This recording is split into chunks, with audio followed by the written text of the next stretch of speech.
江南市第二中学3年2班，正在举行1年1度的转职仪式。面色稚嫩的学生们有序地走上讲台，触摸转职水晶。随着水晶光芒闪烁，觉醒的职业显现在水晶之上。王二同学，你觉醒了战斗职业，盗贼，恭喜了。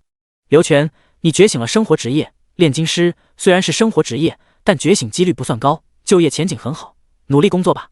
黄翔，既然是冰系法师，太好了，这次大考咱们二中又多一个争夺是状元的种子。班主任楚风欣喜万分，哈哈，本大爷果然是天之骄子。黄翔双手叉腰，放肆大笑。黄哥，人家是弓箭手，等会一起练级呗。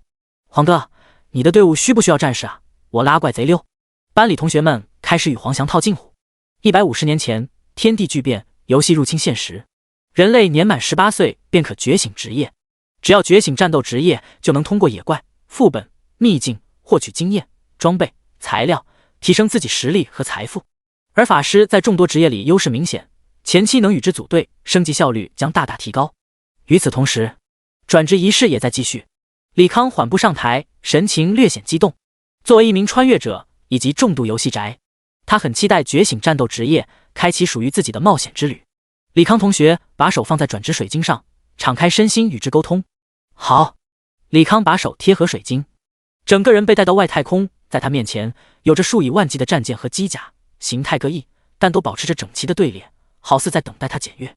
此刻，教室内耀眼的光芒笼罩整个教室。啊，我的狗眼，这个强度的光芒，难道是隐藏职业？学生们纷纷惊叹。班主任楚风也面露激动之色。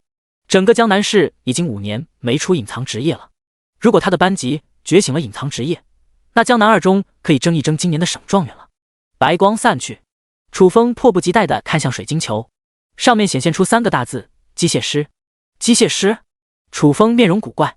据他所知，机械师是很常见的生活职业，职业技能分别是机械知识，可以轻松地看懂图纸，以及机械操控，熟练操作和修理各种机械。而且这个职业觉醒率很高，二中1年至少有10几个人会成为机械师。得了，白高兴一场。楚风平复了下情绪，轻声道：水晶球出现了短暂的魔力波动，导致强光闪烁。至于李康同学，你觉醒的机械师也是生活职业，下去吧。李康看着自动弹出的属性面板，陷入沉思。姓名：李康，职业：机械师，战斗，等级1，力量10，体质10，精神25，敏捷10，装备5，机械空间040，可存放金属材料和机械，每一种材料或机械占1格，不限数量和重量。技能：智能推演，动力赋予，机械创造，智脑控制，无限火力。智能推演可以根据宿主脑中概念与画面推演出成品设计图。动力赋予，被动技能，赋予制造的机械物品动能，精神属性影响动能总量。无限火力，被动技能，您所制造武器拥有无限火力，武器火力补充速度与精神属性相关。机械创造，根据领悟图纸制造机械物品，机械强度与所用材料强度相关联。智脑，被动，超级智能，可以代替宿主控制机械战斗。很明显，他的机械师与班主任口中的生活职业有一点点不一样。老师，有没有一种可能，我觉醒的机械师是个战斗职业，只是与生活职业的机械师重名了？李康尝试解释，毕竟隐藏职业享有学校的1万块练级补贴，白给的福利不要白不要。楚风先是一愣，随即莞尔一笑。他当老师这么多年，从未听说职业还存在重名的，估摸着自己这个学生是不甘心转职成生活职业，在这找别扭。李康，人要学会接受自己的平庸，别想那么多了，赶紧下去，别耽误其他人觉醒。可是我的技能和书上描写的机械师不……李康还想继续解释，楚风直接打断道：李康，老师没那么多时间和你胡闹，赶紧下去，别耽误其他人转职。转职都是随机的，有什么好埋怨的？赶紧下来，别耽误大家时间。别墨迹了，快让开位置，我已经等不及要觉醒隐藏职业了。其他人也出言催促，李康只好作罢。可惜这个世界没有面板共享的功能，对于人物的信息外显也只是简单的职业和等级信息，不然解释起来不会如此费劲。回座位后，李康研究起机械师的技能。机械师的核心技能就2个：智能推演和机械创造。一个可以把他脑子里能够幻想出来的东西变成图纸，另一个可以把图纸变为实物，但是需要与之相等的金属和材料。也就是说，只要他拥有足够的资源，再配合上3个逆天的被动，转职时那种万箭齐发、上万机甲掠阵的场景完全可以重现。想罢，他在脑中幻想出一个高达，开启智能推演。推演成功，恭喜您获得 RX93 New 2 High New 高达设计图纸。李康调出属性面板，点开 RX93 New 2 High New 高达机设计图，略过详细的制造图纸，直接查看所需材料和驱动要求。RX93 New 2 High New 高达全部机体需要80吨钢筋及以上硬度金属，武器模块需龙金和奥数水晶各5吨。RX93 New 2 High New 高达需要600点精神属性驱动。李康眉头微皱，不谈机体和武器模块所需的高级材料，只说600点精神属性要求，哪怕有装备加持，至少也要35到40级才能达标。如此一来，大型机甲暂时不做考虑。于是他又用技能推演出了钢铁侠中的钢铁战甲马克3号。钢铁战甲马克3号机体需要90公斤钢铁及以上硬度金属，武器模块需要3公斤色银，1斤原生之火。钢铁战甲马克3号需要45点精神属性驱动，45点精神属性大概5级左右就能驱动。武器模块的色银和原生之火价格虽然不菲，好在需求量不大，他的存款还能负担。5级以上炼级装备搞定，至于5级以下炼级装备，他也早有打算。脑中浮现出一个如大号鞋盒般的机器人，其背部有个类似发条的零件，下身是履带，看着构造极其寒酸。推演成功，恭喜您领悟 RX78 追击者设计图纸。RX78 需要8公斤任意金属。RX78 需要1点精神属性驱动。RX78 追击者是他前世玩的一款名为毒奶粉游戏里的神枪手职业技能，属于诱导性自爆机器人，可以自动追击敌人，造成一定范围爆炸伤害。而且机器人结构简单，如他所料，造价和属性要求极低，用来前期练级再好不过。第2章练级准备工作。1小时后，3年2班全员完成转职。班主任楚风检查了一遍录入的档案，心情大好。班里60个人，一共觉醒20个战斗职业者，远高于官方那个生活职业与战斗职业5-1的觉醒比例。他拍了拍手，待众人安静后，轻声道：“请生活职业的同学去操场集合，会有专人带大家去生活职业的招聘会。战斗职业的同学在教室内稍作停留，我将为大家讲解1月后大考的具体事项，以及野外练级的一些小技巧。老师再见。”班里的生活职业者纷纷起身离开了教室。很快教室空了一半，楚风目光落在李康身上：“李康，你不去参加招聘会吗？”李康回道：“我想听下大考的事情。”楚风讶异道：“难不成你也想参加大考？”李康应了一声。20到60级的秘境和副本资源，大部分掌控在学院联盟手中。想要安逸的升级，进入大学是必经之路。哈哈哈哈！场内同学都笑了起来。一个生活职业者竟然妄想参加大考，不要命了吗？行吧，你想留下就留下来。楚风只当李康在逞能，毕竟一个生活职业没有战斗技能傍身，根本无法在10天内达到大考的最低等级要求。回归正题，你们想要参加大考，最少要在10天内升到15级，办到这点并不难，只要你们不要偷懒，以3人为小组去野外打怪，每天的副本 CD 不要落下，最多9天就可以到达15级。不过15级只是大考的最低要求，如果你们想要考上心仪的大学，那么请你们在这个基础上把等级升得越高越好。尤其目标是1线大学的人，你们最少要在10天之内到达20级，完成第2次转职，才有希望在大考中脱颖而出。如此一来，你们要在保证效率情况下，尽量选择单刷，寻求经验最大化。对了，还有一点，我要提醒同学们，那就是在这个世界，组队等级相差5级以上，小号是没有任何经验的，所以千万不要动找认识的高等级带你刷怪的心思，这样只会浪费时间。我要讲的就这些了，大家还有什么问题可以向我发问。楚风笑望着自己学生。李康起身道：“老师，如果想要考中央学院，需要什么成绩？”楚风眉头微皱，这倒霉孩子真是哪壶不开提哪壶。他们省因为连续5年没人考入中央学院，被其他省份引为笑柄。一般来说，本省人不会主动提起这茬来找不自在。中央学院作为龙国第1学府，录取线高的离谱，有时候咱们省状元都没资格录取，你们就别过问了。楚风语气不咸不淡。黄翔冷笑道：“老师你放心吧，我们不像某个蠢货，有自知之明，不会问这种不知天高地厚的问题。”其他同学深以为然的点头。好了，大家赶紧回家准备准备，尽早去城外升级，升级路上一定要小心，把自身安全放在第一位。被李康一搅和，楚风也没心思多说了。离开学校后，李康直接来到一家炼金店。老板，有没有色银和原生之火？有，色银1万块1斤，原生之火6万1斤，你要多少？色银要8斤，原生之火要1斤半。稍等，老板在货柜上翻找了一会儿，拿出8块暗绿色的金属和1块火红色的晶体，总共17万。您是刷卡还是给现金？刷卡。李康十分肉疼地把卡递了过去，卡里一共17万多点，算是积攒的他全部家当了。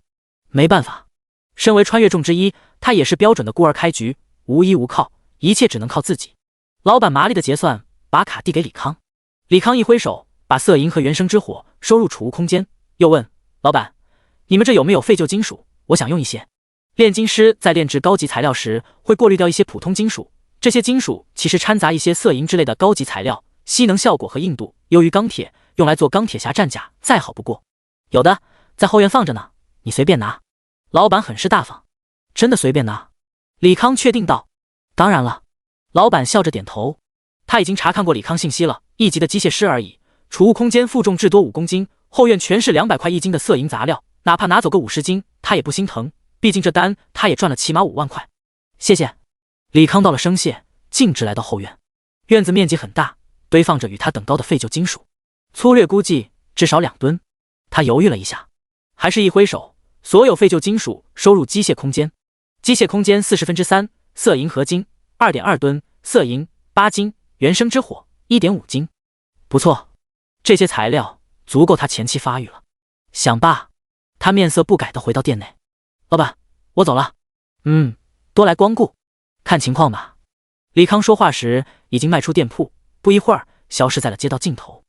5分钟后，炼金店老板跑出店铺，在街上举目四顾，最终发仰天悲鸣：你个狗日的，到底怎么把2吨杂料弄走的？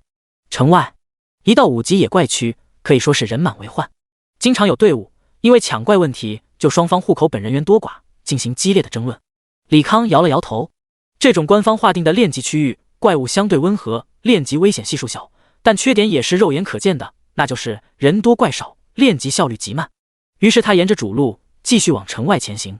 半小时后，李康被一块巨大的牌子拦住去路，前方野鸡林怪物密集区，等级10到15级，新手止步。就这吧。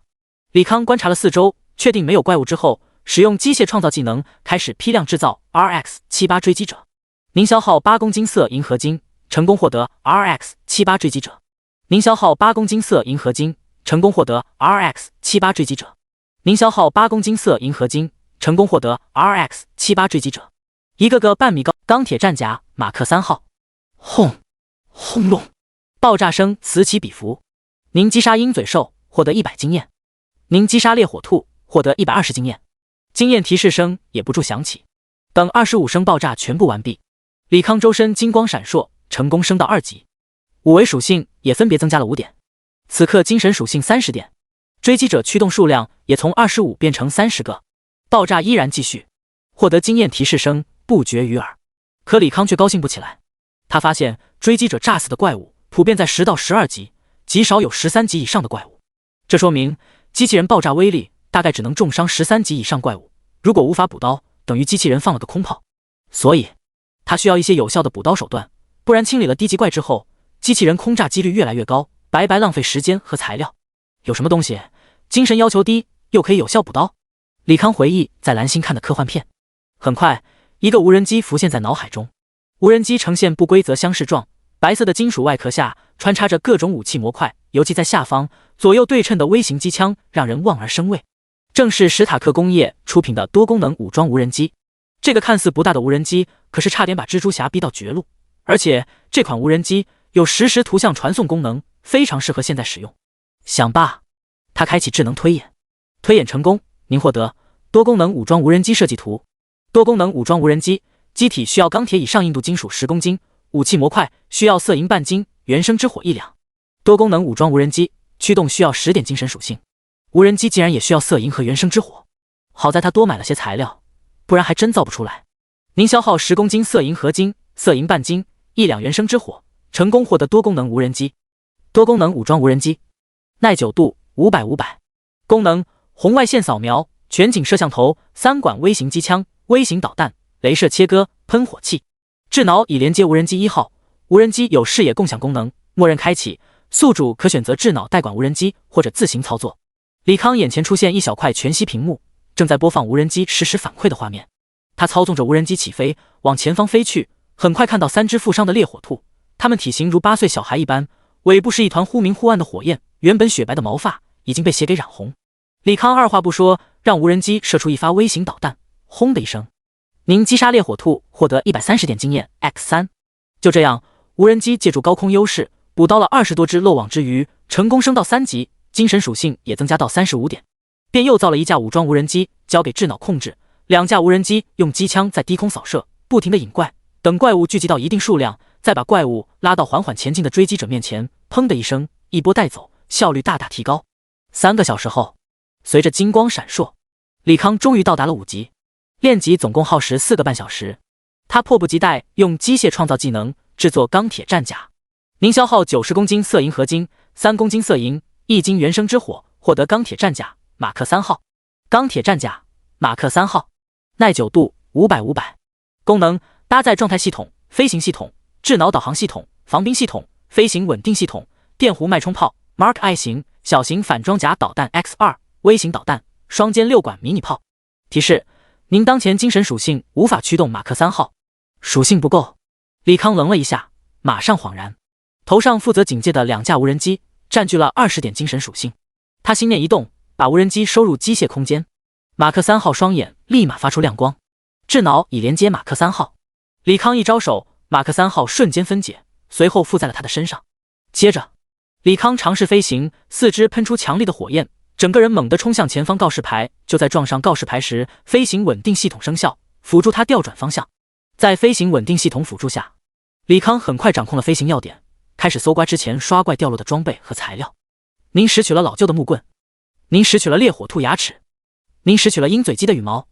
一番搜刮之后，材料搜集了不少，但野怪装备爆率极低，基本都是白板装备。装备品级：黑铁、白银、黄金、白金、传奇、史诗、神话。果然，想要黑铁以上装备，还得刷副本。李康喃喃自语。一个钢铁战甲占据了他所有精神属性，现在他迫切需要黑铁装备来增加些额外属性。5级刚好可以进副本，时间还早，先回城卖掉材料，买一些补给，再去副本门口。说罢，李康往城里飞去。江南市贸易市场，各种摊贩叫卖声不绝于耳。老姑妈牌精神药水，纯天然无科技，很活，买5送1，先到先得。出售5级黑铁法杖，5点精神满属性，42万拿走。高价收各种材料，有多少要多少。老板，这些材料你看多少钱？李康一挥手，一堆杂七杂八的材料出现在老头面前。老头轻点了一下，伸出2根手指，打包价1万、1万5。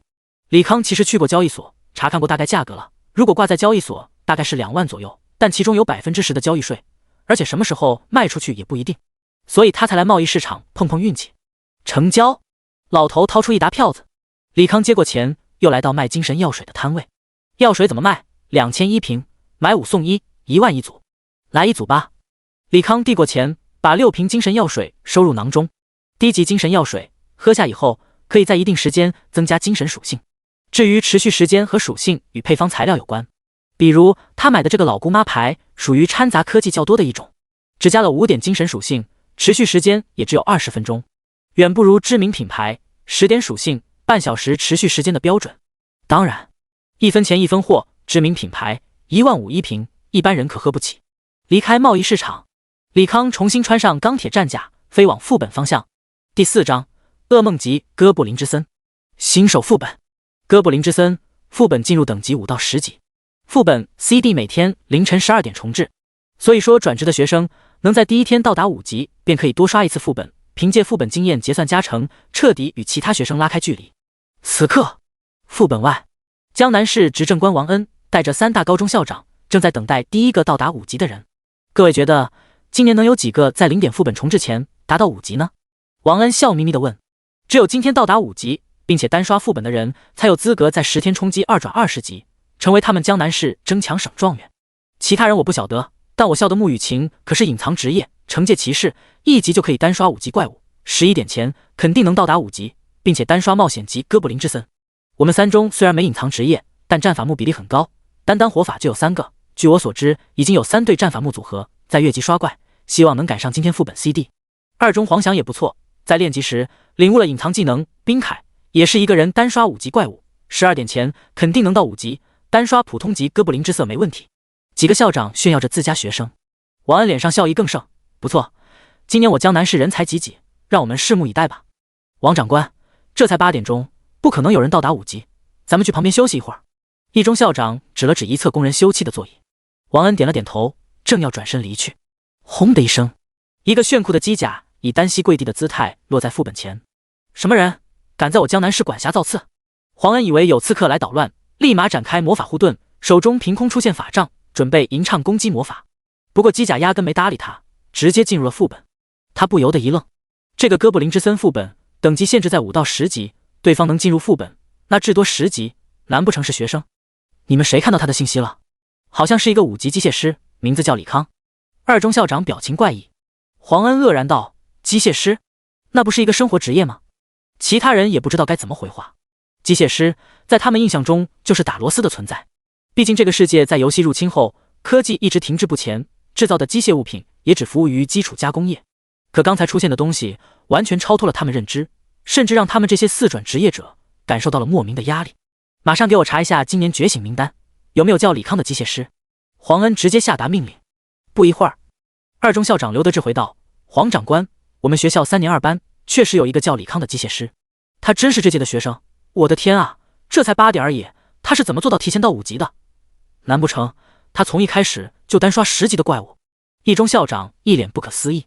三中校长沉声道：我更在意的是他的职业，机械师有什么技能？你我心知肚明，根本不可能创造出那种超文明的机甲。黄恩叹声道：一切只能等他出副本再说了，不管他藏着什么秘密，都将是我江南市这次争夺省状元的希望。刘德志激动的点头，没想到二中还有这种人才，这下可捡到宝了。您已进入噩梦难度副本哥布林之森，副本难度分为普通、冒险、勇士、王者、噩梦，难度增加，怪物数量和品级与爆率也会提高，通关经验结算同样大幅度增加，尤其噩梦难度有将近 1.25 倍的通过经验奖励。灰暗的森林散发着浓重的血腥味。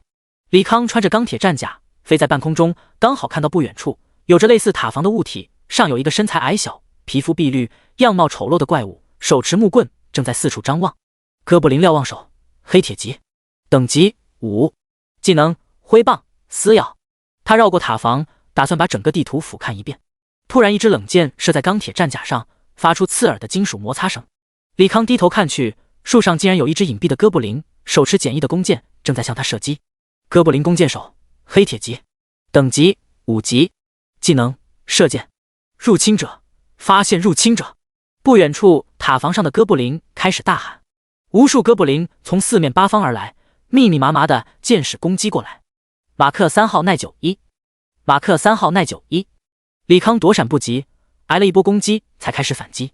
首先机甲发射密集的干扰弹，挡下投掷哥布弓箭手的箭矢，随后微型导弹配合掌心雷轮番轰炸。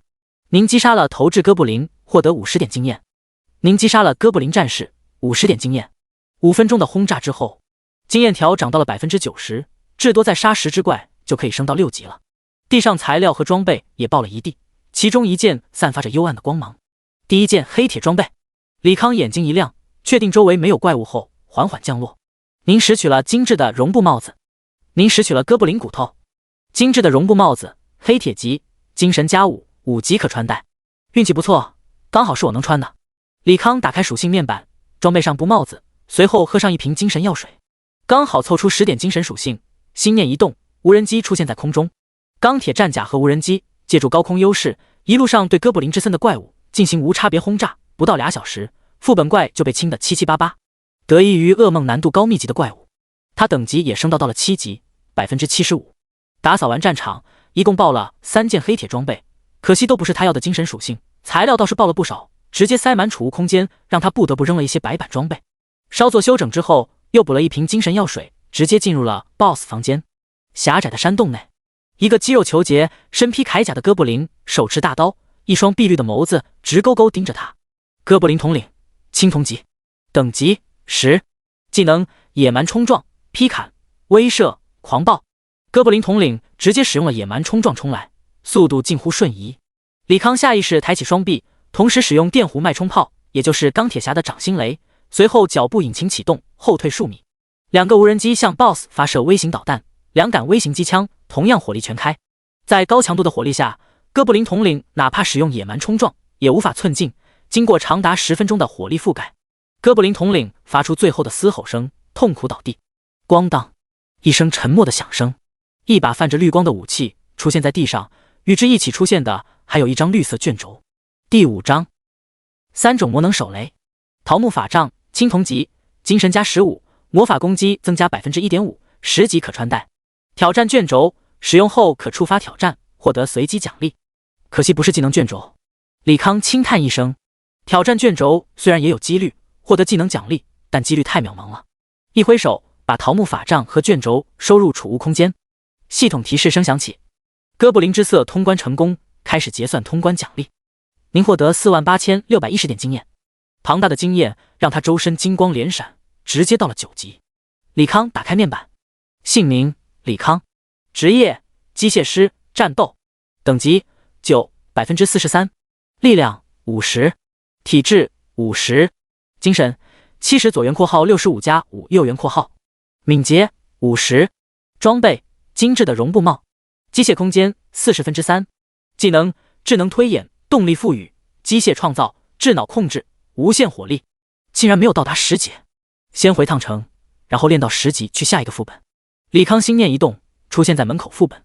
长官，他出来了。刘德志赶忙提醒。王恩忙起身，想要上前打招呼。轰的一声，李康的一飞冲天，带起漫天烟尘。王恩看着消失在天边的机甲，苦笑道：老刘啊，你这个学生可够忙的。刘德志尴尬一笑，替李康解释，我估计他是急着回城补给，1小时后副本重置，他肯定还会来刷副本，我们等着就行。王恩微微颔首，只要是人才都值得他等待。2位，你们没看他等级吗？他现在都9级了，要刷副本也该升到10级去下一个副本。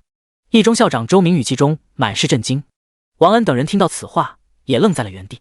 老周，你眼花了吧？他5级进本，哪怕单刷勇士难度副本至多7级，怎么可能9级？3中校长出言质疑。周明十分笃定道，错不了，因为李康有可能与他们学校沐雨晴抢夺式状元，所以他格外留意李康信息，尤其是等级。刘德志摸着下巴，一脸认真的分析，如果老周没眼花，他5级进副本，9级出本，只有一种可能，他一个人单刷了噩梦难度，而且耗时不到3小时，这已经不能用妖孽形容了，简直是个挂壁。王恩目光闪动几下，沉声道，此事列为绝对机密，你们不可泄露。这个世界没有想象中那么和平，一直有敌对势力潜伏在各处，伺机而动，扼杀龙国宝贵的幼苗。他身为江南市行政长官，有责任保护这类关系国家未来的幼苗。您放心，身为李康校长，我绝不容许他出意外。如此妖孽，我江南市今年稳进省前3甲，甚至有希望在大考夺冠。可惜我家沐雨晴好不容易觉醒了隐藏职业，竟然遇上了一个能单刷噩梦的挂壁，既生瑜何生亮啊！3位校长心思各异。那本官先回城了，我会分别为沐雨晴和李康准备2份见面礼，劳烦2位帮忙转交。王恩吹了下口哨，一个巨大的翼龙从天而降。那我也搭一下王长官坐骑回去吧。3中校长跃上龙背。刘德志犹豫了一下，既然有李康这个宝贝在手，那黄翔能不能到5级就无所谓了，于是也跳上龙背。周明则是待在原地。不久后，一个身材高挑、容貌精致的女孩走了过来。呵呵，雨晴来了。周明笑着打招呼。周校长好，请问在我之前有人进副本了吗？沐雨晴直白地问道。有一个。谁？暂时保密。哦，那他进去多久了？8点来的，刚走没多久。8点，竟然有人比我早了这么多时间。沐雨晴柳眉微皱，眼中满是不甘之色。周明无奈地摇头。或许是出身名门，沐雨晴从在学校时就表现出强烈的好胜心，凡事都要争第一。当然，有好胜心是好的，可这次沐雨晴这次竞争对手是个挂壁一般的存在，拿头争啊！雨晴，你不要管别人了，先进副本升级吧，记得选冒险就好，千万不要冒进，性命要时刻放在第一位。我心中有数，谢谢校长关心。沐雨晴深鞠一躬，走到副本，却是选择了勇士难度。既然对方在时间上胜过了他，那他便在副本难度上补回来，与那人在10级副本那里再拉开距离。贸易市场，一个较大的店铺内，小胡子老板清点了一遍李康拿来的装备和材料。这样吧，30万我打包了。李康冷笑一声，直接收起材料和装备，向外走去。为了省事，他不介意亏一点卖掉，但也不想被人当傻子耍。在这个世界有很高的等级惩罚，只要人物高于怪物5级，就不会再有任何经验和爆率。所以1到20级的装备价格一直居高不下，哪怕是最垃圾的黑铁装备也需要10几万1件，更何况他报的3件装备里有2件都是满属性的，明天大部队到达5级后，1件装备卖个20-30万根本不成问题。小哥，留步，价格不满意咱们再谈啊。小胡子快步上前挡在门前，李康一把推开老板，继续往前走。80万，材料加装备80万，小哥，这价格绝对是市场里最高价了。成交。李康重新拿出装备和材料，收到钱之后并未着急出贸易市场，而是来到市场内的餐馆，要了一份快餐，边吃边回顾哥布林之森的战斗。这次单刷噩梦副本看似全程碾压，但也藏着不少潜在风险。狭窄的 BOSS 房间限制了机甲和无人机的机动性，在火力全开的情况下，哥布林统领也有数次差点攻击到他，所以他需要有效的控制手段来规避风险。毒奶粉中弹药师的冰冻手雷还有重力手雷或许能解决这件事，而且手雷属于一次性弹药，并不需要动能，也就不需要精神限制。于是开启智能推演，直接推演出几种手雷图纸。G18C 冰冻手雷，250克任意金属，50克原生之冰，10克魔力催化剂。G35L 感电手雷，250克任意金属，50克原生之光，10克魔力催化剂。G61重力手雷，250克任意金属，50克原生黑暗，10克魔力催化剂。因为是属性攻击的缘故，手雷主要消耗品是魔法结晶。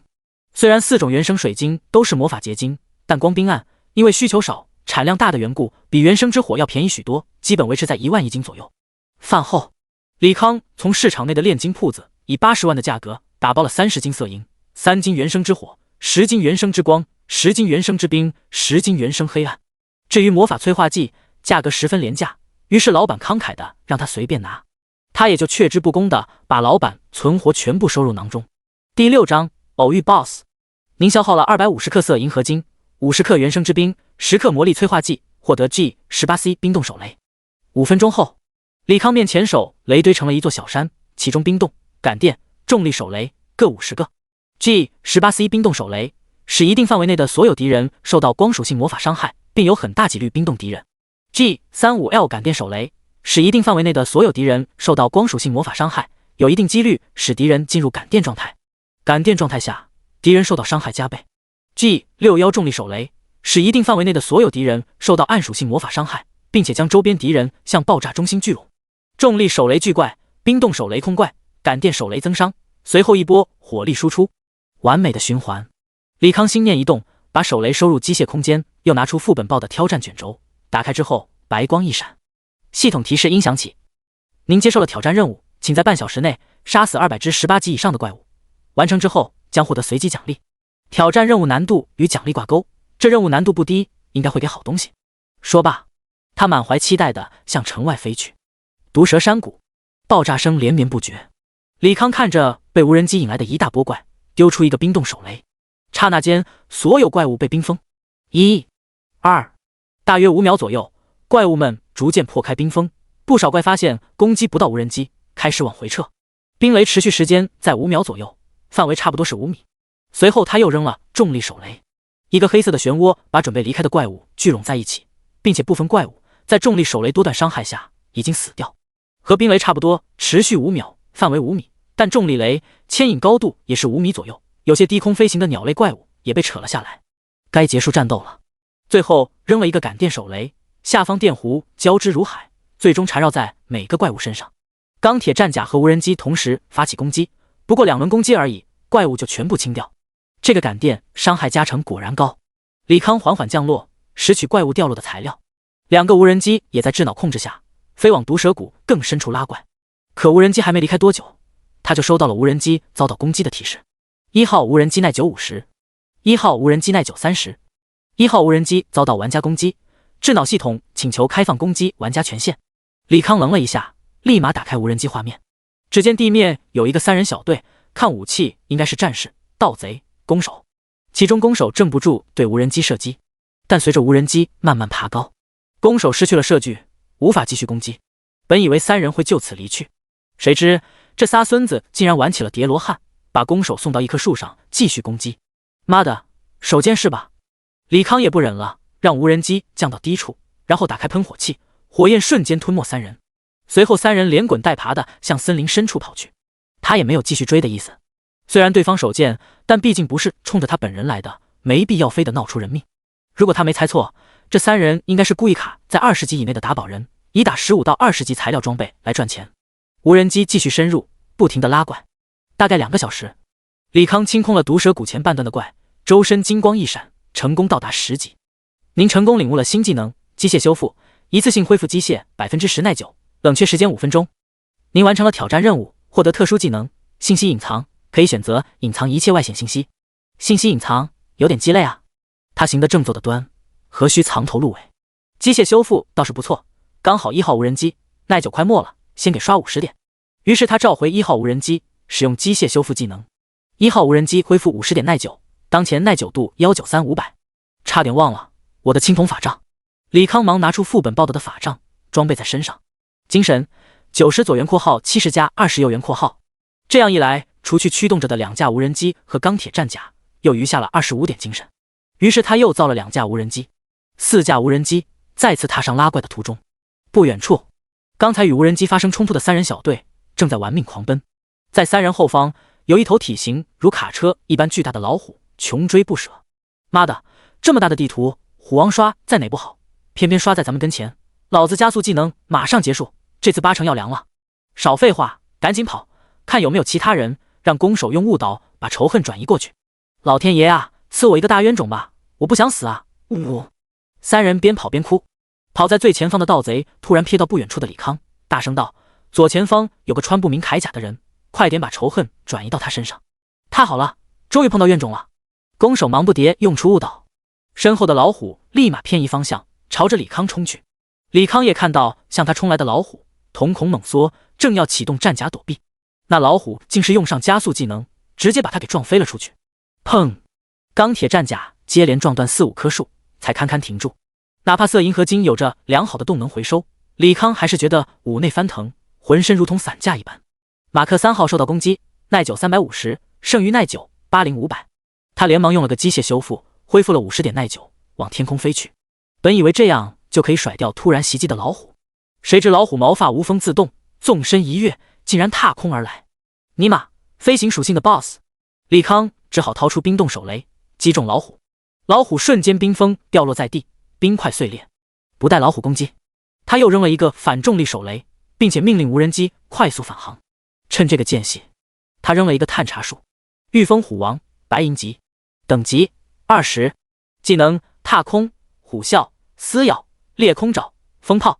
第7章杀人夺宝，竟然是白银级的 BOSS， 怪不得一击就差点废了我的战甲。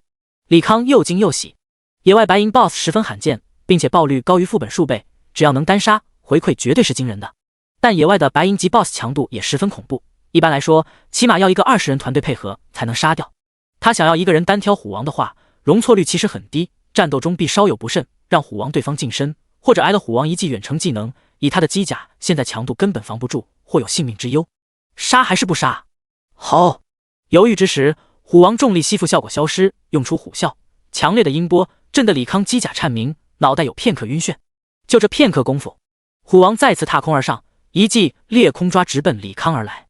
无人机刚好赶回，同时发射微型导弹，8发微型导弹射中虎王，密集的子弹也随后而至，爆炸的威力加上子弹，只是让虎王身形后稍稍后退，便继续攻向李康。李康也趁刚才1秒的空档，拉开了些许距离，同时扔出冰雷，虎王再次冰封落地。李康不等冰块碎裂，马上补上重力手雷和感电手雷，同时命令4架无人机火力全开。他则是精神高度集中，重力雷吸附效果结束后，立马补上新的重力雷。虎王如果选择用远程攻击，他也会在虎王蓄力时扔下一个冰雷，打断施法。时间1秒1秒过去，钢铁战甲中的李康额头出现一丝汗水，因为机械空间的雷存货不多了，至多再坚持半分钟。而在这半分钟，他如果解决不掉虎王，那就只能先行跑路了。只可惜白白浪费了那么多手雷和手机。当然最可惜的就是击杀虎王后那丰厚的奖励，那对他来说绝对是一笔巨额财富，甚至够他对眼下机械武器进行一次全方位的更新换代。时间继续流逝，唉，到此为止了。李康手中重力雷也只剩最后一个，准备跑路。您击杀了御风虎王，获得2万点经验。咣当，咣当，叮！荧光、绿光、黑光，各种颜色光芒。李康看着满地的装备，眼睛都直了。放眼望去，地上爆了10件黑铁，5件青铜，2件白银。这次绝对发了。他缓缓降落，开始捡取装备。您拾取了虎皮靴，您拾取了旅行者上衣，您拾取了神圣头巾，您拾取了御风虎爪，您拾取了御风虎骨，您拾取了御风虎皮。捡完装备后，李康开始查看属性。首先2件白银装备，神圣头巾，白银级，精神加25，体力加10，攻击伤害增加 3%，15级可穿戴。白银匕首，白银级，敏捷加28，力量加12，重击概率增加 3%，20级可穿戴。神圣头巾既然是加精神的，当然是留着自己戴。白银匕首虽然属性不满，但有重击词条，估计能卖上好价钱，具体卖多少还需要找专业人员评估。至于其他装备，他只是粗略扫了一眼，发现没有加精神的，便直接扔进储物空间。啧啧，你竟然单杀了白银级 BOSS， 牛逼！一个突兀的声音响起，李康抬头看去，竟是刚才引来 BOSS 的3人组又去而复返，不由得怒道：你们3个狗东西，把怪仇恨引到我身上，还敢回来！说着让无人机锁定3人，顺便查看3人信息。王琦，战士，等级19；刘能，盗贼，等级17；李涛，弓手，等级18。战士王琦嘿嘿一笑，兄弟，我们也是迫不得已，刚才那种情况，不把仇恨给你，我们3个可就死在虎王爪下了。再说了，这白银级 BOSS 可遇而不可求，如果不是我们哥几个引过来，你哪能抱这么多装备？这样吧，你留下所有装备，把御风虎王抱的材料给我们，算是我们给你带来 BOSS 的酬劳。想的倒是挺美，趁我没动杀心前，马上给我滚！李康冷声道。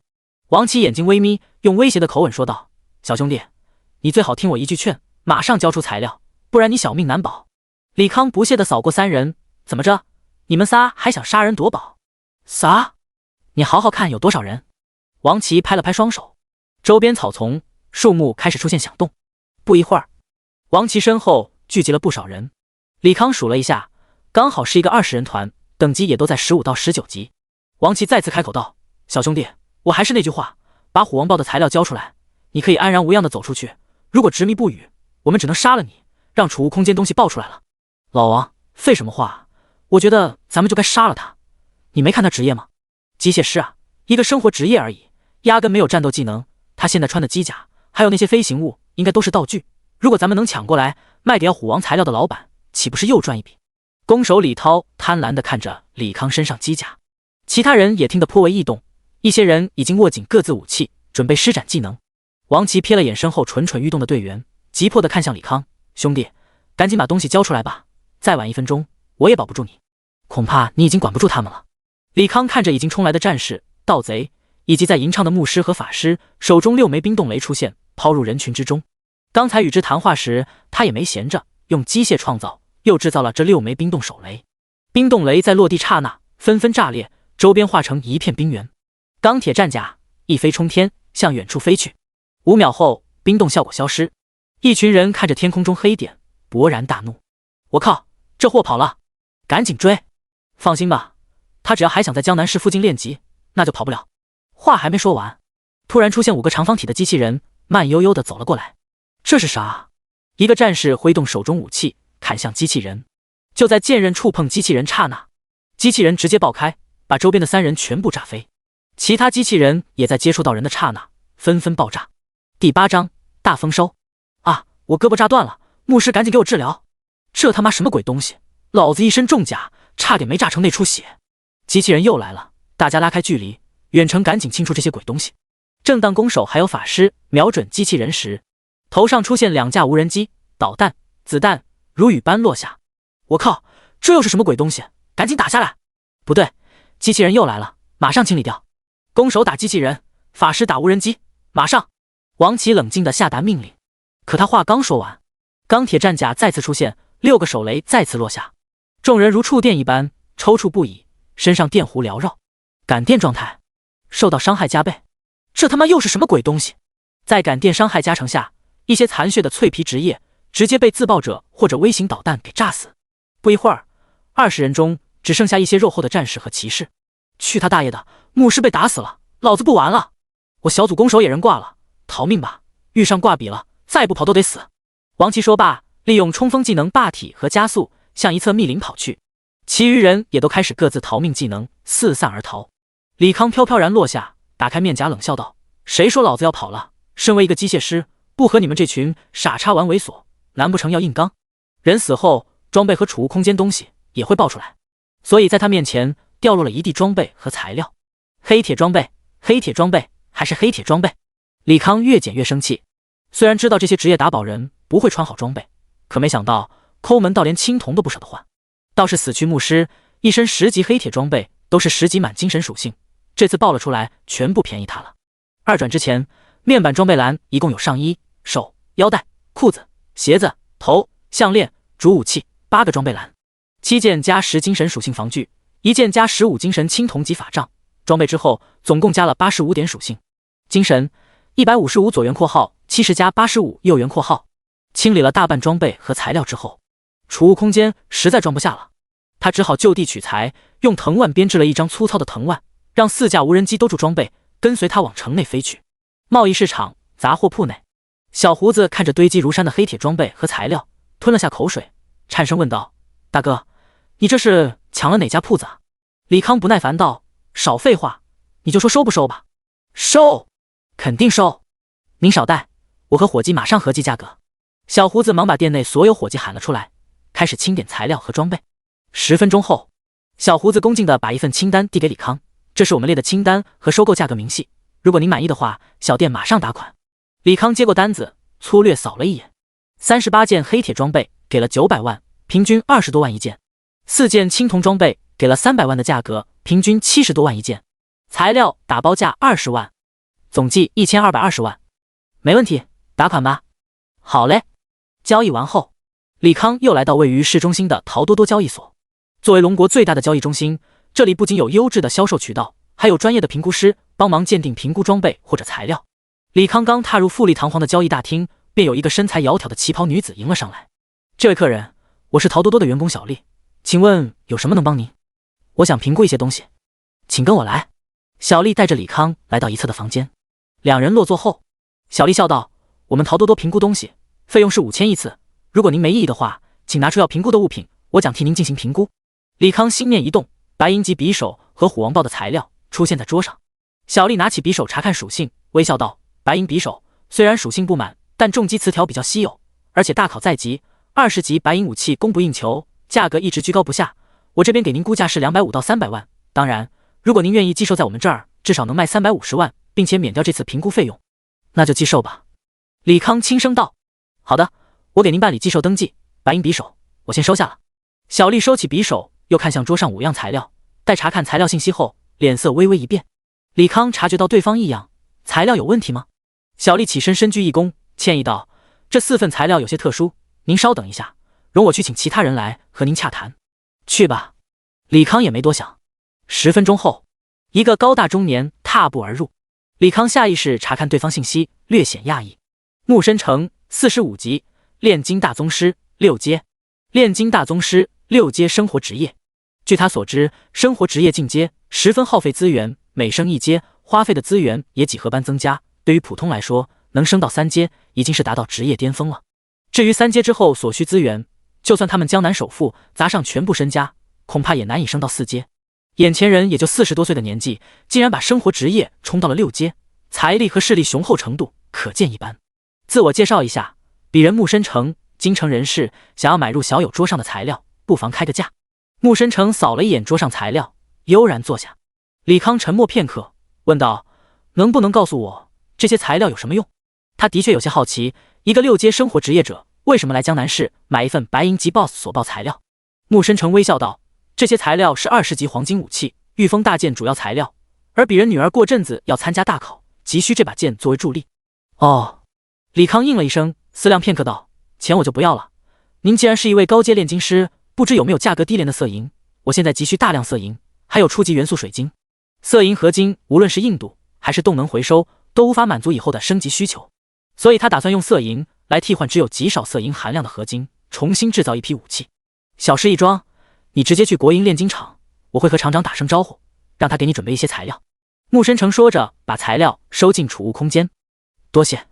李康咧嘴一笑，他相信穆深成说的一些不会太少。第9章，反浩克装甲，国营炼金厂。一个地中海早早等在门前，待李康从车下来，热情地迎了过去。李康先生是吧？李康点头，扫了一眼对方信息。杜仲，20级，炼金高手，3阶。我已经收到穆会长消息了，这些是为您准备的材料，色银3吨，初级元素水晶各半吨，需不需要给您送到家里？杜仲指了指身后整齐排放的材料。你确定数目没错？李康疑惑道。这些材料销售价格起码在6、7千万，远远超过他给穆深成材料的价值。杜仲笑答，穆会长说他最喜欢和爽快人打交道，这点材料当与李先生交个朋友。行吧，这个人情我成了。李康笑了笑，心念一动，材料全部收入机械空间。杜仲看着凭空消失的材料，眼都直了，不确定地问李先生，材料是您收起来的？我有个小技能，可以大批量储存炼金材料。李康耐心地解释。原来如此，不愧是穆会长看上的人，果然不同凡响。李先生以后还需要材料，大可以来找杜某，一律按出厂价。杜仲随口恭维，他身为炼金厂厂长，当然看不上一个小小机械师，之所以愿意与李康说几句好话，也全是看在穆会长份上。多谢，我还要出城练级，就不多待了。李康拱了拱手。好，练级？你不是生活职业？杜仲话说到一半，看着正在穿战甲的李康，不知作何反应。再见。李康又打了声招呼，飞向远方。不愧是穆会长要拉拢的人，我是服气了。杜仲苦笑一声，再也没有任何轻视之心。呱呱嗷呜，诡异的叫声让人毛骨悚然。阴云密布下的森林中，地上满是肥大的蛆虫和各种腐败的尸体，空气中也弥漫着难以言明的恶臭。李康缓缓落下，看了眼山体中如漩涡般的副本入口，10级副本瘟疫矿洞。他并未着急进入，而是在脑海中幻想出3米多高的金红机甲，然后使用智能推演。推演成功，您获得马克44反浩克装甲设计牢笼、钢铁牢笼设计图。马克44反浩克装甲机体需要500公斤钢铁及以上硬度金属，武器模块需要20公斤色银，10斤原生之火。钢铁牢笼需要50公斤钢铁以上硬度金属。马克44反浩克装甲需要70点精神驱动。您消耗520公斤色银，10斤原生之火，获得反浩克战甲马克44号。钢铁战甲马克44号。耐久度10000，10000。功能搭载状态系统、飞行系统、智脑导航系统、防冰系统、飞行稳定系统、电弧脉冲炮、增幅板、集束炮、胸部、激光切割、火箭弹、反坦克、小型导弹、追踪型、声波脉冲、电磁脉冲、钢铁牢笼。李康看完反浩克装甲参数，满意的点头。1万点耐久，加上机械修复技能，当做坦克再好不过。走吧，让咱们碾压副本去。他拍了拍反浩克装甲，一大一小2个机甲迈步走向副本。正当他要迈入副本刹那，有人从天而降，刚好落在他面前。马克44上前护主，一拳轰向来人。砰！巨大的铁拳击打在魔法护盾之上，发出阵阵涟漪。好家伙，这个东西一拳竟然把老子护盾打没1/10能量，真是恐怖。来人惊叹不已。李康看清来人，立马让马克44号退下，好奇问道：刘校长，您怎么在这儿？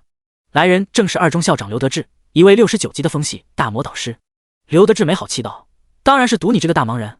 我说你啊，好歹是个现代人，怎么连个通讯水晶的联络方式都没有？买不起呗。李康苦笑道：通讯水晶价格不菲，他赚钱不易，而且他独来独往惯了，没有什么值得联络朋友，没必要花这份冤枉钱。刘德志闻言轻叹一声，语气柔和道：李康同学，你在练级过程中优秀表现已经被咱们行政长官看到，他希望你再接再厉，争取在大考中为咱们市争取一个省状元。我尽力。李康回答得很是敷衍，口头鼓励有什么鸟用？真想让他夺魁，那来点实际的支持，就不说弄一身黄金装备了，给一身白银装备，意思一下总强吧。刘德志储物空间出一个包裹和一张扑克大小的水晶卡片，轻笑道：我们不晓得你需要什么装备，于是学校准备了3000万，当做你购置装备资金，这笔钱大概明天之前到你账户上。这个包裹则是王长官私人赠予你的，还有这张通讯水晶你也收好了，以后有事我直接联络你。哼，刘校长你也太客气了，2中培养了我，就算你什么也不给我，我也会为了学校和江南市的荣誉拼尽全力。李康笑眯眯地接过卡片和包裹，直接打开查看包裹内物品信息。传送卷轴消耗品，可在方圆50公里内随机传送。一次性技能卷轴3级魔法护盾消耗品，可以展开一个魔法护盾，持续时间60秒钟。神圣治疗药水6阶，可以有效治愈你身体伤痛，冷却时间5分钟 x10。好家伙，全是保命道具，而且都是有市无价的真稀货。看来上面很重视他这条小命啊，生怕他暴毙在练级路上。最近咱们江南市不太平，有敌对势力偷偷潜入新手练级区，企图狙杀成绩优异的学生。虽然护卫队已经在严密巡逻，但敌明我暗，很难在短时间抓获对方，所以你自己一定要严加防范，万一遇到敌人，马上用王长官给的道具保命。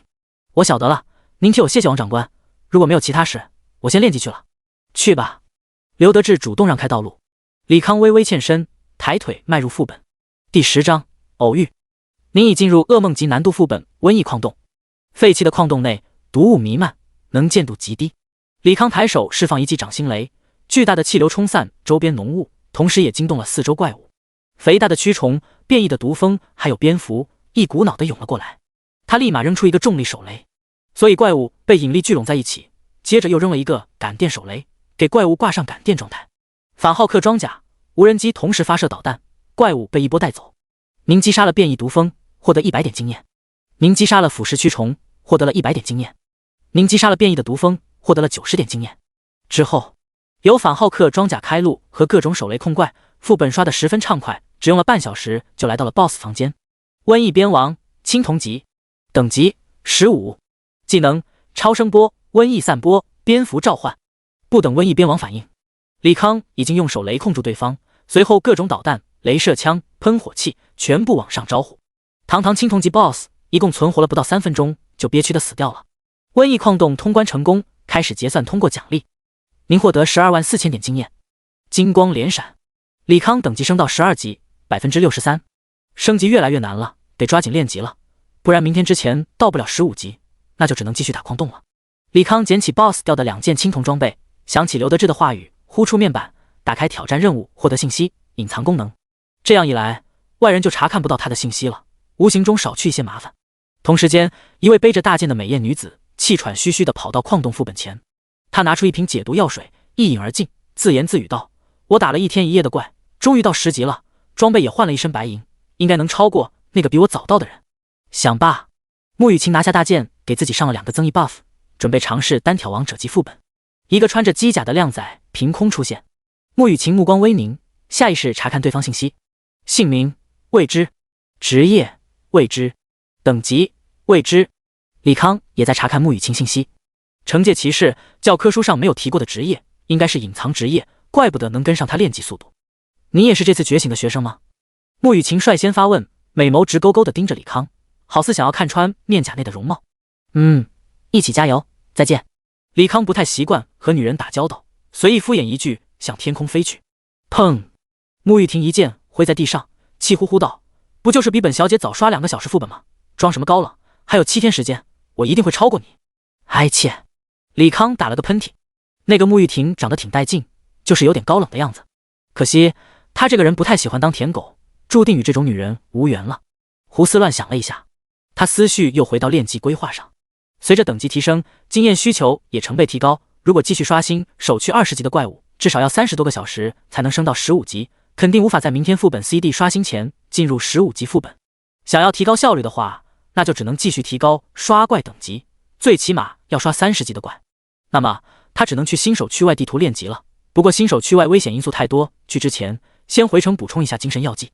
钢铁战甲速度再次加快，在空中划出一条白线。江南市商业区。随着大部队到达5级，商业区内购买练级用品的学生多不胜数。李康走入一家名为通人堂的药剂店。欢迎光临，请问有什么可以帮你吗？柜台内的售货员热情的迎客。李康扫了一遍柜台，轻声道：“来20瓶10级精神药水。”售货员先是从柜台翻找了一会儿，略带歉意道：“不好意思，柜台存货不够了，我去库房给您取，大概需要10分钟左右。”不着急。李康结完账，来到药店角落的休息区，利用短暂时间闭目养神。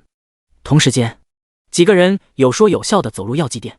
黄哥，你也太牛了吧，才2天功夫就已经练到8级了，看来是状元，是黄哥囊中之物了。区区是状元，我还没看在眼里，本大爷目标是中央学院。黄翔语气十分狂傲。此话一出，其他同学皆是一愣。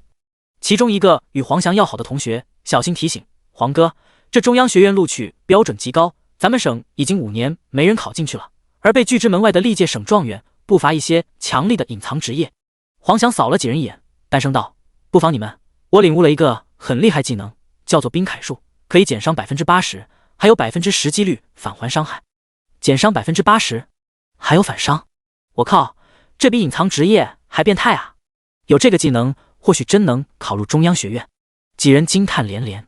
黄翔看着他们震惊模样，虚荣心得到极大满足。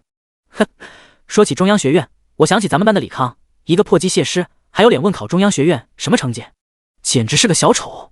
其中一个同学笑道：好端端提他干嘛？一个接受不了自己是生活职业的懦夫而已，这种窝囊废不配活在我记忆中。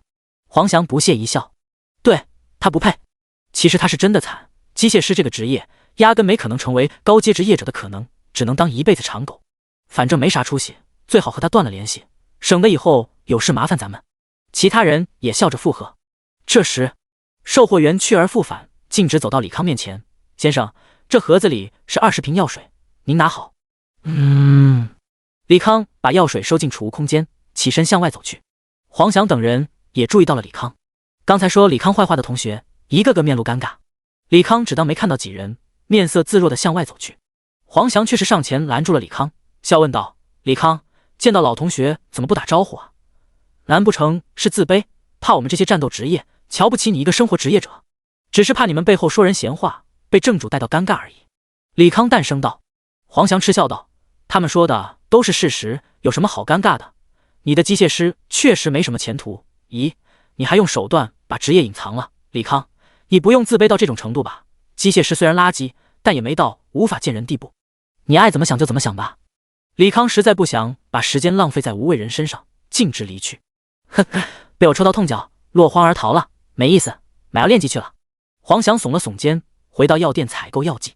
第11章，被黄金 BOSS 盯上。赤色山脉距离江南市直线距离200公里。李康悬停在空中俯瞰整个红色山脉，最终落在一处高点之上。这里的怪物等级在30左右，怪物也十分密集。最重要一点，这个地图没有玩家存在符合他炼级需求。他喝下精神药水，精神涨到185，心念一动，机械空间内早已制造好的14架无人机全部放了出来。别说，14架无人机悬停在空中还挺有压迫感。出发，轰炸开始。李康带着14架无人机开始对地面进行无差别轰炸。刹那间，微型导弹和子弹如雨落地，山脉内栖息的怪物甚至都来不及嚎叫，便被送上西天。轰炸了一段时间，李康看着缓慢增长的经验条，2天没睡的他眼皮开始发沉，索性把马克3号控制权也交给了智脑，自己在机甲睡起了回笼觉。4号无人机受到攻击，完全被摧毁。6号无人机受到攻击，耐久200。马克3号受到攻击，耐久400。不知过了多久，熟睡中的李康剧烈的晃动惊醒，发现全息仪表盘上机甲速度已经达到最快。智脑，发生什么了？他对智脑发出询问。您正在被35级黄金 BOSS 赤焰火鸟追击，智脑判断与之交战，您生还几率为 5%， 于是选择逃离。智脑机械般的声音刚落下，马克3号又是剧烈摇晃。8号无人机受到攻击，完全摧毁。马克3号受到攻击，耐久400。李康忙用机械修复，给马克3号恢复了500点耐久。接着打开一架幸存无人机实时画面，只见后方一个长约5米的赤色火鸟以极快的速度向他靠拢。正当火鸟要追上他时，剩余的无人机便展开密集的攻击，把赤焰火鸟逼退一段距离。而受到攻击的赤焰火鸟会长鸣一声，双翅用力挥动，如雨点般的火球朝他们激射而来。无人机在智脑控制下闪躲着火球，偶尔被击中几个会提示耐久100的声音，有些耐久已经没了的无人机就会在空中炸毁。可他穿的马克3号战甲因为体型过于巨大，再怎么避让也会被至少5个火球击中。怪不得这赤色山脉没有人练级，感情有这么个变态 BOSS。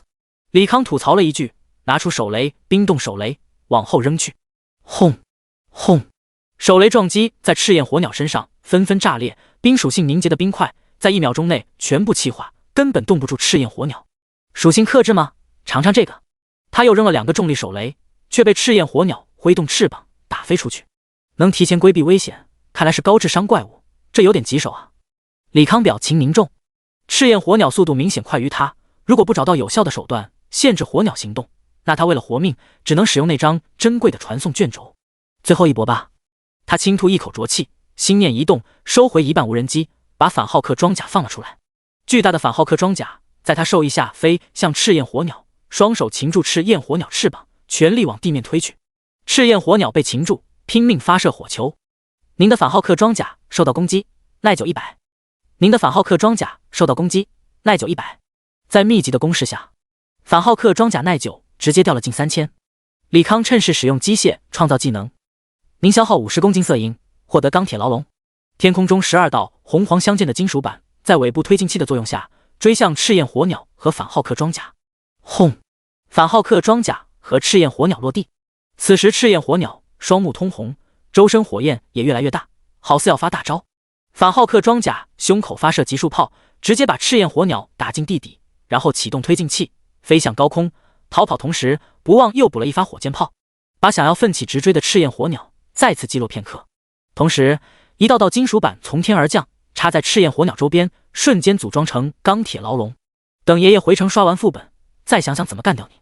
李康收回反浩克装甲，全力往江南市方向飞去。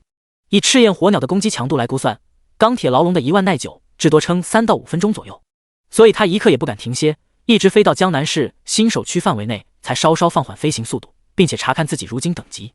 运气还不错，智脑在赤焰火鸟发现前已经帮他练到15级。现在时间晚上11点，距离副本刷新还有1个小时，不能再耽搁了时间了。瘟疫之地，江南市政为了方便新手练级，可以安装了魔法路灯，不过这昏暗的灯光把这里映照得更加恐怖。穆雨晴满脸倦容地来到副本门前，再次拿出一瓶体力药水，一饮而尽。在毒蛇谷不眠不休刷了20多个小时，他还差3万经验就可以升到14级。接下来只要能通关噩梦级瘟疫矿洞，一定能到达15级，把那个混蛋远远甩在身上。咣当，穿着战甲的李康单膝落地。穆雨晴直勾勾地看着李康，还真是冤家路窄呢。不过这是他最后一次拿正眼看这个人了，因为他从不会关注比他无能的人。李康被女人看得发毛，这女人虽然长得带劲，但脑子肯定有问题，还是离得远一些吧。想罢，他选择无视女人，转身走向矿洞旁边隧道。15级副本瘟疫之源就在这山体之内，这也是新手区最后一本。如无意外，在20级之前，他每天都要刷一次噩梦级难度瘟疫之源。穆雨晴见李康进入隧道，心猛地揪起，那可是进入15级副本的路呀！难道对方已经15级了？这怎么可能啊！你去哪？他情急之下脱口而出问道，样子像极了被抛弃的小媳妇。李康转头看了女人一眼，理所当然的道：当然是刷本。你15级了？穆雨晴又问。废话，如果没到15级，我进隧道干嘛？ CD 快刷新了，下次再聊。李康摆了摆手，消失在隧道内。第12章救美。混蛋！混蛋！混蛋！穆雨晴挥舞着大剑，发泄心中愤懑。发泄完之后，他蹲在地上，抱着双腿，开始轻声啜泣。自己明明那么努力，为什么还是被那家伙甩得越来越远？哈哈，不愧是本大爷，只用了20多个小时就练到10级了。今年矿洞副本的一血，本大爷收下了。黄翔意气风发地来到矿洞面前。穆雨晴听到声音，立马站起身子，擦掉眼角泪水。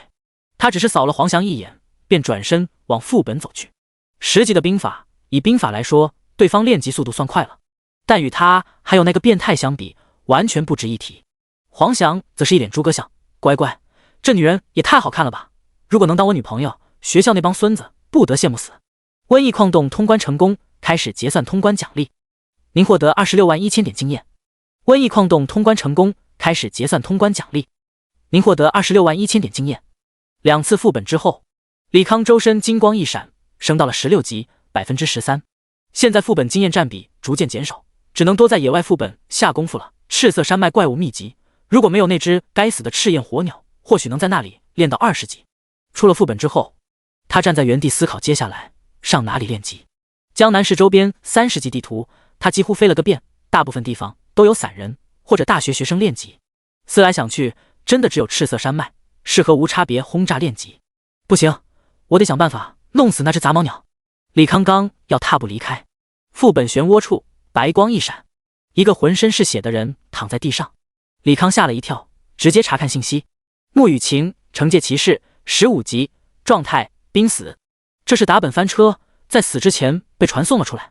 李康从储物空间拿出一瓶神圣治疗药水，送入女人嘴中。药水喝完，沐雨晴周身泛起乳白色的光晕，身上的血污以肉眼可见速度消失。不愧是6阶药水，治疗效果和起死回生没什么区别。李康轻声感慨。感慨完之后，他又有些心疼。这神圣治疗药水可是有市无价的东西，用一瓶少一瓶。沐雨晴睫毛抖动几下，睁开了眼睛。他第一时间拿出武器，警戒地看着周围。放心吧，你已经出副本了。李康笑着提醒。沐雨晴收起武器，继续直勾勾盯着李康面颊。你多少级了？李康一时无言。刚从死亡线上回来，第一件事竟然是问他等级。这女人果然脑子有病。16级了。原来你一直在刷噩梦级难度。沐雨晴咬着嘴唇，眼神幽怨。他就是猜李康可能一直刷噩梦难度，升起对方能，他也能的攀比之心，在没有万全准备下，也鬼使神差般的进入噩梦级瘟疫之源。谁知里面怪物强度远超他想象，尤其后半段的丧尸全都带加速技能，打到一半便被聚拢来的怪物围拢，在保命技能交出情况下，只能使用父亲给的强行脱离副本道具，这才保住一条小命。没事的话，我先走了，下次再聊。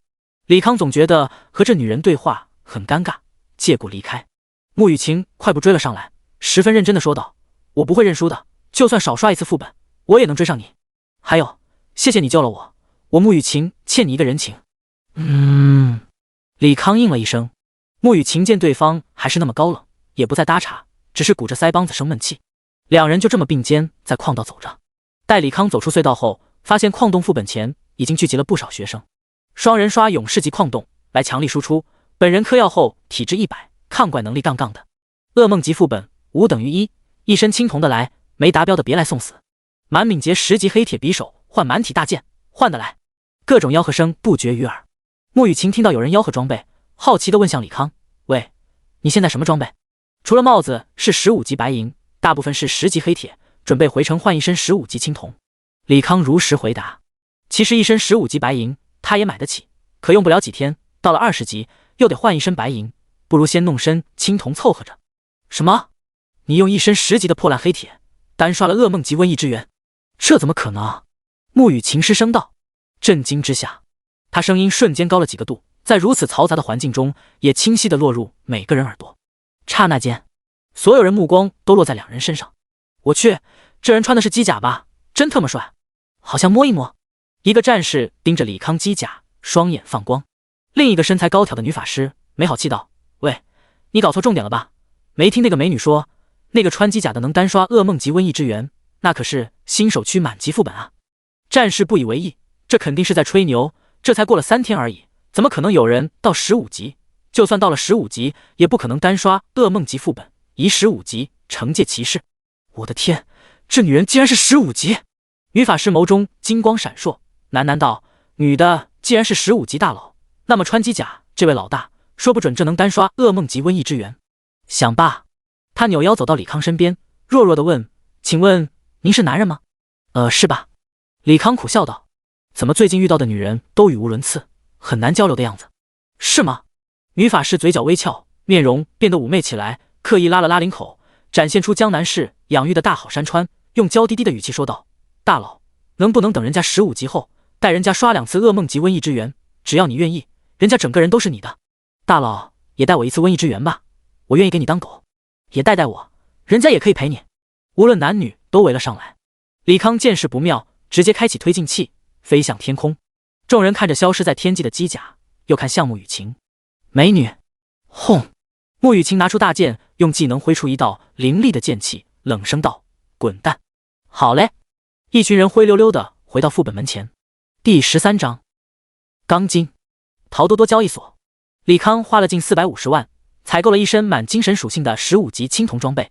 黑铁装备与青铜装之间，除了最高5点属性差距之外，便是有了基础词条、魔法攻击伤害增加、物理攻击伤害增加、重击伤害增加、防御属性增加，以及双攻都加的攻击伤害增加词条。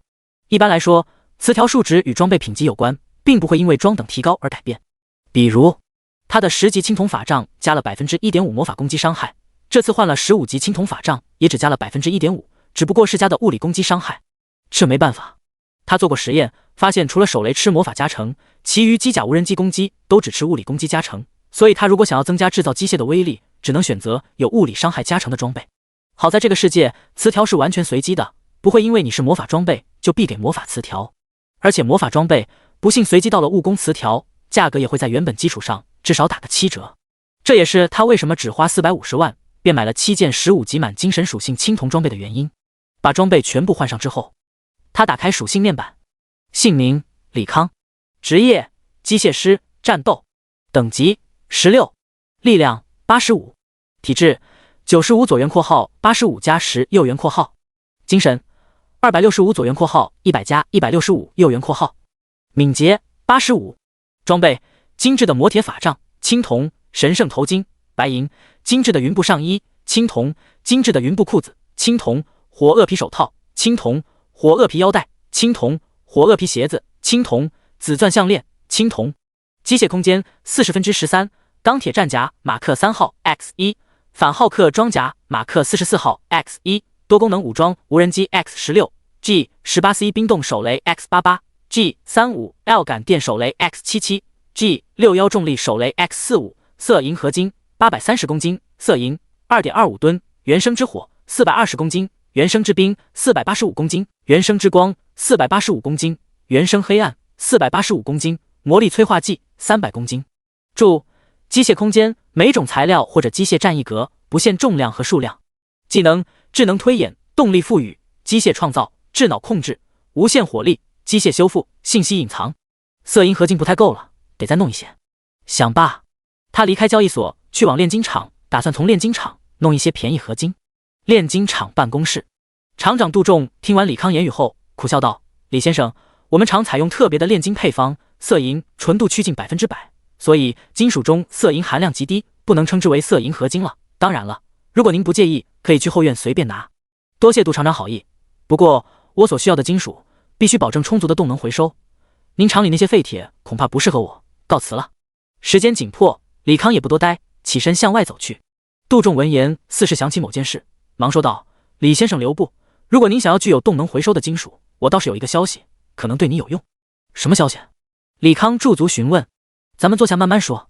杜仲主动起身，把李康迎回了座位上，又奉上新泡的茶水，才开口道：“昨日有一批运往京都的钢筋，在运输途中被某个 boss 袭击，负责运输的御兽师不得已下，只能把货物抛下，驱赶各自飞行，做其逃命。我记得您好像有个可以收纳数吨金属的技能，还有会飞的机甲，或许可以趁那 boss 不注意，拿到那些钢筋。”李康颇为异动。钢筋4阶高级材料，也是他所推演的高达机体主要材料。如果能拿到这批钢筋，或许能提前造出高达。东西在哪？赤色山脉，那里有一头35级黄金 boss 赤焰火鸟，智力奇高，而且又是飞行属性，很难对付。不过这赤焰火鸟早已引入地心多年，无人能寻到。昨日不知怎地，那鸟突然从地心出来，并且狂性大发，逮着御兽师队伍疯狂攻击，护卫那队伍的3转弓手也差点给弄死了。杜仲轻声感慨，其实赤色山脉一直是江南市划定的禁区，有专门的护卫队巡逻，避免不知情人闯入其中。只不过这几年赤焰火鸟引入地心休眠，江南市方面也渐渐懈怠，任由商队在赤色山脉飞行。可惜上的山多中遇虎，最后还是出事了。这商队也确实够倒霉的。李康有些哭笑不得，很明显是赤焰火鸟追杀他未果，就开始拿路过的商队撒气。啊！杜仲不明所以。没什么。李康笑了笑，转移话题道：“杜厂长有没有货物具体坐标？”有的。杜仲拿出纸笔，写下一串坐标，递给李康，并再次叮嘱道：“如果您收纳技能无法获取所有钢筋，不妨考虑优先收纳红色集装箱的东西，里面有些材料价值很高。”杜厂长好像对货物很熟悉，该不会那批货就是你的吧？如果我侥幸拿走货物，你不会和我索要吧？李康面露疑色，他现在还处于猥琐发育时期，无权无势。如果杜仲这种小有势力的厂长以势压人，他还真有可能给人打白工。杜仲尴尬一笑，酝酿了一下措辞，说道：“那些钢筋确实和老杜我有些关系，但李兄弟你放心，我只要红色集装箱中其中一些关键材料，只要你拿回那些材料，我可以做主，把那些钢筋全部赠予你。如果你不信，老哥我可以用家人性命起誓。倒不至于起誓，行吧？我相信老哥的人品，假如我获得那批货物，一定给你想要的材料。告辞。”李康起身向外走去，他准备去图书馆看看有没有赤焰火鸟资料。我送你。杜仲把李康送出办公室，然后关上门，拿出通讯水晶，拨通一个电话。待电话接通后，他用极其掐妹的语气说道：“穆会长，我是江南市炼金厂的小杜啊，我想确认一下，您说只要能拿回令爱制作黄金武器的材料，就让他入会，这事还做准吗？”“哦，太好了，如果我拿到材料，第一时间联系您。”第14章纳米战甲。江南市长官府邸，王恩面露为难之色：“穆会长，你也知道，那个赤焰火鸟乃是开启秘境的关键 BOSS， 并且具有唯一性，必须得让39级以下玩家攻略它，才能顺利开启秘境。万一你找的4转队伍不小心击杀了它，那我江南市可永远失去开启秘境机会了。一处秘境可以吸引全国各地战斗职业来挑战，从而带动城市人气和经济，也是一个城市崛起的希望。所以那处赤色山脉的秘境，他绝不允许出任何差池。”对于王恩的拒绝，穆深成早有所料，不慌不忙地喝了口茶水，淡声道：“你放心吧，我的人只是把赤焰火鸟引开，趁机取回我女儿做装备的材料，绝对不会对赤焰火鸟造成太大伤害。可是，王长官，我女儿可是代表江南市参考，如果她升入中央学院，对你也有好处。如果您还不放心，那不妨告诉你一些隐秘。秘境开启 BOSS 有些特殊的自保机制，没那么容易被击杀，您不必杞人忧天。好吧，明天8点，你带人去吧，届时会有护卫队的人协助您引开 BOSS。” 王恩最终妥协。图书馆，李康找到赤焰火鸟资料。赤焰火鸟，黄金级，为1，等级35，技能火焰冲击、流星冲撞、烈焰焚天、狂暴、火焰雨、炽热风暴。在基础属性后，还有对于赤焰火鸟详细介绍，并且附上了高达5次攻略结果。因为这个世界有强大的等级惩罚机制，所以讨伐 BOSS 的人等级不得高于赤焰火鸟5级。这也导致讨伐人员等级只能限制在40级之内。第一次，江南市组织了50人，打算先探路，摸清 BOSS 机制，谁知这一摸，直接死了大半人。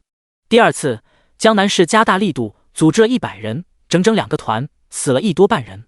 第三次，江南市不仅加大了力度，找了4个团，而且还有从各大院校借调的精英，最终差点团灭，救活了10来个有保命技能的特殊职业。也是这次后，江南市差点被各大院校拉黑。第4次，经过长时间研究，众人意识到了 BOSS 是有隐藏机制的，赤焰火鸟技能强度会随着人数增加而增加，所以攻略人越多，反而越不好打。于是斥资10多亿，武装了一个5人小队，让5人再次攻略 BOSS， 于是上演了一场单方面屠杀。第5次，这次基本是垂死挣扎，派了一个39级的职业者单挑 BOSS， 毫无意外，记了。死了这么多人才摸清 BOSS 机制，这组织者也是个人才。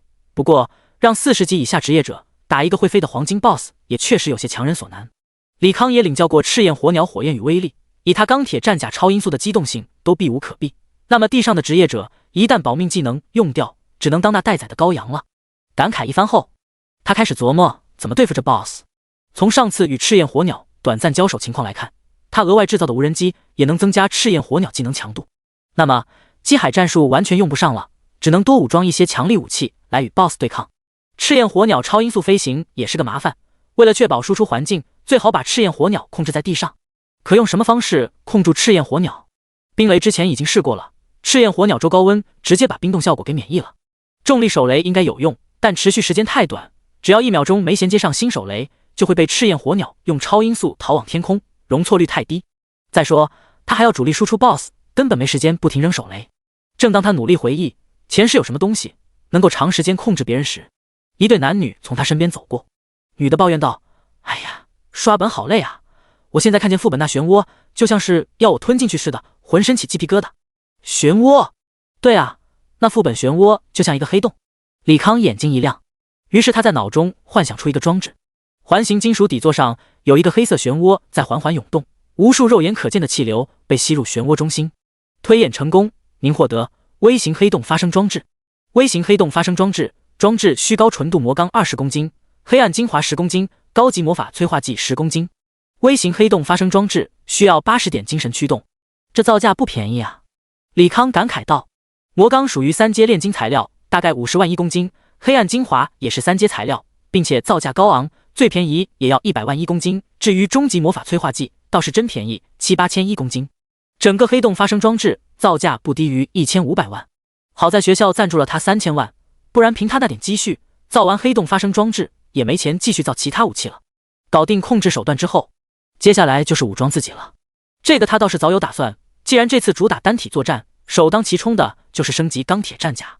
马克3号虽然第3代基础战甲，但之后的马克42、43等型号升级幅度并不大，唯一值得追求的哨兵模式，也因为它有智能控制技能替代，所以毫无升级的兴趣。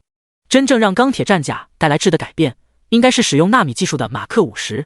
马克50是第一代纳米战甲，此套战衣依托于纳米粒子良好的延展性，可以根据战斗需要，可以转换出长盾、圆盾、小型手炮、大型脉冲电磁手炮、尾翼、长剑、角锤、小型手锤、大型手锤、四角角扣、手套等武器，还配备了导弹、3档掌心弧脉冲炮、炮弹等基本武器。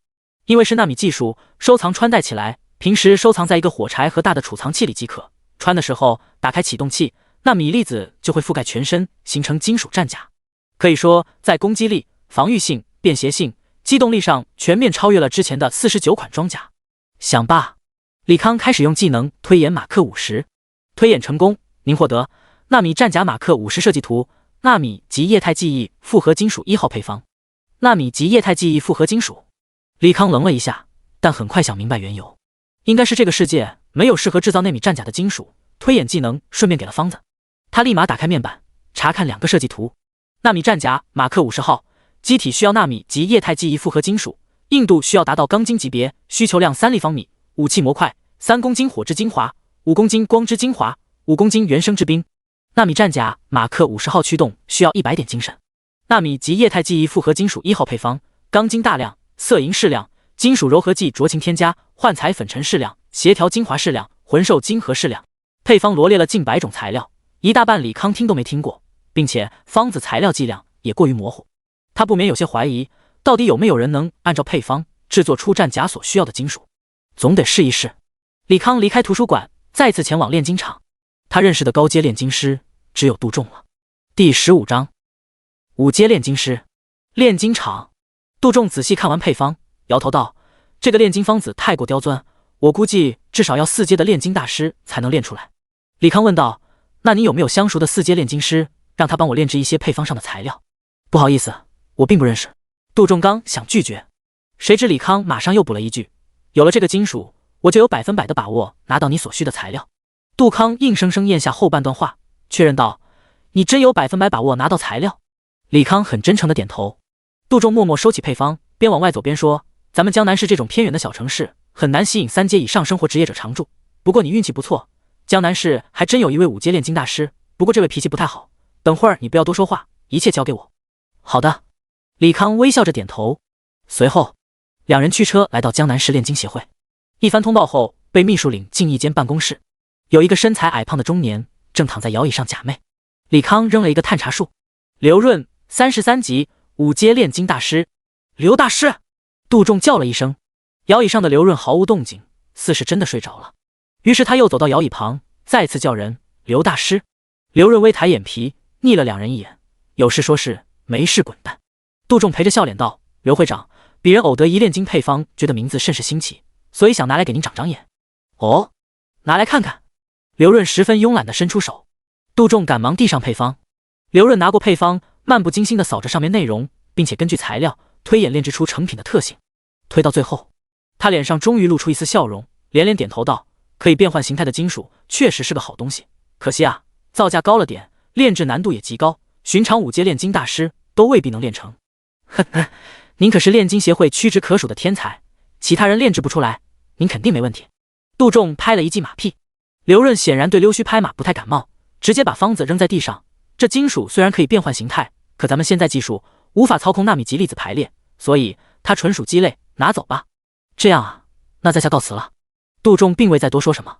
刘润的脾气他是晓得，如果刘润感兴趣的方子不用他开口，刘润也会自己出钱出力炼制出成品。反之亦然，刘润没兴趣的方子，你就是拿刀架在他脖子上，也不会给你炼制。正是因为这种古怪性格，刘润才被炼金协会人排挤到江南市这种小地方任职。刘大师，这份金属对我很重要，您能否帮我炼制一些？李康不死心地问道。他也听明白了，这个金属炼制难度极大，如果错过了刘润，未必能找到第2个人炼制。刘润不屑道：“哼，对你重要关我屁事？难道我是你爹啊？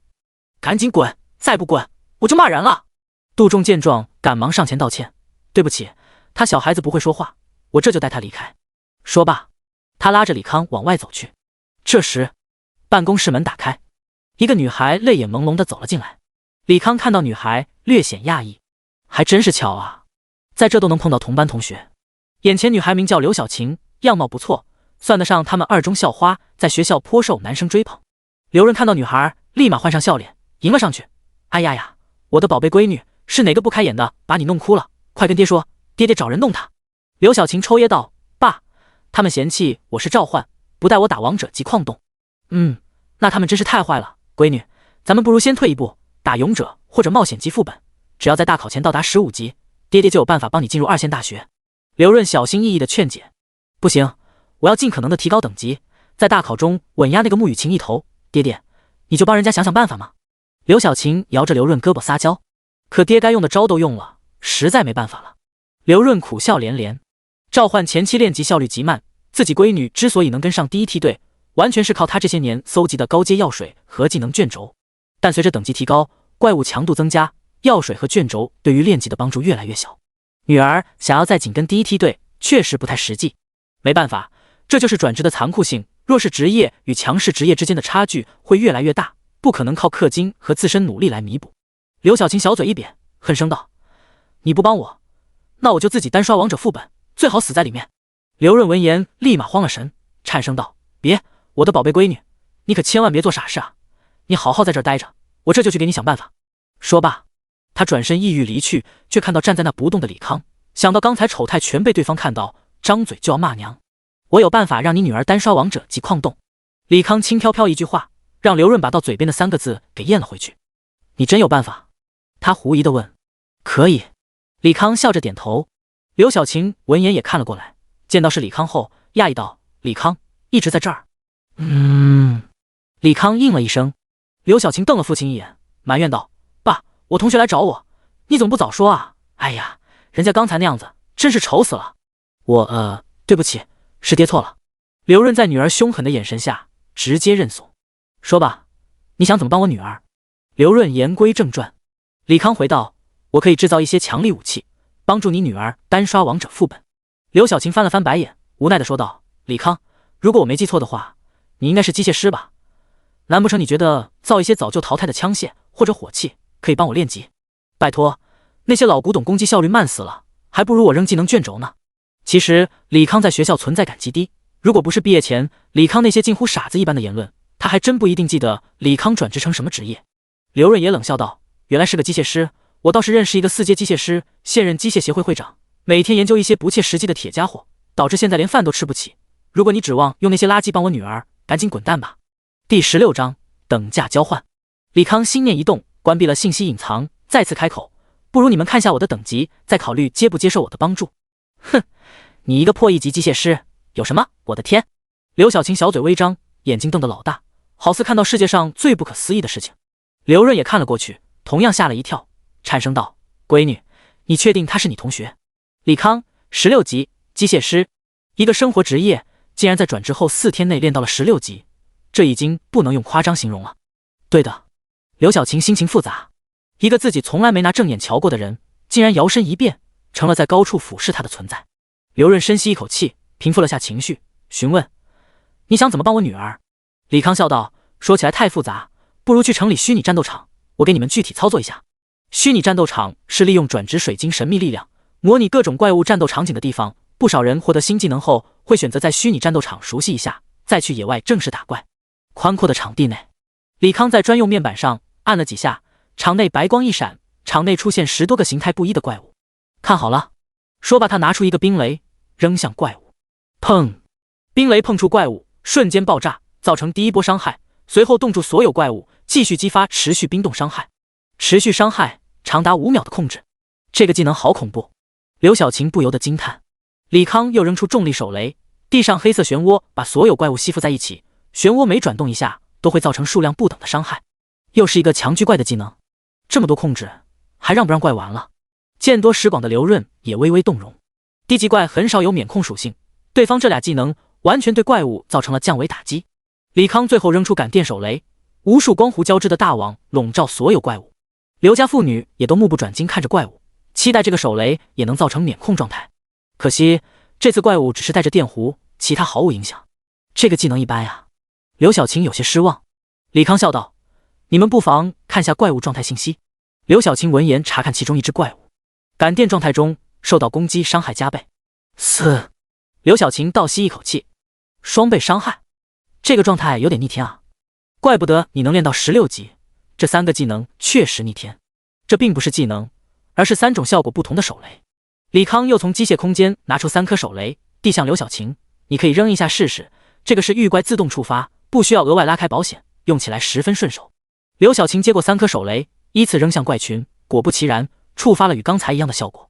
他转身一脸兴奋地望着刘润：“爹，有了这3个手雷，我肯定能考上1线学院。”“好，一切交给爹。”刘润摸了摸女儿脑袋，又看向李康：“说说条件吧。”李康也不废话：“明天早上之前，我要拿到3立方配方上的金属，相应的，我会给你3种手雷，各200个。”“哼，我这人信奉等价交换，你要的金属，就算我不要炼制费用，造价每立方也要数以亿计。冒昧的问一下，你制造的手雷都要什么材料？价值几何？”刘润语气中透着一股子商人独有的市侩。李康笑着回答：“这雷属于魔法科技，每一种属性的雷需要1斤同属性初级魔法结晶和2金色银。”他没敢虚报太多，毕竟手雷就那么大。他说一个要10斤8金材料，那就是把双方当傻子了。至于材料成分，更没必要虚报了。炼金师看家技能就是材料分析，手雷原材料同样瞒不过对方眼睛。造价倒是不贵。刘润沉吟片刻，开口道：“这样吧，我负责出材料，你造6000颗手雷。”“可以。”李康点头答应。谈妥交易后，刘润带着李康来到一家炼金行，两人一个炼金，一个造手雷，各司其职。一夜无话。清晨，刘润来到李康所在房间，询问道：“李康同学，制作进度如何？”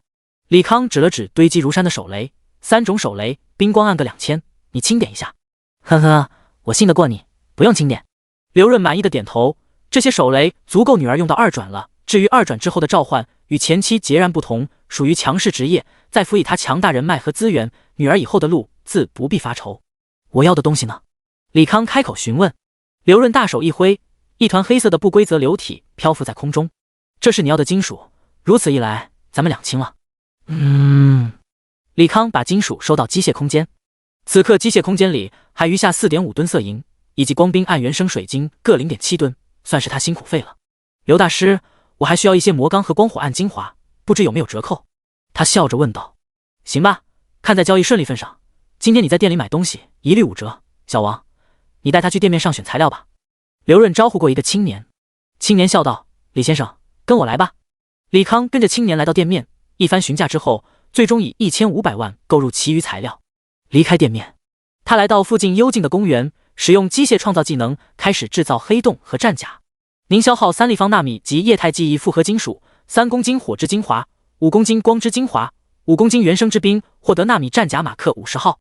您消耗魔钢20公斤，黑暗精华10公斤，高级魔法催化剂10公斤，获得微型黑洞发生装置。微型黑洞发生装置，耐久度40000，40000。功能：黑洞模拟，魔能吸收，效率60%。纳米战甲，马克50号，耐久度30000，30000。功能：搭载状态系统、飞行系统、智脑导航系统、防冰系统、飞行稳定系统、掌部冲击束流发射器、3档调节、级数炮、胸部增幅加强、场能增幅冲击炮、手部冲击束流增幅炮、手部等离子炮、臂部导弹、多模制导、肩部导弹、中型导弹、多模制导、手部火箭弹快速发射器、反坦克、冲击装、合金盾、长排盾和圆盾、合金兵器，可变换各种程度冷兵器、大功率推进装置、多级冲击束流立场炮、炮拳、反握撑指机、握力增强、固定拘束装置、自身固定装置、背部4元支架型矢量助推发动机、机动辅助推进装置、杀伤干扰混合导弹、背部多模制造导弹、雷射切割装置、磁吸附器。看完马克50号属性之后，李康满意的点头。新战甲功能确实强大，尤其攻击和防御手段都得到了质的提升。最令他满意的则是纳米技术优化的穿戴方式，只要把启动装置戴好，随时随地可以完成装载，省去不少时间。他心念一动，一块方形金属吊坠出现在胸前，轻轻敲击吊坠2下，黑色的流体从吊坠四周渗出，慢慢笼罩他全身，构建金属外骨骼以及各种精密的机械零件。不到暴走地 BOSS， 赤色山脉，巨大的狮鹫缓缓落地，守着赤焰火鸟的护卫队人员一股脑围了上来。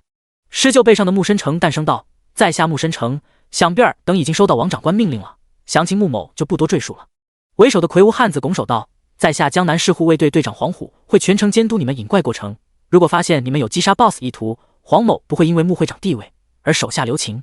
好说。穆深成扫了眼不远处的赤焰火鸟，对身后5人吩咐道：诸位只要把这畜生引到远处，让穆某有时间拿走所需材料即可，切记千万不要生出击杀 BOSS 的心思，引起不必要的麻烦。穆会长放心，我们心里有数。5个4转职业者说罢，相互使了个眼色，同时奔向远处正在睡觉的赤焰火鸟。守护骑士一个英勇冲撞，直接推着赤焰火鸟撞飞数棵大树。同时间，弓手满弓蓄力，射出一道如流星般璀璨的箭矢。法师吟唱咒语，天空中一个巨大的流星袭来。气功师双手聚拢，半人高的蓝色气波接连不断射出。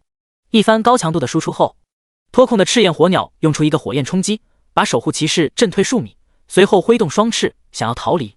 想跑？没那么容易。守护骑士冷哼一声，高高跃起，一个崩山击把意欲逃离的赤焰火鸟狠狠砸落，随后大声道：我控制技能不多了，一旦让这畜生逃入地心，又要等上数年才能击杀，大家此刻不用留守，全力输出，务必杀了这赤焰火鸟。众人闻言加快输出速度，各种技能如雨点砸向赤焰火鸟。不远处，黄虎脸色一变，厉声道：不好，他们想要强杀 BOSS， 快阻止他们。说罢，护卫队人各自用上突进技能，奔向不远处的5人小队。哼，反应倒是不慢，只可惜晚了至少1分钟，赤焰火鸟血不多了。牧师用上那招吧。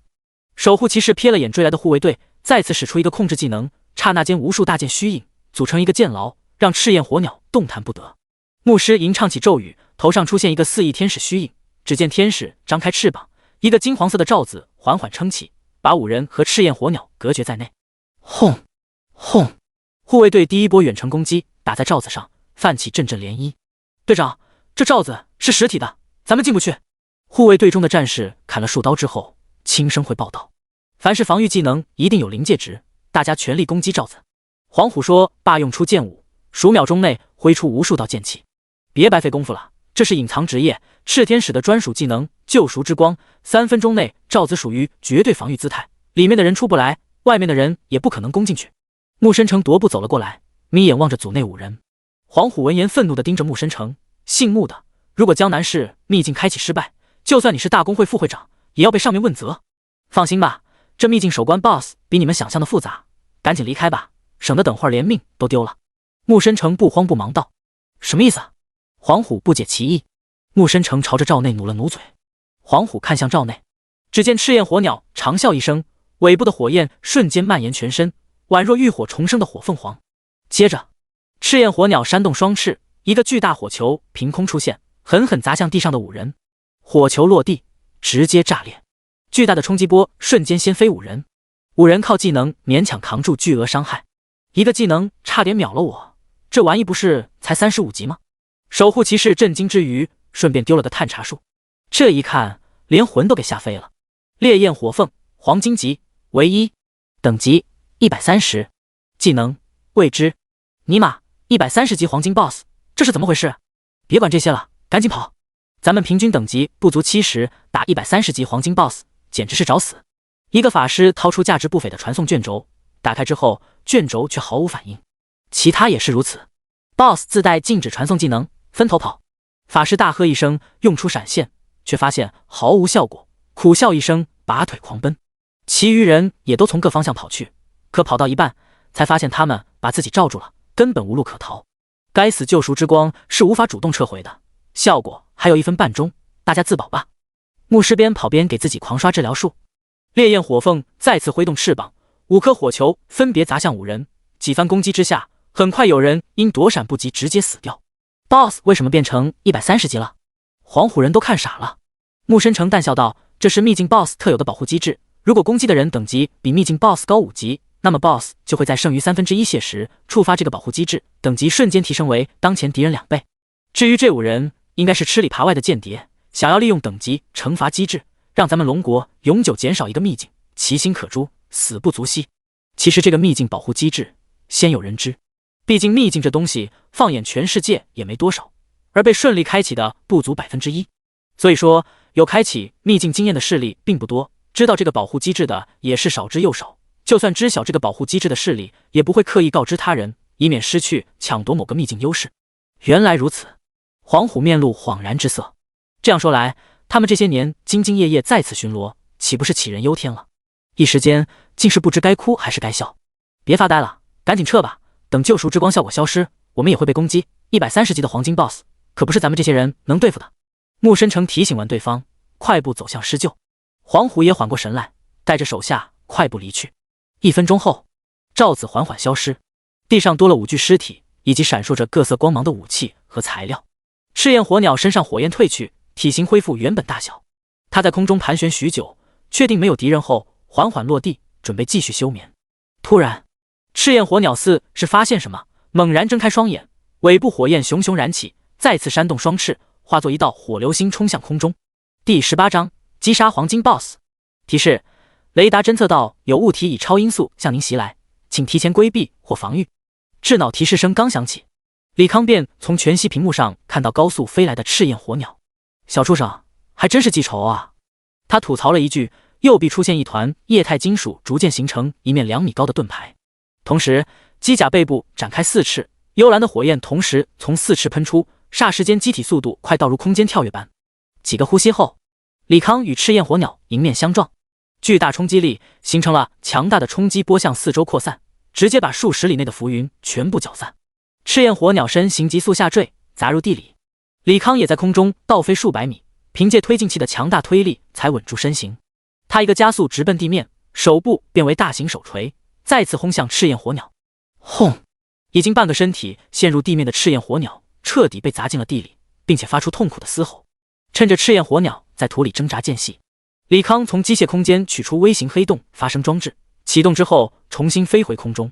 金属底座上一个小型黑洞开始缓缓转动，巨大的吸力开始虹吸四周的一切。不一会儿，刚破土而出的赤焰火鸟也被吸入其中，任其挣扎也无法挣脱黑洞强大的吸附力。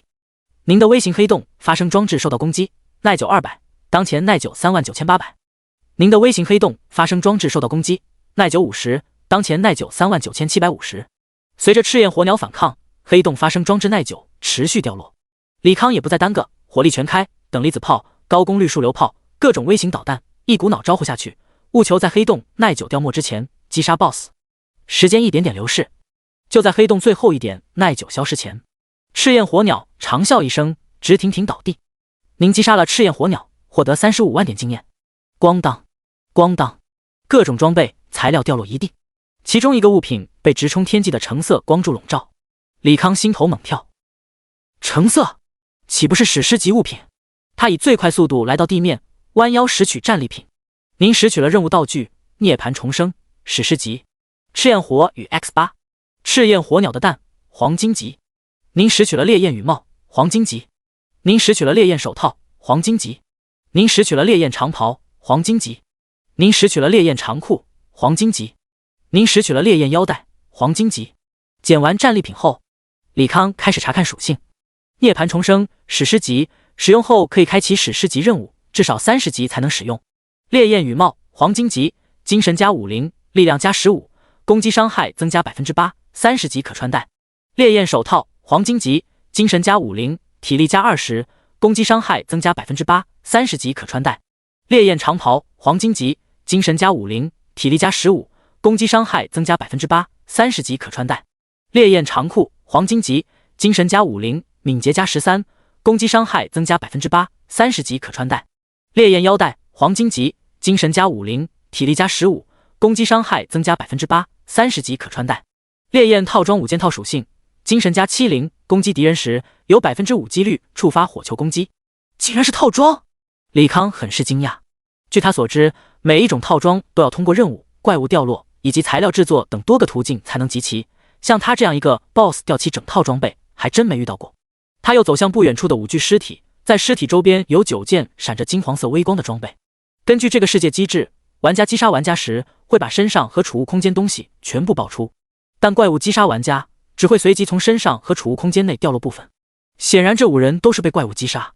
李康把装备全部收入储物空间，然后扫了一眼属性，全是55到60级的黄金装备，短期内他也用不上，只能选择变现了。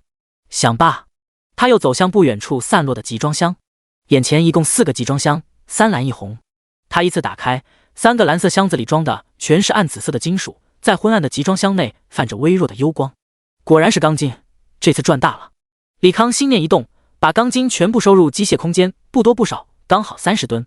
接着，他又看向遗留在红色集装箱的一堆材料，其中有3样，他格外熟悉，正是他卖给穆深成的御风壶所报材料。依稀记得穆深成说是用来给女儿制作黄金武器，难不成这批货不是杜仲，而是穆深成的？这样一来，那杜仲说只要拿回材料，就白给他钢筋，到底做不做准了？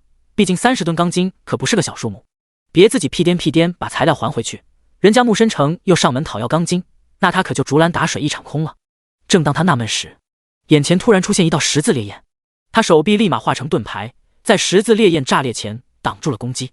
接着，不远处躺在地上的一具尸体突然暴起，一个冲锋转瞬来到他面前，抡起近2米的大剑，以极快的速度疯狂挥砍。马克战甲50号受到攻击，耐久280。马克战甲50号受到攻击，耐久300。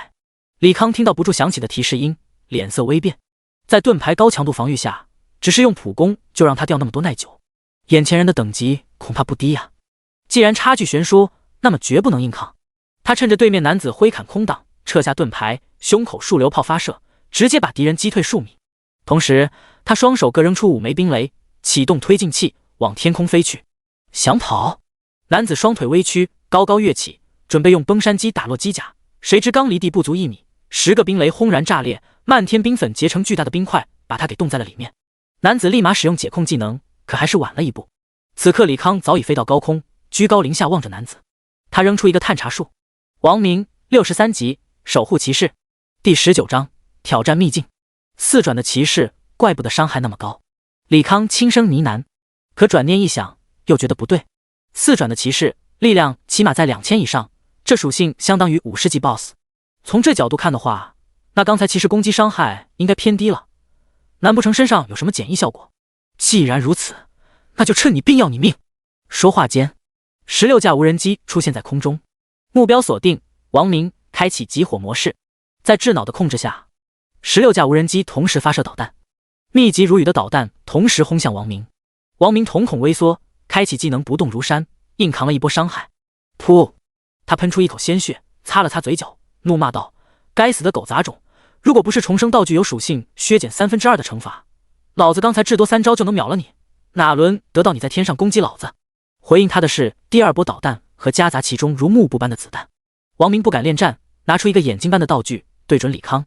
很快李康隐藏信息显现出来，李康16级机械师。看到李康信息后，王明露出惊容，这小子才16级，对方刚才攻击强度可不亚于一身黄金装备的40级职业者，这也太匪夷所思了。不过他很快嘴角露出一抹微笑，对方16级必然是这次大考的学生之一，如此精彩绝艳之人，境外组织绝不会放任其成长，只要把此人消息卖给境外组织，自然能换取一笔不菲酬劳。孙子，今天大爷就不陪你玩了，下次再见面就是你的死期。说罢，王明使出无敌技能，直接抵抗袭来的导弹伤害，然后掏出一个随机传送卷轴，白光一闪，消失在原地。用传送卷轴跑了吗？李康眉头微皱，这个骑士倒是惜命，在稍显劣势的情况下，一点也不恋战，直接开溜了。这下头疼的倒成了他了，平白多了一个强大的敌人，以后出城练级得加倍小心了。轰隆隆，天空中突然闷雷阵阵，整个大地开始剧烈抖动，地面也开始以极快速度塌陷。李康见状，落到红色集装箱面前，把集装箱内材料收入储物空间，再次启动推进器，回到半空之中，俯瞰着大地的变化。不远处赤焰火鸟尸体，周边浮现出诡异的红色魔法阵，接着一道直冲天际的红芒出现，笼罩住赤焰火鸟尸体。大概过了5分钟，红柱慢慢消散，赤焰火鸟尸体也消失不见，取而代之的是红色的虚空裂痕。李康查看裂痕信息，赤焰秘境，黄金级，竟然是秘境！李康面露兴奋之色。秘境有点类似他前世网游里的爬塔，简而言之，挑战的关卡越多，经验和掉落的材料也越丰厚。秘境也没有等级限制，怪物等级会根据挑战者等级调整，但调整也只是等级和基础属性而已，怪物技能强度和数量这些并不会有变化。所以秘境怪物强度远高于副本内，一般来说鲜少有30级以下的人敢挑战。不过他现在的机甲和无人机可以无脑刷40级小怪，挑战一下秘境也没什么问题，就算打不过，生存到挑战时间结束也没什么问题。想罢，他一个俯冲直接进入红色裂痕。就在他消失在裂痕刹那，一队狮鹫缓缓落地，为首的正是江南市护卫队队长黄虎。咦，我刚明明看到有人，怎么不见了？黄虎环顾四周，最终目光落在那条虚空裂痕上，他顿时倒吸一口凉气，秘境竟然开启了！你们在此警戒，我要马上向王长官汇报此事。江南市长官府邸。我知道了，多叫些护卫队的人戒严赤色山脉，我稍后带人过去。王恩挂断通讯，随后用通讯水晶连接江南市3大高中校长。片刻后，3位校长虚影出现在通讯水晶周边。王长官，您找我们有事？2中校长刘德志率先开口。王恩缓声道：“给你们说个好消息，赤色山脉秘境开启了。你们觉得自家学生哪个有能力冲击20级，可以尝试挑战机关，切记一定要认真审视学生实力。秘境怪物强度高于副本数倍，如果实在没把握，那就不要挑战了，以免死在秘境之中。”好的，在下这就去安排。我家穆雨晴肯定没问题。好，你们赶紧去办吧，本官还要带人去秘境实地查探，就不多说了。王恩来到府邸阳台，一吹口哨，巨大的翼龙落在阳台，他跃上龙背，疾驰而去。秘境开启消息会在不久后传遍全国，届时无数挑战者闻讯而来。江南市首先要做的便是设立结界，向挑战者收取不菲的门票钱，其次便是根据秘境所掉落的材料发展相关产业，提振江南市经济。赤焰秘境内，李康发射多枚纳米导弹轰炸怪群，导弹爆炸力超乎他想象，接触怪的刹那形成5米多高的火焰云。随后他双拳化为钳子状，钳内形成电场，无数电弧缭绕，接着喷射出一道道电浆。高压电浆触碰到怪物，炽热的高温直接把其化为灰烬。您击杀了真火之灵，获得3486点经验。您击杀了真火之灵，获得3495点经验。您击杀了真火之灵，获得3495点经验。您升级到了19级。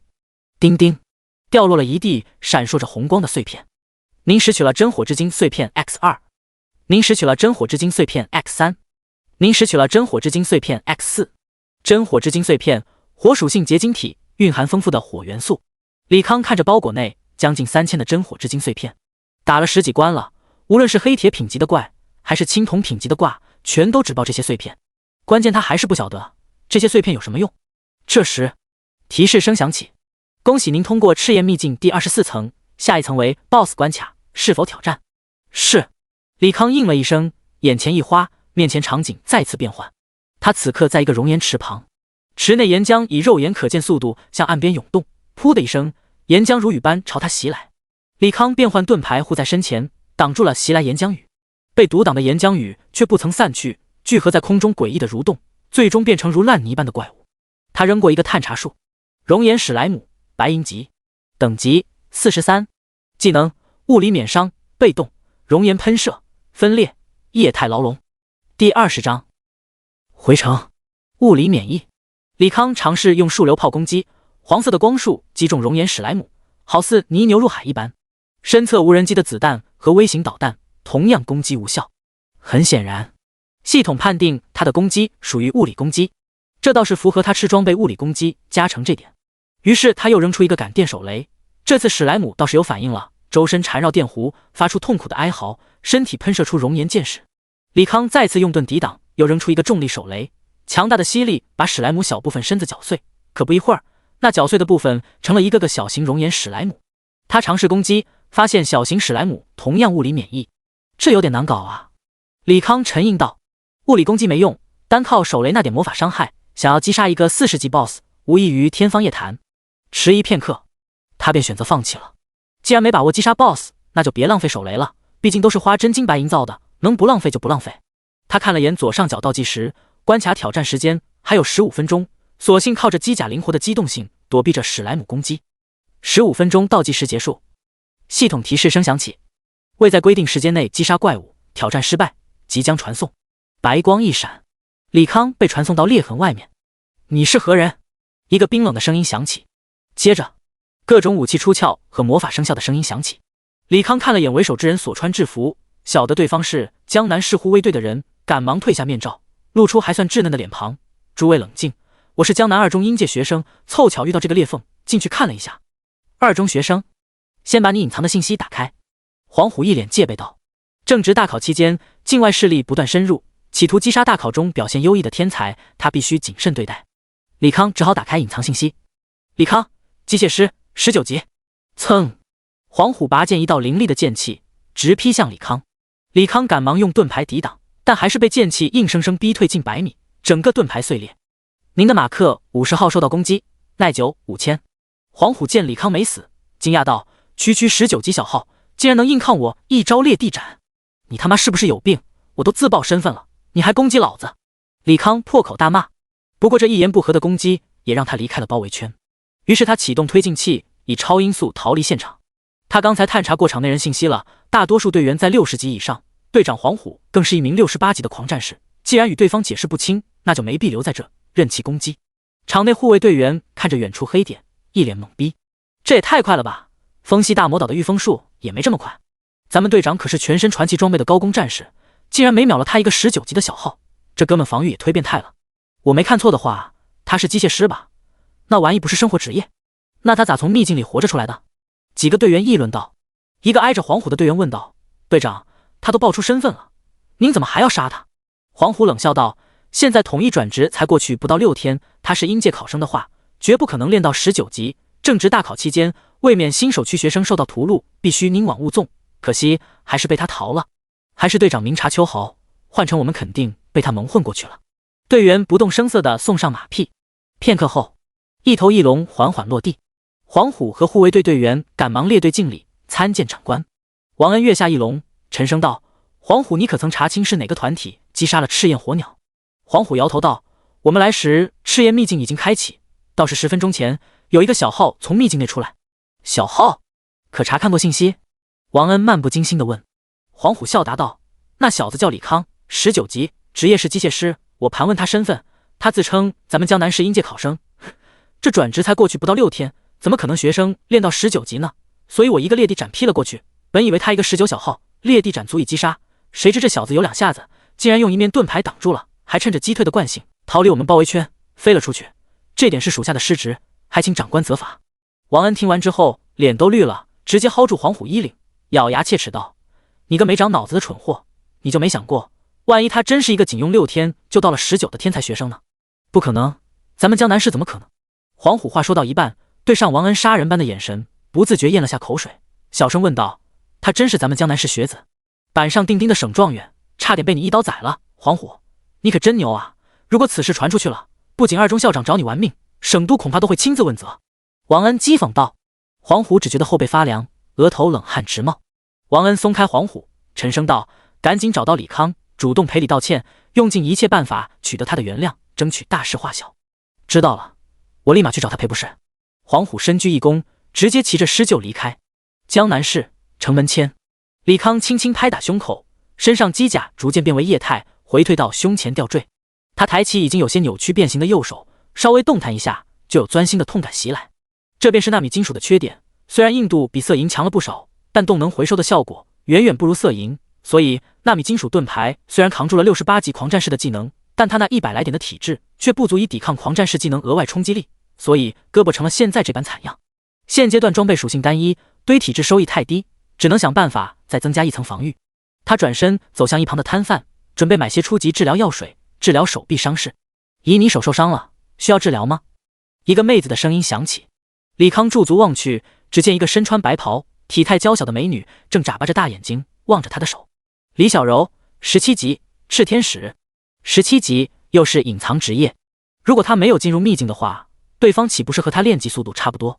果然这个世界上拥有强力职业的不止他一人，以后出门对人对事还是多谨慎一些才行。小哥哥，李小柔歪头询问。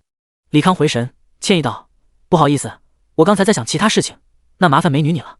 呵呵，小哥哥嘴真甜呢，举手之劳而已。李小柔虚空一指，一团柔和的白光笼罩着李康右臂，不一会儿白光消散。应该好啦，小哥哥你试试。确实不疼了，谢谢你。李康活动了几下右臂，轻声道谢。不客气，我朋友还在那等我呢，拜拜。李小柔摆了摆手，迈着小碎步走向城门处。李康抬头看去，城门正当中有一个手持大剑、身材高挑、面容清冷美艳的女孩。李小柔跑到那冷艳女孩身侧，挽着对方胳膊，有说有笑地往城内走去。是她，还真是巧。李康讶异道。高挑女人正是与他有3面之缘的穆雨晴。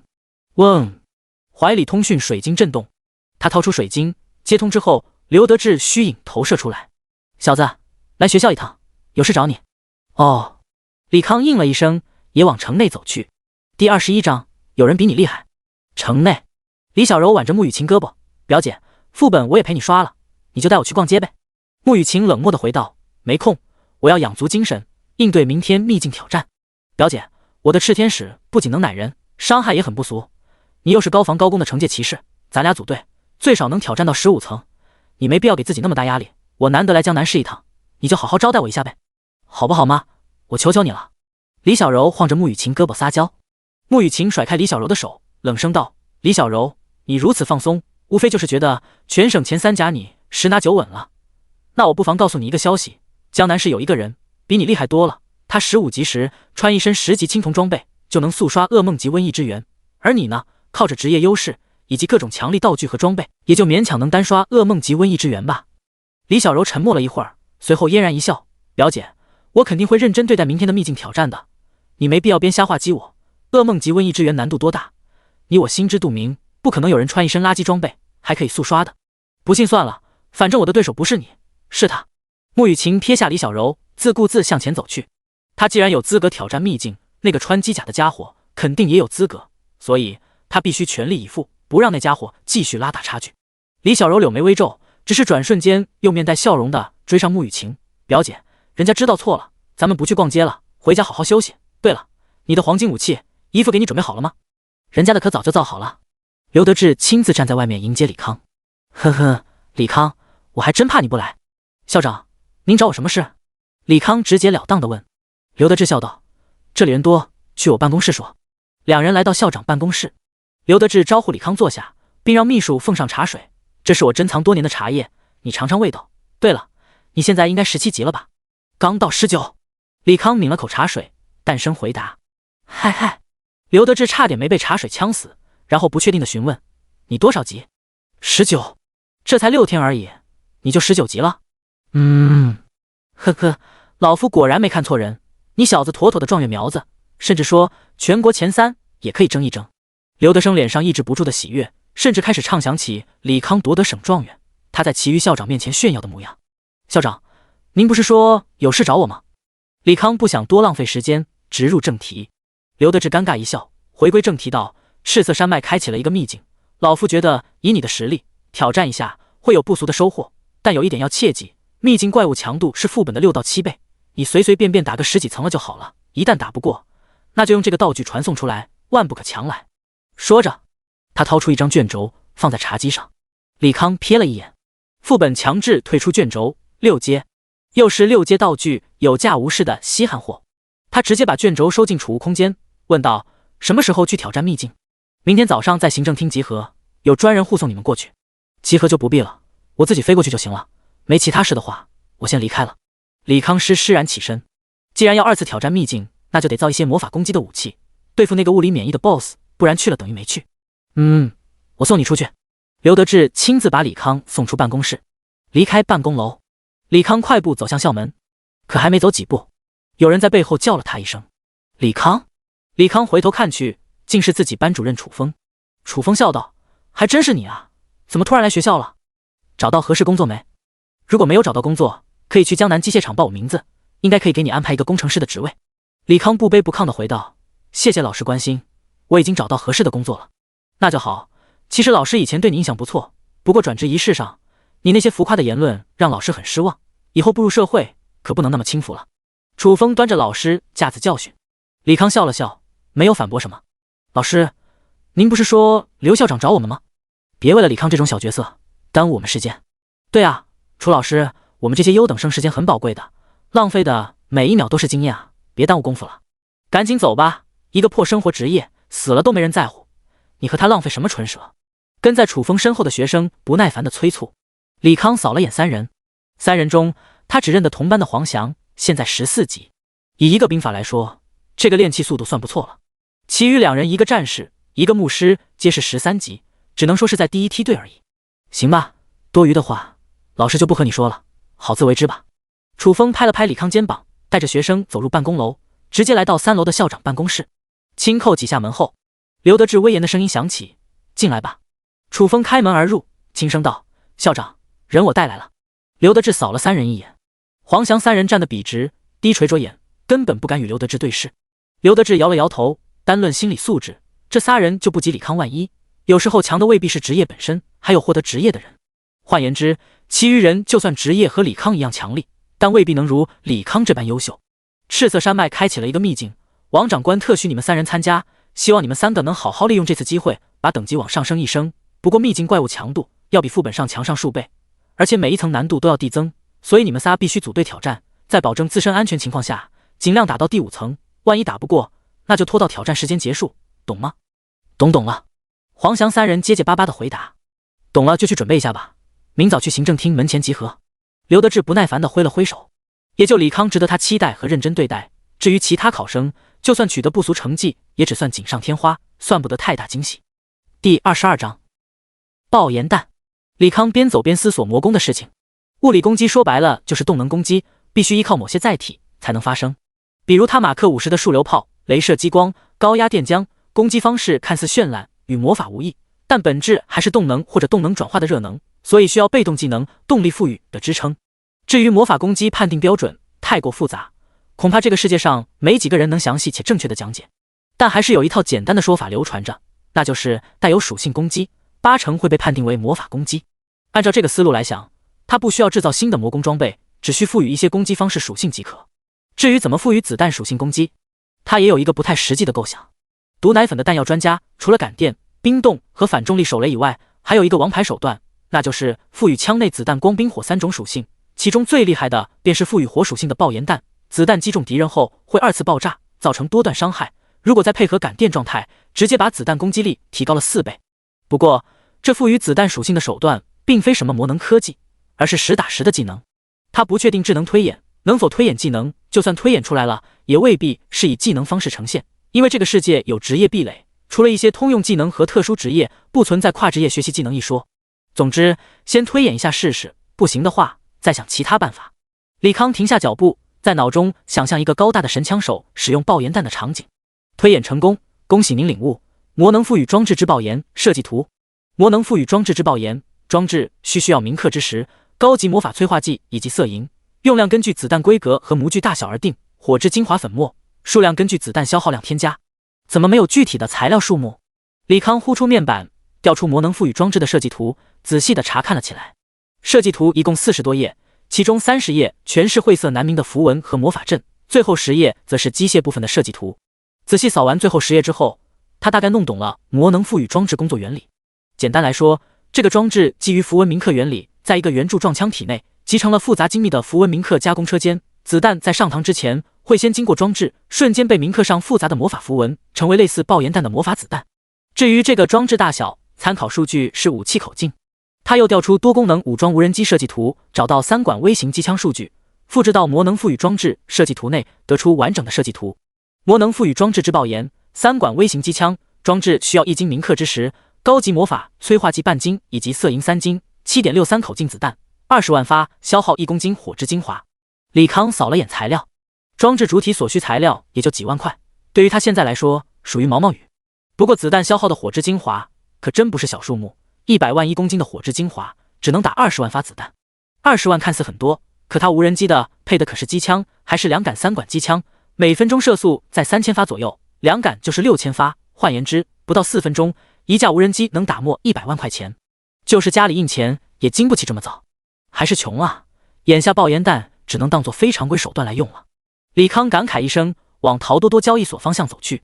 陶多多 VIP 接待室，李康把最近掉落东西全都交给接待员小丽进行评估计售。白捡的9件60级黄金装备，属性还都不错，即拍总价1亿2，到手1亿800万。黄金品级的赤焰火鸟弹和赤焰火鸟掉落的材料，李康并不打算卖，只是想让小丽给个大概价格。谁知这赤焰火鸟爆的东西太过冷门，小丽无法给准确的价格。征询李康意见之后，把资料发往陶多多总部，让更资深的评估师来给一个中肯价格。出售完身上东西，接下来就是大采购了。首先花2000万买了20公斤火之精华和20斤铭刻之石，然后又花5000万一套20级白银装备，价格是贵了一些，但他挑选的装备不仅满精神属性，另一个属性也是加满体力。体力加成越高，自身防御也会相应提高，抗击打能力随之增强。下一次如果再遇到高强度的冲击力，不至于整条胳膊都废了。您消耗3金色银，1金铭刻之时，半斤高级魔法催化剂，成功获得魔能赋予装置之爆炎3管微型机枪。一连造了8个。李康从机械空间取出4台多功能武装直升机，把拇指大小的魔能赋予装置挨个装了上去，再分别添加1公斤火之精华。刚好，接待员小丽也去而复返，身后还跟着一个男人，看年纪也就20上下，穿衣打扮很是华丽。男人大咧咧坐在李康对面，用略带轻慢语气问道：“那赤焰火鸟蛋是你的？”李康没搭理男人，抬头望向小丽，未经我允许就把莫名其妙的人带到我面前，你们陶多多真是一点也不尊重客户隐私啊，看来是不差我这个客户。小丽本想解释几句，可瞥了眼衣着华丽的男人，只能默默垂下头去。李康见状起身向外走去。你的赤焰火鸟蛋评估价是8000万，这样吧，我出双倍价格，1亿6千万买下来。男人不慌不忙道。李康速度不减，继续往门前走去，只是刚踏出 VIP 室就被2个大汉挡住了去路。他扔了一个探查术，两人皆是50多级的3转战士。衣着华丽的男人也走了过来，依然用那趾高气扬的态度说道：“小子，1亿6千万，这价格不低了，答应下来吧。我没有出售赤焰火鸟蛋的想法，你还是死心吧。”李康淡声回道，同时也给男人扔了一个探查术。孟超36级御兽师。孟超撇了撇嘴，不耐烦道：“果然你们这些穷人都是不见兔子不撒鹰的主，本少没空和你玩讨价还价的游戏。最后一口价3亿，这是我能给的最高价了。如果你是战斗职业者的话，这笔钱够你买一套不错的60级装备了，不是的话，那这笔钱也够你在江南市过上富足的生活。不好意思，我真不打算卖，你还是花钱买其他宠物蛋吧。”李康再次回绝，倒不是他犯咒故意不卖，而是这个赤焰火鸟蛋，他在拿到时就打算用来送人。高中时期，有个学姐对他照顾颇多，不仅帮他找了一个便宜又舒适的出租房，还给他找了一份稳定轻松的兼职，让他在高中3年生活质量得到了极大的改善。可能那些小恩小惠对于那位学姐来说只是举手之劳，可对他来说却是在这个毫无依靠的世界上感受到为数不多的善意。而这个学姐在去年觉醒了御兽师职业，并且在大考上以江南市第2的成绩考上了京城一所1线院校，所以他想在考入中央学院后拜会一下这位学姐，并把赤焰火鸟蛋作为谢礼送上去。第23章强买强卖。我就和你客气2句，你小子还当真了罢了，那咱就打开天窗说亮话。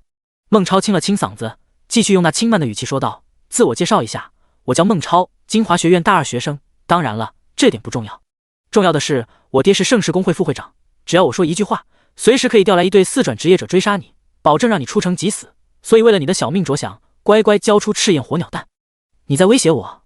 李康反问。孟超轻蔑一笑：“你有的选才叫威胁，我这话只是让你认清现实，别做无谓的挣扎而已。”说罢，他拿出一张卡片扔在地上，卡里有3亿，密码6个6，交出赤焰火鸟蛋，拿着卡滚蛋，再继续挑战我的耐心。那我也最后和你说一遍，东西不卖，至于追杀什么的随便你，没其他的事，那就赶紧让堵门的俩傻逼滚开，别浪费老子时间。李康踏着地上卡片漫步往外走去。孟超的威胁他压根没放在心上。城内有禁魔法阵，所有职业主动攻击技能无法施展，而他的机械武器却不受此限制，所以在城内他是无敌的。哪怕出了城，以马克50号的超音速，几秒钟就能甩飞盯梢追杀他的人。而外面地图那么大，仅凭一个小队想找到他，无异于大海捞针。孟超见李康如此不识相，也是一肚子火，咬牙切齿道：“软硬不吃是吧？那好，我就给点苦头尝尝，看看你骨头有没有你嘴那么硬。你们俩给我好好教训他。”是。2个大汉闻言狞笑着上前。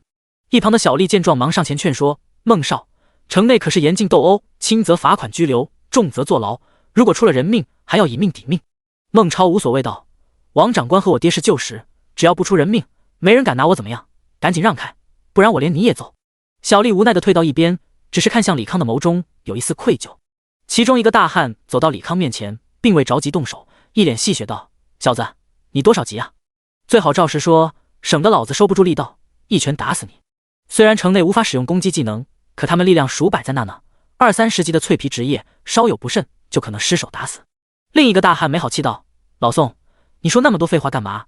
他这个年纪至多20来级，咱们用个1/10力气就能把他打个半死。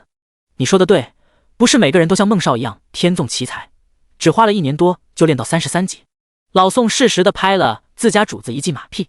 李康灭声道：“就你们这种只会欺负小号的窝囊废，最好用全力和我打，不不然下场会很凄惨。好个嘴上不饶人的狗杂种，老子这就一拳把你嘴巴打烂！两个大汉瞬间被激怒，各自挥拳上前。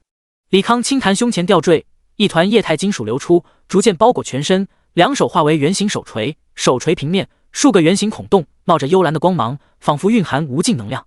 他挥出两拳，巨大的能量让周边空气也跟着荡起涟漪。两个大汉感受到那股强大的力量，皆是露出骇然表情，却也来不及躲闪，只能硬着头皮对轰。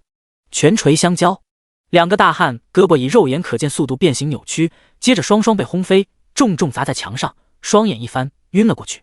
怎么可能？孟超失声道。他惊讶的不是手下被击飞，而是李康竟然能在城内施展攻击技能。早说了，让你的两个废物手下别留力，他们不听，我也没办法。李康褪下面甲，冷笑着走向孟超，双臂也变回长拳头模样，只是指尖多了丝丝电弧萦绕。两人在动手之前，但凡加上该有的防御 buff， 也不至于被一下锤晕。说到底还是两人轻敌。他来到孟超面前，淡声道：“我这个人信奉一句话，人不犯我，我不犯人。但你非要惹我，那我也不可能善了。”说话间，他指尖电弧越来越亮。孟超吓得不住后退，语气发颤道：“你要干什么？你我爹可是盛世公会副会长，你要敢动我，等着被无休止的追杀吧。”这话你说过了，我等着你的人来杀我。李康释放电击，密密麻麻的电弧瞬间吞没孟超。孟超早有防备，用出御兽师专用技能伤害转移，让御兽空间内的兽宠承担了大部分伤害，拔腿向外跑去。跑得了吗？李康冷笑一声，索性直接用束流炮瞄准孟超。蓝色的光束击中孟超，直接把人轰到了交易大厅。孟超踉跄着从地上爬起来，样子虽然狼狈，却没受到太多伤害。李康颇为讶异，哪怕御兽师是主堆体力的职业，可这孟超防御也推后了一些，肯定有什么特殊防护道具。来人啊，杀人了！孟超没有停留，大喊着往外跑去。交易厅的人听到有人喊杀人，也吓得纷纷往外逃窜。李康看着乱作一团的大厅，并不想再多生枝节，轻拍胸口，褪下机甲，打算离开这个是非之地。李先生，身后小丽叫住了他。怎么着？你们陶多多还想替孟超留下我不成？李康语气不善。小丽深鞠一躬，对不起，孟超势力太大，我们得罪不起，只能无视规矩，带他来见您了。商人逐利，你们陶多多做买卖，肯定要舍小取大，我这种无权无势的人，肯定没一个大公会副会长儿子重要。而且你也是听上面人吩咐办事，所以我理解你，也不会为难你。李康轻声道，随即话锋一转，不过嘛，理解归理解，以后陶多多我永远不会光顾了，记得及时把装备余款打到我商户，不见。说罢，他快步往外走去。人刚走到交易大厅，门外哗啦啦进来一群人，皆是穿着统一制式的服装，唯独为首的人直接显露穿着装备的铠甲外形，并且手持半人高的大剑，正是护卫队队长黄虎。第24章，恐怖的伤害。孟超从人堆中钻了出来，用手指着李康道：“黄队长，就是这个王八蛋，在陶多多公然行凶，不仅打伤了我2个手下，还想杀我，赶紧把他抓起来重判。”黄虎没有理会孟超，而是直勾勾盯着李康，还真是阴魂不散。李康眼睛微眯，护卫队成员佩戴特殊道具，完全不受城内禁魔法阵影响，如果护卫队的人对他动手，他毫无胜算可言，甚至说像上次一样逃离都成问题。不过在城内哪怕是护卫队也不敢随意杀人，所以他不打算反抗。两人对视片刻，黄虎突然大笑道：“哈哈，李老弟，我可算找到你了，在赤色山脉是我老黄脑袋被驴踢了，才会不分青红皂白攻击你。你大人有大量，原谅我这个大傻子。”李康愣了一下，但很快想明白缘由，对方大抵是再次确认过他身份了，并且知晓他还挺受王长官关注，所以才来此求和。他沉吟片刻，回道：“这样吧，你无缘无故劈了我一刀，那你也站着吃我一招，咱们两清。”当真？黄虎双眼放光。李康虽然是这次大考状元种子，但总归是个才19级的小号，而他一身传奇装备，属于4转职业中的强者，别说接李康一招，就是站着不动，让李康攻击半个小时也没问题。当真？李康点头。黄虎咧嘴一笑，转身对手下吩咐道：“你们几个后退，省得李兄弟误伤你们。”他说这句话纯粹是照顾李康自尊心罢了。护卫队队员都是装备精良的高手，哪是一个小号能伤的？护卫队的人也都莞尔一笑，纷纷后退。李康一副稚气未脱的模样，等级自然不会高到哪，他们也只当李康是哪个大人物家的任性公子，自家队长在这儿哄小孩呢。孟超看到这一幕，脸色铁青道：“看来黄队长和这个在城内行凶的暴徒认识啊，不过我劝你最好秉公执法，不然我就让家父找王长官告状了。黄虎嗤笑道：不好意思，我没看到有人行凶。孟少如果非要胡搅蛮缠，乱告刁状，那请便。现在李康可是江南市的香饽饽，打几个人这种小事，没人会计较。孟超被噎了个半死，许久后才压抑心中怒火，默默退到一旁，并拿出通讯水晶，开始联络自己父亲。报仇其实是小事，而那吃焰火鸟蛋可以说是关系他未来前途，所以他要不惜一切代价拿到。黄虎笑望向李康，地方腾出来了，李小兄弟赐教吧。你不上几个防御 buff 吗？我等会儿攻击还挺猛的。李康轻声提醒。黄虎摇了摇头，勾了勾手，示意李康尽管攻过来。李康打了个响指，空中多了4架多功能武装无人机，接着他手一翻，一个感电手雷出现在手中，往前一扔，手雷在黄虎面前滚了数圈，毫无动静。围观的人和黄虎傻呆呆看着手雷数10秒，见其毫无动静，又不约而同看向李康。看来禁魔法阵对手雷起作用了。李康马上分析出哑雷原因，抬头看向黄虎，能不能给我个解除禁魔法阵效果的道具？好。黄虎转头吩咐道：那个王琦啊，把你令牌扔给李兄弟。一个法师打扮的中年把手中令牌一抛，李康伸手接住令牌，同时黄虎脚下手雷爆开，整个人如站在雷池。雷系魔法道具，这伤害对于20级左右的怪物来说很是不俗啊，不过对3转以上职业者来说，这伤害就没什么威胁性了。黄虎笑呵呵的点评，显然手雷伤害连他防御都没破，这手雷只是给你叠个 debuff， 接下来才是正儿八经的攻击。再提醒一句，黄队长如果遭不住，不要强撑，及时用技能抵抗。debuff。 黄虎这才注意到身上感电状态，查看具体信息之后也大吃一惊。感电状态，所受伤害加倍，这状态着实有些逆天了。如果他的狂战士能赋予敌人这种 buff， 估计70级内先有敌手。他又想起李康那身炫酷机甲，还有随意接了他一招猎的斩，从容离开那一幕，估计他说出去也不会有人信，这是一个19级战斗职业者能办到的事。果然，能被称为状元种子的主都不是什么简单角色。黄虎收起几分轻视之心，轻声道：李兄弟尽管攻击，如果抵挡不住的话，黄某会用技能抵抗。李康默下达攻击指令，4架无人机配备的3杆微型机枪开始转动，密集的子弹激射而出。饶是黄虎看到如此密集的子弹，心里也多少有点发怵。很快，第一波子弹击中了他的身体，阵阵刺痛感袭上心头，心中难免惊骇。这个攻击竟然瞬间破了他的防御，这特么是一个19小号该有的攻击力。在他震惊的刹那，耳边突然传出爆炸声，更为强烈的疼痛感和冲击力让他雄壮的身子不自主抖动。而在外人来，他就像是一个正在抽扬巅峰的大号烟花。前1分钟，黄虎为了面子还在死命硬撑，可随着子弹频率增加，爆炸造成的伤害竟然也在相互叠加，渐渐形成了连他也无法小觑的伤害。他只好使出抵抗技能，然后狂加防御 buff， 这才把伤害降低了1多半。终于使出技能了吗？李康嘴角微翘。最开始他只把机枪射速调整在每分钟500发，然后依次递加，直到1500发每分钟，黄虎才正儿八经上了 buff。 既然对方终于认真了，那他也不墨迹了，直接把火力调整到3000发每分钟。黄虎再次被密集的爆炸吞没，不过只是片刻之后呢，黄虎周边升起一道血墙，把子弹全部吞噬。队长竟然用了血誓，就算是给这个公子哥面子，也演得太夸张了吧。一个护卫对队员吐槽道。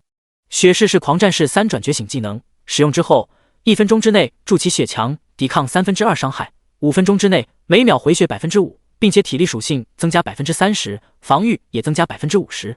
不过这技能 CD 长达3小时，一般情况狂战士是不会开的。这时护卫队的牧师沉声道，虽然队长用血誓夸张了一些，但是咱队长血气值确实缓慢下降，这说明那个年轻人对咱们队长造成了有效攻击。不会吧，他年纪不大啊，等级肯定也高不到哪去，怎么可能对咱们队长造成有效攻击？刚才的队员再次质疑。牧师苦笑道，你和我杠啥啊？我只是把事实说出来而已，确实没啥好杠的。在这个世界出一些咱们常人无法认知的变态很正常啊，比如每年考入中央学院的怪胎，他们哪个不是月10多级杀人狠角？另一个年纪颇大的护卫对队员轻声感慨，其余人也面露唏嘘之色，唯独盛超眼中杀意闪现。他真没想到李康如此优秀，可越是如此，那便越留不得。拿到赤焰火鸟蛋之后，必须弄死对方。第25章以势压人。在黄虎开启血誓刹那，李康便主动停止了攻击。他心里还是有点避数的，黄虎身为护卫队队长，必然是四传职业者中的强者，指望4架无人机就让对方交出保命技能之一，显然不靠谱。而且他这次攻击也并非单纯报复黄虎在赤色山脉那一击，更深层次的目的还是测试爆炎弹能否对4传职业者造成有效攻击。毕竟在这个世界，越往后升级难度越大，丢掉小命几率也越高，所以7成战斗职业者终生都止步在70级以下。他只要确保在前期有手段能和4转职业者对抗即可。哼，李兄弟，果然天纵奇才啊，逼得老哥我都交出看家技能了。黄虎假模假样的恭维。不过这7分假之中也藏着3分真。王长官果真慧眼如炬，李康确实是个状元苗子，甚至在全国也能取得不俗的成绩。哼，黄队长就别奉承我了，我知道自己有多少斤两，不过还是得谢谢黄队长如此给面子。李康微微欠身道。黄虎咧嘴一笑，有本事谦卑，不怕事，诱之进退。就算没有强力职业，这个李康也早晚是个人物。哼，李兄弟真是个敞亮人，你这个兄弟我算是认下了。这样吧，我这当哥哥的有个小礼物，算是提前祝贺你一转。黄虎从储物空间取出一个锦盒，打开之后里面是一个卷轴。李康查看卷轴信息，初级技能学习卷轴，使用之后可以随机领悟一个技能。黄队长，这个是否太贵重了一些？这种可以学习技能的卷轴价值比那些6阶道具要高多了，据说掉率只有10万分之一，几乎所有人报道之后都会使用掉，所以先有在市场上流动，正儿八经的有市无价。黄虎直接把卷轴塞到李康手里，拿着吧，初级技能学习卷轴对我这种4转职业用处不大，对你就不一样了。多谢。李康当着黄虎面使用了卷轴，白光闪烁之后，系统提示响起，恭喜您获得技能机械改造。机械改造根据图纸对机械局部进行改造，所消耗材料以图纸为准。咋样，获得有用的技能没有？黄虎笑问。技能学习卷轴也不是都给好用技能，有时候也会给一些让人哭笑不得的鸡肋技能，很有用。李康笑道。在给无人机增加魔能赋予装置时，他就意识到了一个问题，那就是有些创造出来的武器和机甲实在太过精密和先进，靠这个世界的工具替换简直是困难重重，统一升级替换又太浪费材料。而机械改造明显是机械创造之下的细分技能，很好的解决了他的这些痛点。好用就行，咱哥俩喝酒去。黄虎拉着李康就要离开，人群中一个不阴不阳的声音响起。哼，黄队长可真有闲心啊，执行公务中还能去喝酒。说话间，8个大汉风风火火上前，把堵在门前的护卫队全都推开，硬生生开出一条路。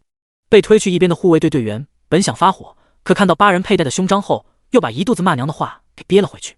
道路让开之后，一个身穿唐装的8字胡男人背着手走了进来。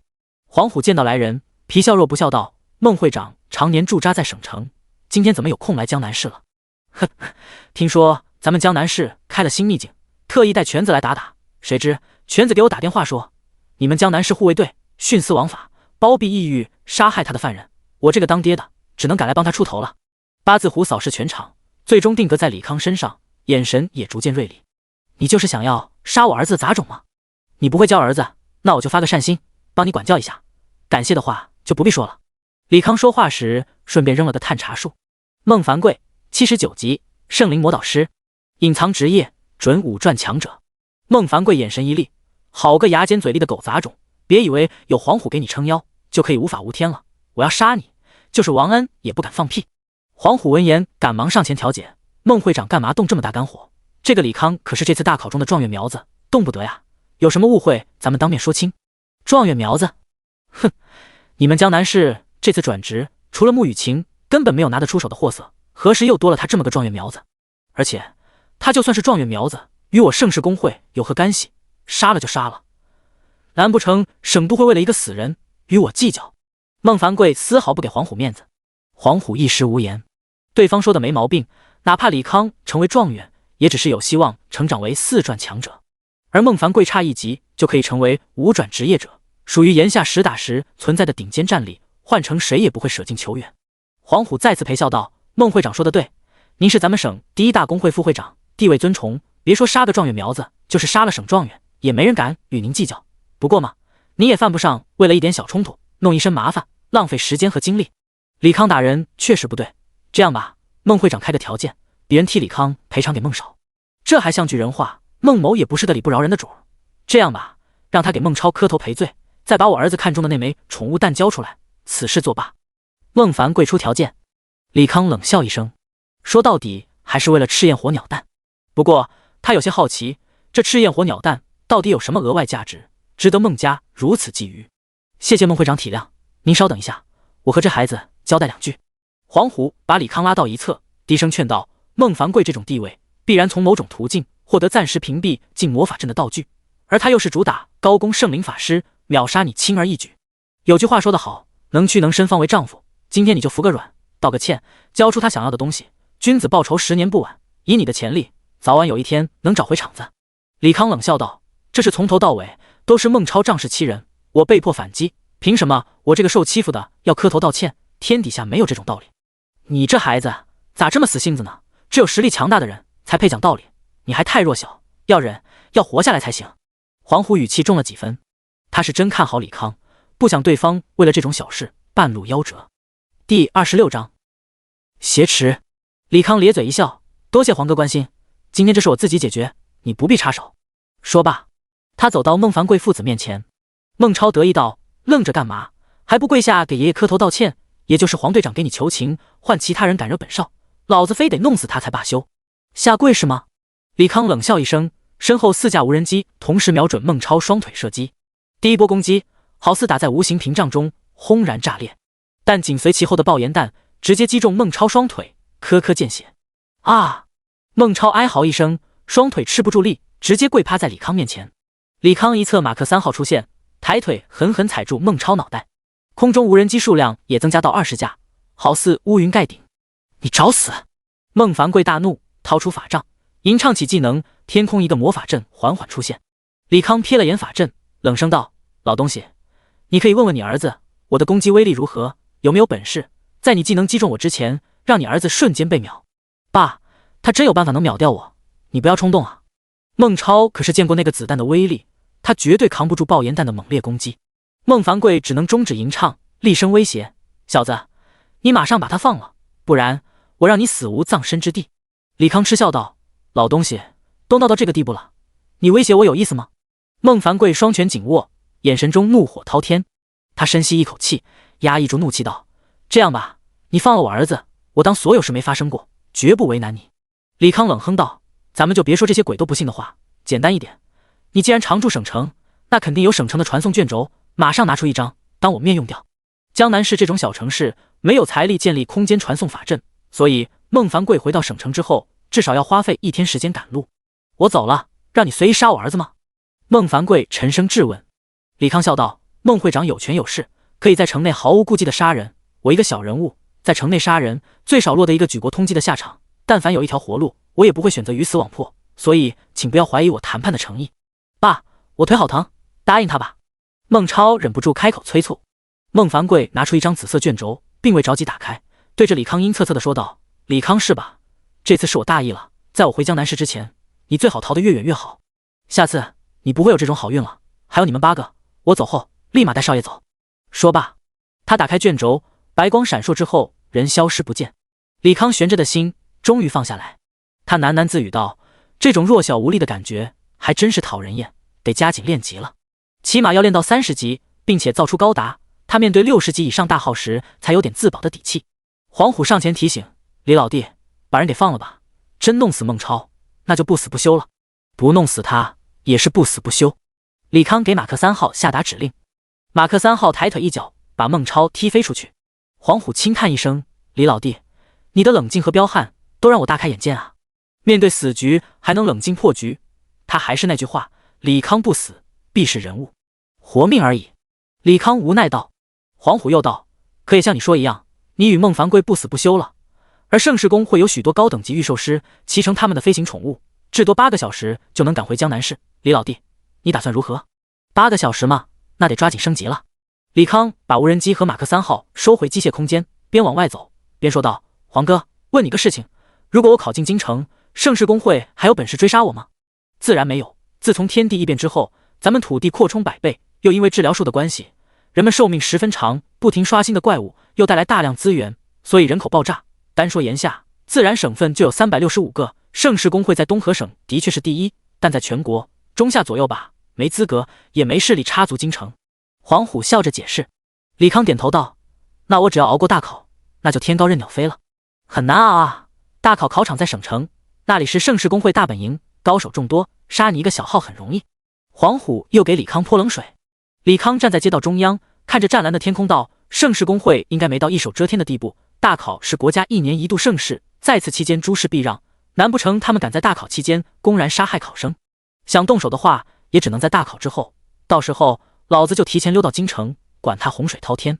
对了，我打算再去挑战一下赤焰秘境，黄哥，通知下你的人，等会儿给我放行。”在孟凡贵赶回之前，他要抓紧时间升到20级，并且完成转职任务。做完这一切之后，他也不打算回江南市了，边往省城那边赶，边打怪升级。黄虎轻声道：“王长官一直留在赤焰秘境主持大局，你去了直接报名字即可，我还要收拾一下烂摊子，就不陪你过去了。”“好，那我先走了。”李康轻拍胸口，重新穿上机甲，飞驰而去。20分钟后，他再次来到赤色山脉，只是飞到赤焰秘境上空，整个人被一股无形的屏障阻挡，再也无法存进。这么快就弄结界了？李康苦笑一声，挨着结界边缘缓缓落地，刚好站在2个护卫队成员面前。“李康是吧？王长官在里面等你，拿着这个就能进去了。”护卫队的人扔给李康一个木牌子，李康拿着牌子顺利进入结界。别看只过了3个小时，此刻赤焰秘境附近已经有了翻天覆地的变换，周边的树木全部砍伐，路面也进行了硬化。赤焰秘境入口处，有人正在搭建某种建筑，砖石上全是密密麻麻的铭文。“王长官好！”李康来到近前，与王恩打了声招呼。王恩转身望着李康，痛心疾首道：“小李啊，你不该与孟凡贵提前发生冲突，以你的实力，完全有希望考入中央学院，到时候区盛世公会根本不敢把你怎样。能忍我肯定忍，可人家屎都拉到头上了，我只能反击。”李康淡淡回道：“重活一世，他不求快意恩仇，但也不能当个任人欺辱的窝囊废。狗屁的盛世公会真把他逼急眼了，以后直接造几枚氢弹投过去，看这群孙子死不死。”第27章20级了。罢了，这事不提了。最近这段时间你少露面，我帮你尽力周旋。木已成舟。王恩也不想与李康讨论事情对错，换了个话题问：“对了，黄虎说你有赤焰火鸟蛋，那么你应该知道赤焰火鸟是谁击杀的吧？”“我杀的。”都闹到这份上了，李康也懒得隐瞒了。王恩早有所料到，果然如此。你的团队都有什么人？说出来，我好一一感谢。我自己单杀的，没其他人。你一个人？这怎么可能？王恩一脸错愕。李康轻声解释，赤焰火鸟机制是人越多越强，并且速度极快，所以我只要伤害够，并且有办法一直强控 BOSS， 击杀他只是多费些时间而已。王恩面露苦涩，你说的轻巧，打赤焰火鸟真能办到的人有几个？更何况你才19级。他组织了数次攻略赤焰火鸟行动，每一次都是伤亡惨重，以至于他后来都懒得搭理那只红毛鸟了。李康说的越轻巧，他越觉得自己像个傻子。李康没有接茬，指了指一旁正在搭建的建筑问道：“这是什么玩意？”“这是记录塔，可以通过魔法水晶调取每个人的秘境闯关信息，之后我们会出台一些奖励机制，提高大家闯关热情。”“哦。”李康应了一声，本质上还是网游爬塔，拿奖励那套东西。说起奖励，他从储物空间拿出真火之晶碎片。“王长官，这是我打秘境掉落的材料，不知有什么用？秘境后期会报一些装备和道具图纸，应该需要它作为材料。再就是真火之晶，火元素含量极高，可以替代一些高级火元素材料，暂时确定的用途就这些。”王恩回道：“替代高级火元素材料吗？”李康把玩着碎片，不知用它代替火之精华，催动魔能赋予装置如何？一个护卫队成员匆匆走来：“长官，建筑协会的工匠来了，您要不要与他们商议园区如何建造？”李康闻言笑道：“那我就不打扰王长官忙正事了，麻烦王长官和刘校长说一声，我会自行前往省城，就不与你们同行了。”王恩点头道：“孟凡贵不一定会卖我面子，你避避风头是对的，别忘了关掉通讯水晶，以免被人从信号轨迹追踪到行迹。”“好的。”李康拿出通讯水晶，打开上面屏蔽法阵，踱步走入裂痕，已进入赤焰秘境25层，剩余挑战时间19分59秒。场景再次转换成熔岩池旁，接近着，岩浆从池内涌向他。李康如上次那般用盾牌挡住岩浆雨，照出4架无人机，待地上岩浆聚合成熔岩史莱姆纳克，无人机机枪开始射击。在密集的子弹攻击下，史莱姆变得千疮百孔，被击碎的部分身体分裂成一个个的小史莱姆，朝着李康袭来。李康扔了一个引力手雷，袭来的小史莱姆被拢作一团，最后一梭子爆炎弹直接蒸发。在持续的攻击下，熔岩史莱姆体型越来越小，最后发生不甘的吼叫声，消失无踪。您击杀了熔岩史莱姆，获得45000点经验。咣当，咣当 ，BOSS 掉落数块晶石。您拾取了真火之晶。您拾取了真火之晶。您拾取了真火之晶。您拾取了真火之晶。李康掂量了一下，一块真火之晶大约5斤左右，重量相当于500个真火之晶碎片吧。场景再次变换，眼前是正在燃烧的草原，远处似有一片移动火海，越来越近。大约过了1分钟，他终于能看清楚那片火海真容，竟是一群背上生火的狼。赤炎狼，青铜级，等级47，技能撕咬火球。群狼眨眼而至，李康扔出数个感电手雷和重力手雷，暂时阻止了狼群前行速度。他飞到半空，赤炎狼口生火球，无数火球激射而来。马克50后备发射海量铀弹，抵消了这一波攻击。16架无人机两一组，从4个方向对狼群展开轰炸。最后，马克50以电浆炮扫尾。您击杀了赤炎狼，获得4700点经验。您击杀了赤炎狼，获得4700点经验。您击杀了赤炎狼，获得4700点经验。2小时后，李康打开面板，等级19%， 95%。再闯完下一关，应该能升到20级。下一秒，场景再次变换，周边漆黑一片，无人机打开照明，四周全是石壁。李康抬头看去，差点没当场去世。洞顶上面密密麻麻全是蝙蝠，那密集程度令他十分不适。暗夜蝙蝠，青铜级，等级58级，技能爆音波，嗜血。暗夜蝙蝠在灯亮那一刻也张开了翅膀，发出尖锐的叫声。李康只觉得脑袋发晕，只能靠马克50自主稳定系统站直身子。而马克50和16架无人机耐久也如流水般哗哗往下掉，数量这么多，又是群体技能，只能速战速决了。他先扔了数个引力手雷，把墙壁上的暗夜蝙蝠吸附到地上，再扔了一堆冰雷和感电手雷，打断暗夜蝙蝠释放技能。随后火力全开对怪物展开攻击。虽然看着火力十分强大，但随着怪物等级提高，普通无人机的微型导弹和子弹对怪物造成的伤害微乎其微。现在主要输出力量就是靠马克50号和4架有爆炎弹的无人机。同样面临这个情况的便是冰雷了。对于50级以上精英怪，冰冻几率大大减少，只能用量弥补。在冰雷的轮番强制冰冻下，他和无人机输出还算安逸，终于把海量蝙蝠全部消灭。恭喜您升到20级，您已到达2次转职等级，请去主城战斗职业者服务大厅接取转职任务。您拾取了真火之晶碎片 X12。您拾取了真火之晶碎片 X17。您拾取了真火之晶碎片 X18。您拾取了真火之晶碎片 X23。恭喜您通过赤焰秘境第39层，下一层为 BOSS 关卡，是否挑战？李康选择了否。他打蝙蝠都是压线输出，所以下一关 BOSS 想都别想。而且他现在时间紧迫，也没心思为了那点材料继续挑战。第28章被悬赏。从赤色山脉一路向南，大约飞行了100多公里后，李康来到另一座依江而建的城市江北市。别看江北与江南一江之隔，可论人口繁荣程度，江北市可以排在东河省前3，远不是在东河省常年倒数的江南市可比。大哥，请问战斗职业服务大厅怎么走？李康在拦住一个男人，轻声询问。男人闻言愣了一下，随即恍然道：你不是江北人啊？我江中的，来江北办点事。李康随口胡诌。男人回道：你沿着这条路走到头就是了，不过现在服务大厅应该下班了，你还是等明天睡醒再去吧。好的，谢谢大哥。李康道了声谢，就近找了家旅馆休息了下来。次日，赤色山脉，一队狮鹫缓缓落地，从上面陆续跳下9个学生。哈哈，我还以为其他学校的人有多厉害呢，搞了半天最高的也才14而已，和本大爷根本不是一个量级。一身蓝色法袍的黄翔叉腰大笑。昨天接到来打秘境通知后，他就开始彻夜打怪，又在集合前刷完副本，勉强升到了15级。他们哪能跟黄哥你比啊？我都没注意，黄哥竟然15级了，这次秘境要多仰仗黄哥了。另外2个2中的学生陪着笑脸恭维。其余学生闻言脸色有些难看，但也没法反驳，人家等级比他们高是事实。黄翔刚想再吹嘘2句，又一只狮鹫落地，狮鹫背上2道倩影瞬间吸引住众人目光。2个美女，一个身材高挑，面容冷艳，一个娇小浮凸，面容甜美。穆雨晴17级，惩戒骑士；李小柔17级，炽天使。我的天， 2个隐藏职业大佬。这才第7天，已经有2个17级了，这明显是奔着2转去的。咱们江南市今年这要牛吗？某些人不过才15级就觉得自己很厉害了，看看人家都17级了，人比人气死人啊！幸亏我没啥攀比心。众人惊叹于两女等级和职业之余，还不忘借着两女的优秀挖苦自大的黄翔。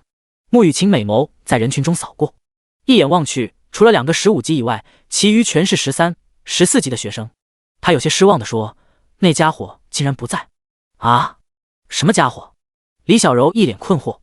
穆雨晴不耐烦地回道：“就是我说的那个单刷几分钟噩梦级瘟疫之源的人。”李小柔讶异地问：“那人不是你瞎编的吗？”穆雨晴不再言语，他知道李小柔在故意装傻。这个表妹看着天真可爱，其实骨子里也是不服输的人，不允许有比她优秀的人存在。站在2人身后的穆深成笑道：“王长官来了，你们也下去集合吧。”两女一跃而下。待学生们进入秘境后，穆深成也从狮鹫翅膀上步走下。穆会长好。王恩主动问好。穆深成摆了摆手：“咱俩就搞这套假客气了，我找你什么事？你也心知肚明，还有3天就大考了，我女儿武器材料到底上哪了？”王恩一拍脑门：“你瞧我这记性，竟然忘问了，什么意思啊？”穆深成不解其意。王恩赶忙解释：“我也是昨天才找到击杀赤焰火鸟的人，当时只顾着忙活秘境建设的事，忘了帮您问材料的下落了。”穆深成无所谓道：“不碍事，你把那人联系方式给我，我自己找他。”王恩故作为难：“哎呀，这恐怕暂时联系不上他了，他惹了点麻烦，最近2天躲出去了，估计没人能找到。你给我他的信息，我自有办法寻到他。”穆深成淡声道：“他们公会才雄势大，找个人还不是轻而易举，这点恕难从命。这人对我们江南市很重要，如果您大动干戈找他，仇家也会找到他。”王恩依然是那副十分为难的模样。穆深成一把薅住王恩领口：“王恩，我告诉你，老子就这么一个女儿，如果她因为没有武器而落榜，我保证你下半辈子过不安稳。”可是王安还是犹豫不决。穆深成松开王安：“这样吧，你告诉我他的信息，我找他拿回材料，并且承诺护他周全。”也行。王安立马应了下来。穆深成有些懵，这货答应的也太痛快了，好似就等着他承诺保护那人一样。罢了，我闺女大考要紧，你说吧，那人叫什么名字？他叫李康，江南2中的学生，职业是机械师，但并非生活职业，而是与之重名的战斗职业。不过他现在应该20级了，转职后职业叫什么，那就不得而知了。王恩可谓是知无不尽。李康，好熟悉的名字。穆深成摸着下巴。不一会儿，他面露古怪地望着王恩：“王恩，这人仇家有点麻烦，我恐怕不一定能护住。”王恩笑道：“穆会长这就说笑了，盛世公会虽然是东湖省第1公会，可比起您公会来说，他连成为分会的资格都没有，您怎么可能护不住？我说的不是城市公会，而是这个。”穆深成拿出一海报，开头黑底红字，黑榜悬赏令，姓名李康，职业机械师，等级16级以上，居住地江南市，悬赏金额50亿，要求在炎夏大考之前击杀。下面便是一张手绘图，正是李康穿着马克50的样子。黑榜你应该很熟悉，每年大考期间，敌对势力都会根据情报罗列各省最有潜力10个玩家进行悬赏，而这个李康不知为何悬赏金额是其余人数10倍，一个10来级小号而已，就算是强力隐藏职业，暂时也表现不出来，对面开这个价码，在他看来十分不合理。我倒是觉得这个价不高。王恩想起李康诸多夸张事迹，如果他是敌对势力，知悉李康的职业强度，也会选择不惜一切代价把李康扼杀在发育期。悬赏高不高不重要，重要的是会有海量赏金猎人从全国各地赶来，为的就是击杀李康，防不胜防，我不可能护住他。穆深成轻叹道：“该死，到底是谁泄露了他的信息？”王恩气得牙痒痒，他死命隐藏李康信息，就是怕有今天这一出，可还是怕啥来说。他再次开口道：“那您更要提前找到李康，要是被别人杀了，您女儿材料就拿不回来了。放心，我肯定会找他，但无法承诺护他周全。我也不求您用工会资源保护他了，您只需带几句话即可。第一，黑榜上没他的样子，所以你让他暂时不要使用那显眼的机甲了。第二，如果他已经20级，并且完成转职，那就让他购买一张省城的回城卷轴，在省城内躲到大考开始，在这期间千万不要出城。我这就找人寻他。”穆深成走到一侧，用通讯水晶调遣工会的人。第29章2转任务。20分钟后，2组队伍从秘境出来，样子很是狼狈和沮丧，显然一关也没闯过。王恩摇了摇头，果然让低级号打秘境太勉强了。1小时后，黄翔3人传出秘境。黄翔骂骂咧咧道：“两个废物，你们俩给力点，咱们至少能多闯3关。”又过了1个半小时，穆雨晴和李小柔也出现在众人眼前。穆深成赶忙上前：“闺女，你没伤着吧？”李小柔不满道：“姨父，你就关心表姐，也不关心一下人家吗？果然一表3000里啊！”李小柔，正经点。穆雨晴瞪了表妹一眼，抬头看向王恩：“王长官，是不是还有一个学生没来？”王恩知道穆雨晴问的是谁，如实回道：“有一个学生已经提前打过了。”穆雨晴赶忙追问：“那他打到多少层？”王恩看向一侧正在忙活的工人：“师傅，水晶弄好没？”工人回道：“好了，要不要开启法阵？”“开启吧。”“好嘞。”工人转动法阵中央的石头，整个法阵亮起，继而铭刻符文的石柱也都亮了起来，最终石柱上方水晶也亮起光芒，上面一个个名字浮现：黄翔、周道、楚明，赤焰秘境第6层；李小柔、穆雨晴，赤焰秘境第24层；未知信息，赤焰秘境第39层。咦，这小子竟然闯到了39层！王恩看到后也颇为讶异，他以为李康至多闯到30层左右呢。39层，这怎么可能是学生能有的记录？这应该是某个4传职业者打的吧？李小柔瞪大眼睛，满是不可置信的神色。王恩轻笑道：“这的确是个学生打的。”李小冉不说话了。穆雨晴阴唇紧咬，眼眶似有泪水打转：“我早说过了，人外有人，天外有天。你现在不自傲了吧？我去练级了。”“我也去。”李小柔也一改往日跳脱，沉着脸走上施救：“我的乖乖，如果对方15级以上的话，39级层至少要打55级以上的精英怪，那么一大堆怪，这位大神怎么打死的啊？”2中的牧师楚明一脸崇拜，黄翔也不再傲气，瞬间觉得自己觉醒的冰甲术就是个渣渣。其余学生也没好到哪去，39层好似一座巨山一般，压得他们喘不过气。王恩察觉到学生们异样情绪，拍了拍手，笑道：“大家有好胜心是好的，但也不必过分争胜，乾坤未定，你我皆是黑马，离大考还有最后3天，打起精神来，好好练级，争取拿个好名次，为自己，为家人，为学校争光。”王长官说的对，咱们没必要和那个变态比，对不对？黄翔率先附和：“对，还有3天，可没时间浪费了，得抓紧时间联系练级去。”其余人也重新振奋。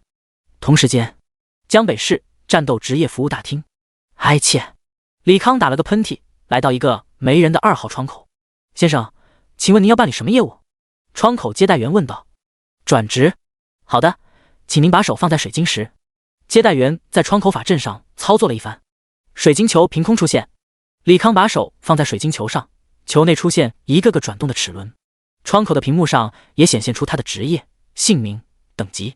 接待员对李康说道：“李康先生，请把您隐藏信息关掉，我要核实一下。”李康关掉隐藏信息。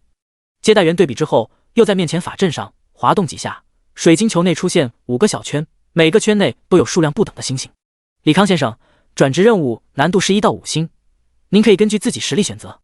有什么区别吗？”“转职任务难度越高，获得额外技能几率也越大，但是5星难度完成率不足千万分之一，执行任务途中死亡率也是高的吓人。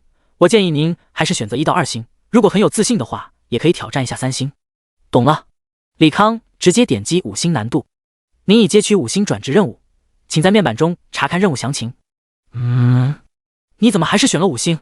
不要命了？赶紧去面板放弃了，半年后就能重新接取了。”接待员急声催促。“放心吧，5星我能应付的。”李康回道。他选择5星也是深思熟虑过的。机械师制造的东西确实很强力，但就职业本身来说，技能简直少到令人发指，所以他不想放过任何一个获取职业技能机会。接待员闻言不再言语，良言难劝该死鬼。李康坐回休息区，打开面板，上面确实多了转职任务详细描述。2次转职任务：机械之心，难度5星。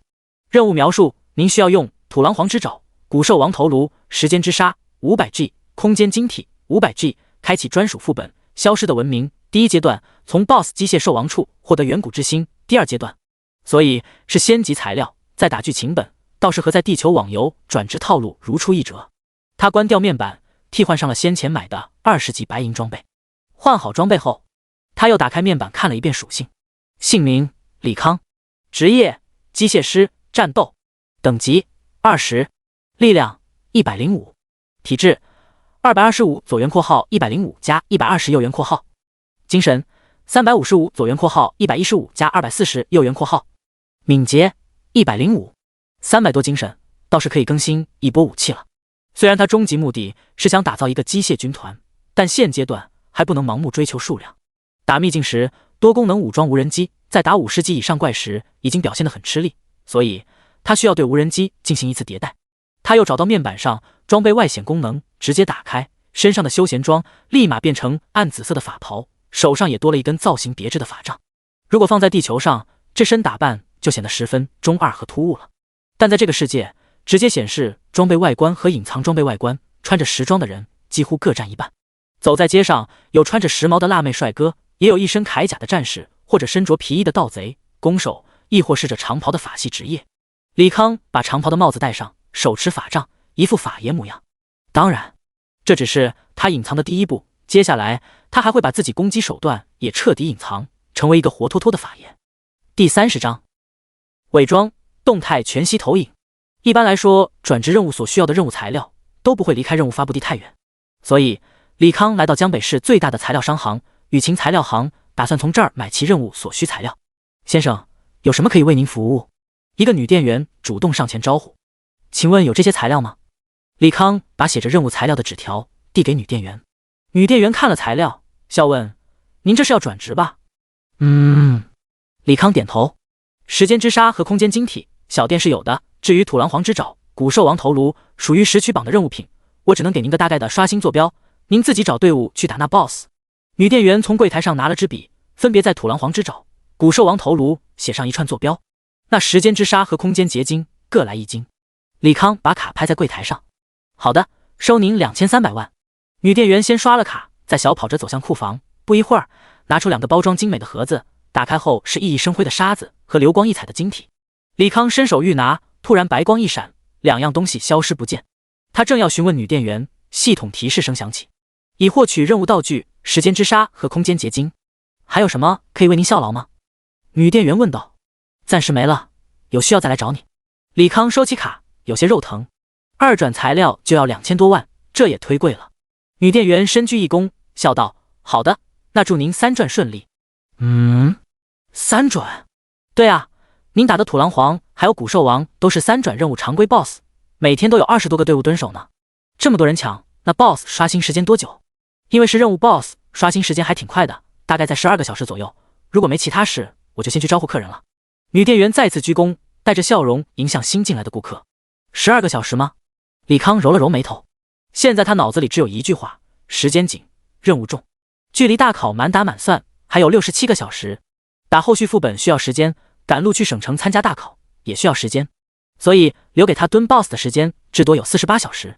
如果想要在有限时间内从20多队人中抢到 BOSS， 他也只能加入某个队伍，增加抢夺几率。放在平时，他也就穿着机甲，大摇大摆加入某个队伍，尽最大努力输出。可现在，他被孟凡贵这老不死的追杀，而整个东河省都是盛世公会的耳目，机甲这么显眼，肯定无法堂而皇之的穿出来，只能先把2构技术做出来了。李康叹声道：2构，全名2元倒回改造架构，神秘客在史塔克工业研发的超逼真全息投影技术。在影视中，神秘客靠着无人机群和名为2构的全息投影技术，以凡人之躯上演了一出超级英雄大战外星猛兽的戏码，把全世界人耍得团团转。有了这个技术，他就可以把自己所有攻击方式伪装成魔法攻击，成为一个正儿八经的法爷，最大限度隐匿自己。找了一处僻静的公园，李康在脑海中想象无人机群伪装成一个怪物的画面。推演成功，智脑获得全息特效即时渲染技术，您获得超现实全息动态投影模块设计图。动态全息投影模块需要幻彩粉尘100克，色银50克，光之晶体面积不低于 3x3cm， 星耀10亿颗，直径不大于3厘米。动态全息投影模块依附于主体设备，耗能较小，无需额外精神点驱动。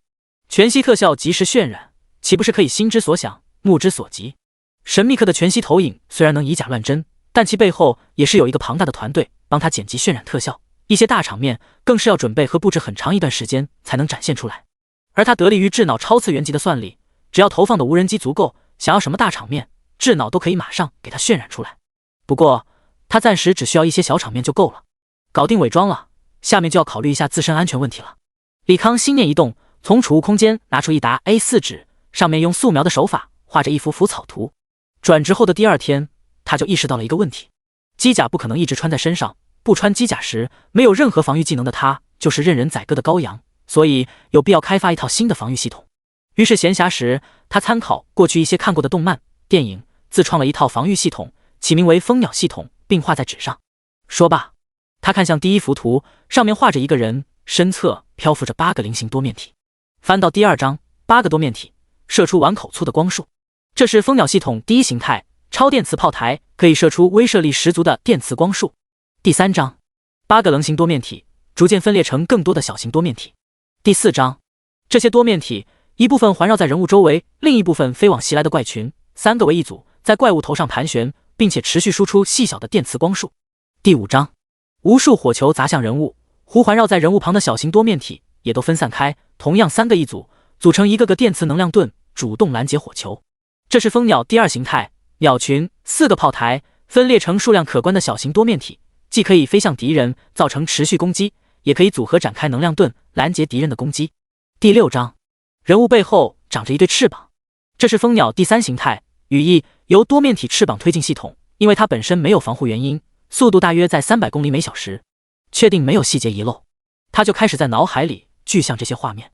推演成功，您获得蜂鸟防御系统设计图。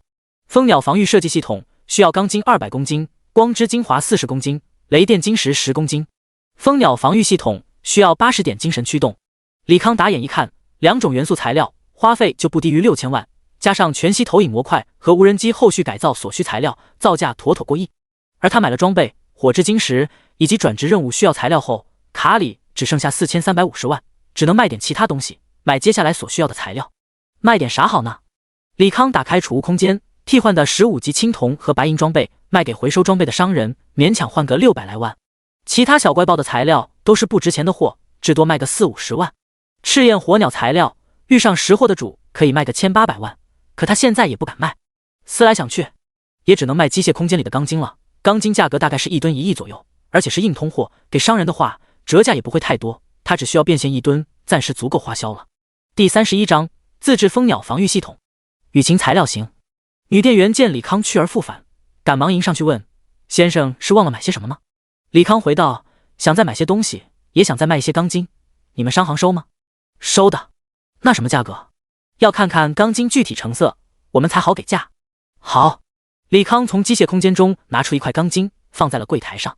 紫色的钢筋散发着淡淡的荧光，有种异样的美感。女店员拿起钢筋，仔细观摩了一番，点头道：这钢筋纯度趋近于100%，至少出自于5阶以上炼金师之手，我们回收价格在。他刚要报价，突然在钢筋右下角发现一个不起眼的符号，声音戛然而止。李康见对方不说话了，于是追问：既然纯度极高，那你们能给多少钱？女店员不动声色道：这个成色太好，价格我做不了主，需要请示上级，您介不介意我拿着钢筋给经理看一眼？尽量快一些。李康不疑有他。10分钟后，女店员去而复返：我们经理请您去办公室详谈。2人上楼来到经理办公室，一个身穿唐装的老者拱手笑道：鄙人商行经理钱多多，幸会。李康轻声催促：钱经理，我时间不多，还是谈买卖吧，我想卖1吨钢筋，你能给什么价？钱多多把玩着手中的钢筋，东西是好东西，咱就按照市价一算吧。可以，打钱吧。李康递过卡片，钱多多并未去接，而是取出通讯水晶。在交易之前，有位大人想要和你谈谈。不待李康拒绝，通讯已经接通，水晶上投射出一个虚影。李康看到虚影，先是一愣，很快又释然。卖人家的货被正主找上门，也是情理之中。穆先生，又见面了。他率先打招呼，眼前人正是买他御风虎材料的穆深成。穆深成笑道：原来你就是李康，可真是无巧不成书。既然钢筋在你那些材料也在吧？在的，原本是杜厂长委托我取回材料，报酬则是那30吨钢筋。可惜我遇到了一些麻烦事，必须离开江南市，没来及把材料交给杜厂长。李康讲明事情原委。原来如此，这样吧，你把材料给老钱，钢筋还是你的，杜仲那边我也会奖赏一番。好。李康把材料从储物空间拿出来，穆深成紧张地确认了一遍材料，确定没有遗漏，才重新露出笑容。老钱啊，你收好材料，和其余人退出去，记住了，你和你的人今天从未见过李康。是。钱多多收起材料，带着人离开。带人走后，穆申成把黑榜通缉和王恩的叮嘱全都说了一遍。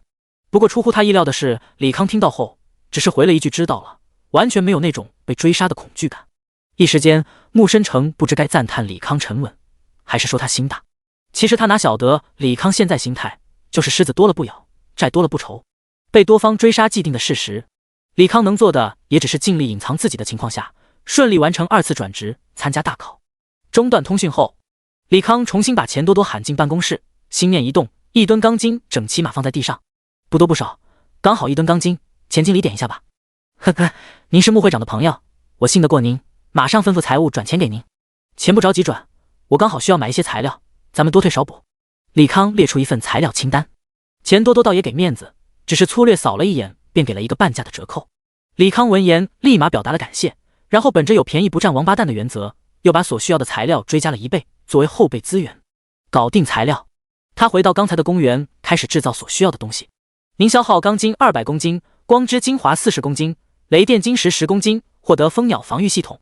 消耗幻彩粉尘100克，色银50克，光之晶体面积1片，星耀11颗，获得超现实全息动态投影模块。消耗幻彩粉尘100克，色银50克，光之晶体面积1片，星耀11颗，获得超现实全息动态投影模块。消耗幻彩粉尘100克，色银50克，光之晶体面积1片，星耀11颗，获得超现实全息动态投影模块。一连造了16个动态投影模块，12个安装在无人机上，另外4个他打算加装在蜂鸟系统，必要时可以用全息投影让自己隐形或者偏移位置，既保护自己，同时也干扰敌人攻击。您使用机械改造技能，为1号无人机加装超现实动态投影模块。您使用机械改造技能，为2号无人机加装超现实动态投影模块。您使用机械改造技能，为3号无人机加装超现实动态投影模块。您使用机械改造技能，为蜂鸟防御系统加装超现实动态投影模块。改造完毕，李康启动蜂鸟防御系统，前4后4，8个菱形多面体漂浮着。第3形态，随着话音，大多面体开始分裂，重新组合，化为李康背后双翅。因为羽翼没有马克50号的稳定系统，所以他一点点控制羽翼功率，先是离地10厘米，再半米、1米、5米，然后在空中前后左右移动，之后翻跟头，俯冲地面，再陡然飞起。确定能熟练操控羽翼，他便火力全开，拖着长长的蓝色电弧往目的地赶去。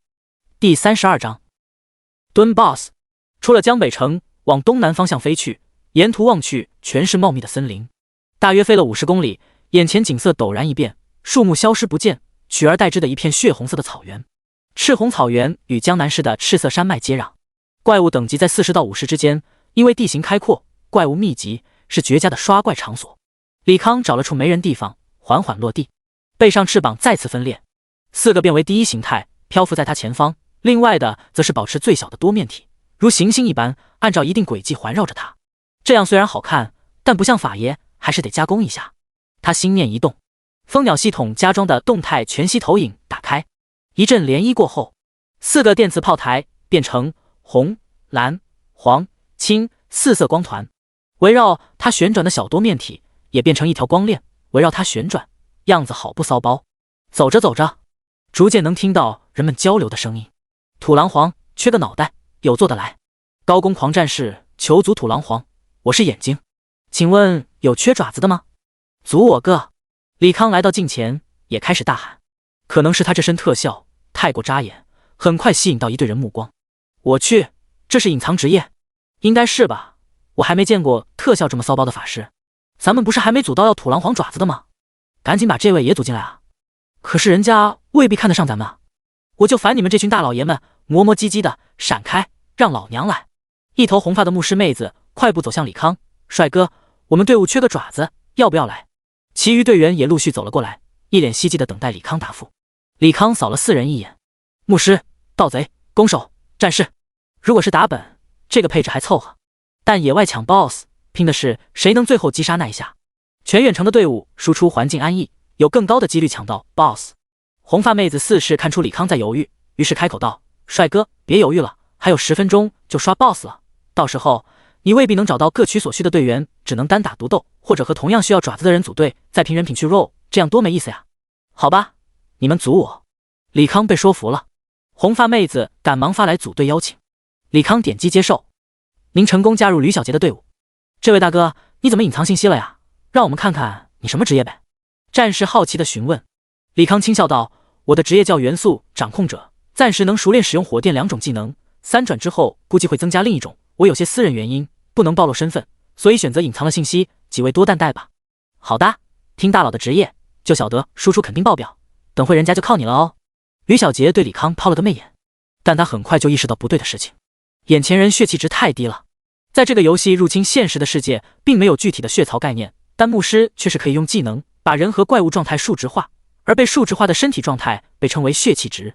一般来说，40级法系职业穿一身白银装备，血气值也有1500多，而这位隐藏职业的法爷只有600而已，连平均值一半都没有。法爷，你的血气值有点低啊，连平均值一半都不到，是不是没穿装备？吕小杰委婉的试探。其他人也看向李康，李康指了指自己身上游走的光晕，我这个 buff 需要扣掉身上大半体力换输出，不过你放心，我有其他防御技能，不会落到被 boss 技能秒掉的地步。这样啊，人家也只是关心下你，法爷可千万别误会。吕小杰再次撒娇道。没事。李康往下压了压帽子，再次开口道，你们也是刚来吗？4人几乎都是摇头。细问之下，4人最长的已经蹲了2月，队伍换来换去，但就是运气不好，所在队伍一直抢不到 boss。 最短的则是弓手，蹲了5天，也是不久前自己队伍熬不下去，找到了这个队伍。看来 boss 的确不好抢，你们有什么技巧吗？李康询问。弓手回道，技巧是有的，经过许多人的验证， boss 的击杀判定有 bug， 除非有人能一下秒掉 boss， 不然的话 boss 在被击杀刹那有个几微秒的判定时差，只要能攻击频率够快，就有几率在判定时间内再补上一击，代替真正击杀人，被认定为击杀者。所以最后拼的攻击频率。对的。好的。李康听到这，心里踏实了一些，拼攻击频率，他还真没把场内所有人放在眼里。时间1分1秒过去，很快到了 boss 刷新的时间。天空骤然变暗，一轮红月替换了烈日。片刻后，红月从空中落下，化为一只身长30多米的巨狼。土狼皇，白金级，等级45，技能土刺群体，狼吼群体，召唤狼群，野蛮冲撞，找鸡撕咬。嗷呜！土狼皇长啸一声，声浪如强风一般，吹得草原泛起涟漪。场上100多号人相互观望。野外 boss 抢的是最后一下，所以众人前期都会控制输出，生怕第一个拉到 boss 仇恨，让队伍陷入被动局面。李康撇了撇嘴，这些人不着急，他可急着去下个 boss。既然都不想坦 boss， 那他就随机挑个幸运儿吧。他高举法杖，装模作样的吟唱。早已隐匿身形的12架无人机悄无声息来到土狼皇面前，同时智脑马上渲染一出绚烂的魔法阵，通过无人机投射在土狼皇上方。片刻后，无人机开始扫射土狼皇，而这波攻击也被渲染成一条蜿蜒的火龙，撞向土狼皇，接着轰然炸裂。土狼皇受到攻击，抬起爪子要攻击隐匿的无人机，而无人机早抢先一步，向着人群驶来。众人齐刷刷看向发出攻击的李康，一副幸灾乐祸的表情。一个法师也敢开怪，真是不要命了。尤其看到5人队伍配置后，更是笑得乐不可支。一队人全是以攻击为主的脆皮职业，拿头去坦一个45级的白金 boss。众人不约而同往另一侧跑去，准备袖手旁观，让 boss 解决这一对竞争者。你个傻叉，咱们队伍没坦，你乱开什么怪啊？以为组了一个高手，没想到是一个二货，这下被他害死了，大家赶紧跑吧。跑个屁啊，你能跑得土狼皇？等死吧。李康小队的战士和盗贼面露绝望之色，而弓手和牧师也都慢慢的向后移动，显然打算让盗贼和战士吸引第二波仇恨，好想办法逃之夭夭。土狼皇越来越近，走到距离李康50米左右，突然掉头朝着人多的方向跑去。一群人还没来得及做出反应，土狼皇已经来到近前。李康把无人机收入机械空间，失去仇恨目标的土狼皇怒吼一声，开始无差别攻击，一爪子下去拍飞了10几个毫无防备的战斗职业者，接着一个地刺又把部分职业者顶上天空。我靠，这土狼皇咋攻击我们了？该死的，坦赶紧拉开 boss， 再让他拍几下就要死人了。我靠，老子腿被地刺捅穿了，牧师赶紧奶我。一时间20多个队伍乱作一团。第33章大佬的真实等级。不是咱们法师拉的仇恨吗？ boss 怎么去找其他人了？李康小队的战士面露茫然之色，但很快他想到什么，看向队伍内的弓手。弓手，难不成你用雾斗把仇恨引过去了？弓手瞥了眼不远处帽兜遮面的李康，开口道：弓手误导技能有效距离是5米，并且成功率极低，而那群人离咱们足有200米。不是你，那是谁啊？战士下意识地问。弓手又看了眼李康，没有言语。吕小杰则是白了战士一眼，踱步走到李康面前，揽住他的胳膊，娇声说道：“当然是咱们的法爷本身就有转移仇恨的技能，故意开怪，把仇恨引到人群中。”真的假的？法师也能有转移仇恨的技能？战士不太信。弓手解释道：“他不需要有转移仇恨技能，只需用类似召唤物的技能把怪引到人堆，然后再撤掉召唤物，抹除自身仇恨，这样怪就会无差别攻击其他人，建立新的仇恨。”李康微微抬头，多看了弓手一眼，倒是个有脑子的家伙，管中窥豹，就把他套路猜得七七八八。以后行事还是要小心一点，以免再露破绽，暴露身份。弓手说的没错，我的元素掌控者确实可以召唤无形的魔法精灵，刚才我就是让精灵把怪引到人堆，这样的话，咱们就可以等他们建立稳定仇恨，找个舒服的位置安稳输出。不过我事先没和大家商量，造成大家恐慌，的确是我考虑不周，在这给大家道个歉了，希望大家不要因为我的行为影响等会儿打 BOSS。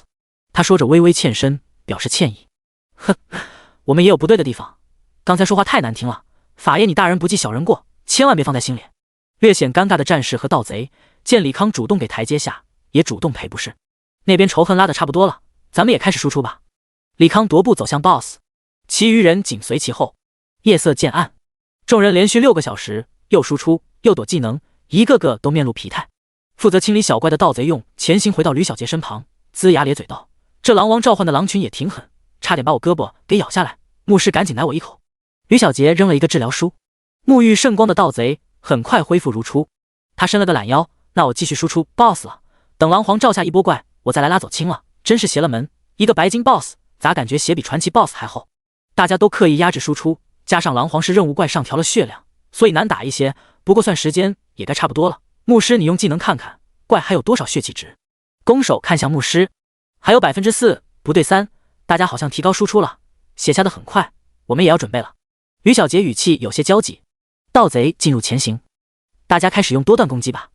吕小杰在队内频道喊道：“去吧。”李康只留了10几个小菱形多面体作为防御，其余全部飞往土狼皇周边，用电磁射线持续攻击 BOSS。 如果拼多段攻击，他觉得自己蜂鸟系统很有优势，分裂后的鸟群数量可达400，而且都是持续攻击。架无人机导弹装填 CD 是15秒，可以忽略不计，但两杆加特林可是每分钟6000发，12架无人机就是7200发。只要不是运气太差，他应该能在那几微秒的判定时差内抢到击杀。2%、1.8%、0.9%、0.6%。牧师紧张地抱着血量，其余队员也十分紧张，握着武器的手都微微发颤。虽然抢到 BOSS 几率极低，但他们还是希望自己队伍会是那个最后赢家。0.1%。随着话音落下，系统提示声响起：恭喜队员为之击杀土狼皇。队员吕小杰获得675000点经验，队员张小刀获得675000点经验，队员王斌获得675000点经验，队员刘颂获得675000点经验，队员魏之获得0点经验。万岁！我们拿到击杀了！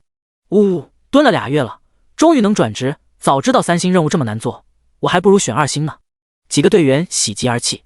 李康则是催促道：“队长，赶紧分配材料吧，我要爪子，千万别弄错了。”好的。吕小杰甜甜一笑，蹦跳着来到掉落的物品前，开始一个个拾取。土狼皇是常规任务怪，所以只报拾取绑定的任务材料。土狼皇之爪分配给了魏之，土狼皇脑袋分配给了吕小杰。好了，材料分配完了，大家都去交任务吧。吕小杰喜滋滋地说。李康闻言问道：“你们不打古兽王吗？”4人同时摇头。吕小杰笑道：“我们这些普通职业打一个 BOSS 就满足了，只有你们这些隐藏职业的大佬才会不甘人下，挑战4星难度。早知道有法爷这位大神带队，我也接4星难度好了。”战士一脸惋惜，其余人闻言也都面露懊恼之色。李康见状拱手道：“那我就去古兽王那边了，有缘再见。”说罢，他退出了队伍。为了避免有人找麻烦，咱们一起回城吧。吕小杰提议道。好，没问题。战士和盗贼欣然答应。弓手，你要不要和我们一起回？吕小杰问向一直看着李康背影的弓手。弓手收回视线，悠悠道：“你们没发现我们经验不对吗？”不对吗？众人打开面板，翻查系统消息。45的白金 BOSS 应该有450万经验，5个评分应该每人90万，咱们怎么少了将近30万？战士疑惑道：“难道击杀 BOSS 的人有额外经验奖励？”盗贼一本正经地分析：不对，这位法爷好像没有获得经验，系统出 bug 了。战士翻看自己面板，发现李康的经验为0，再次震惊道。弓手无奈地解释：系统不会出 bug， 但咱们这个世界有严格的等级惩罚机制，不仅打低于自身5级的怪不会掉落东西和获得经验，就连组队等级相差5级也会受到很严重的惩罚。高等级者会扣掉一定百分比的获取经验，低等级者经验直接归0，完全杜绝了大号改造电磁加特林模块。江北市西北方向60里外，郁郁葱葱之中有一片废墟，名为古尔达遗迹，属于游戏入侵现实时出现的众多未知文明之一。这里的怪物等级在45到50只之间，并且以人形怪为主，而人形怪掉落配方、卷轴、装备以及珍贵材料的几率极大，所以此处也是3转职业者的打宝圣地。李康落在树林中，周身光影波动，再次伪装成元素掌控者。遗迹外围同样有不少招募队伍，李康只是扫了一眼，便往遗迹内走去。有了上次击杀经验，这次他并不打算组队。走了一段不知名石料堆砌的道路后，来到一处相对空旷的广场。广场中央有个巨大的魔法阵，但里面的人出乎意料的少，大约只有20-30人，来来回回不停地往里倾倒着绿色的液体，空气中也弥漫着令人作呕的腥臭味。50万医生，卖古兽人血液了，古兽王就快刷新了，再不买就来不及了。一个同样隐藏了信息的胖子在大声吆喝道。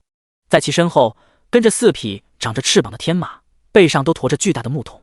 李康走到胖子面前：哥们，这古兽人血液和打古兽王有什么关系？胖子满脸堆笑道：回这位老板，您要打古兽王，那就得做开门任务，就是献祭上10升古兽人的血液，这样你才获得一个名为献祭者的 buff， 对古兽王进行有效伤害，而且不集齐一定血液，开启召唤法阵，古兽王也不会刷出来。1升50万，10升就是500万，不便宜啊。李康有些迟疑，他不缺钱，但也不想乱花无意义的冤枉钱。胖子见李康嫌贵，赶忙辩解：老板，这话您就说错了，这个古兽人只是有几率给10毫升血液，所以10升就是至少上千个古兽人呀，脸黑的话说不定3000个都不出呢，我们赚的也是辛苦钱。打怪豹吗？那我自己打不就行了？李康转身就要往外走，1000个怪对他来说不是啥难事，闲着也是闲着，就当练级了。老板别走呀！胖子上前拦住李康，轻声道：这古兽王马上就要刷了，你现在去肯定来不及拿 buff， 这样吧，我给打个8折，400万给您10升。李康犹豫了一下，还是掏出卡片。好嘞，这就给您转账。胖子熟练掏出一块刻有某种法阵的水晶卡片，在上面写上450万的数字，让李康确认后，把卡片往上一贴，一阵光影闪动，水晶上数字渐渐消失。他把卡片还给李康，然后用一个小桶给装了10升腥臭的绿色液体。老板，您的古兽人血液，谢谢惠顾，把这个倒里面就行了吗？不需要额外的任务。李康接过桶，再三确认。胖子点头，没错，直接倒。李康走到法阵外围的一圈凹槽边，把古兽人血液倒了进去。您获得献祭者效果，献祭者效果可以对古兽王造成有效伤害。既然胖子说 BOSS 快刷了，他也就忍着那难闻的腥臭味，在广场一角等待着。可左等右等 ，BOSS 就是不刷。等了1小时后，他拦住一个人问道：哥们，这古兽王还有多久刷呀？那人回道：古兽王才死了1个多小时而已，刷新还早着呢。妈的，被那死胖子忽悠了。李康转身开始寻找卖他血的死胖子，可惜那胖子不知何时已经离开。既然还有10个小时才刷 BOSS， 那他也在遗迹附近打会儿怪，消磨时间。遗迹外围虽然空旷，但人比怪多。李康直接往丛林深处走去，大约走了2公里左右。咻咻咻，数个冰锥袭来，身边菱形多面体331组张开电磁力盾，挡住了这一波攻击。上方隐形的无人机开启红外扫描，很快锁定20多个目标，开始进行攻击。您的1号无人机受到攻击，耐久50；您的3号无人机受到攻击，耐久40。大约过了10分钟，第一波经验提示响起。您击杀古兽法师，获得450点经验；您击杀古兽战士，获得460点经验。但无人机并未回来，又过了15分钟，无人机才返航。又一声经验提示声响起，您击杀古兽人统领，获得5000点经验。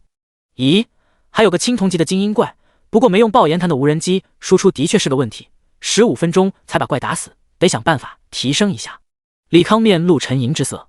无人机就俩输出方式：2杆微型机枪以及微型导弹。微型导弹威力倒是不俗，但他算过，微型导弹有30秒钟的装填 CD， 这样算秒伤的话就差强人意了，所以还是得加强微型机枪。在他苦想改造方案时，草丛中跳出一个身材高大的古兽人战士，等人高的大刀直接劈在他身上。多个菱形多面体张开了一张等人高的利盾，挡住了这一击。李康趁势后退数步，古兽人战士跨步欲追。刚才张开立场的多面体释放电磁射线，古兽人受到麻痹效果，行动缓慢，还未走到李康身边就被电磁射线给弄死。您击杀古兽战士，获得450点经验。对啊，为什么不改成电磁弹呢？李康眼睛一亮，这电磁射线虽然细了一点，可论伤害比机关枪子弹高了一大截，而微型机枪口径要大于电磁射线，威力应该也会倍增。他在脑海中幻象无人机机枪内发射蓝色的电磁光弹。推演成功，您获得微型电磁加特林武器模块。微型电磁加特林需要额外增加3点精神需求。微型电磁加特林，雷电晶石 0.5 公斤，色银以上金属2公斤。李康打开设计图，扫了一眼成品图，大概是电磁后坐力较小原因，推演系统直接升级成了6管加特林，但口径却没变化。至于雷电晶石，得亏他趁着半价多了10公斤，不然又要跑一趟江北城。您消耗色银2公斤，雷电晶石 0.5 公斤，获得3杆微型机关枪，电磁发射。您消耗色银2公斤，雷电晶石 0.5 公斤，获得3杆微型机关枪，电磁发射。您使用机械改造技能，把4号无人机3杆微型机关枪替换为3杆微型机关枪，电磁发射。一番折腾之后，用仅有的10公斤雷电晶石改造出了10架可以发射电磁弹的无人机。这样他就有4架配备爆炎机关枪和10架配备电磁机关枪的无人机。同时召唤的话，总计消耗170点精神。第35章秒杀3转主坦。深夜时分，丛林内蓝光闪烁，时不时伴随着爆炸声。您拾取了古兽人的战斧青铜级。您拾取了古兽人的血液。您拾取了古兽人的血液。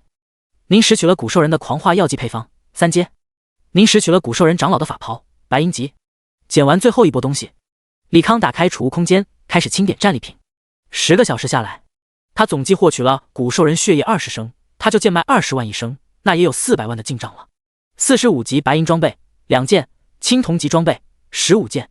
不过45级的白银和青铜装备都不怎么值钱，有件满精神性的法袍大概能卖个200到300万，还有一把加力量和精神的弓完全没有市场，只能卖给一些材料商人拆解稀有材料。这样的话，白银至多能卖100多万一件。青铜的话那就更别提了，但凡能练到45级的职业者，肯定是能穿黄金装备就穿黄金装备，实在没钱才考虑白银。至于青铜，只能扔给材料商，大概10万一件。配方2个都是3阶，按照市价300万左右。材料若干大约能值个100万，粗算一下进账不到1500万。经验的话，他打开面板扫了眼经验条，大概涨了90万。这也没辙，人形怪虽然爆率高，但也有个缺点，那就是刷新慢，分布广。想要练级的话，还是得刷群体聚集的野兽怪，或者精英怪居多的副本和秘境。轰隆隆，整个大地突然颤动。李康抬头望去，遗迹方向紫光冲天。古兽王刷了吗？他心念一动，蜂鸟转变为羽翼形态，裹挟着电光往遗迹方向飞去。广场上，紫光渐渐散去，魔法阵上的绿色血雾越来越凝实，最后成了一个身高3米、头戴王冠、双手持巨斧的古兽人。擅闯本，亡领得者死。古兽王双眼冒着猩红的光，双持巨斧萦绕一层血气，随即双手交叉横向劈出，2道红色气刃直奔场内所有人。各个战斗职业者各施手段抵抗这第一波攻击。李康飘在半空，扔了个探查术。古兽王白金，等级45，技能猛攻，位移技能旋风斩，群体怒吼，群控崩山，群体加群控好战，被动技能血量越低攻击越高。主打高攻和控制的 BOSS 吗？那还是在天上划水打吧。李康下达命令，安装动态投影的蜂鸟开始投射影响，刹那间他与漆黑的天空融为一体。10架装载电磁加特林的无人机在全息投影伪装下来到古兽王上方，开始进行输出。5小时后，古兽王一声怒吼，不甘的倒地。恭喜你成功击杀古兽王，恭喜您获得450万点经验。李康周身金光连闪，成功升到22级。该死，又没抢到。哎，蹲了2月了，我人都蹲麻了，早知道就不做4星了。没抢到 BOSS 的职业者垂头丧气地向外走去。李康混在人群中逆流而上，来到战利品旁，拾取了古兽王的头颅。刚好这一幕被一个枪兵看到，枪兵朝自己队友努了努嘴，其余4人视线也投向李康。你们看那小子，只捡了古兽王头颅，也没其他队员来捡剩余部位，应该是单独抢到了击杀。按照规则，咱们只要杀了这小子，就能拾取其他部位了。枪兵还是兴奋的提议。法师闻言轻声道：“头已经没了，我就不参与了。”说罢，便退出了队伍。枪兵问向其余人：“其他人呢？如果都不参加，那就撤了。”骑士环顾四周，有些顾虑地问：“现在广场里人还不少呢，咱们当众杀人，会不会引起众怒？”枪兵冷笑道：“大哥，这是在野外，谁管谁啊？你再好好看一下，这些没走的队伍，目光也在那小子身上。咱们不动手，其他人也会动手，再磨叽，东西可就成别人的了。”我同意枪兵的意见，在这蹲了2月了，每次都是失望，老子忍不下去了。难得有捷径可走，老子不想错过。没错，他自己不抱团组队，那就活该被人盯上。其余爽快的同意。骑士见状也点头道：“行吧，我先上还是枪兵先上？”枪兵和骑士都算主坦，控制也多，适合先手。枪兵耍了个花枪，我的2转技能龙枪有长达5秒的眩晕效果，伤害也高。你们等我控住了，再马上教大招，争取1轮秒。说罢，他整个人快步上前，然后高高跃起，一枪递出，一条金龙从枪身蹦出，直奔李康。10个蜂鸟第一时间飞上前面，张开利盾。可惜金龙威力太强，利盾支撑了2秒，就直接溃散。但很快有另外蜂鸟在后面接着张开利盾，层层堆叠下，金龙最终在第5层利盾阻挡下消散。枪兵落地，凝重道：“这是什么鬼防御技能？连龙枪都破不了防。”他拧动枪身，打算使用另一个强控技能，可还未等他放出技能，头顶上一团冰雾炸开，冰冻效果直接打断了施法。轰！又一声炸裂声在脑袋上响起，他周身电弧萦绕。人啊，总要为自己愚蠢付出代价。李康打了个响指，16架无人机身前4个蜂鸟炮台同时攻击，动态投影直接虚构成大型复合魔法技能，瞬间吞没了枪兵。10多秒钟之后，特效消失，眼前只剩一地的装备和各种材料药剂。至于那个枪兵，连尸体也被轰成渣了，一个主坦就这么被秒了。场内50多人一个个看的头皮发麻，汗毛直立，尤其与枪兵同队的人直接吓得身子发抖。李康把枪兵包的材料和装备收进储物空间，下意识拉了拉帽兜，尽可能遮住自己脸蛋，用低沉的嗓音说道：“今天爷爷我抢到 BOSS， 心情不错，就不杀你们全队了。我数3个数，消失在我眼前。1、2、3。”其余人3人连滚带爬的向外逃窜，其余与枪兵抱着想法的队伍也都姗姗离去。李康见状长舒一口气，得亏刚才秒掉枪兵，镇住了3人和场内其他人，不然这些人一拥而上，他也只能冒着泄露行踪的风险，穿上马克50逃之夭夭了。第36章剧情副本：江北城战斗职业者服务大厅。李康再次来到2号窗口，接待员一脸玩味地望着李康，是不是觉得任务太难，想要过来注销呀？所以说不听老人言，吃亏在眼前。不过嘛，总归悬崖勒马，保住了小命。李康解释道：“我是来交第1阶段的任务。”接待员点头，想要办理注销，那我得循例告知您，注销转职任务有半年的重置时间，半年之后可以重新接取转职任务。如果没有他问题，我帮您调出水晶，开始注销任务。说完之后，他好像觉得有点不对，抬头确认：“你刚才说的是来注销任务吧？”李康摇头：“我说交2转第1阶段任务。”什么？这才过了1天，你就打完俩 BOSS 了？接待员声音高了8个度，惹得来办理其他业务的职业者纷纷侧目。姑奶奶，要不要给你一个喇叭啊？李康苦笑不已。接待员赶忙鞠躬道歉：“对不起，我有些失态了。可你这进度的确太让人惊讶了，运气好而已。劳烦姐姐帮我调出水晶，交任务吧。”李康轻声催促。好。接待员在面前魔法阵上操弄一番，调出了水晶。李康正要把手放上去，接待员再次拦住他，认真的叮嘱道：“你剧情本难度相当于20级单刷50级噩梦副本，你现在反悔还来得及，不然进去了只有通关或者死亡2个出本选项。50级噩梦本吗？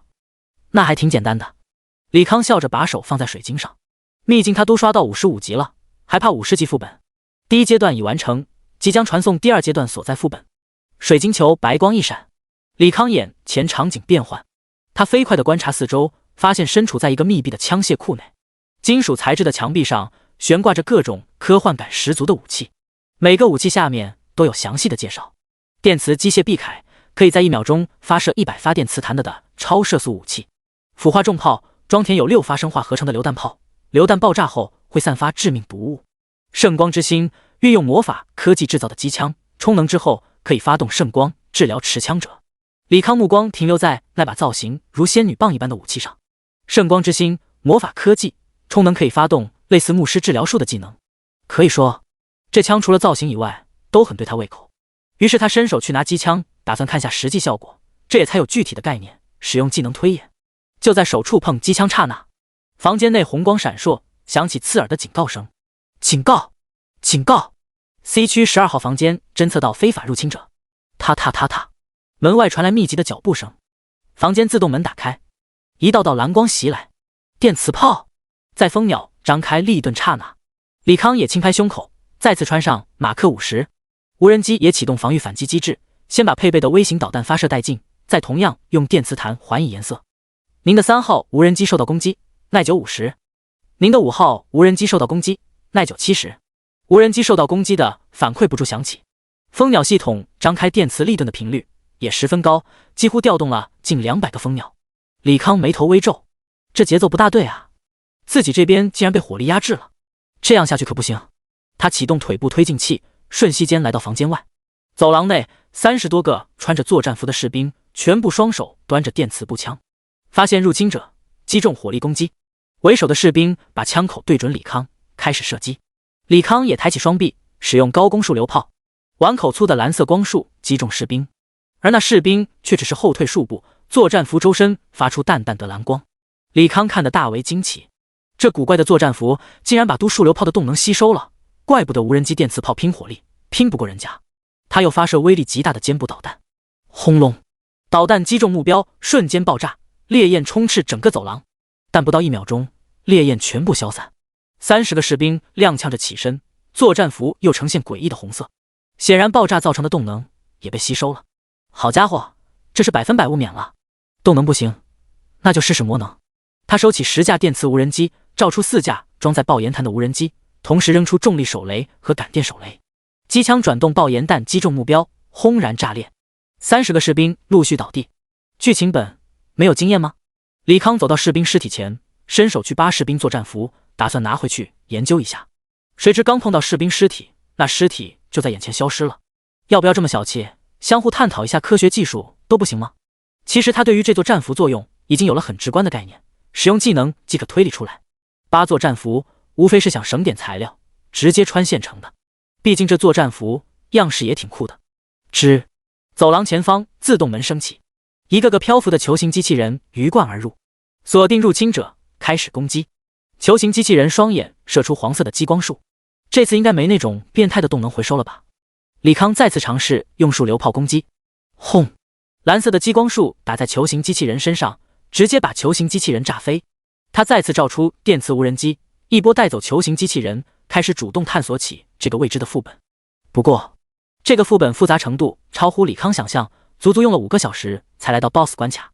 马克50右臂化为利刃，把高2米的机械章鱼劈成2半，章鱼轰然爆开，蜂鸟张开的利盾把爆燃抵挡在外。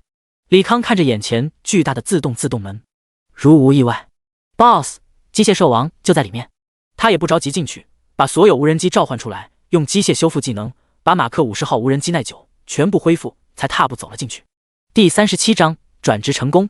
高约5米的自动门缓缓打开，李康踏步走入，映入眼帘的是一个巨大的机械金刚，只是卷缩在墙边而已，就有种让人窒息的压迫感。敌人进入核心区域，启动应急预案，激活机械兽王。随着机械式的声音响起，机械金刚双眼发出幽蓝的光芒，原本卷缩的身躯缓缓站直，足足有10米多高。好家伙，这体型快赶上高达了。李康神色凝重，体型大就意味着可以装载各种大型武器，哪怕就是大口径子弹或者大当量榴弹，也够他难受了。消灭入侵者。机械金刚腹部发出机械式的声音，双眼射出黄色的镭射光，直接割裂金属地板。这镭射光威力虽大，但速度极慢。马克50和无人机轻松躲过。机械金刚胸口打开，数百个中型追踪导弹激射而出，直奔马克50和无人机。马克50赶忙释放干扰弹，可惜导弹数量太多，干扰弹只能引爆部分导弹，其余导弹依然咬着无人机和马克50屁股不放。同时，机械金刚五指张开，双拳环绕一层蓝色的电弧，密集的电磁子弹开始对他和无人机进行扫射。您的5号无人机受到攻击，耐久50。您的5号无人机受到攻击，耐久40。您的5号无人机耐久归零，直接损毁。您的6号无人机受到攻击，耐久9000，耐久归零，直接损毁。2个无人机闪避不及，直接被击毁。其余无人机也受到不同程度损伤。李康只能先收起无人机，再次释放干扰弹，引爆最后几十个中型导弹后，飞到机械金刚攻击盲点头顶之上。马克50背后分裂出5个弧形场能增幅装置，双拳也覆盖出鲨鱼嘴一般的炮筒。场能增幅冲击炮利用自带悬浮动力装置的弧形面板，对数流炮的能量场进行聚能，让威力成倍增加。同时间，蜂鸟全部组合变为第1形态炮台，2黄8绿，10道光束直奔机械金刚而去。轰！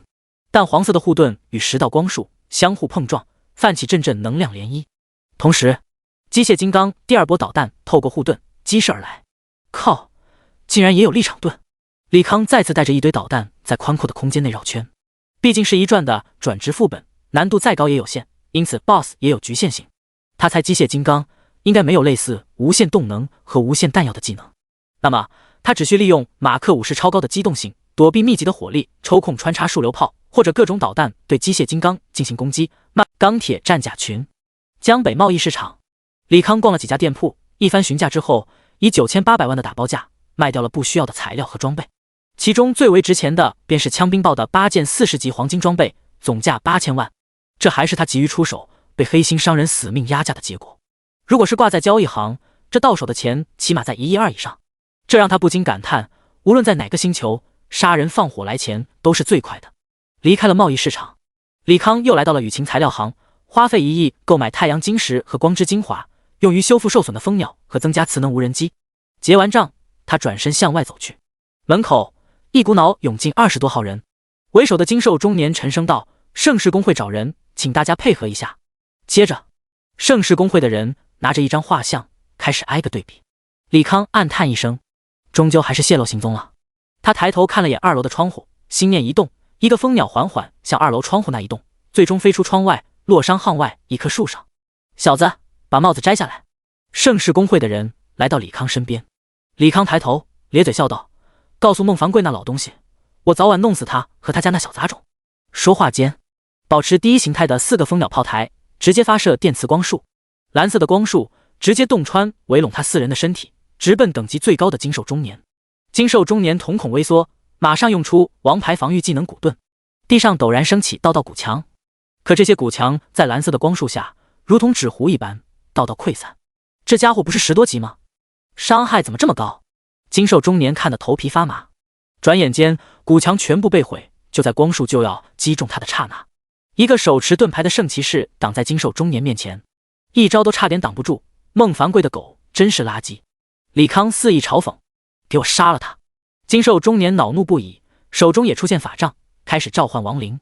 其余人也都开始进行攻击。李康冷笑道：“都能使用攻击技能，那就是都有免除禁魔法阵压制的道具了。既然这样，爷爷就不陪你们玩了，拜拜。”说罢，他使用空间置换技能，与漂浮在屋外的蜂鸟互换了位置，穿上战甲飞驰而去。精兽中年追出屋外，看着李康远去的背影，气得直跺脚。他拿出通讯水晶，轻声汇报：“孟会长，让那小子给跑了，看方向应该是去省城了。我们要不要派御兽师去追？”“不必了，在省城有人会替我了断他。”孟凡贵阴恻恻地回道。马克50全速飞行，是不是因为速度过快，引发声如惊雷般的音爆？大概飞行了2个小时后，马克50到达指定坐标，悬停在空中。李康俯瞰下方规模足有江南城100倍之大的城市，东湖省的中心城市千湖城。时不时有飞鸟想要从千湖城上空飞过，只是一靠近城边位置，就会有层淡蓝色的光晕若隐若现，阻隔着想要飞过的鸟。他听班主任提过，这是千湖城依托地利设立的水幕结界，想要进入其中，只能老老实实走城门位置。李康褪去身上马克50，让蜂鸟化为羽翼，保持飞行姿态，并利用蜂鸟上的动态投影隐藏了身形。他落到低空，只见城门处排着数条长龙，难免有些讶异，那么大的城门供人进出，还用得着排队？事出反常必有妖。他也不着急下去，在低空看了一会儿，总算发现了一些端倪。首先，城门口有20多个佩戴城市工会徽章的人一字排开，堵住了城门口，挨个查验进城人身份后才放行，极大限制了人员流动性。其次，城门两侧有许多驻留的三转职业者，数量约莫有500人左右，让宽阔的城门入口变得拥堵起来。他又刻意飞低了一点，来到一组靠边的队伍旁，想要听听这些人聚集在城门前干嘛。我去，蹲了3天了，那李康到底来不来啊？不会用传送卷轴进城了吧？应该不会，听说那人得罪了盛世工会副会长，现在那位副会长正带人蹲在传送中心呢。如果抓住人了，盛世工会的人何必在门前排查呢？说的有道理，不过他要是今天再不来，我也不等了。这么多人，咱们也未必抢得上李康的人头。等呗，黑榜悬赏50亿呢，而对方就是个不到20级小号，没什么威胁性。万一咱们队侥幸抢到他的人头，一人分10亿，至少4赚钱的装备钱不用瞅了。小队的人闲聊道。李康听得嘴角抽搐，抢他人头，合着他是个 boss 呗？但转念一想，60级之前的白金野外 boss 报的装备和材料价值也不过2亿而已，他悬赏金可是50亿，50亿对于3转的职业者来说，绝对是一笔巨款，而且击杀对象又是个不到20级小号，自然有很多人抱着打野外 boss 的心态来这里赌人，碰碰运气，得把这些人弄走啊。李康面露沉吟，2转之后，他攻击力大幅度提高，对于1-2队3转职业者没啥问题，但要对方几百个3转职业者，那就是自己找死了。思索了一会儿，他再次攀升高度，来到云层之上。他记得黑榜上悬赏的是马克3号战甲，而不是他本人。那么这些人找的也能是马克3号罢了。想抢人头是吧？那他就满足这些人，多弄些人头给众人抢。于是他使用机械创造技能，开始制造马克3号。您消耗93公斤色银，1斤原生之火，获得钢铁战甲马克3号 X9，9副色银打造的马克3号，加上他原先色银和金打造的马克3号，一共10副马克3号战甲。这也是他只使用蜂鸟系统时最大驱动量了。去吧，10副马克3号战甲得到指令，飞往城门处。同时，快看悬赏令的机甲，大家快上，杀了他，平分50亿悬赏。蹲守的职业者们一股脑涌向马克3号，但还没走几步，砰砰砰砰，一个个钢铁战甲单膝落地，站成一排，威慑力十足。妈的，不是一个战甲吗？怎么这么多？怕个毛啊！悬赏上说了，他就是个10多级小号，咱们都是3转以上的职业者，对付他们还不是砍瓜切菜？赶紧上啊！人头就一个，谁抢到了就能拿50亿。众人只是迟疑片刻，便开始对10个钢铁战甲展开攻击。第39章进城，压缩等离子炸弹。攻击！隐匿在远处的李康下达指令，10个马克3号飞往空中，开始对职业者们进行无差别轰炸。您的马克3号受到攻击，耐久50。您的马克3号受到攻击，耐久150。由于攻击太过密集，机体受到伤害的提示声不绝于耳。李康依然隐匿身形，趁着动乱，瞅准空档，开始往城内走去。虽说是隐形，但因为是动态投影临时合成的影像，站着不动还好，如果走动的话，还是会因为影像延迟出现人体大概的光影轮廓，但不仔细看的话，还是很难发现。600米、500米、400米，就在走到350米处时，李康耳边响起一个语气冰冷的声音：“这还逮不到你？”他面前出现一个身穿黑色紧身衣、头戴面罩的男人。不待李康做出反应，蒙面男子手中握刀轻轻一挥，一道蓝色的剑气直逼李康而来。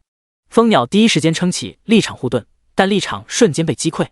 之后蜂鸟数量增加，组成更为坚固的立场护盾，但也只是撑了3秒而已，就被破掉。李康看得头皮发麻，这伤害高得吓人啊！趁着第4层护盾阻挡刹那，他扔了一个探查术，发现对方竟然也隐藏身份了。终于到第25层，剑气被抵消，但蜂鸟的充能也被消耗殆尽，补能需要至少30秒。他伸手欲拍马克50激活装置，眼前的蒙面男子骤然消失，接着一把刀贴在他脖颈处。小子，居然能接住我的居合斩，你滴大大的可以。如果你愿意归顺我们国家，本座可以留着你的性命，并且许诺，你未来将会是我们国家最尊贵的那批人。蒙面男子在李康耳边轻声说道。李康闻言眉毛一挑，你们国家？看来你是境外的，不知阁下多少级，竟然能一招把我防御给打穿。他对自己蜂鸟防御系统很自信，哪怕是2个4转职业者同时发难，也不可能做到一招耗尽蜂鸟系统全部能量。5转，我再给你3秒，要么死，要么跟我走。蒙面男子语气冰冷。李康讶异道，竟然是5转，我一个小号而已，至于如此兴师动众吗？不，你弟潜力很大，这你看看那群傻子们，不就被你召唤的机甲弄得鸡飞狗跳？我相信只要让你成长到5转，你一人便可抵千军万马，不要犹豫了。只要你愿意归顺我们，我们国家会倾尽资源培养你，让你在最短时间内成为五转强者。蒙面男子继续诱导。不好意思，我这人比较记仇，既然你们对我先释放了敌意，那咱们之间只能是你死我活的局面。李康说罢，使用空间置换，人瞬移到城门内。其实他自始至终只是想来到城门350米内而已，因为空间置换有效距离便是365米。刚才他与男人废话，不过是拖延时间，让蜂鸟偷偷潜入城门罢了。蒙面男子见到面前人骤然消失，愣了一下，然后抬头看到城门内的李康再次隐身往里面走去。他赶忙对盛世公会的人喝道：“你们这群八嘎东西，人进城里了，还不快追！”盛世公会的人往里面看了一眼，并未发现动静，又看向蒙面男，骂道：“你个王八蛋，骂谁八嘎呢？不对，你说八嘎？难道你是岛国的奸细？我靠，既然有岛国奸细，兄弟们先抓着岛国傻逼，拿去换赏金！”盛世公会的人掏出武器奔向蒙面男，一群蠢货！蒙面男也不恋战，直接使用传送卷轴离开了这个是非之地。李康走出城门，首先映入眼帘的便是一群有说有笑的护卫队成员，完全对门外的乱象视而不见。果然是一丘之貉。他面色凝重，加快脚步往城内走去。护卫队属于各城执政官的直属部队，换句话说，也只有执政官有资格撤掉守城的护卫队，任由贪图赏金的职业者和盛世公会的人围杀他。这样看的话，情况已经很明了了。省城的执政官在他这个有潜力的学生和盛世公会之间选择了后者。这样的话，他贸然去参加大考和送死无异，得想个办法自保才行。李康站在街道上思考了许久，想了一个不是办法的办法。上次他挟持孟超，成功逼退孟凡贵，这次也可以故技重施，以孟超为人质，让孟凡贵在大考期间安稳点。只要熬过了大考，那就天高任鸟飞了，毕竟盛世公会影响力也只限于东湖省而已。不过怎么把孟超绑为人质也是个问题。在这个高武世界，逃脱技能太多了，追踪技能也有不少，玩禁锢那套不实际，只能学电影里用定时炸弹了。李康从空间内取出纸笔，开始画了起来。先是按照前世电影设定画了一个可穿戴的炸弹模型，随后又画了一个类似球形闪电的画面，球形内部电弧密度浓郁的像是液态一样。最后他在纸上写上压缩等离子炸弹。这并不是他凭空捏造的炸弹，而是在 BOSS 机械金刚那儿见到的攻击手段。当时机械金刚在临死之际吐出一个金属圆球，那圆球在接触一个无人机后，直接变成直径足有5米的球形闪电，内部溢满的高压电浆瞬间摧毁在里面的蜂鸟和无人机，威力之大可见一斑。这个等离子炸弹属于持续性伤害，运气好的话能弄死几个4转职业者，杀孟超一个3转职业者更是小菜一碟。推演成功，您获得感应式压缩等离子炸弹，范围50米。感应式压缩等离子炸弹范围50米，需要色银以上金属5公斤，雷电晶石15公斤，黑暗精华5公斤，高级魔法催化剂1公斤，能量稳定剂5公斤。虽然炸弹主材料是魔法元素，但运作原理是提取元素中高密度能量进行电离子压缩，并不通过铭刻魔法阵运作，所以也属于物理炸弹，不受进魔法阵影响。李康就近找了一家材料店，买齐了压缩等离子炸弹所需材料。您消耗1公斤15公斤雷电晶石，5公斤黑暗精华，1公斤高级魔法催化剂，5公斤能量稳定剂，获得感应式压缩等离子炸弹，范围50米。您消耗1公斤7.5公斤雷电晶石，2.5公斤黑暗精华，1公斤高级魔法催化剂，2.5公斤能量稳定剂，获得感应式压缩等离子炸弹，范围25米。绑票工具搞定了，下面就该绑肉票了。刚才他和材料型老板打听了一下，盛世公会在城中最繁华的区域有一片别墅区，专供盛世公会骨干成员居住。第40章，李康太恐怖了。盛世公会别墅区，一层淡蓝色结界把李康阻隔在外，这里竟然也有结界。李康斜了眼正门处，大概有4个4转职业者充当守卫。他驱动一只蜂鸟，企图从正门潜入，谁知蜂鸟也如同碰壁一般被阻隔在外，正门也没打开结界入口，那只能守株待兔了。李康在空中静止不动，耐心等待肉票出现。别墅区内，孟超刚与一个烫着大波浪的美女学完外语，整个人处于放空状态。大波浪依偎在他怀里，娇声道：“孟少，天天在家里好无聊哦，要不咱们出去逛逛嘛？人家马上就要到30级了，需要一身黄金装备呢，你带人家去买好不好吗？”我也想出去，可我爸说那狗杂种来省城了，怕我出危险，不让我出去。孟超伸了个懒腰，换个姿势搂住美女。美女讶异道：“能让您和孟会长忌惮的人，难道是某个五转大佬？屁的五转，他只是一个10多。孟超说到一半便打住了话头，让人知道他被一个小号吓得不敢出门，以后就别出去混了。10多什么？大波浪追问。孟超随口搪塞道：他马上就是个死人了，没必要过多讨论。既然是死人，那您怕啥呀？孟少，您就陪人家去买装备嘛，只要您陪人家去，以后想怎么玩都依你。大波浪美女扭动着身子撒娇。孟超一挑眉，猥琐的笑道：真是怎么样都行。大波浪抛了个媚眼，当然是真的了。孟超听得心猿意马，起身穿衣道：你说的对，一个死人有什么好怕？走，本少带你买装备去。不一会儿，两人便出现在别墅区门口。孟少，您是要出去吗？一个4转法师轻声询问。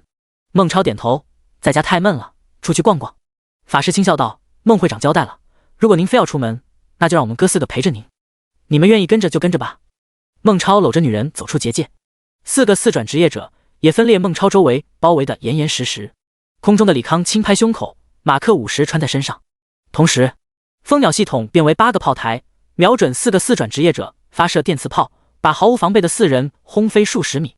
马克50趁着这个间隙，一个俯冲来到孟超面前，右臂化为冲击桩，一拳把孟超砸入地里。随后拿出感应式压缩等离子炸弹，放在孟超胸口。在接触孟超胸口刹那，炸弹后方感应装置延伸出4根细线，进入孟超胸前，连接在心脏上了。这便是炸弹的保险丝，如果强行摘除，感应装置接手不到孟超心脏，马上会启动爆炸装置，1秒之内便把孟超给弄死。嗨，孟超吐了口血，又看向自己胸口的炸弹，惊恐地问：你给我装了什么？李康淡声道：不想死的话就别动它。孟超不信邪，打算强行摘除。李康一发小功率束流炮，直接轰穿孟超手心。哎呀，李康，你个狗杂种，还敢冒犯老子！你们4个给我杀了他！孟超冲着赶来的4人怒吼。遵命。牧师给其余3人加好状态，然后交换了个眼神，准备一起动手。一个方形物体呈抛物线而来，刚好落在4人脚下。刹那间，蓝光大盛，球状闪电迅速膨胀，瞬间吞没了4人。啊！4人在球体内被高压电浆烫得不住痛嚎。李康摸着下巴观察，不得不说，这个世界职业者就是耐折腾。这球体内的电浆高达上千度，还每秒近万次的电击伤害，换成他认知中的普通人，早成一块黑炭了。这是什么诡计呢？孟超惊恐地望着球体，他隔着数米都能感受到球体恐怖能量。如果他在里面，最多10几秒就会变成飞灰。闪电球大概持续了5分钟，才逐渐消失。随后剩下4个浑身如焦炭般的职业者，威力比想象的大点。李康眉头微皱，得亏他的有先见之明，制作第2个等离子炸弹，让威力减半，不然真在城里弄出人命，毫无背景的他肯定会成为通缉犯。喂，美女有治疗药水吗？他看向一旁满脸惨白的大波浪。大波浪僵硬的转身，对藏在机甲里的李康撑起笑脸，颤声回答：有的。那就喂给他们4个，别让他们死了。李康吩咐完，走到孟超面前，轻轻敲击孟超胸前炸弹。你胸前这个东西范围和威力是刚才那个2倍，引爆方式有2种，第1种我遥控引爆它，第2种它无法感知你的心跳，立马死爆炸，所以我劝你不要随意拆卸它。你到底想干什么？孟超吓得快要哭出来了。我干什么？李康笑了笑，抓住孟超头发，声色俱厉道：这话应该老子问你吧？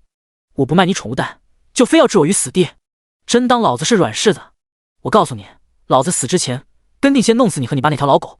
有事好商量，我可以让我爸不杀你，再给你一笔钱赔偿，赶紧拆了这个炸弹吧。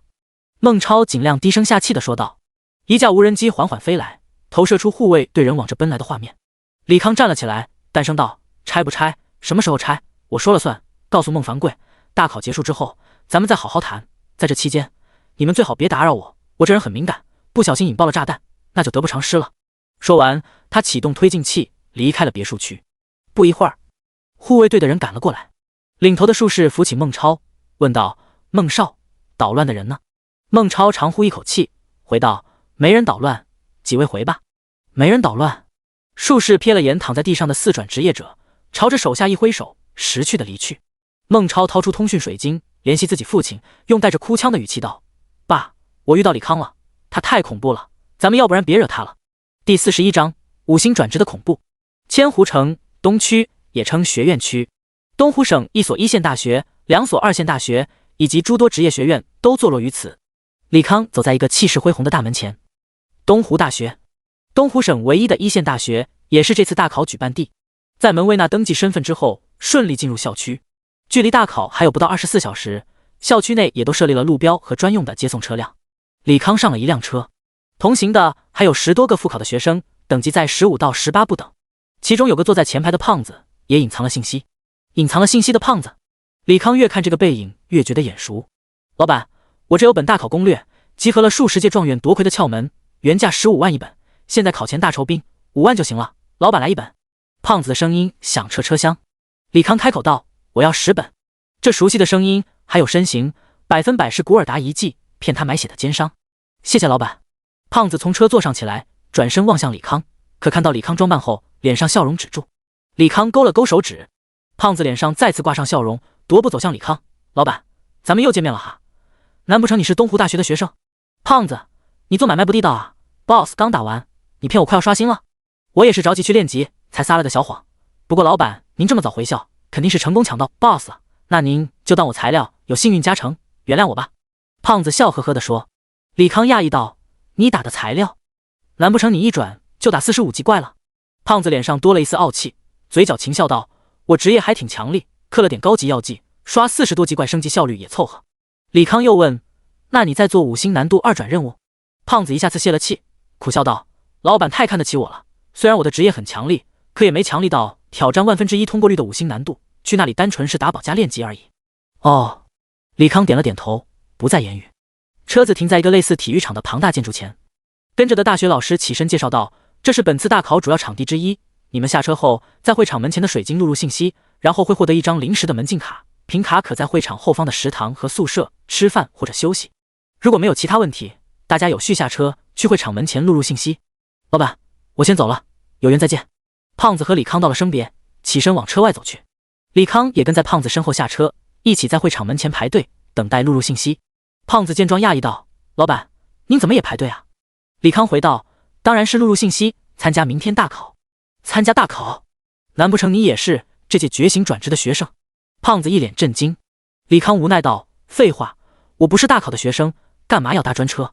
胖子神色复杂望着李康，我以为你只是搭顺风车的千湖大学学生，你为什么会这样想？难道我长得很老成？李康有些郁闷，他其实对这一世长相还挺满意的，放在前世稍稍化妆，出道当个偶像没什么问题。胖子深吸一口气，平复了一下心情，才开口道解释：大哥，你在江北城打3转 boss， 我当然会认为你是刚升到40级的职业者。也对。李康恍然，心头大石也稍稍落下，看来自己的模样还是符合当下审美观念的。什么叫也对？大哥，你才20级就去打3转任务 boss， 很明显你在做5星难度1转任务，您给兄弟交个底，你该不会完成了吧？胖子再也无法保持淡定与从容。别看他见谁都叫老板，姿态摆得极低，可骨子里一直有股身为隐藏职业者的傲气，没把同龄人放在眼中。侥幸完成了。李康点头。哎，既然碰上了一个超级大变态，我的省状元没戏了。我那巨额奖金没了。胖子捂着自己胸口，模样生无可恋。李康眯眼道：省状元有赏金吗？按照往年规定，如果学生获得省状元，千湖城会给5亿左右的装备津贴。那全国状元呢？那可就刺激了，上面会再给10亿装备津贴。才15亿吗？李康有些失望。15亿对他这个重度氪金职业真不算多，说不准下一次造一个新武器就花没了。胖子见状贼兮兮地问：大哥，你很缺钱吗？我可以提供借贷服务，9出103归，不过你得提供一些不需要的抵押品给我。到你了，赶紧登记吧。李康出言提醒。胖子转身一看，果然排在前面的人都散去，空了好大一块。他赶忙上前，把手放在水晶之上，完成了大考信息录入。李康相继完成录入，负责办理登记的老师分别给了2人一张水晶卡片。大哥，你下午有事吗？没事，咱们去食堂狠狠搓一顿呗，学校的便宜不占白不占。可以。李康其实想去千湖城内的水漾秘境看看，可考虑到明天就是大考，今天还是养精蓄锐，全力备考为妙。盛世工会总部，孟凡贵集合了大部分高管，商讨如何帮自己儿子拆除炸弹。他先把小区门口炸弹爆炸时影响播放了一遍，众人看完皆是倒吸一口凉气。场内人多是65到70级的工会骨干，与球内4人等级相差无几。球内4人能被炸弹弄得濒临死亡，那他们中招也好不到哪去。我补充一点，根据苏醒的牧师反馈，这个球状体不仅有一次性的巨额爆炸伤害，还有1分钟数万次的多段电击灼伤，并且附有强麻痹效果，一旦中招，根本不可能使用任何技能和道具。高频率的多段伤害吗？那可真是让人头疼。一个盗贼轻声感叹，如果是一波伤害，可以用造价1亿的1秒无敌药水抗一下，可多段伤害就不同了，一旦无敌时间一到，就只能用减伤之类的技能硬抗到技能消失。咱们让孟少提前喝下1秒无敌药水，让他在引爆炸弹刹那使用传送卷轴转移。这方法不妥，炸弹攻击频率太快了，还有麻痹效果，1秒时间太短，孟少动作稍慢一点，那就只能死在球体。找几10个奶妈给孟少加血，让他硬抗过去。万一抗不过去，那不也是死，赌不起的。六转牧师有伤害无效化的神技，找个六转牧师来如何？哪个六转职业者不是一跺脚，整个炎夏都颤一颤的大人物，咱们会长都没资格见一面，上哪找啊？众人热烈的讨论，最终也没讨论出个结果。孟凡贵遣退手下，揉着发胀的太阳穴，看来得劳烦会长大人帮忙对付小子了。他悠悠一叹，一个不到18的小屁孩，不仅职业强力的变态，行事冷静老辣到连他都有些自愧不如。虽然不想承认，可这种人成长起来速度和所到达高度绝不会低，如果不趁早杀掉，日后必成大患。第42章两位大神。次日清晨，李康被通讯水晶的震动声吵醒，他接通水晶，刘德志的投影出现在水晶之上。可算联系到你了，你安全到达省城了没？到了，到了就行。你在哪里？我去找你。我在大考会场后方的宿舍405号房。我马上过去。对了，你吃饭了没？没有的话，我帮你带一份。那麻烦刘校长了。不麻烦。刘德志挂断电话，抬头对随行老师们说，我去找一个提前来省城的学生，你们看好其他人，千万别让他们乱跑。是。随行老师们点头。刘德志快步离去。2班班主任楚风八卦道，你们哪个班学生这么有面子，还让校长主动带饭过去见面？我们班的人都在了，我们班的战斗职业也齐了，我们班练级时死了一个，其余人都在了。几个老师纷纷摇头，那真是怪了，难不成还有临时的转学生？楚风嘟囔着走到自己班学生面前，他带的3年2班有20人觉醒了战斗职业，全数在10天内到达15级，等级最高者是转职为兵系法师的黄翔，18级，也是2中等级最高者，当然也是他寄予厚望的是状元热门。一行人浩浩荡荡走来，为首的高挑美女很快吸引住场内大多数男性目光。快看，一中的人也来了，前面的美女就是穆雨晴吗？好漂亮。穆雨晴，圣才者，20级，我的天，她竟然完成2转了，这也太强了。看来这次省状元非穆雨晴莫属了。2中的学生们窃窃私语。黄翔见风头全被抢走了，酸溜溜地说道，我看他也未必能夺魁，咱们江南市还有一个隐藏的大神，人家10多级就能打到赤焰秘境39层的狠人，穆雨晴比之差远了。我去，10来级就能一个人打39层秘境，真的假的？黄翔身边不知何时多了一个胖子。黄翔被冷不丁出现的人吓了一跳，恼怒道，死胖子，你谁啊？胖子被骂也不恼，掏出几本册子，我是来帮助各位老板们金榜题名的好人啊，大考秘籍，10年状元亲授大考经验，编纂成册，原价15万，现价5万，限量1000本，先到先得。大考每年内容都是随机的，哪里有什么秘籍可言？死骗子赶紧滚！黄翔不耐烦的赶人。楚风也快步走了过来，呵斥道，你是从哪进来的贩子？不知道考试重地，不让人乱进吗？赶紧走，不然我叫保安了。老师不要误会，我也是大考的学生，只不过家境贫寒，卖点东西补贴一下生活费，既然大家不买，我收起来就是了。胖子悻悻然收起册子，又问回原来的话题，老板，你说有人10几级就能打到秘境39层，真的假的？我亲眼所见，当然是真的。黄翔冷笑道。胖子一脸苦相，今年变态也太多了吧，看来我的榜眼也没戏了。黄翔蔑视道，就你这样还榜眼？你多少级啊？区区不才2转21级。胖子索性打开自己信息隐藏，脸上再次浮上傲然之色。马小云，神宠师，21级，又一个2转职业者。神宠师应该是御兽类的隐藏分支吧，真羡慕啊。众人看到胖子信息，再次发出惊叹，又是隐藏职业，不就是命好点，碰巧获得强力职业才练到20级，如果给我一个隐藏职业，我也能打到秘境39层，把所有人甩在身后。黄翔眼中妒火中烧。胖子听到黄翔的话，不悦道，这位老板，你这话就不对了，就算拥有隐藏职业，也要那人能驾驭才行，不然的话，拿到隐藏职业也是个废物。黄翔抓住胖子话语间漏洞，面露讥诮道：没错，某些人拿到隐藏职业也爬不到秘境39层，不是废物是什么？老板，你这话说的就不讲理了。我承认你江南市有人能爬到39层很厉害，可他也不是板上钉钉的状元。我认识一位法爷，他老人家2天前就完成5星难度2转任务，这可比打秘境39层难上10倍了。胖子愤而反驳：完成5星难度？哼，这种谎话你也说得出口？黄翔压根不信，其余人也是白眼连番，同样没把胖子话当真。根据战斗者服务大厅反馈数据，从截取5星难度数量来统计，完成率不足千万分之一。如果只看5星难度的3个任务阶段，挑战最后阶段副本的死亡率，那更是高达 99.99%。而能跨级别打完2个白金 BOSS 的职业者，已经是战斗职业中佼佼者，连这些人打本死亡率都这么高，5星难度恐怖之处可见一斑。这事是真的哦，人家也听江北的朋友说了，有人在江北城完成了5星难度2转。一个娇娇滴滴的声音响起，众人闻声望去，一位身材娇小、面容娇艳的女孩正眨巴着大眼睛望着胖子。李小柔，圣天使，21级。你是和穆雨晴组队打秘境的妹子？黄翔轻声道。对的，小哥哥记性真好呢。李小柔甜甜一笑，走到胖子面前，问道：这位小哥哥，你认识那个过5星任务的学生吗？胖子笑道：认识啊，昨天还一起吃饭呢。那他在哪呢？介绍给我认识一下吧。李小柔美目闪动着异样的光芒。胖子四处看了一眼，没见到李康身影，他不在这儿，应该还在睡觉吧？哦。李小柔点了点头，又问：那他是什么职业呀？这么强烈？他隐藏了信息，但他拿着法杖，周身还环绕着各种光环，应该是魏法爷。胖子回忆着李康那夸张的技能，轻声分析：法爷吗？那就不是表姐说的那个机甲人了，今年好多超强力的职业呢。李小柔虽然笑得甜美，眼中却有一丝不服气。胖子轻声附和：是啊，今年咱们东山省可是盛世，据说隐藏职业者就高达12人，远超过其他省平均4个隐藏职业者的数目。人多才有竞争嘛，小哥哥你也是隐藏职业呢，大家一起努力哦，拜拜。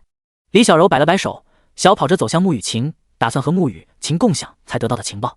第43章大考开始，天才云集。东湖宿舍，刘德志把早餐放在桌上，笑着询问：你小子现在多少级了？我打开信息隐藏了，您自己看呗。李康拿出一个包子，细嚼慢咽地吃着。刘德志闻言查看信息，李康22级，机械掌控者，果然2转了，这样的话省状元就10拿9稳了。他面露欣慰之色。2中只要出一个省状元，东湖省就会额外分配更多资源给2中，而他也说不定能在有生之年执掌某个2线大学，并获得打更高级团本的资格。李康吃完包子，把稀饭一饮而尽。刘校长，您说我有没有资格争一争那全国第一？刘德志沉默了一会儿，才开口道：只能说有希望，毕竟全国内顶尖天才极多，其中不乏豪门子弟，他们不仅有许多高阶道具，而且20级就穿黄金级套装，起码与一身白银散装的职业者拉开了 20% 的差距。30级以下装备不是只有白银级吗？李康疑惑地问。刘德志解释道：只是怪物不掉落而已，如果你有足够多的资源，可以搜集各地稀有 BOSS 掉落的材料，让6阶锻造师帮忙打造20级的黄金装备，当然这些装备也都是绑定物品，替换之后也只能分解。还是有钱好啊。李康轻声感慨。现在想来，木申城买御风虎王材料，说是要给女儿制造武器，估摸着也是制造黄金级套装武器。他也报了一身黄金级套装，知道套装强大之处，不仅有上数十点额外属性加成，还有传奇装备才有的特效词条，说强于白银散套 20%， 都是说保守了。刘德志出言宽慰，当然了，造得起这种套装的人全国不超过30人，所以你也没必要太过担忧，好好努力即可。我没担心，只是羡慕那些生来含着金汤匙的人而已。李康笑了笑，起身道：时间不早了，咱们也去会场吧。两人相伴来到会场外，此刻的会场外，各市复考的学生已经来得七七八八，放眼望去，人潮如海，起码有10几万人。刘德志带着李康在人群中穿梭，费了些周折，总算找到2中的集合地。两人正要走过去，一个中年男子拦在两人面前。李康，聊几句？可以。李康点头。刘德志见状识趣地说：你和穆会长聊，我先带学生进会场。来人正是穆申成。李康笑道：穆先生有话直说。穆申成也微微一笑，其实也不算什么大事，就是每年所有省前几名会一起被传送到另一个地图，进行另外一场考试，表现优异者会被10大名校挑走。我希望你在那个地图内多帮衬我女儿穆雨晴。穆雨晴是你女儿？李康讶异道。穆深成好奇地问：你认识小女？李康点头，练级时候遇过几次，也说过几句话，只是我当时穿着机甲，她应该没见过我样子。他对穆雨晴印象还算深刻，一来这个美女脑子有点问题，总说些莫名其妙的话，二来这女人身材和样貌的确让人难以忘记。哼，这就是缘分呐。李先生只要愿意答应帮小女一把，让她成功进入中央学院，我穆深成也会投桃报李。穆深成再次说道。李康爽快地答应，没问题，如果她有困难，能力范围之内，我会额外照顾一下。他现在穷得要死，对于穆深成这种大财主，自然乐得卖人情。多谢。对了，我那女儿要强，你千万别说是我拜托你帮她，不然以她的性子，肯定不愿接受你的帮助。了解。学生们开始进会场了，那我就不打扰你了。穆深成往反方向走去，李康顺着人流进入了会场。在踏入会场门刹那，地板自动延伸，原本与他前后间隔不到30公分的学生，瞬息间就与他相隔数十米。他举目四望，原本从外面一眼望到头的会场变得无边无际。在空旷的场地等待了许久，一个巨大的虚影投射在会场上方，形象是一个身穿炫酷全覆盖铠甲的男人。本次大考第一个考题受潮，下面会投放大量15到25级怪物，每击杀一个怪物，给予等级对应的积分，如果组队击杀，积分均分。考试限时30分钟。淘汰规则：比赛期间重伤失去意识，自动被传送到场外淘汰。比赛结束，击杀分数最低的1/3考生立即被淘汰。倒数10秒，开始投放怪物。19、87、65、4、3、2、1。场景再次变化，所有人置身于被太阳暴晒的沙漠中，滚烫的热风席卷着风沙，吹得人睁不开眼睛。形态各异的怪物从沙中爬出，开始攻击周边的职业者。围绕在李康身侧的蜂鸟纷纷上前，射出白色电磁光线，攻击着怪物。怪物被电磁光线麻痹，行动缓慢至极，还未走出半米，便纷纷倒地消失。天空之上出现巨幅屏幕，有10个名字在不停变换。李康抬头看去，巨幅屏幕右上角有一个额外信息：您的积分735分，排名1300名。凑合。他伸了个懒腰，席地而坐。参加大考的人有大几万，2000多名足够晋级第2轮了，没必要非得争第前10。随着时间推移，怪物刷新速度和频率也越来越快。一些撑不住的玩家选择与差不多排名的人组队，共同进退。李康这边倒是因为怪物频率升高，击杀数直线上涨，名次从1000多名上涨到28名。他抬头看向巨幕，第1名赫然是穆雨晴，积分18万，比第2名高了整整6万，真是个实诚的大妞。李康调笑一声，闭眼假寐起来。监考室内，4个监考老师分别坐在4个方位，中央的水晶球按照排名投射考生们实时画面。第一幅画面，一个高挑少女抡起巨剑，随手一挥，凌厉的剑气击杀无数怪物。第二幅画面，一个白袍少女顶着白色光罩游走在怪群中，每当有怪攻击光罩，就有雷电从天而降，劈在攻击她的怪物身上，她在顺势吟唱技能，一波带走围拢她的怪物。第三幅画面，一个胖子骑着一匹4蹄和马尾生火的骏马，驰骋在沙漠之中，所过之处火海遍地，灼烧着跟在身后的怪物。在其头顶还有一头踏空而行的天马，双翅一扇，无数小型飓风缠绕着地上火焰，席卷怪群，直接把怪物击杀。排名第1的穆雨晴，高防高攻，性格坚毅，将来必成大器。这排在第2的李小柔也不错，技能攻守兼备，完全没有破绽可言。第3的马小云受宠攻击力堪比同等级战斗职业者，成长下去在团战中作用极大。前3名都很优异，今年东湖省真是人才济济，令人期待。4位监考官纷纷点评。画面继续按照名次播放，不一会儿就放到了18名的李康。此刻的他躺在沙滩睡觉，以他为中心10米内，只要有怪物出现，就会被漂浮在附近的菱形多面体射杀，可以说是怪物刷新速度根本追不上击杀速度。第44章，作弊！一位白发老者怒道：“公然在考场上睡觉，这个学生好大的胆子，必须得取消他资格。”临近老者的娇艳少妇替李康辩解：“能边睡边打怪，那是人家本事，我觉得没啥好指摘的。”身穿铠甲的中年也点头道：“梅会长说得很对，只要在规则之内，他就算把自己埋地里打怪，咱们也干涉不了，无端端取消资格，只会惹人诟病。”最后面容俊美的男人说：“2位说得对，这个考生没违反规则，我们的确无法拿他怎样。不过年轻人如此轻狂，不敲打一下，早晚栽大跟头。我记得咱们有权势情况增加考试难度，既然这孩子打得游刃有余，那就调整一下他周边怪物难度和刷新频率呗。白发老者冷笑道：“他有能耐睡觉，肯定是嫌弃咱们怪物简单，那就遂了他的愿，增加一些难度。”娇艳少妇耸了耸肩：“你们只要不弄得太过分，我就当没看到。既然规则之内允许监考者调整难度，那我没理由反对。”铠甲中年也应允了此事。俊美男子打了个响指，4人围坐的圆桌出现会场3D 全息图，只不过天空之上覆盖着一层满是符文的法阵。俊美男子找到李康所在方位，轻轻点击空中对应的符文，把周边怪物刷新速度一次性增加了10倍，并且以李康为中心，把空间延伸了近5公里，这样多刷新的怪物就不会波及其他玩家。做完这一切，4人目不转睛地看着画面，希望看到李康疲于应付怪物的场面。可惜他们只看到了更多的菱形多面体在不停地消灭高频刷新的怪物，不一会儿又成了怪物刷一个死一个的场面。唯一改变的就是排行榜上飞快上涨的排名。这是什么技能？攻击力和机动性也太强了。可怕的是，这技能还有麻痹效果，真要被缠住了，很难脱身。妖艳少妇和铠甲男子惊叹连连，白发老者却是沉声吩咐，再把怪物刷新频率调高10倍，怪物等级也调整到35级。俊美男子却皱眉道：“这样太冒险了，万一他撑不住濒死传送出去，那一辈子可就毁了。”放心吧，我只是想测试下他这套技能上限，如果他撑不住，你及时关掉他那边制造怪物的法阵即可。白发老者轻声解释。俊美男子还是拿不定主意，看向其余2人：“我对这小子有信心，试一试吧。只要你们确保这孩子不出危险，我可以当作没看到。”其余2人也都表了态。俊美男子只好再次调整符文。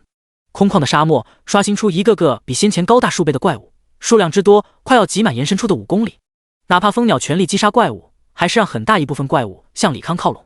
就在怪物要吞没李康刹那，4道粗大的蓝色光束从4个方向射出，把沿途的怪物全部轰飞。沙滩上烟尘弥漫，掩盖了画面。这应该是这小子底牌了，瞬秒35级怪物，这攻击力着实吓人。既然逼出对方底牌，把调高的倍率赶回来吧。白发老者见李康终于被弄起来，也心满意足地说道：“如果继续保持这个刷新率，已经用出底牌的李康必死无疑。他也就是看不惯年轻人懒散，给点教训而已，并非真想把考生置之死地。”好，俊美男子伸手欲要调整符文。美艳少妇轻声道：“他好像还在睡。”怎么可能？白发老者看向画面，只见沙尘散去，李康依然悠闲地躺在地上，半空中4个大型菱形多面体不住旋转，好似在蓄力一般。娇艳少妇轻声分析：“那么大动静都没醒，那他肯定没睡，闭眼休息而已。”铠甲中年也苦笑道：“如此悠闲地躺着，很明显，咱们以为的底牌，可能对人家不值一提的小技能。不可能呀，刚才那技能攻击力很明显是2转给的大招 ，CD 起码5-6分钟，不是底牌才怪。”俊美男子刚说完，其中一个巨大菱形体再次发射蓝色的光束，清空前方怪群。这连打的，这技能 CD 大概10秒吧，恐怖。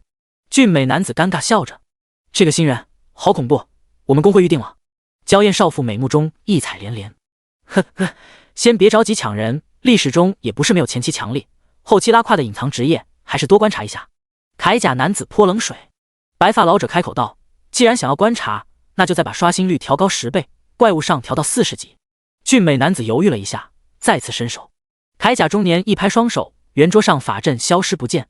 他沉声道：“到此为止了，再胡闹下去，出了岔子，咱们就要被问责了。还是继续看其他人画面吧，说不定还有好苗子。”俊美男子又扫了眼李康的画面，便一挥手挪到下一个人。考试时间结束，倒数60秒。李康睁开眼，伸了个懒腰，看向空中的排行榜，差点没用口水把自己呛死。第1名赫然是他，积分380万；第2名是穆雨晴，积分只是他的1/10，35万。其他人也都咬得很死，都在30万上下。不科学啊！李康挠了挠后脑勺，有些不明所以。刷新频率是一样的情况下，蜂鸟只在固定范围防守反击，别说进前10了，能在50名能待着都谢天谢地了。可他的积分榜却高了别人10倍，见鬼了！59.60，考试结束，下面开始淘汰排在末尾的1/3考生。场景再次变换，所有人再次回到会场。我靠，这第一是怎么回事？积分比后9名加起来还多，绝对有黑幕。没错，监考老师要给我们个说法，不然我们要向监察司投诉。有人舞弊，如果不给个说法，咱们罢考，再把作弊那傻逼弄死。所有人群情激愤。妈的，早知道不闭眼装逼了，到底发生了啥事？李康看自己成了众矢之的，心里郁闷至极。天空中再次出现铠甲中年虚影。考试公平公正，绝无作弊可能，如有不服，考试结束可以上报监察部门复查，下面再有闹事者，直接取消考试资格。此话一出，刚才还愤愤不已的学生全都没了动静。第45章争执。铠甲中年继续说道：首先恭喜各位通过第一轮考试，达到3线院校的录取线，下面即将进入第2轮考试，团队副本。规则如下：10人一组挑战副本，根据副本难度和通关时间得出相应分数，排名前10团队全员晋级下一轮，排名前100，淘汰队伍表现最差2人，排名前1000，淘汰队伍一半人数，排名前5000队伍2人晋级，之后队伍选表现最优异1人晋级。额外忠告，如果队伍全员闯关失败，全员淘汰，所以请大家根据自己队伍整体实力选择副本难度。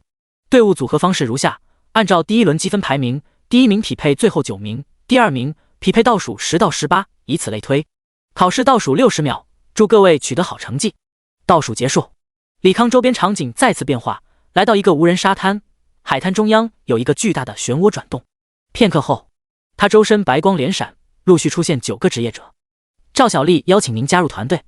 李康点击确认，李康已加入团队。周存已加入团队。王思欣已加入团队。Hello， 大家好呀，很高兴与大家分配到一个队伍。自我介绍一下，我叫赵小丽，职业是牧师，等级16。我叫周村，战士，等级15。我叫王思欣，格斗家，等级16。等众人介绍完了，李康才开口：我叫李康，机械掌控者，等级22。格斗家王思欣讶异道：李康，你就是大家说的那个作弊的人？大哥，你长点脑子好不好？人家22级的隐藏职业，用得着作弊？再说了，第2轮考试的机制明显对排行前面的人不利，傻子才会去抢第一呢。赵小丽赏了王思欣一个白眼，但他很快又察觉话语不妥之处，忙给李康道歉：对不起，我不是说你傻子。李康摆了摆手：没必要道歉，其实你说错了一点，那就是比赛规则对第1名很有利。按照规则，只要通关副本，无论成绩多差，队伍内至少获得一个晋级名额。换言之，就算你们表现拉胯，我也可以凭借自身实力获得那个唯一的晋级名额。战士周村怒望向李康：你的意思是想舍弃我们9个，靠着职业优势独自晋级？臭小子，如果你存了这种小心思，那咱们就鱼死网破，我们在副本里使劲给你捣乱，让大家都通关失败。没错，要活一起活，要死一起死，别以为你是隐藏职业，我们就得怕你。说得对，咱们这些普通职业就算上3本也够了，他一个隐藏职业，如果止步于3本，那才叫可惜呢。众人义愤填膺道。赵小丽柔声劝道：大家冷静一下，如果李康想抛弃我们独自晋级的话，也不会点明规则的漏洞，他这么说肯定有自己用意，总算有个聪明人。李康伸了个懒腰，继续说：我说的如此直白，只想让你们认清一个现实，那就是你们能不能晋级看老子的心情，可你们竟然有脸用捣乱来威胁我，真是可笑的要死。我既然有实力在10天练到22级，那就有本事单挑任何副本，你们捣乱拖慢我的进度，最后淘汰的不还是你们？说实话，这些职业者排名倒数，无关职业强度，脑子和行动力跟不上才是他们落后的原罪。但凡他们在第1轮清自身实力，与他人组队提升刷怪效率，也不会获得吊车尾的名次。几人没有说话，但样子都很不服气。赵小丽柳眉微皱，把几人叫到远处，斥道：老娘是不是给你们脸了？那么大一条大腿不抱，非得和傻逼一样搞对抗？难道真想被淘汰进那个资源和屎一样的3线院校？可他说话也太客气了，不就是走狗屎运，弄了一个好职业，牛什么牛？周村不服气的反驳。赵小丽讥诮道：你是弱智吗？人家积分是其他隐藏职业10倍，这还不能证明实力？我告诉你们，咱们运气好，傍上了这么一尊大神，有了一次进入2本线的机会，我希望你们配合一点，给他道歉认错。如果因为你们的愚蠢把老娘淘汰出去了，老娘找一群高等级，天天追杀你们，让你们求生不能，求死不能。众人对上赵小丽凶狠的眼神，一个个不自主打了个激灵。懂了的话，马上去道歉。赵小丽沉声催促。几人在赵小丽威胁下来到李康面前。周村率先开口：对不起，我不该说那些威胁的话，我也给你道歉，刚才是我想偏激了，对不起，请你带我们晋级吧。众人纷纷道歉。李康扫过众人：你们没必要和我道歉，能不能晋级取决自己，愿不愿意多出力取决于我，咱们萍水相逢，谁也不欠谁，现在就由你们做选择吧。副本选什么难度？冒险、勇士、王者？众人答案不一。一群傻子。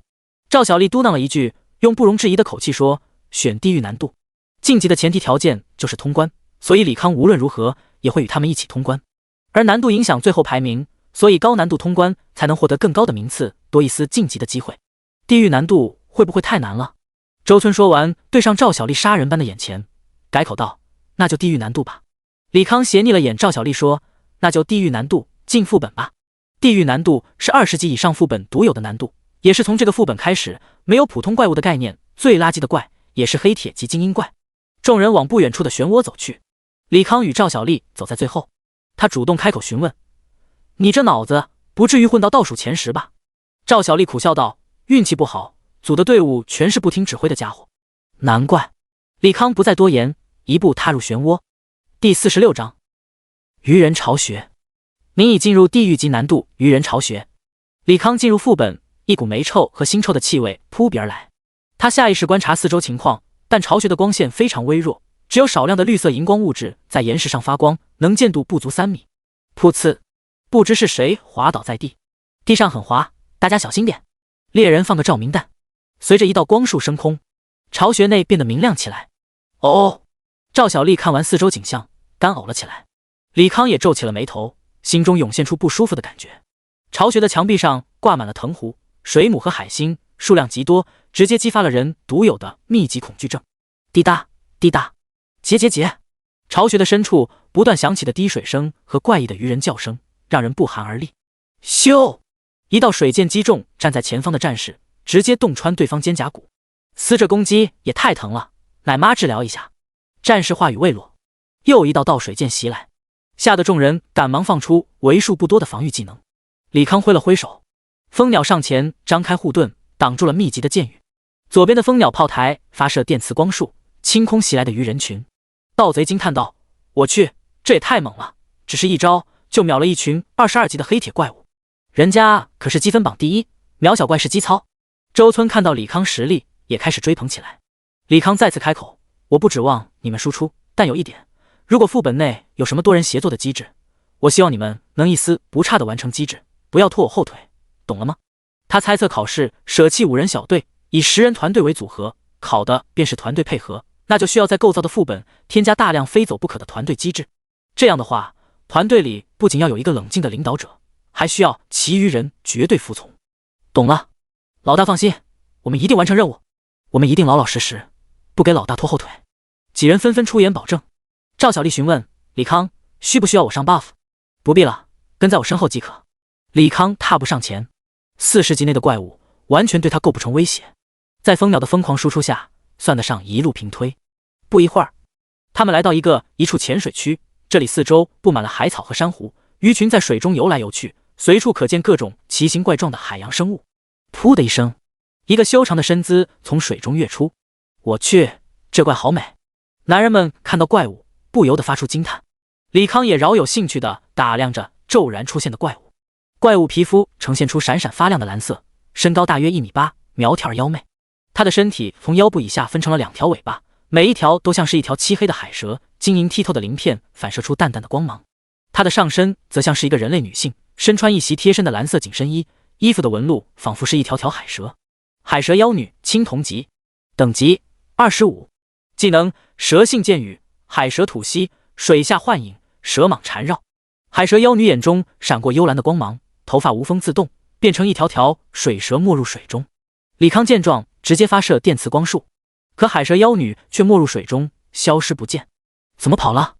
在最左侧的格斗家询问。他刚问完，巨大的蛇尾探出水面，把他紧紧勒住。救命！我腰快断了！格斗家脸部快速充血。紧邻格斗家的战士举起长剑砍向蛇尾，长剑却穿过蛇尾，好似砍在幻影上。这是怎么回事啊？战士讶异道。李康也让蜂鸟进行攻击，同样是无效化。他瞥了眼四处游走的海蛇，轻声道：“奶妈给格斗家持续治疗，其余人以最快速度把水中游走海蛇打死。”是。众人闻言开始四处绞杀海蛇。李康则是让蜂鸟持续对海妖进行攻击，随着海蛇减少，海妖虚化频率也越来越低，最终被他3炮轰死。老大牛掰，这输出吊炸天！众人欢呼不已。继续走吧。李康继续前进。之后，他们又遇到了4个青铜级怪物，全是需要走机制才能进行攻击。好在李康有前世丰富的游戏经验做参考，每次都是迅速的找到正确的机制，指挥团队做出反应。监考室，白发老者看着李康团队实时画面，皱眉道：“这小子是不是偷题了？怎么 BOSS 所有机制他都能第一时间获悉？”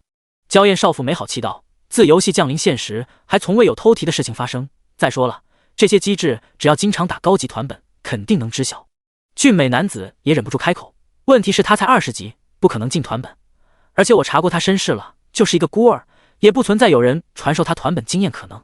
这不更说明他不仅职业强力，而且头脑聪明、冷静，并且具有一定领导才能。我一定要把他收入工会。”娇艳少妇美目直勾勾盯着画面中李康，好似要活吞了他一般。白发老者冷哼道：“哼，前面怪物只是开胃菜，机制相对简单。如果他能在最后 BOSS 那也一眼看穿机制，我便对他服气。快看，他到 BOSS 房了。”铠甲中年开口提醒。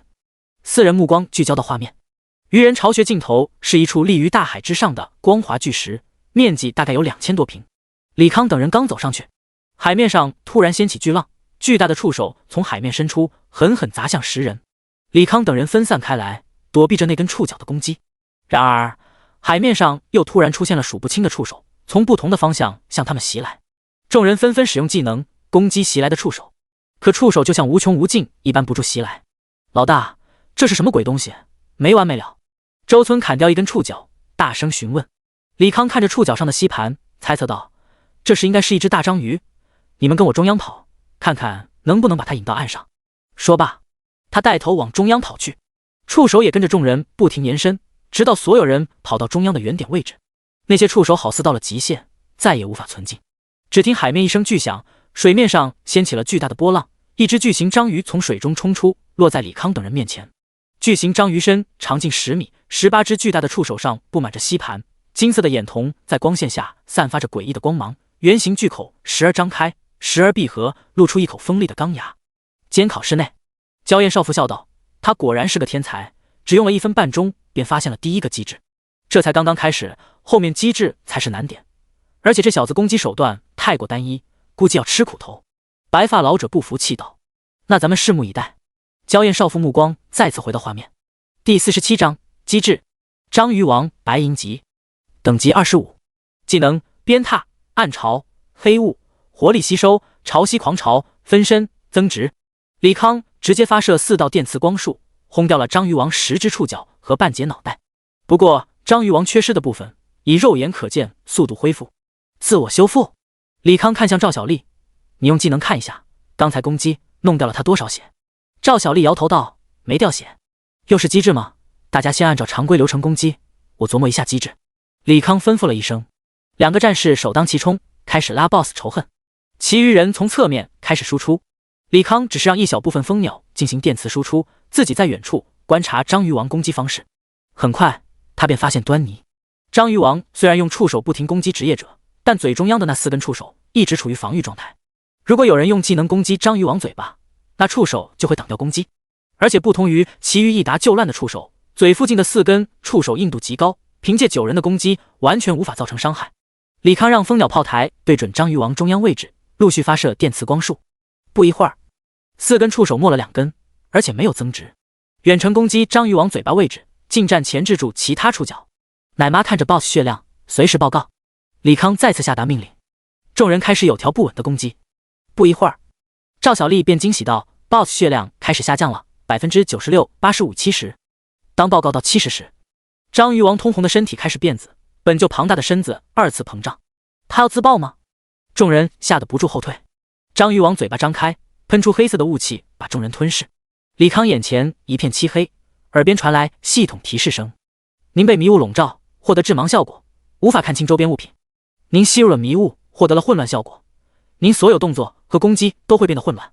都别乱动，牧师挨个清 debuff。”李康再次下达指令。过了一会儿，赵小丽急声道：“完了，我的技能用不出来了，根本无法选定目标。那你自己能用吗？”“不行，系统提示混乱效果是吸入迷雾所致，那你闭气等效果消失了，再用技能驱散大家的 debuff。”李康尝试让蜂鸟炮台自动攻击，吸引主要仇恨。炮台向右侧发射电磁光束，噗呲，皮肉炸裂的声音响起，接着长长的触手向他袭来。蜂鸟张开电磁利盾，挡住了触手攻击，就这样循环往复1分多钟。他身上白光一闪，重见了光明。咦，他血怎么又涨到95%了？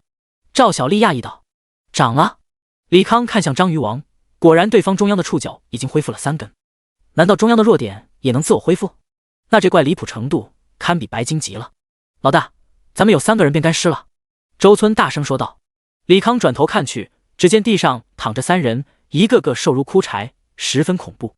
先治疗。考试规则是重伤濒死就会传送出去，3人没有传送出本，那就是没有什么生命危险。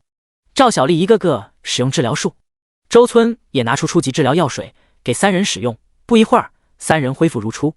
李康问道：“说说什么情况？”盗贼回答：“刚才致盲之后，我被触角缠住，那触角上吸盘一直吸收我的血液，整个人好似被吸干了。应该是那个活力吸收技能，可以吸食业者的血液，恢复他的血气值。”李康很快得出答案。那这样就棘手了，如果不规避这个迷雾技能，场上9人就是章鱼王的移动血包。加好状态，再打一次，章鱼王释放黑雾，立马闭气。如果被缠住，第一时间使用反抗技能脱身。是。9人加好状态，李康大手一挥，又开始新一轮攻坚。不一会儿，章鱼王血气值再次降到 70%， 身体再次巨大膨胀，喷出黑雾。闭气。李康大喝一声，继续输出，拉着章鱼王仇恨。众人开始闭气，但过了许久也没见牧师清 buff， 憋死老子了！牧师搞什么鬼？妈的，牧师人呢？憋不住气的人纷纷吐槽。大约过了5分钟，黑雾自行消散，又过了几十秒，致盲效果消失。众人第一时间找牧师算账，却发现赵小丽早已形如枯槁的躺在地上。我去，牧师竟然中招了！周村赶忙跑过去，给赵小丽浇上治疗药水。赵小丽脸色惨白的起身，又给自己刷了2治疗术，才恢复往日傲人身材。BOSS 又满血了，他用牧师专属技能查看 BOSS 血气值。李康轻叹一声，意料之中，看来还是要阻止 BOSS 释放技能，再打一次到 75% 左右。牧师提醒我。是。赵小丽应道。打怪吧。李康再次下达指令。众人继续输出，到 75% 了。赵小丽提醒。你们继续输出。李康心念一动，所有蜂鸟聚集到他背部，组成羽翼，蓝色的电弧闪烁，他飞到了天空。一个盗贼刚好视角能看到飞天李康，震惊地说：“飞了，老大飞了！”战士骂道：“飞个屁，别给大家拖后腿！”监考室内，4个监考也都张大了嘴巴。尼玛的，老子快5转了，都不会飞，他才22级，竟然会飞！俊美男子妒忌地望着李康，飞行技能在这个世界可是神技，极大增加战斗机动性和逃跑能力。娇艳少妇笑道：“我越来越爱这小子了。”铠甲中年点头，的确是个好苗子。唯独白发老者冷哼一声，没有言语。第48章，有能耐去告我呀！很快，章鱼王血量来到 70%， 身子再次急剧膨胀。李康在天空俯瞰看那庞大的身躯，发现章鱼王身体膨胀之前会慢慢的往海水一侧移动，同时会有数根触角延伸进海水内。难不成这黑雾需要海水发动？他俯冲落地，羽翼分裂，组合成8个炮台，对准8根延伸到海中的触手输出。轰！随着声声巨响，8根触手全部断裂，章鱼王膨胀的身体也如漏气的皮球迅速瘪了下来。果然如此，大家继续输出。如果章鱼王缠住谁了，其余人马上就去救援，不要给他回血的机会。好的，老大。机制已经被老大破掉了，大家努力。65、60、55、50。赵小丽继续报告血量，持续的输出，血量很快来到 30%。章鱼王再生异变，大部分触手如烂泥般流淌在地上，变成一个个直径50厘米的海星。刹那间，数不清的海星在地上高速旋转，然后瞅准机会一跃而起，包裹住众人身子。章鱼王又在回血了。赵小丽用抗拒之光把海星推开，看了眼 BOSS， 急声道：“章鱼王又在回血了，已经涨到 35%。看来小海星也有吸血的效果，那就先杀小海星。”李康周身漂浮的炮台再次分裂成一个个小型蜂鸟，开始清理海星。清理过程中，他也发现一个新机制，那就是海星分为5角和4角，大约是4个4角中就有一个5角。如果击杀的是4角，海星会无限增值，只有杀了其中的5角，其余4个和增值的4角海星才会消失。于是为了提高效率，他把蜂鸟交给智脑甄别5角和4角进行清理，至于其他人继续输出 BOSS。 20%、15%、5%。恭喜周村成功击杀章鱼王，你已通关地狱级鱼人巢穴，用时34分钟22秒，即将传送出副本。白光一闪，众人传送到空无一人的广场之上。赵小丽环顾四周，惊喜道：“咱们竟然是第一个通关的，太好了！咱们通关速度最快，副本难度又是最高的，肯定能拿第一！万岁！这下全员晋级稳了。呜呜呜！没想到我一个垃圾职业也能上2线。妈妈，我要考2上2线了，我出息了！9人欣喜若狂。李康能理解9人为何兴奋。根据往年数据统计，3线院校毕业时60级达成率不足 10%，2线院校毕业时60级达成率却高达 30%， 这也侧面说明2、3线之间资源的差距。要我说，咱们得谢谢老大带飞咱们。对，咱们得谢谢老大，没有他，就咱们几个吊车尾，只能等着被淘汰。众人说着站成一排，对李康鞠躬道：“谢谢老大。”李康摆了摆手：“有什么好谢的？这次能顺利通关，大家都有功劳，千万别假客气。”其实团本机制比他预想的要简单，他愿意多用些手段，也能独自通关。但9人在副本的表现还算让他满意，那他也没必要过于出风头，剥夺9人露脸的机会。又过了半小时，白光一闪，第2支通关的队伍被传送出来。周村见状小声说道：“对方带队的也是20级隐藏职业，而且队伍里不仅有俩奶妈，还有俩骑士，比我们配置均衡多了，但通关时间却比我们晚了整整半小时。说到底还是咱们老大牛逼。”那肯定的，他们领头的给咱老大提鞋都不配。格斗家得意洋洋的附和。赵小丽脸色微变，轻声娇斥：“该死的，你声音这么大，不是给李康得罪人吗？”格斗家意识失言，心虚的看向不远处的团队，为首的法师正阴冷的望着他。格斗家下意识回避其眼神，法师径直走了过来，目光扫过所有人，最终定格在李康身上。我当是谁比我们早通关副本呢？原来是第1轮的作弊狗啊！那我们队输的不冤枉，人家背后有人早就把副本机制背得滚瓜烂熟了，肯定闭眼过本。你们别含血喷人，我们老大堂堂22级的隐藏职业者，用得着作弊？周村不忿的反驳。法师走到周村面前，用手重重拍打周村脸颊：“你们这些吊车尾的狗东西，被一个作弊狗带通关就开始护主了？拜托你们用狗脑子想想，30分钟不过1800秒而已，就算1秒杀一只25级的怪物，也只能积攒45000积分，他却刷了35万积分，不是作弊，那是什么？”这个……周村一时无言。法师嘴角微翘：“怎么？无法反驳我？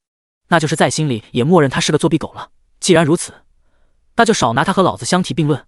我们好歹是靠自己打出来的成绩，与一个作弊狗比较，只会感到恶心。说得好，一个作弊狗有什么好得意？还有你们这群吊车尾，别以为作弊得到好成绩就高枕无忧了。监察司的人肯定会查处这个作弊狗，连带你们成绩一起取消，等着哭吧。”与法师同队的骑士也嘲讽道。周村等人相互对视，眼中也多了一丝疑虑和担忧。赵小丽沉声道：“你们几个傻子在那慌什么？别人不晓得李康多厉害，你们还不晓得吗？”几人回想李康在副本里的表现，不由得面露惭愧之色。周村更是给了自己一巴掌：“我真该死啊，竟然怀疑老大，一群没救的蠢货！”法师冷哼一声，又走到李康面前，讥讽道：“你既然能练到22级，说明职业强度不低，那为什么要选择作弊呢？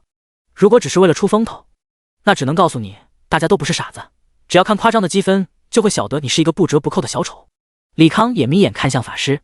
李宏伟，圣灵法师，20级。我作不作弊关你屁事，有能耐就去告我呀，傻逼！你……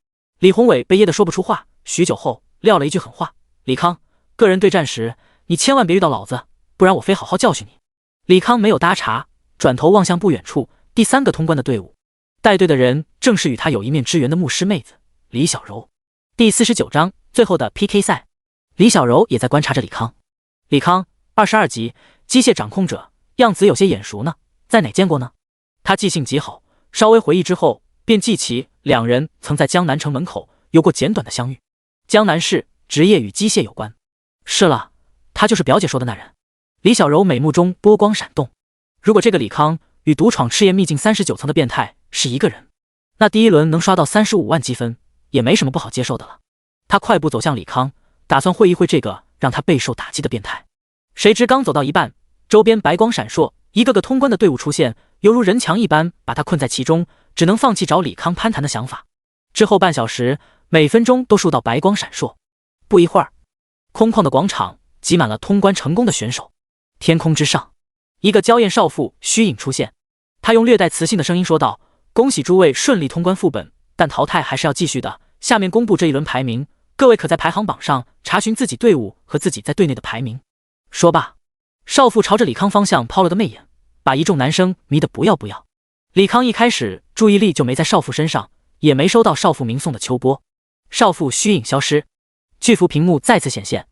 第一名赫然是李康的队伍，34分钟22秒通关地狱级愚人巢穴。第二名则是李小柔的队伍，1小时15分通过通关地狱级愚人巢穴。至于与李康叫嚣的李宏伟，则是排在第17名，1小时4分钟通关勇士级愚人巢穴。与上次前10清一色隐藏职业霸榜不同，这次前10个队伍有一半都是由普通职业者组成。最让人意外的便是穆雨晴这个上轮第2名，这次落到了500名开外。又是那个李康，竟然只用了半小时就通关地狱级愚人巢穴，肯定是提前知晓了 BOSS 机制。这人作弊也太明目张胆了，简直把大家当傻子了，必须抗议。众人又开始对李康进行口诛笔伐。娇艳少妇虚影再次出现，声音带着几分严厉，最后一次通知大家，如果对比赛公平性有异议，可以在考试后上报监察司，继续吵闹喧哗者将与下面淘汰的人一起出场。霎时间无数白光闪烁，整个广场少了1多半人。恭喜剩下的2万人获得进入2线院校资格，下面进行第3轮测试循环 PK 赛。规则如下，每个人有10个初始积分，此轮排名第1的队伍奖励10分，2到10奖励3分，前100队伍奖励1分。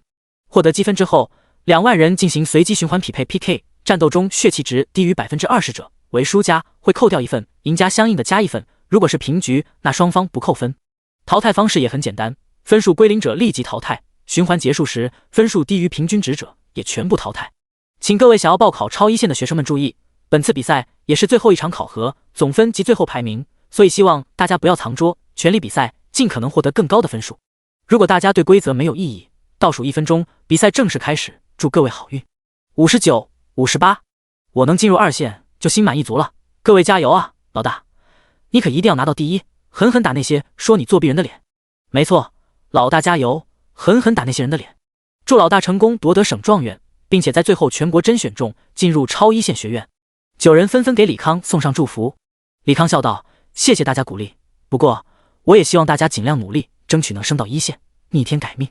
话音落下，他便传送到一个决斗场内，10米之外站着一个高大威猛的法师。那法师二话不说，举起法杖吟唱法术，只是吟唱了一半，一道粗大的蓝色光束袭来，之后白光一闪，便来到一个治疗法阵之上。李康平均10秒解决一个对手，倒不是对手能和他交手10秒，而是秒掉对方之后有将近8、9秒的等待时间。不知不觉半小时过去了，他的积分也涨到了200分。决斗场白光一闪，一个戴着面巾的女人出现在眼前，只是一瞬间又消失在了原地。前行？不太像啊。李康摸着下巴分析，前行可是有明显的前摇，对方更像是直接隐身。片刻后，女人身形显现，一把利刃出现在李康脖颈处，轻轻滑动，却没有割肉的感觉。下一秒，眼前的男人已经消失，出现在更远的地方。李康扫了眼女人信息，李欣彤，影武者，21级，第1轮排名第6，第2轮排名第7的影武者吗？幸会啊。2轮排名第1的机械掌控者，竟然有位移技能，好强力的职业，怪不得能成为第1呢。李欣彤轻声回应。李康颇为意外地问：你不认为我在作弊吗？李欣彤灭声道：只有傻子才会认为大考中存在舞弊，难得有个明白人，冲这点，我愿意和你认真打一下。哼，虽然你是第1，但也别把其他人当弱者，鹿死谁手还未可知。李欣彤两侧出现个8个一模一样的分身，同时向李康飞奔而去。分身吗？有意思。李康打了个响指，漂浮在一侧的蜂鸟同时射出电磁光束，把一个个分身击溃。而李欣彤本体也因为电磁光束的麻痹效果，行动变得异常缓慢。再见。蜂鸟炮台发射出粗壮的电磁光束，击中李欣彤，但下一秒，那个被麻痹的本体也如同幻影般溃散。李康上空传来女人清冷的声音：你的技能形态的确厉害，伤害也很是不俗，但战斗经验和意识太差，不好意思，这次 PK 我赢了，下面是我的回礼，影之舞。李欣彤身形快速穿梭在空中，化作一个个模糊的残影，向着李康连续发动攻击。短短30秒之内打出了数百次有效攻击，可惜全都被李康周身的电磁力顿挡了下来。李欣彤眼中露出一丝惊讶，他的影之舞每次都附带200%的攻击伤害，足以秒杀高他10级的职业者，现在居然连李康的防御技能都破不开。不过对方防御技能明显属于即时防御，所以他加速了攻击的频率，以期能找到李康防御的漏洞。然而电磁力盾好似未卜先知一般，能迅速调整防御，抵挡住了每一次攻击。李欣彤不禁咬牙切齿，感觉到自己的身体碰上电磁力盾时的酥麻触感，就像是自己的力量被冰封住了一般。李康笑着点评：“不错的攻击手段，如果你是3转职业者，说不准真能秒杀掉现在的我。那么，咱们切磋就到此为止吧。”电磁光束从蜂鸟炮台中喷射而出，迅速穿过李欣彤的身体，让他毫无反应地落回地面。呼！李欣彤因延长使用影之舞，消耗过多体力，艰难地喘息着。他已经彻底认输了，对方的实力已经远超自己的想象。不待李康补刀，他自己按下投降按钮，进入治疗法阵之中，恢复体力。第50章，无敌省状元。4个监考官看完李康和李欣彤的 PK， 一个个面露震惊之色。其实李欣彤如此早的对上李康，完全是4人刻意为之，目的就是想测试一下李康与其他优秀学生间差距。他们预想到李康会赢，但没想到李康会以压倒性姿态秒杀综合实力排名前5、PK 实力排名第2的李欣彤。铠甲中年沉声道：“他应该没用全力，我记得他那个攻击力吓人的光束，最高可以发射8发。”焦艳少妇也感慨：“这个发射光束的技能太恐怖了，我甚至怀疑他能对我们这些高阶职业者造成不俗的伤害。他的防御技能也不容小觑，一路考核下来，还从未见他受过一丝伤害。”俊美男子补充道。白发老者不屑一笑，虽然他的高攻防的确让人眼睛一亮，但缺点也是肉眼可见的多，比如他的攻击方式单一，除了那个粗细不一的电磁光束，没有其余有效攻击手段。一旦有职业克制他的攻击，那他就只能等死了。瑕不掩瑜，就算他攻击单一了些，表现也足够优秀了。娇艳少妇替李康辩驳，其余2人点头表示赞同。白发老者撇了撇嘴，大手一挥，把实时画面转移到其余学生那儿。随着时间推移，李康匹配对手的速度从开始的10秒逐渐延长到5分钟以上，这一点他倒并不意外。开始人数多，选手差距也大，匹配速度自然快一些，但随着淘汰人增多，余下的实力也越来越均衡，每场 PK 的时间也相应的增加，匹配速度也只能慢下来。3分钟后，决斗场对面白光一闪，出现一个与他穿着打扮一样的男人，正是与李康有过争执的李宏伟。哼，还真是冤家路窄，今天就让你尝尝爷爷。李宏伟话还没说完，4道光束同时袭来，击破他的魔法护盾，贯穿他的身子，然后白光一闪，来到治疗法阵之中。李宏伟沐浴在圣光之中，满脸呆滞。他刚才经历了什么？啥玩意？嗖的一下过来，人就输了。决斗场上，李康席地而坐，等待下一个选手。大概7分钟左右，白光闪烁，一个身材高挑、绑着马尾的女孩出现。是你啊，哈喽。李康主动打招呼。来人正是穆雨晴。穆雨晴眉间微皱，疑惑地问：“咱们认识吗？”严格意义上不算认识，应该说见过2、3次。李康思索了片刻，认真地回答：“既然不认识，那就放马过来吧，我正好想领教一下2轮榜首的实力。”穆雨晴双手持着2米长的大剑，一个个魔法阵在那长剑之上聚集，显然是各种 buff 技能。咱们就别打了，我认输，送你1分。李康笑着说：“既然答应穆深成照顾女儿，那就得肩负起责任来。”混账！穆雨晴闻言不喜反怒，持着大剑就冲了过来，狠狠砸在电磁力盾之上。干嘛生气啊？白送你1分不好吗？李康无奈地问。穆雨晴不停挥砍，语气清冷地反问：“你分很多吗？”还行，应该比大多数人多。李康笑着回答。因为他平均战斗时间不足30秒，所以有更多时间等待匹配场次，分数自然不会低。穆雨晴砍了一会儿后退数步道：“谁稀罕你的破分？赶紧与我，你个混账！竟然主动投降，气死我了！”他看着消失不见的李康，气得直跳脚。治疗法阵之中，李康饶有兴趣地望着四周，直径数公里的法阵内盘坐着伤情不一的学生，在圣光的沐浴下，身体慢慢恢复正常。老板，一个熟悉的声音传来。李康转头望去，发现马小云这个死胖子屁颠屁颠地跑了过来。输了啊！遇到一个叫李欣彤的娘们，攻击力推高了，我和4个受宠共享生命，都被他给干死了。马小云面露唏嘘之色。李康点了点头。马小云反应过来，不可置信地望着李康：“老板，你这要牛掰，被谁给干死的？”赢太多了，觉得没意思，索性认输，出来透口气。李康随口胡诌。马小云盘腿而坐，右手托腮道：“别人这么说，我肯定觉得这丫在装逼，但老板你这么说的话，那肯定就是真的了。哎，无敌就是寂寞啊，得亏我没匹配到老板你。”话刚说完，2人被白光笼罩，传送到决斗场内。我靠！我靠！马小云看着对面的李康，怀疑自己嘴开过光了。不过既然遇到了，他也想看看自己与李康这种逆天的强力职业差距有多大。心念一动，赤蓝白绿4色马出现在身侧。老板，既然难得遇到，我希望你能不留手，让我感受下咱俩之间差距。好，李康点头，直接发射4道电磁光束，秒掉马小云受宠。既然马小云说过与受宠共享生命，自然是率先攻击这4匹有攻击力的移动血库。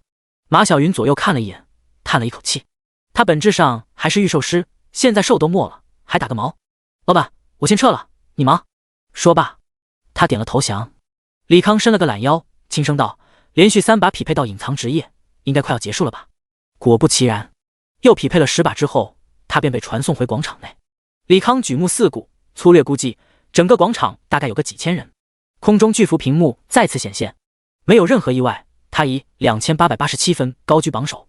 第2名的李欣彤只是他的零头，823分。第3名穆雨晴817分，紧随其后的是李小柔，与穆雨晴刚好差了1分，816分，未入3甲。李康笑道：“能进3甲，还不是多亏了我那1分？怎么那个李康又是超了大家一大截？肯定是作弊啊！”又有人不满的抗议：“严惩作弊狗！”有人跟着叫嚣：“赶紧闭嘴吧，人家没有作弊。”这时，一个违和的声音响起。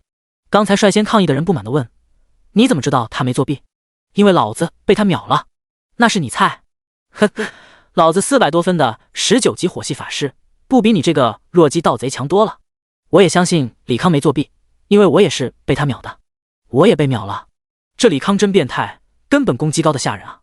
我开了不动如山，减伤70%，也就扛了他一下激光。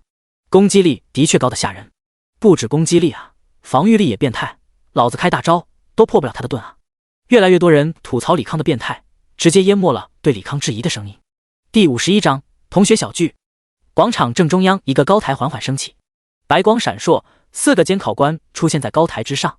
铠甲中年率先开口，自我介绍一下，本人风不让，千湖城现任执政官，也是这次大考监考官之一。白发老者也缓缓开口，老夫顾灿，盛世公会联合创始人，现任会长，与封长官2人同为监考官。俊美男子笑着打招呼：“各位好，我是中央学院学生会副会长周琦，很荣幸被派来此担任监考官。”最后娇艳少妇轻笑道：“我叫柳妹儿，来自京城听雨公会，也是这次监考官。”李康抬头看了眼顾灿与风不让，便移开目光。风不让再次开口：“废话不多说，经过1天的循环 PK， 总计有7324名学生没有因分数归零淘汰，但这不是最终结果，因为我们的考核要求是要高于平均分的学生才能留下，所以低于28分的同学只能离开了。”柳妹儿接着话茬道：“虽然不到平均分的同学无法进入1线学校，但可以获得优先选择2线学校的特权，有几个2线学校资源还是比较好的，在此祝愿各位升级路上一路顺遂。”话音落下，广场内白光频闪，近1半人消失。恭喜留下的3435名学生，你们可以进入全国1线学府，享受最好的升级资源。明天在千湖广场前会有个校代表来招生，各位可自行前往，选择心仪的学校。积分榜前10的同学，明天中午10点，请去传送大厅集合。我和周琦会带着10位参加全国甄选。大考到此为止，如果没有其他问题，就传送各位出去了。片刻后，众人被传送到会场外围。李康长呼一口气，向外走去。这时，一个俏丽的身影走到他面前，眨巴着水汪汪的大眼睛，仔细打量他。小哥哥，又见面了哦。李小柔甜甜一笑，上次治疗谢谢你了。李康应了一声，脚步不停。李小柔快步在李康身侧，自顾自地说：“没有在 PK 遇到，有点可惜呢。你实力真的好强哦，人家费尽心思都追不上你呢。PK 赛制对于高伤职业有天然优势，你一个偏辅助职业能拿到800多分，某种程度来说比我强多了。”李康随口恭维。李小柔眯眼如弯月，小哥哥真会夸人，果然一点也不难过了，开心就好。李康轻声感慨，他从转职后可谓是步步为营，最轻松的时刻反而是大考期间。李小柔再次加速，直接挡住李康去路，一脸认真地问：“小哥哥，你能回答我一个问题吗？”李康急忙驻足，瞧着与他距离很近的精致面容，又后退了一步，问吧：“你转职时选择什么难度？5星，在江北城。”死胖子，情报一点也不准，害得我以为那个李宏伟是那个法言。啥？没什么，小哥哥，正式认识一下，我叫李小柔，18岁，千湖城人士。李小柔伸白嫩的小手，李康与之轻握一下，回道：“我叫李康，也是18岁，江南城人士。”好的，那我们就算是朋友了，等考入中央学院，咱们可要好好处哦。可以，那不打扰小哥哥了，拜拜。李小柔让开道路，李康与之挥了挥手，漫步前进。李小柔望着李康的背影，心情复杂。从小她就是天之娇女，想做什么都心想事成，唯独在李康这里，竟有种无力感。李小柔，你怎么和李康这个人说话呢？他可不是什么好人，离他远一些。穆雨晴走了过去，板着脸训斥。李小柔饶有兴趣地望着表姐，表姐，这个李康怎么你了？他不说了，反正就是一个空有实力、目中无人的家伙。穆雨晴想起李康对他的羞辱，心里就怒火升腾。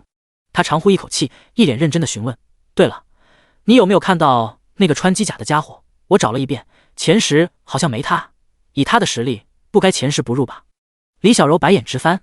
李康，机械掌控者，实力远超常人，这3点傻子也能推断出李康就是机甲人。但自己表姐是胸大无脑的典范，猜不出也情有可原。可能被杀了吧？他不是东湖省黑榜悬赏第1吗？他恶趣味地回答。怎么会？穆雨晴信以为真，一脸震惊。人各有命，表姐你也别太难过。既然那个叫李康的欺负你，咱们明天得让他尝尝苦头。李小柔贼兮兮的鼓动。穆雨晴却不上套，淡声道：他羞辱我，我就光明正大的赢他，回家吧。好吧。李小柔奸计未得逞，无精打采的跟在表姐身后。东湖酒馆，刘德志包了整个2楼，举办庆功宴。楚风轻声询问校长：大家都饿了，要不要先开席？正主还没来，开什么席？刘德志眼神一直看着楼梯口处。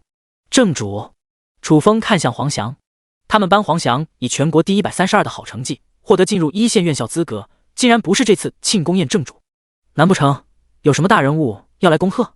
思索之间，楼梯口出现一个身穿休闲装、模样帅气的男孩。楚风看到男孩，愣了一下。李康，他怎么会在这儿？呵呵，你小子可算来了。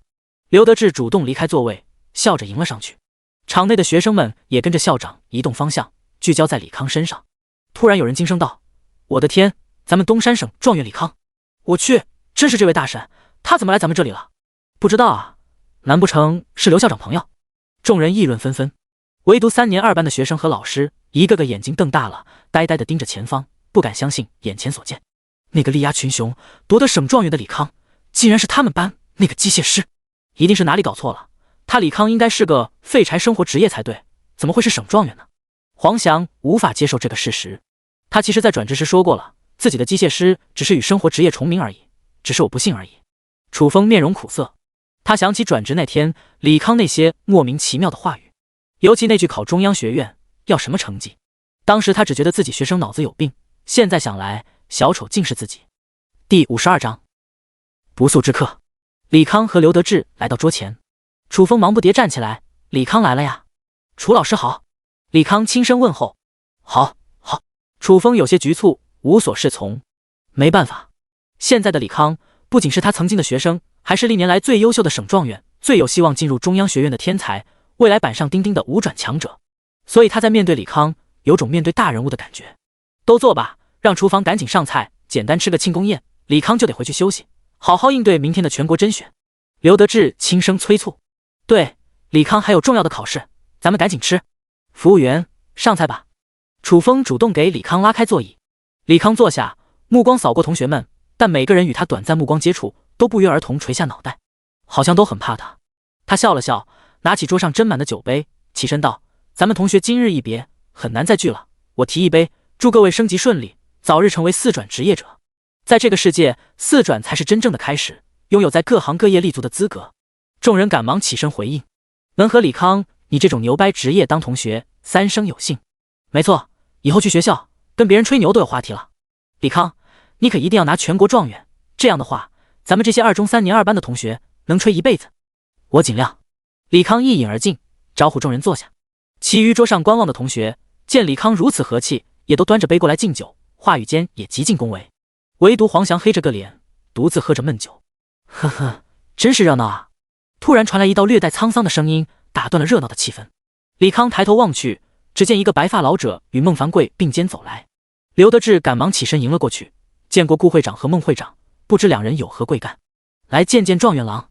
顾灿语气淡淡，但随着他的步伐逐渐接近，一股强大的威压从体内发散，让众人不寒而栗，仿佛置身于寒风凛冽的冰天雪地之中。刘德志苦笑一声，孟凡贵和李康的仇怨，他也从王长官那儿了解一些，看这架势，明显是来者不善啊。楚风啊，你带着学生去其他桌。是。楚风给学生们使了个眼神，几人如蒙大赦，低头向楼梯口方向的空桌走去。刘德志快走2步，提前给顾梦2人拉开椅子，陪着笑脸道：“呵，顾会长、孟会长，咱们有话好好说，千万别耽误李康明天的全国甄选。”他把最后4个字咬得格外重，目的就是提醒2人，李康已经是上报内阁的东湖省状元，动他的话，要掂量掂量是否会惊动上面。顾灿悠然坐下，不咸不淡地说：“自大灾变之后，我龙国有270个行省，32个直辖区，加起来就能出300多个状元，死个1、2个，谁会在乎呢？对不对啊，状元郎？”他似笑非笑地望着李康，李康也咧嘴一笑，说得太对了，那么多省也不差一个工会，对吧？顾灿脸色顿时沉了下来，双目死盯着李康：“小子，你最好给我老实点，不然老夫不小心秒了你，那就真不差一个状元了。你可以试试，反正有人会陪我一起死。”李康斜了眼孟凡贵，一副有恃无恐的模样。好，那老夫成全你。顾灿伸出手，一把造型夸张、散发着橙色光芒的弓出现。橙色的光芒，史诗武器。有学生惊声道。顾灿瞄准李康，满弓拉箭，技能附带的璀璨光芒，要得众人睁不开眼睛。李康眼睛微眯，稳如泰山。而刘德志早已吓破了胆，五转剑神，还有一把史诗武器，这一击下去，不仅是李康必死，他也得跟着陪葬。小子，我再给你一个机会，跪下来给老夫认个错，然后把孟超身上炸弹弄走。你冒犯盛世公会的事，我可以既往不咎。顾灿再次发出警告。刘德志闻言低声劝说：“李康，对面可是五转剑神，任凭你再厉害，也接不住他老人家一剑，小命重要，赶紧服软吧。”李康没有理会刘德志，而是睁大双眼，迎着强光直勾勾望着顾灿，一字一顿道：“你信不信，我可以在你剑击中我之前逃跑，并且引爆孟超身上炸弹，安全离去？”好，那我就拭目以待。顾灿说罢，就要释放技能。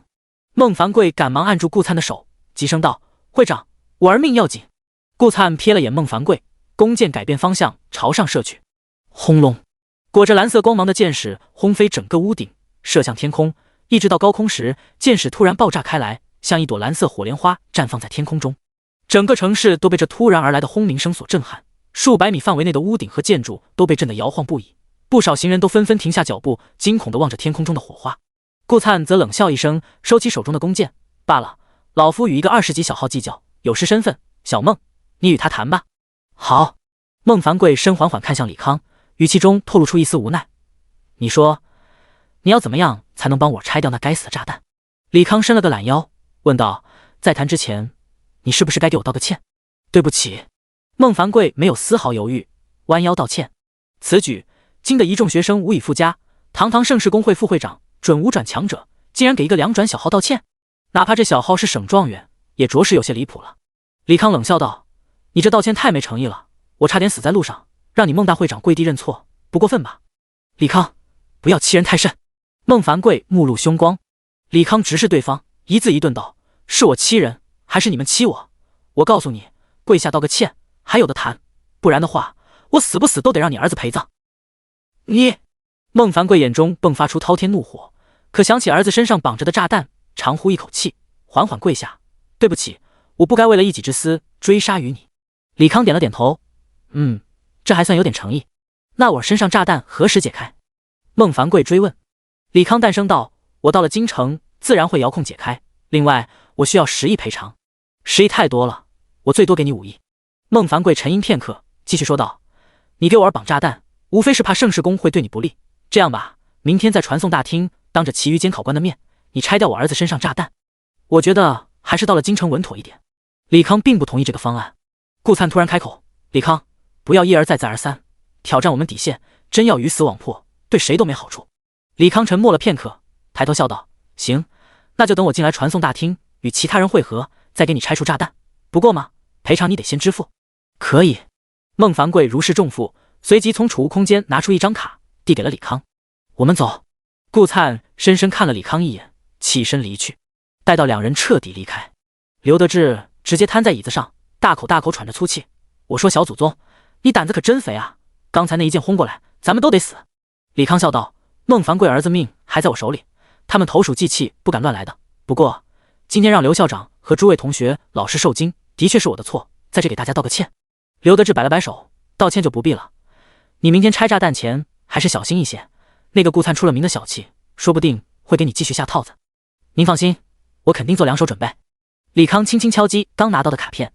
散席之后，他来到千湖城中心商业区，花费3亿多，从材料商店买入大量雷电晶石以及黑暗精华等材料。您消耗10公斤色银，150公斤雷电晶石，50公斤黑暗精华，10公斤高级魔法催化剂，50公斤能量稳定剂，获得遥控式压缩等离子炸弹，范围500米。之后，李康又隐匿身形，来到盛世工会总部，等了许久后，抓住结界打开的空档，潜入其中，悄悄把炸弹安置其中。这便是他的两手准备。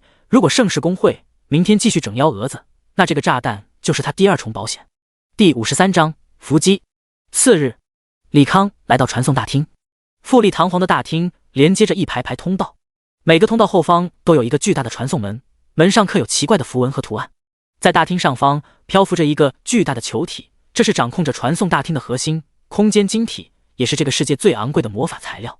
传送大厅内人来人往，有人匆匆走过，快步进入一个传送门，消失在视野里，也有人从传送门走出，疾步往外走去，还有人围在一起，交流着各自的目的地和路线。不时传来一些奇怪的语言和声音，让李康头一次有置身异世界的感觉。李康，这边。大厅远处，一个身材妖娆的少妇正在向他招手。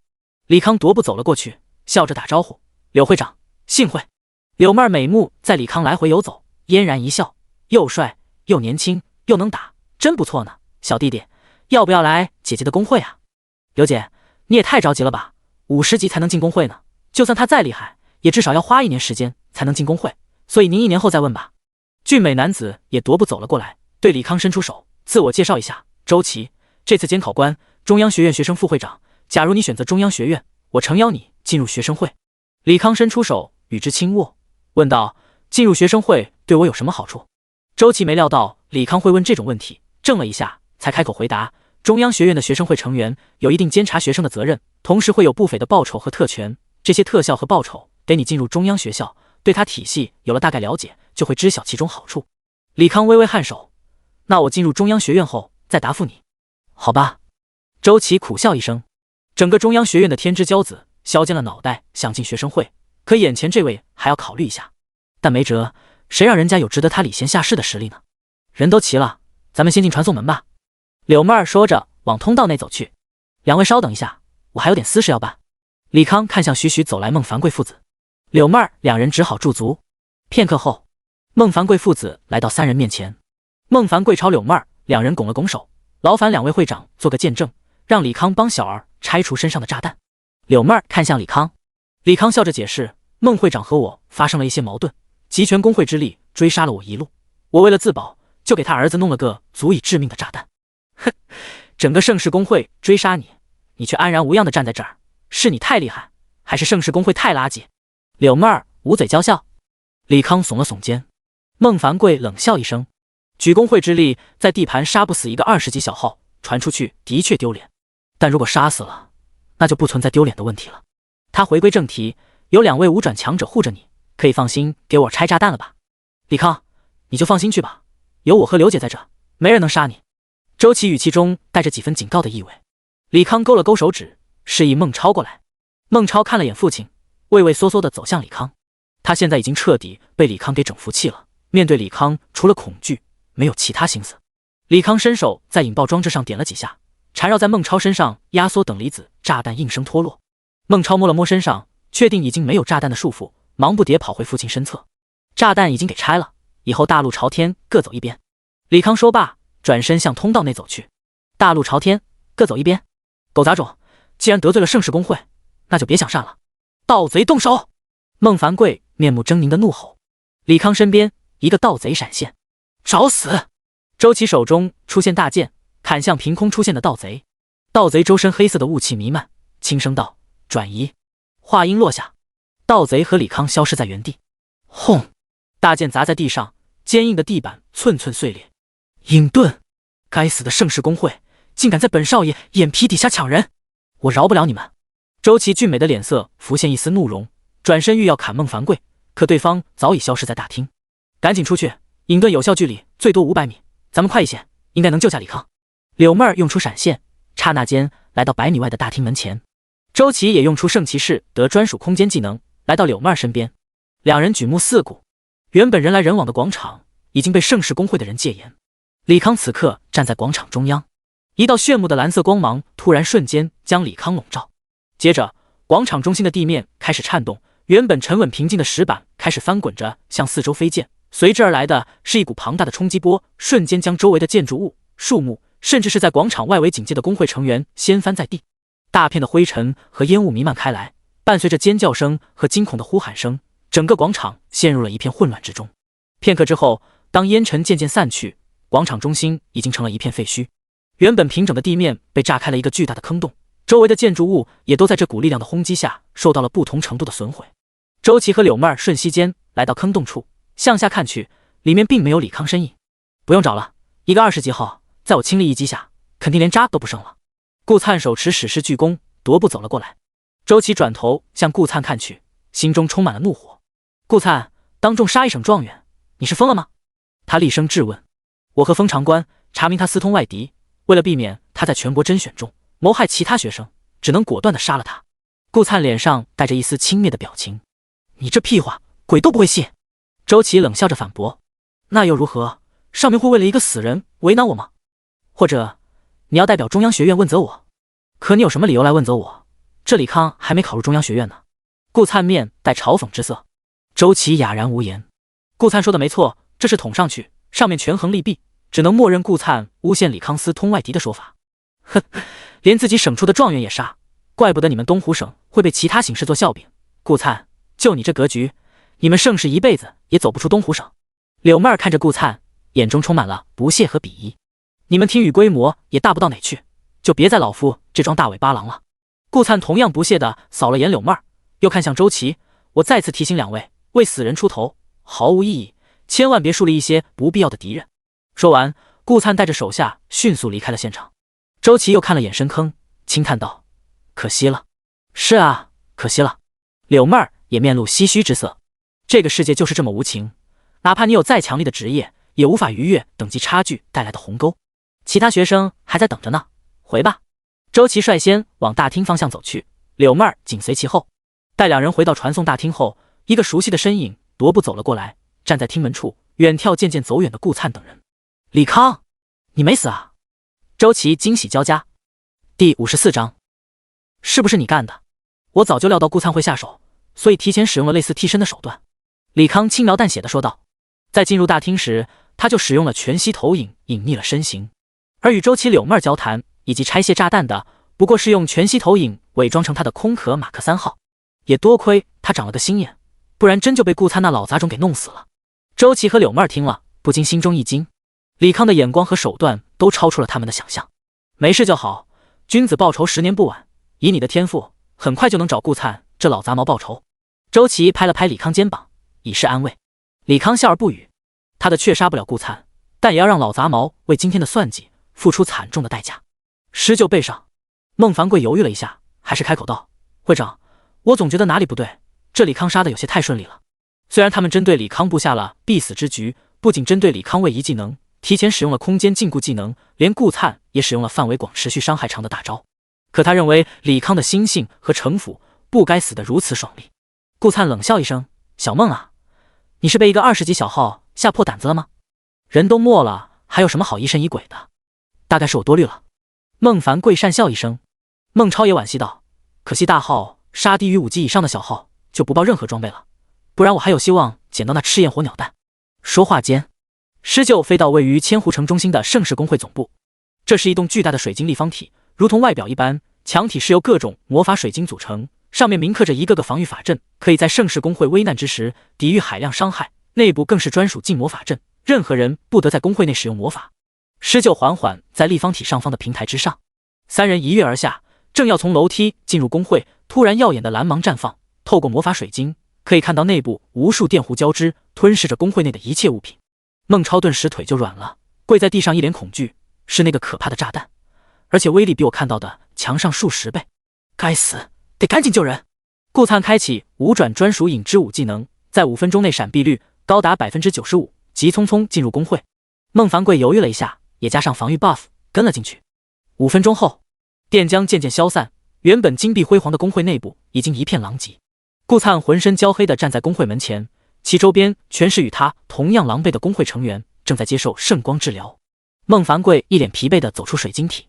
顾灿追问：如何？死人了吗？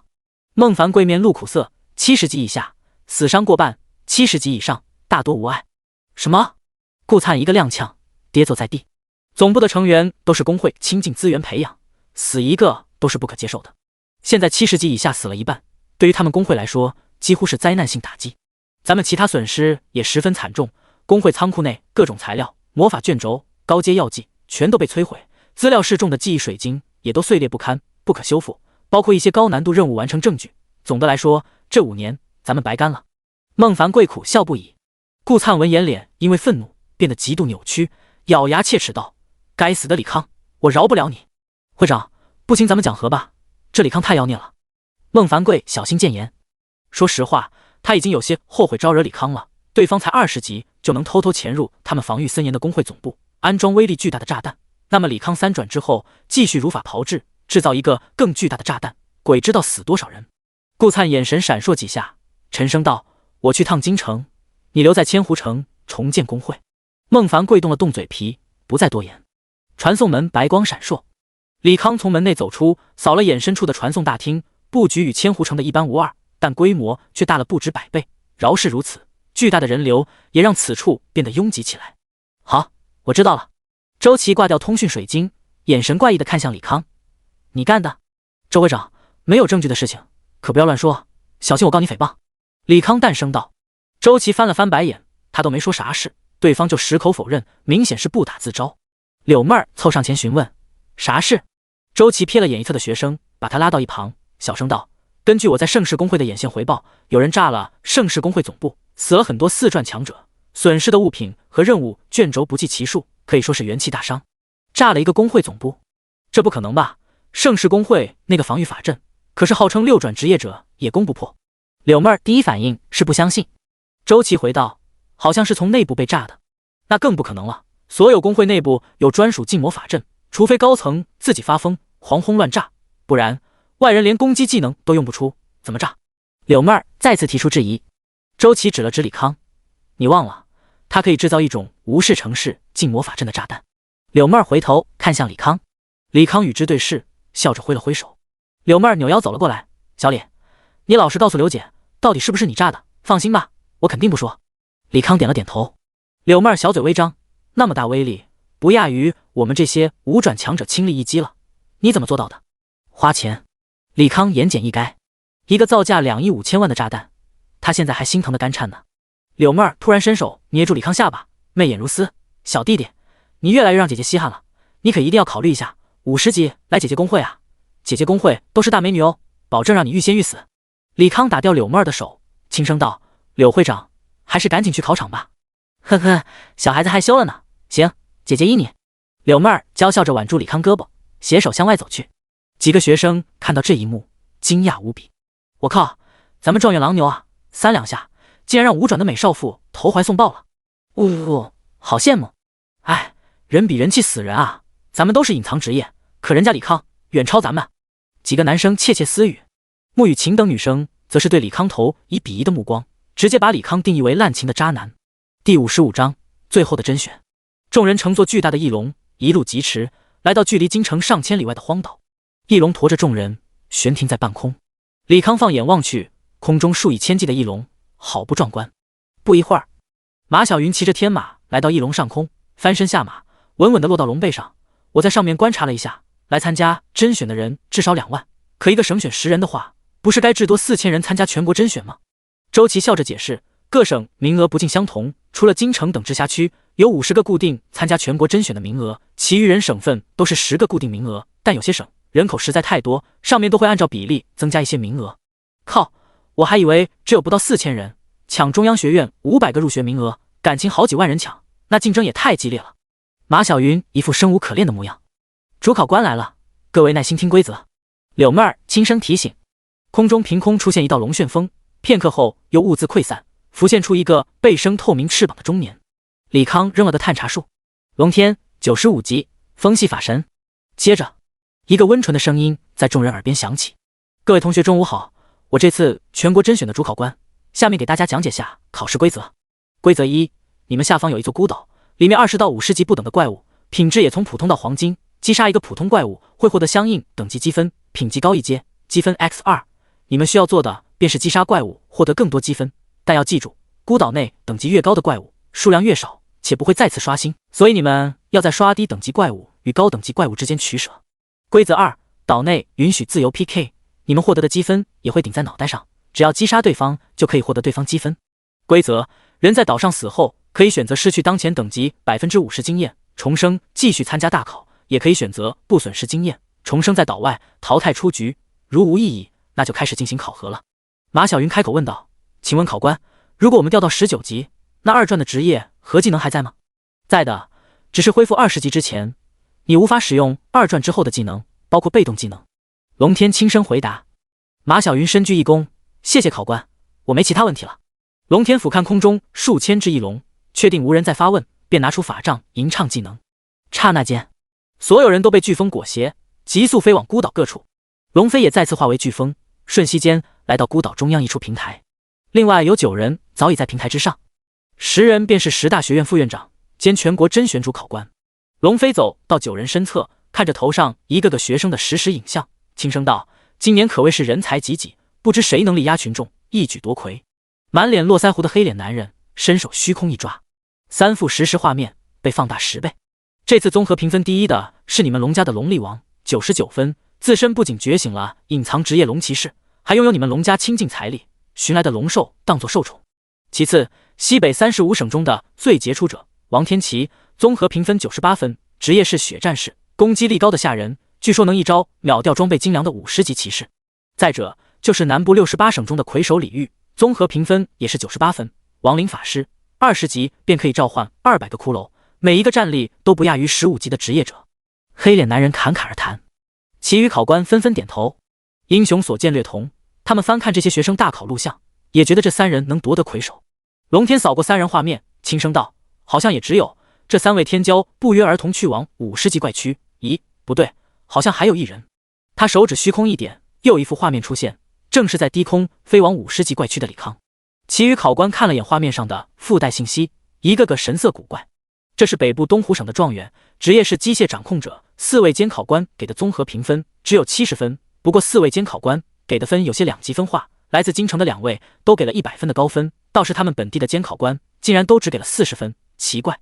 按照常理，一般本地监考官都会尽可能给自己省份学生打高分，这个东湖省竟然反着来，这是什么操作？说明连本省人都不对这个状元抱有期待，其水分之大可以想象。我倒觉得他敢往50级怪区跑，应该有点胆识。或许吧，可以着重看一下他的表现。李康缓缓落地，背后羽翼再次分解成鸟群，缠绕在他身侧。同时，在他不远处，一只身长5米的龙形魔兽缓缓落地，其背上骑着身穿火红铠甲的男子。龙力王25级，龙骑士。龙力王扫了眼李康，淡声道：这里我包了，你去别地吧，我先来的。李康言简意赅。龙力王冷笑一声：行吧，那我等你被怪打死了再过来清场。说罢，他骑着龙兽再次飞向空中。李康看向远处的怪物，兽灵白银级，等级50，技能冲撞、吞噬、地刺、召唤。水魔白银级，等级50，技能水泡、窒息、魔力汲取、伤害吸收。按照考官所说，怪物数量是有限的，等级越高，品质越高，怪物数量也就越少，所以能力足够的人肯定优先击杀数量稀少的高等级怪物，在前期与他人拉开差距。50级黄金怪物他虽然也能击杀，但耗时太长，说不准在击杀期间其余怪物就被别的考生清空了，所以他退而求其次，选择了50级白银怪。心念一动，上空14架无人机盘旋。引怪，无人机收到命令，迅速攀升，开始无差别攻击所有怪物。很快，20多只白银怪被吸引过来。李康扔出10个重力手里手雷，瞬间组成一个超大的引力漩涡，把冲向他的怪物牵引在一个地方。接着再次扔出10个感电手雷，确定所有白银怪带上感电状态后，无人机和蜂鸟炮台开始疯狂输出。大概5分钟后，24只白银怪物全部死亡。李康脑袋上积分也从0变成了9600。搞定，再去青铜怪区。蜂鸟再次组成羽翼，带他飞向天空。第56章，遥遥领先。50级的青铜怪，数量大概是白银怪50倍，100只左右。李康依然是用无人机一波拉了过来，利用3种魔能手雷进行强控，不到3分钟便又清空了怪物。此时头上积分30600，再去黑铁区看看。羽翼散发出丝丝电弧，带着他来到黑铁片区。如他所料，这黑铁区已经有人在刷怪了。刚才遇到的龙骑士以及另外2个人3分区域，飞快地清理着各自区域怪物，每个人头上积分也差不多1万左右。李康看着所剩不多的怪物，也懒得凑热闹，直接来到普通区。在这里也聚集了不少人，其中便包括李小柔和穆雨晴2人。他犹豫了一下，缓缓落地。李小柔率先发现李康，惊讶道：“李康，你的积分是不是有点夸张呀？他和表姐累死累活，才刚刚刷了4000分而已。”李康看了眼正在远处拉怪的穆雨晴，双手一翻，50个感电手雷出现。这个手雷可以让5米内怪物受到伤害加倍，使用方法直接扔出去，击中怪物即可，希望能让你们速度快一些。这么神奇？李小柔二话不说，把手雷收进空间，似笑非笑地望着李康，打趣道：“李康，你这么殷勤地给我们道具，是不是想泡我和表姐啊？没其他事，我先走了。”说罢，李康化作电光消失在空中。李小柔撅起小嘴，嘟囔道：“哼，真没情趣。李小柔，赶紧治疗，我扛不住了。”拖来50多只怪的穆雨晴大声提醒：“来啦！”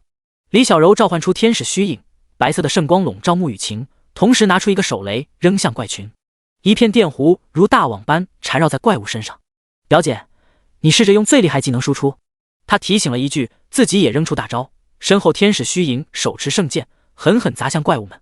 穆雨晴也挥动大剑，空中出现一个黑色法阵，无数墓碑倾斜而下，瞬间怪物被清空，2人头上各涨了1250分。“小柔，你给我加什么 buff？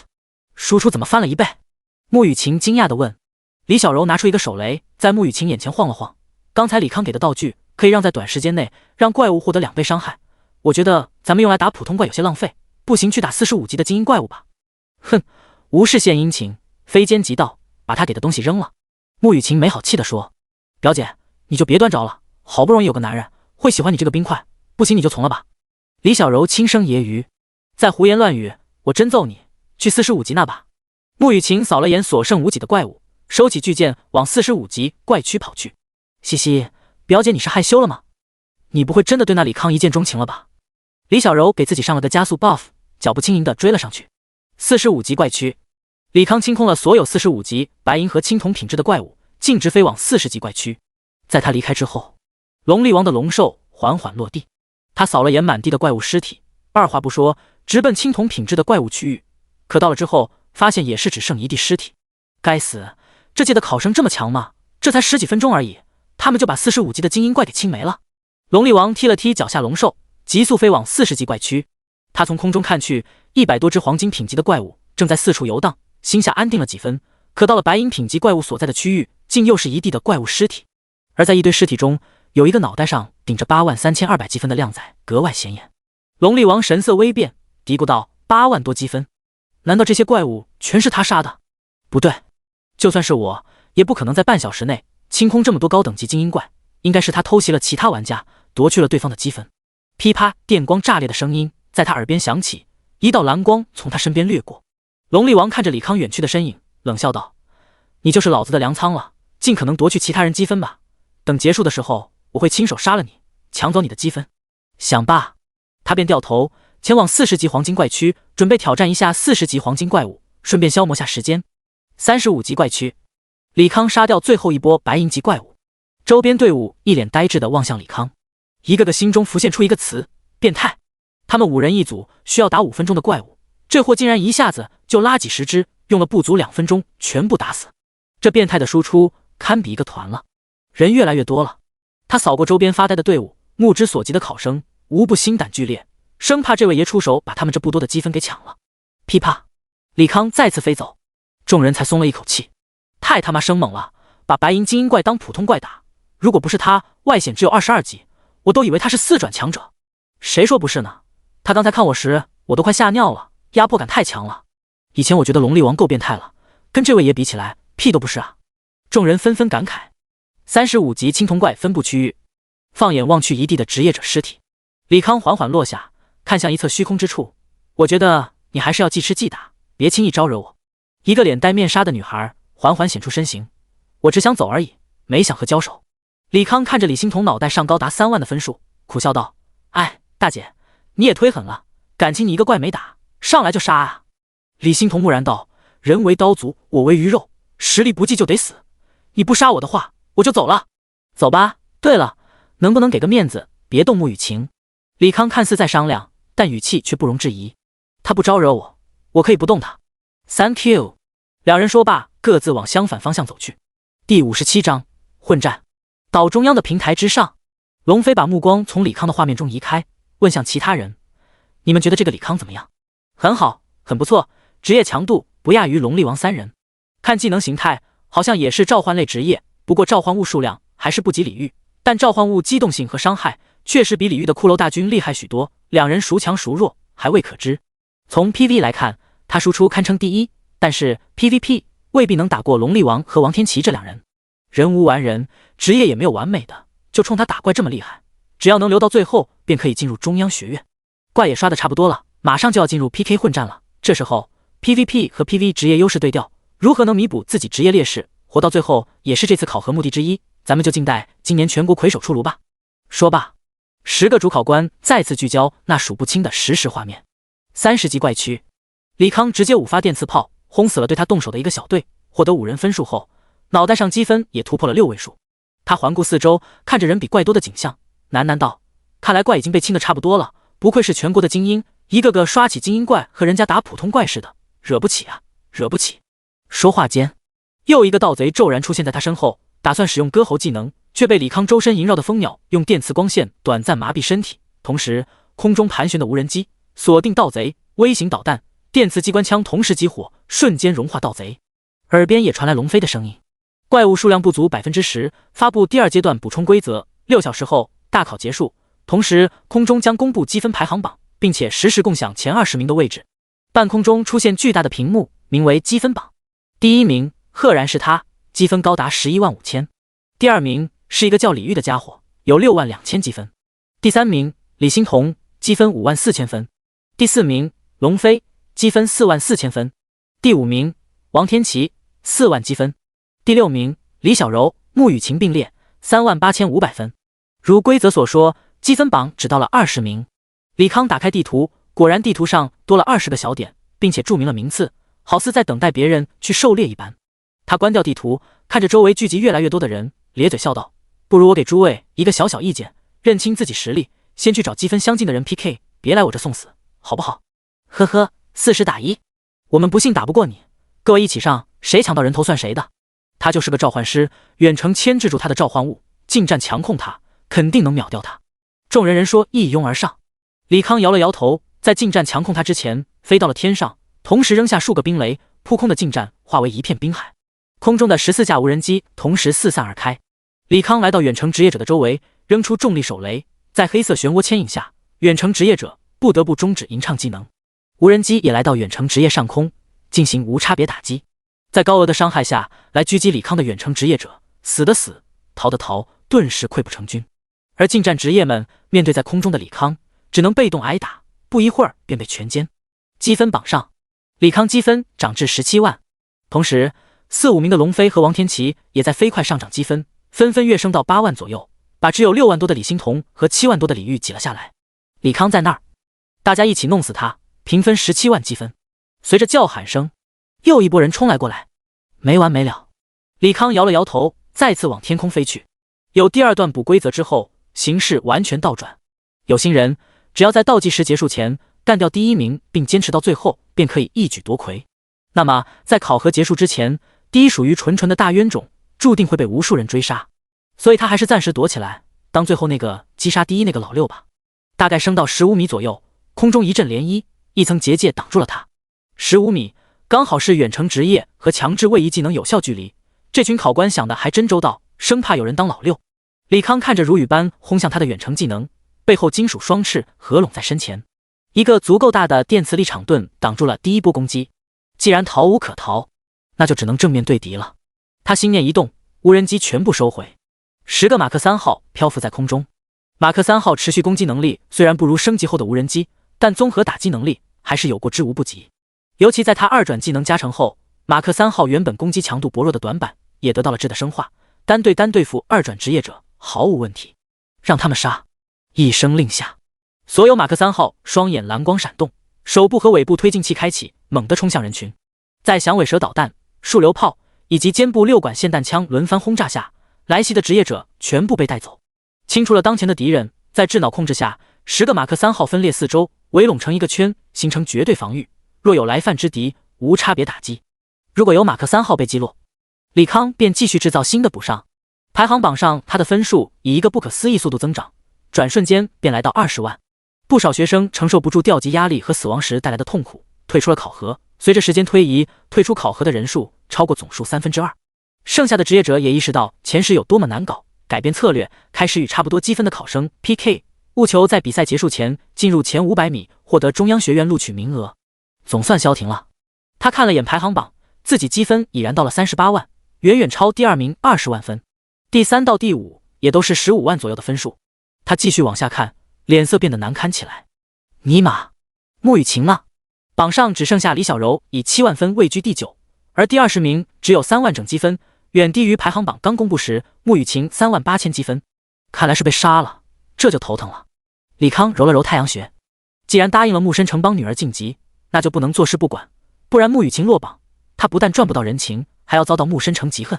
想罢，他派出10个马克3号寻找穆雨晴踪迹。第58章围杀救人。树林中，穆雨晴和林小柔飞快地跑着。这时，暗影刺客突然显现，双臂划出一道绿芒，直击李小柔。远处几道光晕也直奔李小柔而来。穆雨晴一个闪身，挡在林小柔面前，娇喝一声静默光环。一层紫色光源自他向外扩散，所到之处攻击全部消散，效果只有20秒，快走！穆雨晴说罢，往另一侧无人区疾驰。李小柔跟在身后，苦笑道：“表姐，他们目标是我，你不该跟着我，而是趁没人在意你空档，猎杀其他玩家，尽快恢复积分。”其实两人是一起被围攻团灭，只不过他有一次复活技能被判定为不掉经验、不掉积分，也因此再次被那伙围杀的人继续盯上。现在无论实力强弱，全部抱团，哪有那么容易恢复积分？能保你一个是一个，反正我没积分了，什么也不怕，大不了掉个几级。穆雨晴语气清冷且坚定。可2打时，对方也全是隐藏职业，根本没得打。李小柔有气无力道：“鬼能想到11到20名竟然组成一个团，猎杀前10名，而且这招还真有效，起码现在前10中有2个已经是这个团队的人了。说到底，他们也是欺软怕硬，这妖牛怎么不去欺负前4名那群变态，尤其李康那个大变态？”他转而又一脸不忿的吐槽。刚才的暗影刺客再次闪现，阴恻恻道：“2位放心，我们团队是按照名次自下而上狙击，杀了你李小柔，一个个来，很快就轮到李康。”说话间，树上、周围甚至天上一个个职业者出现。完了，不可能跑了。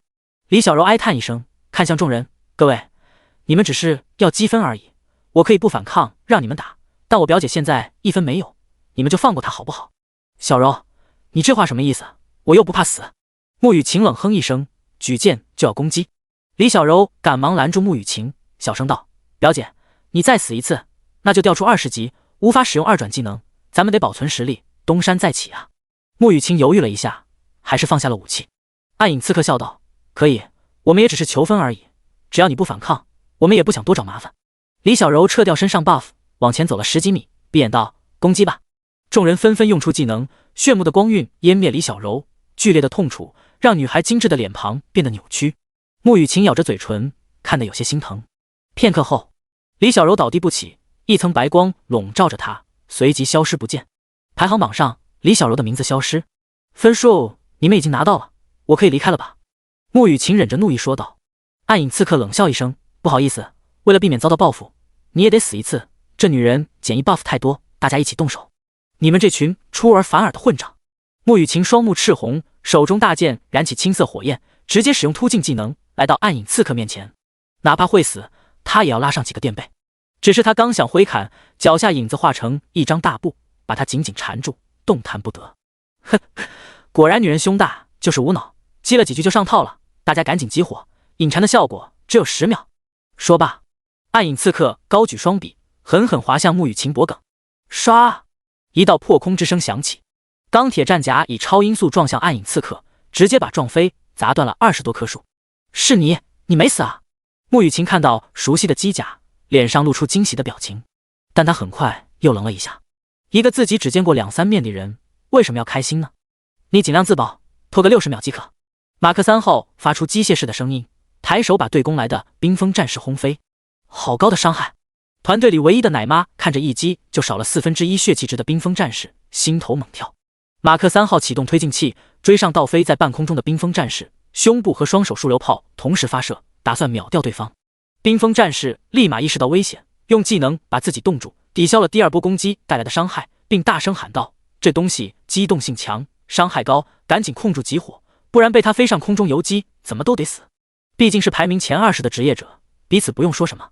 一个拳宗纵身一跃，来到机甲前，双拳飞快舞动，形成一个直径2米的无形漩涡，把机甲困在中心点。快集火，别让它飞！拳宗话还没说完，马克3号胸口发射束流炮，直接把拳宗轰飞出去。4个推进器启动，慢慢挣脱，牵引拔地而起，刚好躲过远程的集火。别让它飞起来，不然咱们都得玩完。刚才被撞飞的暗影刺客再次回归，哪里跑？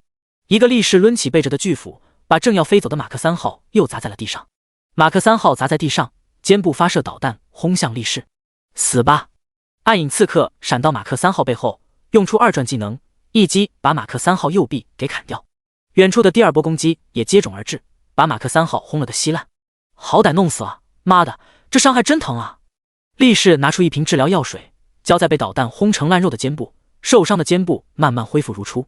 好了，该杀正主了。暗影刺客看向不远处被围攻的穆雨晴，没了李小柔这奶妈治疗，此刻的穆雨晴已经伤痕累累，已然是强弩之末了。安心去死吧！暗影刺客冷笑一声，消失在原地，转瞬来到穆雨晴身后，高举双臂，狠狠刺向穆雨晴。咻！又是熟悉的破空声。尼玛！暗影刺客再次被马克3号撞飞出去。众人看到那马克3号，心头猛颤。还来！大家别怕，一个铁家伙不成气候，跟上一次一样，弄烂就完事了。力士再次抡起巨斧，打算攻击马克3号。咻咻咻咻！随着道道破空声，一个个马克3号单柜落地，刚好把穆雨晴围拢在中央。力士硬生生止住去势，不自觉吞咽口水。第59章带妹上分。9个机甲静静站在那儿，眼中蓝芒闪烁，一股巨大的压迫力让这个10人团不寒而栗。怎么办？打不打？力士额头冷汗冒出，看向其余队员。怎么打？全宗一脸苦涩地问。一个机甲都打得那么费劲，眼下一次性来了9个，哪有胜算可言？那就跑吧，反正咱们分数也够进入中央学院了。对。说话间，众人各自使用技能奔向四方。9个机甲无动于衷，静静地看着9人离开。你不杀他们抢积分吗？穆雨晴忍不住问。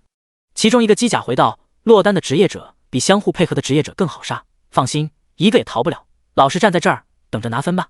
说罢，9个机甲向四方飞去。拿分？关我什么事？穆雨晴轻声嘟囔。10分钟后，一个机甲缓缓落地，机体略显残破。扑通，一个奄奄一息的职业者被扔在地上。补刀，拿分吧。什么意思啊？穆雨晴面露不解。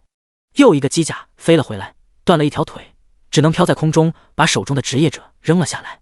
就是字面意思，现在距离比赛结束不足半小时，如果你不杀他们获取积分，很难上中央学院。机甲依然用那机械般的声音回答。穆雨晴咬着嘴唇，手中的大剑举起又落下。强烈的自尊心不允许他做食人牙慧的事情，但想起表妹也是0分，他又有些犹豫，是不是要为了自己的坚持让表妹也落榜，失去最好的升级资源。一个个机甲落地，总共带回5个濒死的职业者。我看不到血气值，所有下手没分寸，弄死了俩，跑了仨，不过剩这5个应该够你重新回到前10。提醒你一句，职业者恢复速度极快，你再犹豫一会儿，就可能有人恢复行动力，趁机逃走。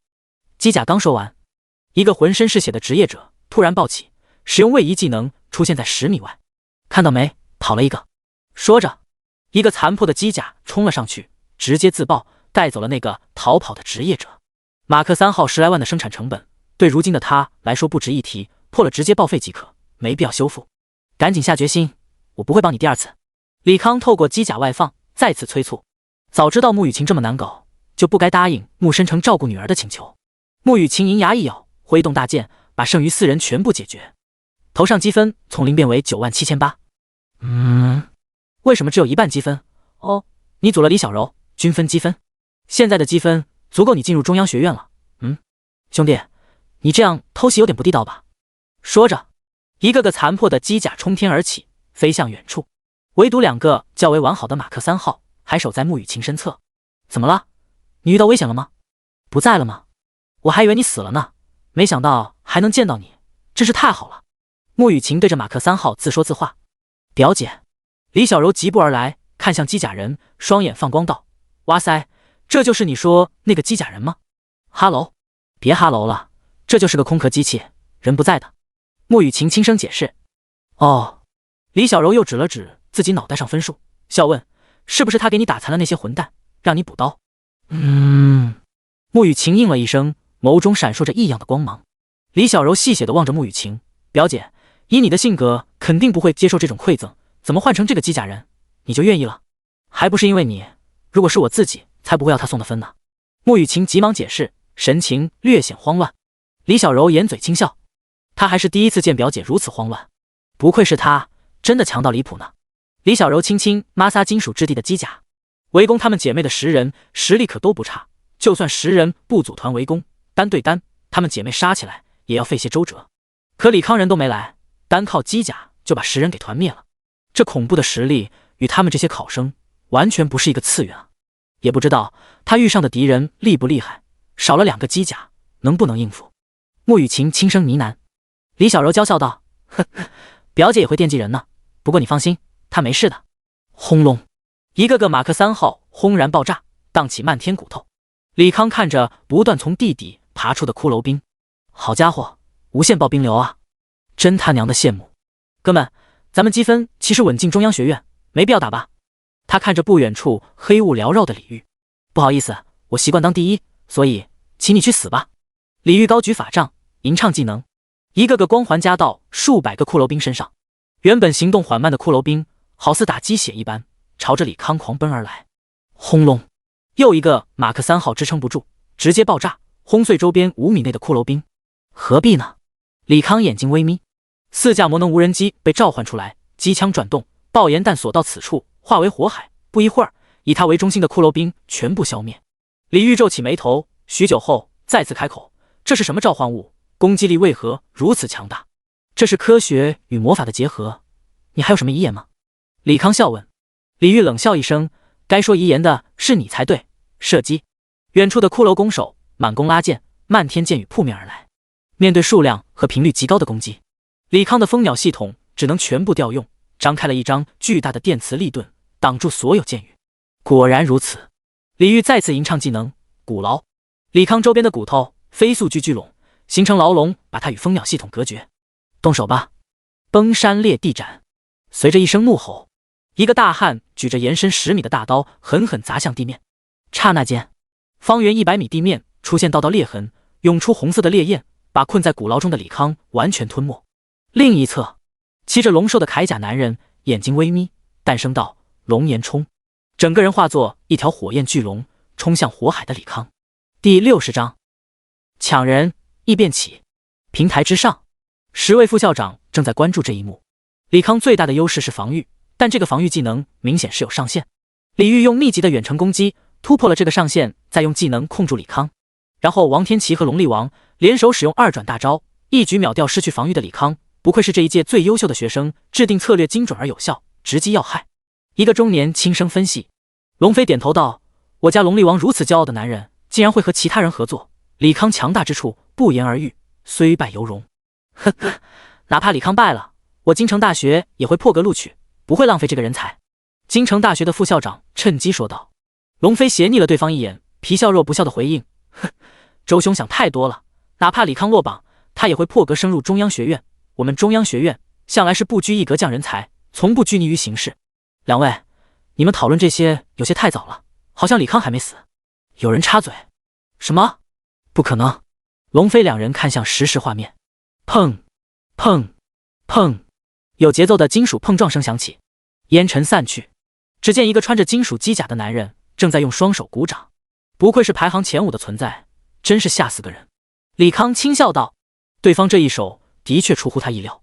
如果不是出于对危险的敏锐感知，提前拍下马克50启动装置，全身覆盖了机甲，他这个完全没有 buff 加成的白板职业绝对会被秒杀。李煜、王天琪、龙力王三个备受瞩目的天才，此刻表情难堪，好像他们精心设计的杀局在李康身上成了一个彻头彻尾的笑话。别担心，他的防御系统还被牵制着，而这个机甲威力我已经见识过了，不足为惧。你们俩继续攻击。李煜沉声道。王天琪和龙力王对视一眼，使用突进技能从两侧攻向机甲。马克50双臂展开，纳米金属一阵蠕动，化为2把锋利的长刀，同时背后4翼推进器启动，化作一道流光冲向二人。刀剑交接，王天琪和龙力王直接被巨大的冲击力撞飞，还未等两人落地，马克50已经追了上来，双手利刃化为冲击桩，连带背部推进器狠狠往下砸去。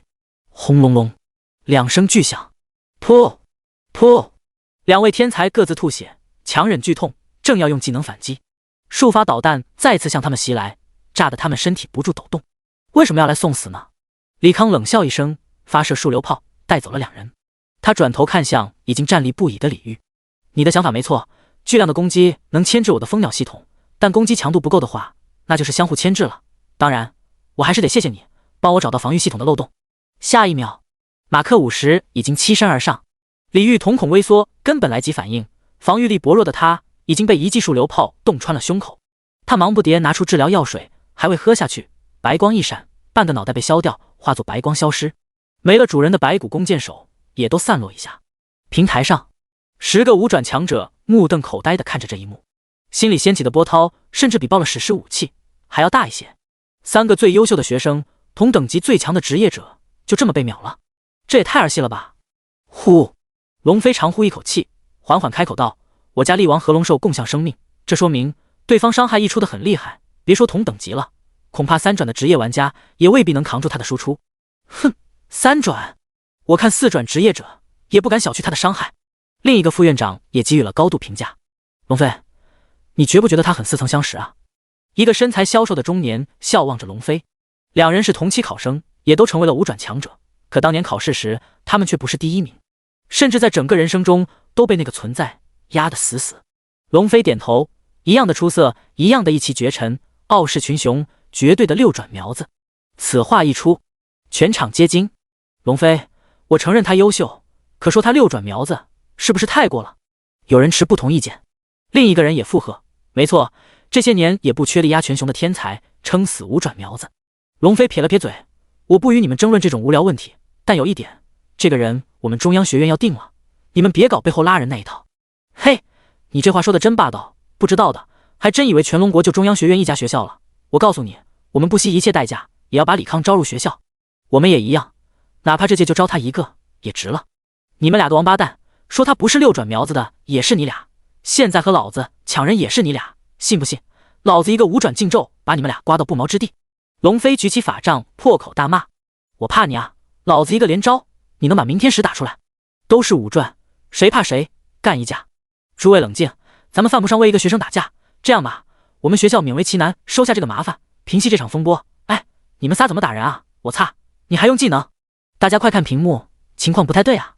有人惊声道。众人闻言看向屏幕，只见一股黑雾在岛上四处蔓延，随着黑雾蔓延，一个个铭刻符文的柱子从地上拔地而起，格外诡异。这个柱子不好！龙飞化成一股飓风冲天起，只是飞了一段距离，好似撞在了屏障之上。他显现身形，看着面板上的提示，脸色铁青。深渊已刷新，等级限制20到30级。深渊一般来说是随机出现的区域性副本，但也有一些极其罕见的道具，可以在特定地点召唤深渊内的高品质怪物。他回到平台上，神色沉重道：“告诉大家一个坏消息，我们中了暗算，被人在考试地点开启深渊，以前布置的复活法阵开始失效，深渊内的学生有生命危险。”不可能，我从来没听过有40级以下的深渊，这不符合常理。这个世界对于我们来说一直是未知的，有人利用某些方法或者道具诱发低等级深渊也并不奇怪。当务之急是解救里面的学生，他们都是我国未来珍贵战力，万一遇到那传奇 BOSS， 死伤会很大，甚至团灭。怎么救？等级限制是天地规则，我们无法逾越，而里面的菜鸟们别说传奇 BOSS 了，恐怕连白金怪群那关都闯不过。那怎么办？10个5转强者就这么看着学生们去死？哎，只能靠他们自己了。我们能做的便是想办法通知他们这个消息。众人相顾无言。第61章深渊降临。一阵强风刮来，刮着众人衣服，猎猎作响。龙飞的声音在众人耳边响起：各位同学注意，出现了一点突然状况，岛内无故开启了深渊，复活法阵失效，请大家停止厮杀，前往岛中央，根据职业相互组团进行深渊攻略。因为结界原因，深渊内与外界信号连接会彻底消失，这将是我最后的传音。话音落下，正在 PK 的学生戛然而止，一个个面露茫然，然后是惊恐。深渊，那不是4世纪以上的随机副本吗？为什么会刷在这里？去你大爷的！深渊副本小怪都是黄金和白金， BOSS 更是传奇级，这是要整死我们这些小号！快放我出去，老子不考了！众人乱作一团。他们虽然是隐藏职业，但也没自大到与一群黄金甚至一群白金对抗。李康在一路疾驰，来到孤岛边缘，撞上一层无形屏障。您正深渊之中，事件不结束，您无法离开。这他妈倒了8辈子血没了。他皱起眉头。深渊对于职业者来说，属于暴极品装备不二副本，但其难度也是与回报相匹配。一般发现深渊的势力都会安排最精锐团队进入，这些团队最低门槛也要半身传奇。而现在的学生经过几番厮杀，留在岛内至多1000人，只有极少数穿着黄金套装，多数和他一样穿的白银散剑，并且有个天然劣势，那就是技能太少，并不能应对黄金以上 BOSS 多次 AOE 伤害。理论上来说，这是一个无解的死局。可李康还不想死，所以他必须从中找出一丝生机。想罢，马克50时化作流光，往岛中央方向飞去。岛中央黑雾浓郁，10米一根的铭文柱闪烁着异样的光芒。将近1000人聚集于此，一个个神色慌张，或骂，或哭，或怒吼，完全失去了战斗的兴致。该死，上面那群吃干饭的到底在做什么？竟然让学生遭遇这种危险！李小柔咬牙切齿地骂道。穆雨晴看着两侧的机甲，问道：你说他能打得过白金 BOSS 吗？姐，他是人，不是神，无论他在我们这个等级表现有多逆天，也不可能打得过白金 BOSS， 咱只能等死。李小柔有气无力地回应。他其实更想说李康能打得过，可骗自己有什么用吗？最后还不是要死。穆雨晴紧咬阴唇，握着长剑的手微微抖动。黑雾越来越浓郁，柱子的光芒闪烁也越来越亮，人们的情绪也越来越焦躁，甚至有人开始大打出手。这时，一道蓝色光束从天从而降，刚好射在剑拔弩张的两人之间。两人不约而同抬头，正要骂人，可看到空中机甲的外显，硬生生止住了话头。快看，是李康！不知谁喊了一声，所有人不约而同抬头，望向那漂浮在空中的机甲。李康居高临下望着众人，利用内置的扩音器道：现在的情况大家也看到了，信得过我，那就留下，听从我指挥，共同抵抗深渊怪物。信不过，那请你安静离开，不要搅乱我的部署。话音落下，上千人，你看我，我看你，没人回应，也没人离开。龙力王骑着龙兽飞上天空，直勾勾盯着李康，问道：你有把握带我们攻略深渊？有几成把握？配合的完美3成，配合的一般1成半。此言一出，众人面露绝望之色。别说1成半，就是3成，那也与送死无异了。龙力王点了点头，其实3成已经是很高的几率了，我信你。他望着下方，朗声道：我龙力王愿意听从李康调遣，我王天琪也愿意听从安排，我李玉愿尽绵薄之力，算上我马小云。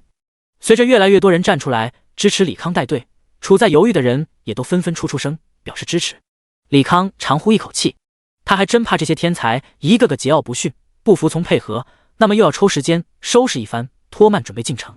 时间紧，任务重，我简单布置一下，有可以给队友增益属性的职业者暂时站到右侧，其余人以40人为一团，配好奶和坦，并以排名最高者为队长。听懂了，那就开始组队吧。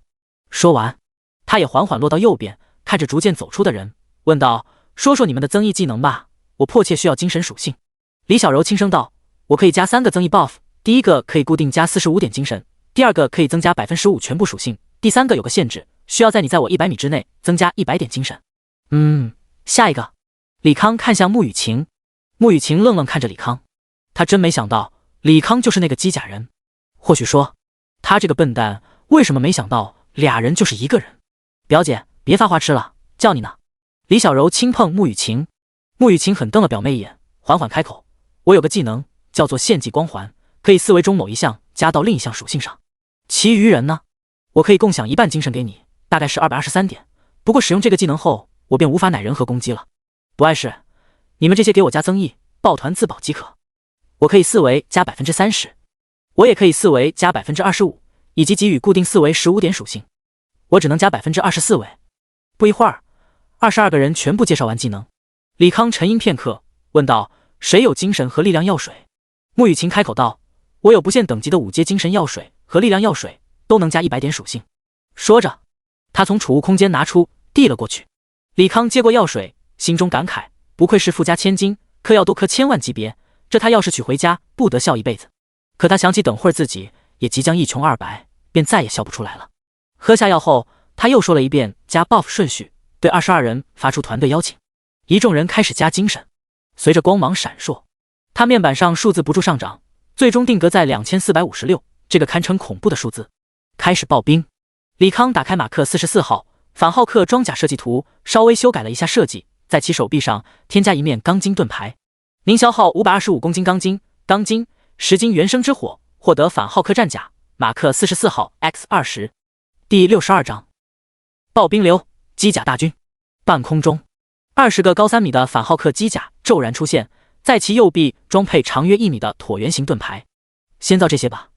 李康看了眼机械空间，仅剩的 17.6 吨钢筋颇为肉疼。不过一分钱一分货，钢筋制造的反浩克装甲耐久高达10万，加上盾牌的防御性，短暂的抗衡白金怪物应该没太大问题。二转之后，一个反浩克装甲需要47点精神驱动，20个便是940点，再扣除马克50和蜂鸟系统所需精神，还剩下1400多精神。再造些马克3号吧。他又调出马克3号图纸。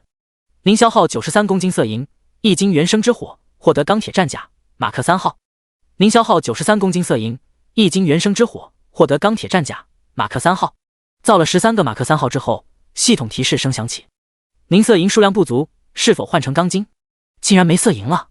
李康愣了一下，现在回想，从炼金厂获取色银之后，却没有再补充过，倒是失算了。你要色银吗？一直关注着李康的穆雨晴询问。李康点了点头。穆雨晴把一个戒指扔给李康：我只带了5吨而已。李康接过戒指，嘴角抽搐，用价值5000万的一次性储存戒指，储存价值8000万的色银，果然是毫无人性。谢了。他道了声谢。不客气，还要其他的吗？我这里材料还挺多的。穆雨晴紧张地问。李康扫了眼机械空间，若有所思道：你有雷电晶石和黑暗精华吗？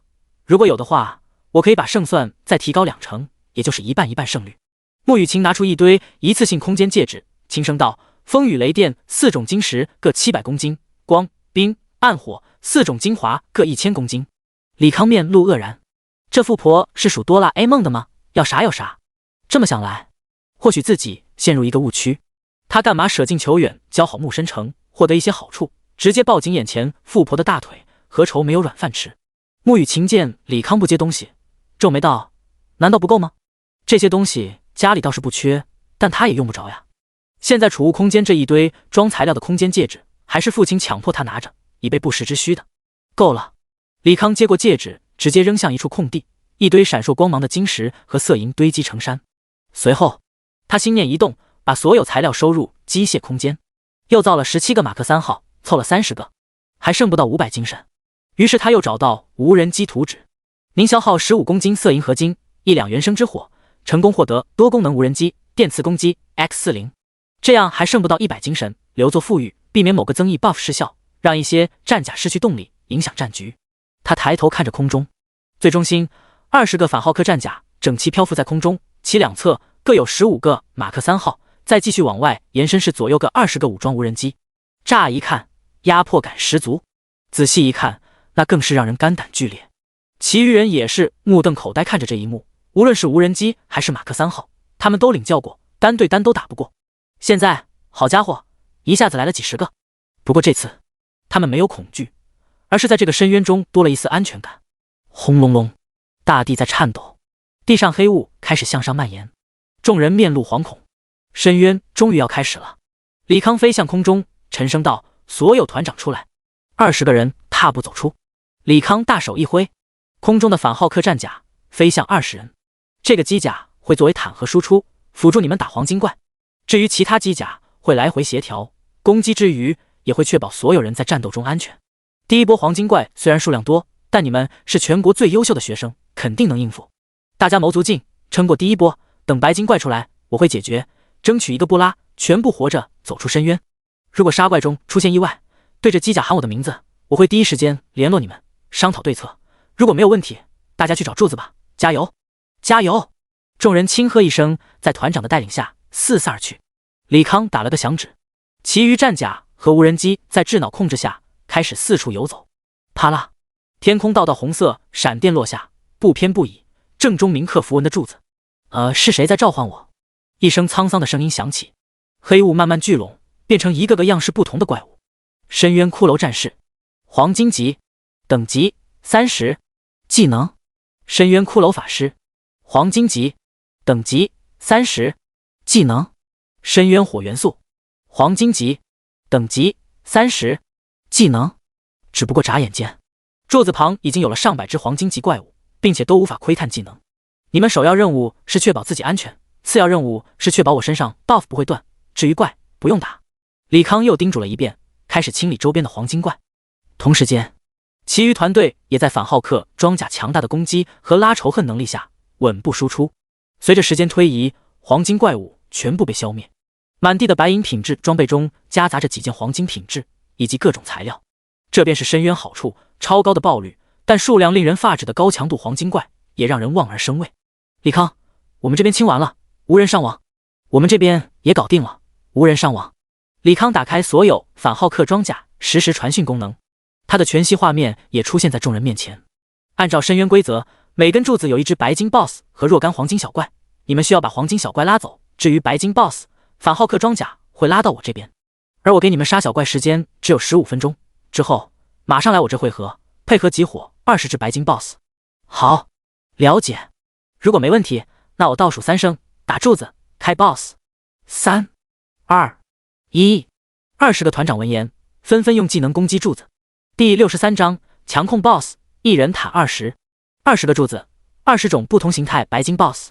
从李康接触的白金任务怪来看，白金 BOSS 最麻烦之处就是那些避无可避的 AOE 技能。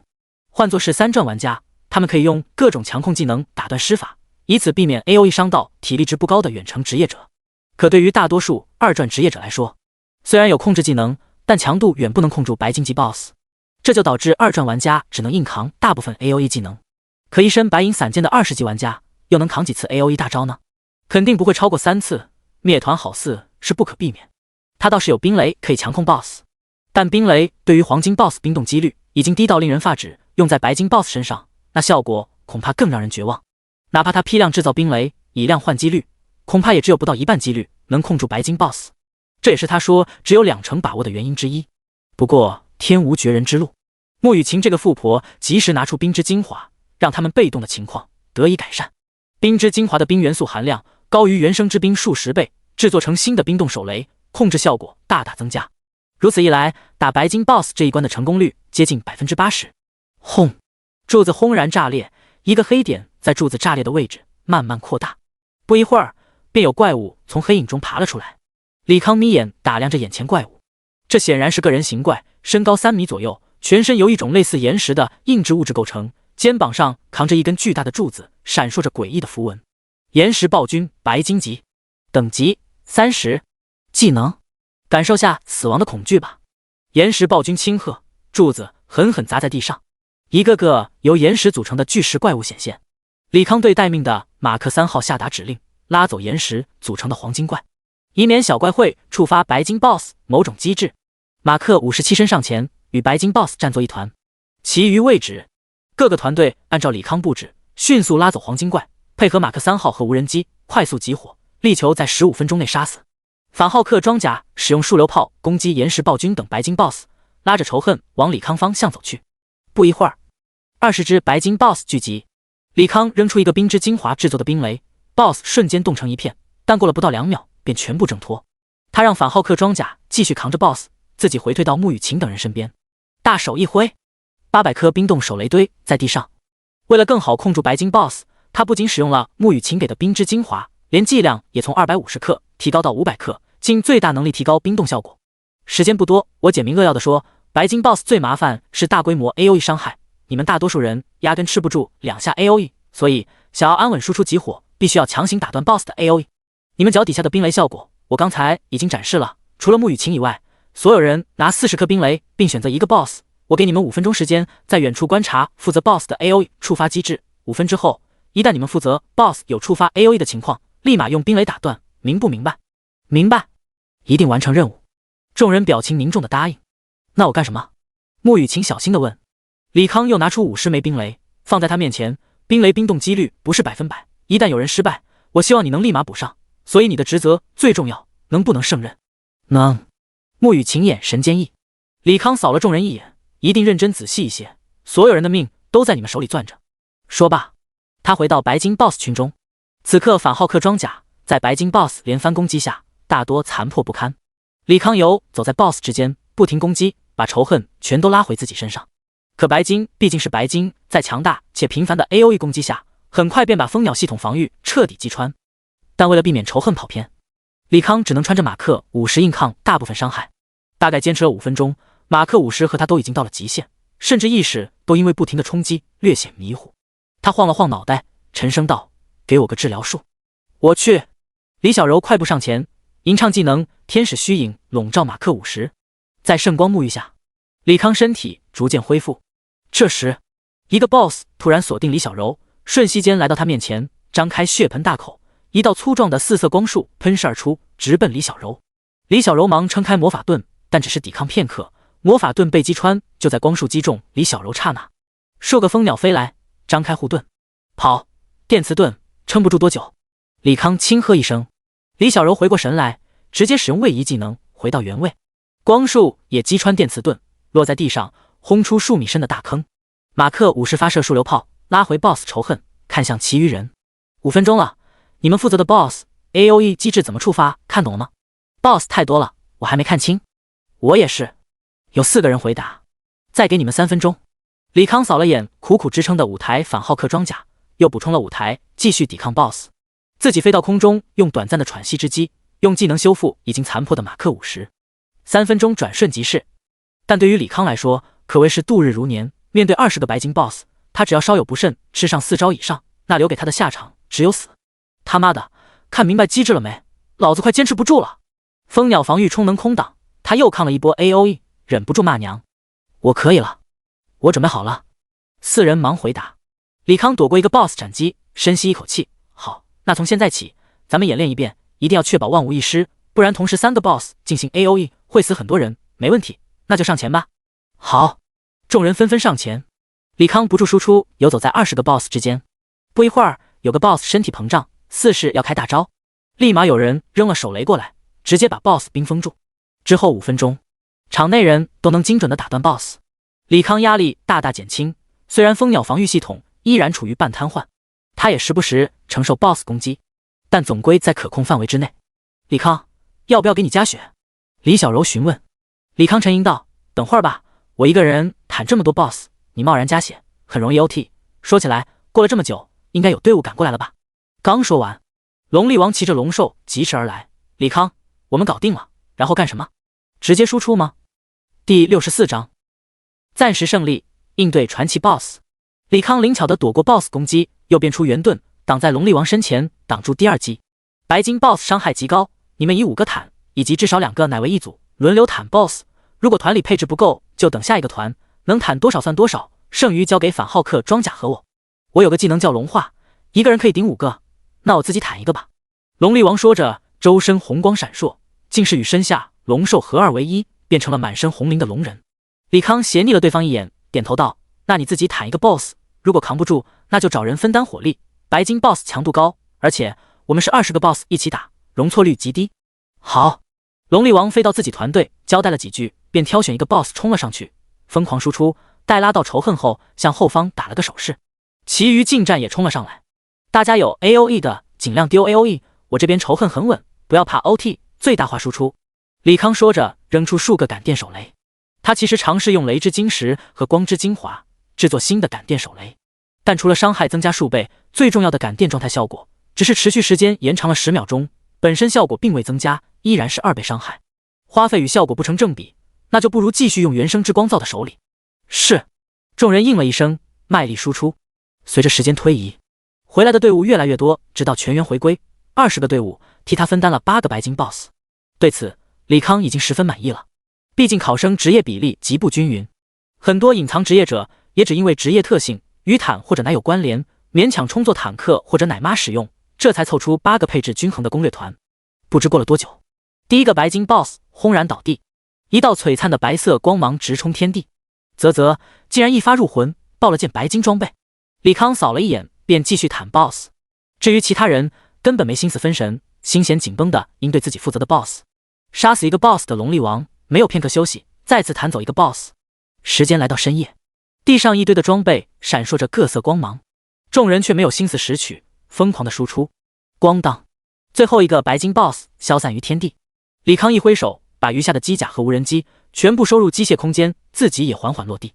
扑通，扑通，扑通，一个个职业者瘫坐在地，大口大口喘着粗气。终于结束了，整整12个小时，老子连大气都不敢喘，生怕 BOSS 一个大招我就去见阎王。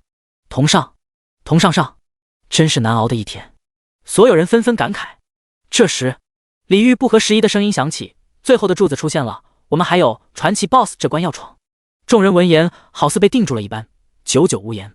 传奇 BOSS， 恐怕他们连一招也抗不住吧，好像除了等死没有其他选择。李康看向不远处闪着粉色光芒的柱子。深渊 BOSS 有2种降临方式，一种是职业者主动破坏柱子，打开次元通道， BOSS 通过次元裂缝钻出来；另一种则是柱子花费6小时慢慢打开次元通道。包括他在内，应该没人会选择立马打碎柱子开怪。李康吞下身上马克50，轻笑道：“我说过了，只要打死白金 BOSS， 传奇 BOSS 交给我，大家安心即可，胜利终将属于我们。”对，李康在呢，咱们怕什么？没错，20个白金 BOSS 咱们也打了，区区一个传奇肯定能杀掉。哼，如果进了学校，告诉其他人我20级就杀过传奇 BOSS， 你说咱们那些学着会不会大吃一惊？何止大吃一惊，简直能吓尿！哈哈哈哈！众人不约而同笑了起来，笑声和对李康的信任，短暂驱散了所有人对于传奇 BOSS 和死亡的恐惧。捡装备吧，谁的团击杀，谁内部自己 roll。我的奶妈军团们，咱们也分赃了。李康把团队分配方式改成了 roll 点，自己家走到满地装备，中间开始拾取。凝滞出18点，获得闪耀之盾，黄金级；凝滞出11点，获得深渊断刃，黄金级；凝滞出12点，获得锐金巨剑，黄金级。20个白金 BOSS， 11个是他的击杀，所以他们队伍获得装备也最多，单说白金就有6件。可惜他运气一般，一件白金装备没 roll 到。这个加精神的我用不上，你拿着吧。穆雨晴摊开手，掌心放着闪烁白色光芒的戒指。李康拿过戒指，扫了一眼属性：星辰陨落，白金级，精神加70%，体力加25%，力量加25%，敏捷加25%，精神属性提升 5%， 攻击提升 10%。哪怕你用不上，卖钱也不错呀。世界上为数不多的40级以下白金装备，卖个几亿不为过吧？理论上40级以下不存在白金 BOSS， 更不存传奇 BOSS， 可他们偏偏又遇上了，不知该哭还是该笑。我家里不差钱，也对，那我就收下了。李康放入储物空间。穆雨晴拢起耳边发丝，没话找话道：“等下传奇 BOSS， 我们该怎么配合你？”“你们不用配合，躲得远远就行，我自己打。”李康伸了一个懒腰。800个学生里能扛住传奇 BOSS 一波大的不超过半数，能坦传奇 BOSS 更是一个没有。所以说，这些人对抗传奇 BOSS， 恐怕不到10分钟就能团得七七八八，也造成不了多少输出。那还不如让他毫无顾忌的单挑，利用马克50机动性把伤害降到最低。你这样太胡闹了，那可是传奇 BOSS， 远不是一人能抗衡。穆雨晴柳眉微皱，事在人为吗？李康躺在地上望着满天星斗，心里盘算起对抗传奇 BOSS 的事。传奇 BOSS 高强度的攻击必然会如白金 BOSS 那般轻而易举击穿蜂鸟防御系统的磁力盾，大大降低他对抗 BOSS 容错率。所以首要任务是加强自己防御力。第一，增加蜂鸟防御系统，蜂群数量从400增加到4000。想罢，他找出蜂鸟防御系统图纸，略作修改，使用机械创造机械。您消耗钢筋200公斤，光之精华400公斤，雷电晶石100公斤，获得超大型蜂鸟防御体系。您的精神不足以驱动超大型蜂鸟防御体系，物品自动放入机械空间。第65章魔能压缩离子炸弹。精神不足，李康看向属性面板，原来身上增益 buff 全部消失，精神属性再次回到365点。蜂鸟系统基本功能就那些，倒是不着急加 buff 测试新的蜂鸟系统，防御问题解决了，下面就是输出问题了。原本他打算用包里预备的2个压缩等离子炸弹，先炸一波传奇 BOSS， 然后自己和无人机慢慢耗。可在打白金 BOSS 时，某个灵光一现的想法让他找到一种可以快速解决传奇 BOSS 的方法。李康摊开手，掌中出现一个精巧的蓝色手雷，这用光之精华和雷电结晶制作的感电手雷。虽然感电效果没啥提升，可伤害提升的确可观，并且2种元素碰撞，好像还发生了某些出乎意料的变化，但具体什么变化还是要详细测试一下。龙力王，你过来下。他望向在不远处45度角仰望天空装深沉的龙力王。龙力王睨了李康一眼，有些不情愿的起身，慢步走了过来。是不是想我和商量打传奇 BOSS 的事？传奇 BOSS 我一个人对付，让你来是想你当个靶子，测试下武器，毕竟咱们这儿你写最后。李康对于龙刃状态的龙力王还是很认可的，那血厚程度堪比20级黄金 BOSS 了。龙力王嘴角抽搐，眼中怒意闪现。他堂堂龙家最优秀一代，豪门大少，为什么非得给人当靶子不可？想啥呢？赶紧的变身，不要浪费时间。李康轻声催促。龙力王长呼一口气，再次融合龙兽，化为龙人形态。李康把李小柔招呼过来，扔出新版感电手雷。手雷爆开刹那，金黄色的光芒与湛蓝的电芒相互交织。龙力王那布满坚硬鳞片的皮肤被灼烧的漆黑一片，身体也处于短暂的麻痹状态。不过了大概10秒钟，他冷笑一声，不过如此。龙骑士形态，他的确扛不住李康的高伤害，但龙人形态的他牺牲了大部分攻击力换取防御，体质强大，堪比黄金 BOSS。李康问向李小柔，弄掉了多少血气值？大概1500，他总血气值1/10。李小柔表情吃惊，既惊讶手雷超高伤害，也惊讶于龙力王那变态的血气值，简直就是个移动 BOSS。那能看出来他受到几波伤害吗？2波，第一波是刚炸开，第2波是炸开之后。哪波伤害更高呢？其实差不多。哦，李康应了一声，打开感电手雷图纸和等离子压缩炸弹图纸，视线在2张图中不断游走。如他所料，光元素和雷电元素在释放之后进行过短暂的元素碰撞，并产生一种高能量离子。不过感电手雷中的魔法元素都是按照内部铭刻的符文运行，魔法元素在释放刹那便有既定的运动轨迹，这也导致光元素与雷电元素交集极少，威力大受限制。如果他用等离子压缩技术把这种魔能离子极限压缩碰撞，威力会不会几何般增加？想着，他面露兴奋之色，开始在面板上编写属于自己的图纸。由于面板不可见，李康在穆雨晴等眼中像是对着空气手舞足蹈，一脸傻笑的疯子。龙力王皱眉道：李康，如果这个手雷就是你准备的武器，那我得告诉你，传奇 BOSS 比你想象中血厚，远不是白金 BOSS 能比。我晓得。李康看着逐渐成型的图纸，知道还欠缺一些关键材料，于是开启智能推演技能，并在脑中想象成品。推演成功，恭喜您获得魔能压缩离子炸弹设计图。推演成功，恭喜您获得魔能压缩离子炸弹感应式地雷设计图。魔能压缩离子炸弹范围10米，需要色银3公斤，钢筋1公斤，雷电晶石6公斤，光之精华6公斤，黑暗精华 0.5 公斤，高级魔法催化剂1公斤，能量稳定剂3公斤。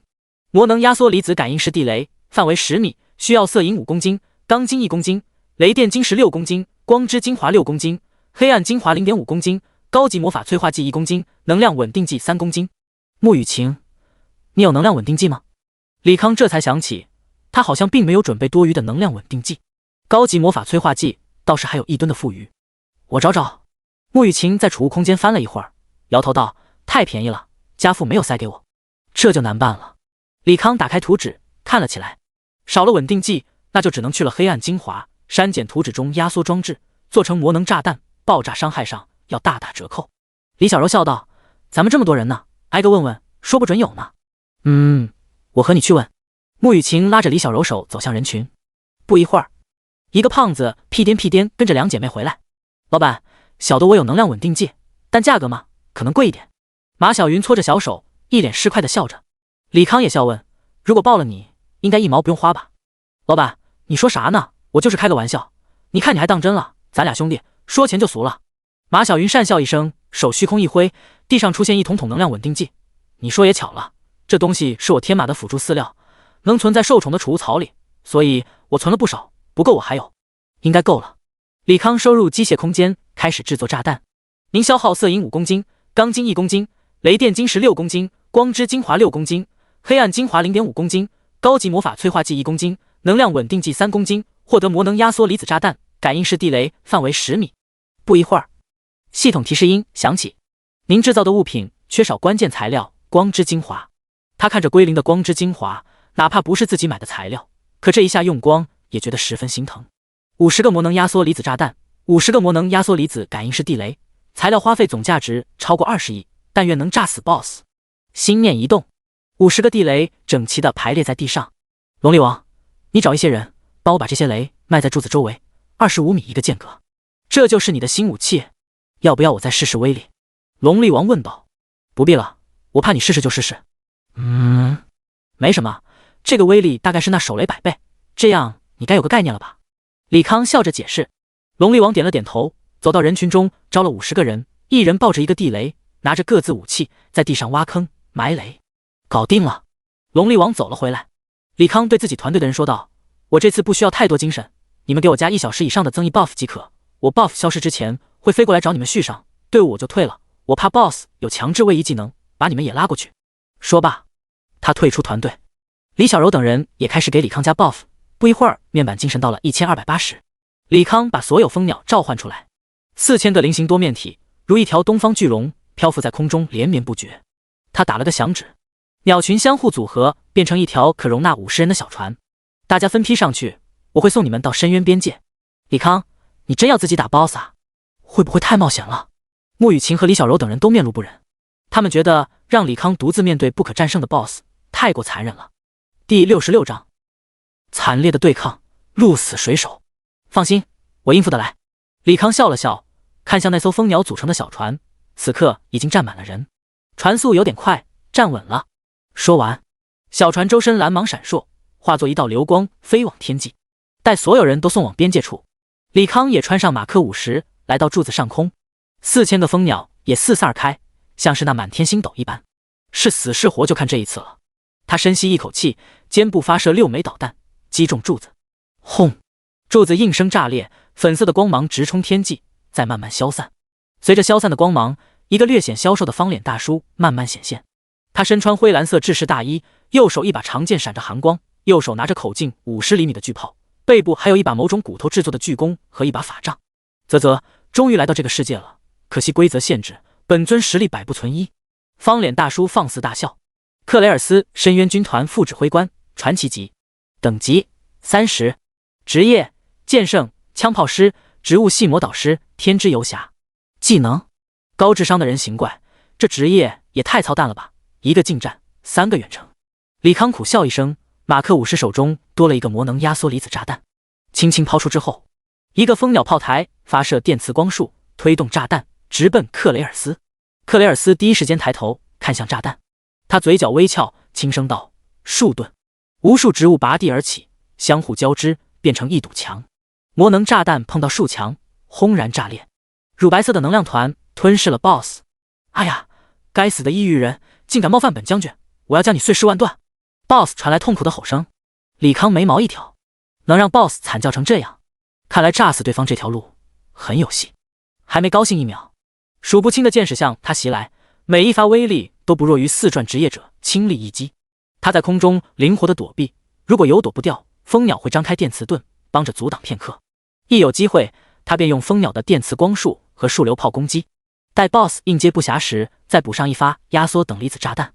BOSS 攻击招式很多，漫天的箭雨从地上直奔天际的木刺，凌厉划破天空的剑气以及积聚能量，可以打穿他几百道电磁盾的超强激光炮，但唯独不会飞。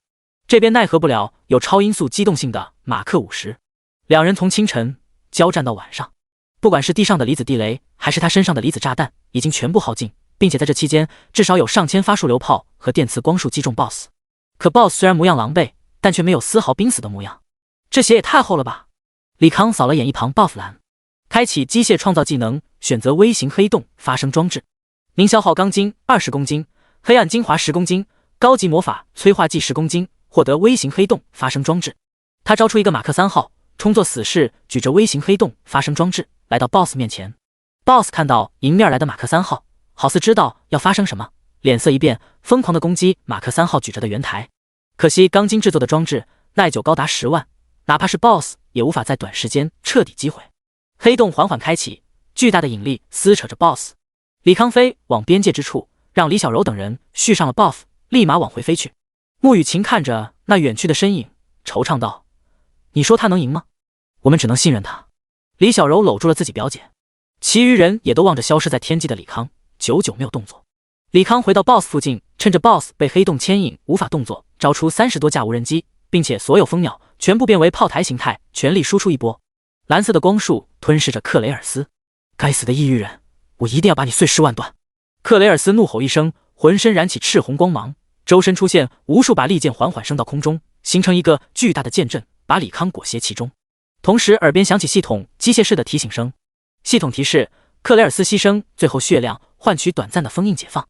李康顿觉不妙，打开推进器，全速逃跑，却撞上无形屏障。您现在处于拘禁状态，活动范围受限。该死！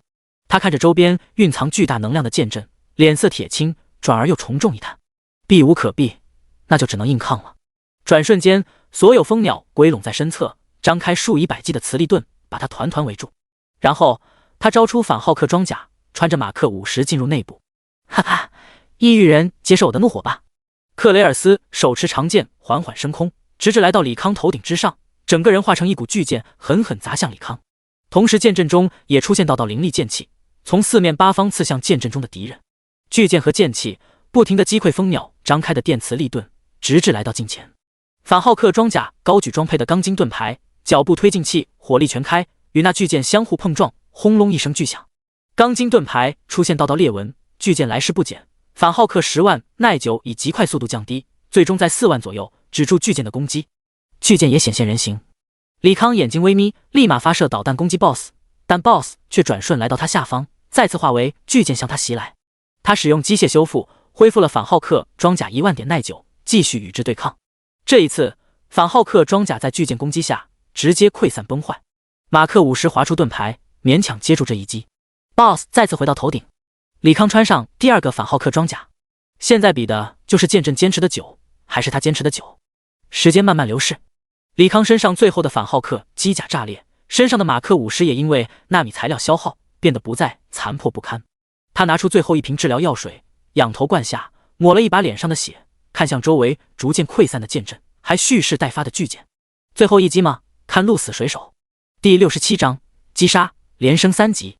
巨剑飞速袭来，一个个马克3号往上冲去，以自爆的方式阻止巨剑冲击势头。同时，随着剑阵溃散，剑气也越来越弱，更多的蜂鸟来到李康头顶位置，堆叠护盾。巨剑在层层阻隔下，终是在最后一层护盾前止住了来势，化为人形。BOSS 血红的眼睛望着李康，缓缓开口：“异域人，你超乎我想象的强大，不过你们整个岛上人都得给我陪葬。”哈哈。说着，克雷尔斯周身闪耀着光芒，身体急剧膨胀。去你大爷，你自己去死吧！李康轻拍胸前启动器，退下残破不堪的马克50，接着在身体下坠前把启动器扔向 BOSS。纳米装甲迅速覆盖克雷尔斯，启动背后和脚步推进器，往上空飞去。哦不，卑鄙的家伙，我以深渊之名，永远诅咒你！悲愤的怒吼响彻天际。您击杀克雷尔斯，获得3000万点经验。恭喜您升到25级。轰 ！BOSS 身体炸裂，剧烈的爆炸声让整个孤岛为之震颤，绚烂的紫色能量团把海域也映照成了紫色。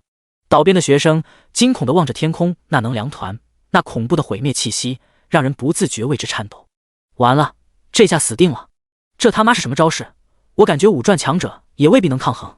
就在能量团继续往下膨胀时，空中出现10个身影：风之屏障、能量吞噬、圣光护盾。随着一个个技能喊出，10个半步6转的职业者总算阻止了能量团继续扩散。在能量团消散之后，一件件装备散发着各色光芒从空中落下。爆装备了， BOSS 死了，深渊消失了，太好了，我们不用死了！所有学生相拥而泣。穆雨晴喃喃道：“他做到了。”10位副校长转瞬来到学生们面前，龙飞眼神在众人面前游走，见生还者如此之多，面露愕然之色。齐副校长也差不多情况，完全无法相信还有这么多学生幸存。龙飞压下心中惊骇，沉声问道：“你们有无伤亡？”龙力王站了出来，回答：“这次深渊事件，我们834名学生无一死亡。”没人死亡？你们是怎么做到的？龙天等人再次骇然。一群不超过25级的小号，面对那么多黄金怪，白金怪，甚至传奇 BOSS， 无一人死亡。这个事情用奇迹形容都显得过于单薄。所有学生相互对视一眼，不约而同想起了李康。这时，李小柔开口道：“因为我们有个强力的领导者，他说过了，不会让一个人死掉，他也确实做到了，他是我们大家的英雄。”没错，他是英雄。呜，他太牛逼了，老子要把当一辈子的偶像。同上，他简直就是神。一个个全国选拔出来的佼佼者提及李康，皆是面露崇拜之色。10个副校长再次露出愕然之色。这个他到底是谁啊？嗨嗨！龙飞轻咳一声，看向自己侄子，正打算询问谁是这次深渊领导者。咻！一阵破空之声，庞大的巨龙缓缓落地，龙背之上一个人踉跄着走了下来。他一脸焦急，双目满是血丝，看向一堆学生，似是在寻找什么。雨晴，雨晴，我女儿呢？谁他妈告诉我，我女儿在哪里？找不到女儿的穆深成表现得十分凶厉。穆会长，你冷静一点。龙飞上前劝阻。穆深成好似找到发泄口，一把薅住龙飞领口，咬牙切齿地问：“姓龙的，你们这群混账是怎么安排的考试？为什么会在考试会场出现深渊？如果老子女儿出事了，老子下辈子只做一件事，那就是找你们这群玩忽职守的混蛋算账。”一众校长被问得哑口无言，脸色尴尬。不管过程是怎样，最后有无人伤亡。就考试会场无故出现深渊这件事，整个考试的筹备者和参与者都负有不可推卸的责任。此间事了，他们10个校长同样会受到上面的处分，对此他们也无怨言。姨父，表姐没事呀，你冷静点。如果让表姐知道你在这大吵大闹，她肯定不理你了。李小柔轻声告知。没事。穆深成猛然转身看向李小柔，那你表姐去哪了？怎么不和你在一起？应该是去找她了。李小柔露出十分暧昧表情。穆深成心系爱女，也没注意这些小细节，拉着李小柔上了巨龙，往岛另一侧飞去。其余人见状，也都纷纷跟上。穆雨晴在森林中飞速跑动着，终于在来到一片空地之上。空地中央，李康摆着大字形躺在地上，呆呆地望着天空。在他周边2件件闪着粉色光芒的武器和3件闪烁着白光的房格外的显眼。穆雨晴漫步走了过来，确定李康还在呼吸，悬着的心终于放了下来。他拿出一瓶治疗药水，洒在李康身上。白光过后，李康依然呆呆望着天空。穆雨晴皱了皱眉头，又拿出一瓶治疗药水浇了上去。李康依然没反应，他只好拿出第3瓶。李康开口了：“别浪费钱了，我身上早没伤了，就是累，不想动弹，也不想说话。身上的累可以依靠治疗药水驱散，但心里的乏只能慢慢恢复。正如他所说，他真的累，无论是与白金还是与传奇战斗，他心理和生理上都承受着压力和伤害，能坚持下来并取得胜利，对他本身来说绝对是个奇迹。”穆雨晴会心一笑，在李康身侧坐了下来，也不说话，就这么静静待在李康身边。一阵风吹过，吹动2人发丝，巨龙缓缓落地。女儿。穆深成连滚带爬的从龙翼上跑了下来。穆雨晴皱起眉头，有个如此不稳重的父亲，也太丢脸了。爸，你来这里干啥？他侧身躲开来自父亲的拥抱，轻声询问。穆深成扑了个空，讪讪一笑：“我听说你有危险，所以为父立马带着你送书赶来。”穆雨晴看向巨龙脑袋上的高大中年，轻声道：“有劳宋叔陪着家父胡闹了。”中年笑了笑，没有言语。谢他干啥？我叫他是看得起他。闺女，让我看看你哪里受伤了没？穆深成再次伸出手，这时有一只手抓住了他手腕。一个略带疲累的声音响起：“穆会长得加钱。”第68章复盘，脊背发凉。穆深成低头望去，惊讶道：“李康，你怎么在这儿？”“我一直在这儿。”李康晃悠悠地站了起来，却不是继续与穆深成交流。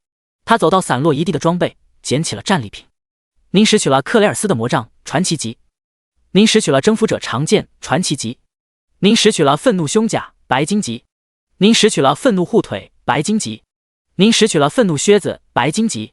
您拾取了无畏护腕黄金级。”穆深成也注意到李康拾取的3件防具和长剑，急忙询问：“李康，这几件装备卖不卖？”李康扫了眼装备属性，从储物空间拿出3件白金防具和传奇长剑，递给穆雨晴：“没有你的材料，我们都得死。这些装备你应得的。”穆雨晴摇头道：“我不要。”“要怎么能不要呢？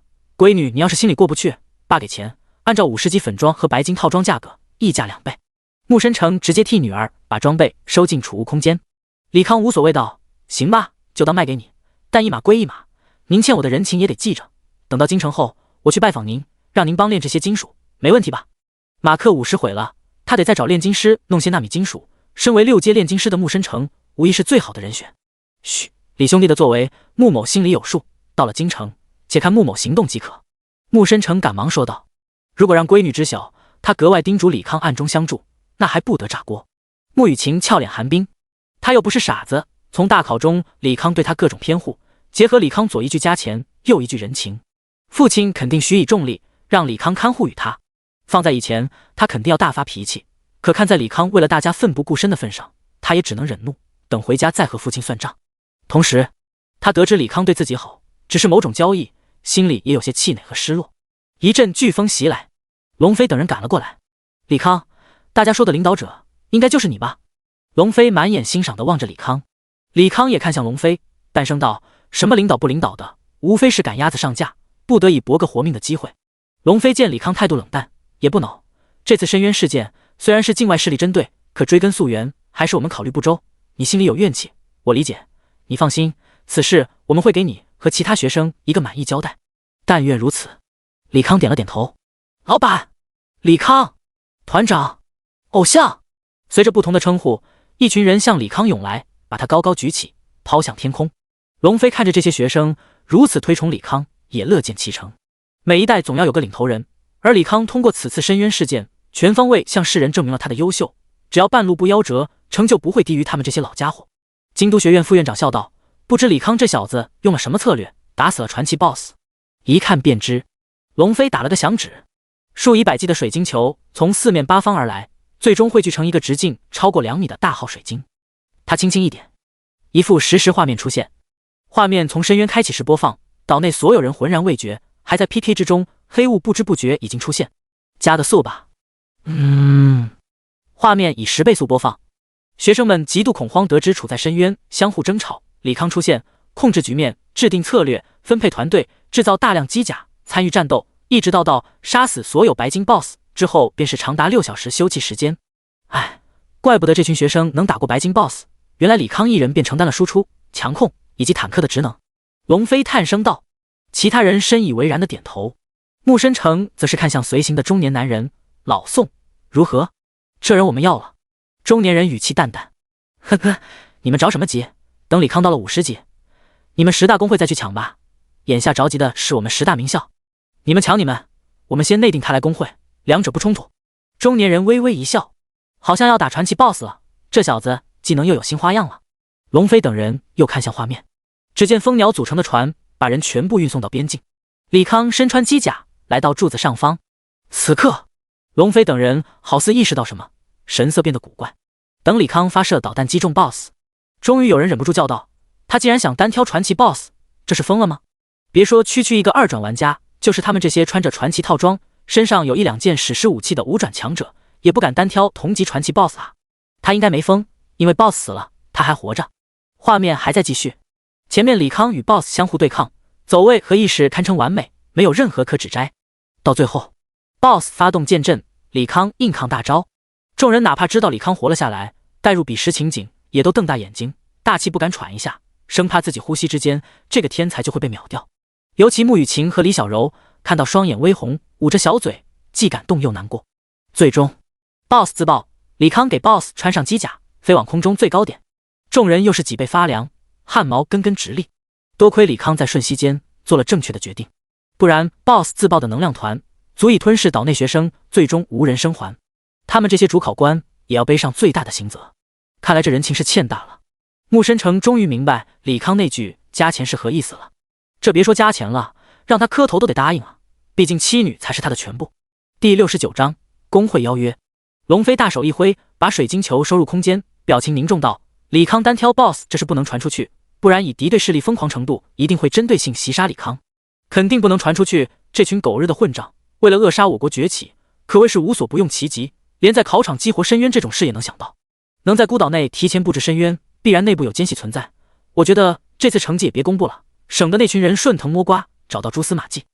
我同意，我也同意不公布成绩。一众副校长纷纷表态，无一例外都认为应该保护李康，低调处理这次事件。既然大家同意，那我就行使这次大考委员会会长权力，深渊内学生不予公布分数。龙飞说完，再次使出传音技能。一众学生耳边响起龙飞声音：“各位安静一些，听龙某一言。”学生们顿时安静下来。龙飞继续说道：“这次深渊开启是敌国势力针对尔等天才的灭杀计划。如果让他们得知你们从深渊中安然无恙出来，必然有下一步动作。为了你们的安全，我们大考委员会决定，你们的成绩予以取消，不参与排名。”“没有排名，那我们上学怎么办？”有人问道。龙飞笑道：“诸位能从深渊中活下来，已经证明自己能力，所以龙国所有学校，各位可以任选，只需在7天内去各自学校报到即可。”“这还差不多，那岂不是全员晋升中央学校？”众人窃窃私语讨论。李康缓缓举起手，问道：“老师，那本该属于状元的奖励怎么办？”一场深渊打空了他的大半家底，如果连状元那几亿奖金都不给，他真会翻脸骂人。龙飞莞尔一笑，这状元爷没想到还是个财迷。他回道：“私下给，只多不少。”李康不再言语。龙飞再次说道：“各位情况我已经讲明，为了确保大家安全，回京之后大家不要讨论深渊里任何事，最好当作未曾发生过。如果没其他事，那就各自乘坐翼龙回京吧。”一侧的白发老者打了个响指，一只翼龙疾驰而下。精神疲惫的学生们纷纷跃上翼龙离开。李康正要走上翼龙，穆深成凑了过来：“李康，坐我那个吧，速度快。”李康看了眼巨龙以及那位职业为御龙者的92级强者，缓缓走了过去。巨龙振翅翱翔于天际，龙背上却有专门的结界，阻挡冷冽的寒风。李康也没把自己当外人，懒洋洋地躺在龙背上。现在的他心累，能不动就不动。李小柔蹲在李康身侧，双手捧着小脸，扑闪着大眼睛打量着李康：“我脸上有花吗？”李康问道。李小柔摇了摇头。李康不再言语，双眼无神地放空自己，任由李小柔盯着他。最终穆雨晴看不过去了，赏了表妹一个板栗，提着李小柔后脖领拖到龙背另一侧。李小柔促狭地看着穆雨晴：“表姐，你吃醋了？吃你个大头鬼！李康这几天严重透支心神，让他好好休息一下吧。”穆雨晴很是严肃地说：“哦。”李小柔点了点头，也学着李康大字形躺在了龙背之上。穆雨晴摇了摇头，半坐在龙背之上，只是眼神时不时飘向李康。穆深成与中年人交谈了许久，一同走向李康：“两位有话直说吧，我实在不想起了。”李康语气依然慵懒。中年人咧嘴一笑：“你其实很不错了，我当年第一次打深渊，那种随时会死的恐惧感，让我和傻子一样浑浑噩噩半圆。”李康笑了笑，没有言语。穆深成冷笑道：“不会聊天就别聊，你丫就是怂货，人家是心力透支过多，和你性质不一样。”中年人摸了摸后脑勺，苦笑一声，竟是没有反驳。穆深成低头看着李康：“李康啊，有没有兴趣来我们公会？我才25级，不着急，未来充满变数。”李康不习惯为太远的未来做些打算，不实际，浪费心思。我们公会可是龙国为数不多的8级公会，只要加入了，就有很多 buff 加成，让你实力瞬间提升1/3。中年人适时提醒。李康又是笑笑，还没言语。穆深成又冷笑道：“我早说了，你丫不会聊天就别聊，他才25级，你说这些有鸟用？”中年人又摸了摸后脑勺，不知该作何反应。等我到了50，如果有进公会的需求，第一时间联系穆会长，这样可以了吧？李康给了中年人一个台阶下。这大叔简直是反差萌好不好？乍一看高冷帅大叔，可内里却是个二傻子。可以。穆深成满意的点头，又问：“你说找我炼制东西，可否先给我方子，让我看看？”李康打开面板，找到纳米及液态记忆复合金属1号配方，把里面的材料和剂量复述了一遍。穆深成闭着眼，用炼金师独有的技能进行推演。这个配方在4到5阶之间不算难，劳烦您多炼制一些，费用的话可以从卖的装备里扣。好说，其实你愿意的话，我可以在不影响这个配方质量下，提高其硬度和柔软度上限，让它更具可塑造性。那能不能增加金属材料动能回收？李康问道。纳米战甲有个致命缺点，那就是动能回收效果极差，远不如色银打造的马克3号和反浩克，因此他不得不用纳米材料幻化金属盾牌来进行防御。穆深成笑道：“我试一下。”李康不再言语，找出马克50号图纸。既然要重新制造马克50，那他想好好改造一番，比如把数流炮功率再增加1倍，又比如在后背增加电磁压缩离子炮，再比如增加纳米金属储量，让马克50多个类似反浩克的巨大形态。第70章10大院校上门抢人。回到京城，李康在酒店足足睡了2天，才觉得没那么乏累。他洗漱一番，打算出门吃口饭，再去交易行逛一逛，卖掉包里的黄金装备。咔嚓，李康打开门，左右各站着一个人，同时探头过来，吓了他一大跳。我靠，两位好歹是5转强者，猫在这儿下学生有意思吗？他看着两位左右门神，左边这位是千湖城的主考官，中央学院的学生会副会长周琦，右边这位是全国甄选的主考官，中央学院的副院长龙飞。哼，我们俩也是凑巧走到这，听到里面有动静，就猜你已经醒了，想着顺便帮你办理入学手续，省得你再往中央学院跑。龙飞笑着解释。哦，那咱们中央学院服务还挺人性化。李康一脸戏谑，鬼才信这种胡话，给新手办入学这种小事，怎么也轮不到俩学院高层来，就知道骗不了你。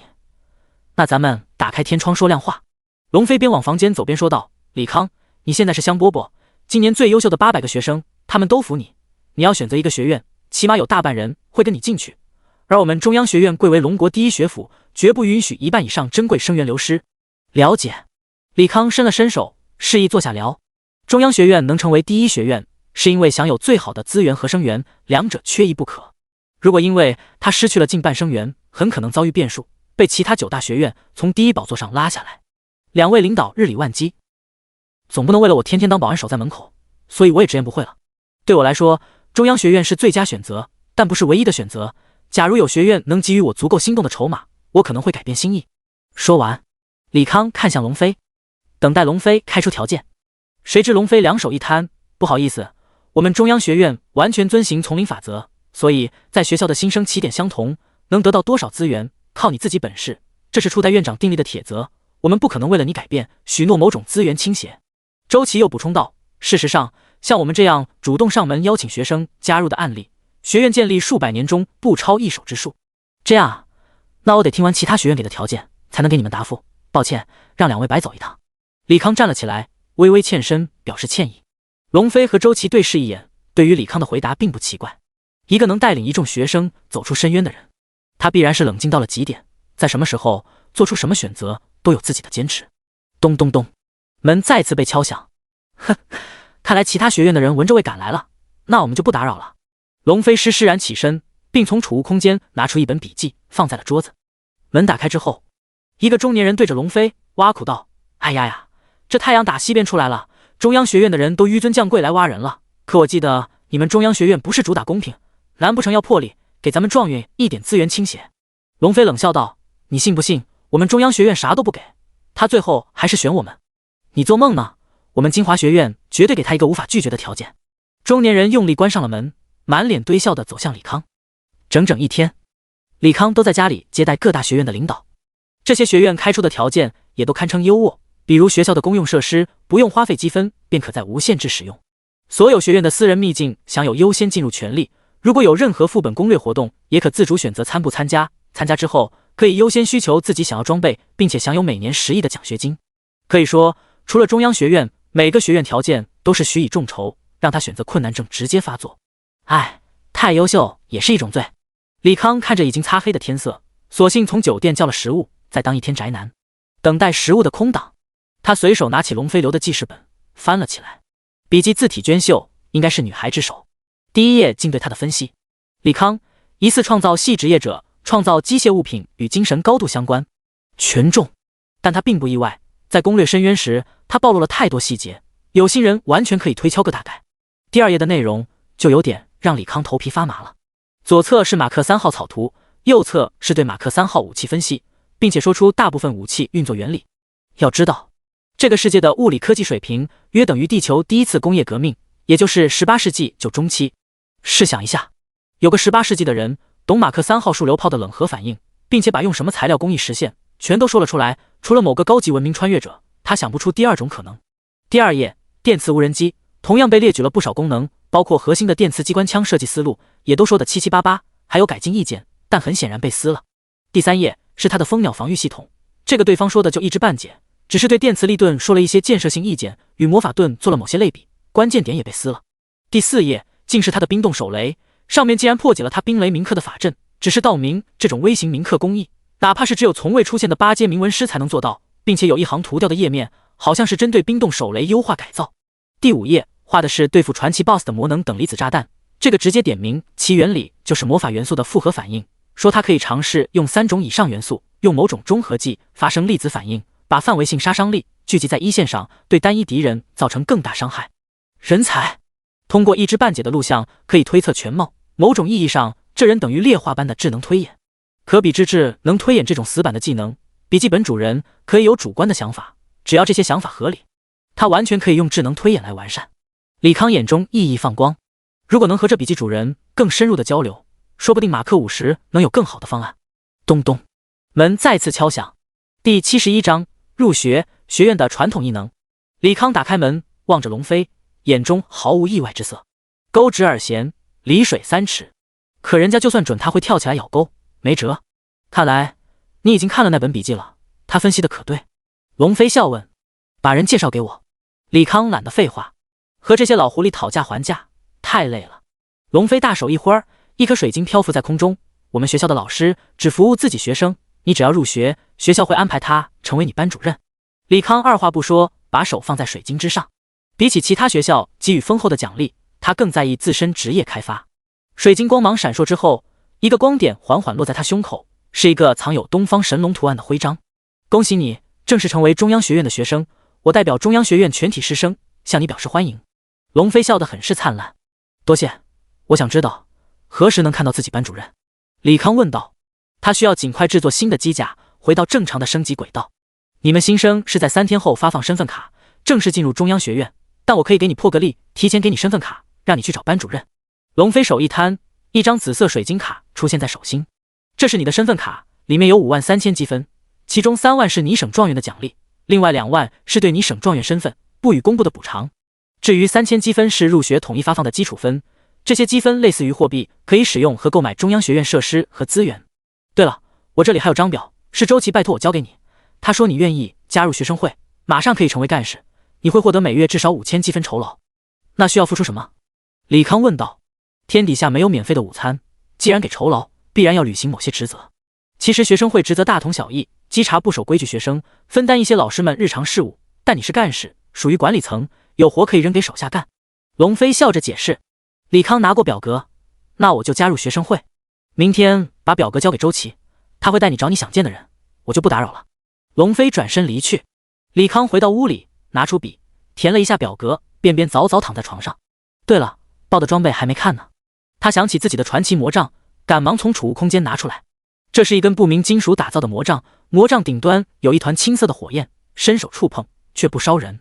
克雷尔斯的魔杖传奇级，精神加100，体力加30，力量加30，敏捷加30，精神属性提升10%，攻击提升15%，附带技能木刺，冷却时间30秒，能强度与精神属性成正比，木强，冷却时间3分钟，技能强度与精神属性成正比。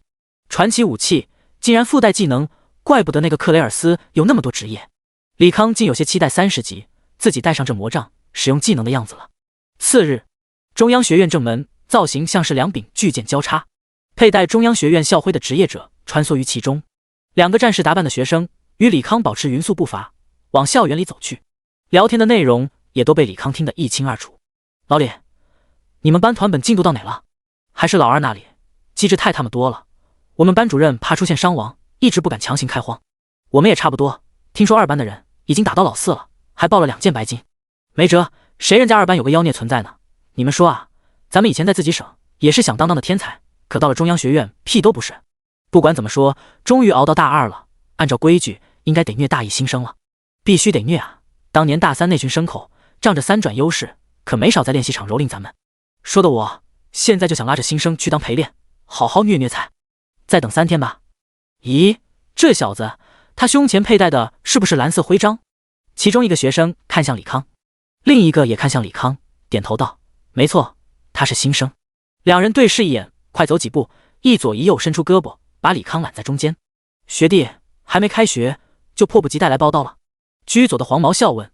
李康查看2人信息，左边李文杰43级，除魔卫士；右边王平川43级，污浊者。嘿，学长问你话怎么不回答呢？王平川趁机发难。李康苦笑道：学长，我听你们说要找人练练，有点害怕。李文杰和王平川乐得裂开嘴，要的就是这个效果。如果李康不怕，他们碾压的一点意思也没有。怕什么？你要记住，这里中央学院实行的是丛林法则，末位淘汰制，学长蹂躏啊呸呸，学长找你切磋片刻，那是爱护你，鞭策你。王平川保持微笑，尽量让自己看得没那么不怀好意。多谢学长抬爱，但我今天还有事，能不能下次切磋？李康委婉的拒绝。不给学长面子？哪有，我真有事。学弟，你这么拒绝学长好意，学长很心痛啊，痛彻心扉啊，痛到大姨夫都来了。学长，没必要吧？李康哭笑不得。李文杰一拍脑门，怪我们忘了和你说清楚，咱们进的是平衡练习场，咱们进去后属性和等级是一样，不存在我们欺负你。这样我更不能和学长打了，赢了那不是落了学长面子，不成？李康连连摇头，40级都未必能打过他，那压到25级，那岂不是他欺负人了？呵呵，你赢了，学长替你开心，走吧，打一场。李文杰眼中一芒闪烁，平衡练习场确实压制属性，但却不压技能和套装特效。说白了，他们还是在虐菜。为什么要虐菜？因为来中央学院的新手个个傲气无比，由学长来虐一番，打压锐气，属于学院传统异能了。李康只能任由俩人揽着往学院深处走去。第72章，被迫 PK 遇到校霸。李文杰两人也不单纯只是虐菜，在去往练习场途中也肩负起学长责任，帮李康了解这个学校。大一是整个大学生涯最轻松的时刻，因为40级以前没有团本，你们不需要以团本进度为考核，积分是咱们学校唯一货币，有它你可以做很多事，但是吧，你也得小心，学院有些坏人会以各种非常规手段抢夺积分。怎么抢？李康饶有兴趣地问。李文杰笑答，学校有个名为插旗战的规则，每个学生每月可以进行3次插旗战，只要在学校范围内，可以任意与相近等级自由 PK， 赢者可以掠夺输家 10% 积分，而输家则要以失去当前等级 50% 经验代价重新复活。有意思的规则，学院还真是把丛林法则发挥到了极致。李康轻声呢喃，但有些人却利用这个规则，用自己职业强势，以插旗战做威胁，大肆收取保护费，我们哥俩都是受害者。王平川满脸郁闷地说道。砰！李文杰重重雷了王平川一拳，恨声道，在学弟面前说这么丢脸的事干嘛？王平川也意识到失言，尴尬地笑了笑，不再多言。不一会儿，三人来到类似古罗马竞技场的建筑，门前有个类似副本的漩涡，进去吧。李文杰生怕李康跑了，拉着人大步流星迈入。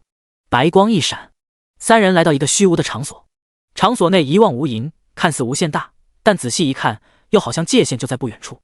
场内人极多都是佩戴各色勋章的学生，他们面前都有一个实时画面。李康偷瞄了一眼，好像是在某个雪地里，两个人在激烈战斗。李文杰再次揽住李康胳膊，轻笑道，学弟，师哥磨练你，你是不是该意思一下？什么意思啊？李康反问。李文杰沉声道，当然是让你支付 PK 场的费用，1分钟10积分，最低续10分钟。李康一脸为难，学长，我只有入学的3000积分，想省着点花，要不然咱们还是别打了吧。得，磨磨唧唧的，学长负了。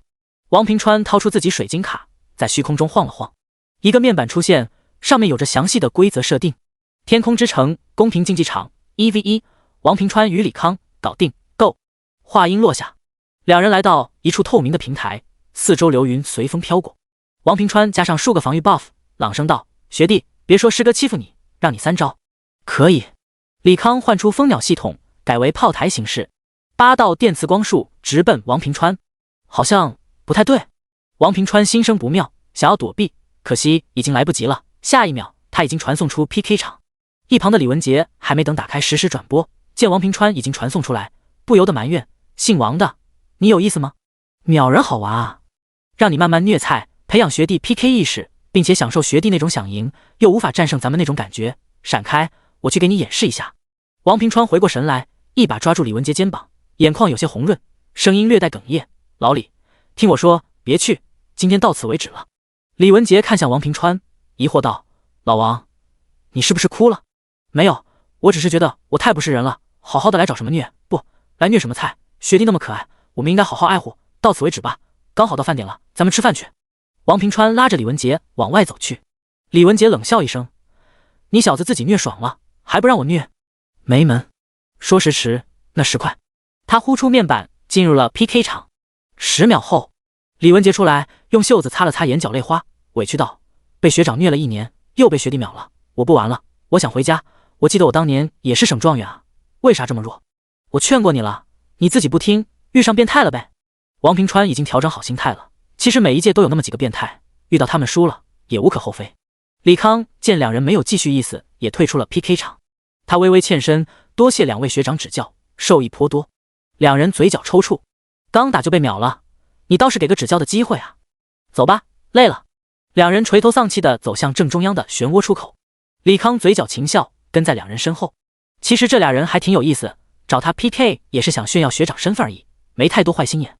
漩涡处白光一闪，出现5个人。王平川两人没注意，撞在了为首人身上。你俩瞎吗？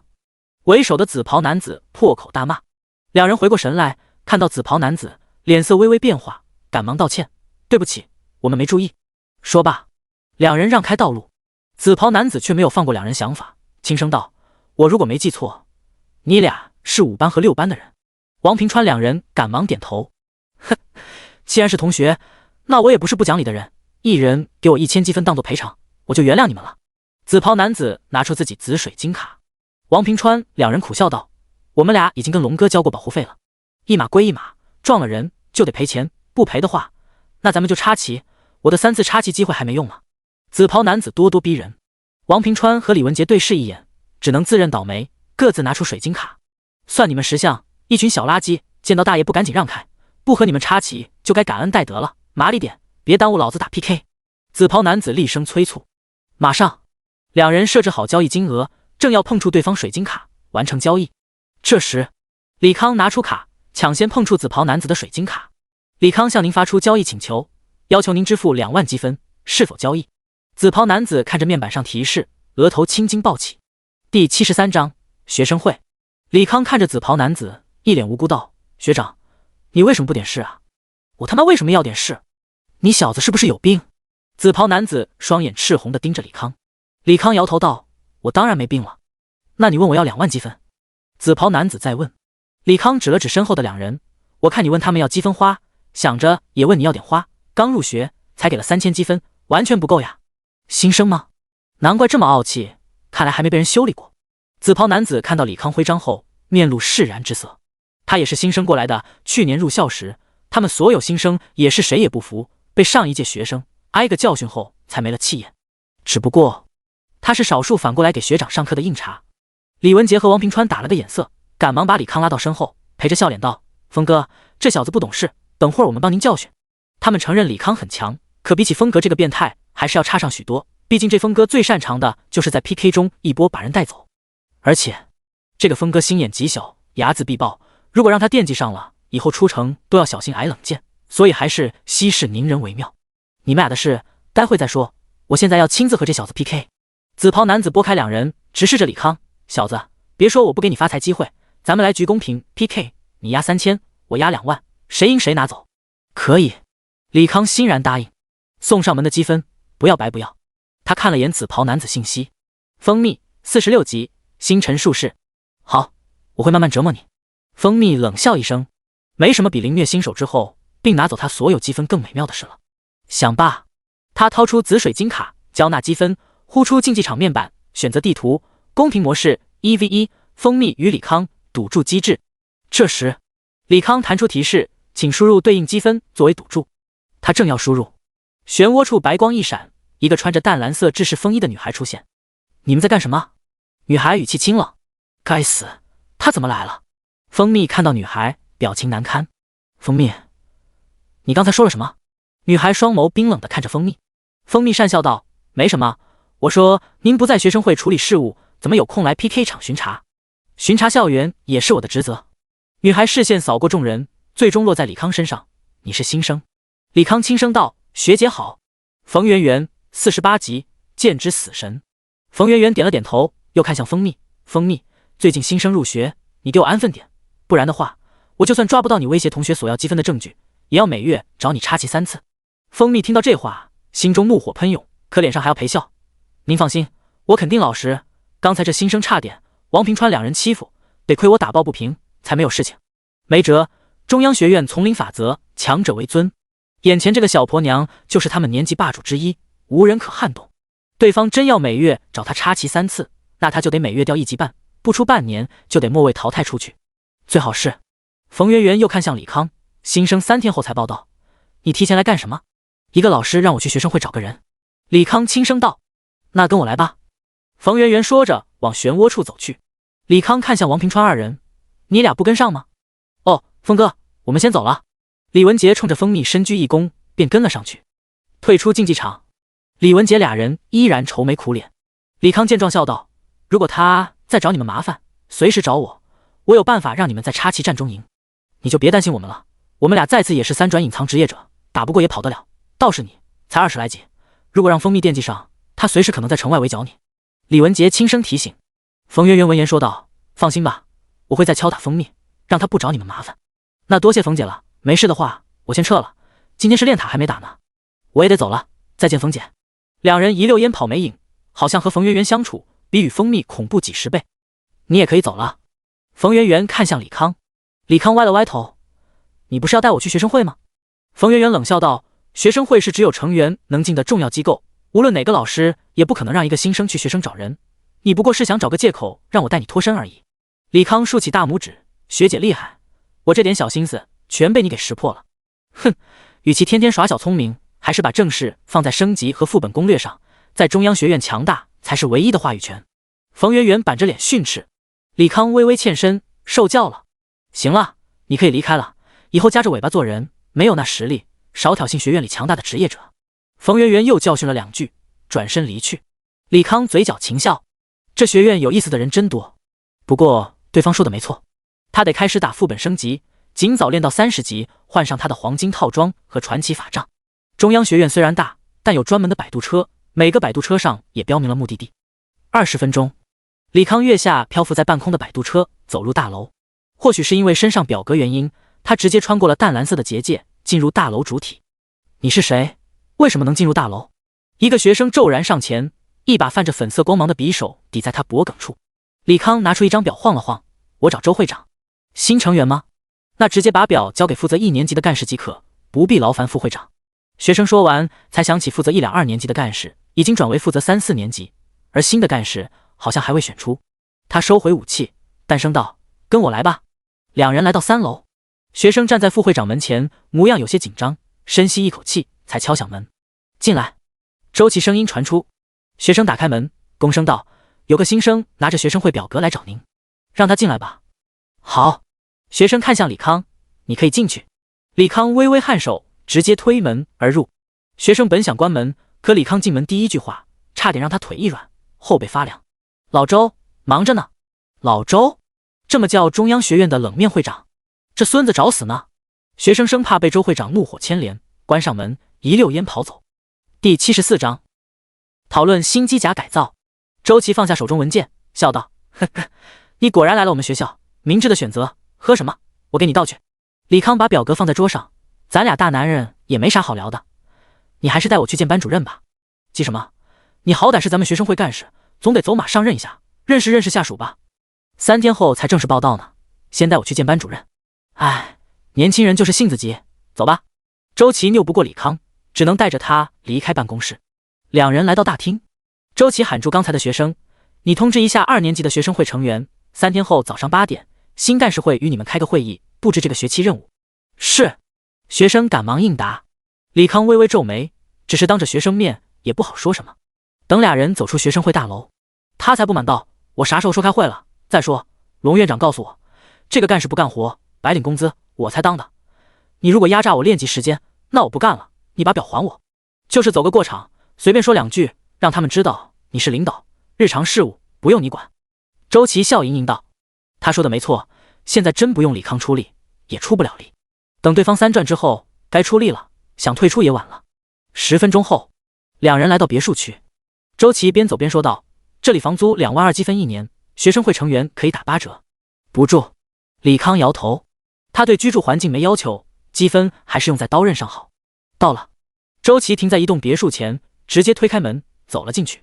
李康进入别墅，第一感觉就是乱，四处可见的图纸和机械物品，甚至墙上还写着许多莫名的符号。“林清雅！”周琦轻声喊道。“一堆纸中突然坐起一个穿白色长袍的小女孩，眼神呆滞地望着前方，好似还没从睡眠彻底苏醒过来。李康查看其信息，表情有些愕然。虽然他知道这个世界职业千奇百怪，可对方这个也太高了。林清雅，40级，科学家，3阶。这个女人就是你导师，别被她外表迷惑，她其实30了。林清雅，你念叨的李康给你带来了，你俩交流吧，我先回去了。”周琦相互介绍了一番，便转身离开。李康！女孩听到这个名字后，眼神骤然有神，猛地看向李康，双手并用，用爬的方式走了过来。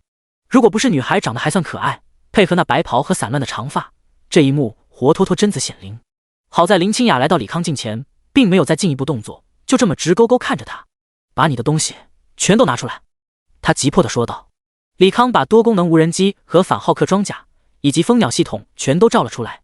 林清雅看来一圈，摇头道：“全是很先进的无缝技术，没法拆。老师，如果要钻研结构，我这有个最新战甲设计图，您可以参考一下，并给我一些改进意见。”李康把事先誊抄的马克50设计图从储物空间拿了出来，厚厚一摞。林清雅拿过纸，盘坐在地上，仔细查看。能看懂吗？李康问道。林清雅点头，我有职业加成，看不懂的地方，用技能解析后便知道原理。怪不得。李康不再言语。大概过了半小时，林清雅才放下图纸，抬头问：“你需要改进哪里？”增强防御能力和爆发能力。我本意是在背后增加2个电磁压缩装置，发射压缩离子炮。李康说出自己意见。太累赘了，而且与背部推进器空间冲突，不如把胸口束流炮替换掉。我看过你的战斗，对这里利用率极低。林清雅提议道。好提议。李康眼睛一亮，因为需要时常走位，胸口束流炮很难有机会对准敌人，的确不怎么用。假如把换成可追踪式压缩等离子导弹，确实更好一些。于是他把这个提议讲给林清雅，对方再次否决。你的攻击武器是不是威力越大 ，CD 越长？是。那等离子压缩弹，你估计要多久一发？很长，不实际。李康这才想起来，自己弹道装填速度与威力成反比。以压缩等离弹威力，起码要半小时装填一发。如果只是为了对付强大敌人，不如用蜂鸟做炮台，发射魔能压缩弹。你详细说说你技能系统，我给你想办法。林清雅再次翻看图纸，李康便把自己精神属性影响动能，以及自己装备以物理动能驱动的特性全都说了出来。那你的手雷呢？我分析过，它是正儿八经的魔法武器，里面有这个世界的铭刻法阵驱动，也是用物理能触发。林清雅柳眉皱起，如果物理能可以驱动魔法阵，那就会形成一个悖论，推翻魔法世界一切基础理论。那些手雷是用元素结晶驱动，但元素结晶作为纯属能量体，也可以作为动能使用。比如我打传奇 BOSS 用的魔能压缩炸弹，它没用铭刻技术，单纯用雷元素和光元素复合反应进行压缩爆炸。既然林清雅能听懂，李康也就说得格外深入一些。懂了，那给你个设计思路，在胸部中间铭刻符文，用元素结晶作为动能，开发一个新的魔能武器。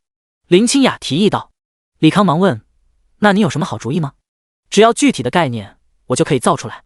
25级副本梦魇之森的 BOSS 有个技能挺适合你，你可以去看看，以此为灵感开发技能。还有就是你的纳米合金可以幻化武器，但攻击效果差强人意，我给你几个意见。刀剑类武器可以改为高频震动，提高杀伤力。纳米材料延展特性极高，也可以创造鞭子类武器，并且柔和铭刻魔法，让其有麻痹效果。林清雅说着，拿出笔在纸后背画了起来，但很快又把高频震动的刀划掉。纳米金属强度还是不够支撑武器级震动，起码得钢筋以上硬度才能制作，可钢筋无法预留在纳米启动器中，可以用高频粒子刀代替常规刀剑。李康眼睛一亮，怎么把这个武器给忘了？高频粒子刀 EVA 里的常规武器，只要粒子够多，可以在分子层面上切开任何坚硬物品。粒子吗？确实不错，在右臂预留个粒子发生器，让它保持线性且稳定的高频，但你需要一个足够强的催化剂。林清雅再次提议，这个我有办法。李康不以为意，智能推演最厉害之处，便是可以在这个世界找到任何平替。第75章副本探秘借鉴吞噬。两人讨论了整整1天。马克50号最终定稿，集成动态虚拟投影技术，肩部导弹改为高热能的微波弹，左臂加装高频粒子键，长度按照输出功率定，右臂保留武器幻化系统，只是加装高压电磁装置，可以让纳米金属变成的鞭子拥有电击和麻痹双重伤害，类似漫威超级反派鞭索的武器。同时电磁装置可以在纳米金属变为盾牌时，表面进行电磁化，大大增加盾牌防御力。拆除了胸口束流炮的冷核反应装置，加装魔法武器，待定。这个需要打过本进一步构造。否定了它增加马克50第二状态巨大化决定，因为巨大化并不能增加武器威力和防御力，白白失去了机动性和付出更多精神支撑。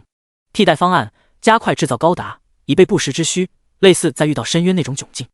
至于马克50外观，李康也有一些意见，主基调以黑色为主，局部保持暗金色，这样没那么显眼，并且迭代到马克85流线造型，更具机械感和厚重感。离开别墅区，李康直奔学院的副本大厅。整个大厅人来人往，数以千计的传送法阵通往各个等级副本入口。20级以后打副本有3个变化。第一个变化，副本多样性，京城所在地资源多，地图多，5级区间内可供选择副本至少5个，基本1级1个副本可供选择。第二个变化就是难度上限提升，从噩梦级提高到地狱级，青铜级怪物在副本里成了精英怪 ，BOSS 品级提高到了白银。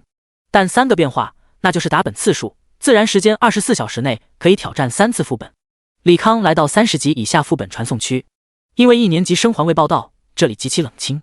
10个传送门，每个门都有去往副本名称以及传送的收费价格。比如他要去的梦魇之森，每次收费5积分，倒是不贵。李康拿出水晶卡，在门前感应器一拍，传送门开启，门内灰白色漩涡缓缓转动。他一步踏入，传送到一片布满粉色雾气的森林之中。噩梦级副本4等于1，随便来输出，3刷，不够次数的别来。5万1两收梦魇粉末，还差50斤，卖的赶紧来了。满力量白银巨剑换2件同品质满力防具。终极敏捷药水15万1瓶，买5赠1，先到先得。副本门口热闹至极，这些天等着开学的各院校学生以及京城周边的商贩，快把副本入口给堵死了。借过，李康好不容易钻出人群，来到副本漩涡处，选择好地狱难度，进入副本。您已进入副本梦魇之森地狱级，区域内浓郁的粉色雾气导致能见度极低，远处偶尔传来嘶吼和怪物踩踏之夜声音。李康招出无人机，利用无人机内置涡轮的离心力驱散了四周的浓雾，眼前视野豁然开朗。不远处，一群头顶绿色枝叶、躯干粗大半米的树妖在缓慢的移动。鬼树妖黑铁级，等级25，技能藤鞭，叶片飞镖，藤蔓缠绕。在树妖不远处，还有一个个巨石组成的石头人，以及在骤然绿气萦绕的巨大蜥蜴。李康还是老办法，让无人机四处拉怪，扔上手雷、蜂鸟电磁炮一波清理。您消灭了鬼树妖，获得2500点经验。您消灭了丛林魔蜥，获得2400点经验。您消灭了梦魇镜像，获得了25000点经验。您拾取了梦魇粉末。您拾取了老旧树皮。您拾取了梦魇皮靴、青铜。3波怪之后，李康进入 BOSS 房。空无一物的枯树林中，粉色的雾气陡然聚集，最终变成一个身材高挑的人形魔兽。魔兽高约2.5米左右，皮肤苍白，长有一对漆黑的羽翼。它的头部覆盖着一层黑色的甲壳，眼睛为红色，像火焰一般闪烁，手臂上长有许多锐利的刺，手指尖长且尖锐。梦魇女王白银级，等级25，技能梦境困扰、死之凝视、疯狂嚎叫、吞噬、灵魂抽取、神秘幻想、梦魇诅咒，几乎都是精神控制类技能。难不成班主任想让我加装一个精神类技能？可精神魔法需要什么材料作为动力？说话间，梦魇女王发动攻击，首先幻化出无数分身，无人机群顺势攻击，击碎一个个分身。本体眼睛红芒一闪，李康只觉得脑袋一疼，竟是喷出一口鲜血。精神攻击，好家伙，白金 BOSS 都不曾让他受过这种伤害。他喝下一口治疗药水，却不着急秒掉梦魇女王。很快，女王张开翅膀，一个个黑点在翅膀上凝聚，向他激射而来。蜂鸟系统张开利盾，黑点却轻易突破层层利盾，准确是吃了电磁利盾的能量。不过黑点还是太小，未能吞噬所有利盾，便消失不见。这个技能也还行，吞噬攻击。难道班主任说的是这个？李康心头微动。按照这个思路延伸，可以做一个装置，吸收敌人技能，再予以返还。再复杂些，设置可以通过铭文和压缩，让吸收的伤害数倍返还。哈哈，去死吧，异域人！梦魇女王张开嘴，发出刺耳的音波，震得人头疼欲裂，无人机摇摇晃晃。得了，先杀了再说。李康招出反浩克装甲，吸引 BOSS 仇恨，开始集火输出。梦魇之森通关成功，开始结算通过奖励。您获得55万点经验。X3， 刷完3次，经验条涨了不到1/10。习惯了打白金怪和传奇怪的丰厚经验，副本这点经验还真有点不适应。李康嘀咕了一句，走向学院设立的传送门。第76章，少女心思，拜访木甲别墅区。李康把吞噬和返还的事情说了一遍。林清雅点头道：“我也是这个意思。其实不止梦魇女王有吞噬技能，30级的副本失落的遗迹，青铜精英怪也有伤害返还的技能。但我觉得你添加这类装置，构造必定极其复杂，制造花费可能很大。试一下就知道了。”李康在改进清单留白位置，填写上胸口改为魔能返还装置。他再看了一遍改进清单，开始在脑中具象新战甲所有功能，使用智能推演技能。推演成功，您获得纳米战甲马克50号改设计图。纳米战甲马克50号改，机体需要纳米及液态记忆复合金属，硬度需要达到钢筋级别，需求量6立方米。武器模块：5公斤火之精华，3公斤永恒之火，8公斤光之精华，雷电晶石4公斤，10公斤原生之冰，永恒黑暗，15公斤逆转之核20颗，上级铭刻石 0.8立方，魔法融合剂5公斤，虚空之羽80根，颤鸣兽内核10颗，光辉护符10枚。纳米战甲马克50改，需要150点精神驱动。李康颇为意外，这好像是他智能推演第一次在设计图中使用魔兽材料。他打开详细的设计图，仔细查看一番，多出的魔兽材料基本是高频粒子键和魔能返还装置主材料。于是他把几种需要的魔兽材料写了下来，递给了林清雅。林清雅不愧是行走的大百科，立马如数家珍般的说出来历。这个逆转之核或许方式最简单，咱们试炼塔50层的 BOSS 可以爆1到2颗，你每天可以挑战一次，如果不想挑战也可以直接换5000一颗，去兑换大厅刷卡就行。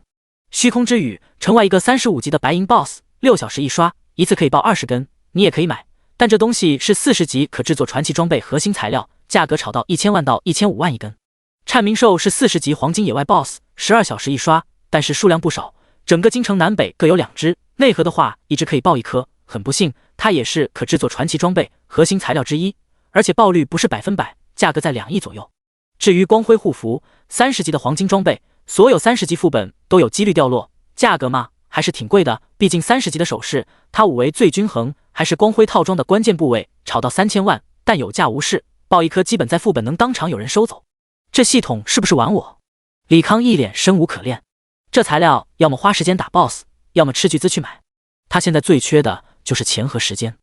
不对，他好像有钱啊，穆会长说要把传奇装备和白金套装的钱给他，而且按50级装备市场价2倍。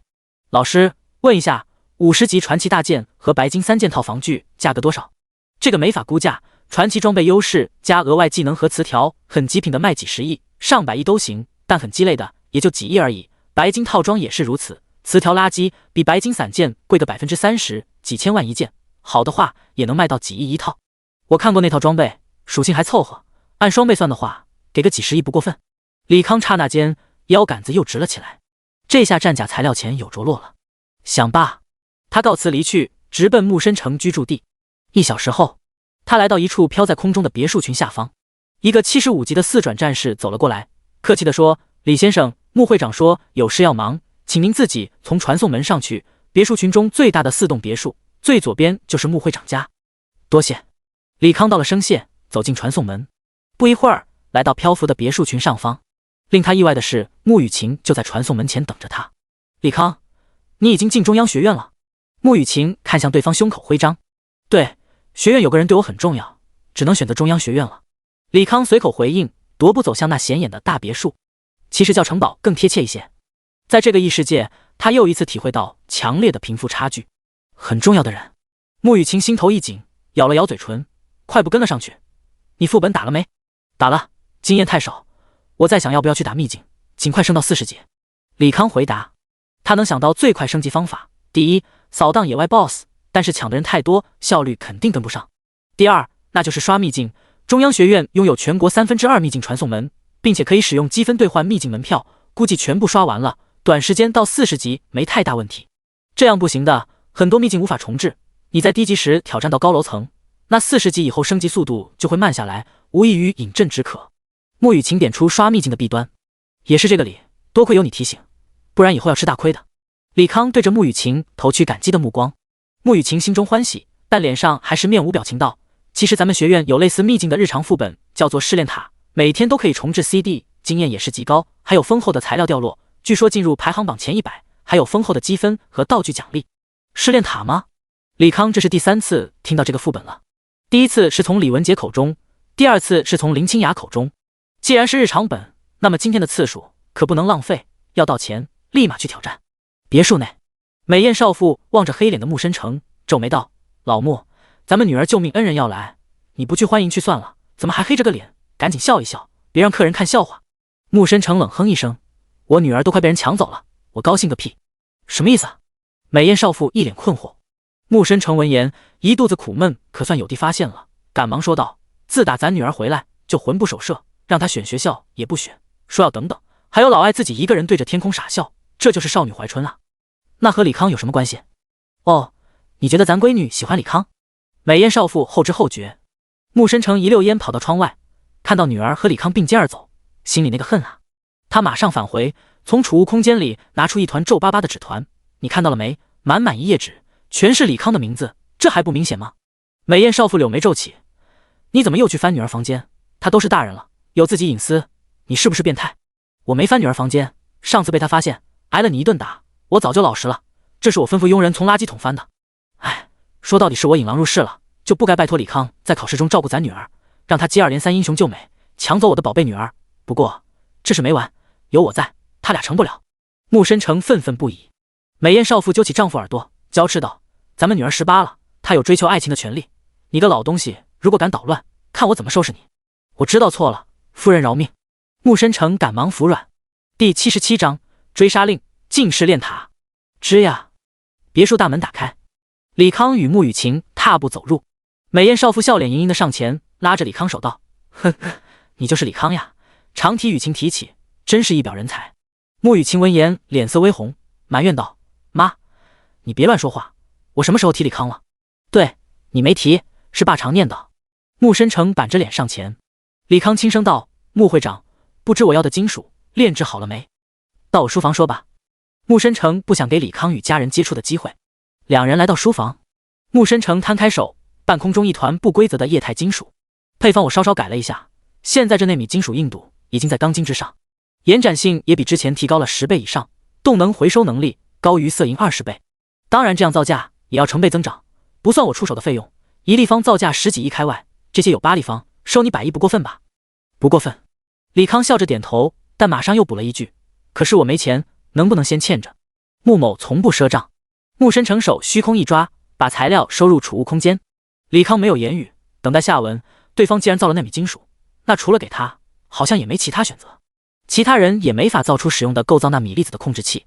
穆深成见李康没有反应，有些失望。他本想借着李康求自己机会，提出让对方远离他女儿的要求，奈何人家不上套。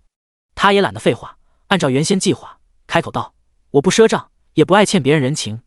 你救了我女儿3次，那我给你打个3折，人情抵消，你可同意？”“同意。”李康再次点头。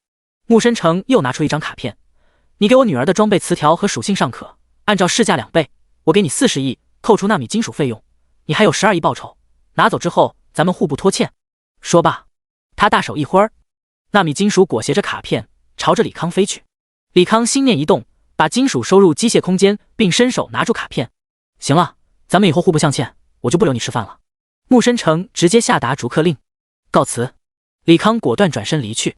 虽然穆深成表现不明显，他还是感受到那话语间的敌意，也懒得热脸贴冷屁股，只是有些纳闷，他到底哪里得罪这个穆大会长了？“伯母，我先走了，你不留下了吃顿便饭吗？我还有其他事要办，就不叨扰了。”李康婉拒了美艳少妇的邀约，离开别墅区，他直奔附近商业区，把积攒的黄金装备全部卖了出去，获得3亿2千万，身上现金飙升到18亿。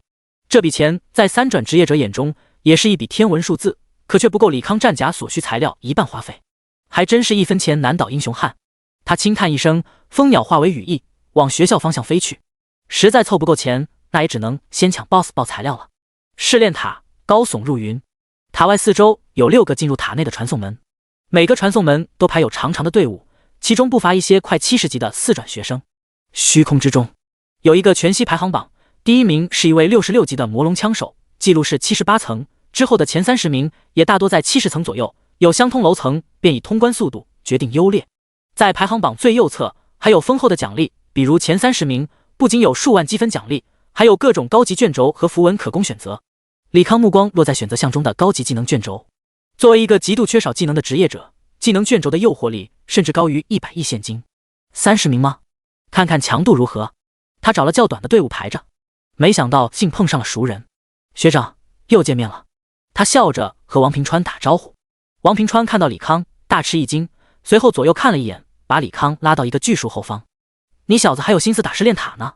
那个蜂蜜给你下了江湖追杀令，开学后只要有人心生与你插旗，便给1000积分。你如果不想在学校被杀到等级归零，那么赶紧去找蜂蜜求饶，任他羞辱打骂，千万别还手。我就顶撞了他几句，不至于吧？李康很是惊讶。王平川指了指自己，多亏你昨天顶撞他几句，我和老李被蜂蜜的人插旗了3次，没了上万积分不说，这1月练上去的等级也全都掉下来了。李康看向他的外显，果然掉到了41级。他沉声问道：他们这样在学校横行霸道，学生会不管吗？王平川无奈道：咱们学校宗旨是丛林法则，学生们之间内斗越狠，越容易出成绩，上层对一些矛盾不仅默许，还会适当推波助澜。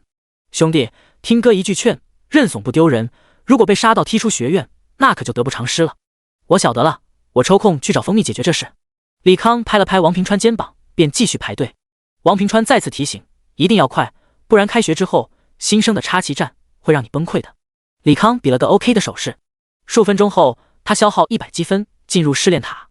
试炼塔和秘境大体规则一样，第一层怪物等级与自身等级相同，随后每升一层，怪物等级会提升1级，5级为1小关，会有白银品质怪物群，20层为1大关，有黄金品质 BOSS 驻守，但60层之后全部换为黄金 BOSS 守关。不过怪物等级虽然提高，可等级经验还是按照自身等级来算。比如他25级击杀了65级黄金怪，依然只获得250万经验。3个小时后，李存熙来到60层，雷电守护者黄金级，等级85，技能雷之剑、雷雨、反射之光、雷切、光幕、雷鸣炮。雷电守护者漂浮在空中，漆黑的眼眸注视着李康。李康率先发动攻击，扔出一个冰之精华制造的手雷，冰雷炸裂，蓝色的冰晶瞬间冻住守护者。他又扔出一个感电手雷，怪物属性抗性高，感电效果失败。李康皱了皱眉头。30架电磁无人机同时射击，电磁抗性，您的攻击无效。蜂鸟炮台发射，粗壮的电磁光束击中 BOSS， 电磁抗性，您攻击效果只有1/20。雷电守护者伸出手，一道碗口粗的雷电直奔他而来。蜂鸟结成护盾，可那雷电却视若无睹。上榜抢 BOSS 狂魔诞生。李康心念一动，与远处无人机互换了位置，躲过这致命一击。但很快，天空雷电如雨般落下。他命令所有蜂鸟聚集空中，张开一张巨大的电磁力盾，利用更大的电磁力场压制光之守护者技能纳雷压。同时，电磁无人机全部被他收回机械空间。反浩克装甲凭空出现，开始分解覆盖在李康身上。一发数流炮击中 BOSS， 终于造成了有效伤害。随后发射的反坦克导弹同样造成了伤害。看来只有电磁攻击受到抗性干扰。说话间 ，BOSS 再次发射雷电炮，反浩克用右臂的盾牌挡住了这一击，继续用数流炮和导弹攻击。15分钟之后，李康因被强制传送出来，面板传来提示声：恭喜您进入试炼塔排行榜95名，3日之后可以领取本期奖品。这榜单是按学期领取奖品吗？李康看向居于榜单末尾的自己，95名的奖励是9500积分，以及自选一件同等级白金装备或者同价值材料，奖励颇为丰厚。大家快看，榜单有新人了，排在95名，又不是前30名，有什么好看的？这个新人真是个新人。大哥，你这话说的和没说一样。我的意思是他才25级。什么？二转的菜鸟进了前100榜单？你在扯淡吧？不行自己看。我看还真是。这届新生这么强吗？只是可惜了，如果他是4转职业者，或许能挑战前30名，拿到高级技能卷轴。对啊，好几期都未必能碰到一次给技能卷轴的奖励，这次大家都卯足进了闯塔。众人议论纷纷。李康也抬头看着榜单，原来技能卷轴不是次次有，那他得加紧制造新战甲，趁着没结束挑战一下70层以上，获得一个技能卷轴名额。想罢，他驱动反浩克装甲推进器往城外飞去。城门外打 BOSS 和组队刷野外的队伍极多，有没有要 BOSS 分布图的？5000一份。有商贩在卖力吆喝。李康落在商贩卖面前，拿出卡片道：来一份。好嘞，那您要不要加入实时 BOSS 刷新计划？50万一天，地图上 BOSS 只要刷新，立马从通讯水晶告知您。商贩递过分布图，继续推销。先来3天的分布图送我。行，送您。李康点开面板，交易过去150万。商贩拿出通讯水晶，加了李康，并告知道：灿明兽快刷了，位置东边黑木崖方向。如果您赶不过去，我这提供术士拉入服务，一次5万。不必了。李康再次启动推进器，反浩克以超音速往目的地行进。几分钟后，他缓缓落地，开启隐藏信息。这抢 BOSS 就是个拉仇恨的活儿，能低调就低调。BOSS 刷了，大家冲啊！一群3转玩家朝着身长20米的4角巨兽冲去，各种华丽的技能往上招呼。颤鸣兽黄金级，等级40，技能高频声波、震动鳞片、隐秘、分身、绞杀。大家快散开，颤鸣兽要放大招了。随着话音，巨大的声浪一阵接一阵，抢 BOSS 的小队5人一组，各自开启防护技能，奶妈也不住给众人治疗。李康没防备下被震动头晕眼花，立即开启机甲的稳定和隔音系统，才稍稍安稳了一些。等大招过去，他也来到近前加入输出。血差不多了，换持续技能。各队奶妈纷纷提醒。李康心念一动，褪去机甲，召唤出3组蜂鸟，密密麻麻的蜂鸟释放电磁光线，好像在天空交织一张大网。恭喜您击杀颤鸣兽，获得400万技能。您升到26级。你拾取了颤鸣兽内核。您拾取了终极挑战卷轴。您拾取了智者法杖白银级。您拾取了旅行者甲胄黄金级。您拾取了颤鸣兽牙齿 X5。真他娘晦气，竟然被一个人抢走了 BOSS。 走了，有没有39级一起去刷虚空之鸟？阻我个！众人纷纷散去。李康也收到通讯水晶。老板，正北荒芜之地也有只颤鸣兽，快要死了，要不要拉你？阻我啊！好嘞。王二胖邀请您加入队伍。未知加入队伍。王二胖召唤您去往目的地，是否前去？李康点击是，片刻后来到一个树上，一个胖子指了指不远处的光晕，最多3分钟就死。李康也不废话，命令蜂鸟系统过去抢怪。恭喜您击杀颤鸣兽，获得400万经验。您已拾取颤鸣兽内核。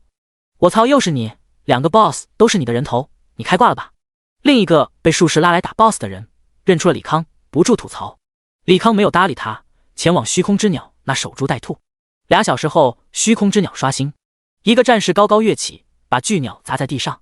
接着一个森林法师用藤蔓缠住巨鸟，不让其动弹。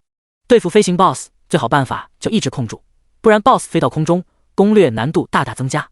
5分后，李康再次收到提示，您成功击杀了虚空之鸟，获得35万经验。您拾取了虚空之羽 X16。您拾取了虚空鸟蛋白银级。您拾取了虚空鸟的晶核。他看到爆出来的宠物蛋，才想起自己那赤焰火鸟蛋还没来得及送给那位对他百般照顾的学姐。暗道，等弄完战甲，一定得去京城学院找那位学姐，表达自己谢意。之后2天，他虚空之鸟和颤鸣兽几乎被他给垄断，惹得一众抢 BOSS 的人天怒人怨，但碍于一个约定成俗的打保和平条约，也没法对李康下手。不过还是有人从这个和平条约中找到一丝漏洞，打算给李康这个抢 BOSS 狂魔一个教训。颤鸣兽刷新点，人头攒动，一道蓝色电弧划破长空，落在刷新点。来了，等会儿见机行事。放心吧，从今天起，他一个 BOSS 也抢不到。一众人小声嘀咕，一个个看向李康，神色猥琐。第79章，依然抢不过。颤鸣兽刷新，李存希也加入输出。不一会儿，又来到抢 BOSS 击杀判定的节点。跑！这时，有人大喝一声，一个骑士释放仇恨光环，踩上火箭靴，拉着颤鸣兽狂奔。李康意欲追击，地上升起无数藤蔓束缚住了他，但蜂鸟还是穷追不舍。强风，强风！数个风系法师使用技能，一阵阵飓风刮过，漫天的蜂鸟摇摇晃晃，速度慢了一些。等技能失效， BOSS 已经被击杀。李康看着正在拾取战利品的众人，沉声道：几十个人组团，针对我一个，你们有意思吗？挺有意思啊，你小子吃独食，让大家抢不上 BOSS， 不针对你，针对谁？我告诉你，不止颤鸣兽、虚空之鸟，你也甭想打了。其中一个战士得意洋洋道：行，你们不仁，别怪我不义。李康撂了句狠话，飞天而去。根据和平打保条约，所有人互不干扰抢夺 BOSS 击杀，并且事后不得杀人夺宝，不然所有人见而诛之。既然他们不遵守互不干扰的规矩，那就别怪他玩赖了。2小时后，虚空之鸟即将刷新，一群31到39的职业者看着他一脸坏笑。李康默然不语。很快 BOSS 刷新了，一个战士跃起，打算砸落 BOSS。突然一个身高近3米的机甲猛地撞飞战士，抱着巨鸟一飞冲天。我擦，尼玛！一众人傻眼了，抱着 BOSS 飞天，这是什么骚操作？李康悠然跟上，1000米高空，一人打虚空之鸟。野外 BOSS 除了血多，其实攻击强度也就那样。全力输出下，10来分钟，虚空之鸟被击杀，掉落的羽毛和装备从天空中缓缓落下。一众人望天流泪。妈的，这混账玩阴的，干他！干个屁啊！人家能单挑 BOSS， 谁干谁还不一定呢。撤了，得再想办法阻拦他。众人散去，转眼又一头蝉鸣兽快要刷新。你们听说了吗？那个抢 BOSS 狂魔扛着虚空之鸟飞了，太牲口了。怕啥？咱们这蝉鸣兽又不会飞，他抗上去还是要掉下来，不怕。对，按老办法控。他来了，各就各位。李康缓缓落地，扫了眼众人。蝉鸣兽刷新，众人心照不宣的输出，马上来到抢击杀的节点。动手！话音刚落，数个手雷在众人脑袋炸裂，瞬间冰封一片。有解控的立马使用解控。这时又有一堆手雷炸裂，形成一个巨大黑洞，吸得众人哪怕开启突进也无法移动。用位移！有人大喊一声，有位移的立马用位移，可等跑过来时，李康已经在捡战利品了。你混蛋，为什么要控我们？你们先惹我的，我劝你们别耍花招，我凑够想要材料就不打了。如果你们继续刷花招，以后30到59之间 BOSS 你们一个也看不到。李康撂了一句狠话，消失在天际。在人群不远处，两个人缓缓走出，皆是60级左右的4转职业者。你们怎么看？杀了呗！原本咱们组织的团平均一天能抢3个 BOSS， 入账过亿。这小子来了2天，让咱们白白少了数亿收入，不杀难以泄恨。行，今晚动手。两人说罢，唤出师就往城里飞去。晚上，李康再次来到 BOSS 刷新点，他扫了一圈，大概只有3个5人小队，与以前动辄上百人的队伍完全没得比。被我抢怕了，不应该啊！ BOSS 刷新，几人一顿输出，最终李康靠着近1000个蜂鸟的电磁射线持续输出，抢到了最后 0.1 秒的击杀判定时间。果然又抢不到，散了！众人纷纷散去。李康走到战利品前，拾取物品，咻！一道流光激射而来，蜂鸟组成利盾，最终流光刺穿12层利盾，消散于无形。他第一时间召唤出反浩克，穿在身上。有意思，竟然能防住我一剑。一个身穿5彩皮甲的男人出来。吴德来，66级剑王，速战速决，省得节外生枝。一个黄毛从天而降，一个魔法阵在半空凝结，无数火球倾泻而下。冰封68级，火系大魔导。蜂鸟再次挡住火球。李康问道：两位是不是有什么误会？没有误会，你抢 BOSS 断我们财路，必须死。吴德来满弓拉箭，直接使用4转最强技能璀璨流光。冰封也吟唱4转技能陨落星辰。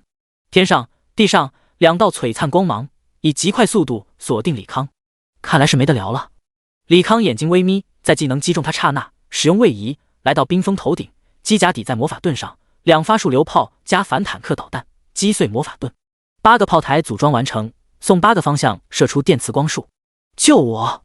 冰封瞳孔猛缩。吴德来再次瞄准李康，头顶冰雷炸裂，短暂的冰封打断了他的施法。电磁光束吞没冰封，冰封在被击中前用闪现来到远处。李康如影随形，2发束流炮把他击飞数米。漫天箭雨袭来，蜂鸟张开防御利盾，机甲再次来到冰封面前，挥拳把人重重砸在地上。哦！冰封口吐鲜血，使用瞬发技能抗拒火焰，强行击退机甲，再次上了魔法盾，打算喝药。他抬头破口大骂：吴德来，你大爷的，怎么不攻击？老子也被缠着，这货召唤物也太多了。4架无人机游击着攻击吴德来。吴德来瞄准1架直接打爆，很快又有另1架补上，没完没了。而他却一直在被攻击，遍体鳞伤。你还有空骂人？冰封背后响起一个让他头皮发凉的声音。下一秒，他又被轰飞10几米。该死，这货真是只有45级吗？冰封又灌了一口药水。如果不是有一身加体力精神的白金装备，如果不是有个保命护符，他恐怕要交代在这里了。还杀不杀？老子撑不住了。挨了一记电磁炮的吴德来也狼狈至极。他现在疲于应对这些机械怪，根本没有攻击正主的机会。第80章反杀，拿钱赎命。你造个机会控住他，我还有个3转技能，应该能秒他。冰封大声吼道。好！吴德来开启影之舞，闪避高达 80%， 直接硬扛无人机和电磁炮台轰炸。他周身黑气萦绕，一字一顿道：控神剑。李康看着那飞来的黑剑，心中升起一丝不安，想要起飞离去，可那剑直接无视磁力盾和机甲，瞬间穿透他脑袋，凝中了控神效果，暂时失去对身体控制权，持续时间1秒。趁现在，机甲脚下升起魔法阵，烈焰冲击。一道的火把机甲机飞上天。您的马克44号受到攻击，耐久8000。李康回过神来，晃了晃发晕脑袋。果然一分钱一分货，钢筋制造的机甲就是牛，一发单体火系3绝才掉了8000耐久，相较于反浩克高达10万的耐久度来说，等于屁事没有。不过机甲虽然没事，他受到力量反馈伤害，身体好似散架一般，也就是如今体力高了一些，不然非得骨折。狗东西，受死吧！他竟然没事，这怎么可能？冰封面露绝望，他可是一身白金，武器传奇的高攻火系法师啊！技能体系中攻击力排名第2的单体招式，竟然连人家防御都没破。跑吧！乌德莱二话不说，掏出随机传送卷轴，正要打开，一道道电磁射线袭来，让他陷入短暂的麻痹效果。同时，一道电磁光束击中他拿卷轴的右手，传送卷轴和半只手被轰飞出去。冰封这边也被机甲抢走传送卷轴，没无敌技能护身，也敢分神掏传送卷，安心上路吧。机甲扔出重力手雷和感电手雷，2套蜂鸟系统变为16个巨大炮台，准备带走已经接近残血的吴德莱。不要杀我！吴德莱看着自己身上感电 buff 和那16个炮台，顿时吓破了胆，出言求饶。既然想杀人，那就做好被杀的觉悟，没什么好聊，再见。电磁光束激射而出，不要，我不想死，我愿意拿钱赎命。吴德莱大声怪叫。唰！机甲全速撞向吴德莱，赶在电磁光线吞噬刹那，把人给救了下来。轰隆隆，16道电磁光线落聚集在一处，产生的巨大能量荡起阵阵涟漪，更是把地面炸了一个超级巨坑。机甲发射导弹，轰飞想要掏出卷轴离开的冰封，同时所有蜂鸟和无人机集中火力攻击冰封，让这个本就防御薄弱的火系法师连连求饶，也说拿钱赎命。说吧，你们能给多少钱？李康看着跪在地上的两人互相对视一眼。吴德莱苦笑道：我们现金只有2000万，但我们有材料，您给我们时间把材料卖了，立马把钱给你。别开玩笑了，你们跑了，我上哪找你们？李康冷笑一声，随即问道：你们有什么材料？就是虚空之羽和颤冥兽内核，我们有个打宝团伙，专门打战冥兽和虚空之鸟这俩传奇材料产出怪，并且我们有一套抢 BOSS 判定时间的体系。您没来之前，1天4个虚空之鸟，我们至少抢到一个；1天4头颤冥兽，几乎能抢一半。除去团队分成，我俩每天都有上亿收入。吴德莱是被打服了，事无巨细的交代在。李康恍然大悟，怪不得俩人见他和杀父仇人一样。所以你们每天至少有个颤冥兽内核和不低于20根虚空之羽。他又问：是的，虚空之鸟虽然说1到20随机掉落，但是我们还没碰到掉落10根以下。颤冥兽我们团队打了近1年，100次也就7、8次没有内核掉落。一旁的冰封赶忙解释。李康脸当即黑了下来，我尼玛，几乎100%的10根以上羽毛掉落率，他除了第一次捡了16根，其余都是捡个位数羽毛，甚至还有过1根。将近90%的内核掉落率，他这2天抢了6头颤冥兽，只掉了3个内核，几乎是50%掉落率。现在想起来，好像深渊 roll 点他也一件白金没 roll 到，自己果然是非洲人。其实他不晓得自己纯属正常爆率，这群人为了打宝牺牲了部分属性，穿戴了一些有幸运属性加成的特殊装备。你们俩把身上虚空之羽和内核交出来，我看够不够买你俩的命。他现在有46根虚空之羽和3个颤冥兽内核，基本差了一半，近20亿的缺口。而今天又是爬塔奖励结算最后时间，如果无法凑齐材料制造新战甲，只能放弃冲击30层，拿高级技能卷轴奖励了。吴德莱一挥手，地上多了4颗水晶内核和65根虚空之羽，就这些了。如果您不嫌弃，我这还有一些60级黄金装备，最近打团分的。冰封又扔从储物空间拿出8件黄金装备，你们不是说有2000万现金吗？拿出来。李康又问，能压榨一点算一点。两人眼中透露出无奈，又是大手一挥，20枚水晶币出现，用特制魔法水晶制作的硬币，额度是100万，属于国际通用货币，和龙国发行的本币汇率大概是1比8，所以说20枚兑换龙国本币，价值1.6亿。好家伙，还是水晶币，两位看来和国外有交易啊。他心念一动，把货币、装备和材料收进储物空间。大哥，我们能给的已经全部给你了，你就饶我们一命吧。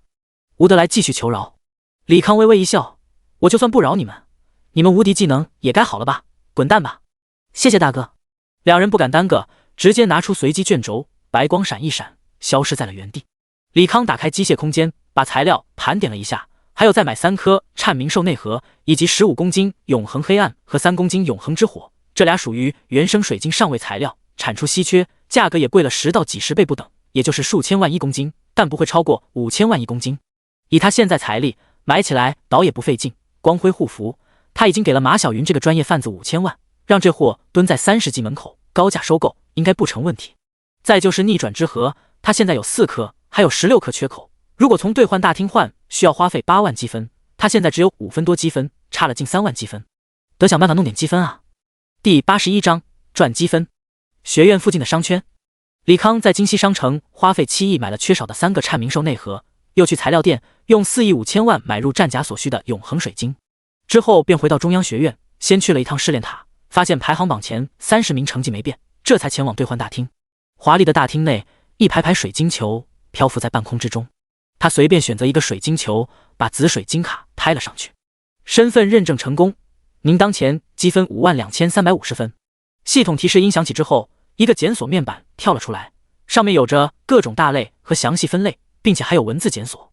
他随意翻动了一下，再次惊叹于中央学院资源丰富。首先装备类，除了不可交易的史诗装备，几乎涵盖了40到70所有等级品质装备。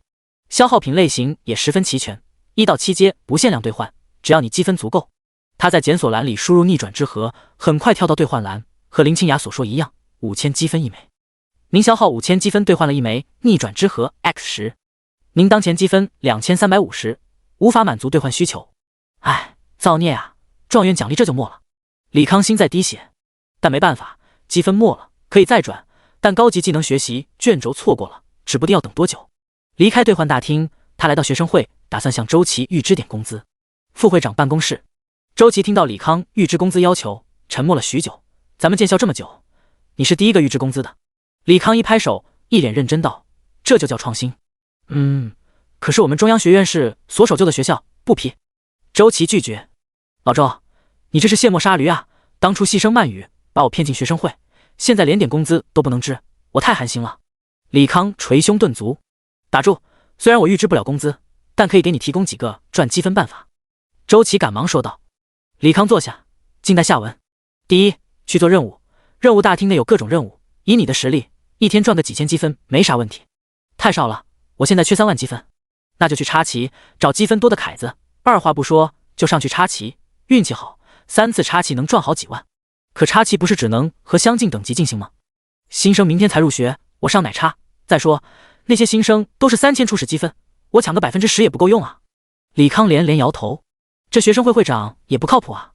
周琦无奈道：“你好歹读读给你发的入学简章，上面有完整的插旗规矩，等级高者不得插旗低自身5级的对手，但等级低者不受限制，只要你打得过，插旗我何龙院长都没问题。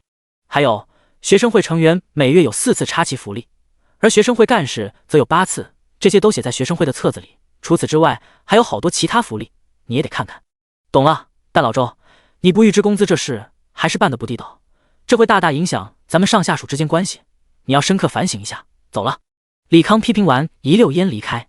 周琦嘴角微翘，终究是年轻啊，预支工资其实没啥问题。不过外面那群插旗勒索党太过猖狂，就有劳这位新任学生会干事出手教训一下了。学校食堂，李康把一道道菜摆上桌子，笑道：“2位学长，尽管吃，算我害你们丢掉积分的赔礼。”学弟客气了，这事其实也不怪你，就怪这群校霸太过蛮横。没错，咱们学校虽然崇尚丛林法则，可也不能如此放纵啊。李文杰和王平川不住吐槽，积分倒是小事，可掉的1级半经验，他们俩得练多久才能练回去？学长说的对，这些学霸太可恨了。李康边吃菜边附和。李文杰问道：“学弟，你怎么隐藏信息了？是不是得罪人了？”老李，你这不是明知故问吗？蜂蜜给咱学习下拉江湖追杀令，学弟肯定是害怕追杀才隐藏信息。王平川替李康回答。李文杰摇了摇头：“学弟，你这是掩耳盗铃呀！你不去求蜂蜜，永无宁日。”说得对，我今天就是打算找蜂蜜了解此事，所以找2位了解一下蜂蜜，好对症下药。李康给2人倒上果汁，想得很周全。问吧，只要学长知道的，肯定告诉你。对，尽管问。2人拿起筷子，开始大口扒饭。李康正色道：“你们知道蜂蜜卡里有多少积分？”2人停止扒饭。这问题和跟蜂蜜求饶有毛关系啊？这个不好说，我们普通2年级生都能攒个2、3万积分，他肯定只多不少。李文杰回答。行，那吃完饭你带我找他。没问题，记住认错时一定要卑微，跪下磕头也别觉得委屈，懂不懂？懂。除了蜂蜜，你们觉得2年级谁积分最多？李存熙又问。这个嘛，冯圆圆她是学生会成员，有工资，还多一次插旗次数，还是上一学期爬塔第80名，她积分肯定多。还有王大龙，我们那届全国第4，周密大哥自己组建了一个活动社团，叫做龙王会，一年收保护费得收10好几万积分。两人把2年级风云人物几乎点了出来，李康一记在心里。饭后，3人来到2年级专属的战斗模拟训练场。对于大学生来说，上课就是在训练场应对团本的 BOSS， 从而保证在攻略团本时不丢掉性命，并且顺利击倒 BOSS， 为整个龙国获取装备和珍稀材料资源。所以团本也是考核带队老师和学生们的金指标。李康通过透明玻璃可以看到周密等40人正在围攻一个丑陋的僵尸。大概打了半小时，一个骑士失误把小怪拉到远程输出位置，被法师 AOE 技能打到小怪，造成小规模 OT， 远程们乱成一锅粥，连锁反应下导致模拟攻略失败。妈的，一群废物，拉个小怪都拉不好，真要进了团本都得死。休息一会儿，继续练。蜂蜜骂骂咧咧地走了出来。李文杰和王平川赶忙架着李康转身，背对着蜂蜜。看来蜂蜜今天心情不好，咱们先撤，等他心情好点再来。好主意，学弟走了。咦，学弟？两人回头找人，发现李康已经踏步走向蜂蜜。第82章，插旗战，新的困扰。是你小子，还敢出现在我面前，挺有胆子。蜂蜜一脸玩味地看着李康。李康没有说话，他意识到一个很严重问题，说是打插旗战，可怎么插旗？怎么不说话？难道被我吓傻了？蜂蜜冷声道。李文杰和王平川硬着头皮上前，峰哥息怒，这小子是来给您赔礼道歉的，请您开恩，取消追杀令。蜂蜜冷哼道，哼，道歉就该有道歉样子，该给多少积分赔偿，该用什么动作道歉，不用我教了吧？对，没错，积分的赔，下跪也是免不了，您稍等。李文杰转身看向李康，发现对方抱着一本册子正在翻动，他凑上前一看，竟是入学简章。李文杰一把夺过简章，哭笑不得道，让你来道歉赔罪，你看这玩意干啥？学习下学院一些基础规矩。李康又夺回简章，翻到关于插旗战描述，在这个学院强者就是规矩，而我就是这个学院强者之一，你小子最好表现的让我满意，不然我找人把你杀到0级也没人替你出头。蜂蜜厉声威胁。李康合上肩章，默然道，你说的对，强者就是规矩，那么咱们开始讲规矩吧。好，先跪下再说，我不喜欢和弱者平等说话。蜂蜜抬起腿踹向李康膝盖，可下1秒。李康拿出紫水晶卡，轻声道，李康插旗蜂蜜。一杆红色的旗子凭空出现，把两人拉到一个次元空间。插旗战开始，倒数10秒。19。蜂蜜额头青筋怒突，双目赤红，一字一顿道，你是在找死吗？敢插旗老子！在学院有个不成文规矩，小号不得轻易与大号插旗，因为对于大号来说，赢了不光彩，输了丢人，这是一种耻辱，属于那种解不开的死结。希望你的积分能让我满意，不然你会死得很惨。李康表情陡然一变，周身散发出一股肃杀之意。他虽然等级低，可经历的 PK 却不少，而且都是以弱对强，以少对多，生死搏命的那种，这也造就了他强大的心理。你死定了，我一定会让人把你杀出中央学院。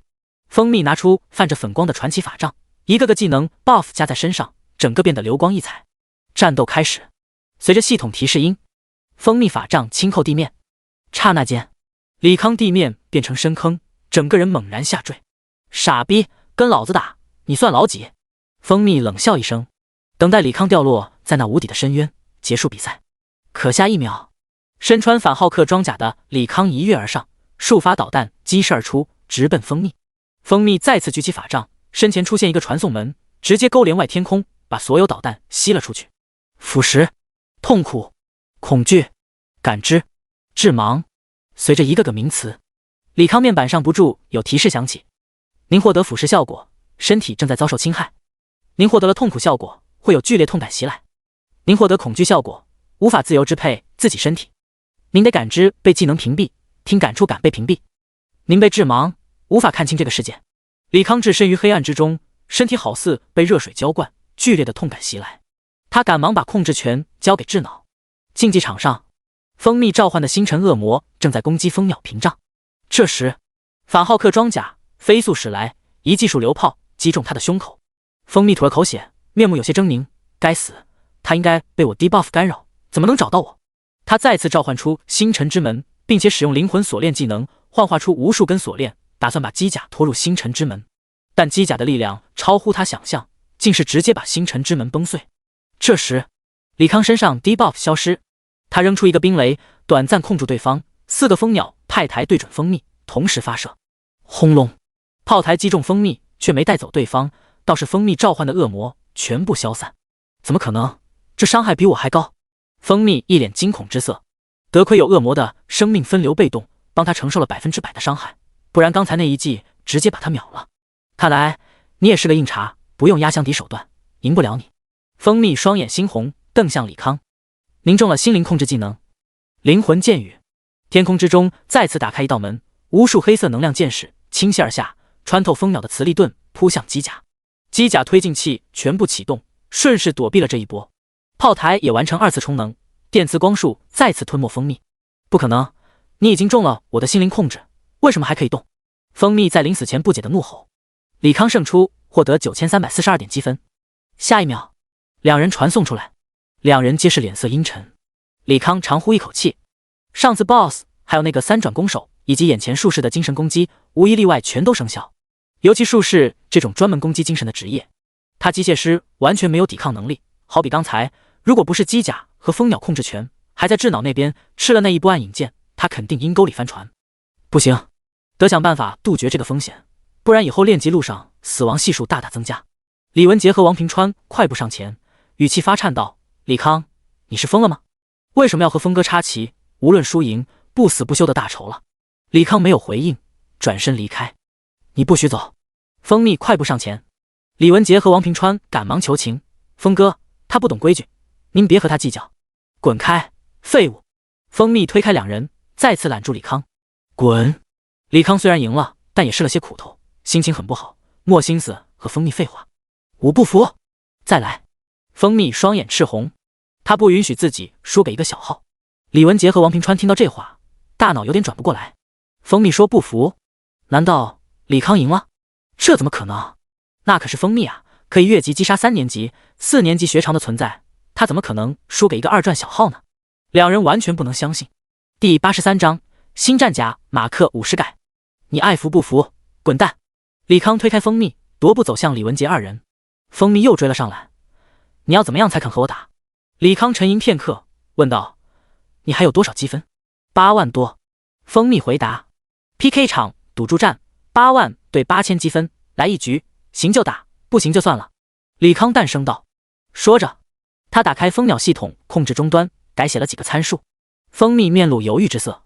李康轻蔑一笑：“既然没信心赢我，那不服气个什么劲？你说的对，弱者就是弱者，不值得可怜。”蜂蜜被这么一击，立马怒火上头：“打！上次是大爷我轻敌，这次你必死！”走！李康嘴角微微翘起，这下他逆转之和可算有凯子买单了。竞技场，我也不欺负你，咱不选平衡，选自由场。李康设定完，输入8000积分。蜂蜜表情难堪，但没否认李康的话语。他虽然不服气，可也不认为在平衡场等级压制之后能与李康抗衡。李康这边收到对方积分确认提示，扫了一下确定是8万分，点击确定。片刻后，两人来到雪山地图。蜂蜜这次选择先手攻击，各种诅咒技能往李康身上招呼，然后召唤出4只星辰恶魔，并用献祭技能牺牲自己1半生命，换取恶魔500%的攻击加成。刹那间，星辰恶魔体型暴涨，以极快的速度攻向李康。呵呵，这次你还不死？他七窍流血，却笑得猖狂。您的马克44号受到攻击，耐久1800。您的马克44号受到攻击，耐久800。好高的伤害，怪不得这么嚣张。李康轻感慨，也就是他马克44防御力精神换成一个60级骑士，恐怕也抗不住这一波。片刻后，他身上诅咒消失，重新获得视野和感知，启动推进器，撞开一个恶魔，飞到半空。不可能，你为什么一点伤也没有？蜂蜜有些绝望。李康居高临下，我再给你个机会，用上次那个剑雨攻击，这次我不躲。蜂蜜深吸一口气，双眼猩红，瞪向李康。您已控制李康，持续时间1秒。灵魂剑雨，去死吧！天空撕裂一个次元裂痕，无数黑色剑雨倾斜而下。原本散落在外的蜂鸟刹那间聚集，合拢成一个球形多面刺，拉色电弧笼罩整个球体。就在箭雨到达刹那，球体一层蓝色光晕倾泻而出，形成一个直径10几米的蓝色球体。所有黑色箭矢进入球体，犹如被吞噬一般，一点点消散。蜂鸟新形态电磁风暴。果然如此，诅咒虽然无解，但精神攻击依然是某种能量体。只要增加磁场密度，让带电粒子以原点为中心向四周扩散，还是可以抵消掉。李康轻声呢喃。但也有个缺点，电磁风暴需要时间准备，并且消耗能量极多，如果无法预判对方精神攻击，还是要吃亏。地上，蜂蜜跪在地上，已经彻底绝望了。没用，他的攻击完全对李康无效，真还怎么打？他到底遇到一个什么变态？我认输了，但我们2年级人才济济，比我强的大有人在。你不要以为赢了我就可以为所欲为。蜂蜜冷声警告。李康缓缓落下，轻笑道：别这么说，大家是同学，别上来就打打杀杀。对了，你方便透露下你们2年级谁积分最多吗？当然方便，你可以去找王大龙，他起码有几10万积分。不过我怕你只是去自取其辱罢了。说罢，蜂蜜主动认输，两人退出竞技场。您获得8万8千积分。李康收到提示，抬头看向四周，不知何时围满了人，所有学生都用怪异的眼神看着他。我的天，他竟然打得蜂蜜毫无还手之力。你看他的勋章，他是新生，这届新生未免也太恐怖了。以后可得长点眼，欺负小号别欺负到这位爷头上。众人议论纷纷。李康踏步离去，李文杰和王平川赶忙跟了上去。学弟，不，大哥，你也太横了吧，跟我说一下，你是不是这届全国状元？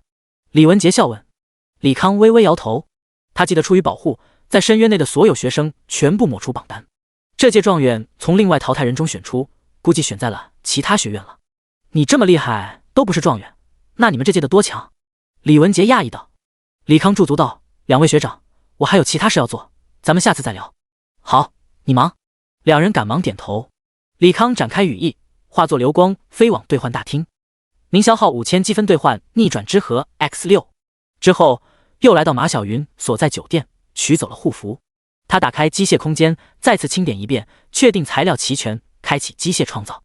您消耗6立方米纳米级液态记忆复合金属，5公斤火之精华，3公斤永恒之火，8公斤光之精华，雷电晶石4公斤，10公斤原生之冰永恒黑暗，15公斤逆转之河20颗，上级铭刻石 0.8 立方，魔法融合剂5公斤，虚空之羽80根，颤冥兽内核10颗，光辉护符10枚，获得纳米战甲马克50改，纳米战甲马克50号改，耐久度1500001500000，功能搭载状态系统、飞行系统、智脑导航系统、防冰系统、飞行稳定系统、掌部冲击束流发射器、5档调节、胸部能量吸收装置，可根据魔法属性压缩返还3倍伤害，场能增幅冲击炮、手部冲击束流增幅炮、手部等离子炮、臂部导弹、微型压缩离子弹、肩部导弹、微波热能导弹、手部火箭弹快速发射器、反坦克、冲击装、合金盾、长排盾、电磁强化和圆盾电磁强化、合金兵器、电鞭、高频粒子箭、大功率推进装置、多级冲击束流立场炮、炮拳、反握撑指机、握力增强、固定拘束装置、自身固定装置、背部4元支架、行驶梁柱推发动机、机动辅助推进装置、杀伤干扰混合导弹、背部多模制造导弹、雷射切割装置、磁吸附器。第84章，层层秒杀，穿戴新装备。试炼塔截止日最后一天，学生们大排长龙，一个个卯足劲，争取打入前100名，领取奖励。李康排了大半天才进入试炼塔，他轻拍胸口，纳米金属逐渐覆盖全身，变成新的钢铁战甲。因为用的纳米金属体积增加，所以新战甲总体显得厚重一些，与马克3号有些相近。怪物刷新，一堆青铜怪涌了过来。马克50右手一把蓝色光剑缓缓出现，他举剑一挥，一个个怪物被割裂成2半，而李康甚至没感到任何组织感，削铁如泥，大致就是这种感觉。不一会儿，怪物全部被消灭。第2层依然是一群青铜怪。马克50收起高频粒子剑，水银色的液体从手臂缓缓流下，逐渐变为长约10米的金属长鞭，丝丝电弧萦绕其中。李康轻轻一挥鞭子，那电鞭如同灵蛇一般扭动，把来袭的怪物尽数消灭。2个武器攻击都还不错。李康收回鞭子，召唤出无人机，开启自动打怪模式。大约1小时，他再次来到60层，不带雷电守护者攻击，他先发射6发微型压缩离子弹。哪怕是电抗极高的雷电守护者，也被一个个小型雷电球粘连的痛苦嘶吼。微型压缩离子弹虽然攻击高，可装填 CD 也长，半小时6发，快赶上4转职业者大招 CD 了。他看着面板上装填 DC， 微微摇头。雷电守护者一发粗壮的雷电炮袭来，来得好！马克武士胸口一团黑色能量体出现，把雷电炮尽数吸收。片刻后，一道更精纯的雷电瞬间洞穿雷电守护者胸口。马克50再次使用高频粒子剑飞驰而过，雷电守护者一分为2，秒杀！您击杀雷电守护者，获得290万经验。您拾取了雷电之核，试炼之塔只会掉落一些普通材料，并不会掉落装备和卷轴。但马克50的威力让他极其满意，造价近200亿的贵价货，一路几乎是秒杀怪物，让他实力暴涨。又过了15分钟，他来到70层，等级也顺势升到30级。本想换上新装备的他，却被眼前怪物给纠缠。刘明月剑圣黄金级，等级100，技能6段斩、拔剑、格挡、幻影剑空舞、霸体、强制逆转、升龙击，技能足有几十个。人形怪看向李康，缓缓开口：“年轻人，欢迎来到强者的世界，我将告诉你强者是如何战斗。”废话这么多，去死吧！李康手持高频粒子剑，打算一招解决怪物，可怪物比他更快，一击瞬斩，直接把他击飞。您的马克50改受到攻击，耐久13000。尼玛，这是黄金怪该有的攻击力！李康扔出一个手雷，打算控住怪物，却被怪物一个格挡，把手雷给击飞。老子不信邪了！4架爆炎无人机同时射击，怪物开启遮影步，飞速前进，一道倒残影掠过，转瞬来到马克50面前。马克50开启发射数流炮，怪物以诡异的弧形来到他背后。李康后背又吃了一记拔刀斩，机甲再扣6000耐久。他背后启动器迅速开启，推着他来到另一面，一个个蜂鸟射击电磁光线，短暂麻痹怪物脚步。可惜没穿新装备，没法调用第2套蜂鸟和反浩克，不然可以群殴死他。这怪物攻击强度堪比白金，怪不得那么多人卡在69关。在他说话空隙，怪物再次消失，出现在天空，化作一道流光袭来。蜂鸟撑起电磁力盾，却被怪物层层打破，最终在与他不足半米处挡住了攻击。大招失败，该我了吧？李存希微微一笑，正要攻击，那名为刘明月的怪物嘴角也露出微笑。幻影剑空舞，李康暗道不妙，想要与无人机交换位置，却提示空间锁定。他当机立断，右臂幻化出合金盾牌，盾牌出现刹那，一层蓝色光晕覆盖其上，正是电磁强化。怪物疯狂舞动手中巨剑，一道道剑气倾泻而出。马克50号后背推进器开启，盾牌顶着剑气前进，最终来到怪物面前。狗东西，去死吧！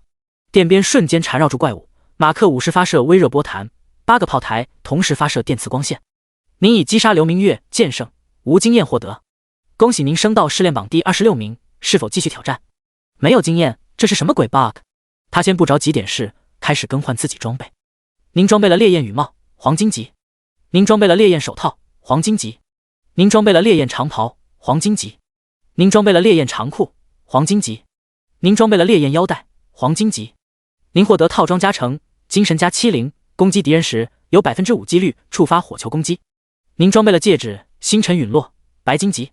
您装备了克雷尔斯的魔杖，传奇级。您领悟了技能木刺，您领悟了技能木墙。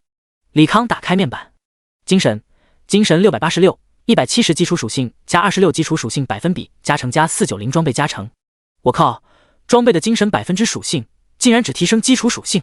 他轻声吐槽，但细一想，只提升基础属性也正常，如果全部都加，那穿一身传奇装备岂不是比黄金装备多了上千点属性点？这样装备加成就太变态了，不符合逻辑。不过他这套装备加成够牛了，这样无论蜂群防御体系还是无人机群都能利用上了。那么让我来试试能不能闯到榜首。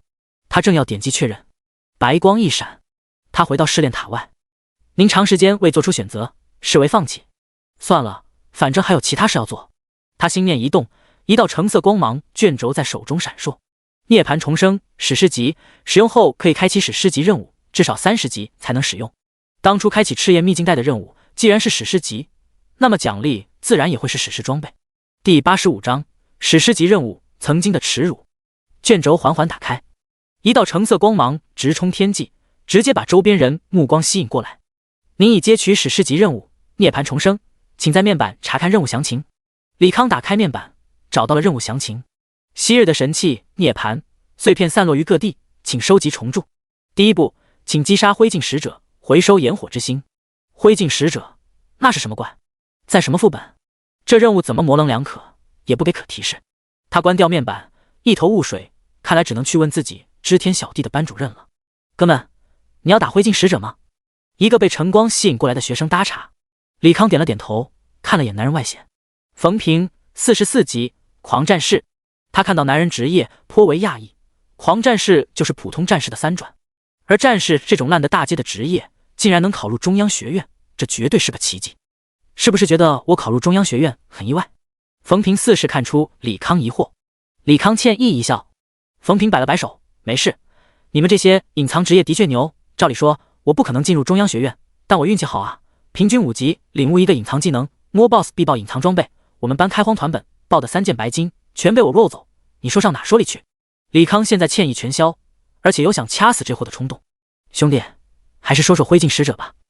他回归正题。好，说起这事我就来气，简直是咱们的耻辱。冯平还莫等说，就开始捶胸顿足。李康就静静看着对方耍宝，看李康不配合也不追问，冯平自觉没趣，尴尬地说，其实灰烬使者在中立区，咱们龙国没有资格进去，所以你就别想了。为什么没资格？李康追问。说起这事我就来气，简直是咱们耻辱。冯平又开始捶胸顿足。赶紧说。李康沉声道。好。冯平酝酿了一下语言，这中立区啊，它是连接咱龙国的一片新大陆，里面资源丰富，高品质怪又多，而且产出很多核心材料，但人家其他国家不让咱们进，咱也没辙。既然是咱们龙国的领土，那就该是龙国，为啥要成为中立区，还不让咱们进？李康反问。现在龙国国力日渐强盛，在国际上话语权极重，照理说不该被欺负。看来你上学时候历史学的一般啊。冯平一脸鄙夷地望着李康。李康耸了耸肩，他的确不是啥学霸，尤其知道龙国的基础教育与转职后发展毫无关系，除了一些转职后的基本常识，其他知识他很少涉猎。咱们龙国在天地异变时选择保守策略，修建堡垒，不与外界怪物接触，偏安一隅20年。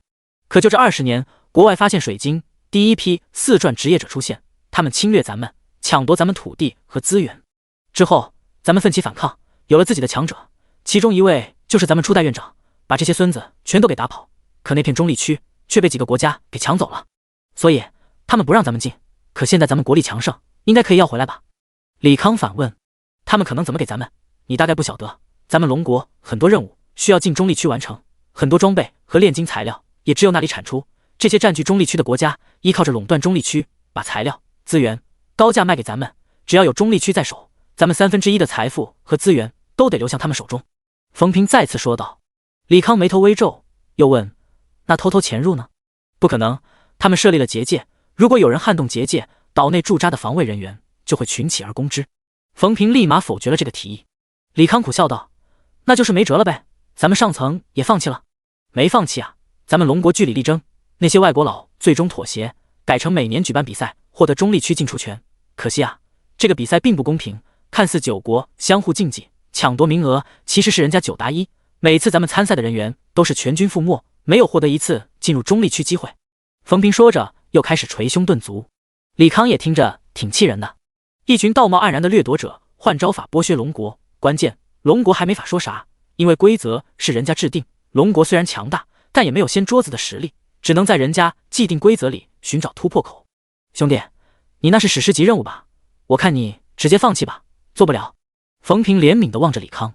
李康苦笑一声，如果冯平说的一点遗漏都没有，他好像还真做不了这个任务。不过他这人就是有个毛病，不信邪。于是他再次找上班主任。林清雅的别墅依然是乱糟糟，各种图纸洒落一地。李康捡起一张飘来的图纸，上面画的是一把枪，里面核心是他等离子压缩技术。不过这东西有图也量产不了，这就好比你有宇宙飞船设计图，但你没制造宇宙飞船的技术。老师，他叫了一声，客厅里纸堆太多了，自己老师身材娇小，实在闹不清藏在哪一堆里。噗，他身后的纸堆蹦出一个脑袋。老师，你以后能不能睡床上？这样冷不丁出现，太吓人了。没时间。林清雅揉了揉眼睛，睡眼惺忪地看向李康。战甲造出来了吗？我看看。李康轻拍启动器，穿上战甲。这就是纳米金属吗？凭借纳米粒子构建一切需要之物，这是哪个天才想出来的办法？一个叫托尼·史塔克的有钱人。有机会的见一见。见不到了，他死了。那真遗憾。老师，您知道中立区吗？李康回归正题。林清雅伸了个懒腰，起身来兜茶水间，倒了杯水，边喝边说：一个敌对势力遏制我们发展的区域，马上又要开始中立区名额竞争，我想咱们还是会输。第86章赚钱造高达。李康问道：这个抢中立区份额的竞争有没有等级限制？有，要求是3转职业者，理论上是40到59之间都能参加，但实际上参赛都是55到59。而且这个比赛没有复活法阵，咱们前面派去参赛的天才经常被其他国家针对性围杀，每次参赛死亡率过半。你要知道，每一个天才职业者都有几率成长为5转强者，成为国家主要战力，咱们经不起这种消耗，于是对中立区的争夺几乎是半放弃状态。这10年几乎连报名的人都凑不齐。那您觉得我参赛有几成把握？李康又问。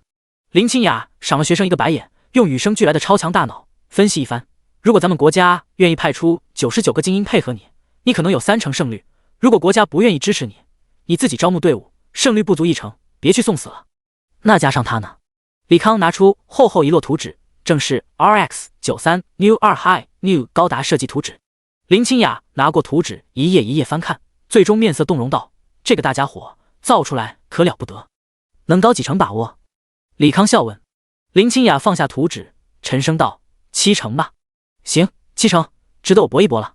请问老师，我应该去哪里报名？应该是在15天后，上面会发布招募令，许以众筹，向全国各地招募不怕死的参赛人员，但按照往年经验，应该是招募不成。你想报名，需要在15天升到40级，还有凑足99名不怕死的队友，难度太高了，我劝你还是放弃吧。多谢老师劝告，但我还是想试一试，为自己为龙国尽一份力。李康微微欠身，转身离去。事实上，他不仅要在15天升到40级，完成3转，还要想办法凑齐海牛高达所需材料。调出海牛高达图纸 RX93 New 2 High New 高达全部机体需要80吨钢筋及以上硬度金属，武器模块需龙晶和奥数水晶各5吨。80吨钢筋，它只有15吨，1吨钢筋卖价在1亿左右，那就是有65亿缺口。当然，这比起武器模块需要的龙晶和奥数水晶价格，几乎是小巫见大巫了。作为2种顶级6阶材料，龙晶和奥数水晶交易计量基本按克来算，如果换算成吨，1吨价格过100亿，10吨就是1000亿。1000亿什么概念？大概相当于上百件传奇装备，大概是一个普通4转职业者10辈子都攒不上的数字，甚至一个5转强者兜里也未必有这么多钱。李康细细回想，好像他从转职之后一直在为材料和钱发愁。以后谁再吐槽他职业变态，他反手一巴掌扇过去。老子氪了这么多金，抢点怎么了？思来想去之后，好像只有抢 BOSS 这一条路，既能赚钱又能升级。一只 BOSS 动辄几十万到几百万的经验，可比刷怪效率快多了。有些核心 BOSS 掉落材料价值也是可观的。虽然他脸黑了一些，可抢 BOSS 那3天也获得了1天数亿的收入。当然，这点收益并不足以在半月内筹得1000亿资金，因此他需要扩大抢 BOSS 圈，放眼全国30到60级爆之前材料 BOSS， 规划一个至少日赚7、80亿的路线。京城酒店，马小云听到李康的规划，第一反应是对方疯了。老板，你有没有想过，你这个全国抢 BOSS 过于理想化。首先，传送阵并非所有城市都有，其次，传送阵使用价格不菲，平均1公里1万的费用，距离较长的话，价格还要翻倍。如果您抢不到 BOSS， 还要赔钱呢。我抢 BOSS 成功率在80%以上，至于传送的事情，可以通过薅学校羊毛来实现。咱们学校为了学生打本便利，在全国大部分秘境和高级副本设立了传送点，都是象征性收些积分。还有咱们学院回城卷轴，售价只要100积分。我只需要以这些副本500公里内找 BOSS， 并且根据刷新时间和材料价值筛选，总结一个列表。李康缓缓说出自己想法，并从储物空间拿出一本野外 BOSS 图鉴，这是他从学院图书馆借的，上面不仅有 BOSS 详细技能介绍，还有掉落物列表。唯一遗憾的便是没有掉落物具体价格，这也是他来找马小云原因。两人合计了一番，根据学校现有传送路径，画出所有30到60的 BOSS。马小云很快归纳了一份价值不菲的材料清单，递给了李康。老板，这些 BOSS 肯定有刷新时间相互冲突，至于具体何时刷新，得您自己想办法了。李康收起清单，拨通上次提供给他 BOSS 刷新情报的通讯水晶。不一会儿，一个年轻人出现在水晶上，对方一眼认出李康这个抢 boss 狂魔，不由得苦笑道：“老板，我恐怕不能给您提供任何情报，不然我会被这个行业封杀的。”李康举起列满 boss 的纸，轻声道：“一个 boss 刷新时间1000万，3个小时给我找齐，你不干，我找其他人。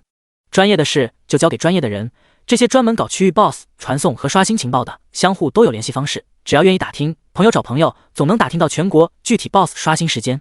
可以，您给我1个小时就行，稍等一下，我拿笔记录一下 boss。”年轻人终是抵不住数亿的酬劳诱惑，直接答应了下来。第87章，你没资格参加。次日，学院传送大厅白光一闪，李康骤然出现在密集的人流之中。他随着人流往出口走去，同时打开包裹，看着一包袱材料和装备。从昨天下午3点到现在早上7点，历经16个小时，一共打了14只 boss， 只有9只是他的击杀，对于他来说成功率不算太高，运气倒是不错。材料总价值在9亿左右，平均每只 boss 收益过亿，但这远远不及他预期。究其原因有2点：第一，全国各地打宝情况不同，有许多价值十分高昂的 boss 直接被各地工会垄断，甚至派一个团4转职业者清场。他虽然不惧这些工会，但也没时间浪费在无意义的打斗之上。第二， boss 刷新时间有一定弹性，他时间太赶，经常在没到达之前 boss 就被人拉到隐秘角落，有许多次险些赶不上最后击杀。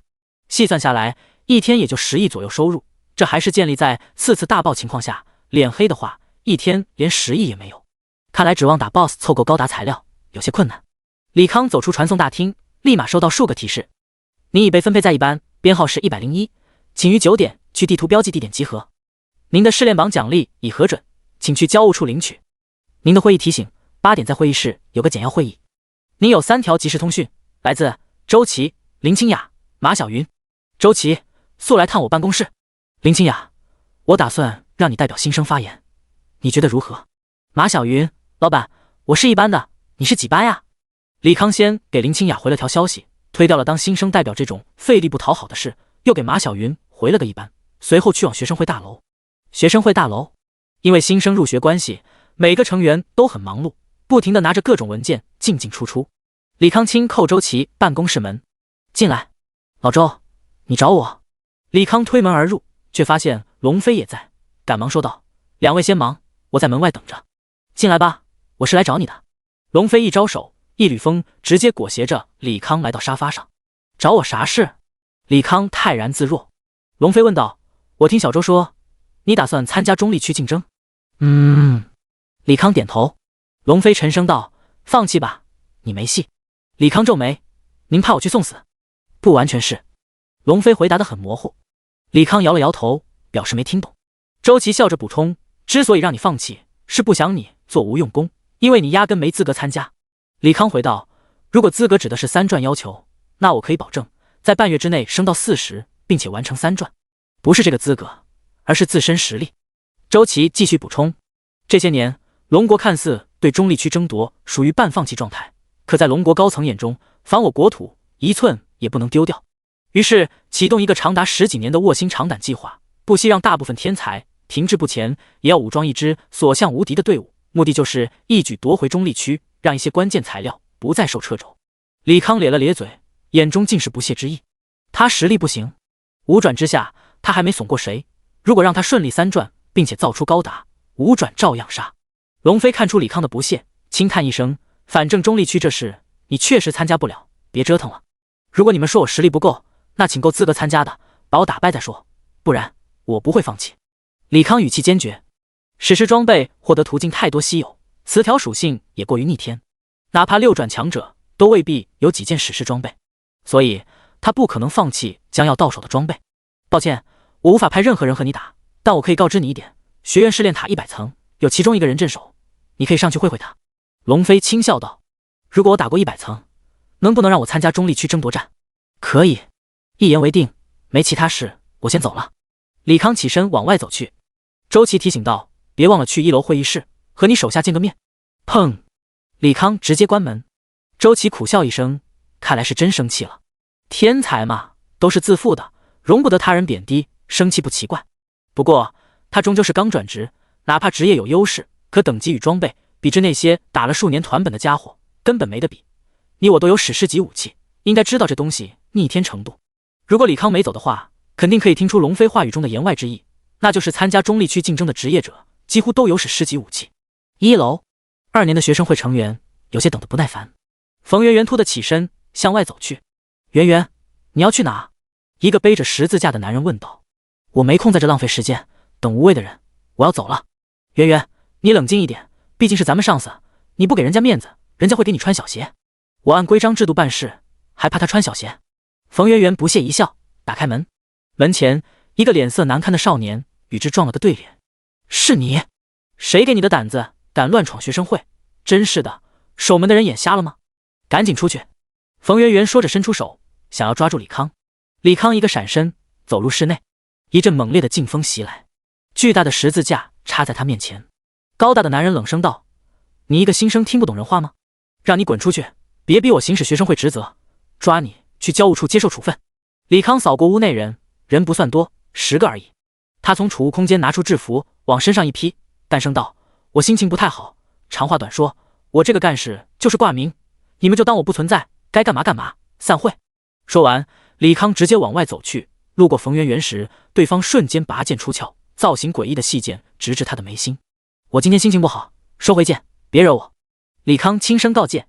第88章新技能引爆。冯圆圆置若罔闻，一字一顿道：竞技场平衡模式，我和你1对1，如果你输了，立马辞去干事职务。他并不认为一个1年级生有资格统御他们这群千挑万选的精英。神经病！李康骂了一句，用出空间交换技能，转瞬来到学生会楼前，向外走去。人刚走到外面，刚才被十字架的男人转瞬即至，手中十字架分裂成无数小十字架，形成一个牢笼，把李康困在其中。李康死盯着男人，寒声道：你叫王春是吧？我给你3秒把禁制给我撤了，不然后果自负。王春轻蔑一笑：小子，你还真把自己当干事了？我告诉你，我们2年级的不可能服你一个1年级的。行，那我就让你心服口服。李康掏出紫水晶卡，刹那间一杆大旗从天而降，两人瞬间被拉到异次元空间。冯圆圆带着其他学生会成员随后而至。插旗？那小子竟然敢插旗王春，简直是自取其辱。真不知道上面怎么想，派一个新生当我们老大，他配吗？反正我不认，大不了退出学生会。几人你一言我一语。这时旗帜缓缓消失，李康和王春出现。对付一个新生竟然用了10秒，王春也太慢了吧。一个学生会成员上前与面露呆滞的王春交谈。李康扫了几个人一眼，继续往前走。站住！冯圆圆不打算放李康离开，快步去追。王春回神，伸手拉住冯圆圆：别追了。为啥不追？冯圆圆冷冷地望着王春。王春咽了下口水，面容苦涩道：因为刚才插旗是他赢了。什么？冯圆圆为之动容，其余学生成员也都瞪大眼睛，十分吃惊。他攻击力高的吓人，我连他一招也接不住。王春回想那短暂的 PK， 以防御强悍著称的他，却被那身穿机甲少年一剑劈成2半。他甚至没来得及感觉那彻骨的痛感，已经在学院复活法阵下重新复活。连王春都能秒，看来学校又是个王大龙那种变态。可咱们圆圆不比王大龙差，为啥不选圆圆当干事？谁知道呢？反正我还是不服那小子，太拽了。人家也没让你服呀，没听到吗？人家不稀罕这干事职位，说不会干预咱们，那咱们就相安无事，当彼此不存在。一众学生成员窃窃私语，冯圆圆美目中却怒火升腾，右手紧握剑柄，快步离开。教务处，李康轻叩办公室门。进来。一个男人轻声道。李康推门而入。老师，我来领示炼塔上榜奖励。男老师看来李康一眼，吩咐道：把信息隐藏关了，我核对下身份。李康关掉信息隐藏。男人拿出一张表，找到李康名字，看到对方名次和等级，讶异道：30级就能闯到70层，而且用时破了近些年记录，很好，在这上面签个字。选择你需要奖励。李康拿过纸笔，签上名字，又在高级技能卷轴打了个勾。男老师拿出一张卡片和一张卷轴，你的奖励35000积分和高级技能卷轴。谢谢老师。李康道了声，拿过卷轴和卡片，离开了办公室。刚走出办公大楼，他便迫不及待地打开卷轴，一阵光芒闪烁，系统提示声响起：恭喜您领悟了技能引爆。引爆，强制引爆您的机械物品对周边敌人造成伤害，引爆伤害系数每100精神，威力提升1倍。他看完技能介绍，想起自己最早使用的简易追踪式自爆机器人，按照引爆技能介绍，他的精神基数可以让爆炸威力增加6倍。但那些机器人行动缓慢，目标过大，击杀没脑子的怪物还行，可要击杀人类好像有点麻烦，得想个其他办法重启这个炸弹。李康边想边走，来到了新生集合地。老板，马小云跑向李康，问道：“你那打 BOSS 计划顺利吗？”不行，忙活了一天才弄了9亿。李康摇头，1晚上9亿。老板，抢银行都没你赚得快，就这您还嫌少？马小云惊讶道。他累死累活倒卖一天，也就赚个大几百万而已。哎，可我需要在半月凑齐1000亿。李康如实相告。1000亿？马小云差点没把眼睛给瞪出来。这个数字他想都不敢想。什么1000亿？两人背后一个女声响起。李康回头看去，竟是李小柔和穆雨晴这对姐妹花。你们也是一班的吗？马小云笑问。李小柔没好气道：“咱们班级是按实力划分，我们姐俩好歹是排名前20的存在，进到一班很奇怪吗？”不奇怪，是小弟冒昧了。马小云急忙道歉。李小柔又问：“到底啥1000亿？”马小云回答：“老板说他需要1000亿。”穆雨晴闻言看向李康：“你很缺钱吗？”“我想参加中立区争夺战，如果有1000亿，我胜算和活下来机会会大大增加。”李康坦诚地说：“你要参加中立区争夺战？你疯了吧？那压根就是一个不公平的比赛。其他参赛国常年占据中立区，修葺了许多复活法阵和防御工事，而我们的队员去了啥都没有，被杀就真的死了。所以这个争夺战压根不对等，谁去都是送死。”李小柔因为父亲是东湖省省督，所以对中立区争夺战的解程度尤为深刻。我靠，人家无限复活，咱们就一条命，肯定不能去送死。老板，别做傻事。马小云也加入劝说行列。李康微微一笑，多谢大家好意，我心意已决，中立区争夺战，我肯定要参加。李小柔见状，碰了碰穆雨晴胳膊，拼命使眼色，意思是你相中的爷们要去送死了，赶紧劝劝。穆雨晴美眸中闪过一丝复杂之色，开口询问：“是不是有1000亿，你就能安然无恙回来？”第89章冷核反应，爆冰流的关键，起码有90%把握全身而退。李康轻声回应。俗话说一寸长一寸强，这点放在热武器上同样适用。身高约20米的海牛高达，配备了各种大当量武器，动辄移山填海，对付一群3转职业者还不是手拿把掐。再说他也不是单独战斗，从周琦合龙飞话语中不难听出，上面卧薪尝胆数年，秘密集结了一支精锐参赛队伍，打算在这届争夺战上取得一席之地。如此一来，他的安全系数又大大增加。好，1000亿我给你。穆雨晴轻声道。啥？李康以为自己听错了。李小柔同样一脸错愕。我可以给你1000亿。穆雨晴再次重复。你说的是给，不是借？李康又问。穆雨晴正要开口，李小柔赶忙出言打断。李康，你稍等一下，我和表姐说几句话。说罢，他拉着穆雨晴来到一旁，无奈道：“表姐，你恋爱脑也得有个度吧，1000亿可不是比小数目，你就这么白送出去了？我只是单纯支持他为国出力，你不要想的那么下作。”穆雨晴冷着脸纠正道。李小柔听得直翻白眼，这种蹩脚理由，除了表姐用来自我安慰以外，根本骗不到任何人，非给不可。穆雨晴轻应一声，唉。李小柔长叹一声，虽说女生外向，可表姐与人家男人八字还没一撇呢，就开始往外倒贴了。表姐，钱咱可以给，但要以借的名义，这样他只要一天不还钱，那就惦记着你，说不准哪天真就被你拿下了。我说了，只是支持他为国。行，我知道了，借钱的事由我来说，保准他只会念你的好。李小柔拉着穆雨晴回到李康身侧。李康，我表姐很欣赏你愿意为国出力的行为，可以说服我姨父，也就是穆会长，借你1000亿。李小柔轻声道。李康听完，不动声色地问：“那我需要付出什么代价？”在他的价值观中，任何事都需等价交换。1000亿可不是个小数目，对方肯借，自然是要获得与之相等回报。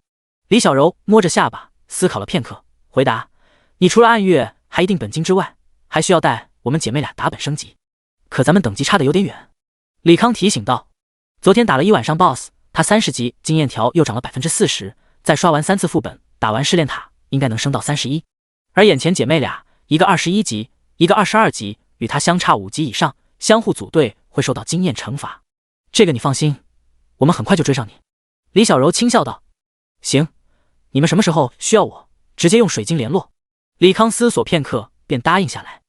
1周之内我把钱打到你账户。沐雨晴轻声道。其实我要钱也是用来买材料，如果你能给我奥数水晶和龙晶各5吨，以及70吨钢筋，那就更好了。李康轻声道。沐深成不仅是6阶炼金术师，10大工会副会长，还是龙国4大材料商行行长，他所需的材料对沐家来说应该轻而易举就能凑齐。好，沐雨晴认真的把材料记在心里。一班的同学过来集合了。林清雅站在一台马克3号肩膀上，拿着一个大喇叭喊道。李康看着那台马克3号，面露喜色。这台马克3号是他主动留给林清雅，并且切断了与他的动力联系，目的是让林清雅留下来，研究如何用冷核聚变反应独立驱动马克3号。假设能成功，他便可以摆脱精神体系限制，进行爆冰流。从现在情况来看，林清雅用某种替代物初步让马克3号动了起来。一般的众人望着体态娇小的林清雅，皆是面露疑色。中央学院为啥有小孩？马小云知道马克3号是李康所属，于是贼兮兮地问：“老板，这小女孩不会是你私生女吧？”沐雨晴听的这话，心里一紧。李小柔则是一脸八卦：“滚！”李康赏了马小云一脚，介绍道：“他是咱们班主任，为数不多的先天觉醒者。”先天觉醒者？沐雨晴和李小柔都露出讶异之色。所谓先天觉醒者，是刚出生便被天地认可，获得职业者身份。这类人无一例外都在历史上留下浓墨重彩的一笔。繁琐的入学仪式结束，李康找上林清雅。此时林清雅正在用李康特制的遥控器控制马克3号笨拙的飞行。老师，李康轻唤了一声，咣当，马克3号坠落在地，连滚数圈。唉，这个东西人工智能操控与人操控完全是2个概念。林清雅收起遥控器，轻声道：“我研究过你给的马克3号图纸，发现它的驱动核心只是伪核聚变。简单来说，它这个反应炉压根没有产生任何能量的冷核反应，而是通过你本身赋能进行冷核反应，没了你的动能输出。它这个反应炉撑死就是个增幅装置。我用技能演算过，这个世界好像并不具备进行冷核聚变的材料。”李康轻声附和：“智能推演从来不是无中生有，而是把他提出的方案以这个世界该有的方式呈现。如果这个世界没有可供实现方案，那智能推演只能显示失败。比如当初他在转职副本里看到那件可以吸收动能的紧身衣，智能推演便告知他无法实现。其实也不是全无办法，给你看样东西。”林清雅又拿出遥控器操作一番，马克3号举起右臂，一道激光从掌心发出，射向一旁假山，顷刻间假山被轰得粉碎。李康惊喜道：“这是数流炮，你成功实现了冷核反应。”第90章储能矿石，目标100层。林清雅解释道：“不是冷核反应，是一种稀有矿石，名叫洛卡塔金，它是一种强大储能载体，可以预先储存能量，慢慢释放。1公斤的储能可以让你的马克3号全力输出1小时。像电池一样的材料，的确是个可行的代替方案。”李康面露喜色，他有着无限的动能，完全可以造一个充能站，闲暇时用这个洛卡塔金储存动能，以此为电池，让部分基础机械体摆脱精神体系桎梏，大批量制造和驱动。不过这洛卡塔金以前从未听过，老师，这材料如何获取？李康迫不及待地询问。没得卖，这是战略级物资，我们国家没有产出，只能从他国进口，黑市上或许有，但价格贵到离谱，我也是托关系，从学院实验室拿了点。林清雅一句话，直接让李康心跌落谷底。但他马上话锋一转，不过，你如果能参加中立区争夺战，并且安然归来，或许可以从那片大陆获取足量的卡洛塔金。据我所知，那片中立区有着已知最大的洛卡塔矿脉。晓得了。李康点头，这下又多了一个非去不可的理由。按照龙飞说法，他想参加这场争夺战，首先要闯过试炼塔100层，证明自己实力。于是李康来到试炼塔，不时有白光闪现，一个个新生从试炼塔中传送出来。我靠，这试炼塔也太难了，我才打到35层，我比你好1.38层。真不知道那些闯到50层以上的变态是什么构造。几个新生纷纷吐槽。这时又2道白光出现，李小柔和沐雨晴从传送塔中传出。你多少层？2人异口同声。46、47，表姐，看来还是我略胜一筹。李小柔满脸得意，沐雨晴没有言语，而是看向榜上的3个名字，比他们还是差一些。李小柔同抬起头，新学期新榜单，第一天上榜的学生有3人。龙力王27级62层，位列84名。王天琪27级61层，位列88名；李煜26级59层，位列95名。这仨的职业确实逆天，不知李康又能打到多少层。李小柔轻声感慨：“快看，李康来了！”是李康。人群中一阵喧闹，几乎所有新生在李康走来刹那，个个面露激动神色，并纷纷让出道路，给李康开辟了一条 VIP 通道。李康也没客气，直接踏入试炼塔。一众高年级的学生看得莫名其妙，其中一个3年级抓过一个新生，问道：“这李康谁啊？你们好像对他很尊重。”这是我们年级 No.1 无敌的代名词。学生傲然道：“中央学院800名新生，无一例外，全是深渊事件生存者，亲眼见证和参与李康创造的种种奇迹，对于李康几乎是盲目的崇拜。无敌，不愧是咱学院的新生，真他妈傲气。无敌是吧？等他出来试炼塔，学长亲自会他。”3年级生把拳头捏得咯吱作响。新生不屑道：“学长还是别自取其辱了，你不行。如果不是有禁令，无法说出深渊中任何事，他非得把李康那些恐怖事迹说出来，好好吓吓这位不可一世的学长。行，等他出来，我让你看看，你所谓第一有多么垃圾。”3年级生算是彻底与李康较上劲了。这时2年级又一阵轰动，王大龙来了，大家赶紧让开。另一个门，不少2年级生如同见鬼般往后撤。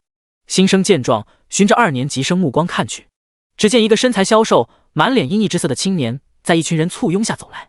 滚开，别耽误龙哥闯塔！妈的，你眼睛瞎吗？还不让开！在青年身侧的学生不住推搡挡在路边的人。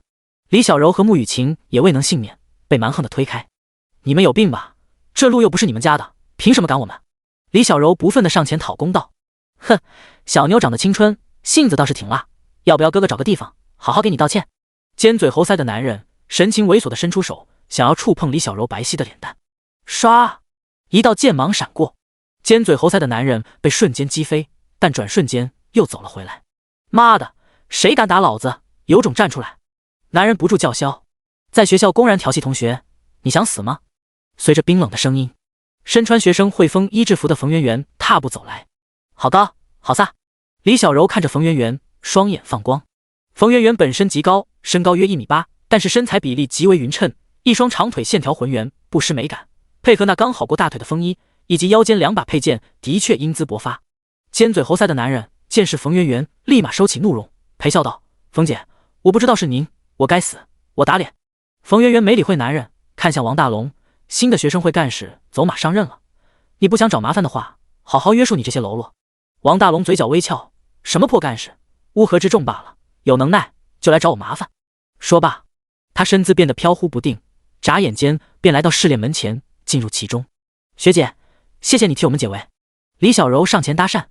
冯媛媛低头看了眼李小柔，脸上难得露出笑容：“不客气，维护治安是学生会应尽职责，以后这群人如果找你麻烦，直接来学生会找我。”李小柔连连点头，目送冯媛媛进入试炼塔。2年级的人这才恢复活力。开盘了，赌这次冯媛媛和王大龙谁的层数高？肯定是王大龙，每次都赢冯媛媛。我觉得未必，据说冯媛媛刚换了新一把强力的传奇武器，说不定能反超一波。2年级的人踊跃讨论。李小柔却一脸兴奋地望着穆雨晴：“表姐，咱们加入学生会吧，那制服太帅了，你穿上一定和那学姐一样飒。”她可不是随口恭维，自己表姐虽然只有1.75米，但同样身材修长，有一双大长腿，同样是一位冰美人，穿上制服绝对美得爆炸。不去！穆雨晴冷声拒绝，目光一直注视着排行榜，想要第一时间知悉李康成绩。第91章层层递进，您以击杀刘明月剑圣无经验获得，恭喜您升到试炼榜第1名，是否继续挑战？李康点击是，眼前出现穿着火红皮衣的妖娆女子，手拿2把巨大的扇子，一缕缕粉色雾气在萦绕在其傲人身姿之上。柳如诗武仙，黄金级，等级101级，技能魅惑、善舞、魅影步、幻梦。果然如此，李康眼睛微眯。70层之后，再无经验获取，怪物等级不再上涨，怪物姿态以人形方式呈现，并且配备成套技能体系。如果他没猜错的话，试炼塔只有69级层，70层以后不过是水晶球神秘复刻能力，复刻了一个个在现实存在的职业者。或许这些职业者曾经也是学院一份子吧，他暗暗猜测。你既然来到我面前，那就好好享受吧。柳如诗魅惑一笑，漫天扇影袭来。李康轻声吐槽，这台词太中二了，不如不加。2000只蜂鸟组成一个直径3米炮台，射出巨大电磁束，以摧枯拉朽之势秒杀了怪物。您已击杀柳如诗5仙，无经验获得。恭喜您升到试炼榜第1名，是否继续挑战？塔外，1年级人欢呼声不绝于耳。李康牛逼，果然在中央学院，他也是第一。哼，中央学院的学长们，慢慢适应我们年级第1的统治力吧。几个较为活跃的新生不住嘲讽学长。最终有人听不下去，怒对道：“你们这群小菜鸟，瞎叫什么？他不过才打到70多层，等打到89层以后再吹吧。”说的没错，我们2年级的冯媛媛和王大龙当新生时都打到80层了，也没你们这样鬼吼会叫，真是没见过世面。一众老生纷纷出言挖苦，新生们被驳得说不出话来，只能面露愤恨地盯着榜单。榜单上李康一直位列第1，并且楼层更新速度极快，几乎5分之内必上1层。那些学长看得也头皮发麻，哪怕这个李康只有31级，但打的那些学长们可都是100级黄金怪强度，对方在5分钟内就能击杀，这输出强度已经不能用恐怖形容了。大概过了半小时，榜上李康来到89层，终于到守门员那了。呵呵，他肯定完了。话还没说完，李康榜上再次更新90层，我去，他用不到1分钟把守门员给秒了。这怎么可能？已经有7、8届没人能打过守门员了吧？好恐怖的新生，太他妈变态了。塔外的人再也绷不出，一个个发出惊叹。新生们则是个个挺胸抬头，与有荣焉。这才哪到哪，李康绝对能上100层。刚才叫嚣的新生再次吹嘘。某个学长冷笑道：“我承认他很厉害，2转就可以打过守门员，但也仅限于此了，因为90层以后怪物品质会提高到白金。”呵呵，你不了解李康，你不了解90层后代表着什么。两人针锋相对。塔内，李康看着眼前矮小的长袍的女子。赵倩，暗地，白金级，等级101，技能暗影束缚、吞噬、暗影剑、暗影、生命汲取、黑暗风暴。白金级吗？李康右手高频粒子剑陡然出现，背部推进器全功率释放，化作流光。赵倩猛然抬头，高举法杖，一个黑洞在身前出现。下一秒，一道流光撞上黑洞，巨大的惯性却被黑洞吸力瞬间化解。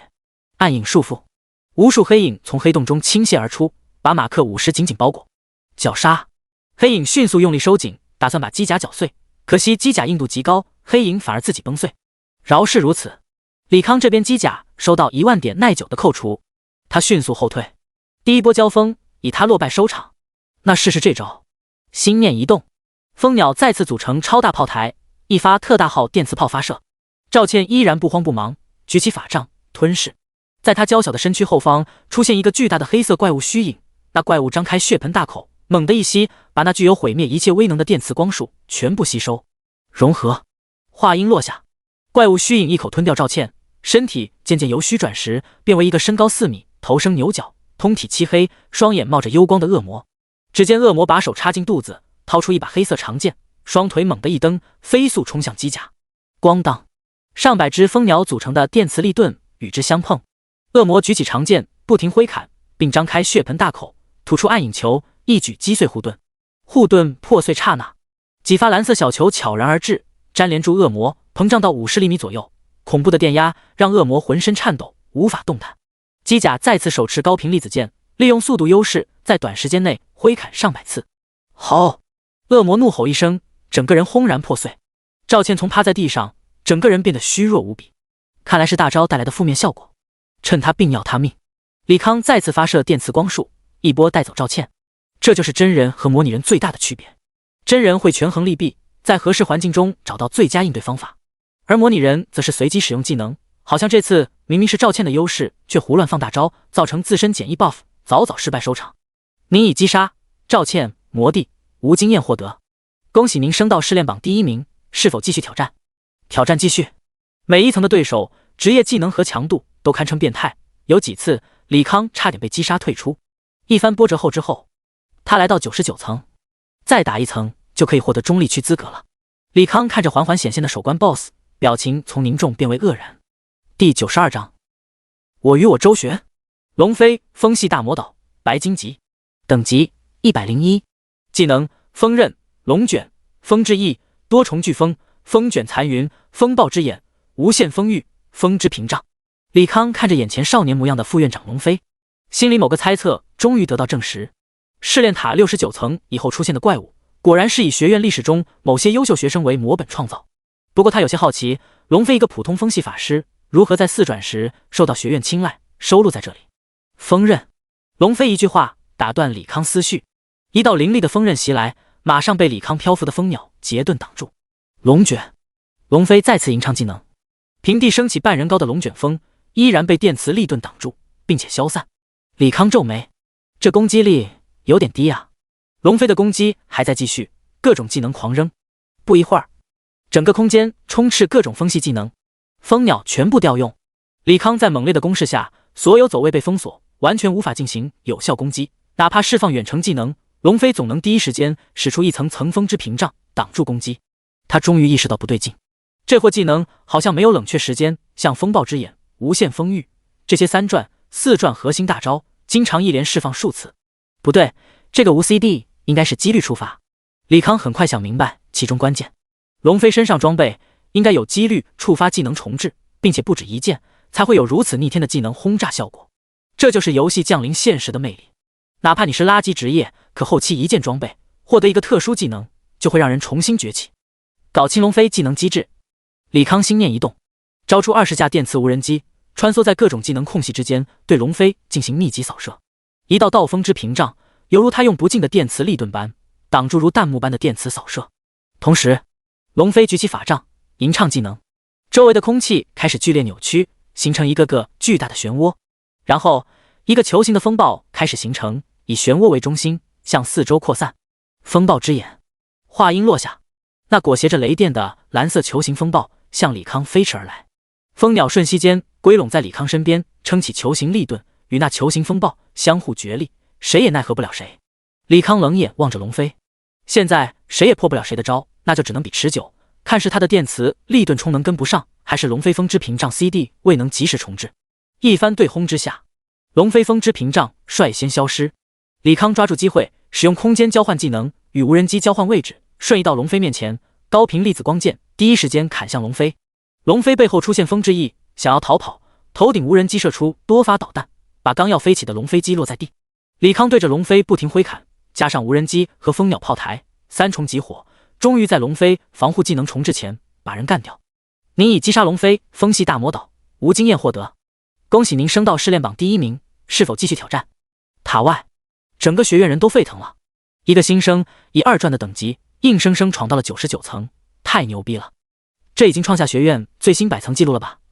肯定的。你也太小瞧咱们中央学院了，远的不说，咱们就说近一点的，龙飞院长那一届，可是有个龙国最顶尖战力，他就是在2转时闯过了100层。哦，对对对，那一位实在太变态了，那隐藏职业简直逆天。这新生虽然厉害，与那一位比恐怕不值一提。塔内100层，李康看着眼前模样与他一般帅气的男人，陷入沉思。李康机械掌控者白金级，等级101，技能这也行？李康有些哭笑不得。对面的怪物轻拍胸口，黑色的金属机甲覆盖全身。别说这动作还挺帅，李康感觉自我良好。可下1秒，他就笑不出来了。怪物的机甲幻化出电鞭，狠狠砸向他。蜂鸟组成的电磁力盾，顷刻间就被电鞭击毁。李康驱动机甲侧身躲闪，那电鞭犹如枯骨之躯，不住追着他，并且怪物的机甲另一只手不停发射数流炮，在白金品质加成下，威力比之他原本攻击不知强了多少倍。就在他疲于应付机甲攻击时，一架架无人机出现，密集的电磁弹如雨点般袭来。马克50躲避不及，硬抗了一波。您的马克50改受到攻击，耐久8。您的马克50改受到攻击，耐久11。虽然单次攻击伤害在马克50高达15万耐久性，不值一提，但架不住无人机配备电磁加特灵，高频输出，积少成多，不到1分钟，他机甲耐久就掉了近万。李康同样幻化出电鞭，奋力一甩，横扫无人机，数十架无人机被打得东倒西歪，愣是没一架爆炸。不对劲啊！李康眉头微皱，身后蜂鸟花外炮台瞄准无人机，顷刻间无人机被蓝色光束吞没。可蓝色光束消失后，无人机依然在。怪物身后蜂鸟有样学样，蜂鸟组合成炮台，粗壮的电磁光束一发接一发，轰得李康头皮发麻。尼玛，他的蜂鸟炮台好歹有个几分钟充能时间，这货的直接无缝输出，攻击力还高他数倍。无人机更是认定为技能，不可破坏，简直是究极进化的他。这怎么打？根本没得打。李康不停地躲避技能轰炸，思考应对之法。数个蓝色的球状体冒着滋滋的电弧声出现在他面前。李康瞳孔猛缩，微型压缩等离子弹，他现阶段最强手段之一，如今在白金品质加成下，威力数倍增加。挨上撒发，足以秒杀他。他毫不犹豫，电磁力盾张开刹那，机甲所有推进器全开，往另一个方向跑去。而怪物好似早预判好，机身而至，手持高频粒子剑向他挥砍而来。第93章通关六转职业者。马克50同样使出高频粒子光剑，两把粒子剑相互碰撞，产生巨大的能量团，直接把李康轰飞数十米，在空中翻了数个跟头，依靠推进器调整平衡，勉强稳住身形。李康看着手中只剩一半的高频粒子剑，直接收了起来。他心念一动，手中多了一发长约50厘米的导弹，魔能压缩离子弹，造价超过2000万一枚，威力强大，可以让传奇 BOSS 短暂失去战力。为了应对这种无解局面情况，他刻意预备了导弹和感应式地雷各5枚，杀一个白金强度的精英怪，至多2枚。我也想用常规手段取胜，可这个怪物太逆天了。李康眼睛微眯，琢磨如何找到漏洞，把导弹送到怪物身边。别说这个模拟的怪物继承了他的机动、灵活以及逆天的防御和攻击，却没有半点他的限制，想要让他老实硬扛导弹还真不容易，只能用那个了。李康把身体操控权交给智脑，自己则是打开面板，选择微型黑洞发生装置的图纸，开启机械创造。您消耗魔钢20公斤，黑暗精华10公斤，高级魔法催化剂10公斤，获得微型黑洞发生装置。蜂鸟炮台和无人机展开密集的攻势，怪物张开电磁力盾，把所有攻击抵挡在外。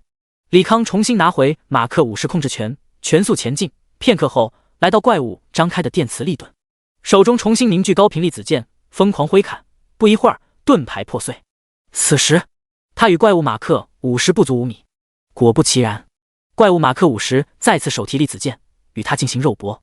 李康冷笑一声，脚下黑洞发生装置缓缓启动，同时他全速向远处推进，刚好在黑洞生成刹那逃到100米之外。怪物马克50慢了片刻，刚逃到10米外，便被黑洞巨大的吸力吸回中心。巨大的吸力甚至把怪物模拟的蜂鸟和无人机一同吸了过去。同时李康的蜂鸟重新组合成大口径炮台，他拿出炮弹扔进炮筒中，璀璨的蓝光裹挟着导弹击中怪物。导弹内部压缩装置迅速运行，光电两种元素相互碰撞压缩，急剧膨胀裂变，就在将要释放刹那，李康打了个响指，引爆。一阵微光从他四周扩散，波及到导弹，轰然爆炸。巨大的能量让整个空间变为白色，包括在100米之外的他也受到了波及，磁力盾全部轰碎，马克50号盾牌寸寸碎裂，整个被掀飞。您的马克50受到攻击，耐久27000。您成功击杀了李康机械掌控者，恭喜您通关试炼塔，您将不再计入排名，请去交物处领取通关奖励。随着系统提示声响起，李康被传送出试炼塔。塔外，众人看着排名第1的李康消失，一脸懵逼。人怎么消失了？不会死了吧？试炼塔有复活法阵，怎么可能死人？难道是作弊取消资格了？不知道。众人纷纷讨论。中央学院已经有10年没有人通关100层，所以这些学生并不晓得通关100层会不再计入排名。穆雨晴和李小柔看到身穿机甲的李康，第一时间走了过去。李康褪去胸甲，呕出一口血，拿出一瓶治疗药水，正要喝下，一道圣光把他笼罩，体内因为爆炸波及的伤害缓缓修复。多谢。他笑着向李小柔道谢。不对啊，试炼塔造成伤害，内部法阵都会帮忙治疗，你怎么还受伤出来？李小柔面露困惑。李康苦笑一声，估计他的伤害是自己造成，试炼塔可能识别不出来。不过总算有个好消息，引爆技能对于他制造的导弹也有用，6倍威力增幅更是大到吓人。如果他没有提前做好防御，恐怕会是历史上第一个死在试炼塔的学生，并且还是被自己杀死。你闯到了第几关？为什么试炼榜没有你的名字了？穆雨晴轻声询问。李康擦掉嘴角的血丝，回道：过了100层，应该是不计入排名了。你可真是逆天，才刚开学就把学院试炼塔给通了，果然龙力王他们和你比，连边角料都算不上。李小柔感慨道。龙力王他们算不上边角料，那他们更别提了，连尘埃都不如。李康正要说几句安慰的话，突然白光一闪，他来到一间办公室。你小子还真闯过了100层，可真是执拗啊！龙飞看着李康，神色复杂。身为中央学院的老师，他肯定是不愿意如此优秀学生去那中立区送死。毕竟国外在那布置了数十年，哪怕他们龙国这次准备周密，也做好了牺牲近90%参与者夺回中立区部分土地计划。龙飞，学生愿意为国尽忠，我们应该支持才对。身穿星空法袍的中年笑望向李康，你很不错，如果你可以在规定时间内完成3传，我可以算上你。李康下意识看对方信息，白怀秋，空间主宰，106级，106级，6传职业者，这可是方眼世界上都凤毛麟角的存在。据说6绝技能甚至能毁灭一座庞大的主城，哪怕那个主城有再强力的结界，也无法阻挡。这些6转职业者基本等于地球的核弹，威慑效果大于一切。而且，这个白怀秋职业是什么鬼？空间主宰，时间空间生死，这种规则级的能力怎么能具象成一个职业？这已经不能用变态形容了。哼，给你介绍一下，这位白怀秋是10大公会绝世公会会长，也是你的学长，以及这次中立区争夺战的领导者。龙飞笑着介绍。李康收敛心神，不卑不亢地说道：“见过学长。”白怀秋听到学长这称呼，脸上笑容更盛。同为中央学院学子，有你如此优秀的后辈，学长倍感欣慰。第94章，团本神灵之地。一连12天过去，恭喜您击败暴龙王，获得400万经验。恭喜您升到40级。您已到达3次转职等级，请去主城战斗职业者服务大厅接取转职任务。您拾取了暴龙王牙齿 X2， 您拾取了龙皮护手黄金级，您拾取了暴躁之戒黄金级，您拾取了终极挑战卷轴。李康捡起所有战利品，直接大字形躺在草地之上。整整12天，他不眠不休地打副本、打试炼塔、打秘境，虽然身心疲累，可总算到了40级。稍作休整，他从储物空间取出学校的回程卷轴，白光一闪，人回到了学校传送大厅。出了传送大厅，身后蜂鸟组成羽翼，一飞冲天。10分钟，他缓缓落地，背后羽翼重新变为数以百计的小型多面体，如卫星一般漂浮在周边。李康望着眼前宏伟的建筑，不愧是全国最大的战斗职业服务大厅，占地足有上千亩，整体造型类似罗马神庙，一根根洁白如玉的柱子挺立在门前。走进职业大厅，里面更是人来人往，数百个窗口无一例外排满了号。他在水晶预约了号，等了半小时，来到被叫号的窗口，在窗口接待员一番操作下，顺利接取了转职任务。您已接取5星转职任务，请在面板中查看任务详情。他打开面板，3次转职任务，机械觉醒，难度5星，任务描述：请在6小时内通关副本神灵之地。只有这一个任务条件。李康面露讶异之色，他下意识看了眼难度，没错，是5星难度啊！还有这个神灵之地副本，难道不是剧情本吗？任务描述中也没写怎么进入。于是他去了趟距离职业大厅不远的国家图书馆，可惜他查遍所有副本类介绍书籍，都没有找到神灵之地这个副本。万般无奈下，李康只能回校求助班主任林清雅。此时，一班正在进行每天例行的 PK 训练，班内成员随机抽签进行1对1 PK， 成绩快进入月度考核。林清雅见李康回来，轻声道：“你已经用3万积分请了30天的假，不必参加班里的日常活动。我是来找你的。”李康看向大屏幕，是龙力王和穆雨晴的实时 PK 画面。令他意外的是，两人竟打得不分上下，甚至穆雨晴还稍占上风。穆雨晴的白金套装带反伤特效，极大程度限制了龙力王输出，不得已下，龙力王选择使用龙人姿态防御，这场 PK 大概率会平局。林清雅讲解道。李康微微颔首，白金套装这种本该出现在40以上的装备，陡然下探到30级，凭借逆天的属性和特效，的确可以将一个人职业强度拔高数倍。其实他也想在40级时购入一套白金套装，可惜这东西有价无市，就算有出售的，也未必是他需要的属性加成，属于可遇不可求。白金散件倒是不缺，但总体属性收益不如他如今穿的烈焰套装。说吧，找我什么事？林清雅开口道。您知道神灵之地吗？李康直截了当地问。林清雅回道：今年刚出现的45级团本，入口位于海中央的一片孤岛，各国家都在开荒阶段，但副本难度出奇的高，除了米国以外都卡在第2阶段。团本吗？那咱们学院有传送门吗？李康又问。林清雅摇头道：10大学院一般不碰未开荒的副本，以免发生一些不必要的伤亡。李康对此表示理解。10大学院的学生多是技能形态极佳的隐藏职业，让他们成长起来的价值远高于开荒一个低级团本，确实没必要去做无谓的牺牲。那副本总得有人开荒吧？有呀，工会负责各阶段新团本开荒。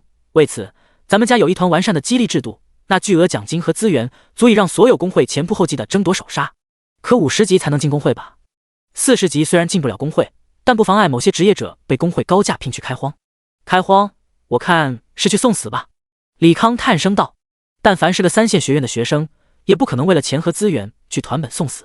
那么，能为了资源送死的，只能是资源极少的散人职业者，或者那些不入流职业学院的学生。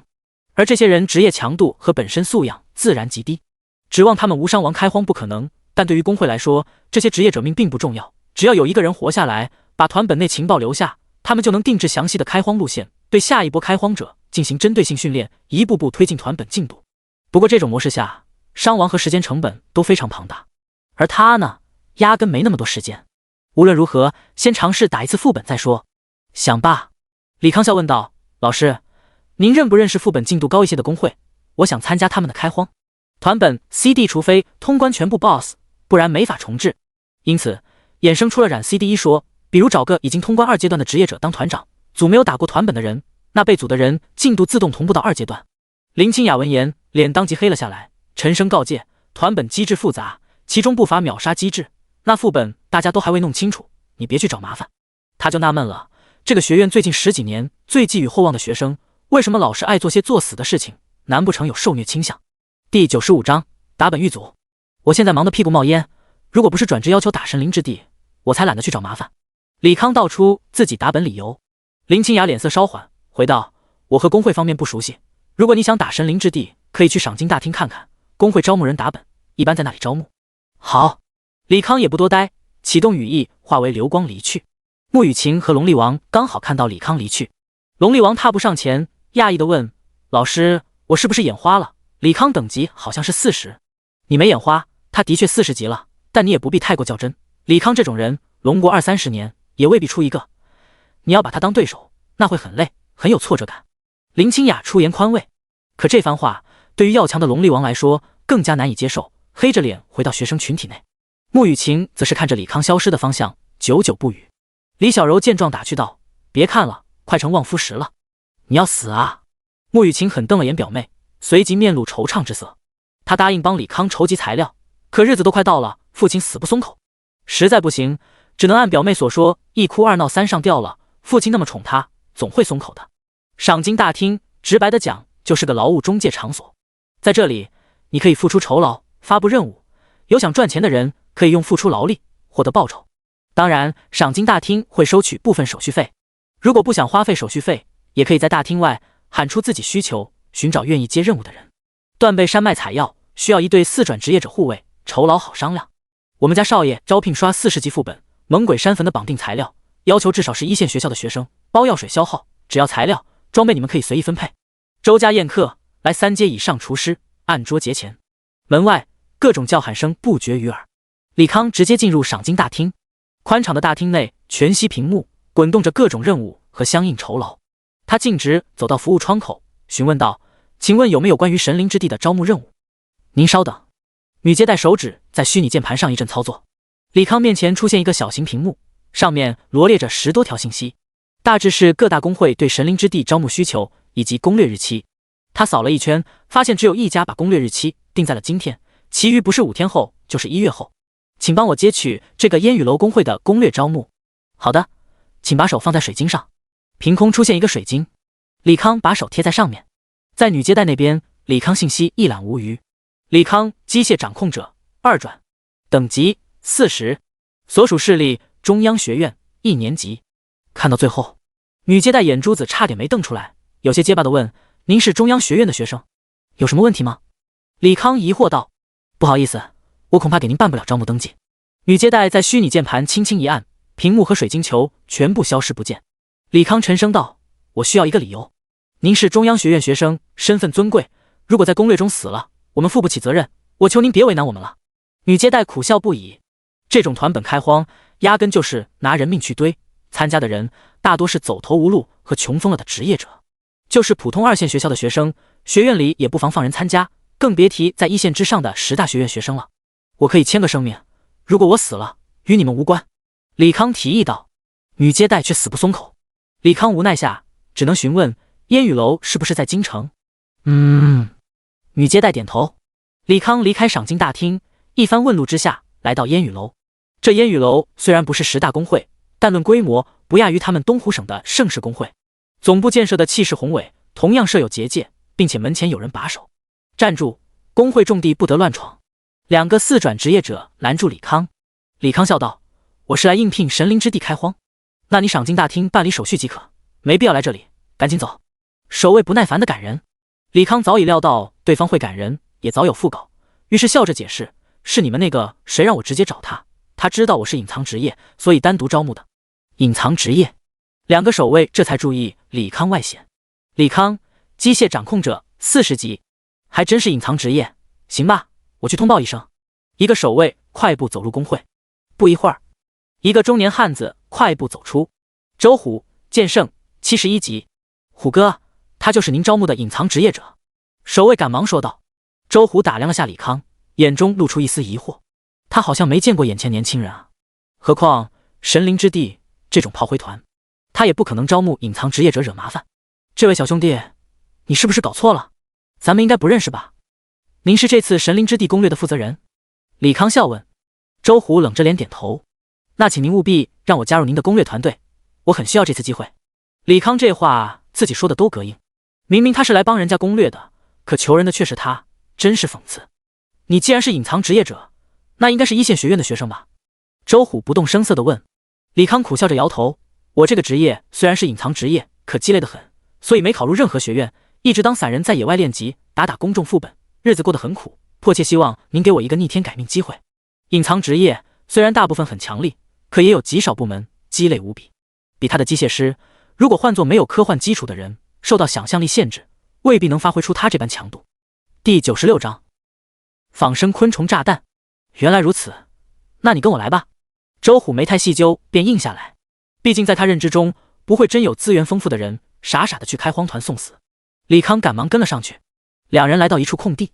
周虎对李康说道：你在这儿等等吧，等会儿有人带你们去传送点，进入副本的孤岛。李康应了一声，目光扫过场内几十人，等级多在40到44之间。至于职业吗？全是小众。法师要么是攻击强度不高的水系，要么是木系这种偏控制类型。战士这种紧俏职业倒是不多，近战多为格斗家和盗贼等偏门职业。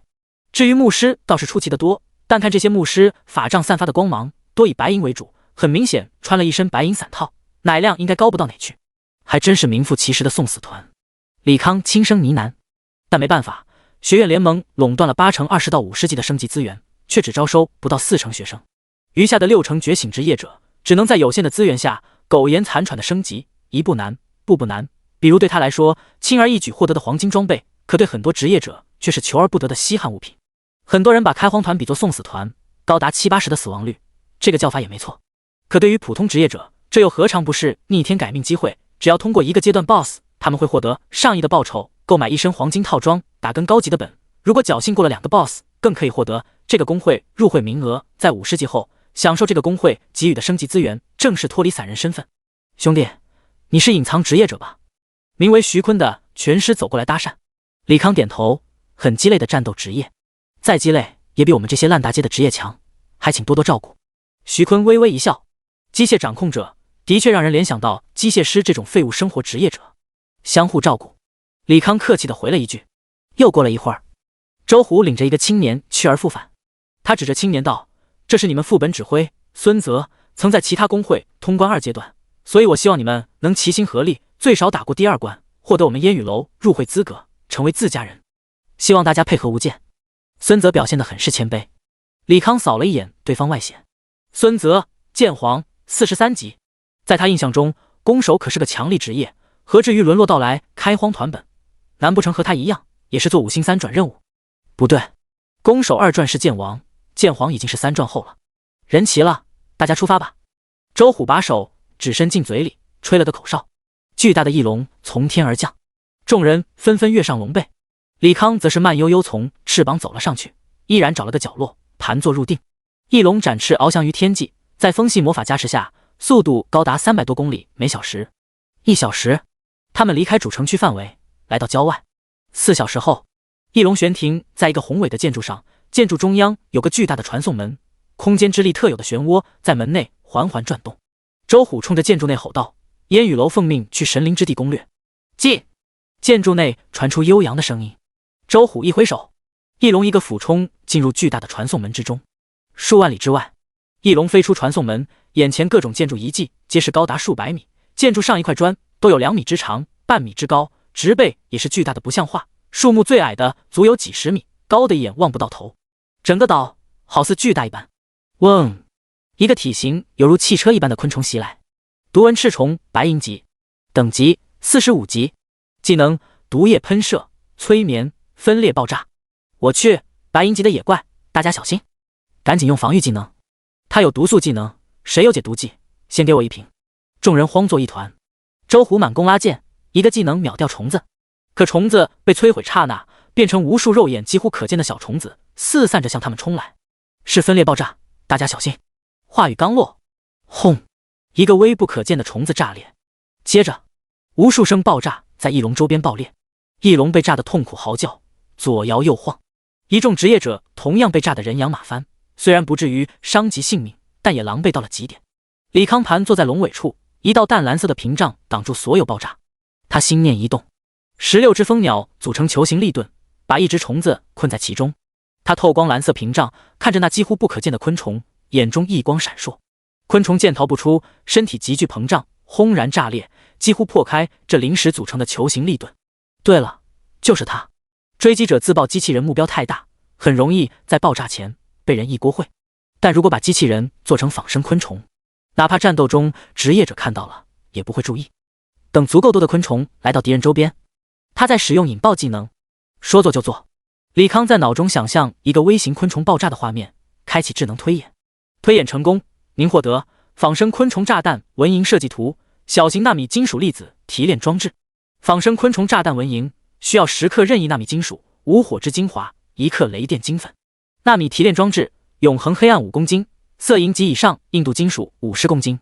纳米粒子其实就是把物体打碎研磨，达到纳米级别，而它的纳米液态金属则是更高级的纳米粒子应用。当然说易行难，尤其是活性极低的金属，让它达到纳米级别，很考验加工方式。暂时安全了，大家赶紧治疗。这里属于中立区，除了怪物，还有各国势力盘踞，所以我们要赶紧前往我国属地。周虎话语打断他的思绪。李康抬头扫了众人一眼，几乎都坐在地上，无精打采地喝着药水。第97章陆域伏击。此处虽被称为孤岛，但实际面积高达80多万平方公里，是地球某岛国2倍之多。翼龙在空中疾驰，时不时有怪物侵扰，都会被周虎顺手解决。李康开启机械创造技能，您消耗50公斤色银，永恒黑暗5公斤获得纳米提炼装置。整个装置类似于滚筒洗衣机，却又比之精密了不知多少倍。纳米提炼装置可以把部分物品分解为高活性纳米粒子，提炼时间与材料相关。纳米提炼装置需要15精神驱动。他打开，拿出20公斤色银，扔进纳米提炼装置。片刻后，纳米提炼装置内部高速转动，巨大的轰鸣声引得周边人纷纷侧目。那个谁，你在干什么？周龙沉声质问。我的技能需要这个装置分解的材料驱动，过程可能有点吵，请大家担待1、2。李康随口胡诌。好麻烦的职业，怪不得说鸡肋。周龙撇了撇嘴，不再过问。其余人虽有微词，却没有人站出来指责李康。5分钟，装置停止转动，装置门打开，里面看似空无一物。李康心念一动，装置被收入机械空间，面板栏除了纳米提炼装置以外，还多了10公斤色银纳米粒子。20公斤才出10公斤纳米粒子吗？李康对于这近半的损耗率表现得很是心疼。纳米金属有了，接下来就是制造仿生昆虫炸弹了。您消耗10克色银纳米粒子、5克火之精华、1克雷电金粉，获得仿生昆虫炸弹细纹。您消耗10克色银纳米粒子、5克火之精华、1克雷电金粉，获得仿生昆虫炸弹果蝇。不一会儿，纳米粒子消耗殆尽，获得了1000只仿生昆虫炸弹。他伸出手指，一只银色的蚊子在之间振翅，轻轻一扔，蚊子扇动翅膀在空中飞行，任谁见到也不会相信这是一个用纳米粒子加工而成的仿生机器人。而就这么细小的蚊子，里面集成了复杂的电子元件，核心的反应装置被引爆后，威力更是恐怖。得找个怪物试一试。李康这嘴是开过光了，话音刚落，翼龙上方突然出现魔法阵，一道道冰剑倾泻而下。周虎瞳孔急剧收缩，瞬间满攻，刹那间数部轻剑矢与冰剑一一抵消。这时，翼龙前方又出现魔法阵，一只纸乌鸦倾泻而来。周虎根本来不及防御。李康轻声呢喃：“木墙。”一个巨大魔法阵出现，森林中的树木枝节急速生长，最终形成一道幕墙。这是他传奇武器带的技能，森林木元素丰富，可以最大限度增加幕墙防御力。不过他等级摆在那，幕墙只是阻挡了片刻，便被乌鸦给冲开。周虎再次释放技能，无数带火的箭矢射出，把袭来的乌鸦燃烧殆尽。何方宵小，暗箭伤人。周虎沉声道：“哈哈哈，没想到让咱们抓住一群落单的龙国人。”虽然狂笑声，同样有只巨大翼龙由远及近，翼龙之上站着5个人，皆是4转职业者，等级在65上下，并且战法木配置均衡，为首的人更是一个职业为阴阳师的隐藏职业者。你们是岛国的人？周虎脸色因越来越难堪，今天还真是倒霉到家了。如果碰到其余国家人，还有转圜余地，可这群岛国人却是卑鄙至极，表面和龙国人客客气气，可背地里各种小动作，路上遇到了更是二话不说下死手。1至2 41，很好，中立争夺战马上开始了，用你们龙国人的命给我大岛国祭旗。阴阳师手捻一沓符纸往天上一扔，一个个形态怪异的怪物凭空出现。周虎额头冷汗直冒，虽然他有70级，可面对配置完整的65级小队，根本毫无胜算。至于背上这群废物，更加指望不上。他心念一动，手中出现传送卷轴，反正这群废物也是去送死，索性撇下他们逃跑算了。背上的3转职业者一个个噤若寒蝉，甚至有的已经吓尿，跪下求爷爷告奶奶，要多狼狈有多狼狈。对面的岛国人看到这一幕，放肆嘲讽：看看你们这群怂蛋，果然你们龙国只有人多而已，根本不值一提，我们岛国早晚会把你们践踏在脚下。废什么话，赶紧动手吧，这里离着龙国驻扎的太近，被他们人发现就麻烦了。另一人催促。阴阳人嘴角微翘，放心，一群垃圾3转职业者而已，我分分钟秒杀，再欣赏一下他们的丑态。好吧，刚才那人不再多言，只是手不停轰着打扰他的蚊蝇。该死的孤岛，有大蚊子就算了，怎么还又多了小蚊子和苍蝇，真是麻烦死了。好了，动手吧。阴阳师打了个响指，周边式神扑向翼龙，龙背上的兵法和牧师同时吟唱远程技能。周虎缓缓打开随机传送卷轴，3转职业者们肝胆俱裂。李康伸了个懒腰，也打了个响指，一阵粉色能量涟漪以他为中心向四周波动。首先牧师面一只蚊子接触到粉色涟漪，轰的一声炸开，巨大的气浪直接把吟唱中的牧师和法师掀飞出去。阴阳师见状正要驱动式神救人，可马上被巨大的爆炸吞噬。哦！翼龙受不住爆炸的伤害，直线坠入森林之中。李康满意的点头，威力还凑合，虽起码能给4转职业者造成有效伤害。周虎看到这突如其来的一幕，有些懵逼，趁着有人帮忙，赶紧走吧。李康出言提醒。周虎闻言收起随机卷轴，驱动翼龙全速前往龙国驻扎地。第98章进入团本之后，一行人无惊无险地来到龙国营地。从上空俯瞰龙国的营地，基本就是一个成熟的城镇，各类建筑鳞次栉比，甚至还有数座类似广场的建筑。李康对此并不意外，毕竟这个世界的建筑师有强大的建造技能，只要足够的材料，他们就可以在1天之内盖出一栋别墅。翼龙落在一栋2层高的别墅前，周虎沉声吩咐：你们等着，我去给你们取团本的门票。团队副本需要消耗一定材料才能进入，而这些材料多是在团本所在地图获取。是。众人纷纷应答。周虎快步走入别墅，来到2楼一个房间，轻叩房门。进来。一个略带磁性的女声响起。周虎推开门，对着屋内美妇人躬声汇报道：会长，团本的人已经就位了。去看看吧。美妇人放下手中文件，起身向外走去。片刻后，两人来到别墅外。一众男性3转职业者看到美妇人之后，都露出痴迷的表情。李康看到美妇也愣住了，眼前美妇正是他在千湖城的主考官之一柳妹儿。他赶忙戴上法袍的帽子，低头看着自己双脚，省得被发现无法进入团本。柳妹儿并没有细看，粗略了扫了一圈，便从储物空间取出一个大箱子，吩咐道：这里面有40份材料，你分发下去，带他们去副本入口。是。周虎打开箱子，轻声道：你们自己上前拿吧。众人一股脑涌上前，说是领材料，其实男人更想近距离接触柳妹儿这个美妇人。或许是受不了这些男人眼神，柳妹儿皱了皱眉，转身往别墅内走去。李康等众人拿完材料，最后上前取走最后一份材料，发现其中除了材料，还有份副本强制退出卷轴4阶。他记得自己储物空间有张6阶副本强制退出卷轴，两者差别无非是打开传送速度，4阶及以下需要数秒时间发动传送能力，6阶才是打开后马上传送出去。不管怎么说，工会肯发出价值不菲的副本强制退出卷轴，那便是给众人留了一条后路，算得上仁义。周虎轻声道：“重新回到翼龙背上，我带你们去副本门口。”翼龙再次起飞，飞行10几分钟后，来到一处石柱林立的巨大遗迹，其中一个直达天际的无头石像尤为壮观。李康打量着石像，从那婀娜的身姿来看，应该是一位女性，右手举着一把造型华丽的法杖，职业大抵是法妓了。翼龙落在石像脚下，一个黑色漩涡在双脚之间转动，应该是副入口。入口处有各色人种聚集，都是世界各地来此开荒的炮灰。翼龙落地，周虎带着众人来到副本入口，竟又遇到刚才伏击他们的岛国小队。啧，这不是那群贪生怕死的龙国人吗？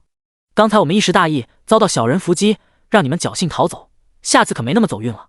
阴阳师上前挑衅，周虎愤然反击：“一群以多欺少的混蛋，有种和我单挑。”阴阳师嘴角微翘：“好啊，那咱们离开这处禁魔法阵，去外面单挑。我有要事在身，没空和你疯。”周虎又不是傻子，这群岛国人卑鄙无耻，他如果出了安全区，对方必然群起而攻之，根本不会给他逃命机会。我早说了，龙国人全是怂包，没意思。阴阳师肆意嘲讽，只是话刚说完，又一声爆炸声响起，直接把他轰飞出去。其余岛国人神色大骇，连滚带爬的向四周逃窜。周虎看得别提多解气了，只是有些纳闷，这里可是禁魔区，为什么有人能使用技能进行攻击？想不明白，他便不再多想，转身吩咐道：“你们进本吧，一切听徐坤指挥。”是。徐坤应了一声，带着众人进本。周虎看着众人背影，微微摇头。按照往常经验，40人进，至多半数人能用副本强制退出卷轴，留住一条小命，更多的情况是只有个位数人能从团本中逃出。您消耗神之气息 X500，成功进入副本。您已成功进入团队副本神灵之地。只见眼前景象一变，众人出现在一片广袤的平原之上。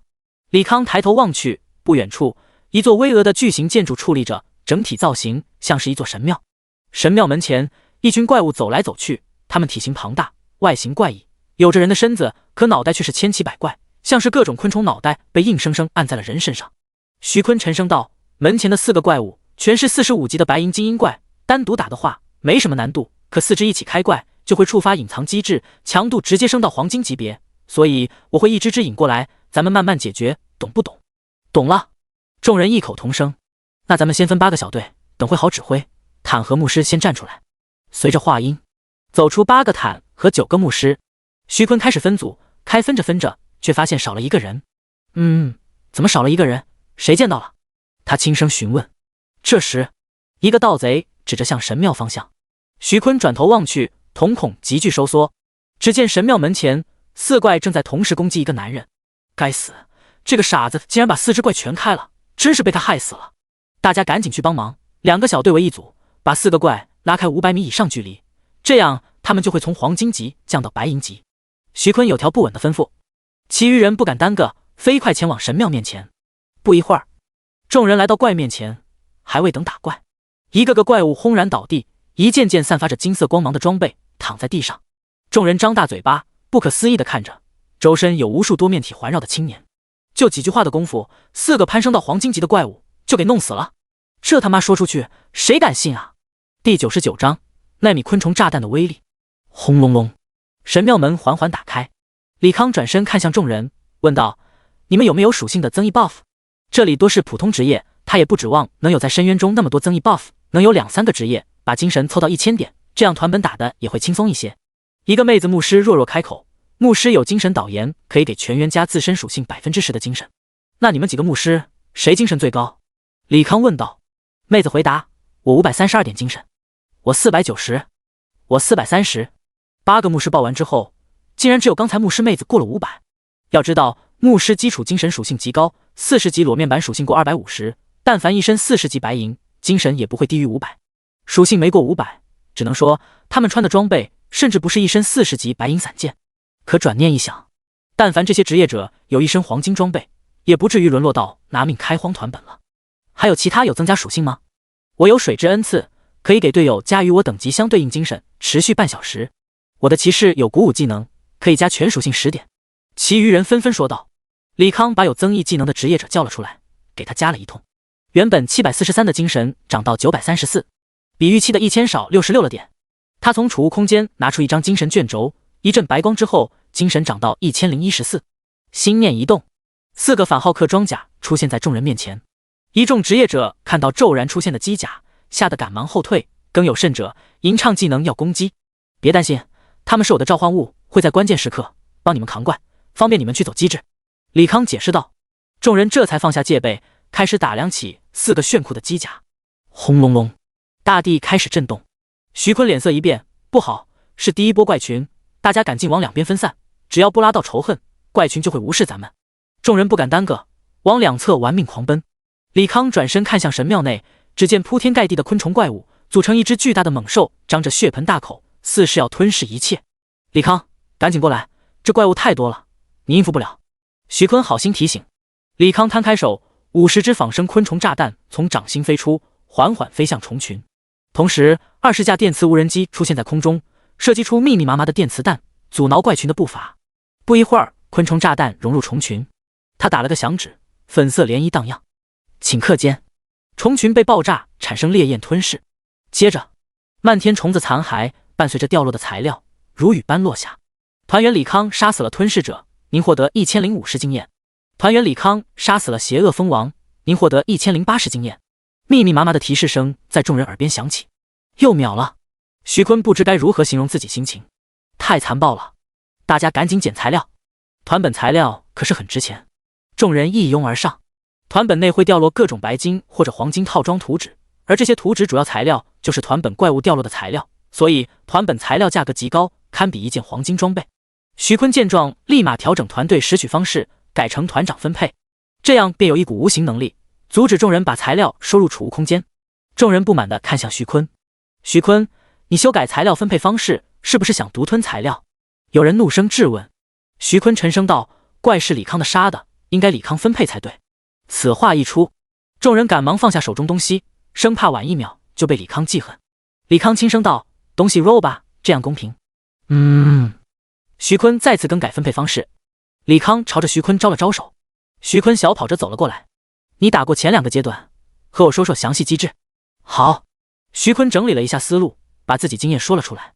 李康点头，前2个阶段还是你指挥，我会扎缺补漏，第3阶段我会接手指挥的工作，希望咱们通力合作，通关团本。通关？徐坤愣了一下，他其实就打算通关前2个阶段，领走2亿奖金买装备和升级所需消耗品，先打打吧看。李康知道这些人心里很多都是想着混过一关，拿走1亿够花就行，毕竟命只有一条，搏一次能活下来就行了，再搏下去那就是和自己过不去。不过人也是贪心的，如果他能让这些散人职业者看到通关希望，那他们自然想留到最后，获得进入烟雨楼这种大公会的机会。走吧。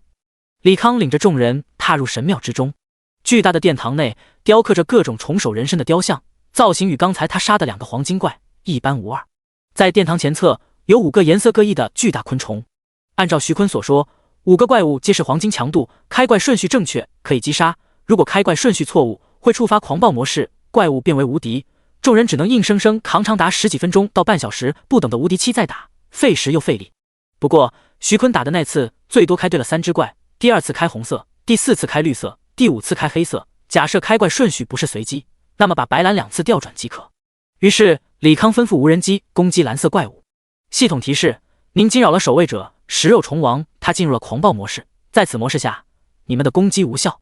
砰砰砰，电磁子弹打在高达数米的食肉虫王身上，被一层无形屏障阻隔。看来是随机模式。李康看转头对徐坤说道，刚好趁这个机会磨合一下团队，我会让反浩克装甲坦怪，你们别管他无敌不无敌，先正常输出。徐坤点了点头，有条不紊地指挥队伍输出。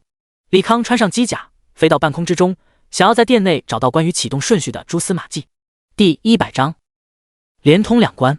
在宏大的神殿内转了一圈，李康并无收获。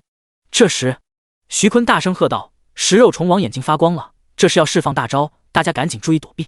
李康下意识看去，如肉山一般的虫子，双眼发出白色的幽光，整个急剧膨胀，大到犹如一座小山一般。只见他站立起来，上半身犹如弹簧一般压缩，唰的一下高高跃起。这是虫王的飞身扑杀，大家在落地刹那跃起，就可以躲过攻击。众人闻言屏气凝神地望着快速落下的虫王。轰隆！虫王落地，一股冲击波以他为中心向四周蔓延，所有人高高跃起，总算是躲过了这波杀招。接着虫王瞄准其中一个骑士，张着血盆大口蠕动而来。骑士一个不备，被撞得倒飞而去，重撞在墙上，昏死过去。虫王瞄准下个目标，继续撞击。反浩克装甲尝试攻击，把虫王仇恨拉来了过去。意识与一线职业者果然差许多。李康摇了摇头，这些散人玩家果然缺乏大型攻略经验，打本时竟然选择分神，这是把自己命不当命吗？反浩克装甲仇恨非常稳定，拖延了15分钟，虫王狂暴模式消失。李康拿出高频粒子剑，开始疯狂输出模式。不一会儿，虫王倒地不起，掉落若干材料和数件黄金装备和白银装备。众人忙不迭上前捡装备。李康轻声道：“我给诸位一个建议，如果 roll 的不是自身装备，可以尝试和其他人交换，亏一点不要紧，每个人只要能获得提升，对大家来说都是有好处的。我有剑满精神的黄金法杖，可以拿材料换。我换。”众人听从李康的话，开始交换起来。短暂交换之后，李康再次开怪，这次是白色雕像，一只巨大的蝎子。蝎子受到攻击，苏醒过来，却没有系统提示，狂暴。果然如此 ，BOSS 眼睛的光芒就是下一个开启顺序。神蝎艾斯卡，黄金级，等级42，技能伪真突袭、毒液喷射、钳子夹击、挥舞尾巴、硬跳防御、毒刺陷阱。输出了一会儿，确定下一个 BOSS 颜色，李康又很快击杀 BOSS。就这样，在徐坤的指挥下和李康的暴力输出下，众人除了走机制以外，根本没有任何参与感，只能在一边感叹李康的强大，并且默默配合。1小时后，第一阶段的白金 BOSS 出现，一只长约10米的巨型蚂蚁，蚁王卡恩，白金级，等级43，技能蚁群召唤、地下暴走、蚁巢之怒、震天地裂、蚁噬。怪物技能不算多，可每一个都有机制。根据徐坤所说，蚁群召唤必须要在5分钟内清除所有白银级蚂蚁，不然蚁王会进入暴走模式。他第一次打团就在这死了1/3人，其余人只能强行退出。地下暴走，蚁王卡恩会钻入地底，出来之后必定秒杀一人。他第2次打团时，团队死了2个人，才偶然发现规律，只要5人站在一起，便可以分担技能伤害。蚁巢之怒发动技能时，蚁王路过的地方会出现蚂蚁巢穴，喷射毒液，造成很疼的 debuff 伤害。想要消灭蚂蚁巢穴，只能按照蚁王发动技能前路过顺序反着来。震天裂地其实和肉虫王扑杀一样，要高高跃起，只是频率高一些，一次有5次冲击波，只要中了2次以上，不好意思，那就死翘翘的下场。蚁噬也是召唤蚁群，攻击职业者，把伤害转化为 BOSS 的血量。好在蚂蚁强度不及蚁群，可以在蚁群攻击前尽数消灭。弄清机制，李康对众人事无巨细交代一遍，便开怪打了起来。还是那句话，散人意识终究不及学院的职业者，在各种配合中错漏百出，甚至几次有团灭风险。多亏李康利用马克50超高机动性查缺补漏，总算是保住了全团人狗命。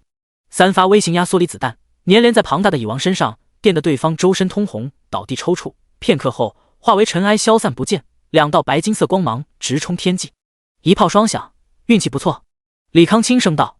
众人开始捡取材料装备，2件装备属性出现在众人面板提示中：蚁王项链，白金级，精神加95，体力加35，力量加35，敏捷加35，精神属性提升 5%， 攻击提升 10%， 最低佩戴等级40。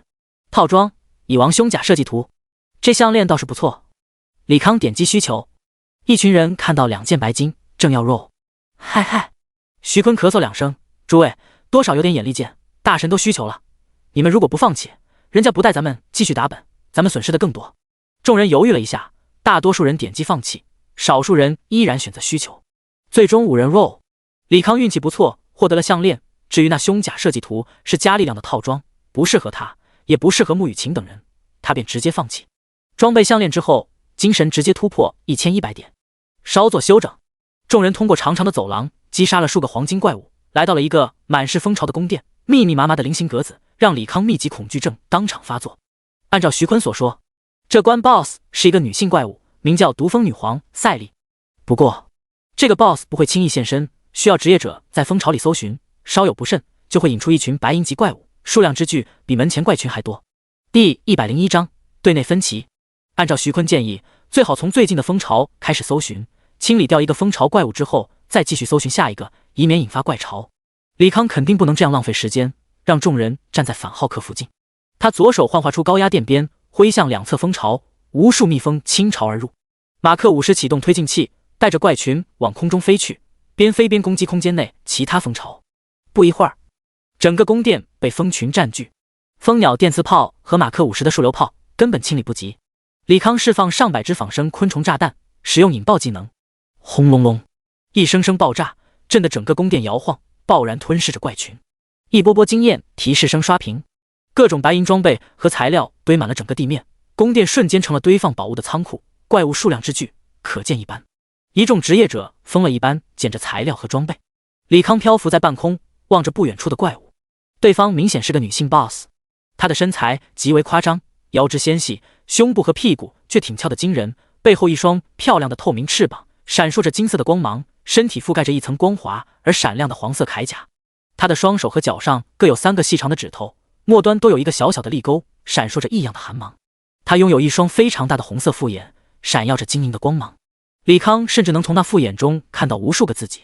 蜂后索罗亚白金级，等级43，技能蜂群召唤、毒刺攻击、蜜糖陷阱、蜜蜂护盾、蜂刺狂击、甜蜜诱惑、蜂刺雨。蜂后复眼冷光闪烁，周身出现数不清的毒刺。徐坤神色一变，该死，这蜂后怎么上来就放大招？大家赶紧用防御技能硬抗，然后不要乱跑，这毒刺不会在同一地方落下第二次，只要能扛过第一波，马上喝解毒药剂，省得被毒死。李康张巨大的电磁力盾把近2/3毒刺抵消，但还是有1/3穿破电磁力盾，攻向众人。他一个闪身来到众人面前，挥动手中鞭子，巨大的电鞭在空中纷飞，如同电蛇游走在空中。最后一波毒刺被挡了下来。牧师，看看蜂后血量。李康吩咐道。牧师妹子赶忙使用技能查探蜂后血量，讶异道：他还剩一半血。果然如此。李康眼睛眯起，按照徐坤所说，蜂后只有在半血以下才会使用蜂刺雨和甜蜜诱惑2个技能，前者是大量带有 debuff 的毒刺，只要挨上2下不被刺死也会被叠加的毒素毒死，后者则是翅膀散发粉色粉末，让众人进入混乱状态，自己人打自己人。怎么少了一半血？难道是李康你刚才爆炸炸掉他一半血？徐坤满脸震惊之色。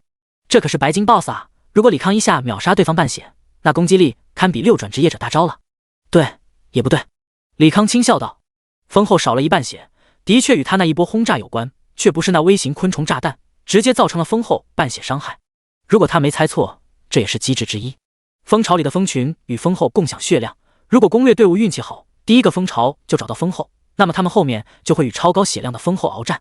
反之，就像他一股脑杀掉蜂后的小弟们，就剩下一只残血蜂后了。此时空中蜂后复眼发出粉色光芒，金黄色的双翅震动，洒下粉色雾气。闭气！徐坤又喊了一声。李康最新马克50配备100%空气过滤系统，所以无惧雾气，直接收起长鞭，拿出高频率子剑，上前与蜂后交战。半小时后，蜂后发出刺耳的鸣叫声，饮恨西北。咣当，一把白金长枪掉落。人黑就是没辙。李康第一个摇点数，却摇了4个1，注定与长枪无缘了。在众人分完装备，纷纷掏出副本，强制逃脱卷轴，准备离开副本。李康漂浮在空中，开口道：我知道很多人都有打完2关就离开的打算，可我还是想劝各位一句，留下来和我继续战斗，我有信心带大家通关。徐坤苦笑道：大神，你有信心带我们通关，可我们没信心撑到那里啊，尤其是第4关，可是传奇 BOSS， 随便一个大招就能灭掉我们。没错，您是大神，有一身牛逼装备和技能，我们没有啊。下面2关又没有攻略，我们不可能拿命去赌。有2亿省着点花，足够练到60级，找一份安定工作，没必要继续赌命了。众人纷纷说道。有的人再次拿出卷轴，缓缓打开。我不要求所有人跟我继续通关，但还是希望有野心的人留下来与我战斗。只要能通关，你们就能进入烟雨楼这种大型公会，参加各种大型攻略活动，逆天改命，获得升到70级机会，甚至在团本和深渊攻略中获得一件不错史诗装备，凭此冲击5传也未可知。当然了，和我继续打本的确有危险，可大家也看到了，我一直尽可能让诸位不受伤害，因为团本不是个人秀，它许多机制需要大家配合，少了一个人，对我来说都是多一份生命危险。请大家相信，我比在座任何人都惜命，所以为了自己安全，也会保护大家顺利通关。我说的就这么多，去与留全凭各位。李康不再言语，这种事他的确也只能劝，毕竟命是人家的，强留下来也不实际。众人交头接耳一番，好似在讨论什么。不一会儿，人群分成了两波，一波27、8人，一波12、3人。李康有些紧张，如果只剩下12、3人和他继续攻略，那容错率就太低了，他也只能退出，再想办法了。徐坤抬头望着李康，李康，你确定能打过那传奇 BOSS？ 李康咧嘴一笑，穿着机甲的手中出现一把造型特别的法杖，闪烁着粉色的光芒。他把属性贴在团队频道上，众人面板立马收到法杖详细属性。这是我30级时单挑一个传奇 BOSS 得来的，当时我穿的是一身白银装备，实力远不如现在。30级单挑传奇 BOSS， 众人被这逆天的言论给惊呆了。他们虽然没见过传奇 BOSS， 可2关下来，一个技能动辄秒人的白金 BOSS 已经给了他们最直观的感受。白金 BOSS 尚且如此，那传奇 BOSS 还得了？吹牛吧！30级怎么可能有传奇 BOSS？ 不符合常理啊！有人提出质疑，另一个职业者立马反驳：“你没看法杖等级吗？30级全球独一份，而且大神一路表现，还不能说明他多么强大吗？”刚才提出质疑的人瞬间语塞，众人又陷入沉思之后。不一会儿，少数的人往多数那边走去。第102章，蚂蚁巢穴。团员一番抉择，最后11人选择退出团本，其余人选择与李康继续前进。李康缓缓落地，望着余下的28人，微笑道：“谢谢大家信任，接下来将会由我全权指挥，希望能在无一人伤亡下通关。大神，我们相信你，能不能逆天改命，就靠大神你了。”众人虽然留了下来，可面对未知的怪物和随时会被杀的风险，内心依然惶恐不安。放心，我肯定竭尽全力。李康一招手，从机械空间取出2000个蜂鸟多面体，环伺在28人身侧。虽然能留下28个人，已经远远超出他的预期，可对于团本各种机制来说，也仅仅是刚好有那么点容错率而已。所以他必须得小心谨慎，容不得任何一个人出问题。稍作休整，李康和反浩克装甲带头探路。神庙内部结构其实重复的，基本是数个规模不一的大殿与走廊相连，每个走廊有各种怪物和类似解谜的机制。可这一次的走廊却出乎他的意料，走廊蜿蜒曲折，四通八达，好像是迷宫一般。大家跟紧了，千万别迷路。李康叮嘱了一声，释放出无人机探路，同时他面前出现一幅幅无人机反馈的实时画面。大概过了10分钟，所有无人机返回，在智脑的分析之下，一张全息地图展现在众人面前。3维立体不规则球体，内部一条条通道，错综复杂。这也太酷了！这技能形态真是太牛掰了，还能造出副本地图。众人纷纷赞叹。李康让智脑在如迷宫般地图内规划路线，很快全息地图上多了红绿蓝黄4条线路，纷纷汇聚到中心点。一共有4条线路，咱们走最近的红色。说罢，他启动推进器，飞在前方开路，众人在后方慢慢跟随。不一会儿，众人来到道路尽头，一只通体透明晶莹的蚂蚁，水晶工蚁，黄金级，等级43，技能水晶长矛，晶体屏障，魔法反射，水晶风暴。轰！反浩克装甲首当其冲，一拳把蚂蚁砸在地上，按在蚂蚁脑袋的手发射数流炮，蓝色光束直接把蚂蚁脑袋轰出一个坑来。水晶工蚁也不遑多让，体内延伸出一根根长矛，瞬间把反浩克装甲顶飞。蜂鸟炮台的电磁炮激射而出，把水晶工蚁轰得残破不堪。李康顺势补刀，用高频粒子剑把工蚁一分为2。可下一秒，散落一地的水晶重新组合成水晶工蚁。李康皱了皱眉，按照他攻击强度，刚才的一番输出应该可以杀掉工蚁，难不成有什么复活机制？他只好再次输出，接连几次杀掉工蚁，又眼睁睁看着工蚁复活。他只能放弃，打算从其他路线找突破口。心念一动，李康重新调出无人机画面，半空处4幅画面分别对应4条路线终点，每一幅画面都有一个颜色不同的蚂蚁。有只蚂蚁通体火红，并且触角上燃着火焰，还有只蚂蚁如同巨石雕刻一般厚重无比，最后一只青色透明蚂蚁时隐时现，好似风一般。他沉吟片刻，轻声道：“留一个奶妈在我这，其他人分为3组，分别前往3条路线，机甲会给你们领路，有什么事直接和装甲说就行，它里面有通讯系统，你们的声音和画面我都能收到。”说着，他收起部分无人机，又照出一台反浩克装甲。众人分为3组，按照1、2、3队排列，选出3个队长，在浩克装甲带领下，前往另外3条线路终点。1队到达，2队到达，3队到达，开始打怪。李康说完，转身对牧师说道：“注意血量变化。”牧师妹子点头。李康继续输出。几分钟后，水晶蚂蚁再次散落，又重新聚拢。血满了。牧师妹子回答。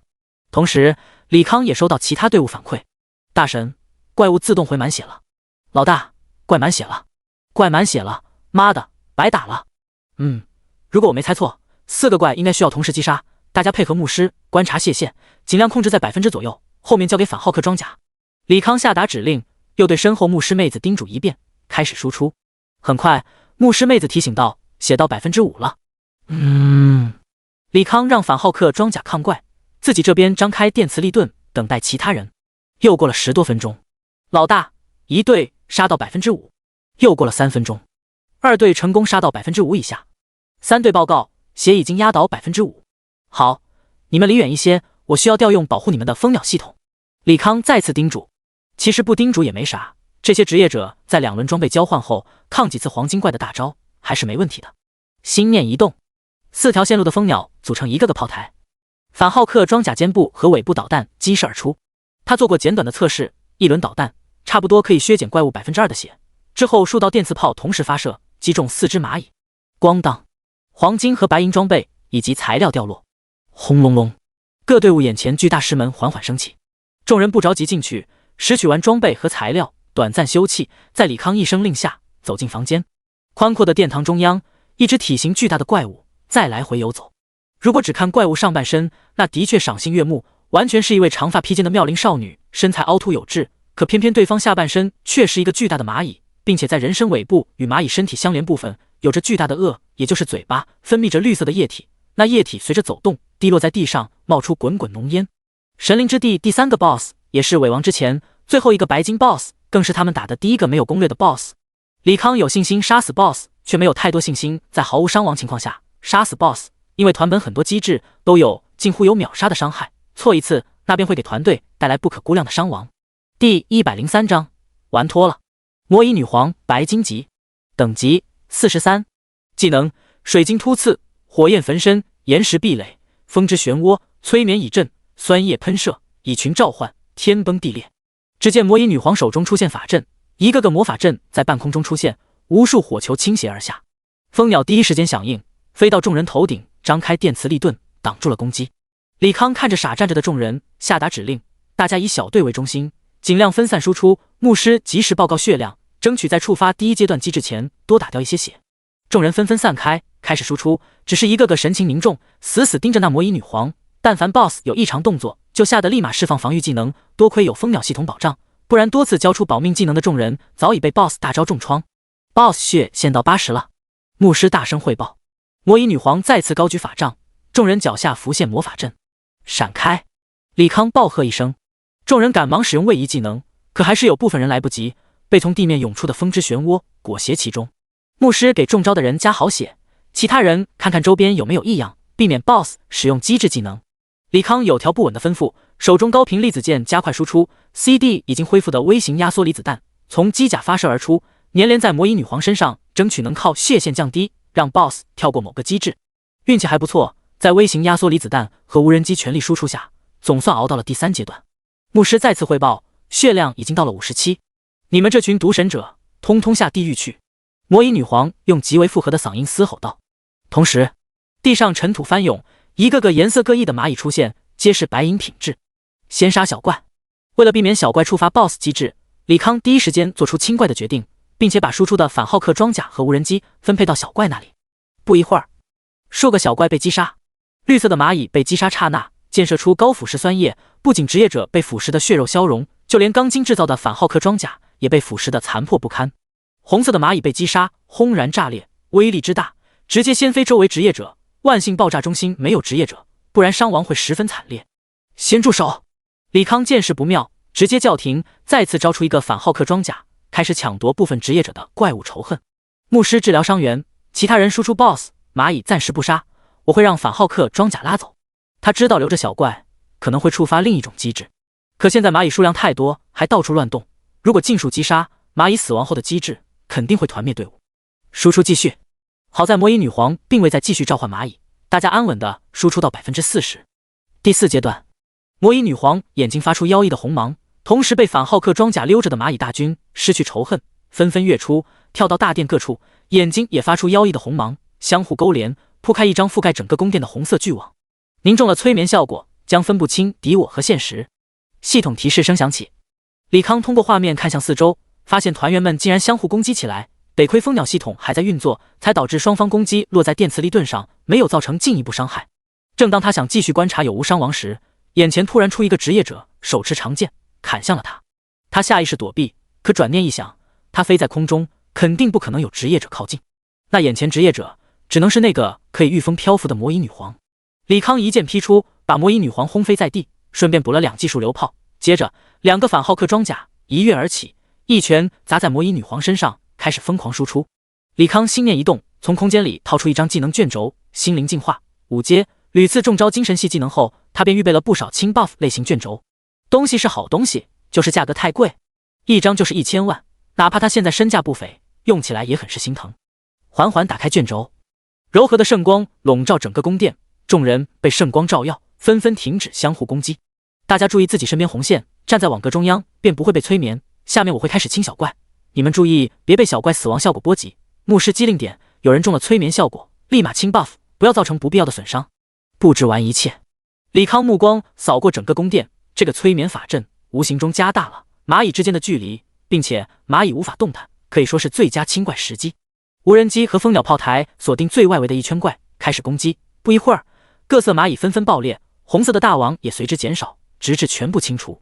众人继续输出，来到最后阶段，李康再次扔出探查术，看了眼 BOSS 技能。如果没猜错的话，最后阶段机制与天崩地裂有关，一听就是大范围招式。不过他并不打算让 BOSS 使用最后的技能。心念一动，一个魔能压缩弹出现在手中，蜂鸟拆分再组成长长的炮筒。大家往宫殿边缘一个方向跑去，用上自己最厉害的保命技能。听到这话，团员不敢犹豫，撒丫子往边缘跑去。李康把魔能压缩弹扔进炮筒，全速前往团员聚集的边缘，收起其余机械物品，尽数换成蜂鸟，张开一层层电磁力盾。随着电磁光束发射，魔能压缩弹飞往 BOSS， 在靠近 BOSS 刹那，李康使用引爆技能，在1000点精神加持下，魔能压缩弹爆发10倍位能，耀眼的蓝光伴随着蓝色能量团在有限的空间急剧膨胀，一层层电磁力盾被顷刻间湮灭。此时李康脑子只有一句话：玩脱了。第104章伪王。在引爆技能10倍增幅下的魔能压缩弹威力之大，根本不是一个小宫殿能容纳。电磁力盾很快碎到最后一层，眼看着蓝色的恐怖能量团就要把它们吞噬。一队牧师放圣光护罩，李康下达指令。圣光护罩是牧师3转大招，可以撑起一个直径5米的护罩，具有2秒无敌时间，冷却时间长达2个小时。而他为了防止一些极端情况出现，已经在打 BOSS 前下达了指令，让牧师不要轻易交出圣光护罩。一队牧师立马吟唱技能，在电磁力盾碎裂刹那，乳白色的护罩撑起，抵挡住蓝色的能量团。二队开始吟唱吧。放完护罩之后，其余牧师按队形接上，不要断了。在他吩咐下，护罩有条不紊地放着。李康看着不得寸进的蓝色能量团，面露厌恶之色。机械师虽然可以创造各种强力机械，却无法复刻无敌和空间这类规则系技能。而关键时刻，无敌和空间技能的确能在无解的局面下脱困。只能说天底下没有尽善尽美的事，一个职业强大同时，必然有需要自己想办法弥补的短处。由于8个牧师已经退出了2个，也就是说护罩至多撑起12秒，眼下时间已经过半。李康观察四周，蓝色的能量团已经包裹住了护罩，整个大殿急剧晃动，这说明炸弹的威力还在释放。12秒应该够了吧？他皱眉道。最后一个护罩撑起，蓝色能量光团有些许消退的迹象，下一秒护罩消失，能量团像是找到宣泄口一般，再次急剧膨胀。李康蜂鸟再次撑起电磁力盾，与能量团相互角逐。就在电磁力盾再次破碎刹那，马克武士胸口出现黑色漩涡，虹吸着蓝色能量团。系统提示：魔能返还装置将要达到临界点，还差一点。李康脸色凝重。这时，一个团员沉声道：“谁还有抵抗技能？帮忙用一下，这技能快要消散了。”救赎之盾。5个骑士分列5个方向，身前幻化出金色盾牌，以硬生生顶着蓝色能量团前进。李康压力顿时减轻。就在他们撑不住时，蓝色能量团终于膨胀到顶点，飞快的消散，好似从未出现过一般。众人全部瘫软在地，李康也满身冷汗。他大爷的，以后打死不在狭小空间里用魔能压缩弹了，要是自己把自己给炸死了，那可真是千古第一人了。不过他刚才吸收了太多能量，此刻的马克50胸口蓝光闪耀，像是一颗大号灯泡，迫切需要找个目标，一股脑把这股能量释放出去。诸位，先捡材料和装备，咱们边打边休整，最后一关了，胜利就在眼前。好，众人提起精神，挥动武器，击飞挡路的瓦砾，清理出掉落的材料，并捡了起来。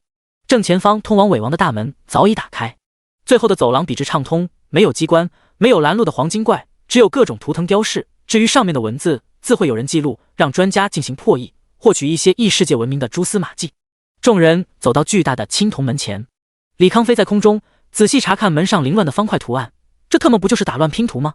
他后退数米，马克50双眼开始扫描整个铜门图案，在智脑的分析下，正确的拼图顺序出现在脑海中。之后他上下翻飞，完整的一幅女神图出现在青铜门上，轰隆隆，青铜门缓缓打开，嗡嗡，数不清的巨型昆虫涌出。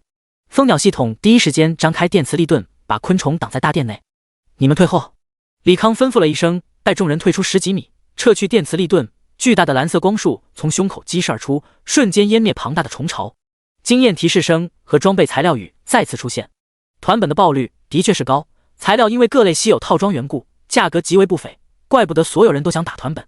李康喃喃自语，其实套装很多特效，甚至比带来的属性更加吸引人。不少无转职业者都是穿一身40多级的白金套装，直到凑齐60级新一白金套装才舍得换，足以说明职业者对套装有多么追捧。最后的主殿比之前面的殿堂大了10倍不止，在殿堂中央有一个巨大的青铜王座，王座之上坐着一个巨大的女性石像，造型与副本外一般无二。轰隆隆，青铜门缓缓关闭，巨大石像通体出现裂纹，寸寸掉落，露出内部白皙的肌肤。不一会儿，整个人石像蜕变成一个身高5米的女性，那绝美的脸庞，只是闭着眼都让人有种心醉的感觉。李康看到 BOSS 真身刹那，想到一个种族精灵，对方那尖尖的耳朵，绝美的容颜，太符合地球上各种文献对精灵的记载。这也太美了。是呀，我都不舍得打了。一众男生露出痴汉脸，女生则是一脸不屑。BOSS 缓缓睁开眼睛，暗紫色的眸子扫过众人。李康扔过一个探查术，神之使者莱可利，传奇级，等级45，技能果然和深渊 BOSS 一样，无法窥探技能，那就有点棘手了。李康说着，又拿出一枚魔能压缩弹，这里空间大了10倍，小心一点，应该不会被波及。不过为了保险起见，还是把 BOSS 引到最内侧才引爆为妙。想罢，他一记束流炮射向莱可利，却被对方周边魔法盾挡住。先输出吧，把盾牌打碎。李康重新取出3尊反浩克装甲和无人机，开始猛烈的输出。莱可利手中出现如树枝般的法杖，密集的法阵出现在他周围。正当众人以为 BOSS 要攻击时， BOSS 沐浴绿色的光芒，身上被攻击的痕迹全部消失。老大，他给自己加血了，还他妈加满了。牧师惊讶道。第105章无解的 BOSS。 继续输出。李康手中高频粒子剑，攻击频率加快。 BOSS 虽然强大，可技能同样受到 CD 限制，只要输出够快，对方治疗技能就跟不上。输出持续片刻，莱可利轻挥法杖，一股绿色能量把众人击退数米，再次吟唱技能加血，又满了。牧师汇报。李康见状，只好拿出魔能压缩弹，下达命令，全体退至最右边。他调用场内大半蜂鸟组成直径3米的大号炮台，粗大的蓝色光束轰向莱可利。莱可利感受到威胁，手中法杖轻挥，绿色能量盾挡在身前，蓝色光束撞在绿色能量盾上，推着奈良盾和莱可利不住往左移动，最终被逼到左边墙角。李康把魔能压缩弹扔向炮筒中，炸弹在电磁炮助推下转瞬来到 BOSS 面前。马克50急速后退，同时使用引爆技能，魔能压缩弹炸裂，蓝色能量团首先吞噬 BOSS， 向他们飞速袭来。还来！众人看到那恐怖能量团，吓得肝胆俱裂。电磁力盾同时张开，抵抗蓝色能量团数秒，蓝色能量团不再扩张，开始慢慢消散。呼！众人长呼一口气。我的天，这也太刺激了！一个男人兴奋地望着前方。李康抬头望去，只见 BOSS 莱可利站在墙边，一袭白衣已经变得残破不已，露出些许春光。不过他关注点却不是那外露的春光，而是莱可利状态。虽然看着衣衫褴褛，可身上却没半点受伤痕迹。只见其周身光芒闪烁，身上白衣换成了皮衣。哎呦，没得看喽！男人们面露惋惜之色。李康问向牧师 ：“Boss， 还有多少血？79%，刚好第2阶段吗？血真他妈的厚呀！”李康又拿出一枚魔能压缩弹，打算速战速决，能多跳一个阶段就跳一个阶段。只是刚要装填，第2阶段的莱可利高举法杖，地面震动，一座座图腾拔地而起，滋滋滋，图腾以自身5米范围内不停地释放落雷术。萨满的技能，李康招出无人机，对图腾进行无差别轰炸。一轮轰炸之后，图腾毫发无伤。他眉头微皱，又发射数流炮和反坦克导弹，依然无法撼动其分毫，只能手持可以割裂一切的高频粒子剑，顶着雷电上前疯狂砍击，依然未能给图腾造成半点损伤。莱可利依然在吟唱，各种元素的图腾不住升起，一时间大殿内风雨雷电，各系魔法乱飞，众人只能再窝在墙角，在电磁力盾庇护下瑟瑟发抖。李康索性不管图腾，顶着图腾攻击，利用走位与 BOSS 单挑。要不咱们也攻击图腾试一试？有人提议。你脑子坏了吧？老大那攻击力都奈何不了图腾，咱们能干啥？可总得做点啥吧，不能在这干看着。行吧，大家使用技能攻击吧。远程职业开始使用技能攻击周边图腾，在一番攻击下，图腾竟然破损、消失、碎了。大家继续清理图腾。众人精神一振，谋足进攻击。不一会儿，周边的图腾了去了大半，但还有1/3，无论怎么攻击都无法撼动其分毫。其中一个骑士看着余下的图腾，陷入沉思：电、火、风，咱们是不是没有会这3种元素技能的职业？一个拳师站了出来：我会风和火的技能，不过离这太远，不敢硬顶图腾攻击。那我在前面顶着，你打风火2种图腾。大家注意了，元素图腾需要同元素攻击才能奏效，大家针对性攻击。对了，有没有人会带电元素的技能？我们只差这一个元素了。骑士轻声询问。5个盗贼缓缓走出。我们2转技能雷霆之刃，带电元素。大家努力吧，尽量帮老大减轻些负担，胜利就在眼前，加油！加油！众人有条不紊地清理着图腾，再次聚拢在 BOSS 跟前。老大，图腾是要同属性元素攻击才能清掉，现在全部清完了。一个牧师上前邀功。干得好，大家继续输出，如果有图腾第一时间清掉。是。众人开始集火 BOSS。1个小时后， BOSS 血量来到60以下。莱可利身上衣服再度变化，皮衣换成黑色的铠甲，手中法杖变成3米长的唐刀。BOSS 又改形态了，大家小心点。李康刚提醒完，莱可利从他面前消失，转瞬来到一个骑士面前，唐刀裹着一层黑雾，飞快地斩向骑士。骑士周边的蜂鸟撑起利盾，只不过那斩击威力太强，顷刻间击碎利盾。李康瞳孔猛缩，沉声道：用格挡。这点时间，骑士想要吟唱圣光盾根本来不及，所他才喊骑士用可以免伤80%的格挡。已经慌了神的骑士立马把大剑横在身前，使出格挡技能，下一秒他被斩击击中，如炮弹一般倒飞而去。一个反浩克装甲快速行进，追上骑士手底，在其背后反方向推进，一点点卸掉骑士身上力道。饶是如此，刚才的斩击也让骑士身受重伤，昏迷不醒。牧师治疗骑士，其余人小心戒备。BOSS 出现在面前，第一时间使用抵抗技能。李康刚说完，莱可利再次消失不见，下一秒出现在不远处木系法师面前。木系法师看着袭来的唐刀，吓得当场崩溃，完全忘了使用技能抵抗。轰！唐刀落下，与高频粒子剑碰撞，马克50背部开启4元支架型矢量助推发动机，一点点把唐刀力道抵消。莱可利并不恋战，再次消失。大家往我身边集中，太远了，我顾不过来。李康说完，眼神四处游曳。莱可利出现在一个离他极远的牧师背后，眼看一刀落下，牧师就此死亡。这时，不远处的骑士快步上前，挡在牧师身前，暴喝道：圣光护盾！唐刀落在护盾上，只是抵抗了4秒，便直接碎裂。不过，这4秒钟的拖延，成功让附近反浩克装甲赶来，抓住牧师和骑士快速逃离，让莱可利一击落空。众人全部赶到李康身边。老大，这 BOSS 太变态了，普攻都要秒杀人，没得打啊！刚才救场的骑士面露苦涩，未必是普攻，但确实棘手。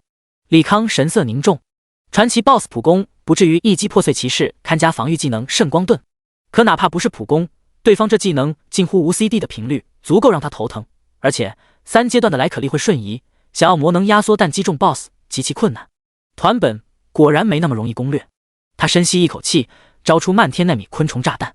第106章最后的机制，轰轰，随着一声声爆炸 ，BOSS 被湮灭在火海之中。可下一秒，火焰好似被什么东西吸收，往一个点疯狂聚拢。随着火焰减少，莱可丽身影显现，他右手持刀，刀尖有团黑气凝聚，疯狂吸收着爆炸产生的火焰。接着刀尖只凝聚一个红色火球，缓缓飘向众人。李康展开电磁力盾，红色火球触碰电磁力盾，轰然炸裂，威力之大远高于他刚才制造那波爆。他眼睛微眯，吸收、返还、压缩，全是黑暗元素特殊。如果他所料不差，刚才对方攻击如此之高，应该也是暗黑元素压缩特性。牧师给 BOSS 上净化，不要断。骑士用光系技能攻击，大家距离不要离我太远，安心输出。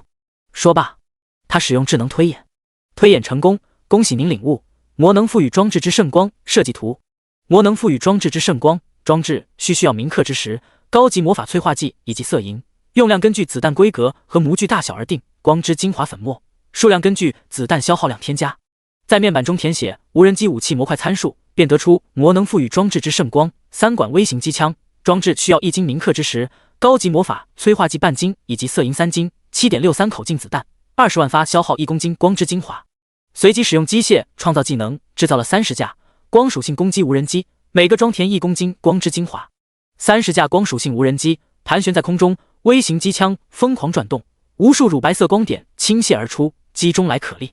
原本面无表情的 BOSS 皱起眉头，面露痛苦之色，挥剑砍向眼前的骑士。骑士下的力马用格挡，可这次的挥砍甚至没破开他周边的电磁力盾。BOSS 攻击力好像变弱了，骑士惊讶至极。李康对此毫不意外，只要有足够的光元素充斥在周围， BOSS 就无法使用暗系压缩攻击，威力自然大打折扣。就这样，他们胆战心惊地输出到第4阶段，也就是血量40到20区间。BOSS 再次变换形态，衣服变乳白色，武器又换回法杖，头顶光环，双眼微闭，呈现圣洁姿态。无人机的光属性子弹打在 BOSS 身上，被 BOSS 强大的光属性抗性抵消。牧师不要再上净化了，大家还是分散开，静观其变。李康吩咐完，继续输出。这个阶段 BOSS 倒是没那么变态，除了用一些光系大范围技能，需要注意走位躲避，并没有出什么难缠的机制。22%，马上就要到最后阶段了。牧师兴奋地报数。李康又拿出魔能压缩弹，打算在21%血量时偷击一下，说不准能一发入魂，直接弄死 BOSS， 通关团本。过了几分钟，牧师再次开口道：“血量到20%了。”李康目光一凝，蜂鸟再次组成炮筒。正当他要填充魔能压缩弹时， BOSS 高举法杖，周身魔法阵频频闪现，最终凝结出一面面镜子。众人技能打到镜子，马上从另一个镜子中出来，威力也会进行增幅。一时间，众人被自己的技能打得呜哇乱叫。马克50在空中翻飞，躲过镜子折射来的光束和子弹。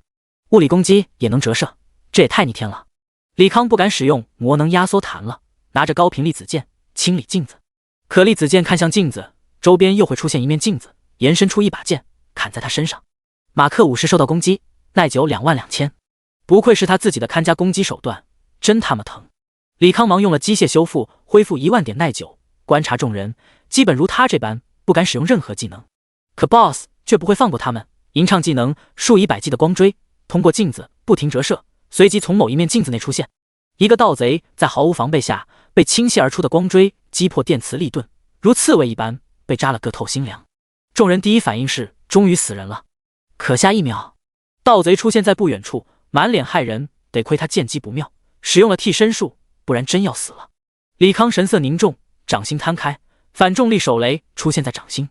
既然光属性能克制暗属性，反之亦然。上百个反重力手雷扔出，漫天黑色漩涡牵引着周边镜子出现了碎裂痕迹。可反重力手雷效果消失之后，镜子也只是出现细微裂痕而已，威力太差。李康沉吟片刻，打开面板，找出反重力手雷图纸，把材料更换黑暗精华，批量制造新的手雷。这次效果好上许多，有些镜子近乎于崩碎。他赶紧又扔了一波，在黑色漩涡牵引下，几乎所有镜子全部碎裂。继续输出。李康一声令下，众人谋足进攻击 BOSS， 终于把血线打到20以下。这次 BOSS 形态再次变化，一袭火红法袍，手中拿着流淌着岩浆的法杖，只是法杖一挥，无需吟唱，一层岩浆巨浪翻滚而来，吓得众人往另一侧跑去。李康大概晓得这 BOSS 大体打法了，主打一个元素克制。想罢，冰之精华制造的冰冻手雷出现在手中，扔向岩浆巨浪。冰冻手雷凝结成的巨墙与熔岩巨浪相互吞噬，最终化为虚无。他收回无人机，派出5尊反浩克装甲，把 BOSS 撞向右边，当机立断发射魔能压缩弹。巨大的蓝色能量团瞬间吞噬 BOSS。李康却高兴不起来，因为没收到 BOSS 击杀的提示，这说明 BOSS 在某个血量点触发了类似无敌的机子，抵消了大量伤害。果不其然，在新的机制下，众人脚下出现一朵朵妖异的花色莲花，若隐若现。第107章通关团本增益法杖。众人看着脚下不停堆叠的莲花，心中升起不祥的预感，本能的想要逃离。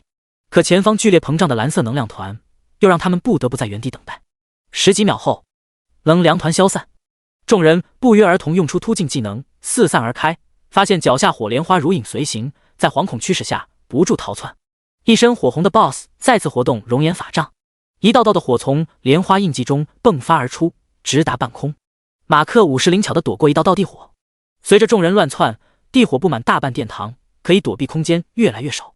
李康尝试驱动一尊反浩克装甲，硬抗地火，涌出的地火只用了半分钟便把机体烧得通红，耐久以每秒过100的速度降低。他只能收起反浩克装甲，面露难色。按照钢筋强度估算，这地火攻击力2下便可以击杀4处乱窜的职业者，而以莲花蔓延速度推演，最多3分钟，除了他以外，所有人就要团灭，得赶紧破解这个机制才行。他拿出冰冻手雷，扔在未爆发的莲花印记上，冰雷炸裂，化作冰块压在莲花印记上。不一会儿，冲天的地火把冰块轰得粉碎。看来属性克制不行。他抬手一记数流炮，蓝色光束炸裂映着莲花的地面，但地火还是如约而至。破坏也不行。眼看空间越来越少，李康大声吼道：“你们别乱跑，这莲花有半分钟的延迟时间，你们一个跟着一个，踩着前面莲花印记走路。第一列沿着一个方向慢慢往里转圈，最大程度减少莲花印记数量。”众人闻言排成一个队列，如开火车一般围着外围飞快地走动。反浩克和无人机疯狂攻击 BOSS， 可 BOSS 却进入无敌状态，肯定本打不动。看来必须要消灭地火。李康飞到宫殿最顶端，俯瞰整个宫殿，只见地火几乎占领了整个宫殿。他眼睛仔细扫过大殿每个角落，试图找到蛛丝马迹。很快，他目光停留在宫殿最左边的角落，那里没有任何一直没有地火喷涌而出。如果没记错，这里是他们刚才站着的地方。碍于蓝色能量团，众人不敢动弹，导致莲花印记一直在脚下叠加。难道是叠加到一定数量，相互抵消？李康目光又落在开火车的团员身上，这才发现他们走过的路并无的火涌出，果然是相互叠加。他随手招出2个马克3号机体，其中一个马克3号缓缓落地，一个莲花印记出现，马克3号陡然飞起，地火喷涌而出。随后，另一个马克3号趁地火喷涌间隙缓缓落下，也再次飞起。等了将近2分钟，并无的火喷出。李康松了一口气，叠加一次就可以消除地火，机制不算难，可人在恐慌心理下很难发现这个细节，很容易出现团灭或者大规模伤亡。他又望着喷火节奏不一的莲花，指望那些心理素质一般的团员去冒险叠加，显然不实际。好在上次深渊还剩余18尊马克3号机体，收回一些无人机和蜂鸟，空出足够精神，照出18尊马克3号。在智脑的控制下，马克3号们纷纷落地，开始叠加莲花。随着时间推移，地火渐渐消失， BOSS 无敌随之解除。众人回到正常输出环境中。1%了。牧师语气中掩不住的兴奋。李存希避免发生意外，直接发射微型压缩等离子弹。蓝色的小球粘连在 BOSS 身上，顷刻间 BOSS 寸寸皲裂，化作齑粉。咣当咣当，伴随着厚重的装备掉落的声音响起。恭喜您击杀神之使者莱可利，获得 155.172 万经验。恭喜您通关副本神灵之地，用时5小时33分钟，获得额外经验加成3300万。系统提示：您已完成第3次转职任务，请去战斗职业者服务大厅完成最后转职。通关了。一个骑士看着眼前璀璨的粉色光芒，一脸不可置信。李康收起所有机械，笑道：“通关了，恭喜各位，你们可以进入烟雨楼，享受最好待遇。太好了，终于不用当人下人了。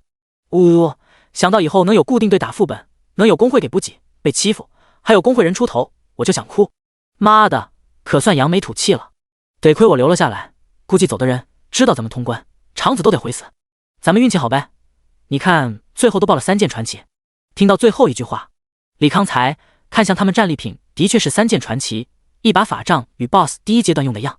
他心头猛跳，第一阶段 BOSS 好像是奶妈类型，而传奇法杖的技能与 BOSS 自身技能息息相关，所以说这可能是一把带有奶妈技能的法杖。按照他了解，外面一把带有增益 buff 技能的装备几乎是一般同品质传奇装备几十倍的价格，而且是有价无市。毕竟谁有这么把加 buff 的武器也会一辈子留在身上。在他分神时，已经有人捡装备了，第一件便是那把传奇法杖。他第一时间摇头子，最终掷出4个1。尼玛，又是4个1！李康苦笑不已，看来只能花钱买了。于是他打开面板，看哪个幸运儿获得法杖。系统提示：你已获得生命树枝杈传奇级。李康看向面板上消息，28个人无一例外选择放弃。你们这是？老大，我们能通关进入一流公会已经知足了，这3件传奇就当我们谢礼了，您千万别嫌弃。对，谢谢老大带我们打团本，这个恩情我们一辈子会记得。以后等我4转了，老大随时差遣，我要是皱一下眉头就是亲娘养的。众人纷纷说道。第108章神之套装。李康闻言也不与众人客气，拾取了另外传奇装备，一把是刚才的长刀，另一件则是一件套装中的法袍。至于其他材料，他还是让所有人参与进来。roll 点，他开包裹查看3样装备属性：生命树枝杈传奇级，精神加125，体力加40，力量加40，敏捷加40，精神属性提升 10%， 攻击提升 15%， 附带技能治疗术，冷却时间30秒，能强度与精神属性成正比，圣光护盾，冷却时间15分钟，技能强度与体力属性成正比，穿戴等级40。治疗术，使用神圣之力治愈您体内伤势。圣光护盾，用圣光之力凝聚盾牌，抵抗前方伤害。治疗术，圣光护盾，一个奶妈基础技能，一个骑士技能，看似普通，但全都是其他职业梦寐以求的保命神技。有了这俩技能，相当于集成了半个奶妈和半个 T。这法杖如果放在拍卖，恐怕会拍出一个意想不到的天价，其中不乏5转职业者争抢。黑武士之刃传奇级，力量加125，体力加40，精神加40，敏捷加40，力量属性提升 10%， 攻击提升 15%， 附带技能暗黑吸收，冷却时间60秒，需要消耗一定量暗元素晶体，压缩攻击，无冷却时间，需要消耗一定量暗元素晶体，穿戴等级40。暗黑吸收，利用暗黑元素形成黑洞，吸收部分伤害。压缩攻击，利用暗元素把自身力量压缩于点，使自身攻击力或者技能强化数倍。这武器就是传说中那种一把武器便可以改变弱势职业的投胎型装备。可惜这武器有个致命缺点，那就是太烧钱了。按照他反重力手雷使用暗元素结晶数量估算，这武器打一次团本花费结晶价格估计要几千万。不过转念一想，他打这次团本单使用魔能压缩弹费用就已经破亿了，如果不是最后团员送他这3件装备，这次团本之行绝对是赔本买卖。但这也没辙，开荒是最难的。神之套装之法袍传奇级，精神加125，体力加40，力量加40，敏捷加40，精神属性提升 10%， 攻击提升 15%， 附带技能静止反射，冷却时间15分钟，技能强度与精神属性成正比，穿戴等级40。静止反射，可以凝结光之镜面折射敌方攻击。神之3件套装属性：精神加120，神之庇佑，濒死状态可触发10秒无敌，并且触发圣光治愈，恢复伤势，冷却时间3天，未激活。李康看到最后套装效果，眼睛都直了。濒死10秒无敌，还带回血，这可比原地复活强多了。就算他打不过对手，也可以借着10秒无敌，悠哉打开传送卷轴，逃离升天，正儿八经的保命神技。不行，一定要凑齐这个套装。李康立马下定决心。可惜团本有1周 CD， 传奇装备掉落偶然性太大，一个 BOSS 可以掉落上百种不同的传奇装备，这还不包括高阶道具和传奇级图纸，想要凑齐这装备绝对不是一夕之功。他先换上生命树枝杈。您失去了木强技能，您失去了木刺技能，您领悟了新技能治疗术，您领悟了新技能圣光护盾。他犹豫了一下，也换上了神之法袍，洁白的法袍照在身上发出粉色的荧光。您失去了烈焰5件套效果，既然套装拆开了，那就没必要穿烈焰5件套了，可以买些40级传奇或者白金散件搭配一下。交了任务之后去交易行看看。至于那把暗黑刀，他打算送给穆雨晴，印象中也只有这个小富婆可以拿各种元素晶体当石头扔了。走吧，出副本。李康心念一动，离开了副本。此刻巨大石像外，一个美艳少妇俏脸寒冰，一众手下和在附近徘徊的老外无不战战兢兢。虽然少妇生的美艳，可外显却昭示着他是一位不折不扣的五转强者，而少妇正是烟雨楼会长柳妹儿。他在2小时前无聊翻看开荒团名册，发现李康名字，起初以为看错了，可与管事的一问职业机械掌控者，人就再也坐不住了。柳妹儿看似平静，心里已经对李康疯狂吐槽起来。这个天之骄子，好好的来送死的开荒团干嘛？来就来，你选别家就算了，非得来他的烟雨楼。万一这小祖宗在副本出个好歹，那他的烟雨楼不得给中央学院针对死。会长，我看人这么久没出来，8成凶多吉少了。不行，咱们压着这次团本负责人去中央学院请罪吧。一个工会高层轻声提议。带着28个垃圾职业者打从未打过的团本，就算对方是中央学院的佼佼者，也不可能顺利通关。如果没有逃出来，那便是死在团本里，连收尸也不可能了。再等等，柳妹儿叹息一声，如此优秀强力的职业者，真要死在团本里，对龙国可是不小的损失。人群一侧，离开副本的11人在那窃窃私语。领头的徐坤得意道：“得亏你们跟我离开，不然也得死在里面。哎，你说堂堂一个中央学院学生，为什么要想不开，和咱们一样来团本送死呢？”另一个职业者面露不解。徐坤讥讽道：“中央学院那些人就是命好，有个好职业，觉得自己天下无敌。说白了，没经历过社会毒打，死于狂妄，没什么好可惜的。那28个人也是傻子，竟然信李康能带他们无伤亡通关。他们以为李康是什么？”一位牧师也跟着挖苦。这时，白光一闪，李康与另外28位职业者出现在众人眼前。这怎么可能啊？徐坤瞪大眼睛，不敢置信。柳妹儿则是面露喜色，快步迎了上去。第109章，又遇阴阳师小队。李康不待柳妹儿说话，便主动开口道歉：“刘姐，这次给您添麻烦了。”柳妹儿风情万种的白了李康一眼：“你个小冤家，姐姐小心脏都快让你吓出来了，你可得补偿人家。”一众手下见会长这副作态，啧啧称奇。别看自己会长生的妖娆，可平时对手下却是冷得很，极少显露出如此小女儿姿态。李康从储物空间拿出一个记录水晶，递给柳妹儿，不知神灵之地的通关记录够不够补偿刘姐您？你全通关了？柳妹儿美目瞪大，她以为李康是通关失败，利用逃脱卷轴传出了副本。过程挺艰辛。李康笑着点头。柳妹儿呼出一口气，脸上再次堆上笑容。好弟弟，姐姐太期待你到5转了，你可一定顾好自己。好的。李康应了一声，侧身把身后28让了出来。刘姐，按照你们开荒的规矩，他们28通关团本是否可以成为烟雨楼的成员？这个嘛，柳妹儿样子有些犹豫。虽然规矩是这么个规矩，可往常团本开荒，这些炮灰至多通到第3关，至于最后的传奇 BOSS， 这些炮灰压根不可能战胜。所以第3关以后，工会还是要花大价钱找一些1线学院学生帮忙开荒。而团本有个十分玄学的传说，第一次击杀新团本伪王 BOSS 爆的传奇装备格外强力，甚至能逆天改命程度不亚于史诗武器，所以很多超1线学生为了这些强力装备也会主动参与进来，相互间组成超一流的职业者队伍，攻略最后阶段。因此炮灰成功通关所有团本，成功加入一流工会的例子压根没发生过。他们烟雨楼也不太享受这类炮灰。28人见柳妹儿的模样，心头一紧，生怕这位高高在上的5转强者剥夺他们逆天改命的机会。李康淡声提醒：“刘姐，规矩就是规矩，你若反悔，以后谁敢为烟雨楼卖命？而且他们28个都是我的朋友，你如果好好待他们，以后烟雨楼有事帮忙，我定不推辞。”此话一出，柳妹儿立马笑道：“我哪反悔了，小孙，你记下他们28人信息，等他们50级了，直接收入工会，该给的资源一样也不能少。”是。身后的狂战士应了一声。28一个个面露喜色，有人欢喜，有人忧。在第3阶段离开的11人，心里可谓是五味杂陈，羡慕、嫉妒，但更多的是悔恨，恨自己当时没有坚持留下，白白错过了鲤鱼跃龙门的机会。李康与柳妹儿又寒暄了几句，掏出学院的回程卷轴，缓缓打开，准备回去交任务。可卷轴全部打开之后，上面除了暗淡无光的符文，毫无反应。柳妹儿掩嘴轻笑：“好弟弟，所有传送卷轴都有固定范围，虽然你们中央学院家大业大，传送范围几乎覆盖了整个龙国，可咱们这次副本在海外啊，你得老老实实从传送门回去。”好吧。李康悻悻然收起卷轴：“要不要我送你过去？”柳妹儿说着拿出哨子召唤自己坐骑。这里毕竟是海外，人员杂乱，保不齐李康就在去往传送门时受到伏击。我自己去就行了。李康心念一动，背后蜂鸟组成机械羽翼。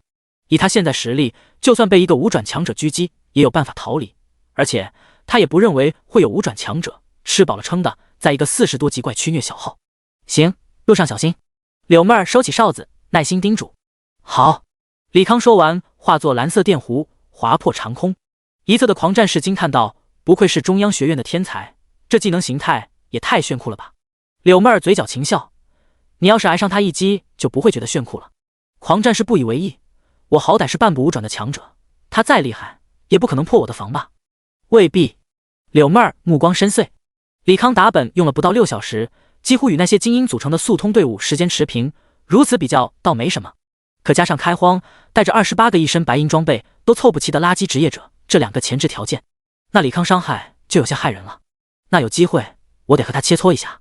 狂战士犹不服气，柳妹儿也没再说什么。虽然李康的确不错，可他没必要过分长他人志气，灭自己人威风。轰！轰隆隆！一路上，无人机疯狂轰炸地面，引得无数虫群涌向他。您击杀了邪恶蚂蚁，获得430点经验。您击杀了巨大蜂王，获得4300点经验。经验提示声不住响起。悬停在半空中的李存熙满意的点头，这里怪物密集，且掉落团本必不可少的门票材料，果然是一处打宝和升级的好地方。不一会儿，清完了这片区域的怪物，李康继续往传送门方向飞去。突然，一群黑色的乌鸦凭空出现，朝着他涌来。上方蓝色的魔法阵显现，巨大的冰锥直奔他天灵盖。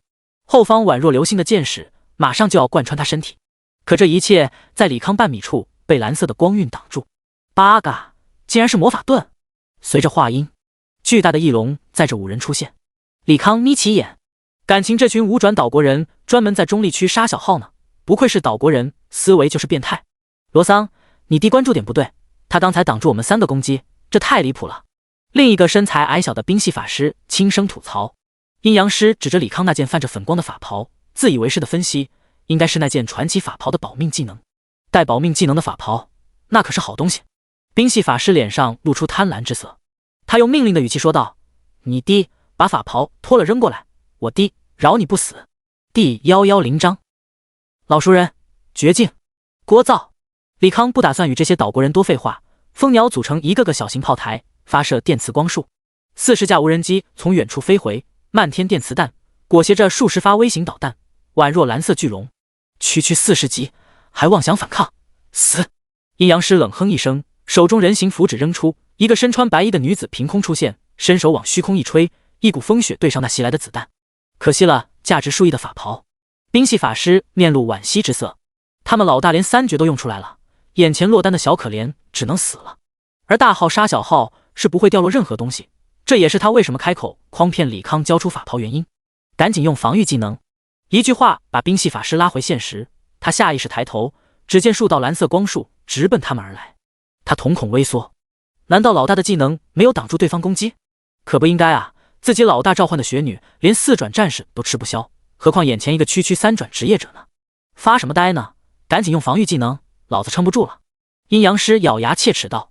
说话间，乌鸦组成的墙壁瞬间溃散，冰系法师赶忙吟唱咒语，一层层魔法阵在翼龙面前堆叠，凝结成一道道冰墙，转瞬被电磁光束击碎。最终，骑士使用圣光护盾挡住了数道光束。老大，这家伙有点邪门啊，我的圣光护盾差点被破了。骑士揉着发酸的手，如果不是他装备精良，体力属性足够，就算圣光护盾不碎，那诡异光束的巨大惯性也会瞬间把他击飞。难怪。阴阳师好似对此并不意外，对着众人说道：“撤！”说罢便驱使翼龙飞速逃离。李康也没有追的意思，边清怪边往传送门行进。过了一会儿，阴阳师小队去而复返，又是一通技能砸了过来。操！你们是不是有病？李康恼怒无比。阴阳师冷笑道：“你这只龙国猪，受死吧！大家用4绝，合力诛杀。”仲裁之剑，骑士首当其冲，高举大剑狠狠劈下。空中一把长100米的巨剑虚影狠狠砸向李存熙，绝对零度。随着冰系法师吟唱咒语，李康周身开始浮现寒霜，让他不得不穿上了纳米战甲，隔绝了严寒。同时，蜂鸟相互连接，成为一个圆球，瞬间迸发电磁风暴，与魔法造成的极寒温度相互对抗。牧师高举法杖，乳白色的圣光凝结成长毛，以肉眼不可见的速度飞行李康。蜂鸟凝结成一张蓝色圆形光罩，与巨剑和长矛相互碰撞。阴阳师嘴角勾起，双手不停捏诀，用岛国话低语：“风灵山火。”此话一出，5人脚下出现与自身元素相契合的光晕，那巨剑虚影和乳白色长矛暴涨数倍，瞬间破开电磁力盾。绝对零度也在风林山火增幅下，瞬间冻结蜂鸟和马克50。就在巨剑和长矛击中马克50刹那，一道金色盾牌出现在半空，与那巨剑虚影和长矛相互碰撞，最终纷纷消散。圣光护盾，他怎么会这招？骑士惊讶至极。阴阳师没有搭理骑士，淡声道：“顾会长，此时不杀，更待何时？”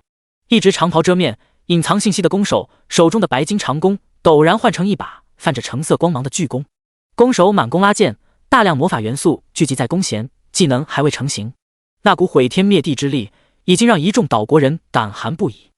技能成型，长袍男子淡声道：“星陨剑。”刹那间，蓝色的光芒划破长空，恐怖的能量好色要击碎星辰。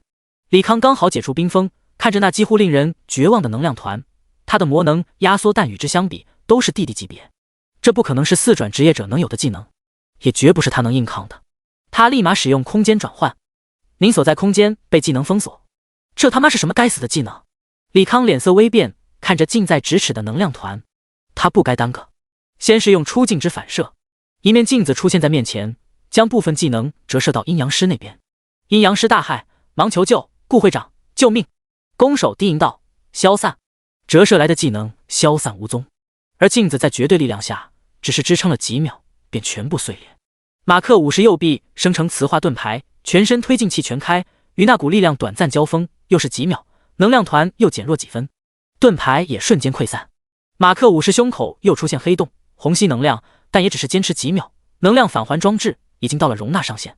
他咬了咬牙，把吸收的能量放了出来，两股能量对撞，巨大的冲击波直接掀飞马克50，如流星般坠落在地。您马克50受到剧烈撞击，耐久25000。妈的！李康只觉得自己浑身如散架一般，忙用法杖自带的治疗术，在白色圣光沐浴下，身体致命伤慢慢好转。借助冲击波勉强躲过技能，可使用技能的人还在，他不敢停顿，转身就要离开。突然一把利刃向他袭来，他下意识后退，但还是躲避不及，坚硬的纳米装甲被划出一道沟壑。啧啧，又见面了。一个头戴面罩的男人缓缓显现。是你？李康认出对方是在千湖城门口狙击他的5转岛国人。还有我。随着沙哑的声音，一个人从空中落地，掀开面罩，露出一张熟悉的面孔。顾灿。李康脸色越发难看，被他炸了老家的盛世工会会长。第111章虚张声势，逃脱。两个5转强者并肩而立，好似不着急杀了李康。李康自知不敌，招出2尊反浩克装甲，配合无人机，同时攻击顾灿2人。马克50火力全开，化作流光向远处遁去。顾灿满弓射箭，一道青色屏障挡住密集的子弹和反浩克装甲，却也不去追李康。可惜了，不能为我岛国所用。忍者用不熟练的龙国语感慨，随即给一旁阴阳师打了眼色。嗨！阴阳师应了一声，一张人形符纸出现在半空，逐渐变为李康模样。他轻声低语：“返回。”下一秒，已经远遁数里之外的李康重新回到原地。顾灿淡声道：“知道你跑得快，又会空间移动技能，自然有所准备。”说着，他抬起手，亮出手中戒指，传奇手势套装，特效空间禁绝，我1公里内无法使用任何传送技能。阴阳师晃了晃手中人形符纸，刚才打架时，我在你身上做了标记，半小时内，除非你逃到千里之外，不然我随时可以让你回到我身边。所以，你小子别做无谓的反抗了呀，安心去死吧。顾灿瞥了眼上空的无人机，冷笑一声，清淡弓弦，漫天箭雨倾泻而下，数十架无人机轰然炸裂。忍者拿出刀，挥动之下，一道刀气轰飞2尊反浩克机甲。他看着只是有轻微伤痕的机甲，眼中闪过一丝讶异之色。李康默默刷了个治疗术，刚才伤势基本恢复，同时心中升起念头千百个。5转强者不仅有等级和技能优势，装备特效也一个比一个变态，除非他现在有高达傍身，不然毫无胜算可言。眼下只能逃了，不过逃之前必须得把那个随时可以被召回来的阴阳师解决掉。李康悄无声息地释放出大量纳米昆虫炸弹，开口吸引几人注意力。2位都是响当当的大人物，何必与我一个还未3转的职业者较真呢？有什么话可以坐下来慢慢商量。狗杂种，炸了老子工会，毁了我数年心血，我必让你血债血偿。顾灿面目狰狞，再次拉弓射箭。李康打了个响指，爆炸声不住响起，把顾灿等人掀飞。他晓得这纳米炸弹对5转职业者来说不足为惧，不过他只要一丝漏洞就好了。蜂鸟顷刻间组成巨大炮筒。3个魔能压缩弹扔出其中，被电磁光束推到顾灿等人面前。再次打响指，使用引爆技能，魔能压缩弹的能量团瞬间吞噬顾灿一行人。李康看也不看，往传送门方向激射而去。很快，他便看到远处传送门正要穿门而过，面前出现一个六芒星法阵，一股无形力量把他禁锢在半空，动弹不得。这又是什么诡计呢？在他挣扎时，顾灿和忍者追来，此刻两人衣衫褴褛，浑身尽是血污。很明显，李康刚才那一记魔能压缩弹让他们吃亏不小。嗨嗨！顾灿喷出一口血，从储物空间拿出高阶治疗药水，一饮而尽，脸色阴沉似水。得亏他留了个心眼，在门前设置陷阱，不然真让这个狗杂种给跑了。野田桑，此子技能诡谲，我们速战速决，只要无转技能杀之。好！忍者面罩下脸十分难看。那个阴阳师可是他所属势力天才，就这么交代在这里了。如果再让李康给逃了，哪怕他是无转职业者，恐怕也要受到上面严惩，不死也得脱层皮。两人正要使用技能，只见李康面露喜色，看向传送门前，白叔，您可算来了。两人闻言看向传送门，只见一位身着星空法袍、模样儒雅的中年人凭空出现。顾灿瞳孔剧烈收缩，身子开始不自主发抖。忍者也好不到哪里，吓得都如筛糠。白怀秋，为数不多的六转强者，职业更是强大到变态的空间主宰。最为人津津乐道的战绩是曾经在某次六转职业者战斗中，利用空间魔法把敌对国家数作城池搬来，狠狠砸向一位六转魔尊。死！空间压缩。白怀秋周身浮现出无数法阵。跑！顾灿想也不想开启影之舞，若隐若现向远处狂奔。那忍者也使出土遁，钻入土地消失不见。顾灿跑了一段距离，皱了皱眉头，总觉得这事不对。如果真是那一位亲至以空间魔法的诡谲手段，他们怎么可能逃脱？中计了！他第一时间往回跑，赶到传送门时，刚好碰上李康飞过传送门，而传送门前的白怀秋好似幻影一般，时隐时现，直至全部消失。狗杂种！确定被耍的顾灿悲愤欲绝。忍者也回过味来，稍后而至，无奈道：顾桑，龙国你是回不去了，不如跟我去岛国吧，你的家人我会找人接过来。既然没杀掉李康这个威胁，那把顾灿彻底拉拢到岛国也算是将功补过，只能如此了。顾灿轻叹一声。李康回到龙国，第一时间使用卷轴，白光一闪之后，来到了学院传送厅，悬着的心总算放下了。得亏他急中生智，用超现实虚拟投影模拟出白怀秋这个大神的样子，不然今天真得交代在那里了。这个仇他记下了，总有一天他会造几艘宇宙战舰，把整个岛国因夷为平地。定了定神，他走出传送大厅，直奔战斗者服务中心，排了半小时队。李康来到窗口，按照操作，把手放到转职水晶之上，整个人再次来到异空间。这次没有声势浩大的机械大军，也没有宏伟的宇宙战舰，眼前只有一片废土。只见他一招手，地上数不尽的机械残骸慢慢飘向空中，组成一尊庞大无比的机械人。第112章3转成功，技能大丰收。恭喜您完成3次转职，成为机械主宰者。您的机械空间增加为400。您获得了新的技能：自动修复、强化能量、机械支配、机械重组。自动修复，被动，您所有机械物品每分钟恢复 2% 耐久度。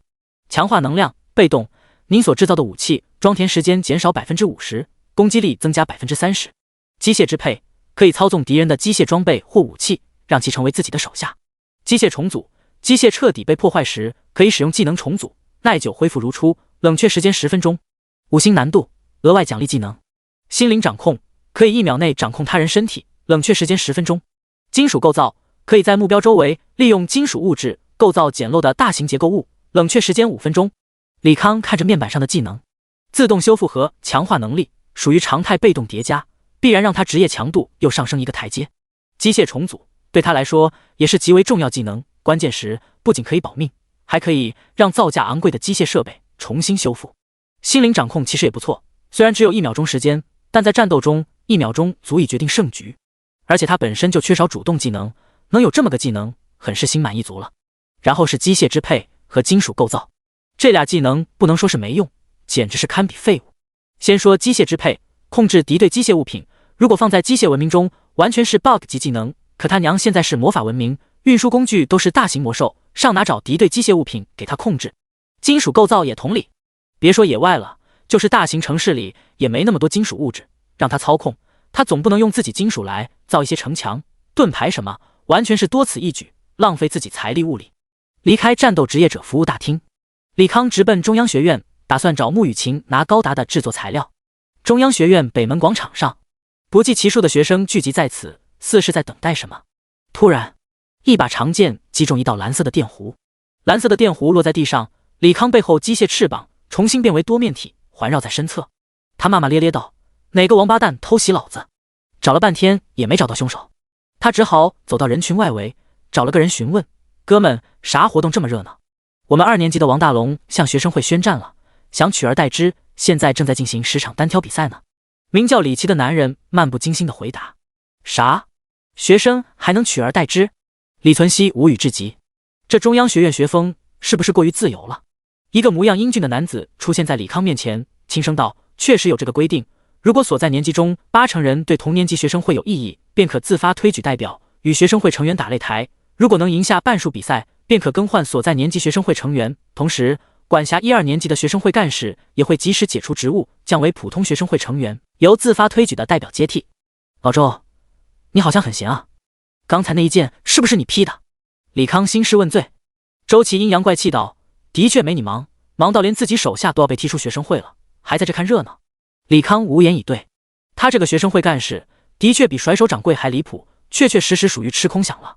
邻近的学生听到两人谈话，纷纷转身望去。“周会长，我的天，学生会会长来了！”众人吃惊不已，赶紧把烂摊子你给收拾了。如果冯媛媛这个得力干将被踢出学生会，你小子就补缺，天天给我巡逻，维持秩序。周琦说罢便消失不见。李康皱了皱眉头，自己还一大堆破事要忙呢。刚才与他搭话的李奇凑了过来，问道：“兄弟，你和周会长很熟啊？”“一般。”李康回答。李奇不信：“不可能，如果你俩不熟，周会长这种大人物怎么可能和你主动搭话呢？那你就当我们很熟吧。对了，问一下，现在里面什么战况？”李康反问。李奇踮起脚往里面瞅了一眼，现在3比2，王大龙那边的人占据上风，据说负责1、2年的学生会干事还不在，我看这次悬了。另一个人搭茬道：“就算学生会干事再又如何，难不成打得过王大龙？况且王大龙大哥也回来了，那可是咱们2年级王牌，去年的全国状元。”李奇会心一笑，也对，就算你那学生会干事在，估计也会被打得屁滚尿流，还不如躲起来当个缩头乌龟了。说罢，他又看向李康：“兄弟，你和周会长这么熟，他没让你进学生会吗？”“进了。”“那你怎么不穿制服？”“这就穿。”李康取出学生会制服穿在身上，只不过样式与那寻常雪白制服颜色略有不同，是那种淡蓝色，并且多了一点流苏，大体与周琦差不多。李奇等人眼都看直了，这尼玛是学生会干事的制服啊！那眼前的人岂不是学生会干事？第113章一打10。李康清了清嗓子，边往里走边说道：“借过一下。”“挤你大爷，是不是欠揍啊？”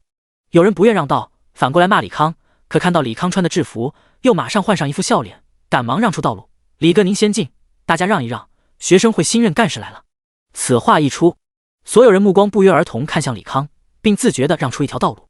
李康到了声谢，来到人群正中间，与冯媛媛并肩而立。其实这人群中间什么东西也没有，就是两拨人在空地中相互遥望。对面9个人，他只认得蜂蜜，毕竟从对方身上抢了88000积分。“你怎么来了？”冯媛媛语气冷淡。李康苦笑道：“算是被周会长叫来的，看看能不能帮点忙。他总不能说路过这里被姓周的一剑给砸下来的吧？”“那你可以走了，我们应付得过来。”冯媛媛手下意识扶着自己腰间交错的2把长刀，目光更是死死盯着对面两人。李康顺着目光看去，一矮一高2个青年，脸上透露出一股子桀骜之意。矮的名叫王大龙，职业为咒术大师；高的隐藏了职业信息，但从其背着的大剑来看，应该是骑士类型。但仔细观察之后，李康发现那把大剑泛着淡淡的晨光，史诗武器。那傻大个谁啊？他问向冯媛媛。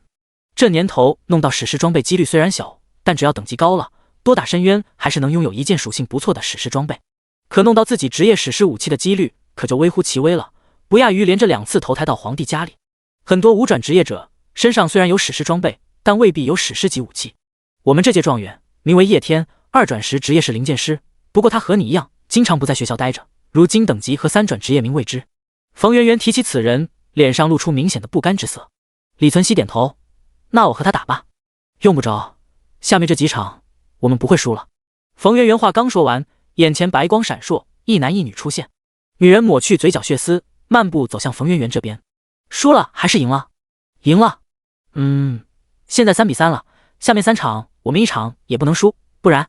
冯媛媛话说到一半，又看向那位高大男子，对上那个变态，不管是谁都会输。为了学生会正常运行，这3场要不计一切代价赢下。是。其他学生会成员神色肃然，李康则是打了个哈欠，饶有兴趣地望着名叫叶天的男人。对面的叶天目光扫过李康，问道：“这小子也是2年级的吗？好像没见过。”王大龙伸了个懒腰，摇头道：“不认识，不知道哪里窜出来的。他叫李康，1年级的，技能形态很诡异。根据我调查，他在1年级很有威望。”蜂蜜轻声介绍，自从上次李康轻而易举的秒掉之后，他便通过各种渠道调查李康消息，可惜收效甚微，估摸是上面有意封锁对方消息，这恰恰说明对方不简单。原来是个毛头小鬼，升级倒是挺快，这才开学不到1月，竟然40级了，该不会是贪快打了秘境吧？王大龙满脸轻蔑之色，丝毫没把李康放在眼里。叶天淡淡一笑，把目光从李康身上移开。这些中央学院所谓天才，在他眼中不值一提。比赛继续，后面2场依然是学生会赢。叶天瞥了王大龙一眼，沉声道：“如果坏我的事，你以后别想在中央学院混了。放心，我这局10拿9稳。”王大龙一步踏出，与冯媛媛同时在竞技场出现。2人 PK 时间极长，长到李康等得不耐烦，暗骂周奇劲给他找麻烦。又过了1小时，白光一闪，王大龙和冯媛媛出现。2人模样狼狈，浑身上下尽是伤痕，但从表情来看，王大龙脸带笑意，明显是技高一筹。有什么好笑？至多5比5，你们还是输。冯媛媛沉声道。叶天笑着说：“你就这么不信任自己上司吗？我还没和他打呢，就判定他输了。”冯媛媛没搭茬，在他眼中，李康至多与他一个档次，距离叶天这个变态还有很大距离，所以说下一场他们必败。不过好在败了也是平局，则是再比就是了，下一次他就不会再输给王大龙了。不好意思，我时间有点紧，咱们能不能打完了再聊？李康冷不丁插话。呵呵，还真是个急性子呢。叶天微微一笑，做了2下扩胸运动，目光扫过其余10人。我时间也很紧，不想再比一次浪费光阴，不如我一个人打你们10个，我赢了，你们这群人滚蛋，干事我来当。如果我输了，咱们该干嘛干嘛。可以。李康欣然答应。冯媛媛皱眉道：“李康，你怎么不问我们意见，就连答应呢？我是你上司，我说了算。”李康语气霸道。哼。冯媛媛别过头去，且不说他们10个加起来也未必打得过叶天，就算打得过，那也是胜得不光彩，被人诟病。答应这种要求可以说是蠢到家了。痛快，小子，你对我胃口，放心，等我用干事头衔兑换想要东西，会把学生会职位还给你们的。叶天说着，打开面板，对10人发出 PK 邀请。10人点击接受，白光闪烁之后，11人来到一处荒漠，大家分散开，千万不要被他近身。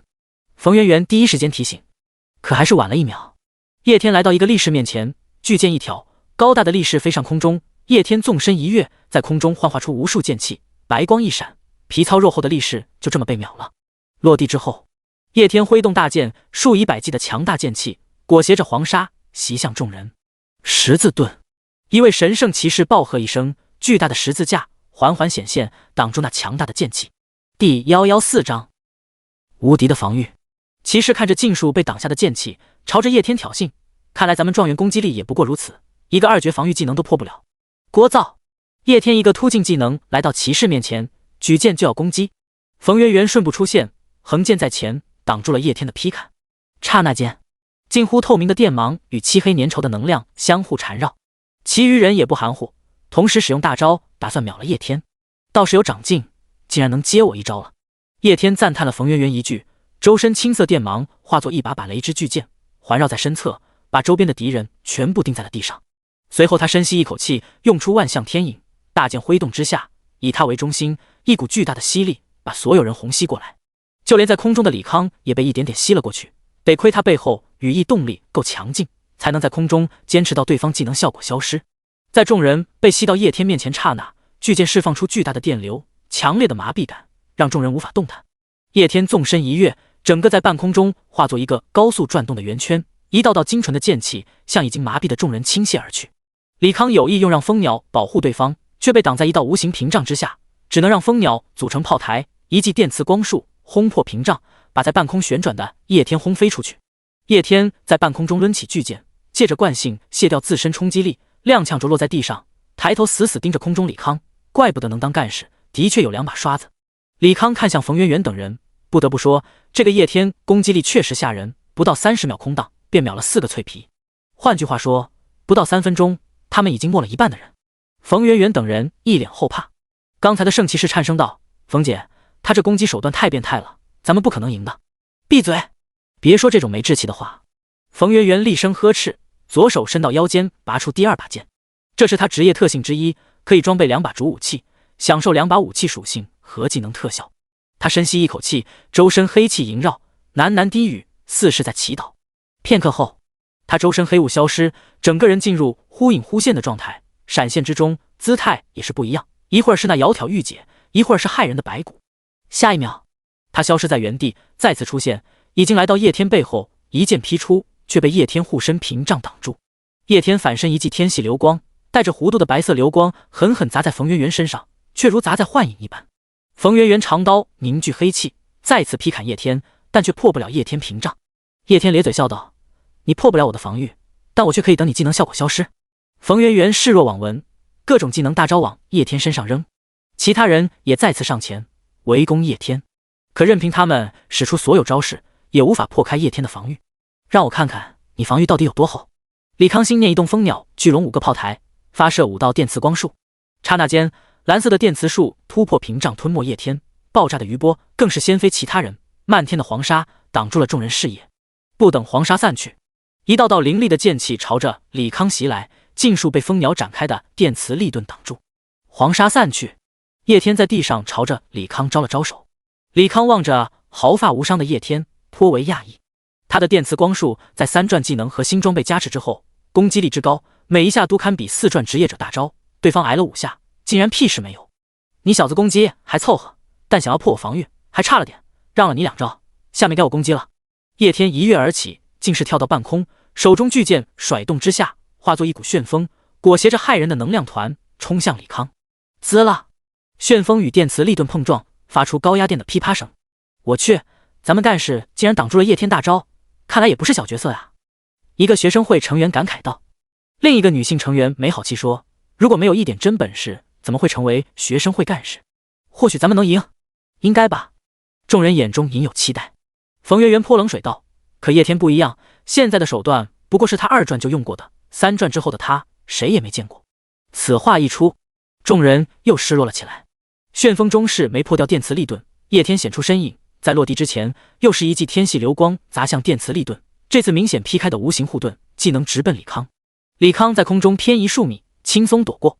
叶天嘴角微翘，防御技能不错，不动点真格，还真奈何不了你。说罢，他手中巨剑往天空一扔，巨剑1变2，2变10，不停分裂，不一会儿漫天的长剑漂浮在半空，剑尖直指李康。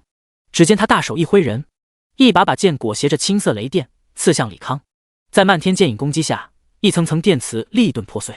李康不得不认真一点，把背后的羽翼分解成个体，支援电磁力盾。而他失去了羽翼，开始往下坠落。这时，那数不清的长剑如同带着追踪一般，调转方向，刺向急速坠落的李康。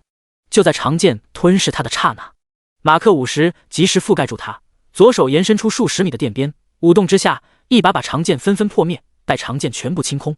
叶天手中重新出现那把巨剑，眯眼看着身穿机甲的李康，这就是你的3绝吗？有意思，可惜你还是打不过我。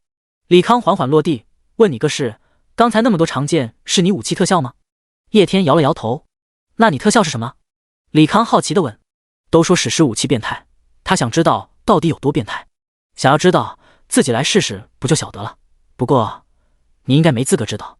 叶天面露轻蔑之色。也行。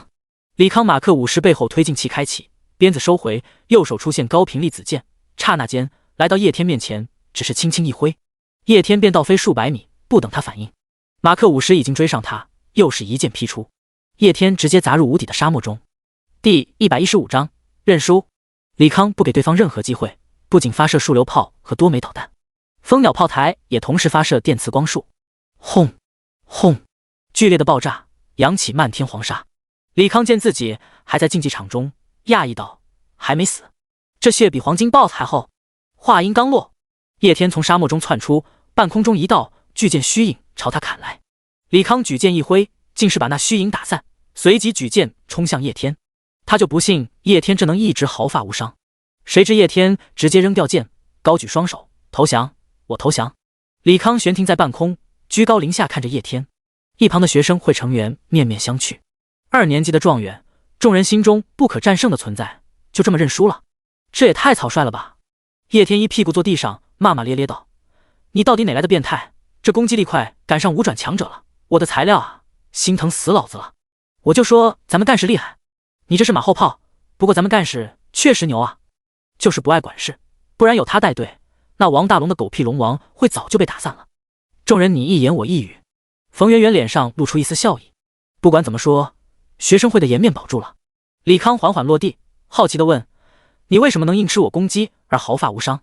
叶天捡起手中长剑，往背后一扔，解释道：“我的史诗武器特效是只要我包里材料不消耗完，那便是肉身无敌。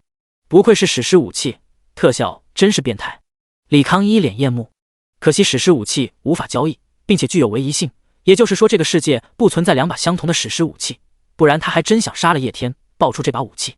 不过等他从中立区回来，也会拥有一件史诗装备，相信特效也不会差多少。叶天苦笑不已，可消耗材料的花费也是很变态。您这一通打，把我半年存货给打没了。原本我回学院就是想利用学生干事福利半价兑换一些材料，可惜偷鸡不成蚀把米。学生会干事还能半价兑换材料？李康很是讶异。那他兑换马克50所需材料时，怎么没有半价优惠？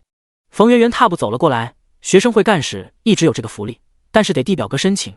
周会长没和你说吗？没有。李康脸黑如炭。冯媛媛又看向叶天：“你失踪这么久，去哪了？”秘密。叶天打开面板，发出投降申请。众人点击确认，白光一闪，所有人回到现实。两边的第一时间询问情况。叶天淡声道：“输了。”输了。王大龙很是意外。叶天点头：“托大了。”王大龙轻叹一声。虽然叶天实力恐怖，但终究是人，不是神。一对10情况下，冯媛媛也不是善茬，稍有不慎就会被抓住空档给秒了。那咋办？王大龙又问。你继续当你的龙王会老大呗，掌控2年级学生会就别想了。对了，提醒你一下，低调点，那个学生会干事是个硬茬。叶天指了指李康。王大龙冷笑一声：“那我倒要试试有多硬。”说罢，他踏步上前，用法杖指着李康：“小子，单挑一局。”没兴趣。李康说罢化作一道流光，消失在原地。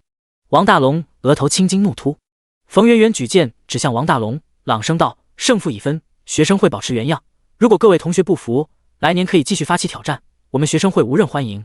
不过这个学期，我希望大家恪守校规，不然的话，我们学生会必会严惩犯规之人。”王大龙面露轻蔑之色，靠1打10赢了，还有脸在这炫耀，学会也。王大龙话还没说完，叶天一把捂住他的嘴，往人群外拖着而去。明天你哥哥我要出远门，你小子陪我喝2杯。走了，人家学生会喜欢以多欺少，咱们惹不起。谁说不是呢？大家以后可千万别犯规，不然人家学生会的人一拥而上，一人口唾沫都淹死你们。王大龙一众小弟纷纷讥讽挖苦。一个学生会成员不忿道：“你们知道个屁！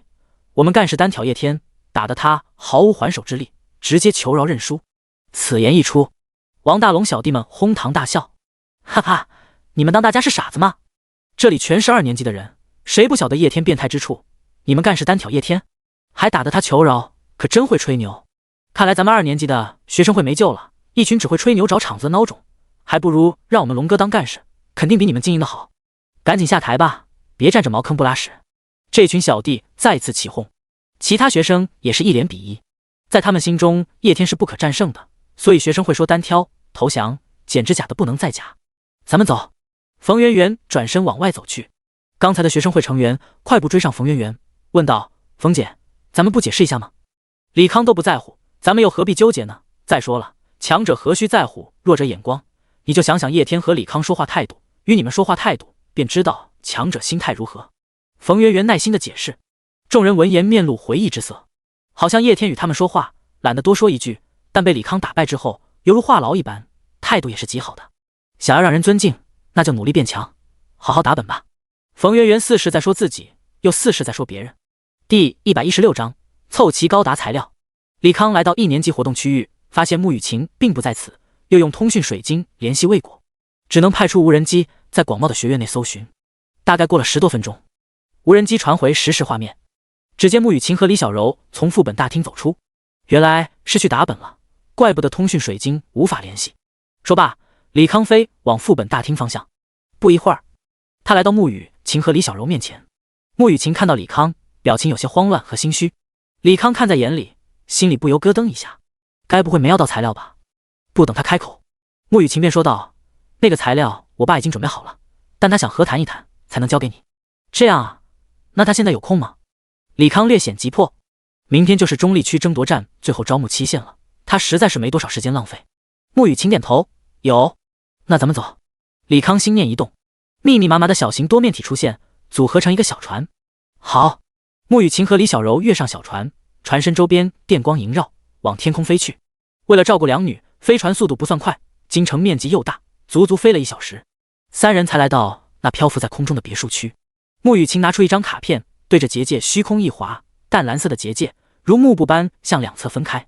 李存熙操纵飞船进入别墅区，按照上次记忆来到如城堡般的木家。三人落地，他收回所有小型蜂鸟，跟随穆雨晴进入别墅。爸，李康来了。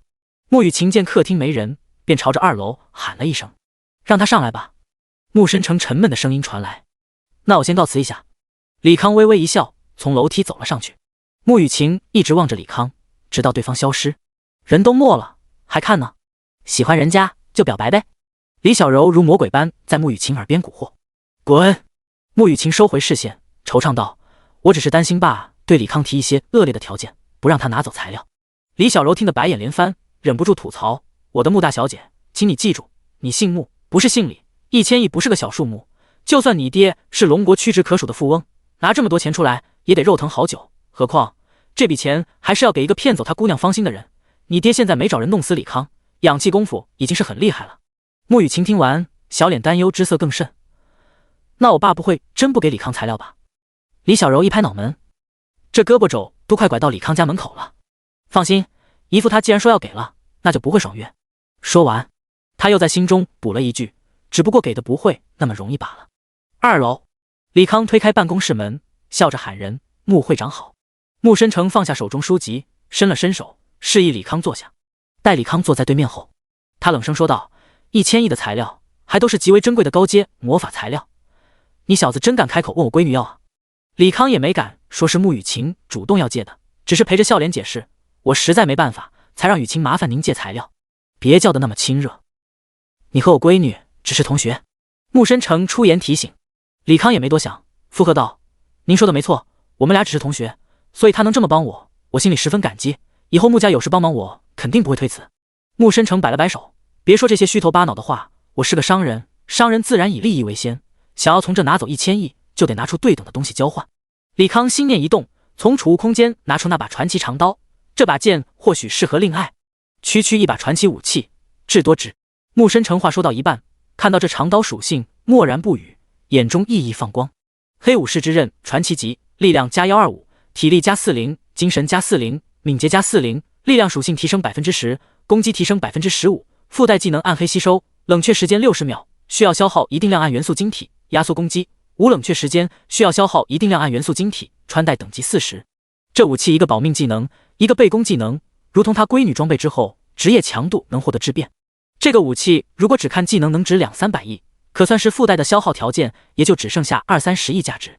他不动声色地说。李康淡声道：“您放心，这把剑是送给雨晴的，没打算收钱。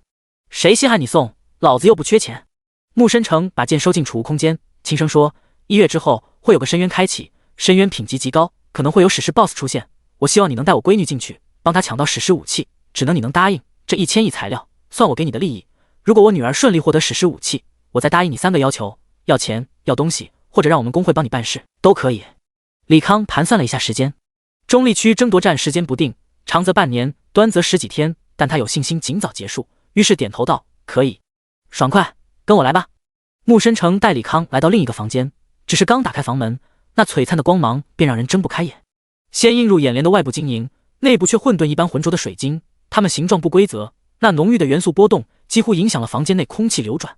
在水晶旁边是一些通体血红的金属，好似烧红的铁块，最后是散发着淡紫色光芒的钢筋，数量极多，80吨钢筋、龙晶和奥数水晶各5吨，价值1350亿。虽然穆某不缺钱，可这些东西都是战略物资，我筹集起来也颇为周折。如果你以个人名义，哪怕有钱，也不可能买到1吨以上龙晶和奥数水晶。谢谢穆会长。李康心念一动，把所有材料放入机械空间。至此，高达材料终于凑齐。第117章海牛高达当下属性。离开穆家后，李康直奔城外，来到一处毫无人烟的空旷之地。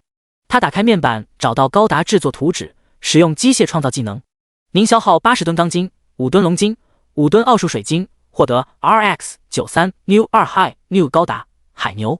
RX93 New 2 High New 高达海牛专用光束步枪、新型超级火箭筒、超级 Mega 光束发射器、火神炮、大型光束军、小型光束军刀、万步机枪、肩部4连装对舰导弹发射器，对舰导弹内藏式胸部装甲，6门意式浮游炮，专用盾牌搭载 HWS 装备系统，内藏导弹乘4光束加农炮。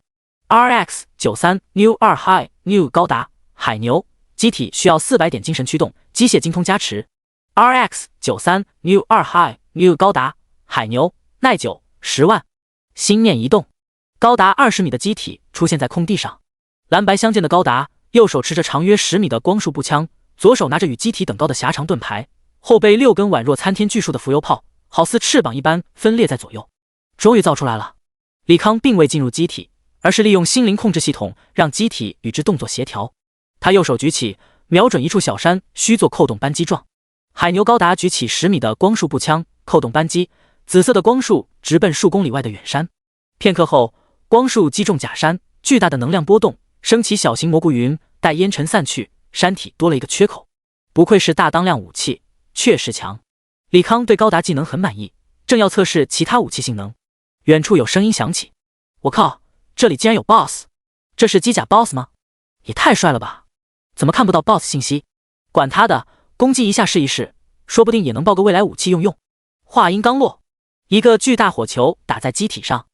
您的海牛高达受到火球术攻击，耐久前1。李康只能作罢，把海牛高达收入机械空间，往城内飞去。在城内各大交易行逛了一圈，把身上的替换装备全部卖了，连同那把30级传奇法杖，一共卖了9亿3千万。这样他手里的资金便过了100亿。但这些钱他一分没有留下，先是花费8亿买了6件满精神和满攻击磁条的白金散件，替换原来套装。余下的94亿他全都买成了高阶元素材料和钢金色银的金属，以备不时之需。替换完装备，他打开面板，姓名李康，职业机械主宰者3转，等级40，力量520左元括号205加315右元括号，体质520左元括号205加315右元括号，精神1231。220基础属性加121基础属性词条百分比加成加890装备属性加成。敏捷520左元括号205加315右元括号。特殊属性整体攻击力提高100%，装备词条加成。装备生命树枝叉传奇级，流光云帽白金级，神之套装法袍传奇级，璀璨短裤白金级，龙皮手套白金级，冰之腰带白金级，冰之皮靴白金级，蚁王项链白金级，戒指星辰陨落白金级。机械空间29-400，钢铁战甲马克3号 X65， 反浩克装甲马克44号 X8， 海牛高达多功能武装无人机，电磁 X50， 多功能武装无人机，光属性 X20， 多功能武装无人机，爆炎 X20， 蜂鸟防御系统，蜂鸟数量1万，纳米提炼装置，等离子压缩导弹 X5， 魔能压缩离子弹 X3， 仿生纳米昆虫炸弹 X1万 G18C 冰冻手雷 X2000 G35L 感电手雷 X2000 G61 重力手雷 X2000， 色银12吨，原生之火1吨，原生之冰1吨，原生之光1吨，原生黑暗1吨，高级融合剂300公斤，风之晶体700公斤，雨之结晶700公斤，雷电晶石500公斤，光之精华500公斤，冰之精华800公斤，暗之精华950公斤，火之精华960公斤，高级魔法催化剂500公斤，能量稳定剂1吨。注：机械空间每种材料或者机械占一格，不限重量和数量。技能：智能推演、动力赋予、机械创造、智脑控制、无限火力、机械修复、信息隐藏、机械精通、武器奥义、空间置换、引爆、自动修复、强化能量、机械支配、机械重组、心灵掌控、金属重构、治疗术、圣光护盾、禁之折射。黄金级以上品质装备最大的特点就是四维的全面加成，所以一身白金以上装备的他，四维属性爆炸式的增长。当然最让他欣喜的还是精神一下子干到达1231点，这样使用各种机械装备就不会束手束脚了。看完属性后，他来到龙飞办公室，叩响机房门。进来。龙飞的声音响起。李康打开门，缓步进入。龙飞扫了眼李康外显，叹声道：那中立区争夺战，你非去不可吗？李康点头。无论是史诗任务，还是那种可以当电池储能的材料，他都志在必得。唉，龙飞叹了一口气，大手一挥，桌面上堆叠满了卷轴。这些6阶卷轴是老子压箱底的东西，你拿去，或许在关键时刻可以保命。多谢龙院长。李康也不客气，把卷轴收进储物空间。龙飞又从抽屉拿出一块令牌，扔了过去，淡声道：明天8点，中央城集合。第118章集合4大巨头。早上7点，李康收到穆雨晴通讯消息，说是让他到京城中央大街的雨晴材料行。他也没多想，简单洗漱之后便飞往中央大街。中央大街作为京城主要干道，周边店铺价格也是贵得离谱，商铺为了平摊高昂的租金，大多是24小时营业。久而久之，这条大街也成了不夜街，无论什么时段都是人潮涌动。李康落在雨晴材料铺前，穆雨晴早已等在门前，见李康出现，犹豫了一下，站在原地，没有主动迎上去。李康走到穆雨晴面前，问道：找我什么事？穆雨晴回避李康目光，转身略带结巴地说：跟我来吧。两人进入雨晴材料行。材料行的员工见到穆雨晴，纷纷上前行礼。李康看到之后不得不感叹，金钱的力量在这个武力至上的社会依然好使。吱呀！穆雨晴推开仓库的门，故作平静地说：你这次参加中立区争夺战是为国争光的好事，所以我父亲说让你拿些材料，以备不时之需。呵呵，那我就却之不恭了。李康走进一眼望不到头的仓库，虽然材料种类极多，但大多是中低阶材料，本着有备无患的原则，仓库有的材料见过的没见过的他拿上了一些，数量不多，大概是这些材料总量几十分之一。在仓库逛了一圈，李康心满意足地说道：差不多了，替我谢谢穆会长。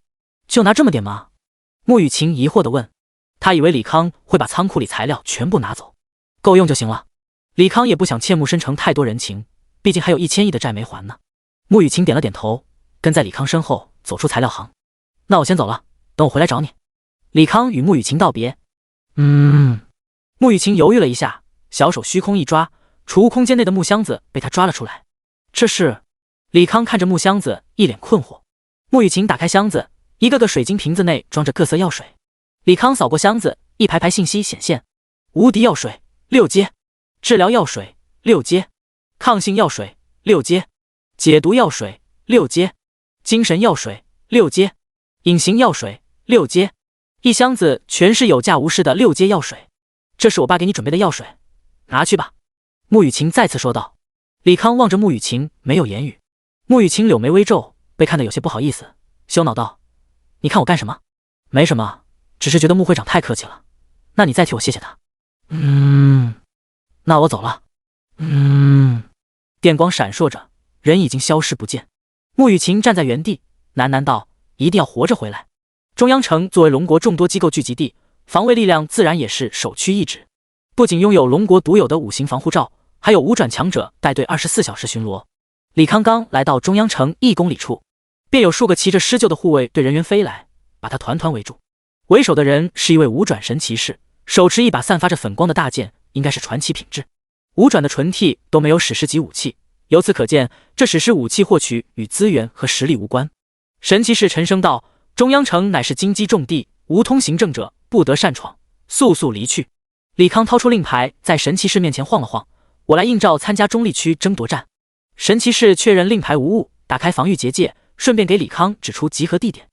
5分钟后，李康来到一处广场，居高临下望去，下面已经聚集了不少人。他缓缓落地，在某个角落默默等待最后的集结。临近8点，广场的人越发的多。这时，一个身背大剑的男人竟是跑向李康所在之地。李康，又见面了。李康应了一声。来人正是昨天和他交手的叶天。叶天笑道：“没想到你也是这次计划的一员，不过我好像没在深渊攻略中见过你，我是临时拉来凑数的。”李康随口敷衍：“怪不得。”叶天不疑有他，也完全没了昨天在学院那种高冷模样，揽住李康肩膀，熟络地介绍道：“既然是临时征召的，那我给你讲解一下咱们这个大团队生态。”可以。李康闲着也是闲着，全当听八卦了。叶天清了清嗓子，侃侃而谈道：“你别看我在中央学院作威作福，可在这个国家秘密培养的团队里，我压根排不上号，属于吊车尾类型。你呢，估计勉强到中游，所以咱们得收敛在中央学院的傲气，高调做事，低调做人，晓不晓得？”晓得。李康笑着点头。队伍越强，对他也越有利。如果队伍能横推敌对势力，他也能抽出时间办自己的事情。叶天继续说道：“咱们团队有些职业或许不厉害，但装备特效和技能都堪称逆天，这点你应该理解吧？”李康再次点头。在这个世界，装备的确能逆转一个职业的疲态。比如在每年举行的大学联盟演武当中，经常有2、3线的黑马凭借强势的装备力压一种1线院校隐藏职业者脱颖而出。叶天又话锋一转：“不过嘛，咱们团队有4个人，不仅拥有逆天的史诗武器，还有堪称变态的职业。他们带领着4个阶段的队伍打深渊，也被称为4巨头。”说着，他把手指向一个身穿紫色袍子的男人，他就是其中之一。李康抬头望去，王修远，53级，职业道君。道君？难不成是他那个世界的道士？还有那个……叶天又一指被一群女人簇拥的蓝发女子，蓝素素，47级，阵师。再就是那俩对骂的。李康顺着叶天目光看去，还是一男一女，正在隔空对喷。男人一头长发，模样中等，柯密，59级，武道宗师。女的模样普通，但身材爆炸到极致，属于那种只是站在那里就让人欲罢不能的尤物。宋思思，44级，机关师。第119章，相似的职业。李康收回目光，他自问见过不少隐藏职业者了，但像这4位极具龙国特色的职业倒是头一次见。叶天依然在他耳边喋喋不休，大意是吹嘘4人有多厉害，单挑白金 BOSS 以1敌100，瞬间秒杀4转职业者。说白了，还是叶天输的不服气，借着吹嘘4巨头来打压李康。李康也十分配合，时不时点头，说些单挑白金 BOSS 太逆天了，以1敌100，压根不是人能干的事。这些恭维话，此举让叶天虚荣心得到了极大满足，笑呵呵地说道：“你只要记住，在4巨头面前乖乖听话，咱们这次中立区之行就会高枕无忧。”好的。李康说完，看向半空，不知何时，半空中多了一个身穿星空法袍的男人。白怀秋，6转职业者，空间主宰，10大公会绝世公会会长，龙国绝对武力之一。白会长，白会长！场内的职业者恭声叫道。白怀秋应了一声，目光扫过众人，确定人数没错之后，轻声道：“既然人齐了，咱们就出发吧。”说罢，他打了个响指，一个巨大的白色法阵出现在众人脚下。众人只觉得眼前一花，出现在传送大厅之中。咱们没有那处中立大陆进入权，所以只能传送到邻近的城池，再坐交通工具过去。白怀秋背着手进入传送门，4大巨头紧随其后。李康自觉地跟在队伍末尾。望海城，龙国10大城之一，也是龙国重要港口之一。众人走出传送大厅，便内看到天空上各种施救和巨大飞行载具飞来飞去。白怀秋打了个响指，众人出现在一艘由风之晶石驱动的飞船之上。人齐了，出发！飞船周边出现数以万计的法阵，接着一股巨大的气流拖着飞船往东飞去。白怀秋伸了个懒腰，再次说道：“大概要行驶10个小时，各位可以自由活动。”说罢，他身形消失在原地。李康不由得感慨，这空间魔法就是霸道，唰的一下人就没了，只拿打啊，比他飞来飞去强多了。参加中立区争夺战的职业者多是被国家秘密培养的精英，相互之间也都认识，3、5成群往船舱内走去。叶天也被一伙人拉走，李康没人搭理，坐在船边看风景。其实天地变化之后，不止陆地面积增大，还多出了许多曾经令人惊奇的地质面貌。只可惜多数人忙于升级，不曾好好欣赏过练级的地方。当然他也在其中。这船可没有结界，你坐在这儿不怕掉下去吗？随着话音，一道倩影坐在他身侧。我会飞。李康瞥了对方一眼。宋思思，那个职业为机关师的4巨头之一，理论上自己算是宋思思上位职业。宋思思之所以来搭讪李康，也是因为对方职业机械主宰者一看就是与他机关师同一类型。巧了，我也会飞。宋思思心念一动，背后出现一对薄如蝉翼的翅膀，衬托的他好似花仙子一般。李康只是扫了眼，便知晓结构，利用铭刻和风之晶石制作的翅膀，本质是魔法。其实类似东西，随便找个4阶铭刻师都能做出来，但想要雕琢到宋思思背后那般薄的翅膀，难度就大到离谱了。你的翅膀呢 ？CD 了。李康随后敷衍，也不是什么藏拙，只是觉得船内都是天才，还有个唰的一下人就没了的白大神，自己那羽翼拿出来不是显摆，是丢人。宋思思也不恼，耐心的说道：“呵呵，你不用对我这么谨慎，我所猜没错的话，你应该是归我管辖，咱俩相互了解一下，没什么坏处。”好吧。李康周身环绕的多面体向背后聚集，最后变成酷炫的金属羽翼，死蓝色电弧在萦绕在翅膀之上噼啪作响。宋思思眼睛一亮，这翅膀酷，我也得做一个。你也是创造系？李康只是展示了一瞬，便把金属羽翼拆散，重新变回环绕在身侧的多面体。宋思思点了点头，伸出玉手碰触李康的多面体，却被一道无形屏障抵挡。他柳眉微皱，这好像不是魔法，这属于物理。物理攻击吗？也不是。李康也不晓得怎么解释，因为这里义务教育，压根不学物理，也确实没法教。就好比这艘飞船能把牛顿棺材板给掀了，我的都是魔法，只要给我足够的材料，我可以运用各种元素创造机关。宋思思说着，竟是造出与李康身侧一般无二的多面体，在空中缓缓转动。片刻后，那多面体瞬间炸裂，变成无数细小的碎片，往某个方向激射而去。暴雨梨花针吗？李康在内心吐槽。不过他也不会小觑宋思思，对方44级，在4个巨头里等级最低，却能占据顶点，可见这个机关师也是逆天到极点。宋思思点了点头，你很不错，以后跟姐混有前途。好的，姐。李康打蛇随棍上，行，我认你这个小弟，给你介绍咱们团队的人。宋思思咧嘴一笑，直接一把拦住李康脖子，往船舱内走去。巨大的飞船内部装修奢华程度不亚于后世的游轮。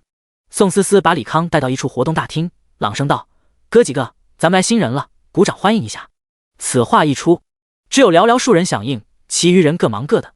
宋思思满意的点头，看来咱们气氛很是融洽。李康可以断定，这个宋思思就是自嗨女，这气氛哪热烈了。行了，介绍完新人，开始说正事，谈一下中立区争夺战任务安排。宋思思松开李康，面色一肃，其余人也都纷纷看向宋思思。李康也是竖耳聆听。关于中立区，他了解的不算多，但也不算少。这处中立区与龙国大陆相连，被列强强行夺走，还起了一个极具嘲讽的名字，叫做伏龙大陆。这片地方说是中立区，但面积已经有300多万平方公里。放在李康前一世，这么大面积可以称之为国家，可在这个天地异变的世界，却是极小的一片地图。虽然小，可这个伏龙大陆矿产丰富，被世界上的人誉为天赐之地。而且由于大陆之间外来文明关联性，这片大陆也有着与龙国各种任务息息相关的怪物和材料，比如他的史诗任务。但这片大陆不属于龙国，更不让龙国人进入，这便导致龙国每年都有数以亿计的任务奖励白白流失，损失极其惨重。第120章争夺战开始，遇到劫杀。宋思思为了照顾李康这个后来者，又把中立区争夺战规则说了一遍。其实这个争夺战规则说起来极其简单，就是一场据点争夺战。参加中立区争夺战一共500人，皆是3转职业者，归属于5方势力。其中4方势力作为中立区实际掌控者，占据4座经营已久的主城。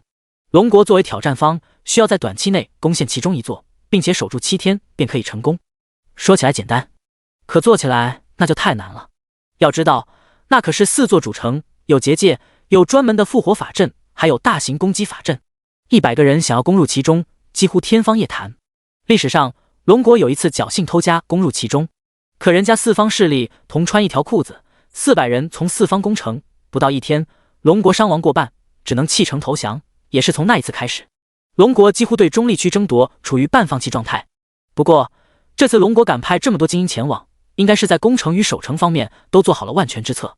虽然具体攻城目标白会长还没公布，但咱们这一队职责白会长已经交代过，咱们属于前锋，负责破坏外围结界法阵。进入中立区之后，大家按照以前队伍分组，各自行动。宋思思说着看向李康，既然王忠退出了这次争夺战，那他的位置就由新来的李康补上。我靠，不是吧，老大，我们4个一组行不行？多个拖油瓶不方便啊。一个身材健硕的圣骑士出言抱怨。如果仔细看，能看到对方身上有2处散发晨光的部位，一处在手指，一处在项链，皆是首饰。宋思思瞪了他一眼，不服气和老娘打一场。圣骑士只能认怂，拖油瓶就拖油瓶吧。说罢，他也看向李康，沉声告诫：“你小子跟在我们身边，什么多余的事都别干，不要打扰我们行动。”可以。李康出奇的好说话。圣骑士见李康态度不错，脸色稍缓，把队员喊了过来，相互认识了一下。不过4人也都没拿李康当跟菜，只是随口打了声招呼，便聊起了闲天。对于这些人冷漠态度，李康并未放在心上。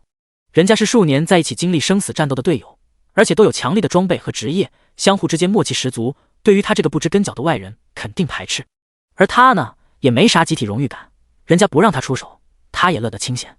简短会议之后，众人便开始自由活动。李康又回到了船边，望着天空发呆。9小时之后，船被淡蓝色的结界阻挡，一个蛇形怪物骤然出现在结界内的半空中。这条蛇有着8个脑袋，体型庞大。他们那艘不亚于后世豪华游轮的飞船，在蛇面前犹如玩具船一般。众人站在船上，只能看到其部分身体。大部分职业者全部那巨兽给吓到，完全不会思考了。李康穷尽目力，能看到一个巨大蛇头上站着一位身穿火红法袍的老者。秋古真，神兽统御者，103级，又是6转强者。看这名字，估摸是岛国的强者。下一秒，白怀秋直接出现在结界内，与老者交谈起来。几句话之后，老者大手一会儿，结界出现了一个口子，老者连带巨兽消失不见。白怀秋拿出泛着晨光的法杖，低低吟唱咒语，众人再次白色魔法阵笼罩。白光一闪之后，李康已经来到一处森林之中，与之一起的还有圣骑士4人。耳边响起白怀秋声音：“争夺战正式开始，能否收复故土，全靠诸位了。这次夺城目标圣景城，离此地700公里，请诸军各司其职，尽快前往。走吧，王策，招出你的兽宠。”名为刘强的圣骑士看向一侧的御兽师，王策吹了个口哨，一头浑身通红的鸟类出现。李康讶异道：“朱雀。”王策瞥了眼李康，有点见识，我这是传奇品质的兽宠，战力不比传奇 BOSS 差多少，上去吧。说罢，众人纵身一跃，朱雀长啸一声，化作一道火色流光，往东北方向疾驰而去，速度之快，不亚于马克51档的速度。鸟背上，李康打开地图，找寻圣景城位置，大失所望。按照他得到情报，灰烬使者这个 BOSS 应该是在大陆的西南方向，与圣景城位置属于南辕北辙。看来他得抽空绕路去一趟才行了。收起地图，他伸了个懒腰，不经意间瞥到远处一抹蓝光。小心！说话间，雨点般的冰箭已经袭来，密度之大，不亚于他的电磁机关枪。他正要撑起电磁力盾，王策冷笑道：“找死的来了！”他轻拍身下朱雀，只见朱雀长啸一声，无数火球在他身侧形成，迸发而出，与冰箭相互抵消。半空中，一个脚踏冰船的男人虚空与他们对视。麦特里冰封战士59级，龙国没有人了吗？竟然找了一群40级来送死，好吧，我就大发慈悲，送你们下地狱。麦特里说罢，手中长剑虚空一砍，空中水汽凝结成一把宽10米、长100米的冰剑悬在朱雀头顶之上。死吧！冰剑坠落。第121章潜入。圣骑士刘强嘴角微翘，在巨大冰剑坠落刹那，低喝道：“返还！”刹那间，一个猩红的法阵出现在众人上方，坠落的冰剑大半身子没入那法阵之中，直至消失。不远处，麦特里头顶出现巨大的冰剑，他根本来不及反应，便被冰剑击中，碾成一滩肉泥。垃圾！刘强冷笑一声，便回到鸟头位置重新坐下。李康看得啧啧称奇，这个技能堪称他尽之折射的加强版，不仅可以无差别返还技能，技能强度好像也数倍增加。不晓得对他的魔能压缩弹有无效果，如果有效果，配合引爆加对方技能加成，说不准能撼动这中立区的主城结界。王策见李康呆呆地望着麦特里死去方向，以为对方被吓傻了，得意道：“小子，刚才那一手不算什么，后面有你吃惊的时候。”长见识。李康收回视线，3人行必有无失焉。别人的技能特效，或许就是他下一个机械装备雏形。别说，这么一想，他倒有点期待赶紧进入战斗了。得益于朱雀近乎音速的飞行速度，众人只用半个多小时便来到目的地。李康俯瞰下方庞大的城池，其规模不亚于他老家江南市，甚至比之又大了1倍，里面各种宏伟的建筑鳞次栉比。只不过，本该繁荣的城市，此刻却清冷异常，只有零星几个职业者站在城头，聊着闲天，应该是这次中立区争夺战的3转职业者。圣景城归属于日落帝国，所用结界为圣光结界，虽然结界核心在内部，但外部也有补能法阵维持日常结界消耗。我们要做的便是清掉外界补能法阵，等大部队到齐，集中力量攻击护城结界，直至内部核心消耗殆尽，结界消失，便可夺城。好了，别废话了，咱们赶紧找补能法阵吧。分头行动。刘强说罢，又按住李康肩膀：“你小子尽量在最外围行动，不然遇到敌人，你小命不保。”好，李康应了一声。刘强满意的点头。这个上面指派来的混子对自己认知很清晰，这样就对了，混子就该混子的模样。如果敢随便发表意见和胡乱指挥，他不介意杀了李康，当做对方在争夺战英勇牺牲了。四人纷纷离去。李康召出40架配备全息伪装的电磁无人机，隐匿身形，在智脑控制下开始搜索补能法阵。至于他本人，自然来完成此行的2个目的：第一，打败灰烬使者，完成史诗级任务；第二，寻找那种可以储存能量的洛卡塔晶，制作成电池，让部分机械装备脱离精神属性掣肘。灰烬使者离此太远，打 BOSS 也颇为费事，不适合在中立区争夺战中进行。但趁着岛上大部分人被清走，趁机搜刮点矿产没什么问题。想罢，李康打开录入的全息地图，湛蓝色的地形图上标记这几处红点，皆是他从各个渠道获得的洛卡塔金矿点。离他最近一处，离此直线距离200公里。他直接穿上机甲，以超音速前方矿点。为了怕多生事端，他刻意打开了信息隐藏，隐匿了外部显示。数分钟后，马克50亭被结界阻隔在外。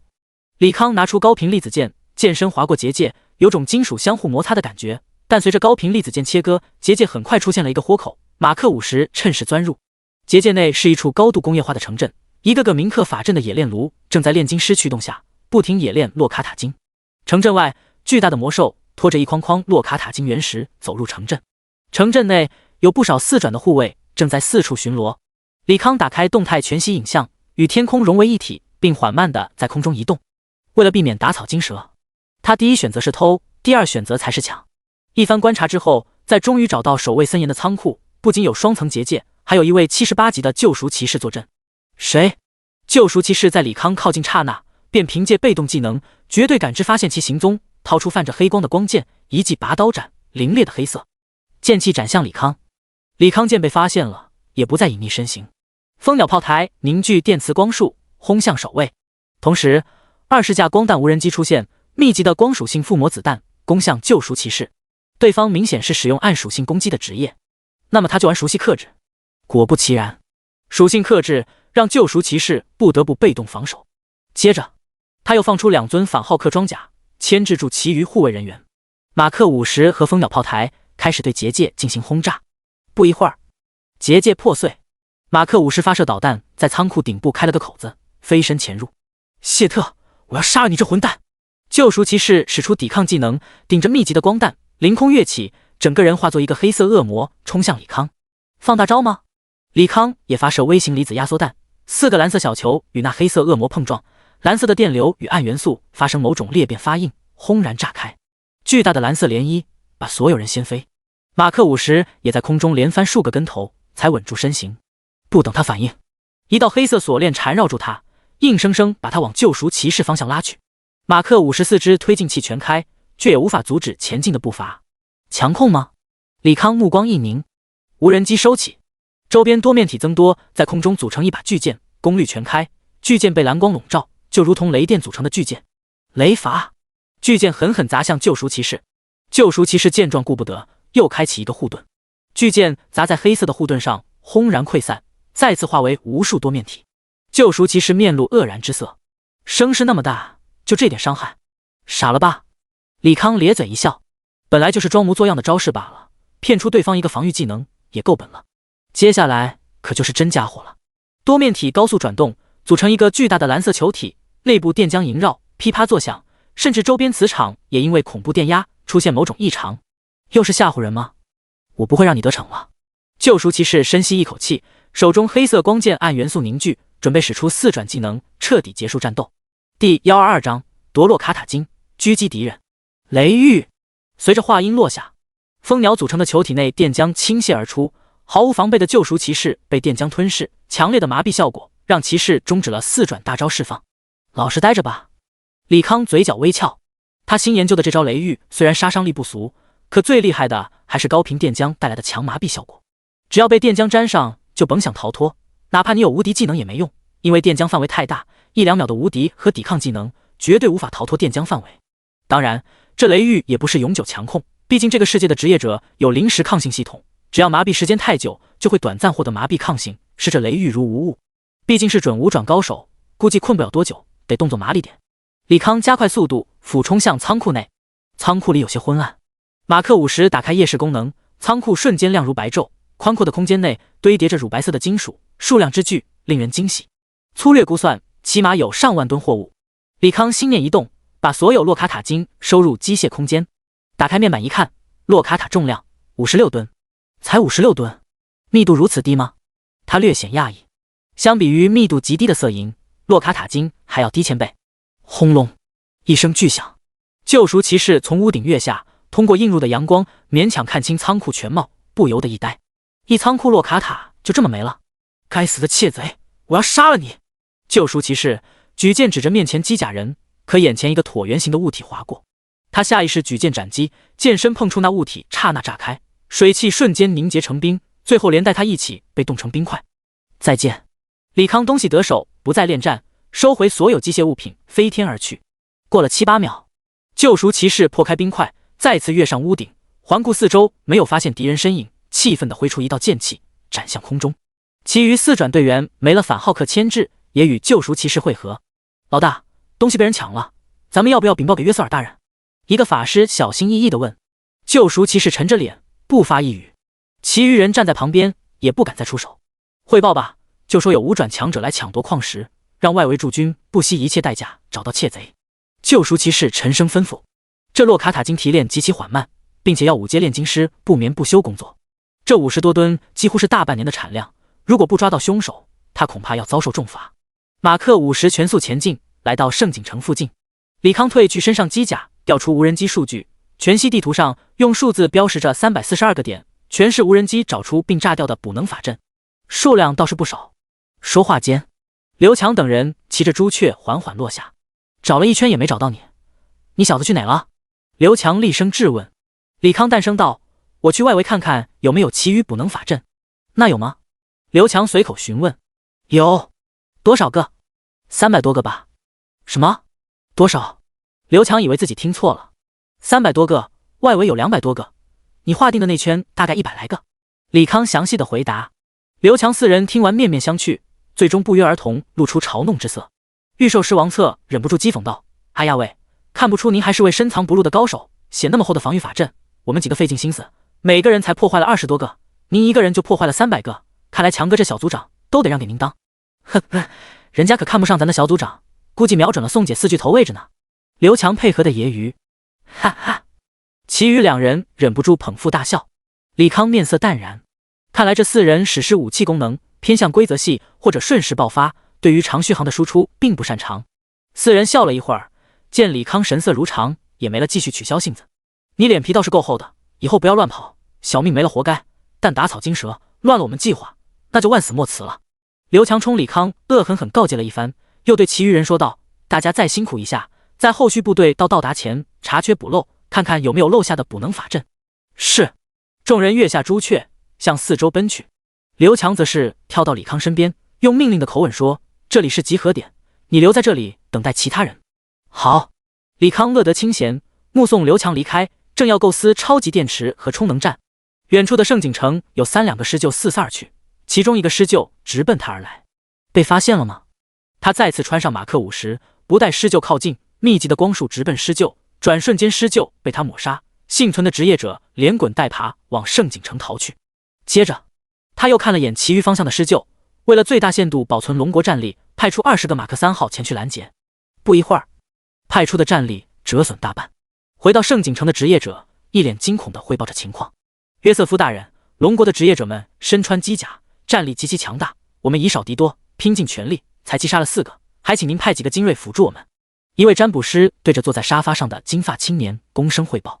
金文青年斜了对方一眼，冷笑道：你们有复活法阵庇护，又死不掉，还怕他们区几十个龙国人？赶紧带你的人继续杀，慢慢给我把人耗死。占卜师犹豫了一下，只能点头称是。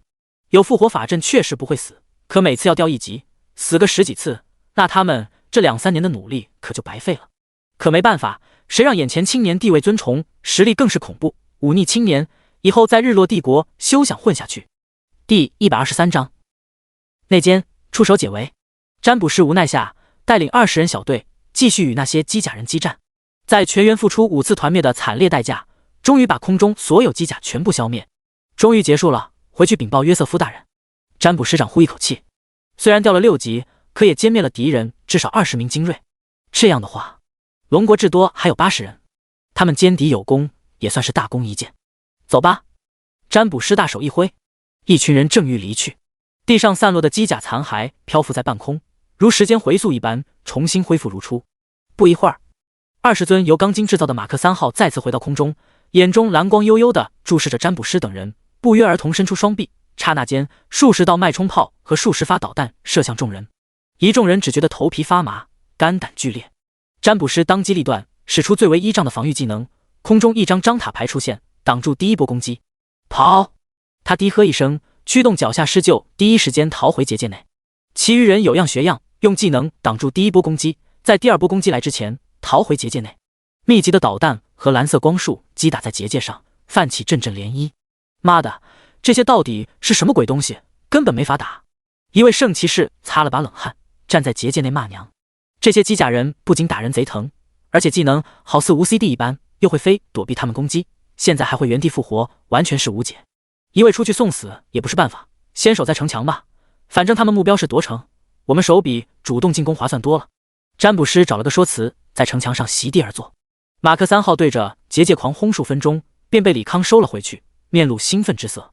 本以为这机械重组是单体技能，只能恢复单个被毁坏机体，今天一用竟然是群体技能，这绝逼是个逆天技能。等别人把他所有机体损毁，他再来个机械重组，原地复活，继续群殴。如果对方10分钟之内不能全部解决他所有机械，他机械重组技能 CD 又好了，继续复原机体，耗也耗死这群孙子。他席地而坐，等了许久，城内也无动静，便开始研究超级电池。首先开启智能推演，在脑海中具象概念。推演成功，您获得自定义超级储能装置设计图。超级储能装置需要雷电粉末，根据电池规格而定；溶解液根据电池规格而定；洛卡塔金根据电池规格而定。李康打开设计图，填写上马克3号所需规格、电池尺寸、最大输出功率和形状。2次推演下，生成马克3号专属储能装置。马克3号专属储能装置：雷电粉末200克，溶解液1公斤，塔卡尔金3公斤。溶解液这东西属于炼金术常规材料，它在雨晴材料行动了不少，倒也不缺。随即使用机械创造技能，造出那球形电池。有了储能装置，就得再造功能设备了，也就是大型充电站。推演成功，您获得大功率补能装置。大功率补能装置需要色银322公斤，原生之光150公斤，冰之精华30公斤，能量稳定剂100公斤。大功率补能装置所需最大输出需要精神1200点，最低输出需要精神10点。这是按照我当下精神构造的吗？李康开启机械创造技能，片刻后，眼前出现一个圆形装置，就是一个金属底座上有一个圆形的门，门中央什么也没有。他把球形电池扔减去，圆形门中骤然出现2条黄色能量线，勾连着球形电池。金属底座出现充能进度，大概1秒钟充1%的能量。再看面板精神，除去蜂鸟的消耗，补能站占用足400点精神。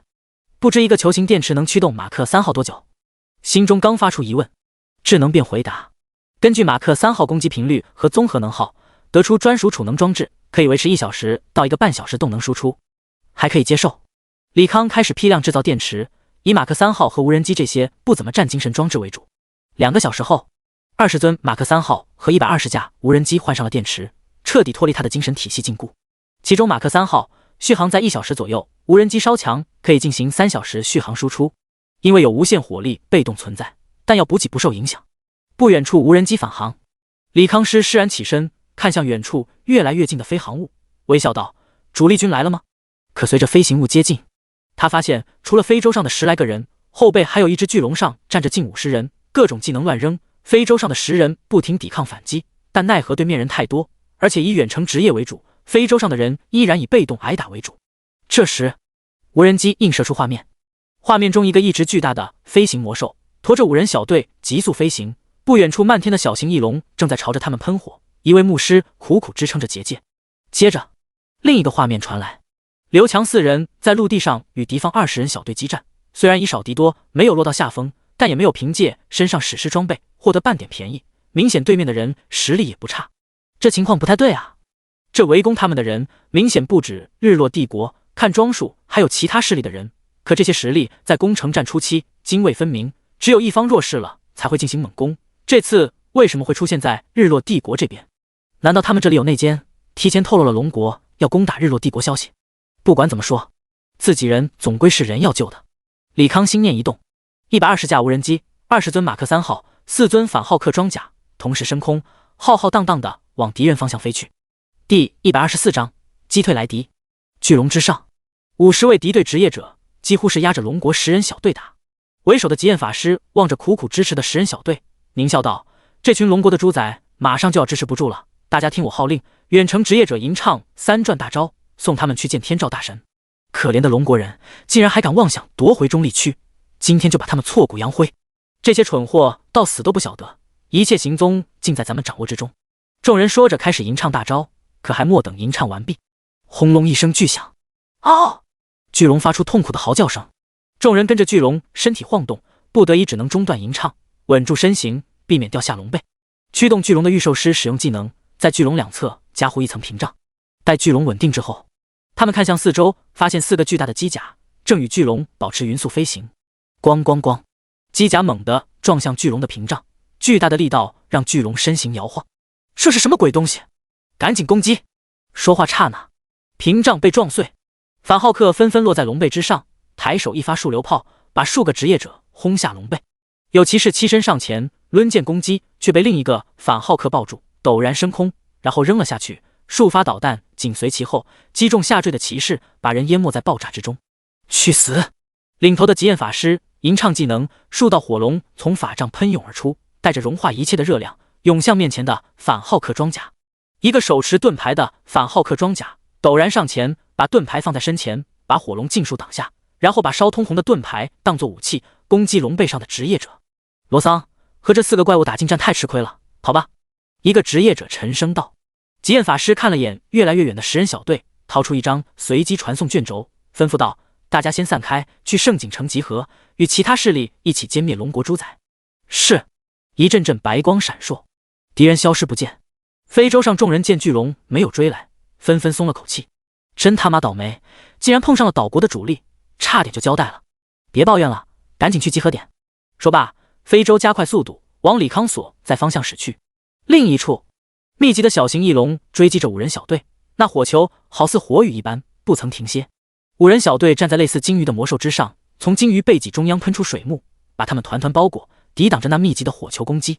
这时，那巨大鲸鱼开口道：“你们赶紧想办法弄死那小子，我们几个的特效融合时间快到了。”魔兽境是由数个职业者组合而成，一个弓手射出箭雨，击中一小部分翼龙，但那些翼龙很快又凭空出现。他不由得苦笑道：“根本不知道哪个才是真身，又或者说，这个攻击咱们的职业者可以变成任何一只翼龙。如果我们没办法全部消灭，他们就会无限出现。好变态的职业！”另一个牧师无奈的吐槽。这时，蓝色的雨点倾泻而下，小型翼龙纷纷在那雨点中消融，最终只剩下一只裹挟在红色的屏障内。那最后一只看着那同样密集的无人机和弹幕，头皮发麻。这他妈是什么鬼召唤物？火力比他还猛！有机会攻击！鲸鱼上的龙国职业者发现只剩一只翼龙，纷纷使用技能，刹那间各色光芒吞噬了翼龙。100米之外，一个背生龙翅的红发男人陡然出现。谢特，看来是用到了同类型的召唤师了，得亏本大爷藏了一只翼龙，不然真就死了。也罢，先去圣景城集合，慢慢和这群龙国人算账。说罢，他背后龙翅扇动，往圣景城方向跑去。刘强4人几乎是以1敌5，4人凭借史诗武器逆天特效，几乎立于不败之地，但也不能把对方奈何。这样打不是办法，大家说说各自敌人棘手之处，想办法各个击破。一个马脸青年问道：“我们这边的御兽师被攻击会进入霸体状态，无法控制，受到伤害减少，并且他的受宠同样享受这个 buff 加成。我这边的冰系法师技能极短，配合多个技能，几乎是无缝对我们发起攻击。我们对付的狂战士好像能把伤害转化为治疗，压根打不死。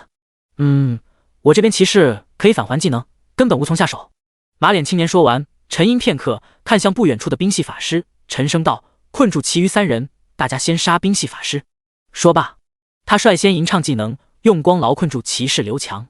影子束缚，暗影刺客低吟一声，狂战士被自己影子捆住，动弹不得。致盲、困惑、瘫痪。咒术师用了数个 debuff， 把御兽师和兽宠暂时困住，其余人则是吟唱大招，打算先秒了冰系法师。兵法脸色大变，使出闪现想要逃跑。马脸青年冷笑一声，空间禁锢。兵法闪现技能使用失败，只能把所有防御技能加之于身，准备硬抗一波。去死吧！马脸青年狞笑一声，手上凝聚光枪，正要扔出，一个钢铁机甲猛地把他撞飞。其余人还莫等反应过来，同样被钢铁机甲给攻击，有的被按在地上爆锤，有的被电弧炮轰飞，有的被导弹击中。众人一下被打懵了。马脸青年看着已经脱困的骑士等人，完全不恋战，沉声道：“龙国援军来了，撤到城景城结界内。”20人用技能击飞眼前钢铁机甲，各用手段往城内突进。敌人退去，钢铁机甲开始返航。强哥，这是什么鬼东西？咱们那100号人好像没这种技能啊。兵法问向刘强。刘强摇了摇头，不晓得，大概是其他势力职业者误以为这群棒子是我们的人，无差别攻击了起来。先回去集合吧。御兽师再次召唤出朱雀，载着众人往李康方向飞去。第125章，你们只有10分钟。无人机和机甲尽数返回。李康心念一动，重新收回机械空间。龙国的职业者看似狼狈，却也只是处于极小的弱势，所以他的介入才能在短时间逆转局势。思索间，一艘非洲落地，这是一队50到54区间的10人小队。怎么只有你在这里？一个萝莉模样的战斗法师询问。其实身侧有5色光晕环绕，与李康身边的蜂鸟极为相似。他们让我在这等人。李存希回答。哦，战斗法师应了一声，看向其他队友，人还未到齐，咱们稍作休整吧。众人席地而坐，拿出各种药水，恢复自己状态。不一会儿，巨大的魔兽鲸鱼出现在空中，遮天蔽日。鲸鱼缓缓落下，在距离众人头顶不足1米处，如一团水般溃散。除了背上5人落下，那溃散的水也再次凝聚，变成5个职业者。10人刚刚落地，一声鸣叫声传来，火红的朱雀缓缓落地，刘强4人同时到达。刘强笑道：“各位不好意思，刚才遇到了几个棒子围堵，所以来晚了一些。我们也被岛国的职业者围杀，我这边是遇到了一个你国的召唤师。”其余2拨人也诉说着自己遭遇。刘强听完后皱起眉头，如果只有我们被围堵，可能是巧合，但你们2拨人也遭到了追杀，而且还是分属不同势力，这点太过可疑了。你的意思是我们这里出了内奸？很快有人领会刘强的意思。刘强点头，咱们25人一组，其中3组负责佯攻其他城池，牵扯其他势力主力，唯独我们这一组是正儿八经的夺城，应该只有日落帝国的人拦截才对。可现在4方势力全部聚在这里，明显是有人通风报信。有道理，那谁是内奸呢？我们这些人数年来一起打深渊，出生入死，肯定不是内奸，省的也只有刚来的外人了。刘强目光定格在李康身上，其余人也看向李康，面露不善之色。我？李康指了指自己，一脸懵逼，这尼玛锅从天上来啊！他正想开口辩解，刘强却摆手道：“你不用辩解，我们也只是怀疑而已，但为了避嫌，你还是去离开这里。我肯定会离开，但我觉得你们和我一起走为妙。”李康看向城头逐渐聚集的职业者，目之所及，已经有200多号人了，占了4方势力一半。刘强说的对，有人透露了他们行踪，故意让4方势力聚集于此，把他们一网打尽。你没听到我刚才的话？我们是夺城的主力军，怎么可能跑？你要是怕了，那就赶紧走，少你一个不少。刘强冷笑连连。李康叹声道：“如果你们是夺城主力军，为什么4巨头一个没有？冒昧问一下，诸位是不是在100人里吊车尾的存在，并且技能形态和装备特效多以防御为主？”此话一出，众人呆在原地，相互打量着。他们常年在一起，各自实力心知肚明，除了不知根脚的李康，他们在整个计划内确实属于战力不突出，但防御能力极强的那些。你到底想说什么？刘强有种不好的预感。李康淡声道：“恐怕还未开始进行中立区争夺战之前，上面就有意识放出一份假的攻城计划，让4方势力把人聚集于此，把咱们一网打尽。而咱们就是上面抛出来的饵，目的是让咱们拖住大部分人，为真正的主力争取夺城时间。其实更准确的说法，他们25人是弃子，只不过这个说法恐怕会伤到24位天才的小心脏。这都是你的猜测，可能我们比较擅长防守，可以在攻城战中立于不败之地，这样可以等到其余人佯攻其他城市后，反悔这里与我们发起总攻。刘强出言辩驳，只不过给出的理由毫无逻辑，连他自己都说服不了。而且他已经看到乌泱泱的人群从盛景城除飞，朝着他们涌来。李康没空继续照顾对方自尊心，淡声道：“我给你们10分钟时间逃跑，我帮忙断后，10分钟后我就不保证能拦住所有人了，就凭你也。”刘强正要发出嘲弄，却发现李康身上有银色液体蔓延全身，逐渐变成机甲，而在其身后，漫天的无人机已经数十尊机甲。这是刚才救我们的钢铁人！有人惊呼道。刘强也瞪大双眼，指着李康，用不可思议的语气问：“这些都是你的？”李康没有回答，只是淡声道：“记住，你们只有10分钟逃跑。”说罢，马克50与32尊机甲率先开路，无人机紧随其后向敌人冲去。第126章，这货开挂刷的吧？刘强等人面面相觑。大概过了2分钟，一个狂战士提议：“咱们还是走吧，别辜负了李康一番心思。”说得对，他拿自己性命拖延时间，咱们如果还在这犯傻，那就是不识好歹了。御兽师出言附和：“可咱们是诱饵，如果临阵脱逃，会不会上面惩罚？”又有人提出顾虑：“咱们是诱饵，又不是死士，凭啥不让咱们逃？”别墨迹了，这个李康未必能挡住敌人10分钟，再不走，可就要本地人包饺子了。走！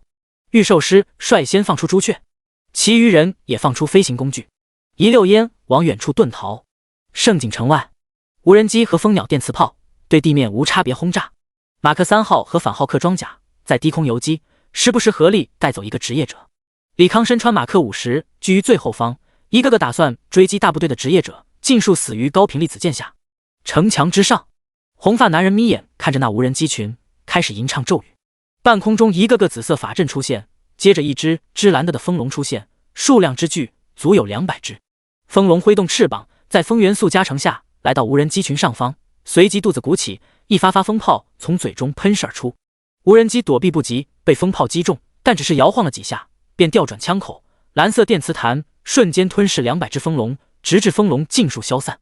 红发男人脸色难看：“哼，克劳尔兄弟，看来你这招不灵啊，还是看我的吧。”岛国的极焰法师面露冷色，上次在巨龙身上，他一个法师陡然被偷袭，无法发挥实力，如今在城墙之上安全至极。那么他这个号称岛国3转攻击力第1人，便要团灭了这些机甲。想罢，他高举火红法杖，吟唱咒语，天空云彩骤然变红。咒语念完，灭世流星，死吧！极焰法师面目狰狞，同时一颗颗直径不低于50米的流星以极快的速度下落。李康眼睛微眯，这招有点意思，恐怕钢筋制作的机甲和无人机中招也会半残吧。想罢，他整个人化作流光，转瞬来到半空之上，高频粒子箭挥动之下，一颗颗流星轰然炸裂，变成了大号烟花。该死！极焰法师脸色铁青，看来你也就那样。红发青年嘲讽反击，极焰法师没搭理红发青年，而是看向坐在华丽座椅上的金发男人。约瑟尔，他们打的可是你方势力，你们日落帝国应该得动真格的了吧？极焰法师沉声道。为了应对中立区争夺战，每个势力都征召了部分国内3转职业中佼佼者，这些人都如他这般拥有以一敌十的能力，远非如今城下这些自曝奋勇参加争夺战的炮灰可比。而日落帝国这次只派出80人参加围杀，明显与他们一般藏了一手。红发青年望着城下惨烈战况，因为日落帝国花费材料授予了他们使用复活法阵的权限，所以拥有多条命的职业者大军不能说被打得溃不成军，但也确实毫无优势可言。约瑟尔，我们米国底线是掉3级，如果超过这个次数，我将不犹豫撤军。我们岛国与米国立场一致，棒国也会遵从米国意愿，同进同退。3方势力都以撤军逼宫。约瑟尔笑了笑，开口道：“3位不要着急，龙国有句古话，知己知彼，百战不殆。我们想要击退敌人，得晓得敌人在哪。这些不全都是敌人吗？”红发青年冷笑不已。约瑟尔没有言语，而是打了个响指，身边骤然出现15个人。极焰法师咧嘴笑道：“终于肯亮出底牌了。”约瑟尔对一个身材爆炸的黑皮女人吩咐道：“卡戴利，用你的技能探测一下战场。”卡戴利59级，职业为心灵掌控者，在日落帝国挑选的20人中战力排行倒3，可在其逆天的精神控制系技能却可以配合他人逆转战局。是。卡戴利应了一声，伸手往眉心一点，粉色的涟漪向四周扩散。不会儿那些涟漪又倒退回他的身体，整个人战场只有一个敌人。卡戴利诞声道：“什么？”众人听到此言，一阵错愕，就连约瑟尔也略微失神，笑问：“没搞错吧？”卡戴利指向最后方的持剑机甲，所以机械中只有他对心灵光环有反应。我的天，这么说，所有机械都是他召唤的？他凭借这些机械召唤物以一敌百，这货不会是4转以上的职业吧？5转也未可知。红发青年和极焰法师眼中尽是不可思议。卡戴利再次说道：“李康，职业机械主宰者，等级40。”啥？40级？你他妈在逗我呢？一个刚3转的菜鸟，把我们一群59级的准4转强者压着打，你当他是白怀秋那种变态吗？棒子国的领头人也绷不住了，反应十分激烈。哼，诸位无需介怀，无论他是真有那么厉害，还是用了什么辅助手段，接下来他都会死。约瑟尔说话间身上便服消失，取而代之是一身全覆盖式白色铠甲，整套铠甲全散发着橙色光芒。我的天，整套的橙色套装，你运气也太逆天了吧！众人再次动容，运气也是实力一种。你们解决机甲，我去解决这位叫李康的少年。说罢，约瑟尔背后出现天使羽翼，身上撑起白色光罩，以极快的速度冲向李康。在智脑示警下，李康也发现急速飞来的敌人，他倒是没当回事，抬手一记数流炮轰在那白色光罩，没有丝毫反应。李康又追加了几分导弹和数流炮，依然无法撼动那光罩。规则系技能吗？他左手便为电鞭轻轻一挥，把那白色光罩团团围住，释放强电压。下一秒，电鞭崩坏，化作银色液体回到机甲之上。约瑟尔身穿铠甲，泛着橙色光芒的长剑指向李康。我靠！李康差点没被这橙色光芒闪瞎眼。这尼玛一身史诗装备啊！这逼不会开挂刷的吧？第127章打不死的机械大军。约瑟尔，神之使者，59级。约瑟尔高举长剑，剑间凝聚一点白芒闪烁，片刻之后，那白芒化为无数道激光，蜿蜒曲折，从数个方向击射向马克50，最终被蓝色的立场盾挡住。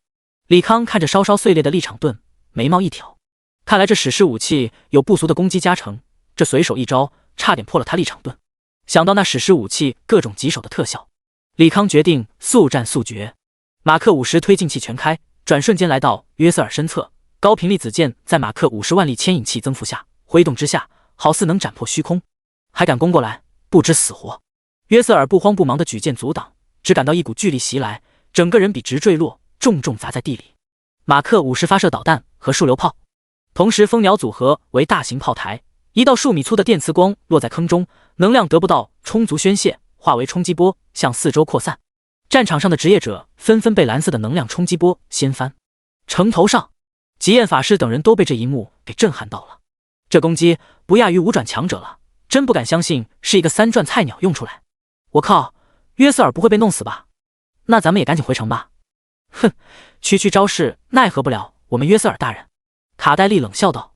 冲击波散去，地面上出现一个数百米宽的巨坑。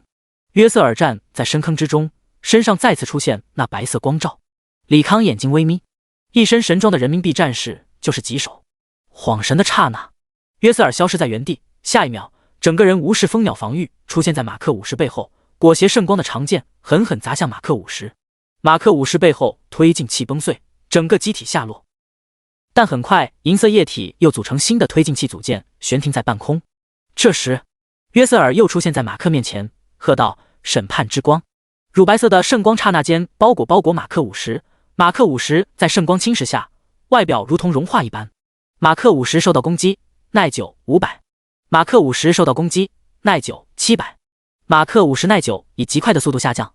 雷域！李康见约瑟尔又要攻击，马上让蜂鸟转换形态，高密度的电浆吞噬约瑟尔。马克50周身乳白色的圣光褪去，橙色套装是空间系特效吗？真是让人防不胜防。李康望着眼前被雷域控制的约瑟尔，那白色光罩断断续续，时有时无。看来这个防御光罩也是史诗武器的特效，但并非主动释放，而是受到攻击才会放出，并且释放几率不低。真他娘羡慕！李康轻叹一声，见了那么多史诗武器，他也想要一件。过了一会儿，光罩不再出现，他嘴角微翘，看来这光罩也有限制。既然对方没了无敌技能，那就再次他一发超大电磁炮。想罢，李康扔出杆电手雷和冰冻手雷。如果没猜错，对方处于控制状态中，无法使用空间技能。刚从强麻痹中解脱出来的约瑟尔又被冰冻，高速下落。蜂鸟再次成为巨型炮台，瞬间把约瑟尔湮灭。李康松了口气。其实对付拥有史诗武器的强者，与对方 BOSS 一样，知道机制简单的很，但不晓得具体机制，那就十分棘手了。当然，这次秒了约瑟尔也有运气成分。对方这一身史诗6种以上特效，刚才与他对敌才用了2种而已。想罢，他回望战场，发现城楼前职业者依然茫茫多，而他的机械大军已经10不存1。对方有复活法阵，打起来太吃亏了。好在我也有春歌庇佑。李康使用机械重组，散落一地的机械残骸缓缓升空，重新组合为崭新的机甲和无人机。地面上，一众职业者看着那压迫力十足的机械大军，一个个面露绝望之色。拼了好几条命，才把这机械大军清理干净，这特么又全员复活了。这还怎么打？只是机械大军压根不给众人思考机会，密集的攻击铺天盖地而来。不同的是，这次只有日落帝国职业者还在抵抗，其余驰援日落帝国的职业者全都玩命的往结界内狂奔。卡戴利，问问约瑟尔接下来该怎么办？这么杀下去不是办法。日落帝国的精英职业者出言询问。不待城墙上卡戴利说话，精英职业者身旁出现身穿白色铠甲的约瑟尔，他用手摇指李康，沉声道：“皇家护卫团，听我命令，不惜一切代价杀了这个龙国猴子。”此刻的约瑟尔面目狰狞，双眼充血地望着李康。是。在卡戴利用心灵感应出传达下，20位精英同时向李康所在奔袭。李康看着四面八方涌来的敌人，又看了眼全息屏幕上时间，已经拦了15分钟了，应该够了吧。说罢，他调转方向准备离开。这时他发现自己四肢竟然不受控制了。系统提示：您已被精神技能侵蚀，失去身体掌控权。李康第一时间让智脑控制马克50，并且下达逃跑命令。马克50推进器全部开启，正欲离去，身侧出现一个巨大黑洞，牵引着马克50动弹不得。一个巨大的十字架从天上落下，地上一座飓风拔地而起，直砸向马克50。第128章，我可要得寸进尺了。李康使用空间置换，想要与预留在1000米之外的无人机交换位置，离开这处是非之地。系统提示：由于您的精神被侵蚀，无法使用主动技能。好麻烦的精神技能。好在机械设备还受他控制，把在战场上狂轰乱炸的蜂鸟全部调回，张开凝如实质的球形护盾，硬生生扛住了几波攻击。日落帝国的精英们各种大招拼出，可就是破不开那球形护罩。很快，所以大招都 CD 了，只能一些小技能。这样不是办法呀，他人多势众，咱们耗不过啊。很难想象，一个200多人的团队，竟然对一个职业者用人多势众来形容。可其他人却没有任何违和感，毕竟城墙外那群机械根本打不完。随着时间持续，恐怕他们的主力军会因为不停死亡复活，等级掉到40级以下，彻底失去争夺战参与资格。对方不是人多势众，那是啥？对，可以叫鸡多势众。约瑟尔脸色也不好看，这龙国到底从逃换的这么个变态东西，比 BOSS 还难打。他现在被卡戴利控制住了，无法动弹。我用瞬移进入内部，把他干掉。你们继续用技能消耗他的防护罩。是。众人应了一声，继续疯狂输出。约瑟尔找好空间锚点，手中长剑裹挟圣光，顷刻间来到马克50背后，正要发动技能，却没想到马克50在毫秒之内便举骤然转身，手中高频力紫剑狂舞，招招力大势沉，角度刁钻。约瑟尔猝不及防下，被高频力紫剑数次洞穿铠甲，剧烈的痛感袭上心头，吓得忙使用空间技能离开。李康冷笑不已。马克50拥有高精传感器，再配合上智脑那毫秒级的反应能力，神出鬼没的空间技能，功效大打折扣。而且智脑不同于他的凡事留有余地，属于那种不顾后果的攻击方式，极少有敌人能吃得消。约瑟尔回到球形护罩外，脸色铁青，问责道：“卡戴利，为什么他还可以动？你的技能用哪去了？”城墙上的卡戴利用心灵感应叫屈：“亲爱的约瑟尔大人，我确实已经控制了他的身体。”刚说完，卡戴利花容失色道：“约瑟尔大人，现在有东西干扰了我的心灵控制。”不过约瑟尔没回应他。20人此刻被骤然出现的蓝色风暴掀飞。李康重新夺回身体控制权，喃喃道：“得亏早研究出了抵抗精神系办法，不然还真就任人宰割了。”蜂鸟电磁风暴招式与雷域一般无二，蜂鸟组成球体相互作用，不同的是电磁风暴是瞬时爆发强磁场，干扰精神系技能，而雷域只产生恒定的高压电浆，麻痹敌人。马克50转手为攻，持剑上前，把几个空中法系脆皮一分为二。蜂鸟聚拢为数个炮台，数道电磁光束对地面职业者进行无差别打击。约瑟尔想要上前牵制李康，却被冰冻手雷再次冻住。有经验的他忙用技能强制脱困，使用空间移动避过随后而来的电磁光束。李康趁这个间隙，又是送走了3个载有飞行技能的敌人。至此，空中敌人尽数消灭。他看向地上的10来人，冷笑一声，扔出数个反重力手雷，黑色的引力漩涡把人全部聚集。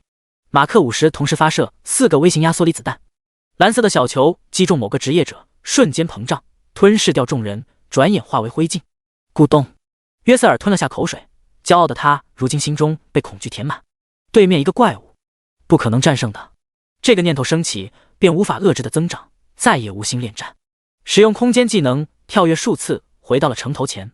看来空间技能有距离限制，现在倒是可以与他拉开距离战斗。李康轻声分析，眼睛扫过战场，发现人数少了一大半，再抬头看向，竟然全都回到城头位置。这么弱吗？他微微愣神，这才多久就被打崩了？想到此，他嘴角浮起一个不怀好意的微笑。既然你们未战退缩，那本大爷可要得寸进尺了。想罢，马克50动力全开，来到战场之中，开始无情的杀戮，一时间横尸遍野。约瑟尔，你在搞什么飞机？赶紧带人出去！岛国的极焰法师沉声催促。约瑟尔斜了眼对方，你怎么不去？这又不是老子的城，我凭啥去送死？极焰法师倒是很有觉悟，知道自己出去也是送。约瑟尔嘴角抽搐，骄傲如他，肯定说不出自己也不想白白送死的话，只能找了个托词说道：我们目的是守城，他再厉害也不可能以一人之力打破结界，没必要和他过多纠缠。有道理，还是约瑟尔大人高瞻远瞩，区区龙国人不值得咱们浪费经验。其他日落帝国的人也都附和，其余势力冷笑不已，但也暗自庆幸，得亏这杀神是在日落帝国范围内，如果在他们城池面前，估计他们还不如约瑟尔如此镇定呢。第129章涡轮激光炮。在约瑟尔的命令下，所有职业者尽数撤到城头。李康见对方撤离，却没有离开的意思，带着机械大军狂轰外层结界。透明的罩子在狂轰乱炸中荡起阵阵涟漪。约瑟尔脸色微变，结界泛起涟漪，就证明结界输出大于损耗，哪怕其中差值并不大，长久消耗下，结界必然越来越微弱。不能任由他这样打下去，不然结界早晚被攻破。所有远程职业听我命令，吟唱技能攻击城墙外的拿剑机甲。一群远程职业者开始吟唱技能，刹那间，密密麻麻的魔法阵聚集在马克50头上。蜂鸟第一时间张开利盾，密密麻麻的技能瞬间砸落，顷刻间把利盾破开。但马克50也在这瞬息之间后退到100米之外。约瑟尔见一击奏效，继续说道：别管持剑机甲了，全部瞄准天上的飞行物。上百号人再次吟唱技能，各种魔法技能轰然砸向无人机群。由于技能密度太大，饶是钢筋制作的无人机也完全吃不消，有的完全坠毁，有的破烂不堪。李康见状，只好让完好的机甲和无人机退到远程职业者射程之外，大概是1000米的距离。可这样一来，不仅蜂鸟的电磁炮威力大幅度衰减，连无人机电磁弹的攻击力也衰减极大，对结界完全构不成威胁。倒是几分钟一波的导弹与威力依旧，但装填 CD 太长，也无法对结界造成太大伤害。李康打了个响指，城头上众人全息投影出现。此刻4大势力组成的联军正在手舞足蹈地庆祝敌人被击退。其实他守在外围，围困住这200人，也算是给龙国尽力了。不过嘛，既然这些人战力比他想象的要弱，那李康打算得寸进尺到底，4个城池尽数抢来，让这片中立区彻底回归龙国。想罢，李康开始考虑如何攻破结界。攻城嘛，那就用大当量的武器。高达虽然配备有大当量的浮游炮，但是装填时间太长，无法造成持续输出，那样结界就会在这空档慢慢修复，反而暴露他最大底牌，得不偿失。所以他需要造一个新的攻城武器。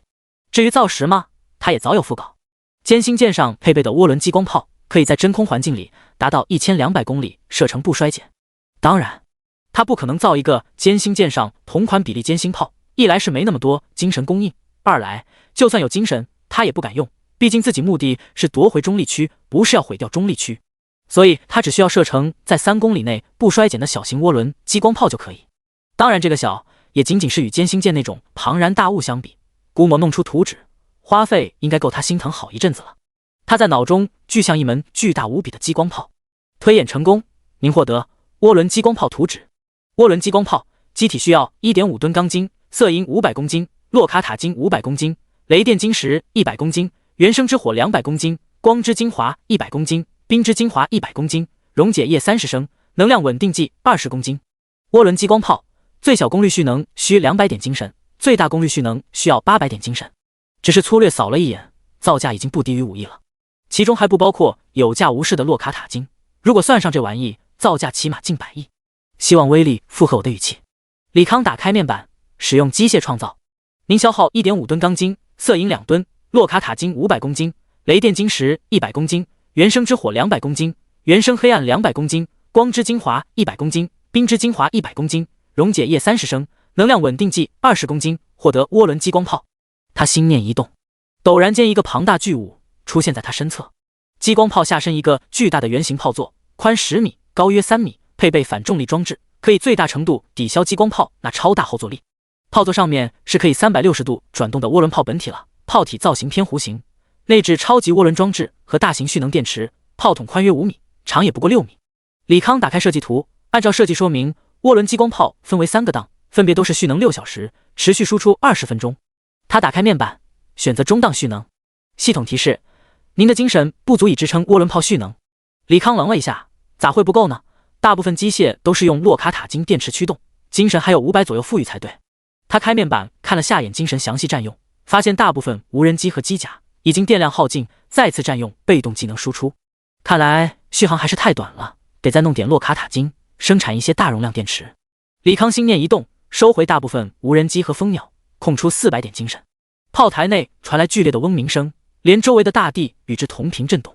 这是炮台内的涡轮开始运作进行蓄能了。6个小时，等吧。李康身穿机甲，盘坐在地上，眼前数块全息屏幕，无死角展示着盛景城全貌。同一时间，刘强等人一边跑一边用水晶联络自己上司，终于在靠近东阳城时收到了回应。水晶上方出现宋思思身影，此刻他站在一个巨大的木头人身上，那个木头人正抡着拳头不停地攻击东阳城的结界。宋姐，我们刘强心虚的不知怎么说。宋思思淡声道：既然来了，那就赶紧来帮忙攻击结界。是。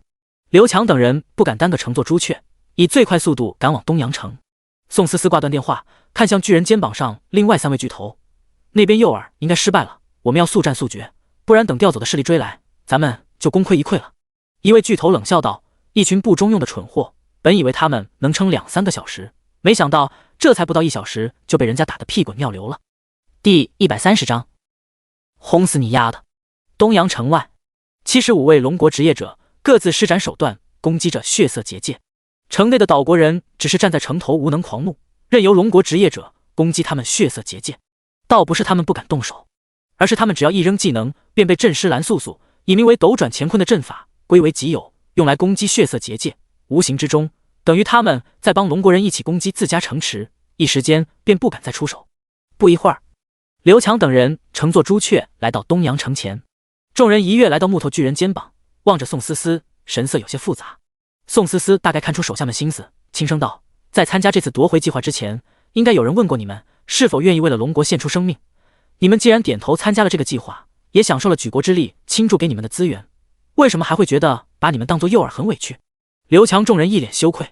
宋思思又扫了众人一眼，问道：李康呢？对于这个与他职业相似的年轻人，他其实是很想留下来，可惜一个萝卜一个坑，李康插队进来，顶替的就是原先的诱饵，所以他也只能看着对方去送死了。李康用自己的命帮我们拖延了时间。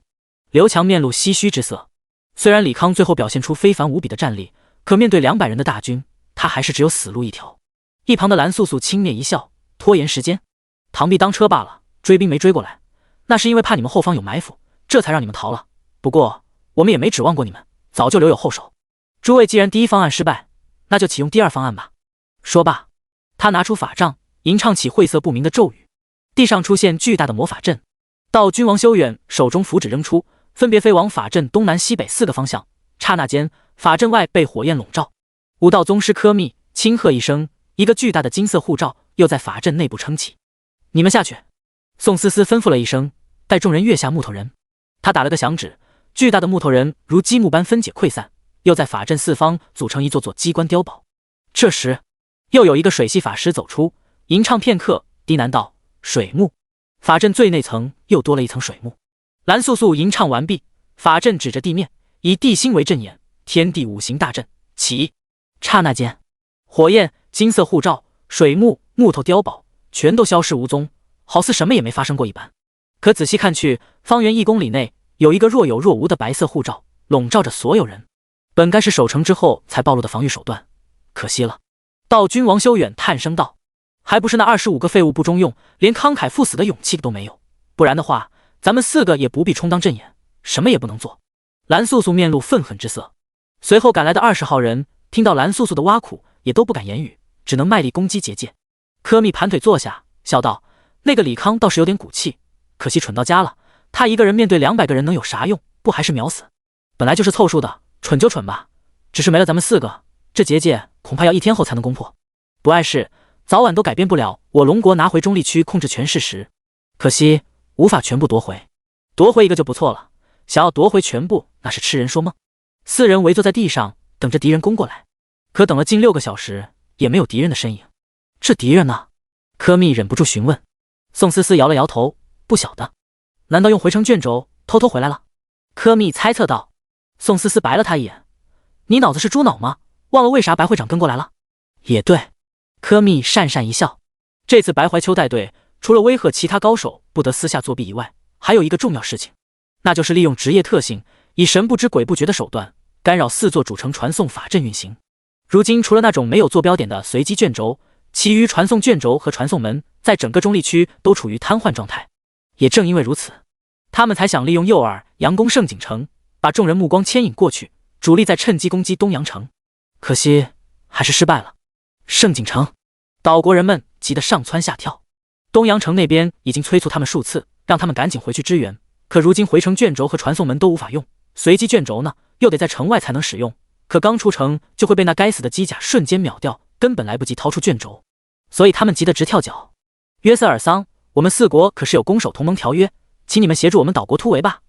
极焰法师沉声道。约瑟尔看着不远处的李康，淡淡一笑：“我倒是无所谓，可你确定他不会追你们吗？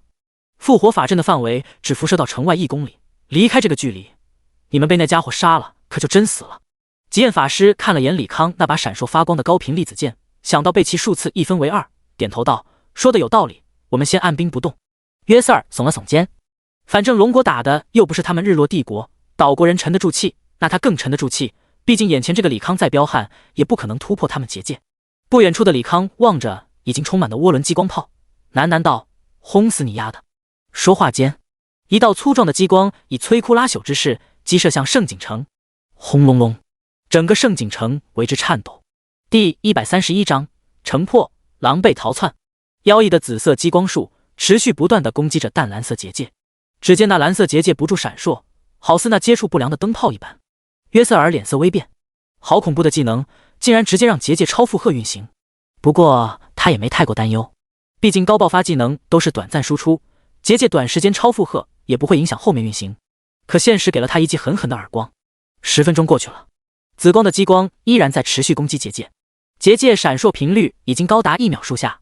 这时，一个职业者快步登上城头，急声汇报：“约瑟尔大人，结界法阵已经有溃散的迹象，咱们该怎么办？”约瑟尔脸色绿到了极点，双目死死盯着千米外的李康。出身日落帝国皇室的他一直顺风顺水，可没曾想到今天竟然栽在了卑贱的龙国杂种手里。还能撑多久？约瑟尔沉声问道。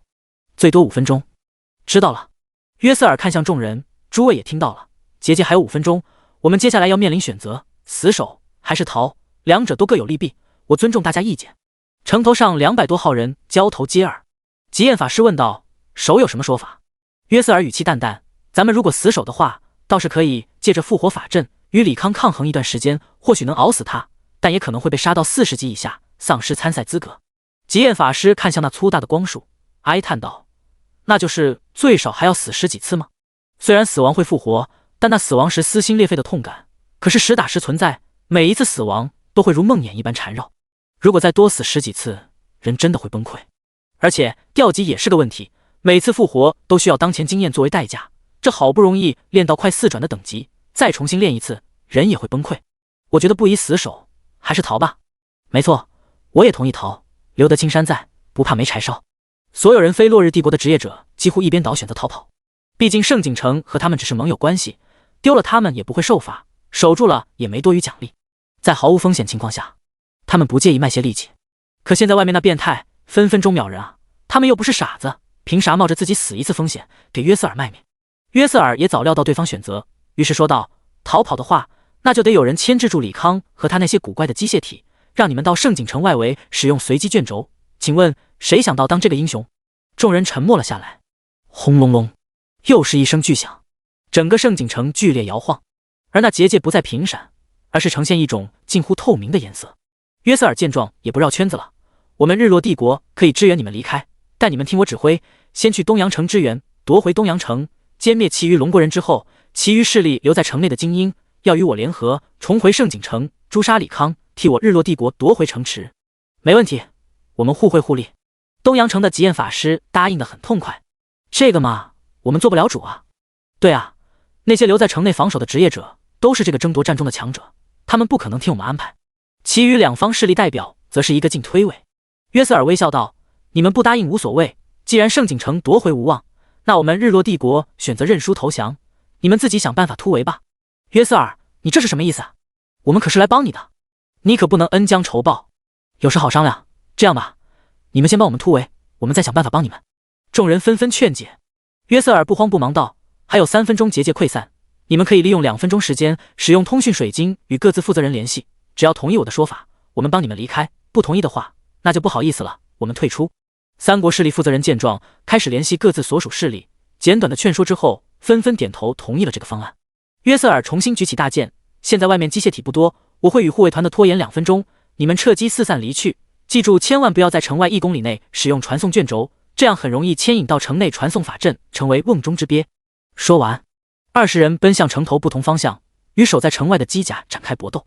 其余人见状，各自用上突进技能离开。李康想要上前阻拦，约瑟尔骤然出现，打开一个卷轴。神圣之冠。说话间，一个晶莹剔透的四方体笼罩住马克50。李康用高频粒子剑不停挥砍。约瑟尔嘴角轻笑，这是价值2亿的气阶魔法卷轴，规则系技能，外面无法攻击你，你也无法出去，原本是我的保命技能，如今用来控住你也不错，5分钟内你就待着吧。李康用空间置换也毫无用处，只能相信对方说法，悬在空中静静望着约瑟尔等人离去。其实他也没什么兴致追杀这些人，毕竟那盛景城内还有无数店铺等着他去搜刮呢。这也是他如此热衷于攻下盛景城的原因之一。200多号人一路奔袭，离开盛景城2公里范围内，纷纷使用随机卷轴，多数人都随机到更远的距离，但也有不少倒霉蛋随机到了盛景城附近，直接被无人机和马克3号轮轮流击杀，直接跪地求饶，高呼投降。第132章材料大丰收，四方体骤然溃散。李康缓缓飞向盛景城，至于那些落单的职业者，他杀到40级以下后便被一股力量护住，缓缓离开。估摸是日落帝国隐藏在幕后的强者出手了，他也没过多理会，径直飞入城中，准备搜刮一番。盛景城规模比江南城大一些，一番寻觅之后，马克50落在一处位于商业区的一处如同欧式古堡般的3层建筑，招牌上写着日落帝国皇家材料行。如此大规模，材料肯定少不了。李康快步走了过去，可走到门前1米处，一道屏障出现，又是结界。不过店铺的结界多是用于警戒，避免有贼人偷到店铺，给予护卫队人员赶来的时间。单说防御力，相比于城外那种大型结界，简直不值一提。他重新激活高频粒子剑，砍了10来分钟，结界消失无踪。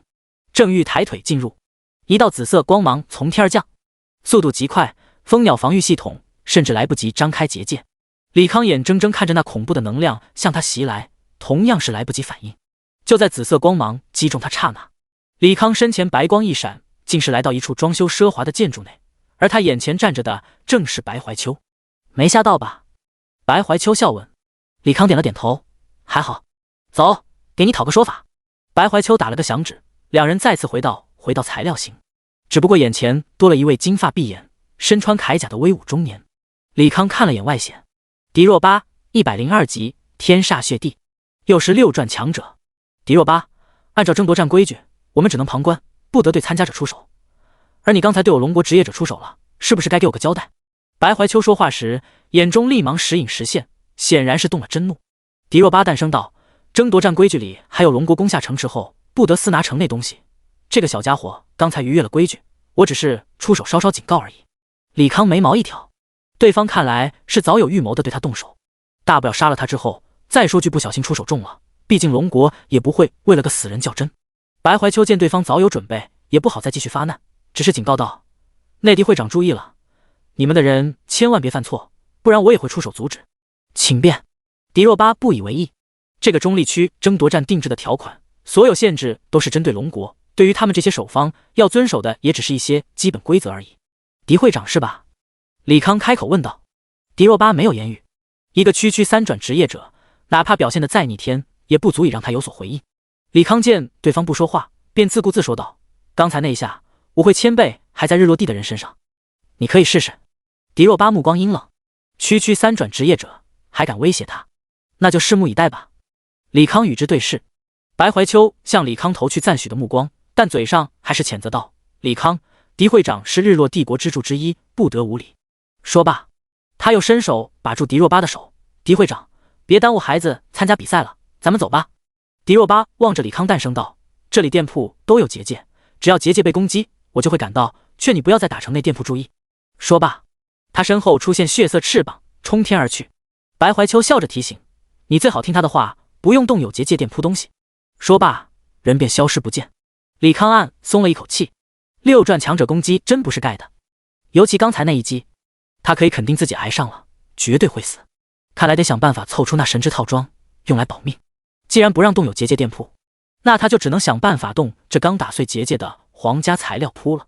当然，为了避免对方在门前还有其他检测手段，他也不能堂而皇之进入。想罢，他留下一个带有虚拟投影的无人机，隐秘身形进入店铺之内，自己则是大摇大摆来到城头，又召唤出2架虚拟投影的无人机，把它隐藏，同时又在另一侧投射出马克50。接着，李康使用空间置换，与在皇家材料铺的无人机交换位置，神不知鬼不觉进入其中。某个房间内，白怀秋哑然失笑，好个贪财的小家伙，看在这小子帮龙国多拿下1城的面子上，自己就帮其多拿点好东西吧。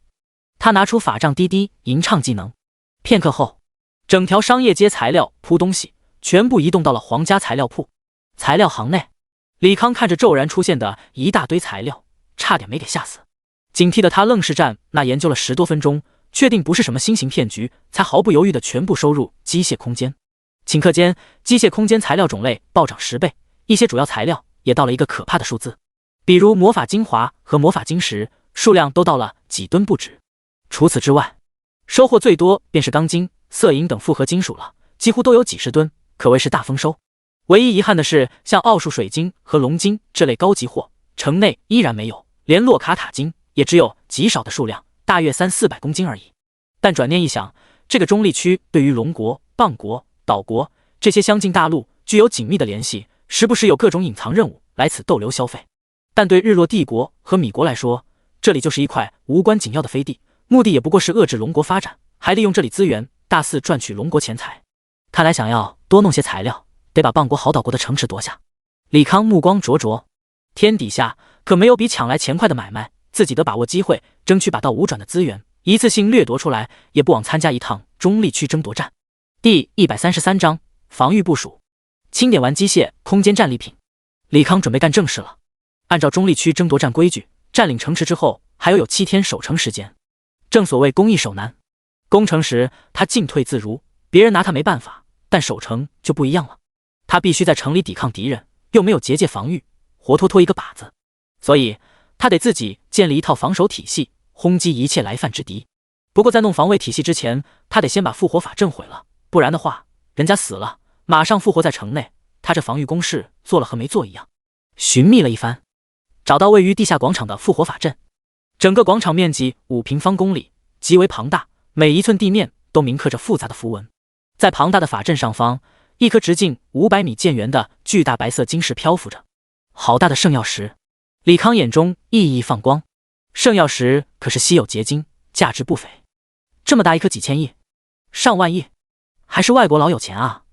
他抬起右臂，拳头化为钳子形状，聚集起一股蓝色能量，瞄准圣药石下方的法阵核心，几发离子炮下去。法阵核心轰然炸裂，整个法阵瞬间变得暗淡无光，圣药石急速坠落，在落地之前被他收入机械空间。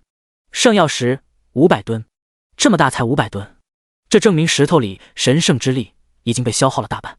但总归是意外之财，不嫌多也不嫌少。回到城头之后，李康先拿出超级充电站，给那些损耗殆尽的电池补能，自己则是开始制作防御工具。其实防御未必需要大当量武器，既占精神又缺少机动性，最关键成本还不低。但太小也没用，这个世界的人有各种防御加成，不能说刀枪不入吧，但地球上那种小口径武器射出的普通子弹，对他们这些3转以上职业者造成的伤害并不算大，甚至骑士这类血牛职业都可以直接无视。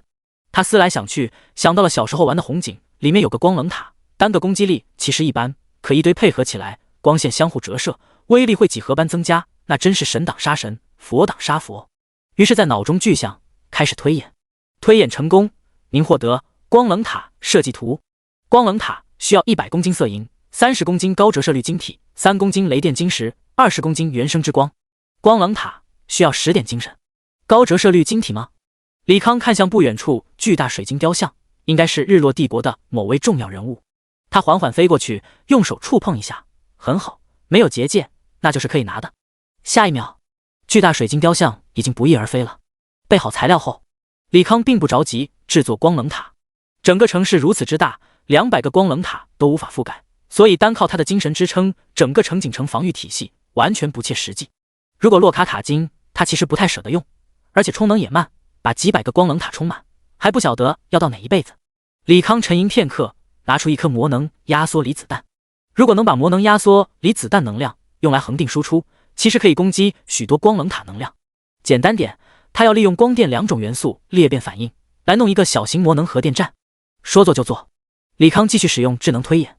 推演成功，您获得小型魔能反应堆设计图。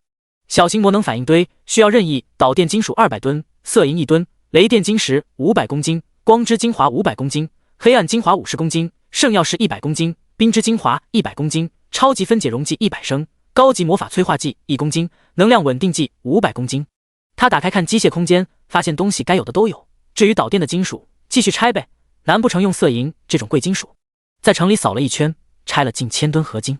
您消耗合金200吨，色银1吨，雷电晶石500公斤，光之精华500公斤，黑暗精华50公斤，圣药石100公斤，冰之精华100公斤，超级分解溶剂100升，高级魔法催化剂1公斤，能量稳定剂500公斤，获得小型魔能反应堆。反应堆外面就像是一个巨大的椭圆形金属蛋，除了外面一个面板可以控制功率输出，再无其他东西。这个魔能反应堆能量也不是无穷无尽，但用来支撑200个光冷塔能量输出还是非常够的。而且设计图上预留了晶体补充装置，只要定时补充，一直运作下去。他打算建造4个魔能反应堆，位于东西南北。为了避免有人袭击这重要的发电设置，在外面加装一层电磁力盾发生装置。至于光冷塔，暂定800台，不够咱再加。反正消耗的材料不是他的，花起来没有那么心痛。还得造一个东西。李康再次用智能推演，推演成功，您获得开拓者钻地装置。花费了一些钢筋和魔能晶石，获得一个带着钻头机器人。光冷塔和魔能反应堆的埋线，那肯定不能埋在外面，只能打地洞了。给他开拓者输入初步规划图，小机器钻头高速转动进入地底。李康也开始画身兵工厂，疯狂制造起来光冷塔。第134章，把李康引过来。忙活了4个小时，一座座光冷塔矗立在城墙之上，整个塔身透明如水晶，表面光滑无瑕，散发着微弱的蓝色。在光冷塔的塔顶有一个巨大的能量发射装置，这个装置是光冷塔的主要武器。它呈棱形多面体状，这些多面体在装置中以极高的速度旋转，如果来犯之敌，激光便会通过多面体折射，最终聚集一处，给敌人沉重的打击。光冷塔的底座被镶嵌在坚固的基座上，基座下方便是粗大的光能传输电缆，一直连接到魔能核反应堆。基座上还设有一些控制台和显示屏，用于操作和监控光冷塔的状态和能量消耗。除此之外，李康还在城墙外围配备了一门大口径电磁轨道炮，并且制造了1000枚大号爆炎弹，只要天上有敌人来犯，被地对空的电磁轨道炮发现，刹那间百炮齐发，天空瞬间被染成火红色。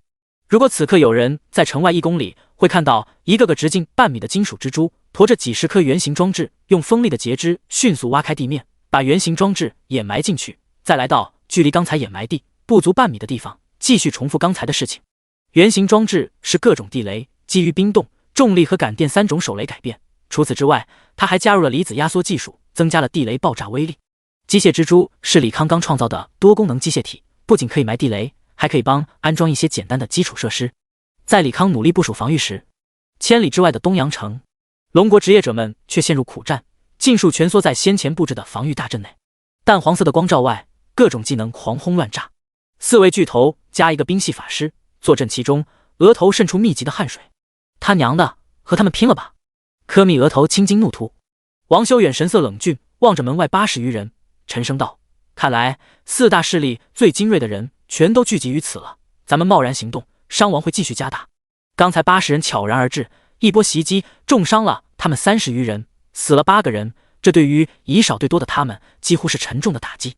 可咱们这个防御法阵至多再撑1天而已，到时候我们4个也耗尽精力，大家都是待宰的羔羊，还是拼一把，闯出去几个算几个。”蓝素素也同意柯密的想法。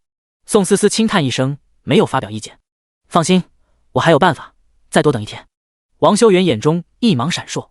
众人听到此言，皆是不再言语。毕竟王修远在整个团队中是当之无愧的第一，甚至可以轻松打败其余3位巨头，其真实实力暂时无人知晓。法阵外围，一个黑发少年打了个哈欠。这龙国一群缩头乌龟，真是浪费本大爷时间。普斯人不要大意，龙国人不简单的。极焰法师沉声道。普斯人戏谑道：“咋了？你们岛国人被龙国废物吓破胆了？看来只有我们蚌国才是东亚最强。你是没遇到他，遇到了你还不如我呢。”极焰法师反唇相讥：“你现在把他叫来，我弄不死他。”普斯人满脸轻蔑之色。约瑟尔闻言笑了起来：“好办法，咱们就把李康叫过来吧。”疯了！极焰法师面露悚然之色，好不容易从那煞星那儿逃出来，还要把人招过来，那不是找死吗？约瑟尔淡声道：“现在不杀了他，以后对你我来说终是大患。而且咱们4国最精锐的职业者尽数聚集于此，打一个李康不成问题。”说得对，把孙子弄过来，我看怎么凌虐他。普斯人狰狞地笑着：“听说那人技能形态与我相近，我想见识一下。”说的是一位健壮的黑人，后背有一个巨大的炮筒，闪烁着各色符文。约瑟尔再次看向极焰法师罗桑：“我们3方都同意了，你也该表达意见了吧？我要请示我们老大。”极焰法师看向城头，一个身着便服、头戴鸭舌帽的女孩正在城头哼着歌曲。众人跟随着对方目光看去，女孩停止唱歌，竟是对着众人比了个 OK 的手势。约瑟尔笑道：“行了，你老大也同意了，可以听我的计划了吧？”极焰法师不情不愿的点头。他确实被打怕了，真心不想与李康再起事端。而且这里又是他们主城，万一那杀神又把这里占领了，他们上哪哭去？可那位身份大人的亲闺女都答应了，他也不敢有什么异议。其实约瑟尔也很不想与李康为敌，但没办法，圣景城复活，法阵已经被毁，他们武力拿回圣景城代价太大，不如把李康引来此处，依托东阳城复活法阵拖住对方，他再派人回圣景城修复结界和法阵，不费一兵一卒抢回圣景城。收回思绪，约瑟尔笑着说道：“计划很简单，就是咱们以龙国职业者为人质，让李康前来救人。他会来吗？”极焰法师问道。“当然会，因为他和我们一样自负。”约瑟尔回道。“那就听你的吧。”极焰法师不再言语，其余人也耸了耸肩，默认了这个方案。约瑟尔身形一闪，来到防御法阵外围。“亲爱的龙国朋友，我想和你们做一笔交易，不知各位有没有兴趣？”此话一出，法阵内龙国人面面相觑。王修远问道：“什么交易？”“我可以放你们其中20个人离开，但你们要带话去城景城给李康，让他来东阳城与我决一死战。”约瑟尔淡声道：“李康，他没死吗？”王修远一脸愕然。第135章商议。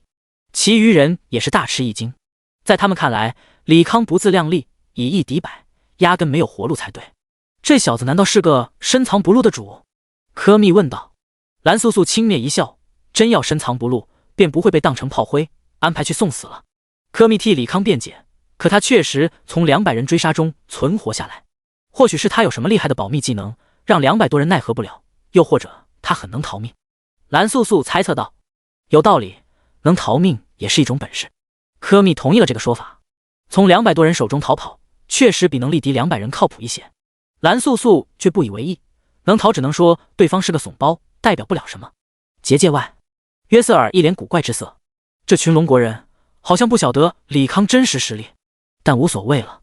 只要能把李康引过来，凭借各国精英的手段，足以杀死所有人。龙国的朋友们，接不接受我的交易？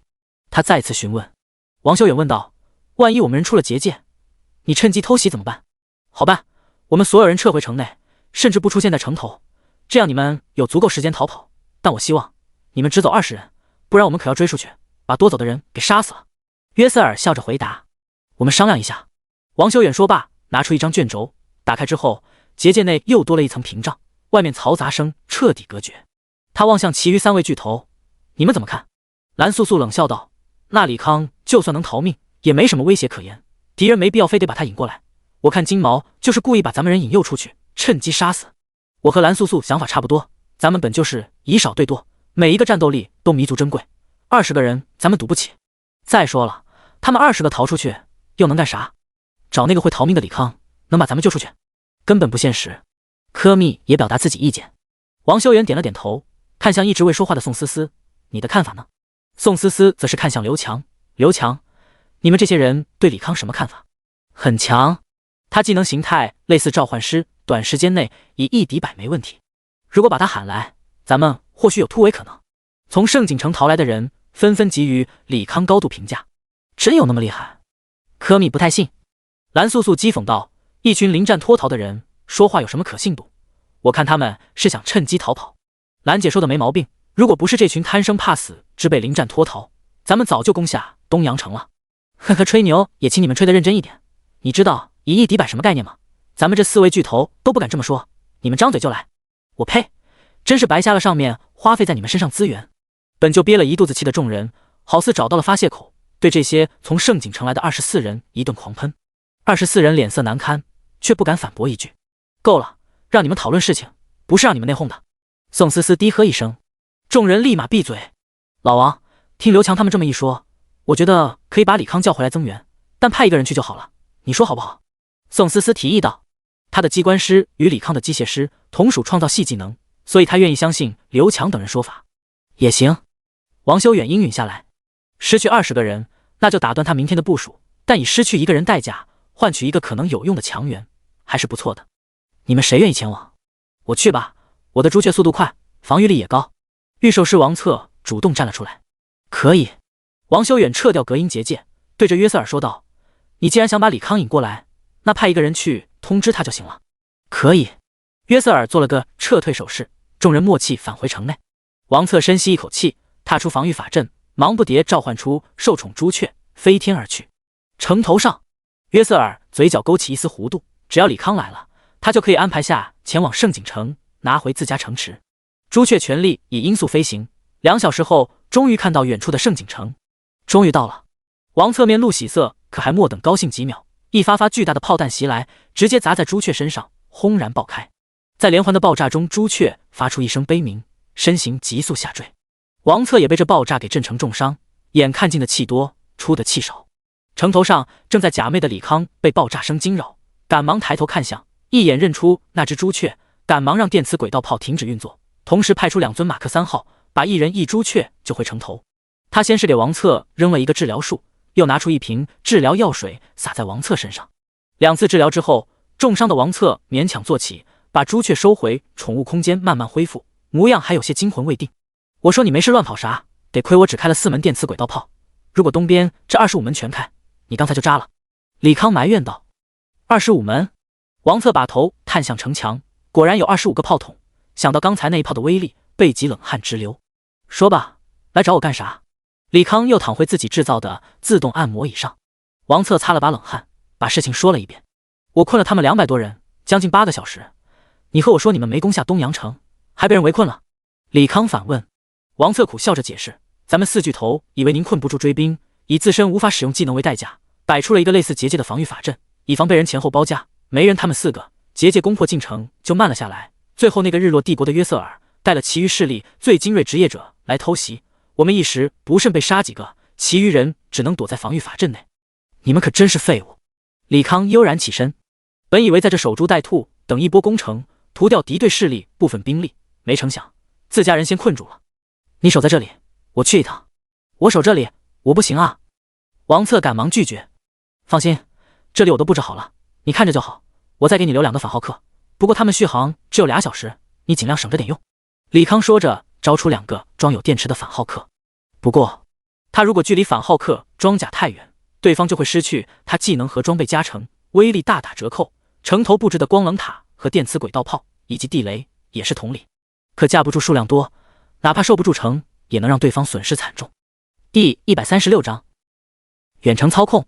轰轰，伴随着一声声音爆，马克50来到距离东阳城外10公里的位置。他摊开手，一只只具有 V2 侦察的仿生蚊子以极快的速度奔向东阳城。同时，10几块屏幕出现面前，全是仿生蚊子视角传来的实时画面。很快，蚊子们来到东阳城外。李康通过实时画面看到了被困在光罩内的龙国职业者，也看到了城头之上约瑟尔等人。2拨人遥遥对峙，安静得很。事出反常必有妖。他驱动蚊子来到结界外，把收音系统调到最大，结界内人们谈话声尽收耳底。好无聊，希望那个李康能给本大一点惊喜。放心吧，他一定能让你感到惊吓。哼，罗桑、约瑟尔都制定好计划，全方位针对那个李康，你怎么还长他人志气呢？如果李康只是用展现出那些手段，咱们确实能杀他，就怕他留了什么压箱底手段。哦，你的意思是，你们200人没让一个龙国职业者使出真本事？我可没这么说。2位别争执了，咱们有复活法阵，死1次2次不碍事，多试几次，总能逼出他全部本事。约瑟尔一句话终结了此次谈话。10公里外，李康冷笑一声，针对他布下杀局，那对方真是浪费心思了，因为他压根就没打算本人参战。心念一动，身上纳米战甲退回启动器，他把胸口启动器摘下来，往空中一扔，一团液体蠕动之下变为新款马克50。接着打了个响指，30架无人机和2个反浩克以及500个蜂鸟多面体围绕在马克50身侧。这次并不是他单打独斗，所以只要部分机械配合龙国职业者即可，没必要大出风头。调试一下，李康伸出手五指张开，马克50做同样动作，并发出蓝色束流炮。李康心念一动，马克50一飞冲天，在空中盘旋，并射出几发导弹，命中某块巨石。不错，出发！马克50和无人机群飞往东阳城方向。轰！随着一声音爆，马克50率先到达，屹立在空中，与结界内的人隔空相望。这机甲太酷了，他就是李康吧？棒子国的职业者问道。极焰法师点头，没错，这身机甲内就是李康。那咱们动手吧。米国的黑人职业者拿出那把巨大步枪，枪前叠加一个个魔法阵，最终一道半米粗的蓝色光束直奔马克50。蜂鸟第一时间撑起立场护盾，城头一个身着黑袍的法师吟唱咒语，诡异的红色符文布满立场盾，蓝色的立场盾瞬间消失。顷刻间，蓝色光束击中马克50，把机体瞬间冰封，向下跌落。死吧！极焰法师面露狰狞之色，吟唱咒语，地上一道熔岩柱喷薄而出，直奔掉落的马克50。其余职业者也各施手段，无数技能瞬间激活马克50。2个反浩克装甲前去救援。想走没门！日落帝国的黑暗术士使用技能，巨大的黑洞牢牢牵引住2尊反浩克装甲。完了！刘强等人面露绝望之色，被如此多的精英集火，肯定九死一生。蓝素素冷笑道：“看来也是废物一个。”只是话音刚落，马克50破冰而出，胸口出现一个黑洞，无数向他奔涌而来的技能尽数被吸入黑洞，最终尽数吸入。城墙上众人傻眼了。约瑟尔，你好像没说他有这一招。有人质问道。别担心，这不是才开始试探吗？我们只用一些小手段，一下子又逼他一个底牌。约瑟尔解释道。继续集火吧。众人再次吟唱技能，可马克50却急速后退，一直推到龙国结界位置，这里刚好是多数远程职业者射程之外。看来他要躲进去了，咱们要不要毁了他其他召唤物？棒子国职业者提议。极焰法师诞生道：没必要，他可以复活那些机械体，还是想办法弄死他吧。等吧，等他把那些龙国缩头乌龟喊出结界，那便是他们死期。约瑟尔眼中冷芒闪烁，众人也都露出意味深长的笑容。法阵外，李康，看来你小子有点本事。蓝素素轻笑道：他这人就这样，有本事的人他高看一眼，没本事的人那他就不屑一顾。还行，李康回了一句，扫了眼法阵内众人，哥几个什么意思？想要攻城，还是先暂时撤离稍作休整，我都可以配合。哼，你小子口气好大，我们如果说攻城，你能帮我攻下？科密反问。7、8成把握吧。李康望着城头上的人，刚才浅尝辄止打了一架，他发现不少人技能形态都很难缠，攻击力也高得吓人，与在圣景城大部分炮灰不是一个维度，想要靠他自己攻下来，要费不少时间。口气真是越来越大了，老王，你信不信他？柯密看向王修远，正在闭目打坐的王修远睁开眼睛，笑道：“李康小兄弟深藏不露，可以总攻试试。不过，我们使用蓝素素的阵法，撤掉大阵之后，我们5个作为阵眼的人有1小时 CD7， 在这期间，如同废物一个，无法使用技能。李康小兄弟，有把握保护我们吗？”尽量。李康说话从不说满。那就撤吧。王修远吩咐道。老王真撤啊？蓝素素一脸惊讶，他认可李康实力，但不认为李康有逆转局面的办法。明天法阵效果结束，咱们依然有1小时禁用技能惩罚，所以拖着也不是办法，撤吧。王修远淡声道。各位，该上 buff 上 buff， 该用防御技能用防御技能，接下来我要撤阵了。此话一出，一众职业者各自忙活起来，阵内各种光晕闪烁，不一会儿，众人手持武器，高度戒备地望着前方。蓝素素吟唱着咒语，不一会儿，地上符文全部消失，众人在空中的屏障消失。动手！约瑟尔一句话，最先来到法阵外，举剑砍下一个法师。马克50闪身而至，一剑把约瑟尔击飞，同时胸口5色能量光团喷射而出，数十个奔袭而来的敌对职业者全部被这光团掀飞，有的甚至瞬间气化，回到了城内复活法阵内。龙国职业者一个个张大嘴巴，这他妈是3转职业者能用出的技能，太扯淡了，比他们这4位巨头还扯淡。第137章，李康死了。敌对职业者们也都停止了冲锋，看着那条被5色光团画出的巨大鸿沟，一个个头皮发麻。各位如果没有十足的保命手段，尽量在我后方支援，这些人暂时交给我抵挡。李康说罢，操纵马克50直奔人群而去。周身蜂鸟先变换成电磁炮，数道蓝色电磁光束率先开路，随后无人机发射导弹和电磁弹，开始密集的扫射。反浩克装甲也挣脱黑洞，拿着巨大的合金盾牌，在人群中大开大合，与数个进战成一团。不过这次机械体终归少了一大半，敌对职业者实力又强上不少，人数上也占有优势。一番交锋下来，李康这边明显落了下风。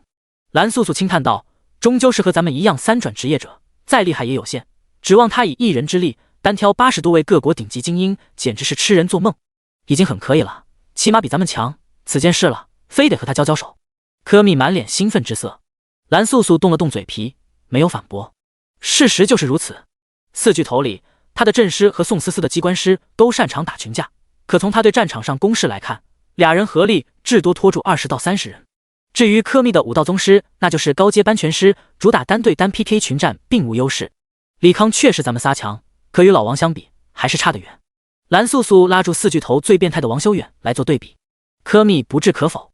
打坐中的王修远再次睁开眼，看向战场中，见李康竟然真能拖住80号人，颇为讶异，但也仅仅是讶异而已。那咱们要不要去帮李康？刘强出言询问。王修远笑问：“你们觉得自己掺和进去，能活下来吗？”众人纷纷望向战场，看着敌人变幻莫测的技能，想想自己身处其中，能应对多少手段，最终一个个面露苦涩。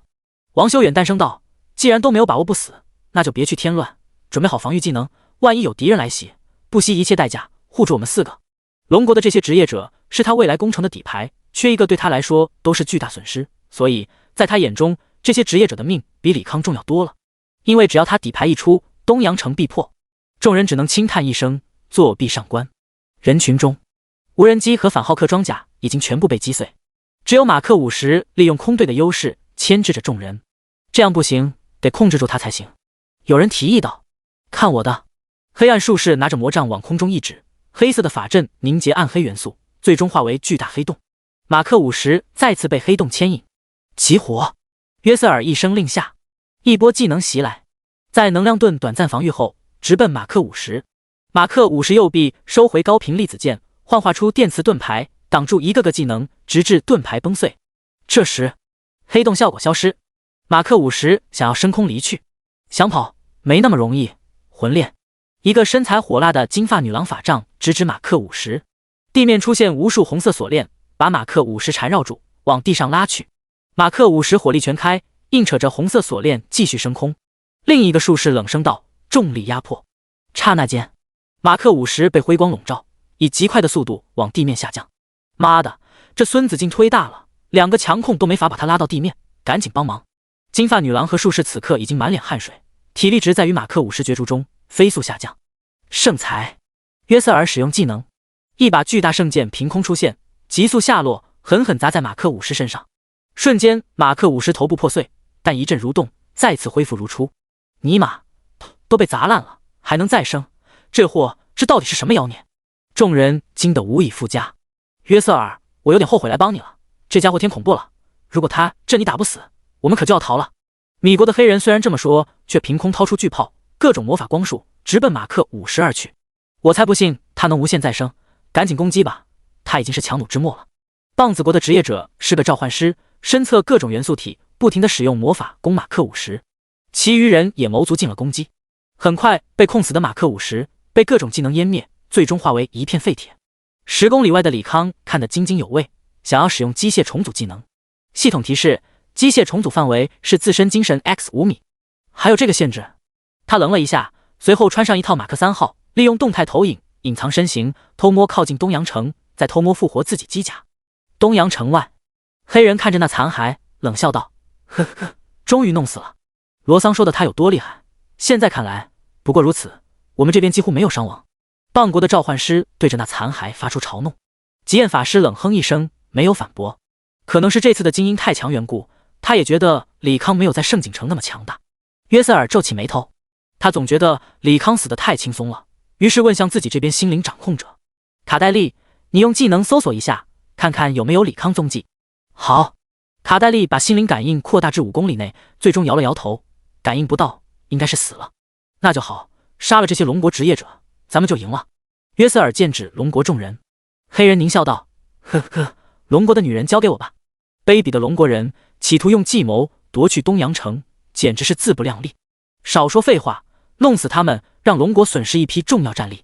众人纷纷奔向龙国职业者。该死，我们就不该信那个李康，这才1个小时他就挂了。大家边打边撤，争取撤到5公里外，这样他们就没有复活法阵优势了。蓝素素有条不紊地下达命令。好。刘强率先使用全返还技能，3成远程攻击双倍返还回去。其余职业者也各用手段，凭借史诗装备再次碾压。不过装备附带的特效终究是比不过各国精英成体系的技能形态。随着战斗持续，一些装备特效消失，龙国职业者颓势尽显，几乎是被其余4国职业者压着打，最终被包围起来。各位，送走他们吧。约瑟尔冷笑一声，再次使用圣裁。巨大的圣剑正要落下，这时一紫色光剑给他来了一个透心凉。约瑟尔化作白光消失，那凭空落下的圣剑也随之消散。众人猛然一惊，转头一看，只见一个机甲手持光剑悬停在半空，双目发出幽蓝的光芒，在其背后数十架无人机冉冉飞起。随后咣当2声巨响，2尊巨大的反浩克装甲再次落地，落在龙国职业者面前。半空中8个电磁炮台，炮口中电浆萦绕，正在蓄力。之后空中一阵呼啸，咣咣咣，10尊马克3号分裂反浩克装甲两侧。法克，老子是见鬼了吗？他为什么还活着？黑人话音刚落，已经被高频粒子箭一分为2，电磁炮同时发射光束，轰击地上敌人。12个机甲同时抬手发出蓝色光束和导弹，把围拢在两侧的敌人全部击飞，接着飞到半空，配合空中无人机对敌人进行无差别轰炸。散开！按照老规矩，先清理其他机器人，再弄死拿光剑的正主。不知谁喊了一声，被打懵了的众人各自使用突进技能，最大程度分散在周围，避免被击中轰炸。远程职业者开始吟唱技能，想要击毁无人机。可刚要吟唱，一个马克3号猛然下探，一击数流炮把人轰飞，打断了施法。无独有偶，几乎所有远程职业都被多出来的10尊马克3号攻击着。而近战不仅要面对巨大无比的反浩克，还要提防空中那个可以瞅准空档一剑秒人的正主机甲，打的也是步步为营。激斗了半小时之后，几乎所有人都死了一遍。该死的约瑟尔，你就是个蠢货，为什么要把这个丧门星引到我们东阳城？已经死了4次的极焰法师不敢再下城墙，原因无他，再死一次他就跌倒54级，到时候这一身55级装备属性全部无效化，战力也会直线下降。与之有同样考量的人多达10几个人，一个个全是脆皮法师，冷不丁就被马克50近战一分为2，瞬间秒杀。棒子的召唤师再次被一分为2，不过下一秒他的身体变成水元素，轰然炸裂，人出现在不远处。这是他的天赋技能伤害分担，只要自己还有召唤物，所有伤害都会被召唤的各种元素分担。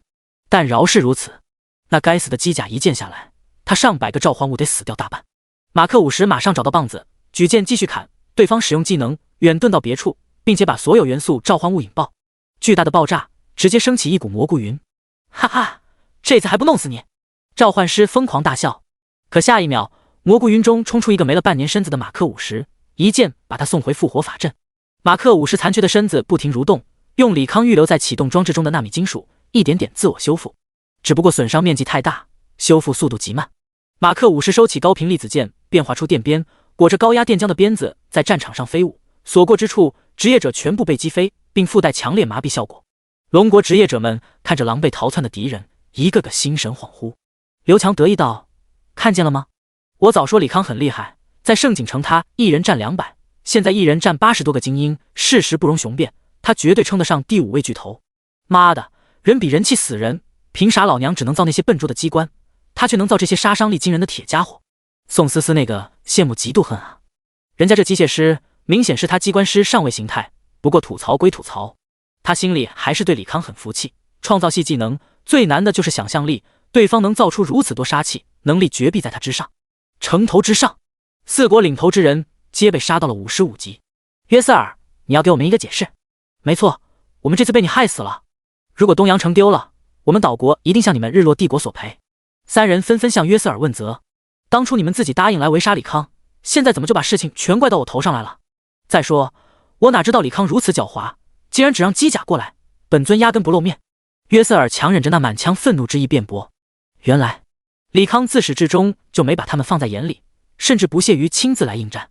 刹那间，强烈的屈辱感袭上心头，但很快又化作满腔杀意，在心中默默发誓，穷尽此生必杀李康。这时，卡戴利走了过来，低声说道：“我在5公里外检测到李康心灵波动。”约瑟尔闻言，这才稍稍好受一点。原来人来了，只不过躲在复活区外，但很快又郁闷起来。对方来了又如何？他们肯定不敢出复活区，不然就李康这变态盯上，完全是狼入虎口。来了就好，那盛景城我们就不费一兵一卒的拿回来了。约瑟尔冷笑不已。虽然武力上打不过李康，可智力上李康这种龙国贱民拍马也赶不上。盛景城内，王策背着手来回踱步，心里更是求爷爷告奶奶，让老天爷保佑他，千万不要遇到敌人攻城，不然就他这个小身板，哪抵得住一群职业者围攻？估计是老天爷听到了他的祈愿。李康遗留的那把椅子前出现了一个全息屏幕，王策忙跑过去查看，只见有50多号人骑着各种魔兽飞快地靠近盛景城。王策人都骂了，这贼老天听不懂人话咋地？怎么怕啥来啥？跑还是不跑？就在他犹豫刹那，数公里外传来巨响，升起一朵朵蘑菇云。啥情况？王策忙看向屏幕，烟尘散去，地上不知何时出现了一个个巨坑，大半职业者躺在地上哀嚎，没受伤的人用技能把人拖回安全地方，赶忙治疗。第139章光冷塔之威。盛景城外，被炸的职业者们在圣光沐浴下，伤势慢慢痊愈，可脸上都还是一副惊魂未定的表情。刚才是什么鬼？我好像被冻住了，正要挣脱就不省人事了。我好像被一个黑色漩涡吸住了，然后被轰飞了出去，又被麻痹了。好在我麻痹抵抗高，立马用了抵抗和突进技能逃了出来。职业者们纷纷说道：“看来有陷阱，让我看一下。”疾风射手满弓拉箭，往天空射出一发光箭，那光箭升到半空，分裂成无数道细线，飞速地落在地上。弓箭手看家本领，魔力侦测，可以在技能范围内捕捉一切有魔法波动的物品，主要用途便是来勘察一些技能陷阱。每条细线所勾连地方，便是侦测到魔力波动的地方。你大爷的，这多么陷阱！他怎么做到的？疾风射手看得头皮发麻。那咱们走丝线之外的地方不就好了？他总不能把整个城外都布满了陷阱吧？一个战士大咧咧往一旁走去。且慢，让我先试试再说。一个风法吟唱技能在技能侦测不到处扔出一个一击锋刃，狠狠砸在地上。轰！爆炸声响起。其他职业者也有样学样，用技能轰炸周围地面。刹那间，巨响不断，浓烟滚滚。我去李康他大爷，这个王八蛋真在把地面铺满了陷阱。刚才想走的战士只觉得后背生凉，看来地面没法走了，你们留在这里，我去天上探探路。风法提议道。好，速去速回。众人纷纷赞同，不能怪他们如此谨慎，主要是真给李康给打怕了。风法再次吟唱技能，整个人御风而行，以极快的速度往城头飞去，眼看就要到城头，突然轰的一下，空中似是有岩浆爆开。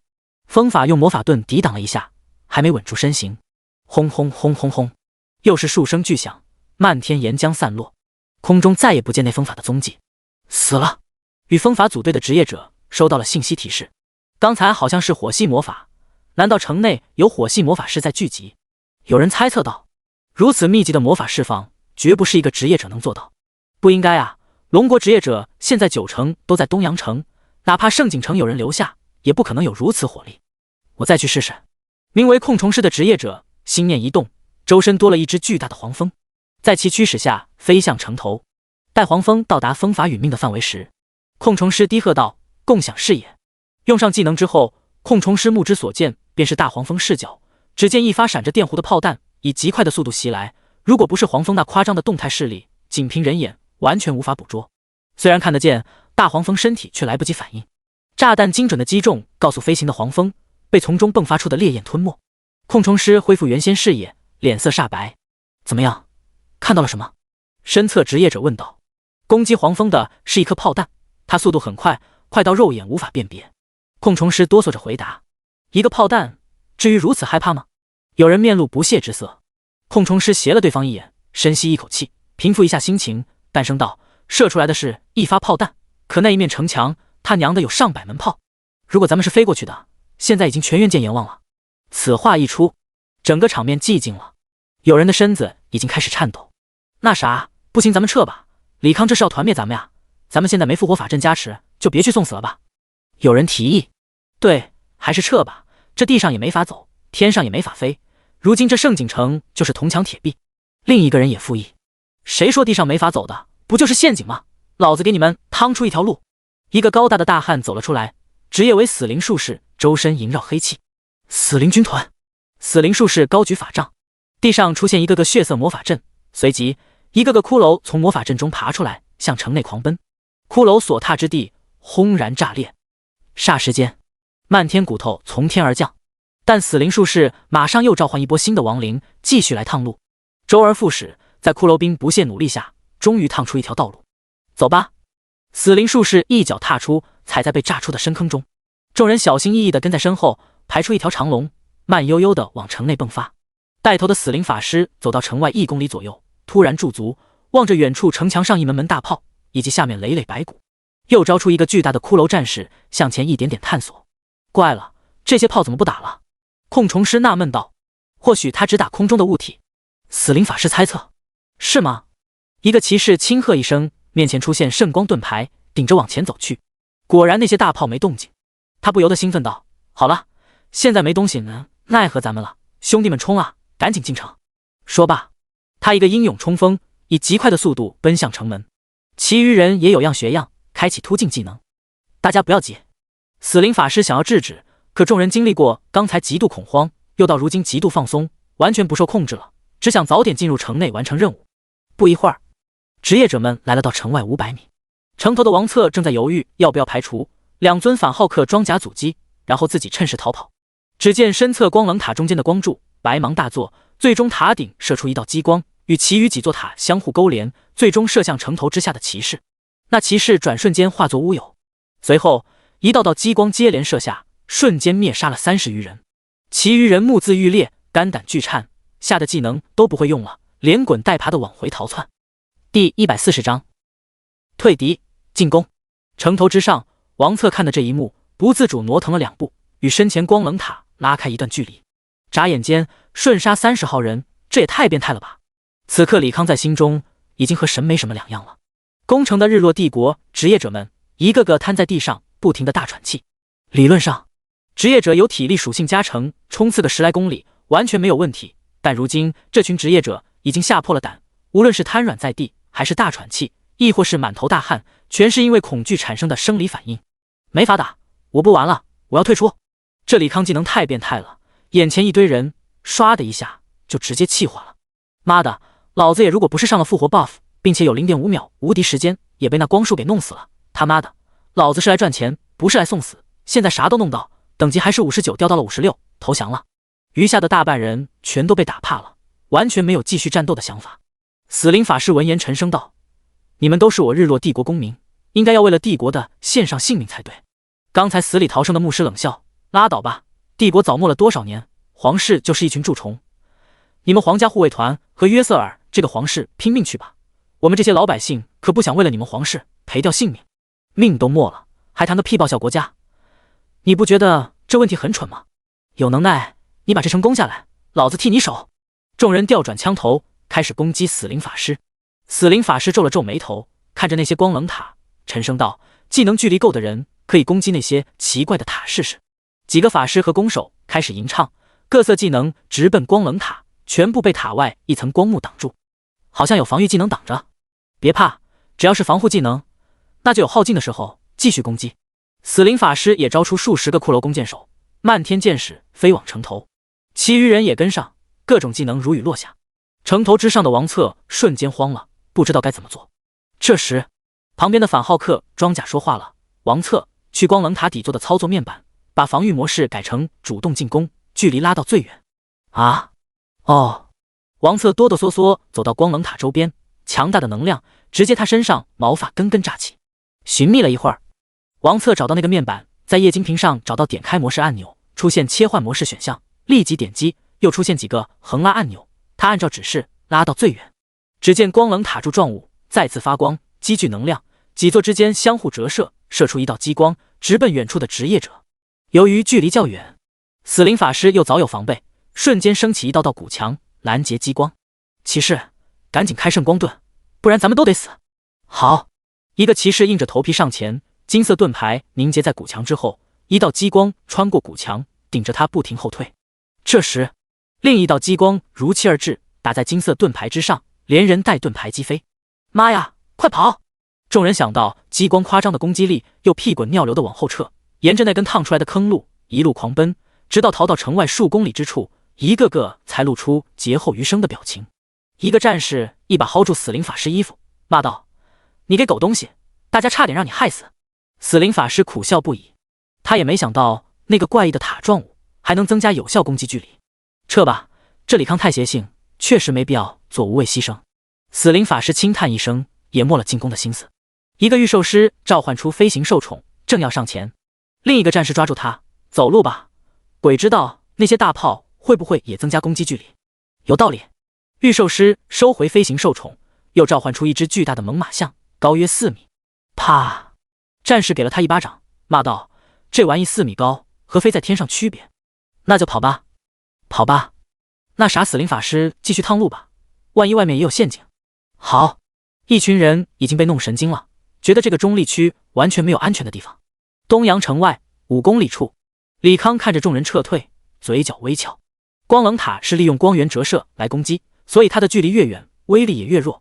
这也是他为什么把光棱塔距离控制在500米范围内原因。让王策把面板调回防御模式。他看了眼时间，差不多2个小时了，于是通过马克50问道：几位休息的差不多了吧？咱们这城还攻不攻了？王修元起身道：攻，请各位助我一臂之力。咋助？李康问道。李兄弟只需要为我等护法即可，我使用这招之后，其余人便毫无战力可以，需要你帮忙护法，其余人注意面板。王修远抽出自己宝剑，嘴中念念有词：天地无极，乾坤借法。说话间，他周身符文闪动，龙国职业者们纷纷收到提示。王修远想要暂时抽取你的经验，是否同意？注意经验借出之后，您的属性将会初始化。众人犹豫了一下，纷纷点是。只见王修远周身金光连闪，完全是升级带来的特效。尼玛，挂逼！远处的李康不由得吐槽。一顿闪瞎眼的升级特效之后，他看了眼王修远外显。王修远81级，道君，等级高了，但职业没变。那啥，你就算借了100个人经验，也没法连升20级吧？李康问道。越往后经验越是天文数字，眼前就算是100个60级职业者，经验总量也未必有75级以后的1级。在下这个技能有多倍加成。王修远微微一笑，换上准备好的80级套装，踏云而去。雷来！天空炸裂一声，一道宛若游龙的紫色雷龙出现，狠狠砸在结界之上，结界顿时闪动不已。第141章岛国巫女8岐大蛇。一击雷龙刚落下，王修远扬起符咒，喝道：金字诀，万剑！霎时间，符咒幻化出无数把飞剑，直奔城头结界。水字诀，水幕。空中出现一个巨大漩涡，一道水柱倾斜而下，轰击着结界。火自绝，火流星，天空火红一片，一颗颗裹着烈焰的流星砸落结界。此刻，结界已经开始疯狂闪动。愣着干嘛？赶紧用技能阻止他！极焰法师怒喝道。众人后知后觉，开始使用技能攻击空中的王修远。土自绝，山岳，大地颤动，一座山峰拔地而起，把技能尽数挡住。这他妈的，龙国哪来这么多变态？极焰法师气得跳脚。龙国这边也是惊讶无比。虽然大家晓得王修远藏拙，可没想到藏得如此之深。这就是传说中一夫当关万夫莫开吧？不愧是咱们头，牛逼！众人纷纷感慨，不知李康和王老大谁厉害。突然有人发问，众人看向一旁机甲人，默契的沉默，不想得罪人。不过蓝素素却不怕，淡声道：“肯定是老王牛逼啊，都81级了，就算没转职，那也是准5转强者级别。难不成李康还能杀掉准5转级别强者？”李康，蓝素素问你呢，能不能打过老王啊？宋思思看热闹不嫌事大，不知道。李康明智的不参与这个话题。其实再不祭出高达这个杀气情况，他费些力气应该也能杀个准5转强者。但如非必要，谁会吃饱了撑的惹一位快要5转的职业者？要晓得，但凡能到达5转这个门槛的人，无论职业形态还是战斗意识，都到达了顶点，难缠得很。本质上，他是一个和平主义者。呵呵，我看你不是不知道，而是打不过我家老王。蓝素素面露得意之色。你别刺激他了，咱们现在小命在人家手中。科密轻声提醒。蓝素素这才想起来自己掉到了1级，可以说是风吹就到的渣渣。万一李康当甩手掌柜，不保护他们，随便来个小怪都能团灭他们90多号人。李康没有言语，机甲一双幽蓝的眼睛看着远处已经几近消失的结界，想着要不要助王修远一臂之力。轰！又是一道雷龙劈下，直接贯穿结界，砸在城头之上，无数职业者被轰飞，而处在雷电中心的几人再次被送入复活法阵。破了，城破了！极焰法师连滚带爬来到，坐在城墙上变的少女，秋谷大人，请您出手。约瑟尔等人再次把目光放到少女身上。秋谷美香54级，神之巫女，真麻烦。秋谷美香慵懒地伸了个懒腰，打了个响指，脆声声叫道：“有请八旗大人。”话音落下，天空中出现一道虚空裂痕，一个巨大的舌头缓缓探出裂缝，而那舌头只不过探出一点，已经如王修远用技能造的山岳一般巨大，直接挡住了众人视线。随着裂缝越来越大，巨蛇的面露也逐渐出现在众人面前。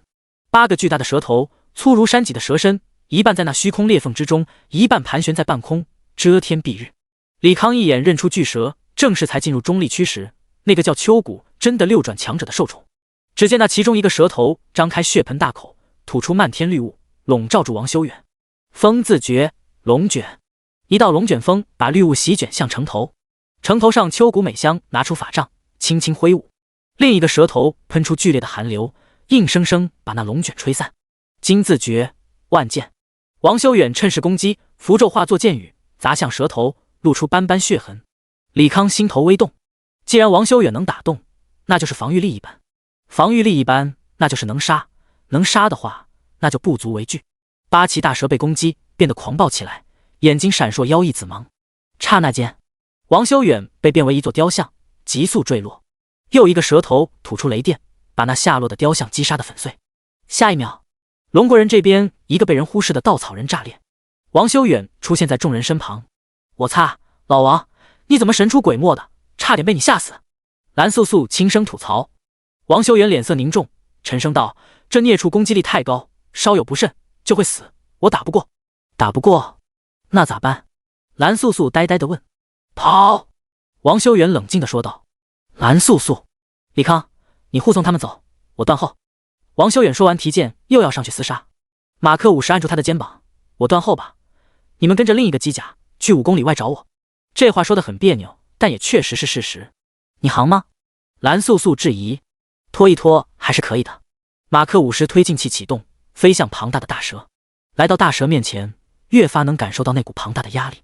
8个蛇头吐出猩红的蛇信，犹如8座飓风轰向马克50。马克50急速后退，发射魔能压缩弹，紧紧粘在蛇信之上。不一会儿，猩红的蛇信变黑，但又以肉眼可见速度恢复。李康瞥了眼被王修远攻击的蛇头，如今已经恢复的差不多。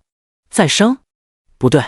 他目光转到城头，有个少女拿着法杖，跳着不知名舞动，一道道乳白色光线以极快的速度飘向八岐大蛇。李康心念一动，8个炮台瞄准城头，射出8道电磁光束，直奔少女。这时，一个蛇头咆哮一声，巨大的音波竟然让电磁光束偏离轨道，在城墙上轰出一个大洞。极焰法师也有所警觉，带着岛国的人抵挡在少女面前。5公里外，李康眸中冷芒一闪，巨大的涡轮激光炮出现。爱凑在一起是吧？那就一起死吧！炮口对准城头，他缓缓按下发射键。第142章，生死之间，4国翻脸。粗壮的激光以极快的速度直奔城头，沿途所有树木全部被掀飞。狂奔而来的龙国众人刚好看到发射这一幕，不自主回头顺着激光方向看去。只见激光眨眼间来到城头，不待城头人做出反应，便全部湮灭，并且洞穿城内一栋栋高耸的建筑。不远处，约瑟尔德等人头皮发麻，正要逃跑，那激光横溢过来，除了极少数反应快的人用位移技能逃离，多数人也被激光湮灭。而那庞大的八岐大蛇在少女死掉刹那便停止了动作，身体开始虚化。涡轮激光炮被李康暂时关闭，马克50飞向城内，准备毁掉复活法阵，再用激光彻底灭杀敌人。就在马克50到达城卫位置时，接近透明的八岐大蛇瞬间凝实，眼中红芒变为妖异的紫芒，比山脊般的躯体奋力一挥，竟是一下把马克50拍得粉碎。您的马克50改受到攻击，耐久132000。李康听着传来的提示声，神色凝重。刚才八岐大蛇也用尾部攻击过马克50，凭借马克50改良后的纳米金属延展性和强度，至多掉个几千耐久。如今却一击之下便把马克50秒了，这强度起码增加了几10倍。这不对劲！不等他细想，8个蛇头已经望向他们，虽然相隔数里，但由于其太过巨大，与之对视，让人心生悚然。李康意识到不对，当机立断，开启涡轮激光炮轰击八岐大蛇。可那摧枯拉朽般的激光束落在八岐大蛇脑袋上，只是让蛇头稍稍后仰，并多了一个极浅的痕迹。王修远失声道：“怎么可能破不了防？”8个蛇头同时张嘴，吐出各色光束，直奔他们而来。跑！李康想要使用空间置换，您已被禁止空间移动。该死！他不敢有片刻犹豫，调动所有蜂鸟，张出巨大的立场盾，试图挡住那攻击。王修远也很有默契地使用土字诀，大地震动，一座座高山拔地而起。轰轰轰！8色光束击碎一座座高山，最终落在蓝色的立场盾之上，与之相互焦灼。终于得救了！有人长呼一口气。最多撑半分钟。李康沉声道：“那死定了。”蓝素素等人面露绝望之色。李康深吸一口气，准备召唤高达。死不了。随着话音，身穿星空法袍的白怀秋出现，只见他法杖一点，空间折射，8色光束面前出现一道裂缝，光束进入裂缝后，在八岐大蛇背后又出现另一道空间裂缝，8色光束喷涌而出，轰击在八岐大蛇脑袋上，发出痛苦的嚎叫声。空间囚牢，八岐大蛇四周出现灰色法阵，最终凝结为一道道透明的墙，把巨大的八岐大蛇困在其中。李康收回蜂鸟，王修元走到白怀秋面前，躬声道：“白会长，您贸然出手，会不会坏了规矩？”“不会，因为是他们先坏了规矩。”白怀秋面色渐冷。啊！王修远面露迷茫之色。如果我没猜错的话，这个八岐大蛇是秋谷真和那个少女的共享受宠。先前是那少女在操控八岐大蛇，但在我杀了少女之后，那个秋谷真想浑水摸鱼，再次召唤出八岐大蛇，打算团灭我们。李康分析道。白怀秋向李康投去赞许的目光，观察入微。很好，李康说的没错，秋谷真这老杂种想要浑水摸鱼杀你们，并且用手段短暂屏蔽了空间，让我无法及时赶来。如果不是李康抵挡了片刻，你们可能真要死了。众人闻言遍体生寒。宋思思感激地说：“李康，这次多亏有你，不然大家都要死了。”“不必客气，我也是为了自保。”李康说的是实话。如果不是那个秋谷老杂毛凑巧用道具屏蔽空间，阻止白怀秋赶来，以至于他的空间技能无法使用，他早有多远跑多远了，哪会管其他人死活。接下来该给咱们龙国讨个公道了。白怀秋负手而立，对着空中喊道：“秋谷真，我给你3秒钟滚出来，不然我就要毁掉东阳城的一切。”此话一出，半空中有一物踏空而来，由远及近，到了眼前之后，竟是一只同样身形庞大的九尾狐，雪白的皮毛，额间有个莲花印，双眸呈现湛蓝色，随是兽神，却给一种很媚的感觉。而骑在九尾狐身上的正是邱古真。白怀秋，你找老夫干什么？邱古真揣着明白装糊涂。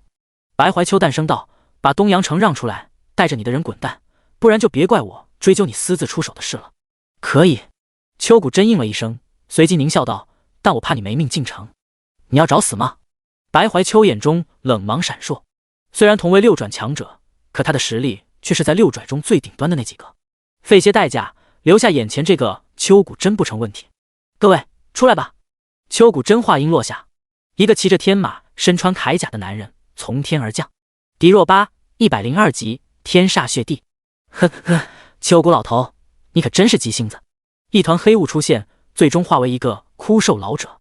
普不成100级暗地。谢特，你们龙国为什么非要搞到这一步？一头巨龙陡然出现，口吐人言。凯恩101级龙帝，加上白怀秋6个六转强者，世间最顶级战力齐聚于此。几人只是屹立于半空，那恐怖的压迫力便让一众职业者喘不过气来。你们什么意思？白怀秋面容冷峻，握着法杖的手轻轻转动，一个法阵出现在李康等人身下，想把他们传送走。做梦呢！普不成狞笑一声，地底变成一个巨大漩涡，李康等人没防备下被卷入其中。第143章又遇故灿。白怀秋只能停止，需要长时间吟唱的远距离传送技能，心念一动，90多人瞬间出现在1公里外。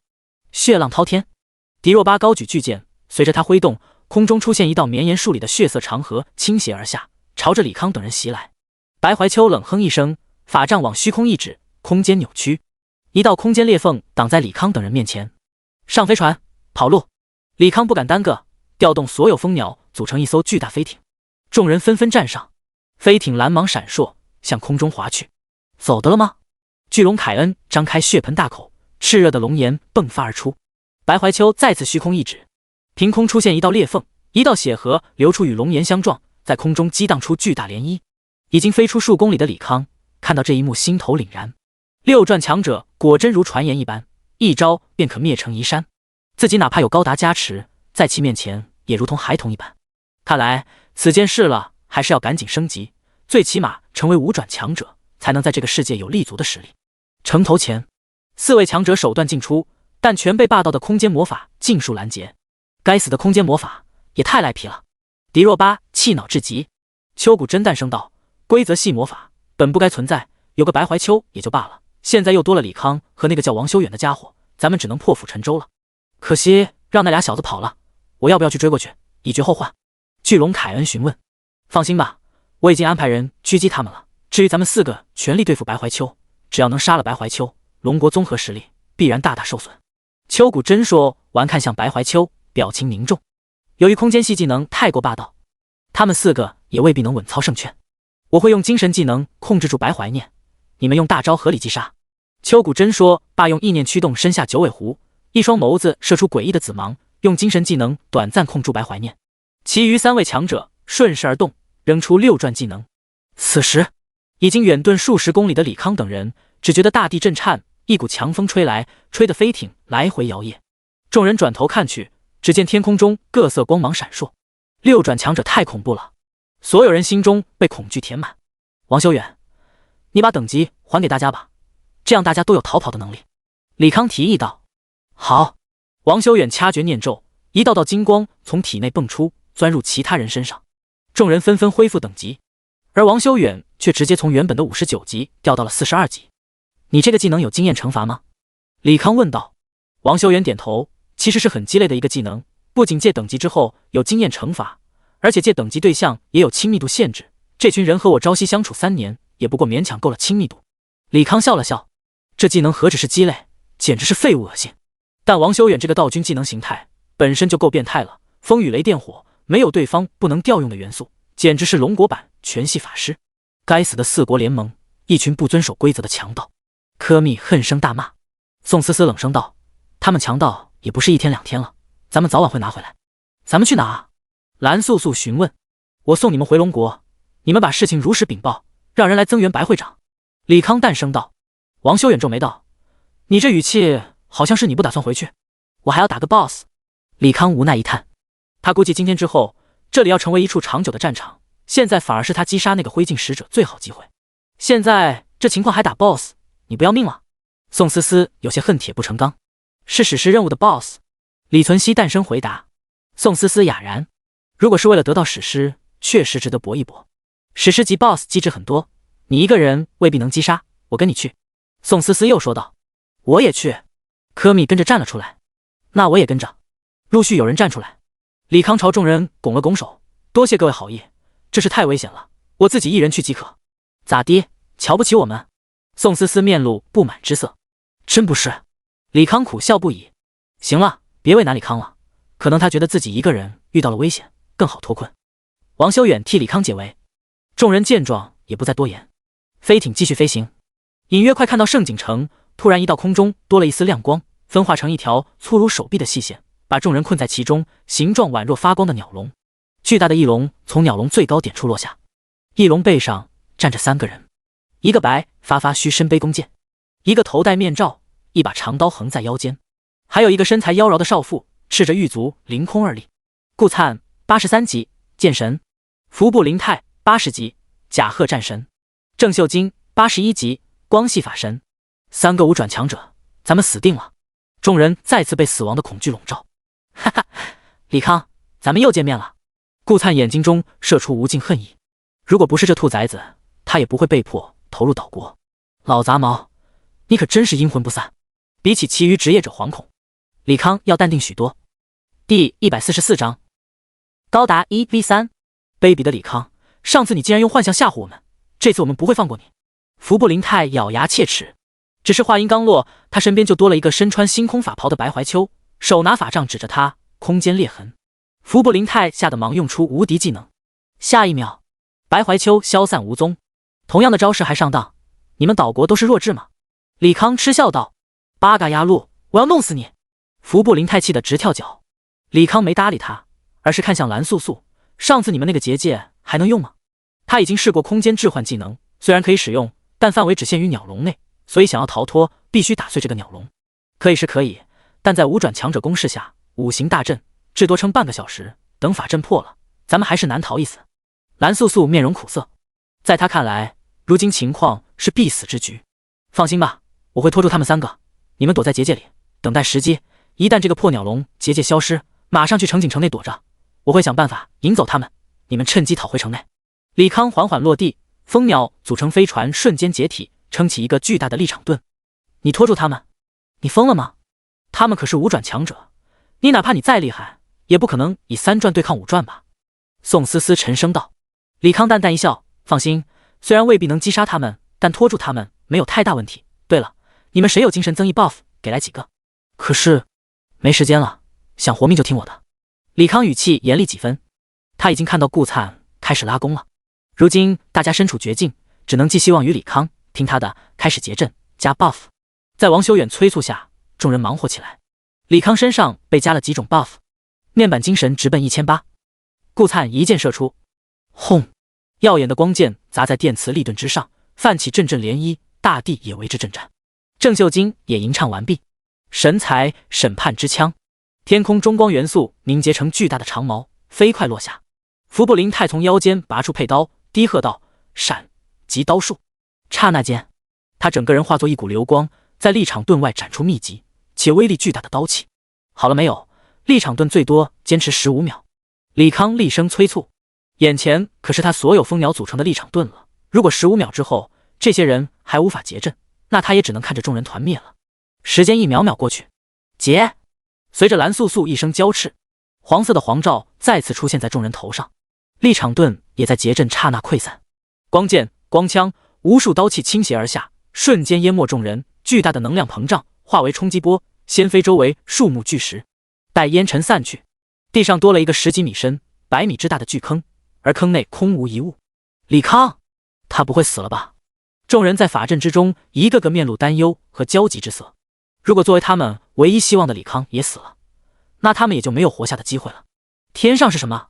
突然有人喊了一声，众人抬头望去，只见天上出现蓝白相间的高大机甲，右手持着长约10米的步枪，左手拿着与机体等高的狭长盾牌，后背6根宛若参天巨树的翅膀。顾灿冷眼看着高达，狗杂种，花样可真多呀！大家不惜一切代价先杀了李康。说罢，他满弓拉箭，漫天箭雨落下。高达周边出现金字塔般的透明屏障，尽数挡下。光刺，郑秀晶高举法杖，高达周边出现无数个魔法阵。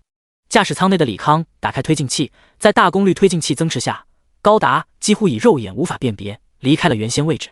下一秒，无数光刺纵横交错，高达身后6个浮游炮分别瞄准顾灿和郑秀晶，开始进行火力压制。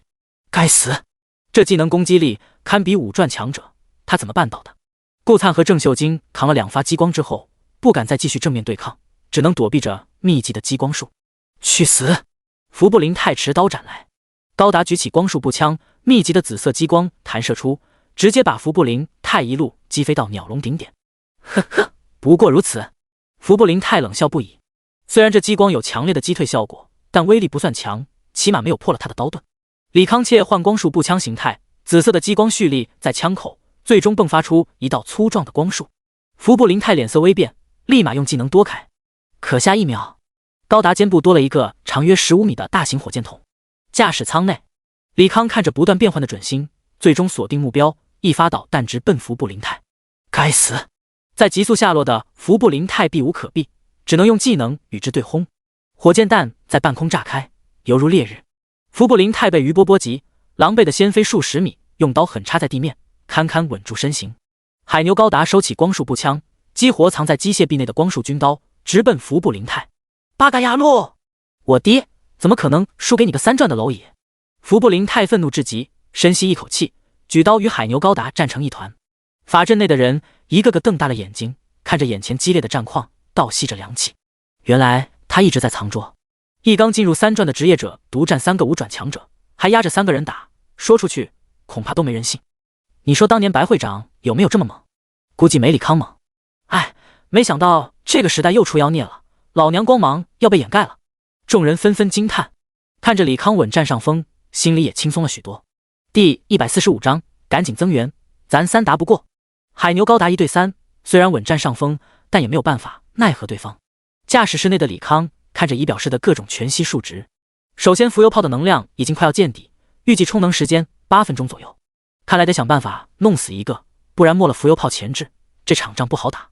没了浮游炮意味着没了金字塔屏障，防御力也会相应下降。说话间，高达举起军刀，把高高跃起的服部灵太打落在地。影分身，陷入敌内的服部灵太周边出现无数个分身，以各种姿势劈砍向高达。就你人多，出来！李康收回大部分蜂鸟。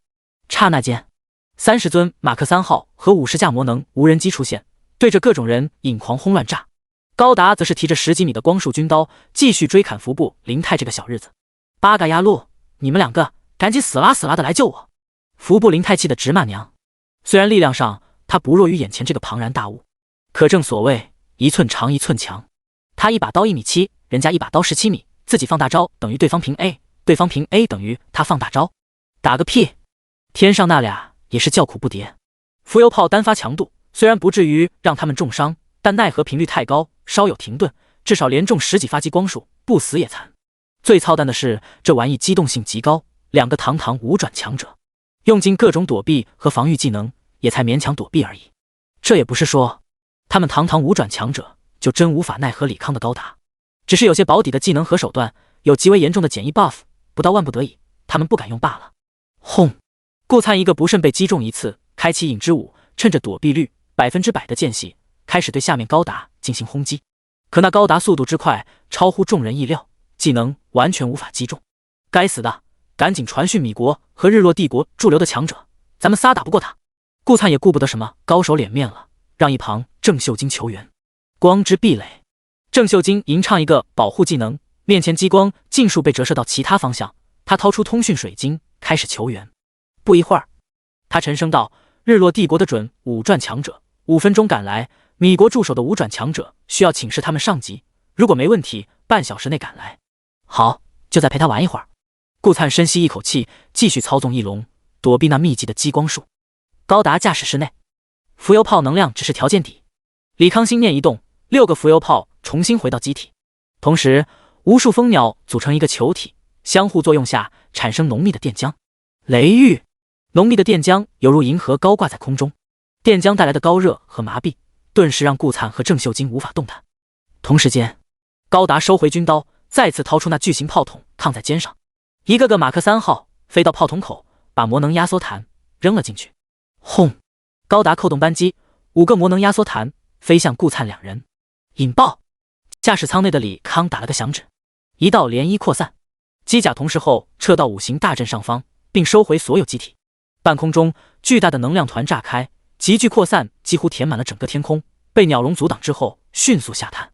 圣光护盾，李康先用出圣光护盾，再摆出全功率电磁力场盾，最后让浮游炮组成金字塔能量屏障。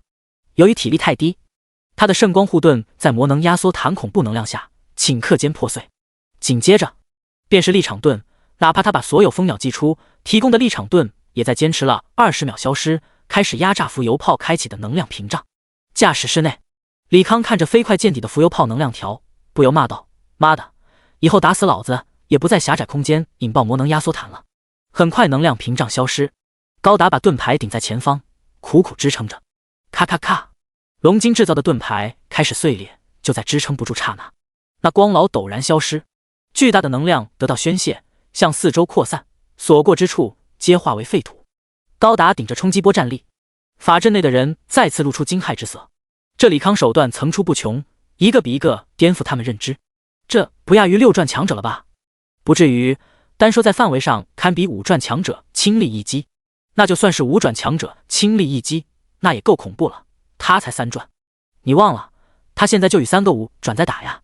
谈话至此，众人才想起如今处境，不约而同看向四周。能量散去，只见地上有3个人，浑身浴血，但勉强还能站着。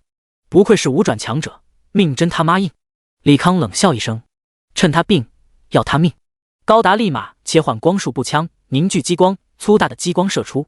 3人眼睁睁看着激光袭来，颤巍巍抬起手，想要使用技能，可伤得太厉害，根本来不及在激光到达前使用技能。死吧！这时，蜂鸟电磁炮 CD 也到了，数道光束也倾泻而出。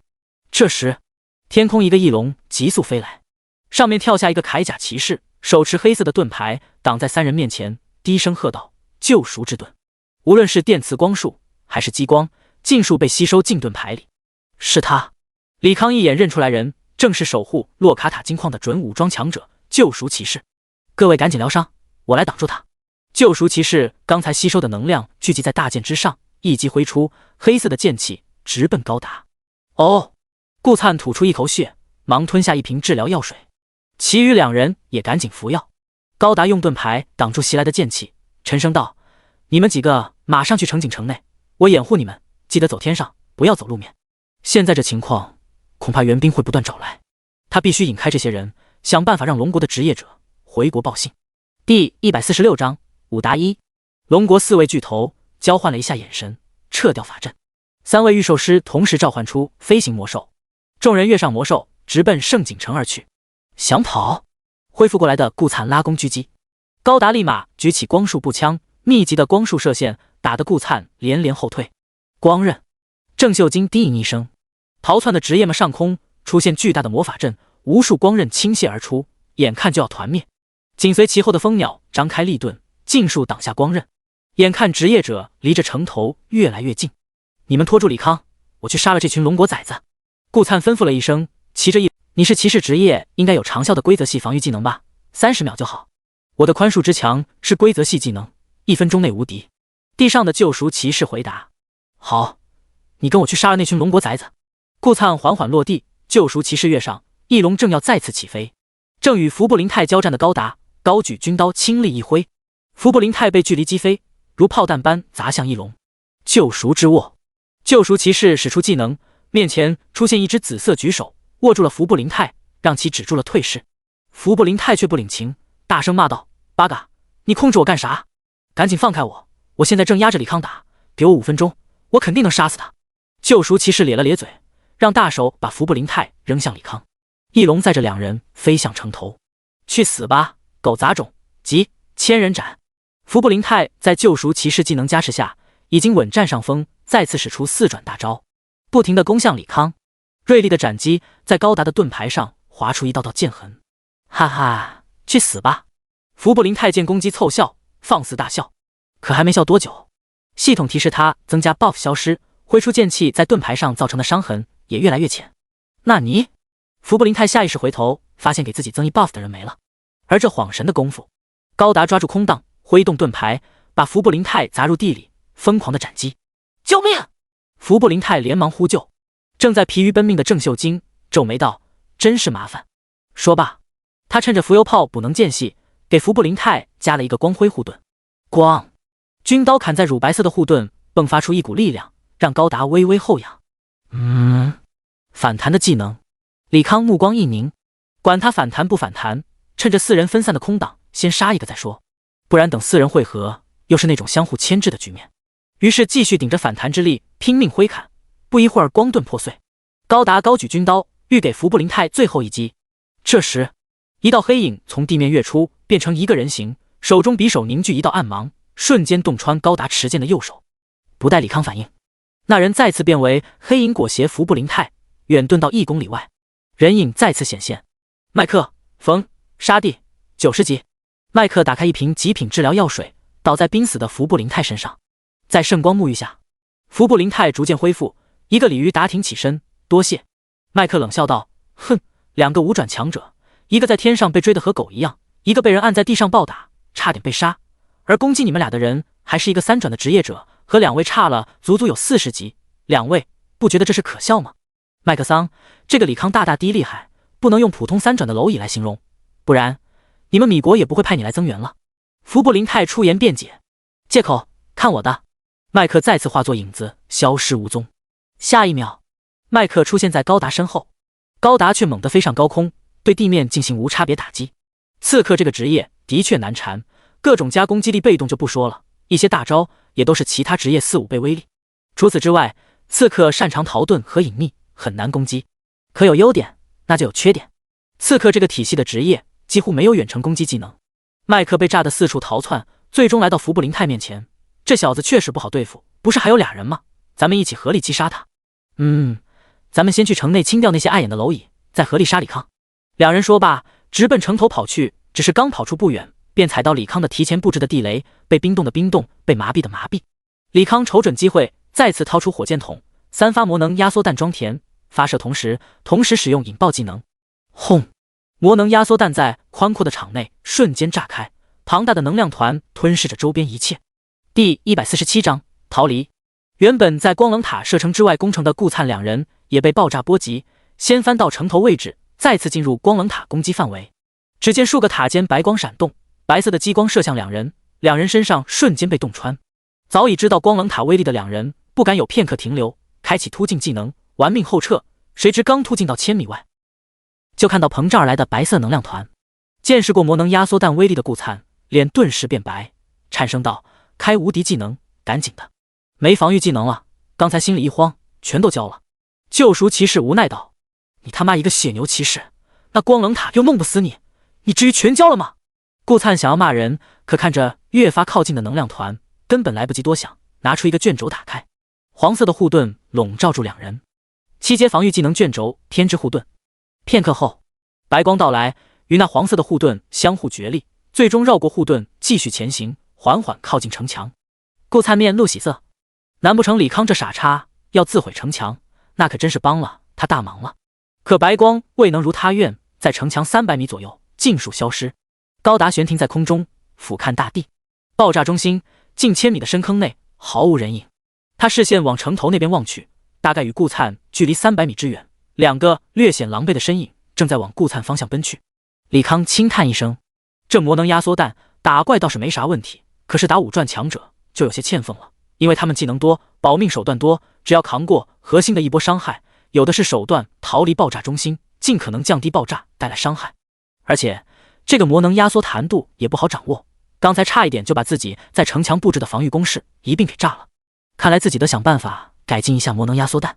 浮游炮能量再次消耗殆尽，回归高达本体。得到喘息的郑秀晶化作一道光，转瞬来到顾灿等人身边。顾灿提议道：我们不能分开，不然太容易被李康逐个击破了。我同意这个说法。服部灵太也点头。郑秀晶望着远处的高达沉声道：才3转而已，就能抗衡咱们这些5转强者了。如果让其成长到4转，后果不堪设想。必须全力诛杀。他们蚌国与龙国相邻，最不能容忍龙国再出一个白怀丘，那种弹指间便可灭城的妖孽。可是怎么杀啊？他只要飞在空中，再用那些千奇百怪机械攻击咱们根本无从下手。福布林泰问道。身为近战职业者，他最能感受与会非职业打架的无奈。他是人，总会有破绽的，先打再说。顾灿冷声道。李康害他没了工会，叛出龙国，他必须要对方死。麦克说道，我有一招规则系控制技能，30秒之内所有物体无法动弹，如果各位没有意见，我就用那招把它固定在空中，各位使出倾力一击。30秒吗？那各位别藏了，用压箱底手段把李康拿下。顾灿目光阴冷地盯着李康。五转职业者基本都有一个压箱底技能，可以让战斗力短暂提升。说罢，他用上五转 buff 技能100%中，30秒之内所有攻击翻3倍，并且必定命中敌人，代价就是在24小时内属性和攻击力减半。其余人也都上了各自职业特殊 buff， 霎时间战力大涨。凝结，麦克朝着高达虚空一指，高达周边区域失去了色彩，停止不动。时间技能，救赎骑士惊声道。只有30秒，赶紧的！麦克厉声提醒。救赎骑士忙给众人增加各种 buff。顾灿一马当先，用上五转觉醒技能雷神之怒，弓弦一拉，漫天雷鸣。松手之后，密集的雷电如雨落下，劈在高达身上。光之天堂，刹那间，空中出现无数天使虚影，一个个手持各式武器，疯狂攻击高达。2轮大招轰击下，高达变得残破不堪，好似随时就要崩坏。3个近战同时来到高达近前，各自用出大招。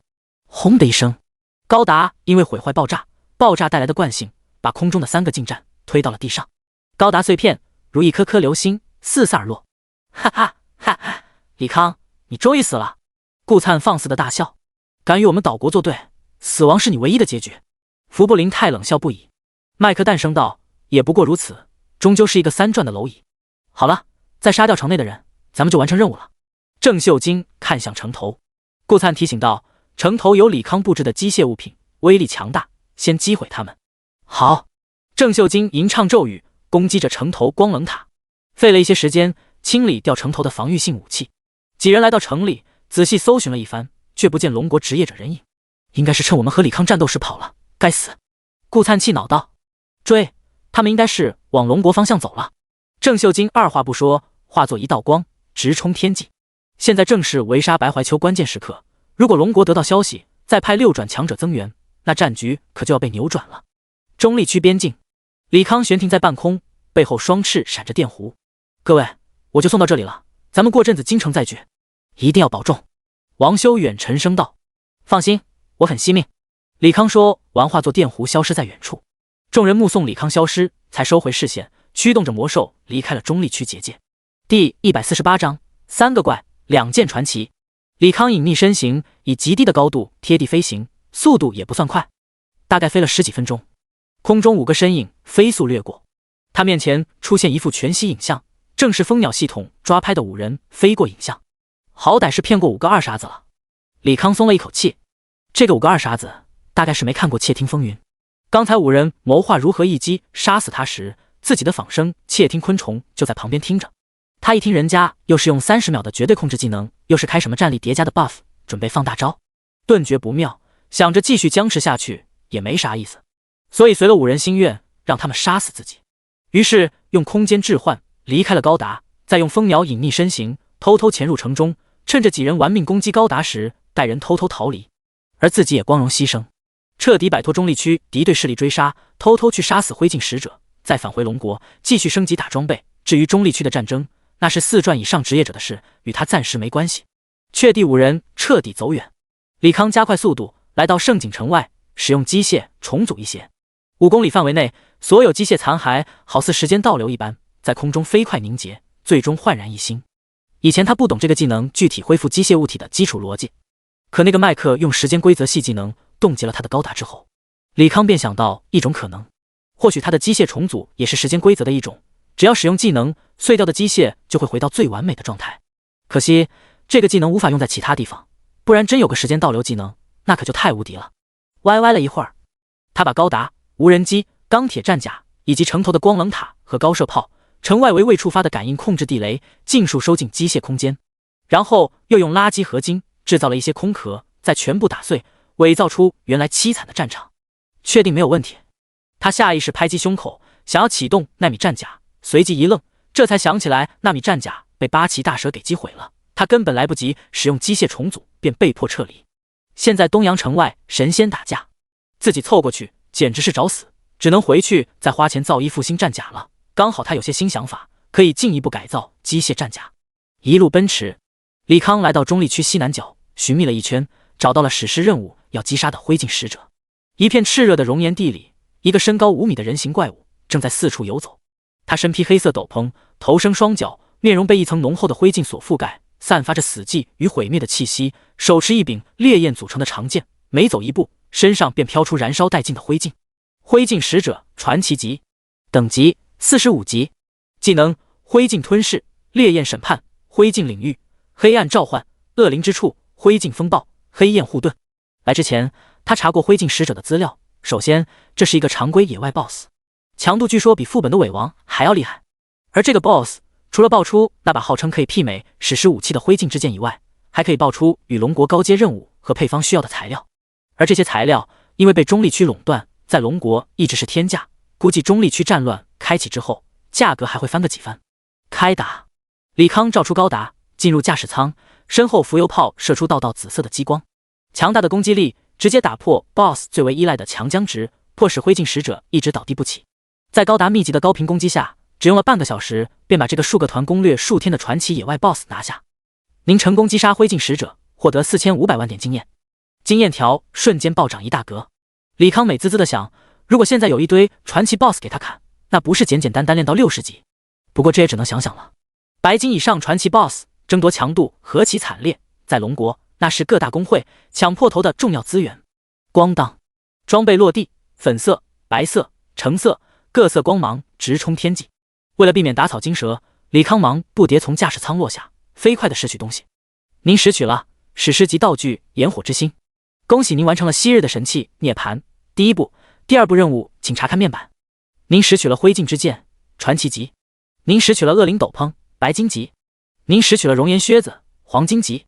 拾取完所有东西，李康打开面板，找到涅槃的任务。第二步，击杀炎魔暴君，回收赤焰精血。全是火系怪物吗？智脑检索炎魔暴君简单信息和位置。李康轻声吩咐。来中立区之前，他已经把中央学院关于 BOSS 的资料全部录入进智脑。炎魔暴君传奇 BOSS 45级，在您西北方向2783公里的20平方公里范围内随机刷新。西北2000多公里，那特么不就是圣景城所属范围？李康无语至极，这破任务在这遛狗呢。吐槽了一句，他继续折返，花费不少时间找到炎魔暴君，依然是花费半小时击杀，只是这次运气不佳，只拿到了2件白金装备和若干青铜装备。第三步任务依然是打 BOSS， 名为烈日狼魔，位置在中立区西南方向，也是棒子所属势力范围。打完之后拿到1件传奇装备和1件白金装备，以及其他材料和垃圾装备。第四步任务如李康所料，还是在中立区，而这个位置便是他最不想去的东阳城附近。去还是不去？李康犯了愁，不去的话下次来可就不容易了，去的话那边神仙打架，他怕有去无回啊。第149章超贺负债，救还是不救？经过一番天人交战，李康还是决定去一趟东阳城。当然在去之前，他要预备一套逃跑方案，万一被六转高手盯上，也能确保顺利脱身。空间技能是最好的逃跑手段，只要有危险，先用空间位移拉开一段距离，再撑起各种防护罩，打开随机传送卷轴，有很大几率逃跑。可惜许多高阶职业者都有禁止空间移动的手段，所以他这套方案里不能过于依赖空间技能。没了空间技能，那就要拼速度了。高达速度其实并不算快，至多是接近1马赫，而他改造后的马克50，如果推进器全开，速度近乎每秒8000米，约 23.5 马赫，也可以叫23倍音速。所以他穿马克战甲时从来不会逃跑发愁，只要敌人给他1秒钟空档，马克50便可以火力全开，1秒钟出现在8公里外，等敌人反应过来想要阻击他，马克50可能已经飞出几十公里。当然这只是与5转以下强者对战情况，事实上在圣景城时，那4个5转强者中光系法神就可以化身为光，速度之快接近于50马赫。虽然对方这个技能持续时间很短，可也足够把他拦住。如果是6转强者，恐怕手段更多。所以他觉得100马赫都不保险，最好能造一个东西，可以在一瞬间逃出中力区。李康想到星际迷航中飞船提出的概念曲率引擎，这是一种超越光速的超级推进系统。曲率引擎是利用空间扭曲的曲率制造一个时空炮，实现超光速的飞行。其实可以狭义的理解为物理版本超时空传送，至于怎么做到，那就交给智能推演吧。他在脑海中想象高达凭空消失的出现在远处的画面。推演成功，您获得曲率空间定位系统。推演成功，您成功获得蜂鸟使用模式说明书。恭喜您，临时获得新技能超荷负载不完整。李康懵逼了。第一个曲率空间定位系统他还能理解，第二个蜂鸟使用说明书就有点摸不着头脑了。自己造曲率引擎和蜂鸟有什么关系？还有第三个，什么叫不完整技能？技能给就给，不给就不给，还有给不完整的奇葩操作。压下心中疑惑，李康先打开蜂鸟的使用说明书，仔细看了之后恍然大悟。如果把6000个蜂鸟极限功率提高10倍，造成的超强磁场可以打开一个空间裂口，也就是虫洞，用曲率空间定位系统找到前往的坐标，进行不超过5000公里的空间跳跃。但他看了一眼这个曲率空间定位系统，误差是以目标点位中心3000公里，这基本就是超大型随机卷轴，想要靠这玩意精准传送到某个地方，完全不实际。不过饶是如此，也够他使用了。接下来就是极限功率的事情了。既然是极限功率，那就是装备和它本身能量供给极限，想要极限功率10倍，除非把蜂鸟加到10万个。可这并不实际，6000个蜂鸟已经占据了他1020点精神。如果他有驱动10万个蜂鸟的实力，还逃个屁啊！造一门超大功率歼星炮，直接连岛国都给轰没了。不过智脑给弄了一个超负荷载技能，应该能解决。李康再打开技能面板，上面果然有了一个新技能，超荷负载不完整，可以让驱动的机械设备发挥10倍威力。注意，由于您缺少核心被动技能支撑，所以您使用技能时将消耗当前经验每秒 1%。您使用技能后将会获得减1 buff， 您所使用机械设备精神需求增加10倍，惩罚时间为您使用技能的时间3600倍。让机械设备发挥10倍威力，这个威力应该是防御强度和功能性全方位增幅10倍。如果不考虑那些繁琐限制，的确是逆天神技。尤其高达在10倍增幅之后，不说能战6转强者，但再次遇到盛景城那5人，应该能稳占上风。可惜这技能惩罚也相当严重，除非到了生死危机，不然这技能用起来收益完全低于付出。不管怎么说，没花费任何代价，白得了一套保命手段。他内心还是很高兴的。既然有了保命手段，李康便径直前往东阳城 BOSS 刷新点，一番折腾击败了最后一个 BOSS。恭喜您完成了昔日的神器涅槃，您已截取重铸神器任务。重现神器，请您集齐1万颗真火之精，并且去往赤焰秘境80层，在地狱熔炉中重铸神器。赤焰秘境，看来得回趟老家了。李康长呼一口气，总算是完成这个任务了。如此一来就没有待在中立区必要，还是尽早离开为妙。离开之前，他转头看向东阳城方向，来了，是不是该把马克50取回来？毕竟这玩意花费也不低于100亿，关键是木深城未必会给他炼制更多纳米金属。犹豫了一下，李康还是隐匿身形，来到东阳城附近。只见远处的空间好似破裂的玻璃，无数不规则的画面重叠在一起，而在这些画面缝隙中，隐约能看到有4个人困在其中。而在割裂的空间100米之外，有上百号人正在疯狂往一处地方扔技能。李康打开蜂鸟高倍侦察，拉近之后，发现是白怀秋趴在长方形透明屏障内一动不动，应该是身受重伤，进的气多，出的气少，袭来的技能尽数被屏障挡下。但仔细一看，那屏障上有不少碎裂的痕迹，并且在技能攻击下裂痕越来越多。救还是不救？第150章拼了！在李康犹豫的时候，白怀秋的屏障碎片已经摇摇欲坠。拼了！下一秒，李康已经在高达内，手持光束步枪，对着人群开始无差别扫射。周身的蜂鸟炮台也不住发射电磁炮。远处的100来号人被这一波攻击打得有些措手不及，纷纷停住攻击，转为防守。轰！高达落在人群之中，步枪转为光束军刀，用力一挥，一个个职业者被那灼热的激光瞬间分解，瞬间消失，爆出装备和空间的物品。一群3转职业者直接吓傻了，连滚带爬的四散逃去。高达浮游炮张开，配合电磁炮对3转职业者进行无差别轰炸。极光屏障、影之、救赎之光、刀盾、折射之剑。随着吟唱声，6个人分列5个方向，替逃窜的3转职业者挡住了致命的攻击。6人死盯着高达，一个个脸色难看。八嘎，他为什么没死？服部林太气得跳脚。顾灿寒声道：“一次也是杀，两次也是杀。”麦克继续用那个技能定住他，还在冷却。麦克淡声回答。郑秀晶皱起眉头：“那定不住他，我们很难拿下他。”说话间，高达以极快的速度从奔向白怀秋所在。麦克见状脸色微变：“不好，他是来救白怀秋的，不能让他得逞，不然这场仗就白打了。”郑秀晶最先形同化作一道光，转瞬间来了到屏障前，光刃、光刺、极光之枪，密集的光系技能瞬间吞没了高达。可一下秒，高达突破密集的光束，继续奔向白怀秋所在处。流星剑雨，顾灿第二个袭来，发动大招，漫天流星砸下，声势浩大。高达再次拿出光束步枪，枪口凝聚一道光束射出，分裂成无数细小的激光线，轰碎袭来的流星雨。与顾灿同成一龙的麦克手拿匕首，冷哼一声，螺旋穿刺，整个人高速旋转，化作巨大的钻头直冲高达。高达以盾抵挡，可还是被以高攻著称的五转刺客冲得节节后退，盾牌也出现细小的裂纹。八嘎牙路，去死！服部林太出现在高达身后，劈出道道刀气。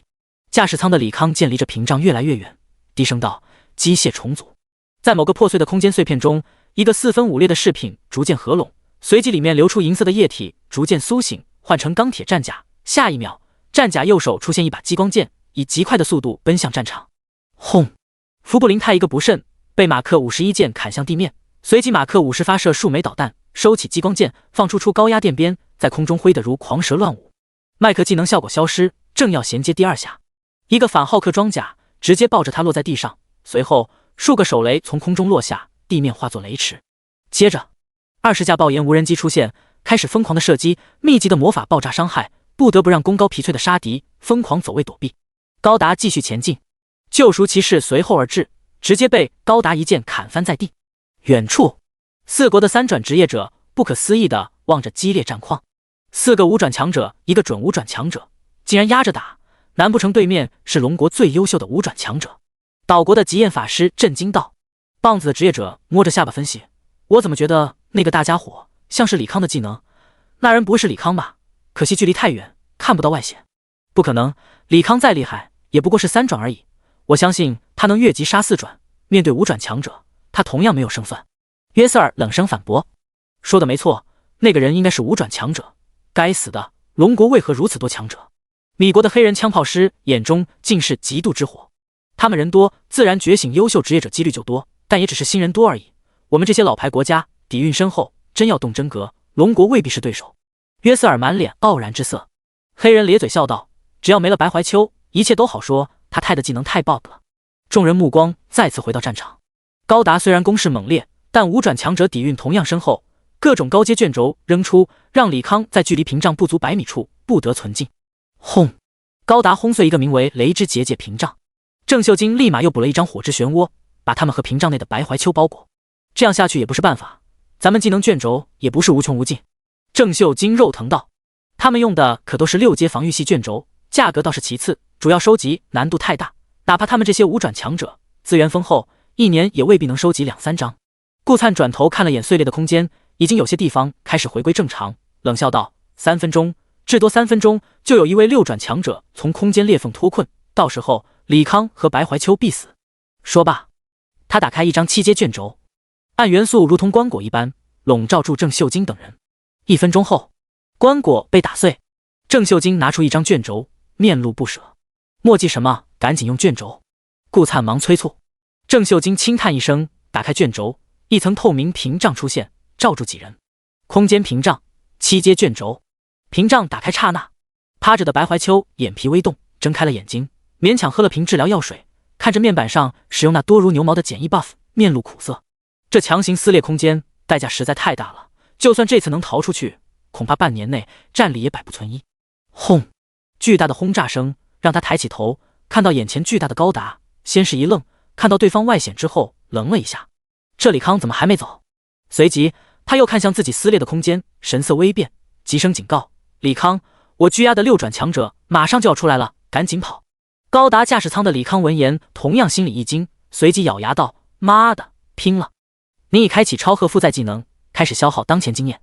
您的机械在超赫负载下威力增加10倍。”第151章离开中立区。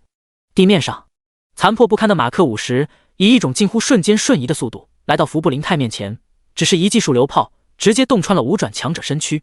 那你，服部灵太惊惧万分，正要挥刀攻击，马克50同时唤出激光剑，一剑砍去，势大力沉，服部灵太直接被轰入地底。随后各种导弹紧随而至，打的服部灵太抱头鼠窜。蜂鸟系统再次组成球体，使出超大范围的雷域，蓝色的电浆如海洋一般淹没地面。正在用隐遁逃窜的麦克被强行麻痹，显现身影。爆炎无人机锁定目标，发射密集如雨的爆炎弹。这时，浮游炮转瞬而至，合6为1，粗壮的激光直奔麦克。咣当，地上铺满了各种材料和装备，宛若一处天然藏宝库。顾灿等人见状，神情大骇，一个5转强者就这么死了，而且还是被近乎秒杀的，这怎么可能？咔嚓，镜子破碎的声音传来。顾灿刚要抬头，一把光剑劈向他，刹那间伸手一触，但下一秒掉落的脑袋又回的身体身上某个装备瞬间碎裂，强制保命的道具。李康举剑继续砍，顾灿已经用上瘾之舞，狼狈落地，疯狂逃窜。一旁的郑秀晶也吓得化光离去。高达重新幻化出步枪，对着顾灿疯狂扫射，同时蜂鸟、浮游炮以及马克50尽数对顾灿展开追杀。影之舞效果消失，噗！一道激光洞穿顾灿身体，救命！救命！顾灿吓得裤裆一路飙尿。死吧！李康恨声道。从开始转职到如今，这老杂种一直死咬着他不放，此次不斩草除根，以后肯定有大麻烦，所以他谁都可以不杀，顾灿必须死。轰轰轰！粗壮的电磁炮轰走了顾灿下半身，可下一秒那下半身又重新长了回来。该死，这老王八到底有多少保命手段？高达步枪凝聚激光，再次洞穿顾灿脑袋，对方又是恢复如初。我就不信你能无限复活！高达超出火箭炮，正要发射，一个人影闪身而至，一剑砍来，幻化出血色恶魔，张开血盆大口。高达举盾抵挡，依然被打飞在地。狄若巴102级天煞血地，竟然能灭杀5转强者，你果然不能留，去死吧！狄若巴狞笑着举剑，天空再次成为血色，漫天鲜血汇聚于他的巨剑之上。死的是你这个傻逼！李康唤出涡轮激光炮，直接发射狄若巴被那威力增幅10倍的激光炮顶到天际，施法也被迫打断。李康趁势脱掉高达，从20米处落下，马克50第一时间穿在他的身上，全力奔向白怀秋。别管我，快跑！你不是6转强者对手。白怀秋急声道。您放心，我赶来救你，就有逃跑的办法。李康说着，喝了一瓶精神药水，又打开4张增加精神 buff 的卷轴，面板涨到1445。他收起其余机械物品，召唤出宛若星河般的大型蜂鸟群。智脑找到空间坐标，所有蜂鸟聚集成一个大型球体，相互作用下，巨大的磁场让天地巨变，强横的磁力波更是掀飞了四周树木花草。不一会儿，空间撕裂一道口子。不好，他要跑！狄若巴大人，赶紧攻击！死里逃生的顾灿厉声叫嚣。李康，去死！天空中一道血河倾斜而下。李康冷笑一声，把机械空间80枚魔能压缩弹尽数拿出，借由磁力波四散而开。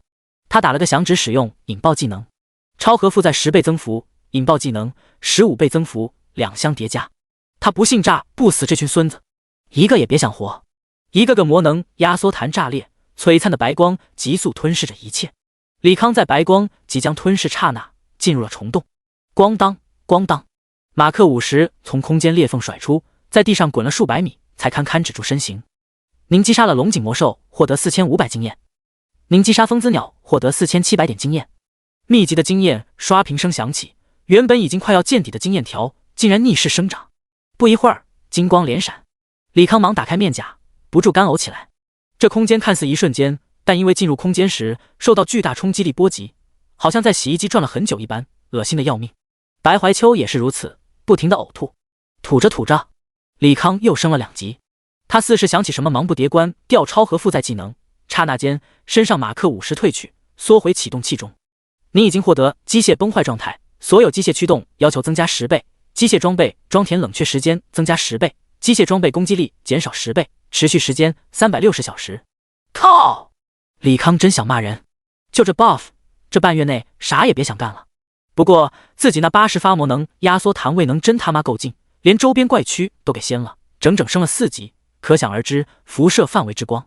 唯一遗憾的是掉落的材料和装备无法拾取，不知道到哪了。李康下意识拍胸口，您当前精神不足以驱动马克50改。得，他召唤出一件马克3号穿上，飞到空中，目之所及，有不少龙国玩家在打怪，还好没跑偏，缓缓落下。白会长，你不要紧吧？李康看着神色萎靡的白怀秋，感觉像是行将就木之人，一拳都能打死。中了几个6转强者的 debuff， 加上我本身技能惩罚，勉强苟活着而已。白怀秋苦笑道：“那要不要我送你去就近的主城？”李康关切地问。大佬落难，多献殷勤没毛病，人家心情一好，随便给个10吨8吨龙晶、空间结晶、奥数水晶这种高级材料，他又能造一个高达，何乐而不为？不必了，我工会的人应该来了。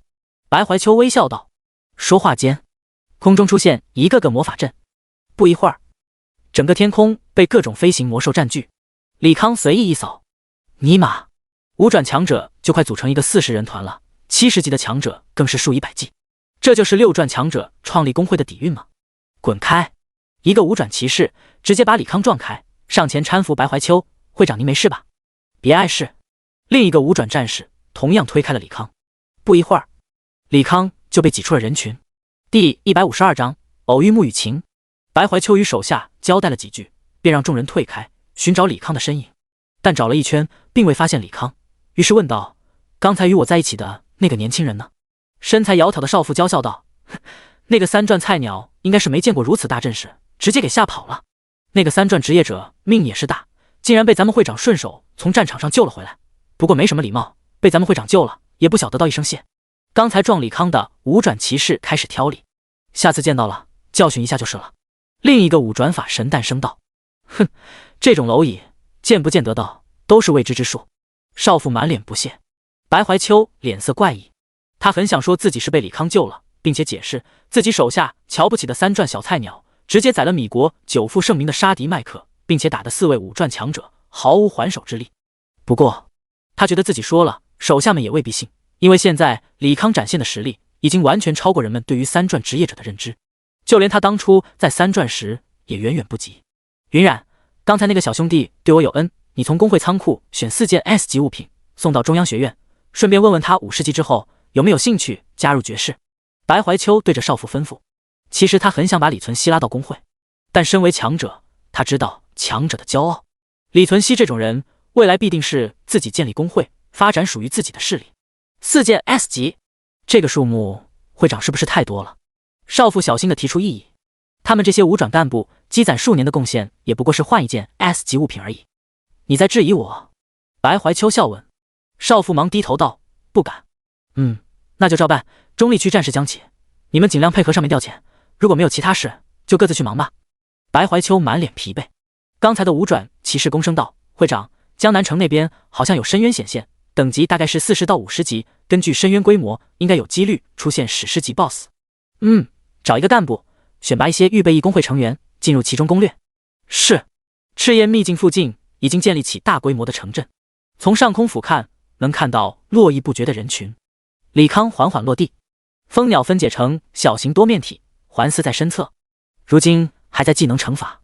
他也不着急挑战赤焰秘境，先在城镇附近当个商人，收购史诗任务需要的1万个真火之精。走在城镇的主干道上，两边全是摆摊的商贩，收购30级白银以上垃圾装备，价格好商量。出售高级火抗药剂50万一瓶，4转圣职者可加持续半小时的100点冰火双抗，价格5万一次。赤焰秘境前50层攻略50万一本，独家秘籍，保证无伤闯关。副本强制中纸卷轴，保命利器。李康逛了一路，发现全是卖打秘境辅助道具的摊贩，一个卖真火之精的也没有。他只能继续前进，来到赤焰秘境结界范围内。想进去，请支付500万的门票钱。2个护卫队成员拦住李康：“500万，你们可真黑啊！人家那些大型秘境也不过10万而已。”李康吐槽了一句，正要掏出卡付费进去。这时，一个爽朗的声音传来：“哈，李康兄弟，咱们又见面了。”随着话音，一个狮鹫从天而降，身材高大的男人从狮鹫背部跃下。他看到李康等级之后，愣了一下，随即笑道：“不愧是咱们省状元，这才几个月不见，竟然43级了。黄队长好。”李康微微欠身，眼前人正是江南市护卫队队长黄虎，4转的狂战士。咱俩就别客气了，你也是为了那个东西来的吧？我带你进去。黄虎二话不说，拉着李康走入结界。这刚进入结界，一群人一拥而上。小兄弟，打秘境吗？我可以预付你定金，你把真火之精卖给我。我也可以给你定金，把真火之精卖给我。滚滚滚！黄虎把贩子全部赶走。李康着实被如丧尸般的商贩吓到，不由得询问：黄哥，什么情况？你不知道吗？那你为什么来这儿？黄虎一脸愕然。我有个任务，要1万个真火之精，再去一趟赤焰秘境80层。李康如实回答。1万个真火之精，那你这任务可能完不成了。黄虎怜悯地望着李康。为啥？李康面露不解。黄虎叹声道：现在江南城附近可能有随机深渊出现，据说进入门派是200个真火之精，所以现在真火之精价格炒到了一个天文数字，一个真火之精碎片要1万，500个真火之精碎片合成一个真火之精，换言之，一个真火之精至少要500万。那1万个就是500亿，确实不少，但还能接受。李康轻笑道：他现在手里拢共就6亿左右，但不妨碍他材料多，随便卖卖还是能凑够500亿。我靠，你真有500亿啊！黄虎咂舌道。李康点头，那也没辙，现在有钱也买不到真火之精，上百个工会的商人在这收材料，你抢得过他们？黄虎再次出言打击。那我就等深渊结束后再收购。对了，深渊大概什么时候开启？哪个等级区间的？李康又问。40到50区间，原本是说下月开启，但昨天进度突然开始加快，至多3天，深渊就会降临。现在各大工会的预备役以及各大名校的学生都来等着了。黄虎轻声道：那太可惜了。李康微微叹息，如果没有技能惩罚，他不介意凑凑热闹，可现在他的状态也就比2赚钱，稍稍好一点就不去送死了。与黄虎寒暄了几句，他便告辞离去。谁知刚出结界，又遇到了熟人雨晴。李康笑望着穆雨晴，谁知穆雨晴二话不说，直接跑过来搂住了他。李康顿时有些懵。第153章砍成人棍。我还以为你回不来了。穆雨晴声音带着一丝哭腔。李康手有些无措地举在半空，苦笑道：我这不是回来了吗？没什么好担心的。一侧的李小柔拿出记录水晶，疯狂拍摄自家表姐投怀送抱的场景。穆雨晴激动过后，也意识到自己有些失态，忙松开李存希，擦了擦眼睛泪水，红着脸解释：你别误会，我只是怕你回不来，我那1000亿就打水漂了。理解。李康一本正经的点头。李小柔直拍脑门，一个口是心非，一个钢铁直男，真是绝配。两人一时冷场，李小柔只能没话找话：李康，你也是来打深渊的吗？李康摇了摇头，可看到穆雨晴似是想起什么，问道：雨晴，你爸曾经说过让我帮你打深渊，不会是这个深渊吧？应该是吧。穆雨晴不确定道。哦。李康应了一声。其实有技能惩罚，实力大减的他并不想进深渊中冒险，但既然答应了人家，那就得遵守规则。再说了，穆深成这个女儿奴肯定找了不少高手帮自己闺女攻略深渊，他尽量在团队中打酱油就好了。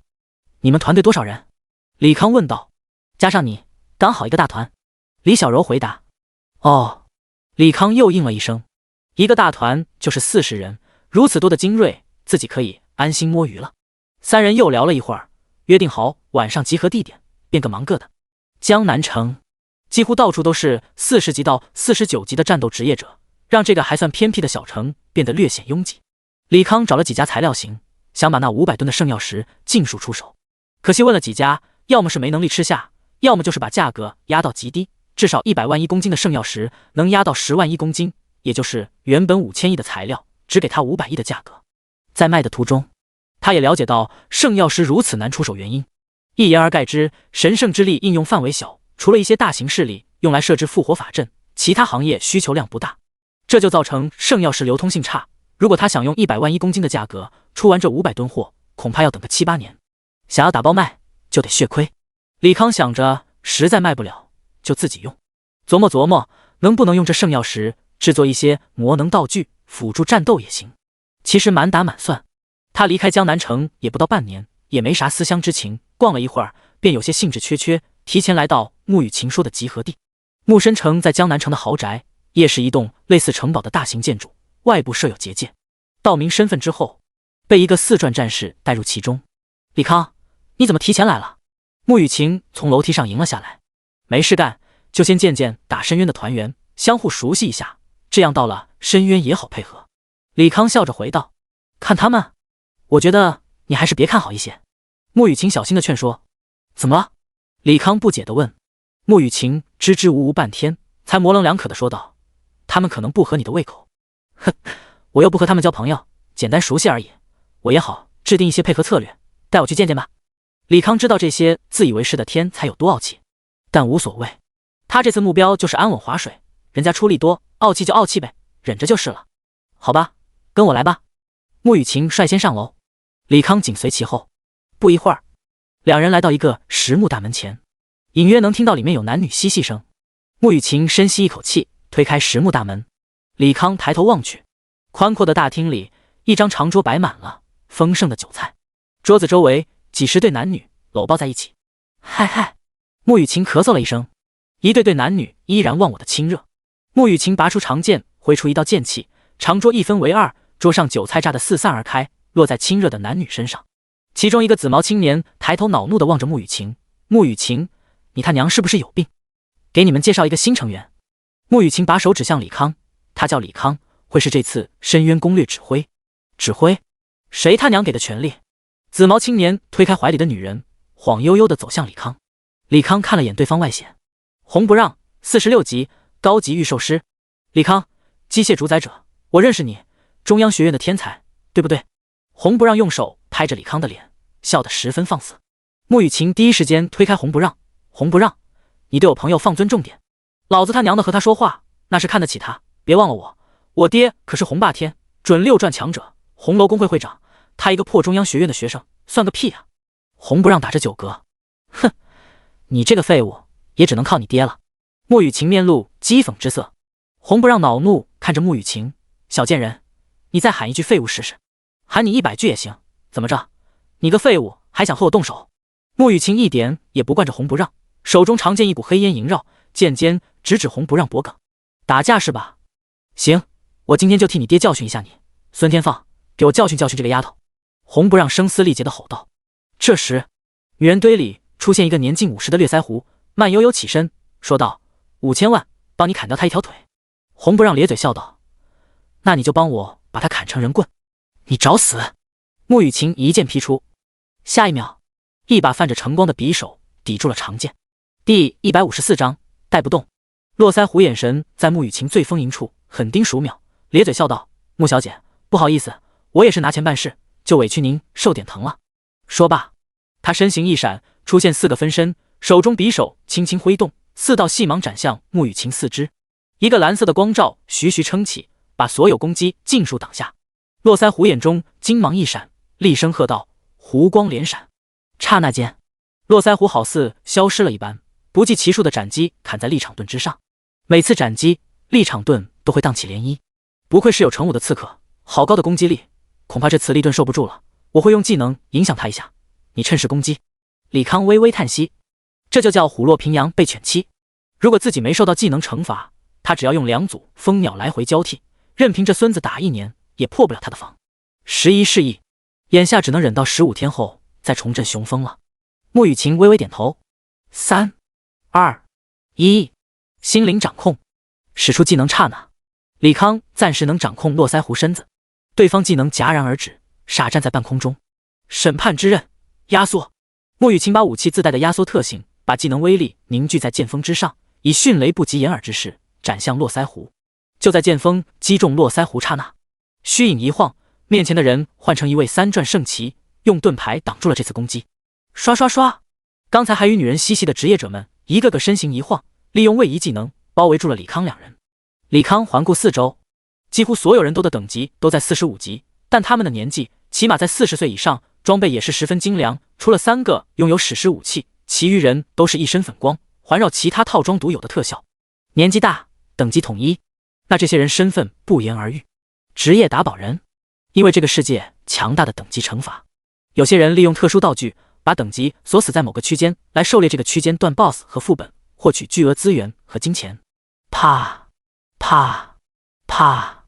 络腮胡拍着手戟进人群，不愧是中央学院的学生，有点本事，差点就让我受伤了。不过靠这些偷鸡摸狗的手段偷袭于我，始终胜之不武。说着，他用匕首指向李康：“咱们俩单挑，如果你赢了，这次深渊由你指挥；如果你输了，那就乖乖闭嘴，听我们指挥。”李康笑道：“都是一个队伍，没必要伤和气。既然你想指挥，那就请便吧。”打宝人听名字很励志，其实就是一群为了钱无恶不作的散人玩家。这种人别说讲团队合作了，在关键时刻不背后捅刀就谢天谢地了。所以他也不指望与这些人能擦出什么火花，安稳苟到深渊结束，也算给木深城一个交代。络腮胡灭声道：“还以为明笑生多厉害呢，怂包一个。”你穆雨晴不满李康被人瞧不起，想要上前教训络腮胡，却被李康抓住胳膊，摇了摇头。穆雨晴只能作罢，红不让看在眼里，笑道：“啧，穆雨晴你平时装的和冰美人一样，莫想到也会养小白脸。放心，哥哥请的团队很专业，只要你们乖乖的，多的不说，让你们捡几件传奇装备还是没问题的。”这时又走过了10多个年轻人，一个个喝得身形晃荡。狗屁的中央学院的天才，就算毕业了还不是的哭着喊着：“来我们工会，来了我们工会，那就得听我们指挥。”穆雨晴，你这口味不行啊，这男人长得一般，又那么怂，赶紧踹了，我给你找个小白脸，保准伺候的你欲仙欲死。一群3转青年放肆的调侃穆雨晴。我们走。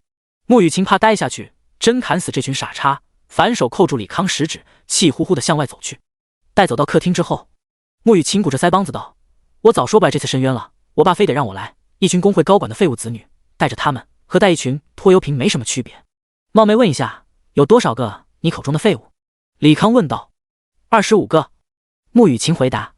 李康嘴角抽搐，又问道：“请问有多废物？”穆雨晴思考了一下，大概是那种穿着一身白金装备，打当前等级冒险难度5人本都有可能团灭的废物。废到这种程度，李康不可置信。穿一身白金装备打冒险难度5人本，那不是有手就行？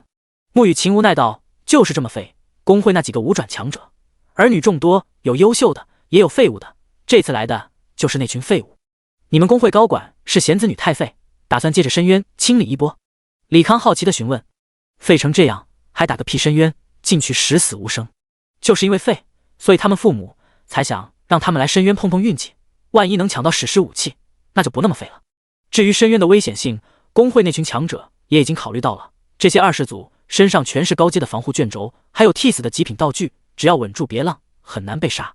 穆雨晴继续说道：“那啥，能不能和你爸说一下，我不干了？”李康一脸决绝道：“开什么国际玩笑，一个猪队友都能害一队人，25个猪队友。他现在还在技能惩罚期，这不是去打深渊，这是去深渊里选坟地。”第155章，女生外向。啊！穆雨晴一脸愕然。开个玩笑而已，有没有房间？我想休息一下。李康伸了个懒腰，既然带上了25个废物，那就得好好合计一番，别真的阴沟里翻船。好，在穆雨晴引领下，李康来到一间装修奢华的房间。要不要吃东西？我让阿姨给你做。穆雨晴细心的追问。不必了。哦。穆雨晴慢慢关上门。李康盘腿坐在床上，打开面板，看着自己身上的 A buff， 机械崩坏状态，所有机械驱动的精神需求增加10倍，机械装备装填冷却时间增加10倍，机械装备攻击力减少10倍，持续时间352小时。一个状态3个惩罚。第一个惩罚，机械驱动要求增加10倍，很好理解，比如他的钢铁战甲曾经需要150点精神，现在需要1500点，因此许多要精神驱动的机械设备无法同时调用。第二个，机械装备装填其实说的是蓄能状态，比如蜂鸟的立场盾最大功率输出后有个30秒钟的空档需要充能，现在需要5分钟，简直是难熬。电磁炮也是如此，原本15秒一发，现在也要2分半。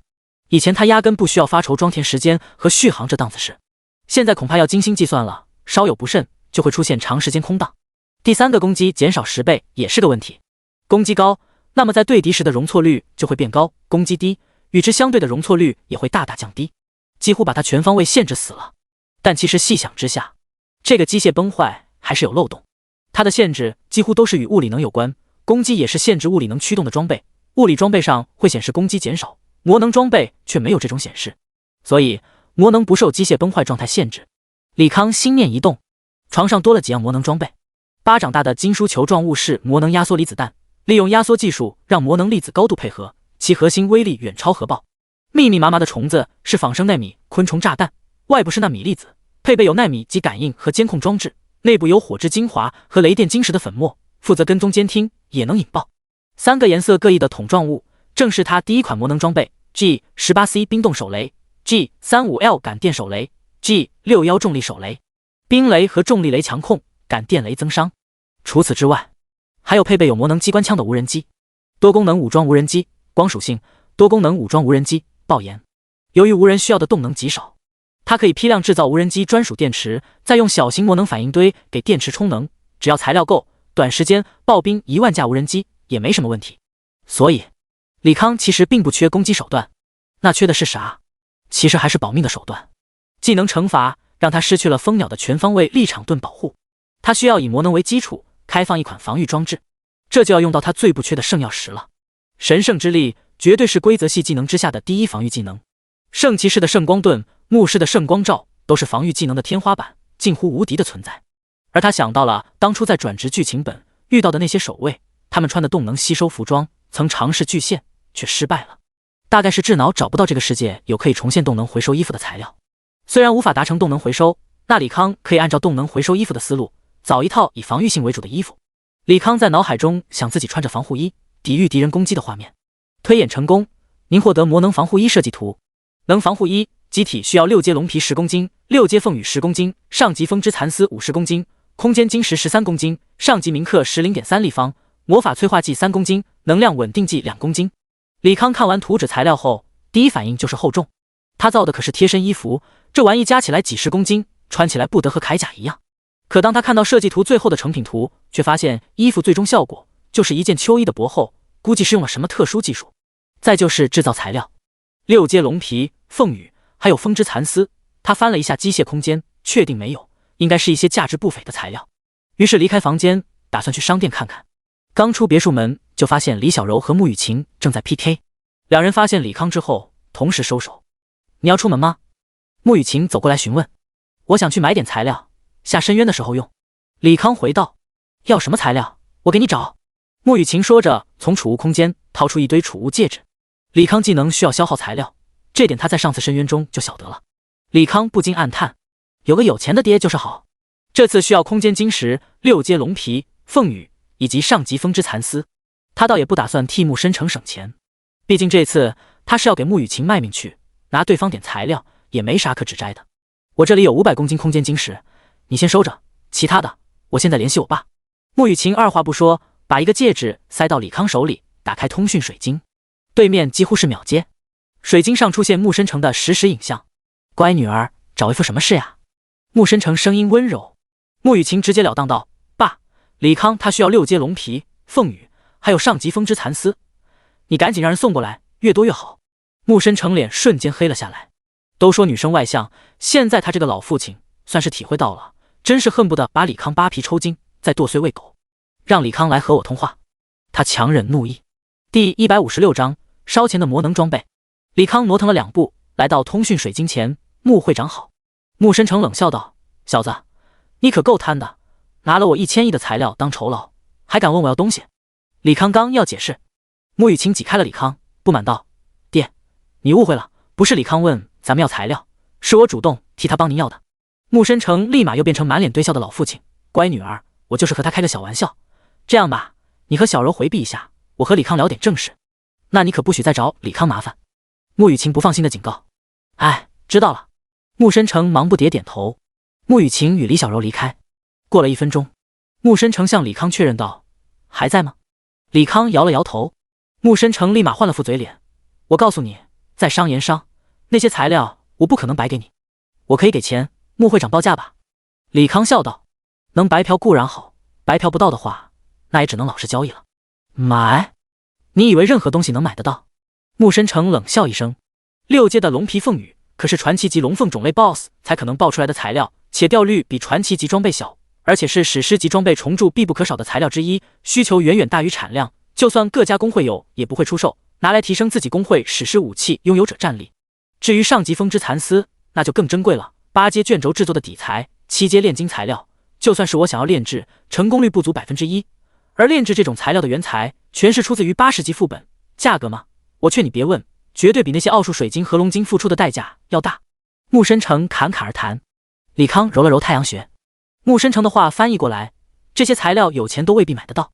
不过话又说回来，材料如此难获取，反而让他有些期待防护服成品效果。穆会长，这些材料旁人获取不到，以您的地位，应该不难获得吧？李康笑问。穆深成冷笑道：我还真没有，但我可以用工会贡献去自己工会仓库换，可这些工会贡献都是我为女儿准备的，凭什么要便宜你？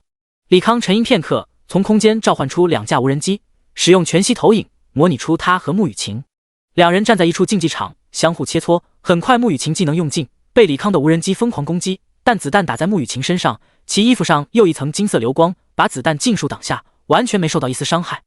这是我闺女才学的防御技能吗？穆深成讶异道。作为女儿奴，他对穆雨晴有多少技能一清二楚，他敢保证女儿在去江南城之前绝没有这种技能。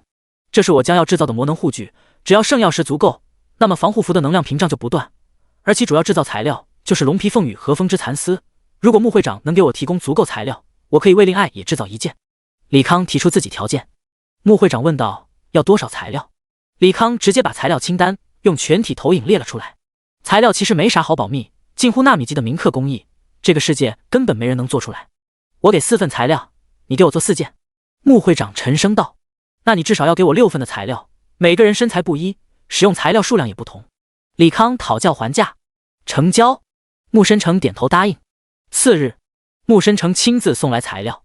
李康顺利造出了魔能防护衣，其实就是一件黑色的连体衣，因为风之蚕丝的漂浮和压缩特性，几乎感受不到重量和厚度，但如果用显微镜看，会看到黑色之下密集到令人发指的符文。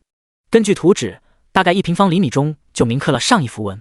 衣服手臂处有个白色法阵，这是个空间法阵，里面用空间结晶创造了一个额外空间，用来装载功能的圣药石，装载容量是13公斤，可以维持13分钟全身能量屏障，换算下来1分钟就要烧100万，并不便宜。但能量屏障没必要常态开启，衣服集成了纳米级感应器，在感受到巨大能量波动会自主开启，大大减少了日常消耗。穿上了防护服，他来到别墅后院。此刻穆雨晴和李小柔正在 PK， 两人都没有进行防御，几乎是对轰状态。只见穆雨晴一道剑气轰飞李小柔，李小柔在空中吟唱咒语，又用圣光轰击穆雨晴，而两人身上都有一道金色流光保护。这衣服太牛了吧，我的大招都破不了表姐的防。是啊，我用了武器的压缩技能，3倍的大招威力也只是让小柔飞出去。两女连连赞叹。不过表姐用大招打我的时候，圣药石消耗得很快，如果保持那种高频攻击，大概3分钟圣药石就消耗殆尽了。战斗中万一无法装载新的圣药石，就要做蜡，能多装载一些就好了。李小柔提出不同意见。李康闻言一拍脑门，对啊，电池不够，为什么不多弄几个电池盒？说干就干。他用机械改造技能消耗材料，在另一只手和肚子位置全都加装了空间法阵，把圣药石装载容量提高到了100公斤。改造完毕之后，他又让李小柔两人换下防护服，同样做了改造的装载容量。做完这一切，他把机械空间的4个魔能反应堆拿了出来，恐怖的能量波动让穆深成也不由得脸色一变。李康，这是什么东西？穆深成问道。一个能量供给装置。李康说着，又拿出4座充能站和无人机的所需的球形电池，确定充能没问题，又爆兵了20个魔能反应堆和充能站，继续给无人机电池充电。配备魔能机关枪的无人机，机动性和攻击力都颇为可观。如果能造个2000架，全力输出下，传奇 BOSS 也抗不住。唯一缺点那就是费钱，一架魔能无人机全力输出4分钟消耗100万，2000架同时全力输出4分钟，那就是20亿。算起来，魔能装备虽然好，不受限制，但处处离不开钱。不过他觉得能让自己全力输出的情况极少，而且2000架魔能无人机，他也不打算制造最费钱的爆炎，自己这里还有些冷门结晶，想想能不能制造一些具有辅助效果的符文子弹。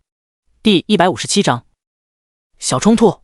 3天后，赤色山脉方圆500公里被一片红光笼罩，巨大的翼龙缓缓落地。红不让望着红光之内，一脸兴奋道：哈哈，史诗武器，本大爷来拿了。另一个长发男冷笑不已，未必是你的，说不定是本少爷的本命武器。有啥好争的？别说咱们未必能抢到最后的史诗 BOSS， 就算抢到了，也未必爆史诗装备，哪怕爆了，大家根据需求 roll 就是了。李小柔忍不住打岔。红不让得意一笑，如果没把握100%抢到最后的史诗 BOSS， 我们25个才不会冒生命危险来申冤。什么手段？李小柔满脸讶异之色。到时候你就知道了，先进去吧。红不让从储物空间取出真火之精，穿过了红光进入深渊之中。其余人也有样学样，取出真火之精进入深渊。李康和穆雨晴3人位居最后。他问道：红不让说的抢 BOSS 手段是什么？穆雨晴摇头道：不知道，应该是他爹给的厉害道具吧。这也是我父亲让我和小柔跟着红不让他们打本原因。怪不得。李康面露恍然之色，他一直好奇木申成为什么要让穆雨晴跟着一群废物行动，原来是贪图人家有抢 BOSS 的手段。系统提示：您已经身处深渊，事件结束前无法离开此区域。李康放眼望去，赤色的土地上面，原本的怪物消失无踪，一根根闪耀着铭文的金属柱子，柱子密集程度远比他们当初遭遇的深渊高上数倍，深渊面积也是如此。红不让看向络腮胡，什么章程？先清柱子，等到了传奇怪阶段，开始清场。络腮胡说完，带领自己的打宝小队开始攻击柱子，刹那间聚集了1上百只黄金怪。众人开始输出，李康跟在其中，用蜂鸟的电磁射线开始划水。不一会儿，爆了一地材料和装备。李康下意识去时，一道闪电落下，并未劈在他身上，而是把他要捡的黄金装备劈开。接着，2道身影出现在他面前，一把长剑，一把巨大的镰刀，直指他。络腮胡漫步走来：臭小子，不知道规矩吗？我们带你们打怪，你们除了史诗武器，其余武器和材料不能捡。你们好像搞错一件事，我和你们保护的那群人并不是一伙的，你们的协议与我无关，我既然也出力了，那就有拾取装备权利。李康淡声道：这一路打下来，装备价值超过10亿，他怎么可能不捡？红不让不屑道：呵呵，你个怂包还有意见？把他踢出队伍弄死吧。我看行。络腮胡寒芒一闪，打开面板，准备用团长权限把李康踢出去。慢着！李小柔出言制止，络腮胡却不听他的。您已被踢出团队。下一秒，把他杀了！络腮胡一声令下，10人从不同方向攻击李康。电磁力盾挡住第一波攻击，但在机械崩坏状态下，电磁力盾很快招架不住。李康心念一动，头上出现20架爆炎无人机。穆雨晴和李小柔几乎同时退出队伍，使用位移技能来李康身前。李小柔对李康说道：你不许出手，留他们还有用吗？我们来打服他们。我早看他们不顺眼了，一群散人，敢瞧不起中央学院的人，今天就让他们知道当初为何会落榜。穆雨晴也面露冷色。李康耸了耸肩，收起无人机。李小柔吟唱技能，四面光墙凭空出现，迅速前推，把袭来的近战纷纷推开。穆雨晴手持黑色长刀，凭空一斩，隐匿身影的络腮倒退数步。你找死！络腮胡眼中厉芒一闪，瞬息间来到穆雨晴身边，以迅雷不及掩耳之势划过对方身躯，只听噌的一声，他的匕首被一层金色流光挡住。穆雨晴一刀砍出，络腮胡瞬间被削掉胳膊，可下一秒，那被削掉胳膊的络腮胡变为泡影。替身吗？穆雨晴微微皱眉。接着，空中一击，雷龙轰然落下，却被金色流光硬生生挡住。穆雨晴一个突进，来到雷法面前，举刀要砍。下一秒，眼前雷法化作一道闪电，出现在远处，同时巨大的火焰漩涡将他吞没。漩涡消失之后，穆雨晴再次出现，闪身到李康面前，挡住袭来骑士。迟钝光环、抗拒光环、腐蚀光环、吸血光环，在穆雨晴吟唱下，一个个技能加诸于身，把骑士砍得连连后退。另一边，李小柔化身金色天使，随手一挥，一道道光刃逼得众人不得存进。老大，不行啊，这俩女人太猛了，身上不知道有啥装备可以持续防护，大招都破不了防，这样打下去咱们有伤亡了，那就得不偿失了。雷法来到络腮胡身边，沉声汇报。络腮胡眼神阴晴不定，最终低喝道：回来！9人同时间用出控制类技能，后退到络腮胡身边。啪啪啪！络腮胡拍着手，两位身手果真了得，只是我不明白，你们为什么要护着身后那个废物男人？我是在护着你们，他真要出手，你们都得死。李小柔冷声道。哈哈，所有人好像听到了最大的笑话一般，放肆大笑。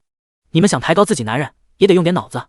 刚才我看过他输出 BOSS 的样子，围绕在他身边那点小东西，攻击力弱的可怜，我就是站在这里，他都未必杀得死。红不让肆意嘲弄。第158章抢 BOSS 之王上线。哼，你们现在笑吧，等打完了深渊，有你们哭时候。李小柔恼怒道。他之所以护着这群雇佣兵，原因很简单，根据资料，史诗级 BOSS 十分难打，并且很多群伤技能只能通过团队配合走机制的方法规避。这样的话，他们就需这群雇佣兵配合，不然指望带的25个拖油瓶，在那无穷的机制下，根本没法顺利输出。络腮胡耸了耸肩，谁护着谁无所谓了，我这个人尊重强者，两位美女表现的实力让我非常认可。这样吧，我可以李康一个特权，如果是他击杀的 BOSS， 装备和材料由他捡取，同意的话，那就请回到团队内吧。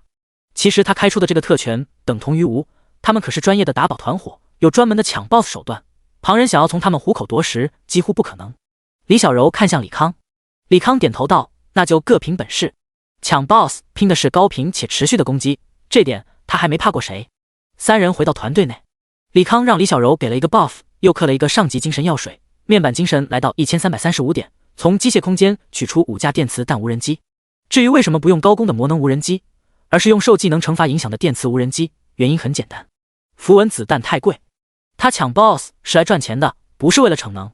络腮胡带领手下继续打柱子拉怪，半小时后，又是一地装备和材料。李康走过去拾取装备，骑士一脚踢开装备，冷声道：“你还真是死不悔改，说好了谁爆的谁拾取，你他妈有击杀吗？就敢捡？那就睁大你的狗眼，看看系统消息。”李康说：“继续捡装备和材料。”骑士愣了一下，打开面板查看击杀信息：团员李康击败真火教魔法信徒，团员李康击败真火教护卫，团员李康击败真火教护卫，23个黄金怪物，李康一人占了11个，将近一半。这怎么可能？骑士眼中满是震撼之色，其余打宝人脸色也难看到了极点，尤其领头的络腮胡死死盯着李康：“你是怎么做到的？”为了抢最后的击杀，他们不仅准备了高频技能卷轴，身上更是穿着触发多段攻击特性的装备，同时牧师时刻关注 BOSS 血量，在卸线刹那，他们这些高攻职业瞬间释放大招，如此的手段保障下，竟然还让李康一人抢走了一半 BOSS。 运气好，李康捡完最后一件装备和材料，回到人群之中：“老大，这小子看来是同行，要不要再弄他？”骑士眼中杀意闪现：“不着急，黄金装备没几个钱，到了传奇 BOSS 再说。”络腮胡回了一句，笑望向李康：“小子，我说话算话，看看你有没有本事，你把 BOSS 全部抢走。这边柱子清理差不多了，继续前进吧。”络腮胡带队前行，红不让走到穆雨晴身边，用命令的口吻说道：“穆雨晴，让你那个姘头别再和打宝队抢 BOSS 了，没了他们帮忙，咱们可熬不到最后秒 BOSS 的时候。你有什么资格管我们？”穆雨晴冷笑着质问。红不让脸色一变，厉声道：“你别忘了，最后击杀史诗 BOSS 手段在我这儿，惹恼了我把你们仨踢了。随便你踢，其实我来申冤，只是拗不过我爹而已，有没有史诗装备都不影响我以后升级。”穆雨晴说罢，快步追向李康。红不让气得浑身发抖，一旁看热闹的朋友过来煽风点火：“老红，人家穆大小姐不把你当盘菜，你就别冲大尾巴狼了，等着吧，申冤结束，我先弄死他那个小白脸。”红不让不敢杀穆雨晴，只能把气撒在李康身上。打深渊就是打柱子，把区域内所有小柱子清理掉之后，会有更大的柱子出现，怪物品质也会逐步增加。奈何赤色深渊范围太大，足足用了4天才把小柱子清理完毕，进入下一阶段。白金强度的 BOSS， 络腮胡团队一次只能拉2只，但总体输出，毕竟带的25个拖油瓶只是操作和意识上废了一点，可一个个都是10大公会高层子女，身上一水的传奇，攻击力度并不差。整个团队大概是2个小时2只白金 BOSS 的速度。您击杀了真火教祭司，您击杀了真火教传教士，您拾取了真火之金 X77， 您拾取了信仰之戒白金。白金 BOSS 竟然爆真火之金，李康面露惊喜之色。这爆率虽然不是100%，但如果有掉落，明显就是几十个。运气好的话，打完深渊之后，可能就凑足了1万颗真火之金，还真是意外之喜。不远处，络腮胡眼神阴翳无比：“罗哥，不能留他了，这样下去，咱们起码损失几十亿。”骑士提议道：“想办法把李康和那俩女人分开，趁机做了他。”“好，我来办。”骑士走到李康身边：“李康是吧？你跟我去远处看一看，有没有其他柱子。老大说这次多拉几只，我看你技能很适合风筝，可以一起帮帮忙。”第159章真火教的挑战书。李康问道：“你们想拉多少只？”骑士看向络腮胡，络腮胡比了个4。他们小队坦3只没问题，至于第4只只是骗李康出去宰掉的说辞。4只，咱俩去拉2只。骑士满脸笑容：“不必了，4只我全帮你们拉过来。”李康心念一动，4架电磁无人机分散到4个方向。什么意思啊？骑士眉头紧皱。李康淡淡一笑：“来了。”只见无人机的引领下，4只体型巨大的白金怪物朝他们涌来。李康同时后退，与骑士保持一定距离。无人机最终停留在骑士上方，被李康收入机械空间。4个白金 BOSS 失去了仇恨目标，直接把距离最近的骑士选择为仇恨对象，同时释放大招。骑士吓得脸都白了，忙放出圣光盾挡住第一波攻击，再接一个英勇冲撞，突进到团队面前，急声道：“赶紧拉走3个！一个白金自己还能扛住，4个的话，即便是他也得歇菜。”其余2个坦文言迅速上前输出，拉走了2个白金 BOSS。可骑士还被俩怪追着，不由得骂娘：“他娘的，还有一个呢！赶紧拉走，老子要被弄死了！”李康冷笑不已。整个团队除了穆雨晴和李小柔以外，都被他安置了仿生昆虫来窃听信息。对方那点密谋，他听得一清二楚。如果不是李小柔与他讲了最后打史诗 BOSS 机制多到令人发指，需要一些意识好的人配合，他还真不介意跟着骑士出去，趁机杀了对方。骑士眼看进的气多，出的气少。络腮胡气恼道：“你们这群人就不能帮忙出个坦？不行啊，我们没打过，我可不去找死。”25个废物里的骑士职业纷纷摇头。穆雨晴看向李康，要不要帮忙？去吧。李康点头，既然还没法撕破脸，也只能小惩大戒而已。穆雨晴突进上前，一个仇恨光环和憎恶光环加身，2个暴打骑士的白金怪，仇恨瞬间转移到穆雨晴身上。加血，赶紧给我加血！骑士浑身是血，好不狼狈。不过牧师奶另外2个坦就很吃力了，压根没空搭理他。李小柔无奈下，只能给骑士扔了一个治疗术。侦探娘带了一群废物，络腮胡斜了眼看戏的25人开始正常输出。最后不出所料，3个 BOSS 全被依然李康抢走。您拾取了真火之精 X33， 您拾取了真火之精 X43， 您拾取了真火之精 X65， 您拾取了真火教得专属挑战书区域限定，您拾取了真火战甲白金，真火文章白金，您已被团队踢出，您没有权限拾取此物品。李康看着地上散着白芒的装备，抬起头望着络腮胡，几个意思？络腮胡看向红不让，现在2选1，要么你们同意让他滚蛋，我们继续清柱子，并保证在攻略史诗 BOSS 时让你们活到最后阶段，不然我们退你们佣金，和你们分道扬镳。红不让轻蔑一笑：“你都多余问我，老子早看这傻逼不顺眼了，你早该踢了。”红不让，你有什么权利决定我的人去留？穆雨晴愤怒地质问。就凭没有我抢不到最后 BOSS， 就凭没有他们10个专业打宝人，咱们走不了最后机制，不服气你和李小柔也滚！妈的，让你们留下是给穆深成面子，惹恼了我，我就算不给他面子，他能拿我怎么样？别忘了，我爹才是会长。红不让嚣张至极。穆雨晴气得要死，咬牙道：“退就退，老娘还不稀罕你们这破队伍。”说着，他打开面板就要退队。李康却握住他的手，轻声道：“我刚好有事要自己去办，你们留下和他们先清怪，等刷史诗 BOSS 了，咱们再集合。”好。穆雨晴只能应下，先走了。李康周边的蜂鸟再次变为羽翼形态，在电光缭绕下一飞冲天。怂包！红不让再次冷笑一声。穆雨晴闻言怒目而视，看什么看？再看他也是怂包，窝囊废。红不让继续挑衅。李小柔按住表姐：“你理他干嘛？知道李康为什么不和他们生气吗？因为他们在李康眼中连蝼蚁都不如。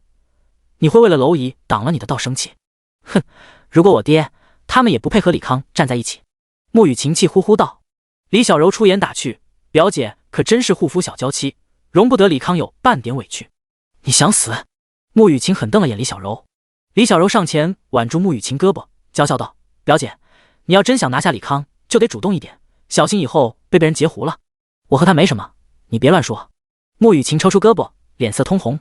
半空中，李康手中握着那张真火胶挑战书，暗叹道：“得亏他捡得快，不如就错过这次深渊最大的收获。”打开之后，里面内容浮现在面板之上：真火教的专属挑战书，区域限定。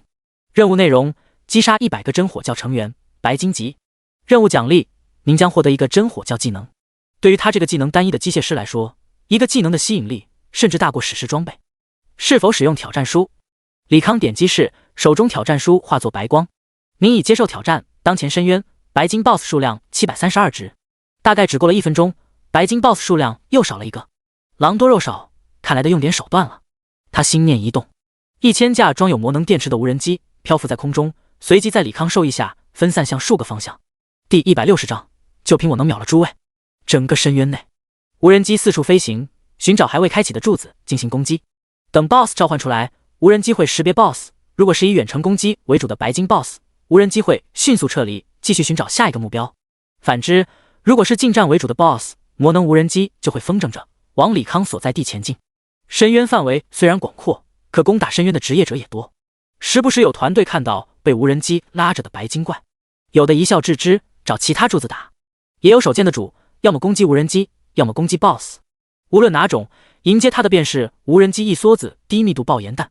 如果手贱的人还不思悔改，那无人机将会启动全速加特林高密度的爆炎弹，直接吞噬敌人。多数人在团队的掩护下捡回一条小命，也有部分脆皮法师直接被密集的爆炎弹带走。恼怒的职业者便会全力攻击无人机，不过无人机已经设定好程序，当耐久度低于1/3就会全速返航，所以只有少许无人机坠落，多数要么返航，要么击退敌人，继续拉怪前行。李康这边已经有几个无人机拉了一些白金怪，正在外围绕圈子。您消耗色银20公斤，钢筋5公斤，雷电晶石30公斤，光之精华30公斤，黑暗精华2.5公斤，高级魔法催化剂5公斤，能量稳定剂15公斤，获得魔能压缩离子炸弹，遥控启动，范围1000米。您消耗色银20公斤，钢筋5公斤，雷电晶石30公斤，光之精华30公斤，黑暗精华2.5公斤，高级魔法催化剂5公斤，能量稳定剂15公斤，获得魔能压缩离子炸弹，遥控启动，范围1000米。一连造30个魔能压缩离子炸弹，造价高达20多亿，把30枚大型魔能压缩离子弹埋在地里。他又打开面板，选中微型黑洞发生装置的图纸，修改材料参数和装置规格。您消耗魔钢400公斤，黑暗精华100公斤，高级魔法催化剂100公斤，获得中型黑洞发生装置，直径100米的黑洞发射装置，覆盖住地下的魔能压缩潭。系统提示：您的精神不足以支撑中心黑洞发生装置。差点忘了。李康心念一动，一个微型魔能反应堆出现，经过几天的充电，反应堆的能量消耗差不多了。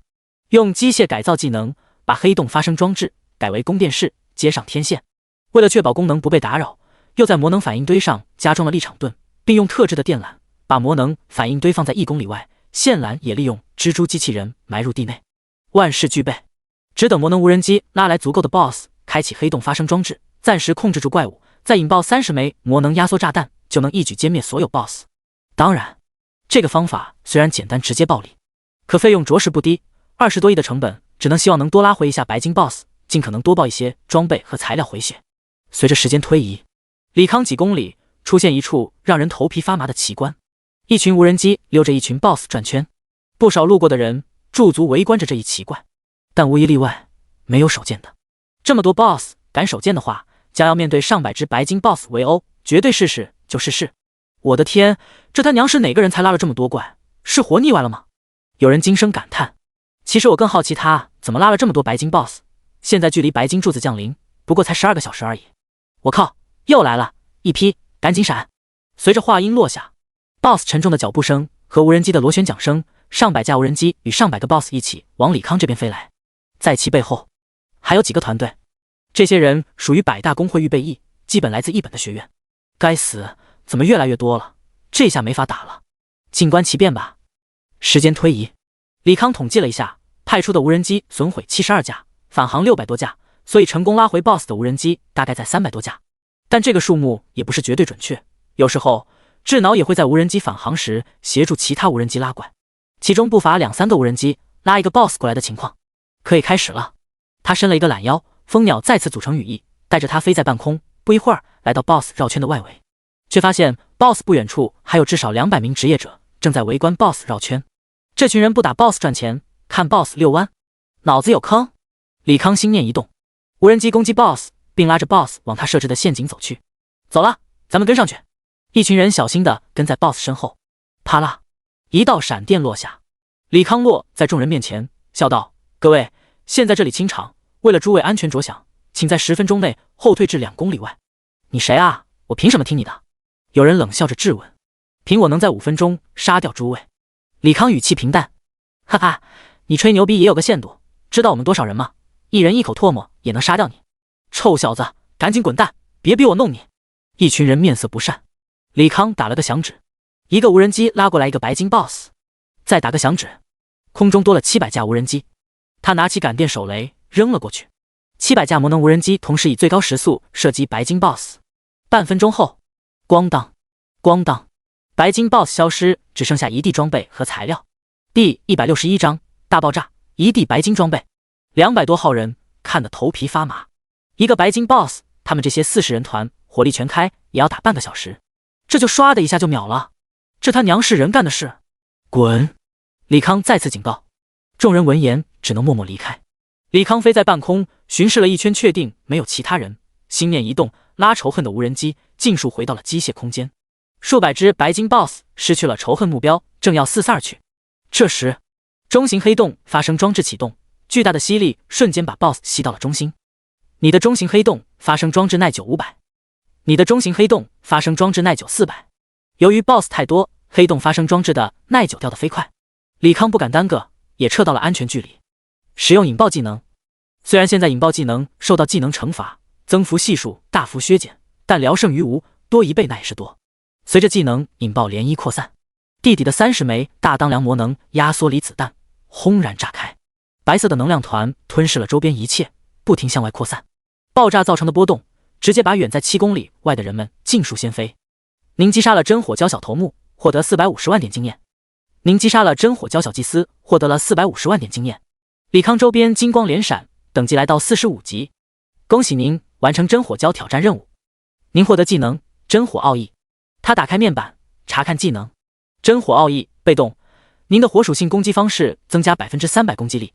这个技能莫想象中那么好，因为他个人比较倾向于一些主动的攻击或者防御技能，但也没想象中那么差。3倍的增幅系数直接把爆炎无人机提升到一个新的层次，恐怕下一次他拿出爆炎无人机，就算是5转强者也不敢视若无睹。除此之外，他还可以根据火之精华开发一些新的魔能科技。周边一片狼藉，众人趴在地上惊恐地望着那冲天而起的蘑菇云。发生了什么？难道有高阶值业者闯入了？在深渊内怎么可能存在高阶值业者？恐怕是那个人搞的鬼。有人把手指向远处漂浮在半空的李康。对，应该是他，可他怎么做到的？刚才那一幕5转强者也未必做得到吧？不晓得，要么你上去问一问。这他娘的谁敢？空中蘑菇云渐渐散去，啪啦，李康再次化作电光消失不见。数分钟后，他出现爆炸中心，范围将近1公里的巨坑中，各色光芒闪烁不停。李康看着那一地的装备和材料，突然有种自己在玩私服改了100倍爆率打怪爆一地的感觉。打眼看去，起码200件白金装备是有的，黄金装备就更多了，起码400-500件，再加上林林总总的材料，应该回本不成问题。至于赚多少，那就要这些装备属性，如果其中有不错的套装，已经高阶的制作材料和高级卷轴，赚1倍都有可能。啪啦，李康缓缓落地，开始捡装备。您拾取真火之精 X32， 您拾取了真火蛟符文法袍，白金。您拾取了赤焰长剑，白金。您拾取了熔点耳环，白金。您拾取了火焰屏障卷轴，4阶。您拾取了火属性增幅药水，5阶。您拾取了火魔狼王骨头，4阶。李康走到哪捡到啊，不停地重复弯腰拾取的动作，不由得吐槽，这个世界也不出一个一键拾取的功能。在他拾取时，半空中不知何时漂浮着几头飞行魔兽。一个刺猬头中年俯视着深坑，啧啧称奇，听到巨响过来看一下，没想到还有意外之喜，这些装备和材料起码价值10多亿，这次发财了。另一个高达肥硕的壮年却看向其他飞行魔兽，看来不止咱们有杀人夺宝的想法，谋星打宝团、暗光打宝团、地狱打包团，经常抢 BOSS 的老面孔几乎都在。刺猬头中年朝着其余飞行魔兽的人做了数个手势，这是打宝人直接的暗号，也可以理解为黑话，大意是一起合作杀人，最终平分战利品。其余飞行魔兽的打宝人纷纷回以同意的手势。刺猬头把手举过头顶，伸出3根手指开始倒数。当最后一根手指收起，6个巨型飞行魔兽同时俯冲而下。同时，李康身边出现上百个魔法阵，各色技能瞬间吞噬了他。第162章，敲诈、威逼、奴役。上面的打宝团队一顿狂轰乱炸，炸的深坑里材料和装备四处乱飞。这么多人轰了5分钟，应该死的不能再死了。刺猬头比了个停止的手势，众人纷纷停止攻击，待烟尘散去，眼前只剩满地装备。呵呵，轰得连渣都不剩了吗？看来大家都很谨慎。肥硕的中年冷笑不已。刺猬头诞生道，能爆这么多装备的职业者本身也不是善茬，肯定要把所有控制技能和大招用出来，一击必杀。没毛病，他们下去了，咱们也跟着下去吧。肥硕中年控制着魔兽缓缓落地，5个大团整200人站在一堆装备上，无一人拾取。怎么分？一个团长问道。刺猬头扫过脚下的装备和材料，提议道：“按照十字形画片写上1、2、3、4，抽签决定区域如何？”“可以，画片多少全凭运气。”公道。“我没意见，赶紧画片吧。”捡完装备，继续清怪。3位团长表示同意。刺猬头拿出武器，准备在大坑中画一个十字，分割地上的战利品。这时，有个职业者忍不住拾取身边材料。“您无权拾取物品。”那职业者愣了一下，脱口出道：“不好，那人没死。”此话一出，众人立马戒备起来。嗡嗡嗡，天空中传来螺旋桨的轰鸣声，天瞬间暗了下来。刺猬头脑海中闪过一幅画面，200人都躺在地上，尸体变得焦黑。马上使用最后的保命手段，不要犹豫。刺猬头直接掏出卷轴，打开之后，一层黑色护罩把他们笼罩。其余团长闻言也不敢耽搁，纷纷拿出卷轴，撑起个颜色各异的保护罩。下一秒，一场火雨湮灭了他们。2分钟后，罩子颜色开始变淡。怎么可能？6阶的防护罩，就算是5转强者亲至，也需要全力攻击10分钟才可破开。现在却在对方攻击下撑不到2分钟。该死的，这次惹得硬茬了。我不想死啊，我还有钱没花你。众人吓得脸色惨白，身子不住颤抖。老大，怎么办？肥硕中年颤声道，再也没了刚才的嚣张气焰。老规矩，拿钱买命。刺猬头二话不说，双膝跪地，哭喊道：“大爷饶命啊！我们愿意拿钱买命。”此话一出，其他打宝人也有样学样，跪地哭爹喊娘。他们这些卡等级的专业打宝人，秉承的宗旨就是命第一，钱第二。如果真到了绝境，那散尽家财也要买回自己的命。无人机攻击戛然而止，没了爆炎弹的火力覆盖，众人重新获得视野。只见眼前多了一个45级的青年。给多少钱？李康问道。打宝人获得装备和材料会在第一时间变现，所以杀了这群人，至多是获得他们在深渊中打到的装备和材料。而这深渊才到白金阶段，这些人至多就是一包袱黄金装备和低阶材料，估摸200号人撑死能爆出几个亿。您想要多少？刺猬头问道。李康伸出一根手指。1000万。刺猬头不确定地问。1个亿，每个人1个亿，愿意给钱的出来，交钱滚蛋，没钱的等死。李康懒得多废话，他这绝对不算是狮子大开口。打宝人牺牲了等级，一门心思打团打 BOSS 赚钱，如果连1亿多存款都没有，那还干个屁，还不如让他人道毁灭算了。我给，我也给。200个人争先恐后的掏出卡。李康嘴角抽搐，他大爷的肯定是要少了，要不要再多要点？刺猬头似是看出李康疑虑，如果您觉得少，那就1人2亿，但再多我们真没有了。行，那就2亿。李康把自己卡扔了进去，让众人往里转账。1人2亿，200人就是400亿。这次深渊真是来值了。其实他不想的，2亿这价还是要少了。普通打宝团队队员攒1个亿不是问题，可眼前4个团队是龙国在40到50区间最顶级的打宝团队，几乎垄断了龙国一半 BOSS， 一个个就是人形印钞机，多的不敢说，一人有个5、6亿存款不是问题。一番折腾之后，李康拿回卡，手指在卡片点击一下，余额出来473亿5342万。大神，我们已经交了钱，能走了吗？刺猬头小心翼翼地问。李康摇了摇头。大神，你不能出尔反尔。刺猬头快要哭出来了。李康伸了个懒腰，说道：一码归一码，你们虽然拿钱赎回自己命，但你们对我幼小心灵造成的伤害极大，需要想办法弥补。咋弥补？刺猬头小心地问。帮忙我打 BOSS。李康说道。爆炎无人机属于高成本消耗品，无法持续输出 BOSS， 再用压缩战斗输出 BOSS， 赌性太大，万一爆的东西太少，完全是白折腾。既然眼前有4个专业的打宝团队，不如就此征用，让他们帮忙把 BOSS 血线压到最后，他再补刀拿经验和爆的装备。啊！刺猬头有些懵逼，对方如此高的 DPS， 还需要他们这群菜鸟帮忙打 BOSS， 干不干？不干的话，我把钱退你们，然后再干死你们。李康很是诚恳。刺猬头见李康如此直白，那也只能点头。既然是帮忙，那就得有绩效考核。你们4个团队从现在开始计数，在刷新史诗 BOSS 前，谁排名最后，要么罚款，要么去死。懂的话，赶紧给老子找 BOSS 去。我数到3，还不滚，直接弄死。1、2。200号人疯狂地往四周逃窜，同时数架无人机往4个方向飞去，监督4个打宝团工作。第163章，李康就是怂。平时一个40人团打白金 BOSS 时间为1到6小时，一是看输出，二是看团队配合度。除此之外，还有一个因素，那就是抢夺 BOSS。白金 BOSS 强度对于一般3转职业者来说，只需要有2个 T 1个奶便可稳定输出。所以，多数强力的团队选择独自攻略白金 BOSS， 确保击杀不被他人抢走。BOSS 多的时候还好，这个 BOSS 有人了，那就找下一个 BOSS。可万万没想到，李康一下子炸死了大半白金 BOSS， 这就造成狼多肉少局面，经常有2个团队相互 PK 抢夺 BOSS。眼下就是这么个局面。不过，李康征用的4个打工团深耕在40到50级区间10几年，无论装备还是 PK 意识，几乎是碾压整个深渊70%团队，抢 BOSS 自然不在话下。刺猬头团队刚打跑一个散人团，疯狂输出已经打掉1半血的 BOSS， 在还剩 3% 左右血时喊来李康。啪啦，一阵电光闪烁，李康到达现场，招出无人机，片刻后间收割人头，捡走战利品。刺猬头上前卑躬屈膝的询问：大哥，请问我们团给您贡献的 BOSS 数量排第几？倒数第2，还差1个就被赶上了，你们的努力啊，不然我可要大开杀戒了。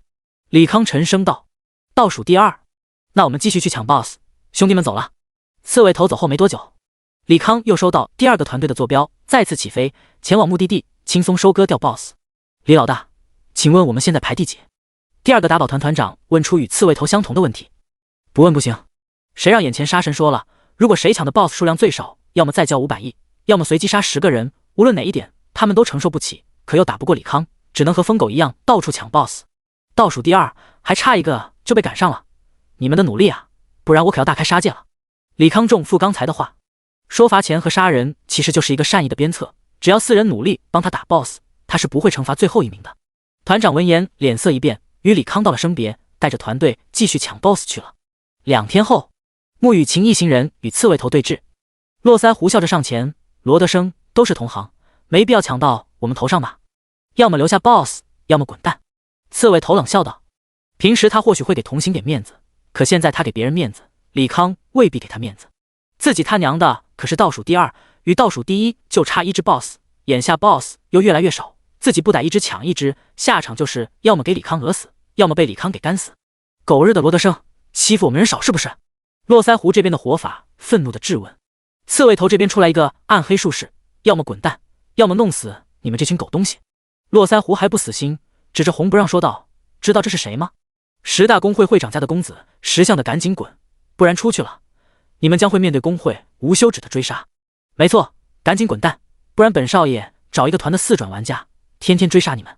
红不让配合络腮胡出言威胁。刺猬头冷笑一声，身形一闪，一把匕首抵在红不让脖子上：这位大少爷，我们这群打宝人刀尖舔血赚点钱不容易，别动不动就以势压人，我们打宝团也不是只有这40人，您如果真要让人追杀我们，那我们不建议用贱命换您一条贵命，毕竟你也不可能一直躲在城里，或者找一群保镖保护你吧。红不让听立马认怂，颤声道：大哥，有话好好说，不就一个 BOSS 吗？让给你了，别伤了和气。滚！好嘞。红不让给络腮胡打了个眼色，一句话就吓尿了，真不知道准6转强者为什么会有这种废物儿子。络腮胡轻叹一声，只能带队离开。穆雨晴注意力则是在40人脑袋上的无人机，他认出来那是李康的无人机。这时，无人机突然在空中摇晃一下，好似和穆雨晴打招呼一样。穆雨晴扑哧一笑。红不让听到了穆雨晴笑声，不满地质问：穆雨晴，你是在嘲笑我吗？是又如何？有种你去和他们打，和我一个女人撒什么气？穆雨晴丝毫不给其面子。哼，你别得意，也就是我还能在这群亡命徒面前临危不乱，换成你那个姘头李康早就给吓尿了。红不让知道自己比不过穆雨晴，只能找李康麻烦。穆雨晴辩驳道：红不让，你智商是不是有问题？李康可是中央学院学生，他怎么可能是个怂包？谁知道他怎么考上的？我又不是没看过他使用技能的样子，伤害还没老子高呢。再者说了，他如果真牛逼，老子赶他走的时候，他怎么吓得屁滚尿流，灰溜溜的走开？红不让反问：他不屑与你这种废物较劲。穆雨晴气不过，继续辩驳。红不让冷笑道：行，我是废物，等着吧，别让老子再遇到他，不然我让你看看他到底有多窝囊。第164章史诗级 BOSS 最后6小时。随着最后一个白金 BOSS 打完，一道道直冲天际的粉色光芒出现。李康数了一下，32道柱子，这就意味着有32个传奇 BOSS。他打开面板，机械崩坏状态，所有机械驱动的精神需求增加10倍，机械装备装填冷却时间增加10倍，机械装备攻击力减少10倍，持续时间48小时。不由得感叹，终于熬到最后2天了。再熬2天，他的反浩克，他的超大蜂鸟群以及他的高达全都可以回归。到时候砍个史诗级 BOSS 还不是砍瓜切菜？而这些传奇 BOSS， 深渊里的人起码要打个3至5天，所以他的完全来得及。可惜计划不如变化快，在冷却时间还有不到12小时的夜晚，最后的一个传奇 BOSS 被击杀，大地开始剧烈的晃动，一道道火柱直冲天际，随着晃动加剧，地面出现一道道裂痕，紫色的岩浆从裂痕中喷涌而出。一个骑士不慎沾染到诡异的紫色熔岩，腿瞬间被高温融化，不由得惊骇道：“该死的，这不是普通熔岩，赶紧跑！”几乎同时间，深渊内的人都意识到了这熔岩恐怖之处，甚至超过1/5人被熔岩吞没，瞬间殒命。李康在空中急速飞行，寻找穆雨晴身影，最终无人机传来穆雨晴具体方位。5分钟后，李康落到一只翼龙面前，红不让团队39个人全是一副惊魂未定的模样，包括络腮胡等人。他不由得有些奇怪，这些人有史诗级准备，肯定不止一次打过深渊，难道其他深渊没有这种情况？没事吧？穆雨晴关切地问道。李康摇了摇头。穆雨晴应了一声，低头看着已被紫色熔岩彻底淹没的大陆。这熔岩伤害有点离谱，只是触碰了一下就消耗了许多能量。这东西是按百分比扣血，只要接触到，每秒会遭受自身承受能力10%的伤害，可以说10秒内必死。李康解释道。这点他也是通过无人机固定下降的耐久数值发现。百分比？那岂不是规则系伤害？李小柔讶异道。应该是吧。李康点头。他在与那几位五转强者对战时，也遭受过不少规则系技能攻击，好在这些技能持续时间短，扣血比例低，并且 CD 时间高达数小时，不然他的高达还真吃不消。哼，某些人怂就算了，还不懂装懂，这熔岩就是伤害高而已。红不让冷笑道。李康直接无视，转头看向穆雨晴，我找了个新队伍，你们俩要不要和我重新组队打 BOSS？ 好。穆雨晴果断退出队伍，李小柔紧随其后。红不让见状恼怒道：你们俩疯了吗？别忘了我可以100%抢 BOSS 的手段。李康轻蔑一笑，世界上没有100%抢到 BOSS 的手段，除非……说到最后他突然不说话了。除非什么？红不让面色不善地问。李康继续无视红不让，对穆雨晴说道：走吧，有没有飞行道具？穆雨晴打开一个卷轴，背后出现透明的魔法阵，随即长出一双透风翅膀，仔细看的话能看到里面有气流涌动。你呢？李康又看向李小柔。李小柔微微一笑，双手交织做祈祷状，随着圣光笼罩全身，不一会背后生出白色双翅，宛若天生。跟着我。李康向远处飞去。红不让厉声道：穆雨晴，离开这里，你会后悔的。穆雨晴冷哼一声，跟随李康而去。混蛋，混蛋，你们都给我去死！红不让气得直跳脚。空中，李小柔好奇地问道：你刚才说除非红不让怎么办才能抢到 BOSS？ 李康回答：除非他在 BOSS 最后阶段一下秒掉 BOSS， 这样就不存在什么抢 BOSS 最后击杀情况了。不可能吧，史诗 BOSS 血量可是很厚的。李小柔对这个猜测保持怀疑。我也是瞎猜的，且打且看吧。3人与4个打宝团会合，在李康要求下，4个打宝团抽出精锐，与李康等人组成了新的团队。深渊区域最中心位置，一个漩涡越来越大，疯狂地吸入熔岩。短短半小时，覆盖500公里之广的熔岩尽数被吸入漩涡之中。短暂的平静之后，一个火红的魔法阵出现，魔法阵中心一个身穿红袍的老者缓缓出现。真火教先知史诗级，等级49，技能。愚蠢的异界人竟然敢屠戮我真火教的教徒，接受神的审判吧。 BOSS 苍老的声音响彻整个天空。下一秒，天空变得血红无比，10个烈日当空，炽热的高温造成持续不断的灼烧伤害，让众人不得不落在地上。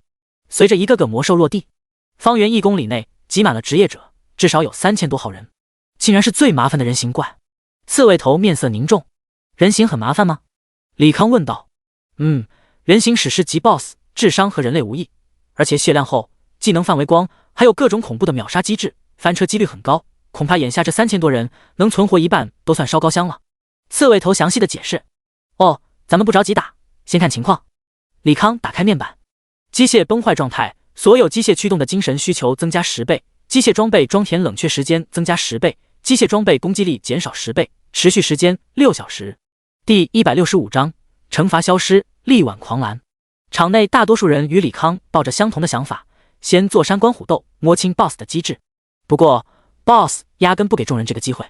真火教先知高举法杖，红色的光晕以 BOSS 为中心，迅速扩散，把众人笼罩其中。该死的，是结界！不知谁喊了一句 ，BOSS 的攻击还在继续。在先知吟唱下，地面出现无数魔法阵，一股股紫色熔岩冒出，又逐渐聚拢，变成形态各异的怪物。熔岩傀儡白金级，等级47，技能熔岩冲锋、岩浆喷射、熔岩护盾、炽热融化、岩石抨击。刹那间，整个结界内多了上千只熔岩傀儡，它们身躯庞大，覆盖着燃烧的岩浆，全身散发着岩浆的浓烟，空气中弥漫着灼热的气息。吼！熔岩怪物发出震天的咆哮声，开始向职业者们发动进攻。他们踏动地面，岩浆四溅，所过之处无不被紫色的岩浆腐蚀殆尽。岩浆喷吐、炽热冲锋、岩石抨击等技能不断轮番施展，地面颤抖，职业者们防线瞬间被摧毁。您的无人机爆炎，受到攻击耐久100。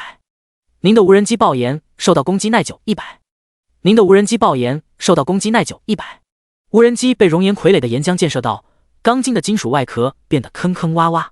不行啊，这怪伤害太高了，减伤没用，扛不住，疼死老子了。圣骑士龇牙咧嘴地说道。李小柔也直摇头，我奶量算高了，但完全奶不过来，这白金怪伤害比传奇还吓人。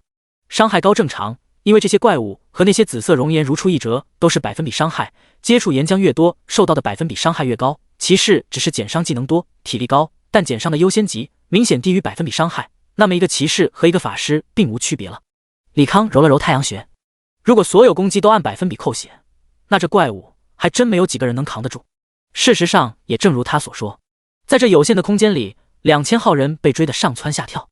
骑士，你丫怎么坦的？赶紧把这怪拿走！去你大爷的坦！你他娘比我跑得还快，滚回来拉怪！谁爱拉谁拉，老子扛不住！擒贼先擒王，打 BOSS。BOSS 现在是无敌状态，必须清掉小怪。可小怪太变态了，扛不住啊！四处都是叫骂声和被怪物攻击的哭喊声。刺猬头沉声道：“这样下去不是办法，万一再触发什么机制，大家恐怕都得交代在这里。”是这个道理。李康沉吟片刻，收起所有爆炎无人机。这些熔岩傀儡火元素抗性极高，用爆炎弹攻击宛若刮痧。按照属性相克原理，他从机械空间换出200架冰弹无人机。无人机两侧微型机关枪高速转动，数之不尽的冰弹倾泻而出，开始无差别攻击所以傀儡。不一会儿，大部分熔岩傀儡被无人机拉走仇恨，开始在原地打转，开始风筝式的攻击。让他们赶紧打，我的无人机撑不了多久。李康轻声吩咐。刺猬头忙点头，找来队里的风系魔法师，用扩音魔法说道：“诸位，我们老大已经拉走怪物仇恨，但技能时间有限，大家赶紧一起合作，击杀掉这些傀儡，继续攻略 BOSS。在这种关乎生死的事情上，没有人会有其他意见。”由李康团队带头攻击，其余远程也开始吟唱技能。这期间，为了避免仇恨被抢，无人机一直保持满速攻击。随着时间推移，无人机一个个被熔岩毁坏，同时熔岩傀儡也以肉眼可见速度消失。最后一个熔岩傀儡消失，可算是打完了。刚才是哪个牛人，竟然能拉住上千个白金 BOSS？ 我好像曾经看过这个画面。对，那哥们还当着我们面秒了一个白金 BOSS。众人议论纷纷。远处在屏障内的红不让皱眉道：“这个李康好像有点本事，总归是中央学院出来，不可能真是废物。”另一个纨绔笑道：“我觉得就是废物，不就是靠着技能形态好，帮大家拉了点怪，就算他不出手，老子也有办法秒掉这些傀儡。”红不让还是一脸的不屑。络腮胡提醒道：“BOSS 没无敌了，开始输出吧。”众人一拥而上，开始输出。区区异界之人也敢在我面前嚣张，去死吧！先知高举法杖，各种大规模火系魔法不住往人群扔去。虽然技能很疼，但并非100%伤害。众人拼命嗑药，再用抵抗和防护技能以及奶妈们的加护，勉强能抗住。深渊 BOSS 确实秒杀机制多，攻略到半血时，2000多人已经有近1/3的人死去，所有团队或多或少都有伤亡。唯独李康和红不让这两个团队毫无伤害。而且在6小时后，众人并未发现一个细节，那就是人虽然越来越少，但 BOSS 的攻略速度却越来越快。近战中不知何时混进一个机甲，手持光剑疯狂的输出。3小时后，20%马上就要到最后阶段了。李小柔紧张的说道：“一般来说，最后阶段也意味着到了 BOSS 最疯狂的阶段。”远处的护罩内，红不让嘴角微翘，多亏了这群傻逼，咱们终于能拿史诗了。说罢，他掏出一张散发着橙色光芒的卷轴。9阶卷轴，你疯了吗？这玩意放出来，咱们会没命的。络腮胡失声道。放心，我还有这个。红不让又掏出一张粉光卷轴，8阶空间卷轴，次元之臂，绝对抗住9阶技能的余波。那其他人呢？络腮胡又问。他们既然敢来深渊抢 BOSS， 那就做好了被杀的决定。可穆雨晴和李小柔是你们的人吧？他们既然选择了李康，那就活该去死。我就不信穆深诚敢为了闺女和我爸翻脸。行吧。络腮胡不再言语。红不让狞笑着准备打开卷轴。第166章5转而已，又不是惹不起。啪！李康打了个响指，引爆技能的涟漪扩散，在红不让身边不起眼的蚊蝇触及涟漪，轰然爆炸。爆炸产生的冲击波直接把红不让等人掀飞，手中的2张卷轴也脱离掌心。这时，一尊机甲追上在半空中倒飞的红不让，抓住2张卷轴，在空中急停，调转方向离去。红不让瞳孔急剧收缩，随后滚落在地。他顾不得疼痛，大声嚷嚷道：“卷轴，卷轴他娘的被抢了！”络腮胡问：“被谁抢了？”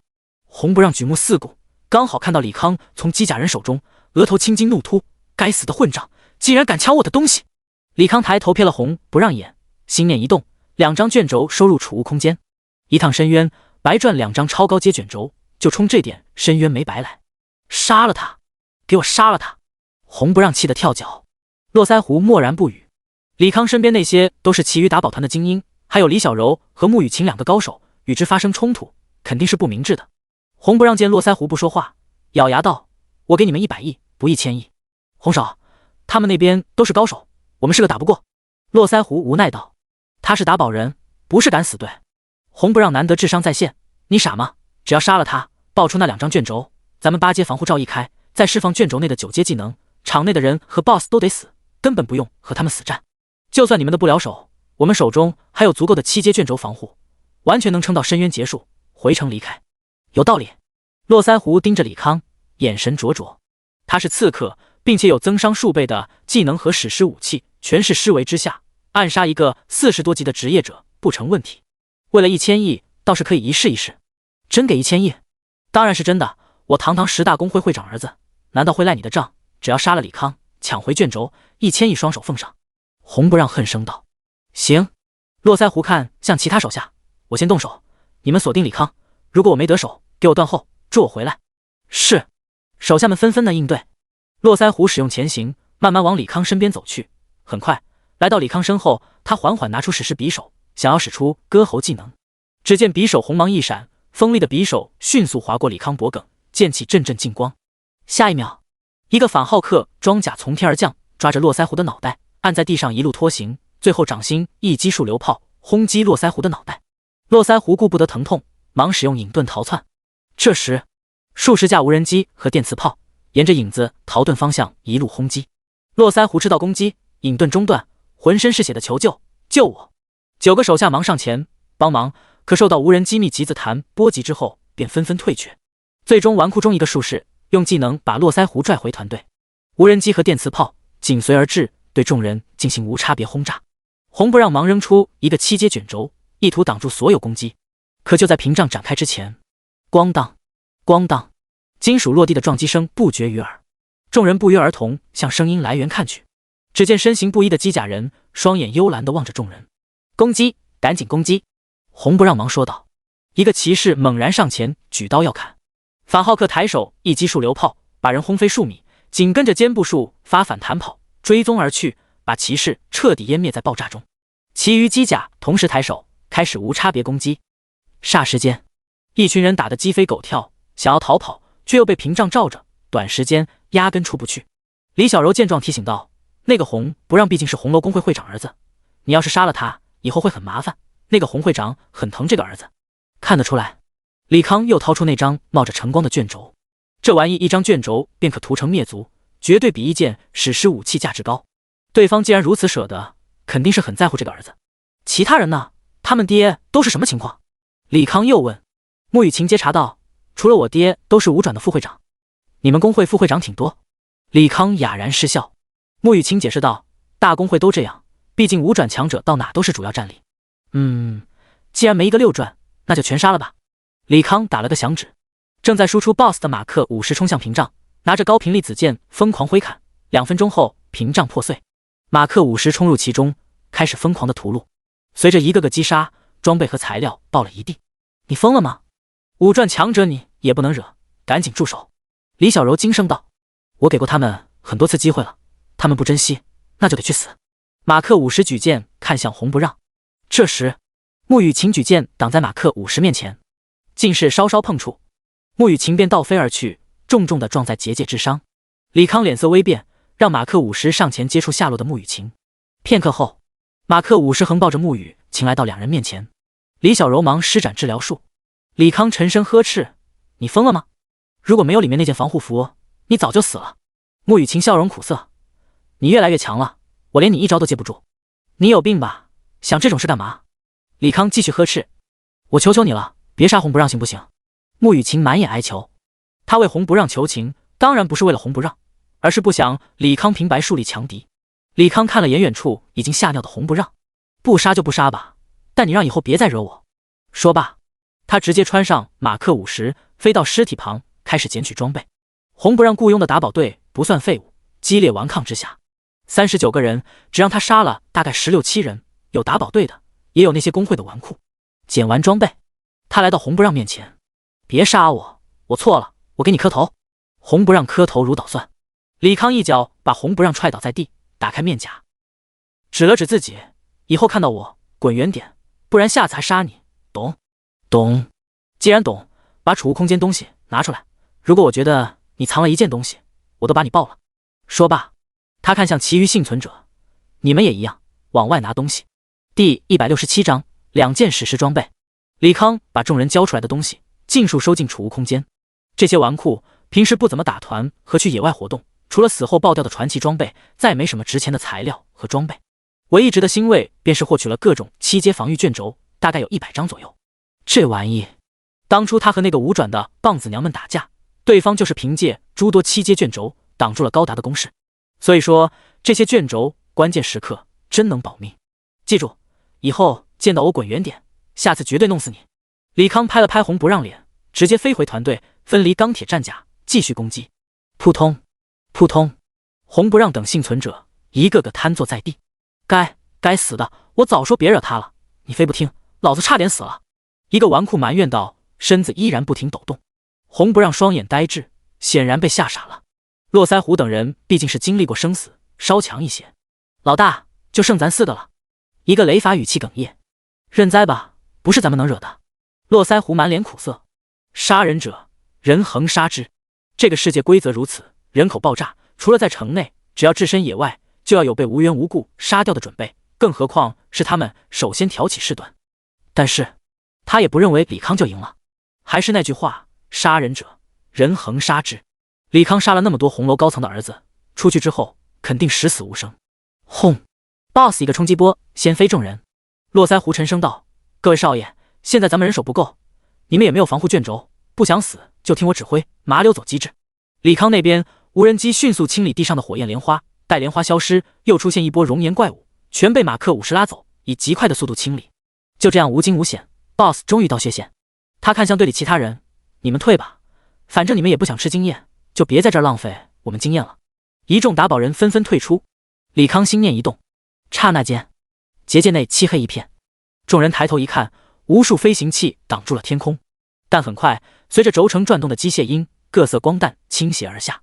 众人还未反应过来，咣当，橙色的光芒闪耀无比，直接掩盖了散落的传奇装备光芒。系统提示：团员李康成功击杀真火教先知，恭喜您获得 15.661 点经验。系统提示：深渊结界消散。周边景象陡然一变，那些沟壑、熔岩侵蚀的土地全都不见，重新恢复赤色山脉原本模样。周边的野怪开始攻击职业者，被职业者们随手击杀。终于完事了，运气不错，报的是一根法杖。李康，你拿走吧。我记得你也是法系职业吧？李小柔轻声道：“咱俩肉吧。”李康说完，把团队分配模式改成自由分配。不要，我这法杖很好。李小柔拒绝。还是肉吧。李康坚持己见。穆雨晴给李小柔打了个眼色。穆雨晴退出队伍，李小柔退出队伍，团队已解散，物品归属击杀人。你们俩这是干啥？李康苦笑不已。小柔这套装备是一副花心思打造的套装，套装效果不比史诗差，真的用不到，我又是近战，你就安心拿吧。穆雨晴笑着解释。李小柔赶忙点头，现在退队了，加回去也没法捡了，你去捡呗。李康只好前去捡装备。人群自动让开，没人敢觊觎这个杀人的装备。您拾取了真火的象征，史诗级。您拾取了火绒法袍，传奇级。您拾取了火绒护腕，传奇级。您拾取了火绒法靴，传奇级。拾取完所有装备后，李康正要查看属性，穆雨晴直接说道：“回去再看吧，你还有学院的回程卷。”他发现红不让他们已经离开，那么不久之后，那些儿子被杀的无转职业者肯定会找李康麻烦，而他会求自己父亲帮忙调和这件事，再辅以中央学院影响力，希望能让那些打算报复李康的高层暂时安稳下来。我暂时不回中央学院，李康说道。为什么？穆雨晴皱起眉头。李康回道：“我还个任务要在赤焰秘境做，那你赶紧去做，我在外面等你。”穆雨晴没有单独离开的意思。行吧。李康也不废话，直接飞往赤焰秘境，用高达一路斩杀 BOSS， 成功来杀到80层，等级也升到了48级。击杀 BOSS 之后，他来到巨大的熔炉面前，按照提示把在中立区获得的任务道具和1万枚真火之晶放入熔炉。一只凤凰的虚影出现在熔炉之上，随后绽放出橙色的强光。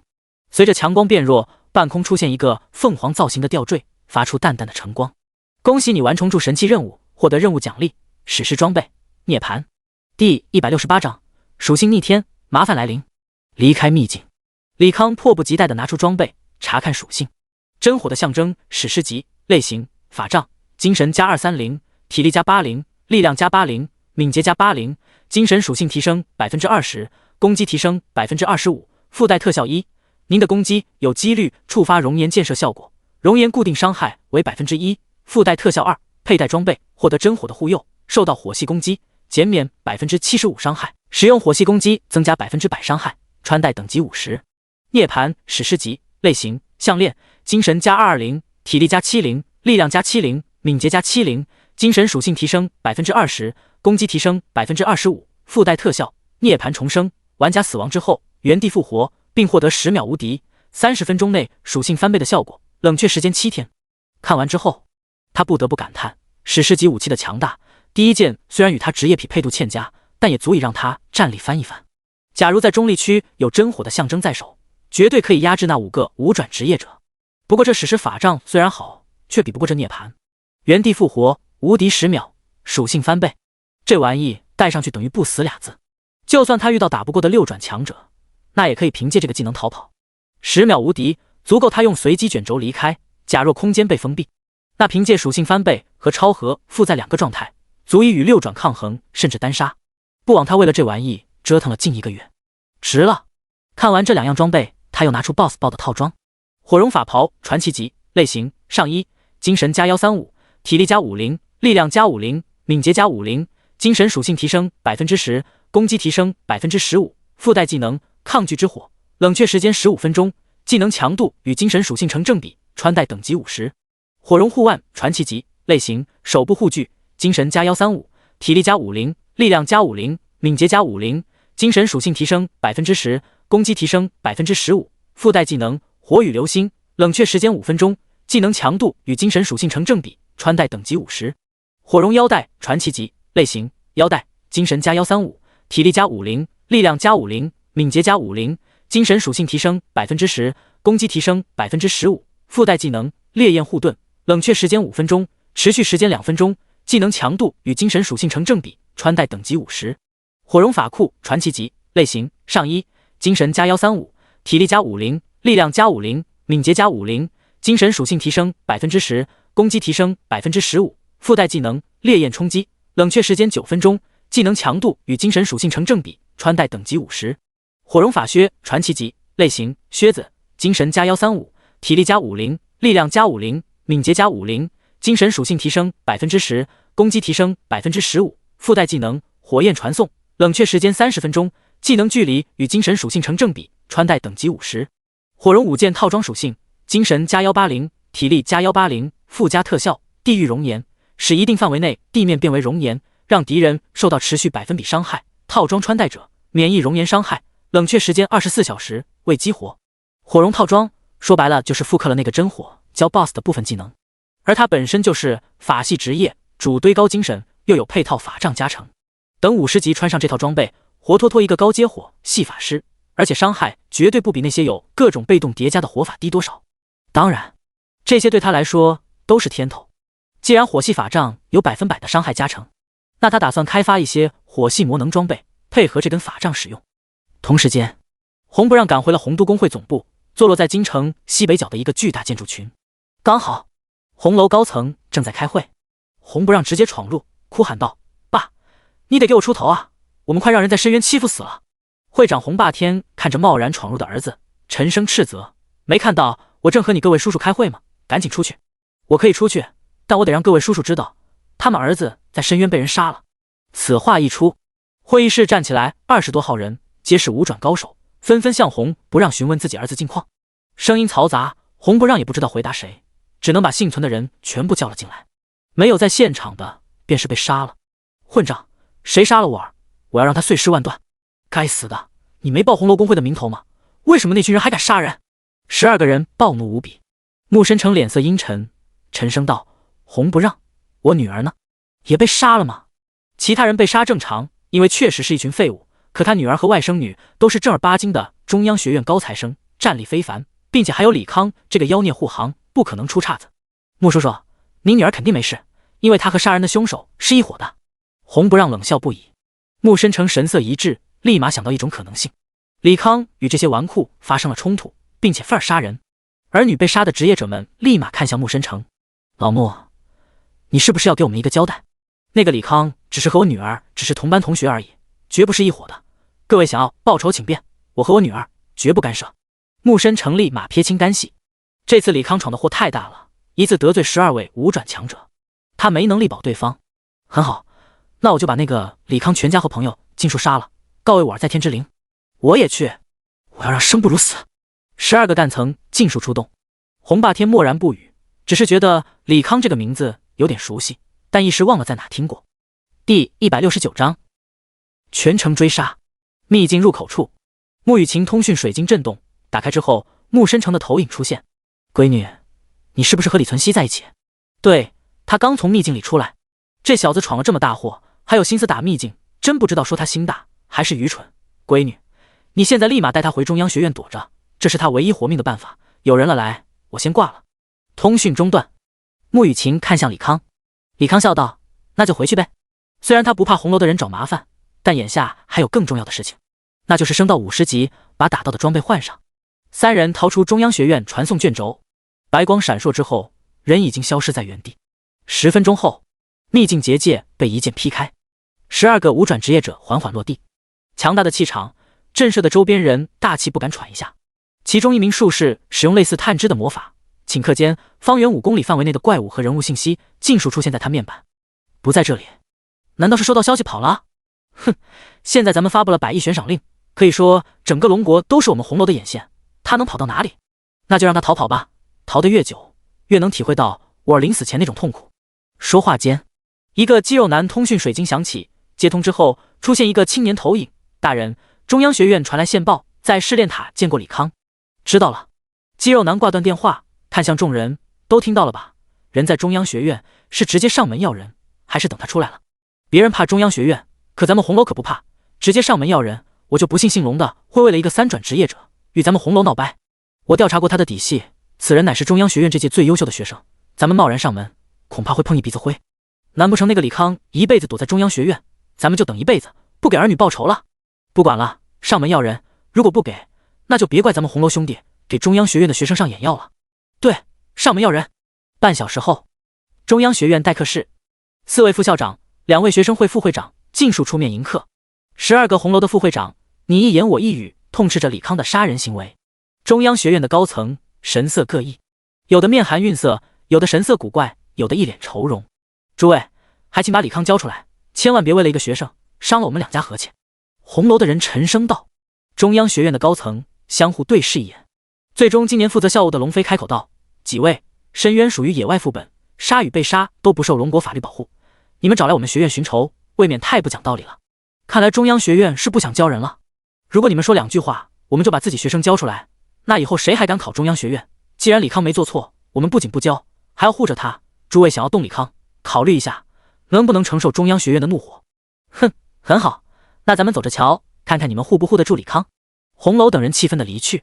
会议室的内，年长的刘副校长冷哼道：“虽然我不赞成交出李康，但这个学生也确实太胆大妄为，得好好惩罚一番。”我会酌情处罚的。龙飞点头附和。等众人散去，龙飞看向周琦：“你让李康最近别出学院，我想办法给他平息这事。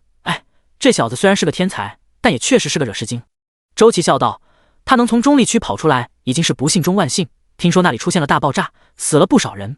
听说他是和怀秋一起回来的，应该是被怀秋给救了。这小子也算命大了。就是具体情况，怀秋在闭关，参与中立区争夺战的职业者全都进入了中央护卫队升级，咱们也无从打探。”龙飞轻声猜测：“行，那我去找那小子，敲打一番。他虽然能越阶杀4转强者，但5转强者的恐怖，还不是他一个3转职业者能抗衡。”周琦起身告辞。李康这边刚打完试炼塔，来到副本传送大厅，直奔45级副本绝望回廊。而在他出现在绝望之地刹那，红楼的人便收到风，疯狂地涌向此处。不到5分钟，已经聚集了上百号人守在门口，可等了许久，也没见到李康人影。不一会儿，一队人从副本出来，看到一群高阶职业者虎视眈眈地看着他们，差点没吓死。“各位大哥，我们没惹诸位吧？”一队人颤声询问。其中一人用记忆水晶亮出李康的影像：“见过这人吗？这位大神啊，刚单完副本走了。”“放屁，我们才来了5分钟，他怎么可能刷得完副本？”“真的，旁边有他刷本的记录。”一女的指向一旁的水晶球，上面不断滚动着最近的通关记录：噩梦级副本，精英队伍通关时间在20分钟左右，少数人在能打到15分钟以内，基本是一线学院的学生。随着滚动，出现一个极其简短的信息：李康48级，绝望回廊副本用时50秒。红楼工会的人揉了揉眼睛，又看了一遍，确定自己没看错，一个个人都骂了。他们都是从40级过来的，绝望回廊这副本在45到50级时经常刷，而这个副本特性怪多不说，而且副本极长 ，BOSS 绝望女王更是棘手。如果说一些变态职业者组队能打到10分钟以内，他们信。可一个人50秒通关，除了开挂以外，他们想不到什么理由。滴滴，众人工会界面出现管理发布的消息：李康新的坐标正在野外抢 BOSS， 还追不追？有人问。这50秒速通噩梦的狠人，他着实不有点害怕。怕啥？咱们这么多人，一人一个技能都能秒了他。上百亿赏金了，必须去。众人一股脑离开。第170章再次被围杀。15分钟后，众人通过付费传送阵来到苦海岸边。这是50到55级的地图，刷新各种水系元素怪物，有几率掉落水之精华，所以许多50级职业者在此打怪。除此之外，这里的白金 BOSS 魔杀王爆的白金套装可以增加水系魔法 30% 的伤害，价格不菲，也是颇受职业者追捧的 BOSS 之一。红楼工会的人在长达数十里的海岸线找了一圈，也未发现打 BOSS 的人群和李康的身影。有发现没有？没有啊，全是打小怪的。虎鲨王体型那么庞大，如果刷新了，不可能看不到。找个人问问。众人拦住一队刷怪的职业者：“你们几个看到虎鲨王了吗？”虎鲨王刚被人秒了。其中一个职业者回答。众人闻言皆是一愣：“秒了？难道几位副会长亲至，连李康带 BOSS 一波带走了？”有人猜测。刚才说话的职业者再次回答：“秒 BOSS 的是一个叫李康的3转职业者，但我不晓得是不是贵工会的管理层。又是李康，他竟然能秒掉55级的白金 BOSS， 这是不是有点夸张了？”确实太夸张了，一般5转职业者也做不到这种地步。那还要不要追？怕啥？攻高防御就低，咱们只要比他快，肯定能秒他。这时，工会频道发来李康新坐标，竟然在龙国西北方向的巨龙谷，距离京城大概1万公里，起码要中转3次才能传送过去，而且传送费用来回不低于1000万。1000万，他们虽然负担得起，但也不是轻轻松松就能消费的。去不去？有人问。富贵险中求，走！就算不为了100亿，帮会长大人们报了血仇，以后在工会里肯定平步青云，必须去。众人一咬牙一跺脚，支付高额传送费，来到万里之外的巨龙谷。这里是65级的地图，而且怪物以精英怪为主，最低也是白银级，密度极大。哪怕是他们这些10大工会的精英成员，想要进入其中，也许备好各种药剂，步步为营。可当他们准备妥当来到巨龙谷门口时，只见满地的怪物尸体，天上还有不规则的金属物体飞向更远处。众人小心翼翼地进入谷中，一路走来，满地的怪物尸体，并未见到活的怪物。半小时后，众人已经来到巨龙谷另一端。为首的人想继续前进，被其中一个法师拦住：“前面就是龙溪草原了，咱们不能再进了。”为啥？被阻拦的人询问。法师沉声道：“你们不是西北这边的人，所以不晓得巨龙谷后方这个龙息草原多么恐怖。这么说吧，只要你踏入其中，至少会遭受上万只龙种精英怪攻击，而且这些怪物级多是飞行怪，并且会远程攻击，极为难缠。”原来如此，那确实不能进。这巨龙谷既然没有李康的身影，想必是离开了，咱们也撤吧。众人纷纷掏出回程券。这时，轰轰隆隆，爆炸声不绝于耳。众人又收起卷轴。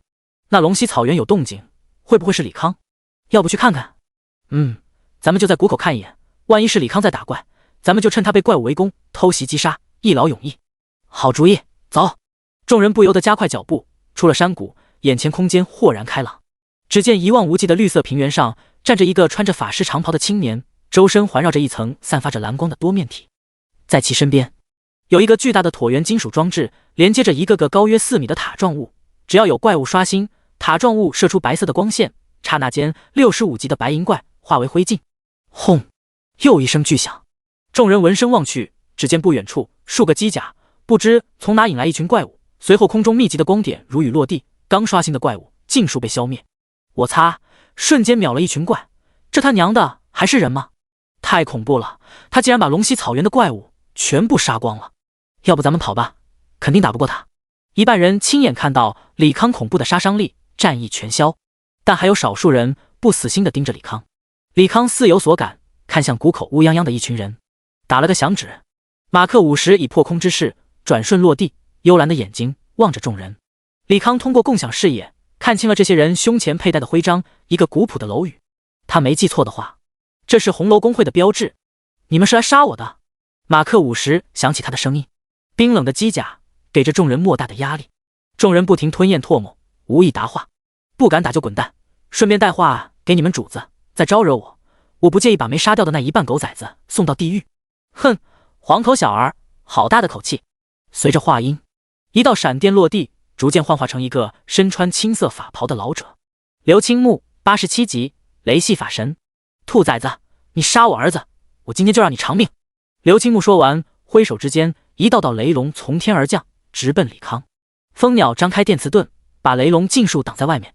可下一秒，一个持刀血帝出现在立场盾外，暴喝一声，砍开磁力场。在磁力场破开刹那，一个姿态妖娆的身影悄无声息地出现在李康身后，手中橙色匕首轻轻划过李康脖颈。第171章机海战术。匕首划过脖子，带起一道金光，光棱塔瞬间启动，数道光束激射而出，转瞬间击飞李康身边的5转强者。李康也在第一时间拿出一张名为极寒屏障的7阶卷轴。随着卷轴打开，四周空气凝结成霜，逐渐化成一个4×4大小的保护罩。被击飞的5转强者们也同时稳准身形，有的看向铠甲上的洞口，有的看向防护罩上的裂痕。区区一个3转蝼蚁，竟然能伤我们！既然是中央学院的天才，自然有他的独到之处，但我们12个人亲自出手，他插翅难逃。说话间，12人来到屏障面前，一个个盯着内部的李康，怒火滔天，正要释放技能。光棱塔光线再次射击，小心！黑胡子剑神拔剑而出，凌冽的剑气劈出，抵消光线。我先毁掉这个怪异的建筑。一头白发、肌肉球渣的老者拿着3米长的斩马刀，周身血气涌现，如升腾的漩涡，带着他冲向不远处的光棱塔。斩马刀同样泛着妖异的血气，吞噬着光棱塔射出的光线。来到近前，脚下的血气漩涡聚集在斩马刀上，被老者用力挥出滔天血浪，席卷向光棱塔。这时，马克50出现在光棱塔前，胸口出现黑色的漩涡，虹吸着血浪。待血浪吸收完毕，其胸口射出一股血红的能量柱，直接捅穿老者胸膛。哦！老者呕出一口血，本能的用出血遁回到人群中，拿出一瓶6阶治疗药水，仰头灌下，脸色阴沉似水。老豆，你这是阴沟里翻船啊！堂堂龙国第一狂战5转血帝，竟然差点被一个3转职业者杀死。身材臃肿的力神冷笑道：“只是大意轻敌而已。”血帝虽然这么说，但眼中那股屈辱感和怒意怎么也控制不住。就如对方所说，被一个3转职业者差点杀了，传出去他这个龙国第一狂战以后还怎么混？于是他语气森然道：“按照情报，对方应该是创造型法系召唤职业，离开这些创造物。”妖娆少妇闻言皱眉道：“他身上好像还有一层护盾，竟然能抵消我割喉的攻击。他可是5转刺客，杀敌近身攻击力，哪怕是隐藏职业无法比拟。尤其是歌喉，就如队伍的血牛力神，吃了这一招也会战力全无。可李康竟然挡下来了，这说明对方有个十分厉害的近身防御技能。怕什么？12个人还破不了他的防御。动手吧！众人纷纷吟唱技能。李康一次性放出2000架储能式无人机，同时攻击，各色子弹交织在一起，让他们各自的护盾变得摇摇欲坠。该死！先弄他的创造物。3个法神，1个剑神，同时调转方向，释放出5转大招。天空处爆发出璀璨的光芒，轰轰，伴随着爆炸声，一架架无人机坠毁。李康又扔出上百个马克3号和反浩克装甲，配合余下无人机，短暂的牵制住12位5转强者。一旁的红楼工会职业者们人都看傻了，一个3转职业者与12个5转职业者打得有来有回，这就是做梦也不敢想的事情啊！可偏偏就发生在眼前。现在回想起，他们满世界追李康，心中全是后怕之意。这得亏没有提前遇上，不然死都不知道怎死的。要不咱们先撤吧。没毛病，神仙打架，咱们便就别在一旁跟着遭殃了。众人纷纷呢掏出最近回程卷轴。系统提示：您处在结界之中，无法使用传送技能。结界，这是怎么回事？有人骑上兽宠飞向天空，很快撞到一层透明结界。该死，会长大人们为了不让李康逃跑设立的结界。那咱们怎么办？先往结界边上凑吧，那里不容易受到波及。众人纷纷外围走去。结界面积并不小，众人走了10分钟才来到结界外围。可眼前场景却吓得众人双腿发软。只见结界面前，一个高约20米、蓝白相间的钢铁巨人手持长剑，疯狂地挥砍结界，其周边6根巨大的桶状物漂浮在半空，射出骇人的激光射线，让结界震动不已。妈呀！赶紧跑！众人吓得屁滚尿流。屏障内，李康从共享视野看到了那群逃走的职业者，但由于这些逃走方向并非他这儿，不存在告密的风险，便没有理会。在中立区，他曾一对4个半5转强者稍稍占上风，而眼下装备没有更新，不存在1对12就能胜利的情况，所以他第一时间想的就是跑，悄悄用出空间置换技能，却发现这里早早被设下对敌结界。好在手底下储能式装备还够用，暂时用机海战术牵制住敌人，派出战力最强的海牛高达去砍结界。不过这群老杂毛为了杀他还真是下血本，这结界弄得堪比中等规模的主城，恐怕藏在某处的能源晶石价值得数千亿。想到此，李康眼睛微眯，欺负我是小号？等着吧！50级换了装备，一个也别想活。第172章抢手货。轰！剑神用穿透剑射穿数个装甲，却被身后的马克3号用光束击中，一个踉跄差点栽倒。不待马克3号继续攻击，他直接释放装备自带的光枪，一把光色举枪贯穿马克3号，又一个翻滚躲过无人机的扫射，继续用技能攻击无人机。其余人的境况也8、9不离十，虽说不至于被打得毫无还手之力，但也的确是疲于应付，连点喘气的机会没有。该死的区3转职业者，难道创造的东西没限制吗？怎么越打越多？现在比刚才的创造物少了许多，他的创造物应该有限制，那就赶紧全部毁掉，再杀了李康。要是咱们12个5转强者，奈何不了一个3转职业者，传出去会被人笑死的。众人加快速度清理无人机和机甲。李康又拿出一个7阶防护卷轴，虽然是抢了的，但用起来也挺心疼的，不过没辙。这5转强者攻击确实厉害，必须得加设多层防御，确保自身安全。比如最开始不小心被那个女性杀地偷袭，身上的防护衣虽然抵消了9%9伤害，但也在她脖颈处留下一道细微的伤痕。如果不是她体力堆的还行，还真有可能阴沟里翻船。随着火系法神1技大招灭世流星，李康的无人机和机甲尽数被消灭。众人环顾四周，发现再无其他东西，一个个凑到防护罩外围。李康，你好大的胆子，敢杀我儿子，今日让你偿命！厉神寒声说道。李康掏出那张橙色卷轴，你们养的这群狗东西，为了一个 boss 想要用这玩意杀掉深渊里所有人，老子杀他们也是自保而已。我数到3，你们赶紧滚蛋，惹急了我，看老子怎么屠了你们红楼！哼，好个牙尖嘴利的小子，今日留不得！厉神举起巨锤，狠狠锤击地面，巨大的能量裂开地面，撞击在7阶防护罩上，瞬间出现一丝裂痕，又转瞬修复。不过防护罩面积明显缩小了一些。其余人也不再废话，各施手段。李康使用机械重组，地上的各种残骸如同倒放一般，慢慢恢复到最初的模样，并且齐齐向12个发动攻击。轰隆，轰隆隆，随着一声声爆炸，整个场地被烟尘笼罩，能见度变得极低。待到烟尘散去，12人已经撑起了防护盾，但刚才在毫无防备下吃了多段攻击，一个个浑身血污，好不狼狈。该死，我要杀了你！血帝暴怒，举刀砍向防护罩，一刀下去，毫无阻碍。定睛一看，身前早就没了李康的身影。12个五转强者，你看我，我看你，一个个的表情和吃屎一般无二。合着他们气势汹汹跑了过来，挨了一顿打，屁事没办。而应该被他们击杀的李康，看着他们挨了一顿打，安全离开，屁事没有。这他娘的去哪里说理？怎么办？12人中唯一的女性开口询问。打草惊蛇了，估计李康不可能出中央学院，找会长施压，让中央学院把人轰出来。还有，咱们好好合计一下，要对李康那些创造物进行针对性封锁，不然被那些东西缠住了，他还有可能离开。先回去找会长商量一下。众人也掏出工会的回程卷轴，白光一闪之后消失无踪。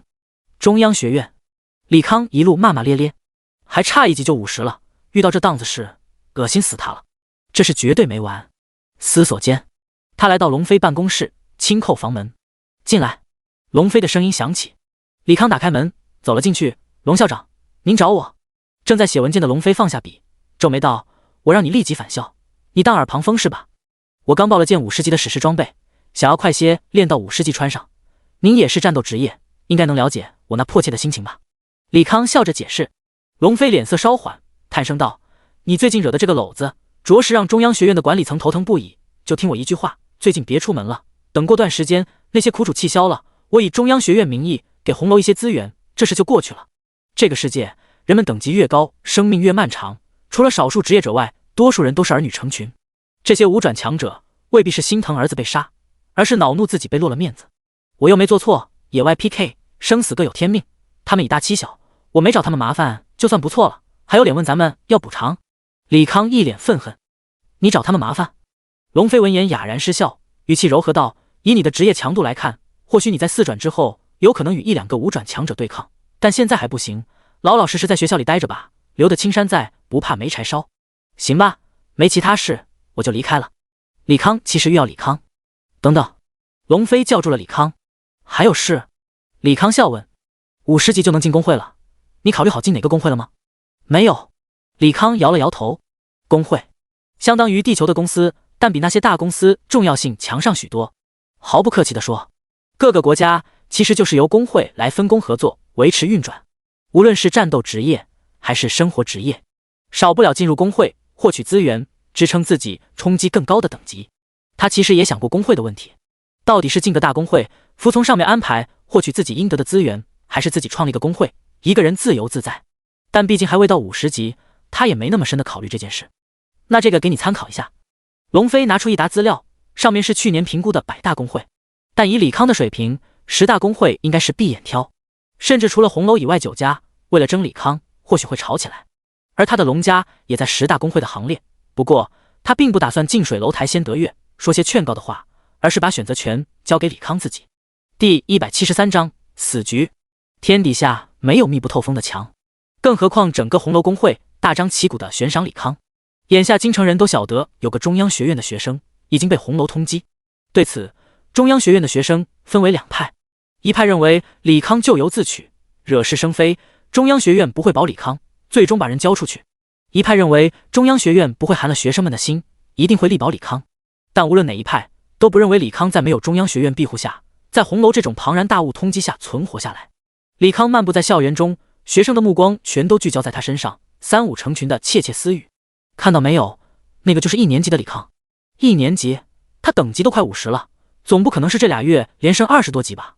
估计是天天干秘境吧，所以前期升得快，后期有他哭的时候。不对，他应该没有后期了。这个李康真是胆大包天，连杀数位5转高手的儿子，换作是我也要杀他泄愤。听说他强的离谱，连2年级的老大都打不过他。哼，再强，至多跨一个大阶段对敌，3阶挑战5阶，与送死无异。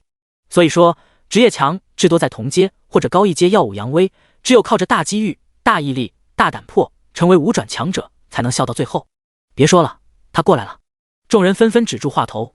李康面无表情地路过，道路两旁的学生无不屏气凝神，倒不是李康有什么气场让他们呼吸凝滞，而是在他们眼中，敢招惹红楼工会的李康如同疯子一般，在对方被红楼弄死之前，最好能不招惹就不招惹，待李康走远，众人才松了一口气，继续说着闲话，只是没发现身侧一直有蚊蝇环绕。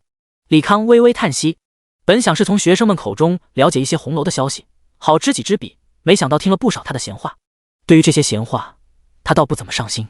红楼是龙国10大公会，属于极为庞大的组织，他也没妄想以一人之力让红楼对他服软，或者直接踏平红楼，这并不现实。他能做的只有一点，做好充足的自保准备。红楼来一个，他杀一个，打不过他就逃，用事实让红楼的人明白一个道理，那就是想要他李康的命，红楼也需要付出不可估量的代价，最终知难而退，对他的报复行动不了了之。如果红楼发现他是块难啃的骨头，还要执意杀他而后快，那李康也能只奋力反抗了。哪怕一人之力不可为，也要与之抗衡下去。只要熬到4转，他就有把握对抗准6转强者。不管哪种结果，当务之急那就是赶紧练到50级，换掉装备。史诗首饰可以让他多一条命，传奇套装以及史诗法杖可以让他形成一套超强的火系攻击体系。可惜这阵子被学校禁足了，只能打试炼塔，不然5天之内他必升到50级。打完今天的试炼塔，李康来到林清雅的别墅前，喊了一会儿门，没人回应。见门没锁，他主动走了进去。别墅内依然乱得要命，各种图纸和垃圾散落一地。他留在林清雅身边的反浩克装甲在墙边某个装置前充电。林老师，李康又唤了一声，唰的一下，从纸堆里冒出一个人来，白色长袍，长发覆面，活活女鬼现世。得亏李康见过这阵仗，不然真要被吓死。林清雅一甩头，长发回到脑袋后面，他揉了揉睡眼惺忪的眼睛，看了眼李康，打了个哈欠，说道：得罪了红楼，你不去逃命，还在中央学院干啥？不是中央学院最安全吗？李康反问。红楼公会在龙国各城市都有分部，他要逃的话，起码龙国是没地待的。而中央学院作为不输于红楼的大势力，应该不会迫于红楼的压力把他给交出去。林清雅搓了搓乱糟糟的头发，在一堆纸里翻找一会儿，拿出一张纸念道：在你被红楼追杀的消息传来后，我做了一些计算，假设红楼公会会长不干涉，你在中央4种魔能导弹，我的手段你未必全知晓，所以你算的生存率也未必准确。李康提醒道。在中立区，他又不是没经历过那种十死无生的场面，最后不还是脱困了。林清雅淡声道：就算我把你的实力再拔高1倍，你在国内的生存率上下浮动不会超过10%，因为红楼发现你很难杀，就不会和单对单的单挑。你最为依赖的机海战术，在红楼绝对的人数优势下毫无用处，就算是你的高达，也未必能单独单打过红霸天。倒也是。李康咧嘴一笑。林清雅歪了歪头，不解地问：你快要死了，好像并不恐慌。怕啥？实在打不过就听你的，跑到国外呗。李康伸了个懒腰。他在这个世界本就是孑然一身，因为龙国与前世的所在的国家有相似之处，所以他有一种归属感。可真到了不得不离开时，他不会生出那种我与故土共存亡的感觉。你心里有数就好。以你的职业强度，一旦到达5转，绝对可以与6转强者平起平坐，留得青山在，不怕没柴烧。林清雅松了一口气，就怕李康拎不清，真以为自己一个3转职业者能与庞大的红楼公会对抗。对了，你来找我什么事？我弄了一套装备，主打火系伤害，所以我想造一些与火元素有关联的装备，进一步提高自己攻击力。李康说着调出一个全息屏幕，把自己新的装备属性全部贴在了上面。林清雅认真的看完，扶了扶鼻梁的黑框眼镜，说道：我记得你说过魔能装备不受你精神限制。几乎不受。李康回答。有些魔能装备还是需要一定的能量供给，但这个能量消耗可能不足一点精神。我建议你做大当量大口径武器，高频率的火系武器，比如给你的所有机甲配备大口径加特林，高转速的爆炎加特林，对敌效果绝对优于高攻的数流炮。林清雅轻声提议。李康微微颔首，这个主意倒是不错，唯一缺点就是费钱。爆炎弹可是以火之精华作为基础材料制作，爆炎无人机的小口径子弹平均4分钟消耗100万，如果换成10大20倍的，费用也要呈几何型增加。好在这一类武器只是应对强敌或者搏命时使用，不然就是有金山银山也不够消耗的。既然要做大口径，李康想起了高达，假如给高达配备一个超大型加特林，来一场空对地的火力覆盖，就算是5转强者也要狼狈逃吧。尼马克系列战甲的导弹在数量不多的情况下，其实对4转及以上强者造成的伤害极为有限，不如也换成魔能导弹，增加威力。林清雅提出第2个意见。好主意。李康再次点头。等级低的时候还好，导弹对敌偶有奇效，可随着等级升高，这些导弹缺点就显现出来，装填 CD 过长，打击目标速度过慢，爆炸伤害虽然不俗，却无法给敌人造成致命伤。现在想来，确实该升级一番了，不然浪费了那么大的空间。林清雅又在纸堆里翻找了许久，找出几张皱巴巴的纸。魔能导弹，因为空间足够大，你可以铭刻复合型魔法。最近这段时间，我用你留的压缩装置，用各种魔法元素做试验，虽然没有发现你那种光电元素在原子核之间相互裂变，发生巨大的能量反应，但也发现了一些有趣的现象，比如风元素和火元素结合，两者之间威力都会倍增。风和冰结合，因为比例不同，效果也不同。如果冰元素低于风元素，会形成一种雾化，伤害不高，但有减速的效果，诸如此类，我都写在纸上了。我说的都是一些魔法元素在压缩装置内部受到压缩发生的一些变化，毕竟我没有你那种铭刻技术，无法左右魔法粒子的排列，更深层次的开发复合魔法，这点得靠你自己了。说罢，他把几张纸递给李康。李康大概扫了一眼，上面密密麻麻写满了各种元素在压缩下相互碰撞产生的反应，比例不同，效果也不同。其中最让他感兴趣的还是风火以及风冰、双光、土水4种元素的搭配。风火主攻击，风冰雾化效果，有减速效果；土水压缩之后会产生类似沼泽的效果，同样能把人困在其中。双光这个最有意思，两者在超负荷压缩之后，竟然能产生连光抗性极高的4转牧师都能短暂致盲的强光。有这个恐怕我生存率能再高5个点。李康开玩笑道。有曲率空间定位系统，他完全可以无视空间静止，实现空间跳跃。超和负载能让他在短时间有着杀出重围的战力。史诗手势的原地复活，提高了他在受到伏击时的容错率。这3个依仗，便是他在知晓最坏结果前提下，还能在京城待得住的原因。尽量避其锋芒。林清雅板着脸提醒。放心，见势不妙，我肯定跑，但跑之前总要改造一些装备，省得路上被狙击。李康说着，在脑海具象起几种魔能导弹。推演成功，恭喜您获得魔能压缩炸弹烽火燎原设计图。推演成功，恭喜您获得魔能压缩炸弹绝对零度设计图。推演成功，恭喜您获得魔能压缩炸弹深渊泥沼设计图。推演成功，恭喜您获得魔能压缩炸弹极光盛宴设计图。第175章极火加特林战斗模拟训练场。林清雅在虚拟面板上操作一番，战斗场内刷新出数十个4转职业者以及4、5个5转职业者，纷纷涌向站在正中央的李康。开始了。李康心念一动，半空中出现4个反浩克装甲，其中一个反浩克装甲肩部弹匣打开，一枚导弹激射而出，落在前方轰然炸开，化成一团晶莹的雾气，在空中迅速蔓延。虚拟职业者触及到雾气，身上开始凝结冰晶，动作变得迟缓起来了。冰雾持续了10秒左右，瞬间消散。虚拟的职业者继续进攻。第2枚导弹发射，爆炸之后，一层辉光落地，平整的水泥地瞬间软化。虚拟的职业者快速下线，有职业者用冲锋技能开路前行，却在沼泽强大的阻尼下只冲出了半米。又过了10秒，效果消失。李康和林清雅同时戴上战术护目镜。第3个反浩克装甲往半空发射导弹，导弹炸裂，强光闪现。李康哪怕戴着护目镜，也觉得眼前一花，看不见任何东西。大概过了2秒左右，这才稍稍缓解。最后一个反浩克装甲一下发射数枚导弹，导弹在地上炸裂，燃起熊熊烈火，接近着一股狂风席卷着烈火，形成火龙卷，在地上游走，不少人职业者被龙卷卷入。关了吧，李康轻声道。林清雅关掉虚拟场景，开始分析冰雾对4转职业者的减速效果大概是 60%， 对于5转职业者造成效果稍差，大概在20左右的减速。在冰雾消失时，减速效果跟着消失，冰雾存在，效果会一直持续。想要消除减速效果，只能用抵抗技能或者突进技能逃离冰雾，就算是清除 debuff 的技能，也会马上续上减速效果。沼泽也差不多，5转以下的职业者可以完全困住，让他在原地10秒，但对于5转强者或者力量极高的4转强者，只能拖延3、4秒便可以走出沼泽。强光效果是最好的，恐怕6转强者也能有一个2秒左右的致盲。6转以前致盲时间在3到5秒，属性和抗性不同，效果不同。最后的火龙卷效果不错，以龙卷为中心，包裹火焰，持续输出的伤害不比你的爆炎弹差，而且成本大大降低，也只有你这种能瞬间铭刻符文的工艺才能办到。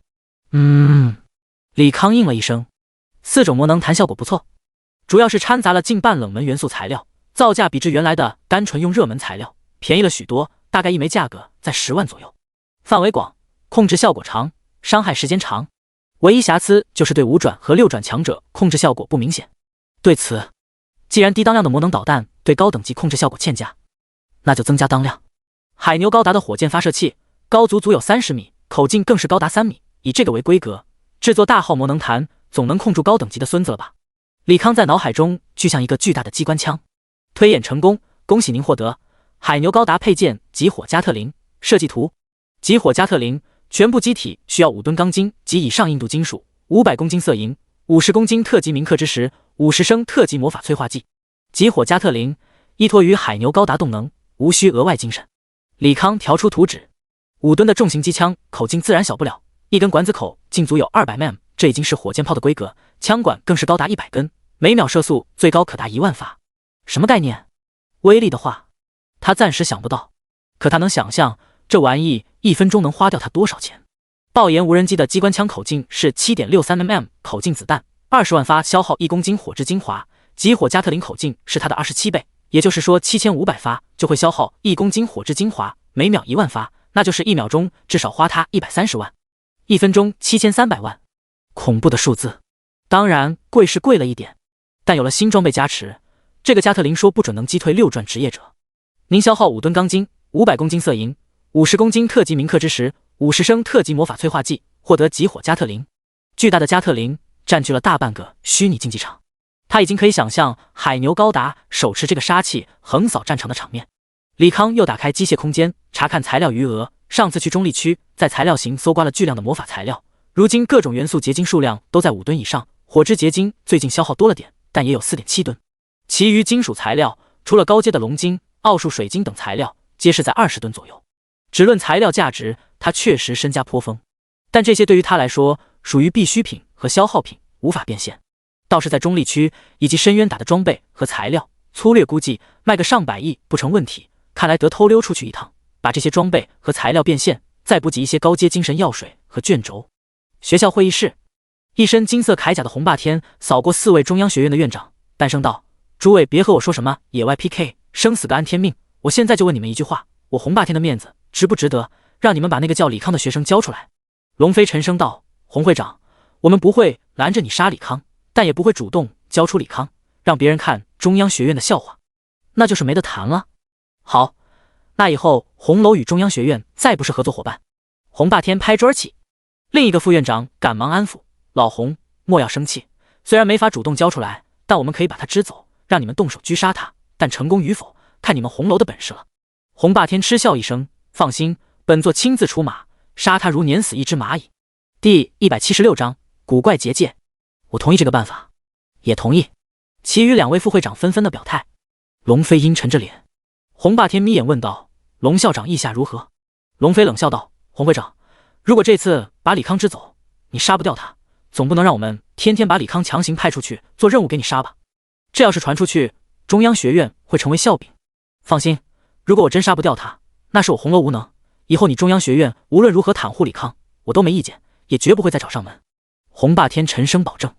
他还是那句话，李康在他眼中就是蝼蚁一般的存在，人怎么可能杀不死蚂蚁？行，那我也同意把李康用任务名义支出去。龙飞无奈的答应。洪霸天走后不久，李康便被叫到了龙飞办公室。龙飞一副欲言又止的模样，李康心中瞬间了然，看来真被林清雅说中了，中央学院准备放弃他。可能早有心理准备，他并没有那么气愤，但失望还是有一点的。哪怕中央学院这种龙国最顶级学院，也会在绝对利益面前牺牲学生。龙校长，有话直说吧。唉，龙飞轻叹一声，一脸惋惜地望着李康。在他眼中，李康的结局已经注定，要么死，要么逃。可惜了，这么好的苗子。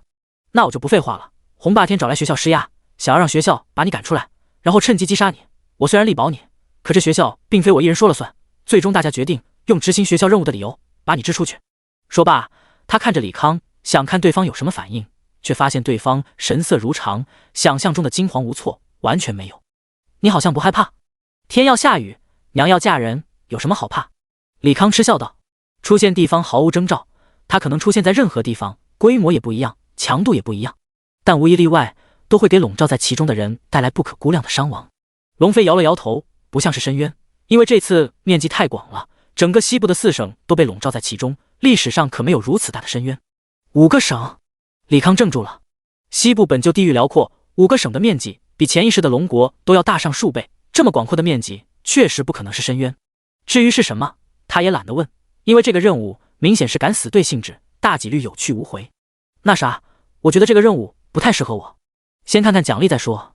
这个任务我是好不容易为你选的。龙飞把一个本子递了过来，李康拿过来看了一眼，这是精神魔法写的契约书，签约之后，除了完成契约上任务或者双方同意解约，不然任何一方违约都会受到反噬，无差别掉10级。契约书发起人是龙飞在内4个副校长。契约任务：解除西部5省莫名结界，并获取详细结界内情报。任务奖励：学院积分10个亿。10个亿，你们没写错吧？李康瞪大眼睛，10亿积分什么概念？他可以用这些积分换一些核心材料，再造5台高达，也可以他们换同等级珍稀材料，造一些与高达差不多威力的机械物品，或攻击，或用作防御。这个诱惑确实不小。这个任务确实充满未知，九死一生，但我觉得你可以赌一把。首先结界限制等级，红霸天进不去，所以你只要在路上提防他即可。等你顺利解除结界，西部5省那么大，他也不可能第一时间找到你，你完全有时间回到京城。只要你完成了这个任务，红霸天就再也没有理由让中央学院逼迫你离开。龙飞详细的说道。为何要劝说李康选做任务这条路？因为他确实舍不得李康这种好苗子离开中央学院。假如李康选择第2条路，远遁国外，回不回龙国未可知，就算回来了，相信心里也是怨恨中央学院的。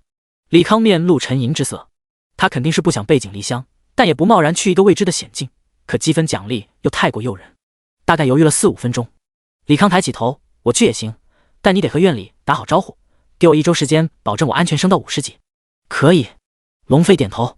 李康咬破手指，一滴血底在契约之上，光芒闪烁之后，他手上多了一个复杂的魔法阵。第186章出城之路。1周之后，李康打完试炼塔，顺利升到50级。恭喜您升到50级。系统提示：您已经达到50级，激活工会系统。面板栏上多了工会一栏，点击之后却毫无反应，估计是要加入工会才行。工会倒是不着急加，把50级装备换上才是正事。您装备了火绒法袍，传奇级。您装备了火绒护腕，传奇级。您装备了火绒腰带，传奇级。您装备了火绒法裤，传奇级。您装备了火绒法靴，传奇级。火绒5件套装属性：精神加180，体力加180，附加特效地狱熔岩，使一定范围内地面变为熔岩，让敌人受到持续1%伤害。套装穿戴者免疫熔岩伤害，冷却时间24小时，已经激活。您装备了涅槃史诗级项链。您获得涅槃重生效果，被动触发。您装备了风之灵戒，传奇级。您装备了魔女的耳环，传奇级。您装备了真火的象征，史诗级。您获得真火的护佑，受到火系攻击减免75%伤害，使用火系攻击增加100%伤害。您领悟了技能抗拒之火。您领悟了技能火与流星。您领悟了技能烈焰冲击。您领悟了技能火焰传送。您领悟了技能烈焰护盾。您领悟了技能地狱熔岩。您领悟了技能地狱熔岩。您领悟了技能御风。您领悟了技能驱散。风之灵戒和魔女的耳环都是他从拍卖会买的50级传奇首饰，其中耳环是50级解锁的装备栏，想要再开新的装备栏，那只能等4转之后了。2件传奇首饰基础属性是满的，御风的效果是3分钟内可以御风而行，速度也并不快，对他来说算半个积累。驱散这个技能效果是驱散自身 debuff， 冷却时间5分钟，对他来说属于神技了。有意思的是，对他来说稍显鸡肋的项链却花了20亿才勉强拍下，而拥有驱散神技的耳环只用2亿的捡漏价买下。说到底还是他的需求与大众相左。对大众来说，可以御风而行的技能既能保命又能提高机动性，属于神技，反而是驱散这种可以用药水代替技能，买过来只能白白浪费一个装备栏。李康打开面板，精神2163 270基础属性加297基础属性 110% 加成加1596装备加成2163点精神，果然装备强才是硬道理。假如一身史诗装备，那不得分分钟破3000点精神。可惜暂时买不到龙晶和奥数水晶，不然可以再造一个新的高达，2个高达相互配合，这次任务存活率会高上许多。李康达轻声感慨，如果能再造一个高达的话，他可能会选择在机动性上更强一些的强袭自由高达。这个高达配备了最先进的光辉传递系统，可以达到亚光速状态，用来奔袭或者跑路都十分不错。但还是那句话，龙晶和奥数水晶属于极为稀有稀缺的材料。他问了不少材料店，中小型材料店直接告知没货，大型商行也至多给几公斤而已，还要是十分熟悉的老顾客才行。眼下只能等做完任务，用那海量积分从中央学院兑换制造强行自由高达的材料了。思考完后，李康抬头发现众人目光都紧盯着他，对此他倒是见怪不怪。自从被红楼通缉后，他在学校里名气直线上升，走到哪都被人指指点点。我的天，这哥们才50级就已经有2件实施了。他的衣服好像也是套装，只有传奇套装才会出紫红色的能量波动。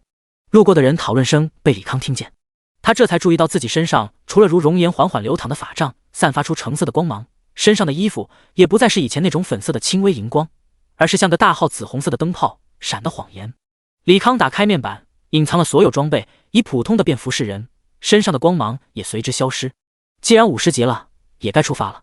蜂鸟组装成羽翼形态，化作闪电消失在原地。啪啦，李康落在校内传送大厅外。学校内虽然没有直达祖马城的传送阵，但有5处与祖马城直线距离不超过1000公里的副本以及秘境传送点。他打算随机进入一处，以此来摆脱红楼公会的追杀。正当他踏步走入大厅时，门前骤然出现一道蓝色结界。系统提示：您没有进入传送大厅的权限。没权限？妈的，我好歹是中央学院学生，要不要这么绝？李康怒不可遏，但很快右面露自嘲之色。本就是个弱肉强食的世界，弱者活该被抛弃。他在这愤慨什么劲？还是安心升级，等自身强大后再来秋后算账吧。想罢，李康再次飞走，来到京城的传送大厅。系统提示：您没有进入传送大厅的权限。李康长呼一口气，看来他还是小瞧了10大公会的影响力。对方做这么多，无非是想让他出城送死。行，那他当着这些人的面离开。城门外，红楼公会成员站成2排，一脸杀气。一个风系法神画风而来，沉声吩咐：李康要出城了，清场，准备打开空间禁制。说罢，他打开一张传送卷轴，一道空间裂缝出现。身穿金甲的红霸天率先踏出，紧接着11个5转强者鱼贯而出。强者那巨大的气场吓得进出的纷纷加快脚步，而守城的护卫军对此视而不见。过了一会儿，红霸天手掌翻转，一把泛着晨光的镰刀出现在手中。红霸天99级毁灭审判使。只见他手中镰刀轻轻晃动，划破虚空，刀锋出现在城门附近。刚好一个机甲飞出，被镰刀一劈为2，轰然炸裂。就这么死了？风系法神一脸愕然。第187章牵制。众人还没来得及高兴，只听咻咻咻数声，数十个机甲从城门口飞出，往不同方向飞去。跑得了吗？红霸天再次挥动巨大的镰刀，在机甲上空分别出现一道道裂缝，数把镰刀出现，斩向机甲。有的机甲瞬间一分为2，更多的机甲只是被那刀锋稍稍阻滞，继续飞行，防御力还挺厚。行，那看一看这招。红霸天扔出手中镰刀，巨大的镰刀在空中旋转，形成一个巨大的黑洞，数之不尽的乌鸦从里面钻出，以极快的速度靠近未被击毁的机甲。机甲背后散出密密麻麻的诱饵弹，瞬间引爆那些乌鸦。看来的动点真格的了。红霸天脚下出现巨大的黑色魔法阵，一股恐怖的毁灭气息向四周扩散。工会的人见状，纷纷撑起了防护罩。这时，一尊反浩克装甲突然悬停在半空，肩部弹匣打开，数枚导弹激射而出，在空中炸裂，浮现出密密麻麻的白色魔法阵。不待众人反应，强烈的白光笼罩整个空间，就连准6转的红霸天也短暂致盲，被迫打断技能释放。等他恢复视线，机甲已经消失无踪。红霸天嗤笑道：小伎俩倒是挺多，可在这7阶结界中，你跑得了吗？说罢，他对着一众5转强者吩咐：你们分头去追，我门前守着，防止对方玩调虎离山这一套。好，11个副会长各自带着一批人分头追去。城内某个角落，李康通过窃听昆虫获悉红霸天的谈话。他看了眼全息屏幕中的红霸天，冷笑道：那你就睁大狗眼，瞧一瞧我跑不跑的了。派出了60个机甲，大概被击毁一半，剩余32尊机甲，其中有22尊是钢筋制作，也肩负着出城最重要的任务。其余机甲在林中扰乱敌人。22尊钢筋制造的反浩克来到结界边缘，他们的胸口缓缓打开，从中拿出一个柱状体，放在结界边缘位置。柱状体接触到地面，高速旋转没入地面。城内，半空中出现一幅全息地图，22条线出现在地图上，交汇出一个点，并显示了具体坐标和距离。要出城走5公里才行。李康皱了皱眉头，以马克50超音速来说，5公里只是几秒而已，可门前的红霸天未必会给他几秒钟时间。得动真格的了。李康轻拍胸口，纳米装甲覆盖全身，蜂鸟群在周身萦绕，散发出幽蓝的光芒。唰！城门内一道粗大的电磁光束直冲红霸天。红霸天挥动镰刀，竟是把电磁光束一分为二。可马上又有数枚导弹袭来，红霸天身边出现一道黑色屏障，吞噬了所有导弹。随后上百架无人机从城中疾驰而来，密集的子弹倾泻而出，落在那黑色屏障上，不一会儿便出现细密的裂纹。红霸天微微动容，竟然破了我的毁灭屏障，难道是百分比攻击？在火焰笼罩红霸天刹那，马克50以破空之势飞速窜出，往原定地点出发。终于肯出来了吗？红霸天冷笑一声，镰刀的刀锋聚集能量，虚空一挥，马克50前方出现一道裂缝，一道黑色能量轰出，破开一层层蜂鸟能量罩，直奔马克50。马克50右手一阵蠕动，幻化出磁化金属盾，抵消了那道黑光。但马克50也被巨大的惯性击飞，在空中旋转数圈，才堪堪止住身形。李康正要继续前进，红霸天不知何时用御风魔法来到他背后，高举镰刀狠狠砍向马克50。李康拿出高频粒子剑，硬解了一记普攻，直接被那巨力狠狠砸落在地。机甲内魔能防护服快速消耗着能量，抵消了所有冲击。这孙子堆了多少力量，一记普攻就有这么大威力。李康忍不住吐槽。不等他起身，红霸天再次欺身上前，挥动镰刀，轰！数米粗的电磁光束直接把红霸天击飞。你砍我一刀，老子还你一炮。李康用马克50做了个竖中指的手势，重新启动推进器，飞驰而去。哪里跑？红霸天又要挥动镰刀，突然特有的感知技能让他急速后退。一道道紫色激光炮几乎是擦着他落下，轰在地上，浮现出一个个巨大的深坑。就连京城巨大的城门与结界也出现微弱的晃动。好强，是五转强者吗？红霸天猛地抬头，只见空中一个巨大的钢铁巨人，周边漂浮着6个柱状物，尾部聚集着十分有威慑力的能量。这小子手段倒是不少，但我不信，区区一个3转职业者，真能创造出媲美5转强者铁家伙。红霸天战意汹涌，手持镰刀冲向海牛高达。海牛高达抽出佩刀，与之相互砍击，6根浮游炮穿插攻击，让红霸天隐隐落入下风。该死，那11个家伙哪去了？红霸天狼狈躲过数发浮游炮，又挥出斩击，暂时逼退高达。结界各地有巨大火力压制，再次逃脱。曲率空间定位系统原理是把蜂鸟的电磁能扩大到极致，实现类似超光速的空间跃动。所以说，只要能提供足够的电磁能，即可进行空间跳跃。这股能量不一定要来自它技能体系本身。因此，李康便在林中各处布置了大当量的压缩离子弹，借助引爆技能，让爆炸威力数倍增幅。在结界内有限空间内，那恐怖的能量会向着中心点宣泄，而他会用一个引导装置吸收部分能量，用作传送。当然，这个方法肯定是在走钢丝绳，如果不是已经有了复活的史诗手势，他绝不会玩得这么疯。轰隆隆，一个巨大的火球击中高达的外层结界，同时间，一根浮游炮射出紫色光束，把身穿橙色法袍的火系法神击飞出去。这时，一个血地凌空而起，裹挟着血气的大刀狠狠砸在巨大的高达身上。远处剑神满弓拉箭，数十道璀璨的流光直奔高达。高达不停在空中的躲闪，跑得了吗？有了手下的支援，死亡之握。红霸天终于腾出空来施展技能，在他吟唱下，空中再次出现裂缝，一只巨大的魔手狠狠抓住高达的一只脚，控制住了高达。高达无奈之下，只能全力张开能量盾，并且举起狭长的盾牌。轰轰，一道道攻击击中能量盾，不过1分钟，奈良盾被击碎，高达只能依靠盾牌苦苦抵挡，得跑路了。李康看着越来越多的5转职业者，心念一动，地上多了一个塔状物，顶部圆环高速旋转，中间一团黑色漩涡保持低频的转动。红霸天把目光转移到李康身上，快速俯冲而下，6根浮游炮分别射出激光，暂时击退了红霸天。几个5转职业者见状纷纷转移火力，攻向李康所在地。蜂鸟迅速撑起电磁护盾，挡住第一波攻击。李康看了眼全息屏幕上浮游炮的能量进度条，几乎耗尽，恐怕再有半分钟，浮游炮就要回到高达背后充能。他沉吟片刻，心念一动，咣当，如房子一般巨大的加特林落在地上，激起一波烟尘。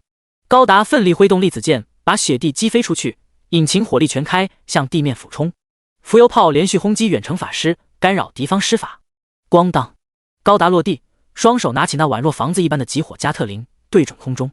密集的枪管开始转动，一颗颗大口径的爆炎弹射向天空，恐怖的火力瞬间吞噬了空中的职业者们。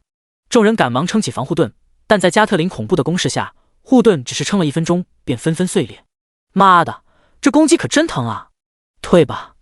众人被强大的火力逼得不住后退。威力倒是不错，就是太费钱了。李康颇为肉痛，1分钟上亿的材料消耗费用，注定这个集火加特林只能当作最后手段，而非常规手段。随着能量引导装置高速旋转，与上方的蜂鸟核心出现一道淡蓝色的能量连接通道。成了！李康打了个响指，结界内被击碎的机械装置全部修复如初，朝他高速飞来，最终被他收入囊中。随后他深吸一口气，把高达也收了回去，目光与红霸天对视。小子，放弃抵抗了吗？红霸天再次高举镰刀。李康咧嘴笑道，走之前送你一个小礼物，算是回馈你们红楼这么多天的照顾。啪！清脆的响声伴随着一道涟漪迅速向四周扩散，直至来到结界边界。一道道璀璨的蓝光要得边界守卫的职业者睁不开眼，接着那蓝色的光芒迅速膨胀，骇人的能量让职业者们惊惧不已，疯狂的逃窜。咔嚓，结界被膨胀的能量挤压，出现一些裂纹，这些裂纹蔓延到一定程度不再增加，那爆炸带来的能量无法向外宣泄，只能以极快的速度往内部膨胀，不少职业者被能量吞噬而亡。红霸天等人也注意到了那股强大的能量，不约而同脸色一变，用7阶以上防御卷轴抵挡。红霸天率先扔出一个雷系卷轴，雷电交织的护罩把众人笼罩其中，但仅仅30秒，护罩破碎，立马有人补上另一个护罩。众人下方，一个巨大的多面体发出比外部蓝色能量还要夺目的光芒，把爆炸带来的能量隔绝在外。地面的能量传输装置疯狂转动，爆炸带来的蓝色能量好似漩涡一般被虹吸过来，并且通过蓝色的传输通道把能量输入多面体。多面体内部，李康看着全息面板，曲率空间定位系统充能 50%， 曲率空间定位系统充能 70%， 曲率空间定位系统充能 90%。 在地面能量传输装置破碎刹那，曲率空间定位系统充能完毕，确定空间开启传送。瞬间的能量爆发直接把袭来的蓝色能量轰散。红霸天等人也被这股骤然爆发的能量波及，结界瞬间消散，众人顺势被轰飞，淹没在爆炸之中。城头上，龙飞与木申成等人看着蓝光笼罩的结界，一个个面色各异。很快，蓝色的能量好似被什么东西虹吸一般，尽数归于一点。待蓝光逐渐减少，众人这才看到一个浑身漆黑、头上双角、双目赤红的巨大怪物正张着血盆大口疯狂地吞纳能量。木申成脸色微变，是会长的恶魔形态，这可是拥有极强惩罚的保命技能。没想到李康竟然逼迫会长不顾后果，用出此招，恐怕李康是一点活路也没有了。唉，可惜了。他微微叹息。空间结界消散，龙飞第一时间来到红霸天面前。红霸天解除恶魔形态，冷冷地看着龙飞，龙校长是要给李康收拾吗？我看没必要了，他现在连渣都不剩了。哥哥，龙飞双拳捏得咯吱作响。一个副会长冷笑道，哼，龙飞，劝你别动手，不然我们一人一口唾沫也能淹死你。龙飞只是扫了众人一眼，消失无踪。待龙飞离开，众人再也忍不住口吐鲜血，拿起高阶治疗药水开始往嘴里灌。红霸天也摸了一半血，骂道，该死的狗东西，竟然玩玉石俱焚，这次起码死了50个4转以上的精锐，真是亏大了。第189章，来到结界内，遭遇虫群。西北某个城池，结界一声巨响，出现一个巨大的窟窿，吓得此城的行政长官以及护卫队的人全速前往事发地。众人来到半空中，只见城墙变成了瓦砾，废墟中坐着一年轻人，身穿一件火红法袍，隐约能看到上的有熔岩涌动，法袍背后背着造型奇异的熔岩法杖，散发着淡淡的晨光。有些视力好的人甚至能看到年轻人脖颈的凤凰吊坠同样散发着晨光。一个年轻人带着2件史诗装备，来历绝对不简单。众人下意识看向年轻人外显，未知信息，隐藏了信息吗？年逾50的行政长官面露思索之色。地上的李康晃悠悠站了起来，抬头看了眼空中的人群，又看了眼结界上的大窟窿，估计是在京城外爆炸吸收的能量不充分，中途跳出曲率空间，巨大的惯性直接击碎的结界屏障。假如没有蜂鸟和能量防护一做缓冲，恐怕他也要死一次，被动触发项链的不死特效。空中的人缓缓落地，一群四转职业者把他团团围住。李康赶忙高举双手：“诸位别误会，我不是什么坏人，只是刚才被怪物袭击，被逼无奈，落在了这里。你们看这样行不行？我拿出半吨圣药石，当作赔偿，赚回结界和城墙的损失。”他心念一动，一块巨大的乳白色晶石出现在众人面前。就他撞开那个口子，至多消耗了对方几十公斤圣药石，赔偿半吨已经是极有诚意了。为首的中年人听到李康的话，心中顿时凛然。一击之下撞破结界，那怪物力量的多恐怖，而能承受如此重负，毫发无伤的年轻人也着实不简单，估计是身上装备特效起了作用。为何藏头露尾，隐藏信息？中年人出言质问。李康苦笑道：“我奉命去西部执行探索任务，不方便透露信息，还请各位海涵。现在红楼满世界追上他，前脚透露行踪，说不准人家后脚就传送过来围杀他，因此他才开了信息隐藏，避免泄露行踪。”中年人眉毛一挑，试探性地问：“你是要去那突然出现的结界？”那处面积蔓延5个省的巨大结界，在西部并不是什么秘密。在结界出现之时，有不少人认为这是一处巨大的深渊，疯狂地涌入。不少工会和学校也阻止了精锐进去攻略。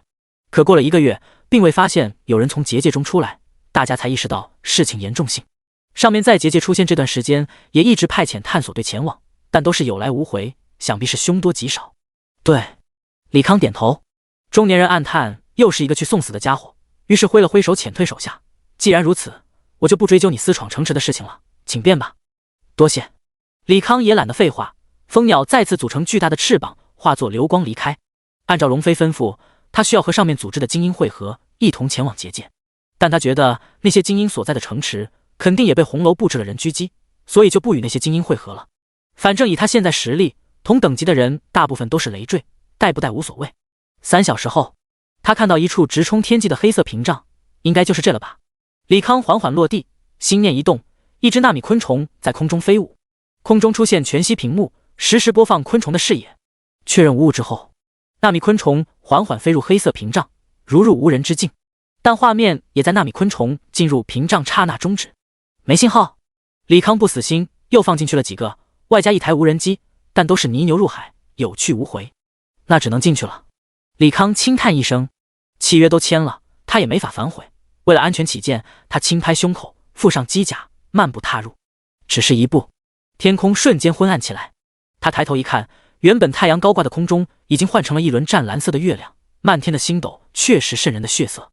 咣咣咣，一声声巨响袭来。李康抬头望去，只见前方乌泱泱一片，不知是什么东西正在向他奔来。而在这群东西前方，还有一个小队正在玩命狂奔。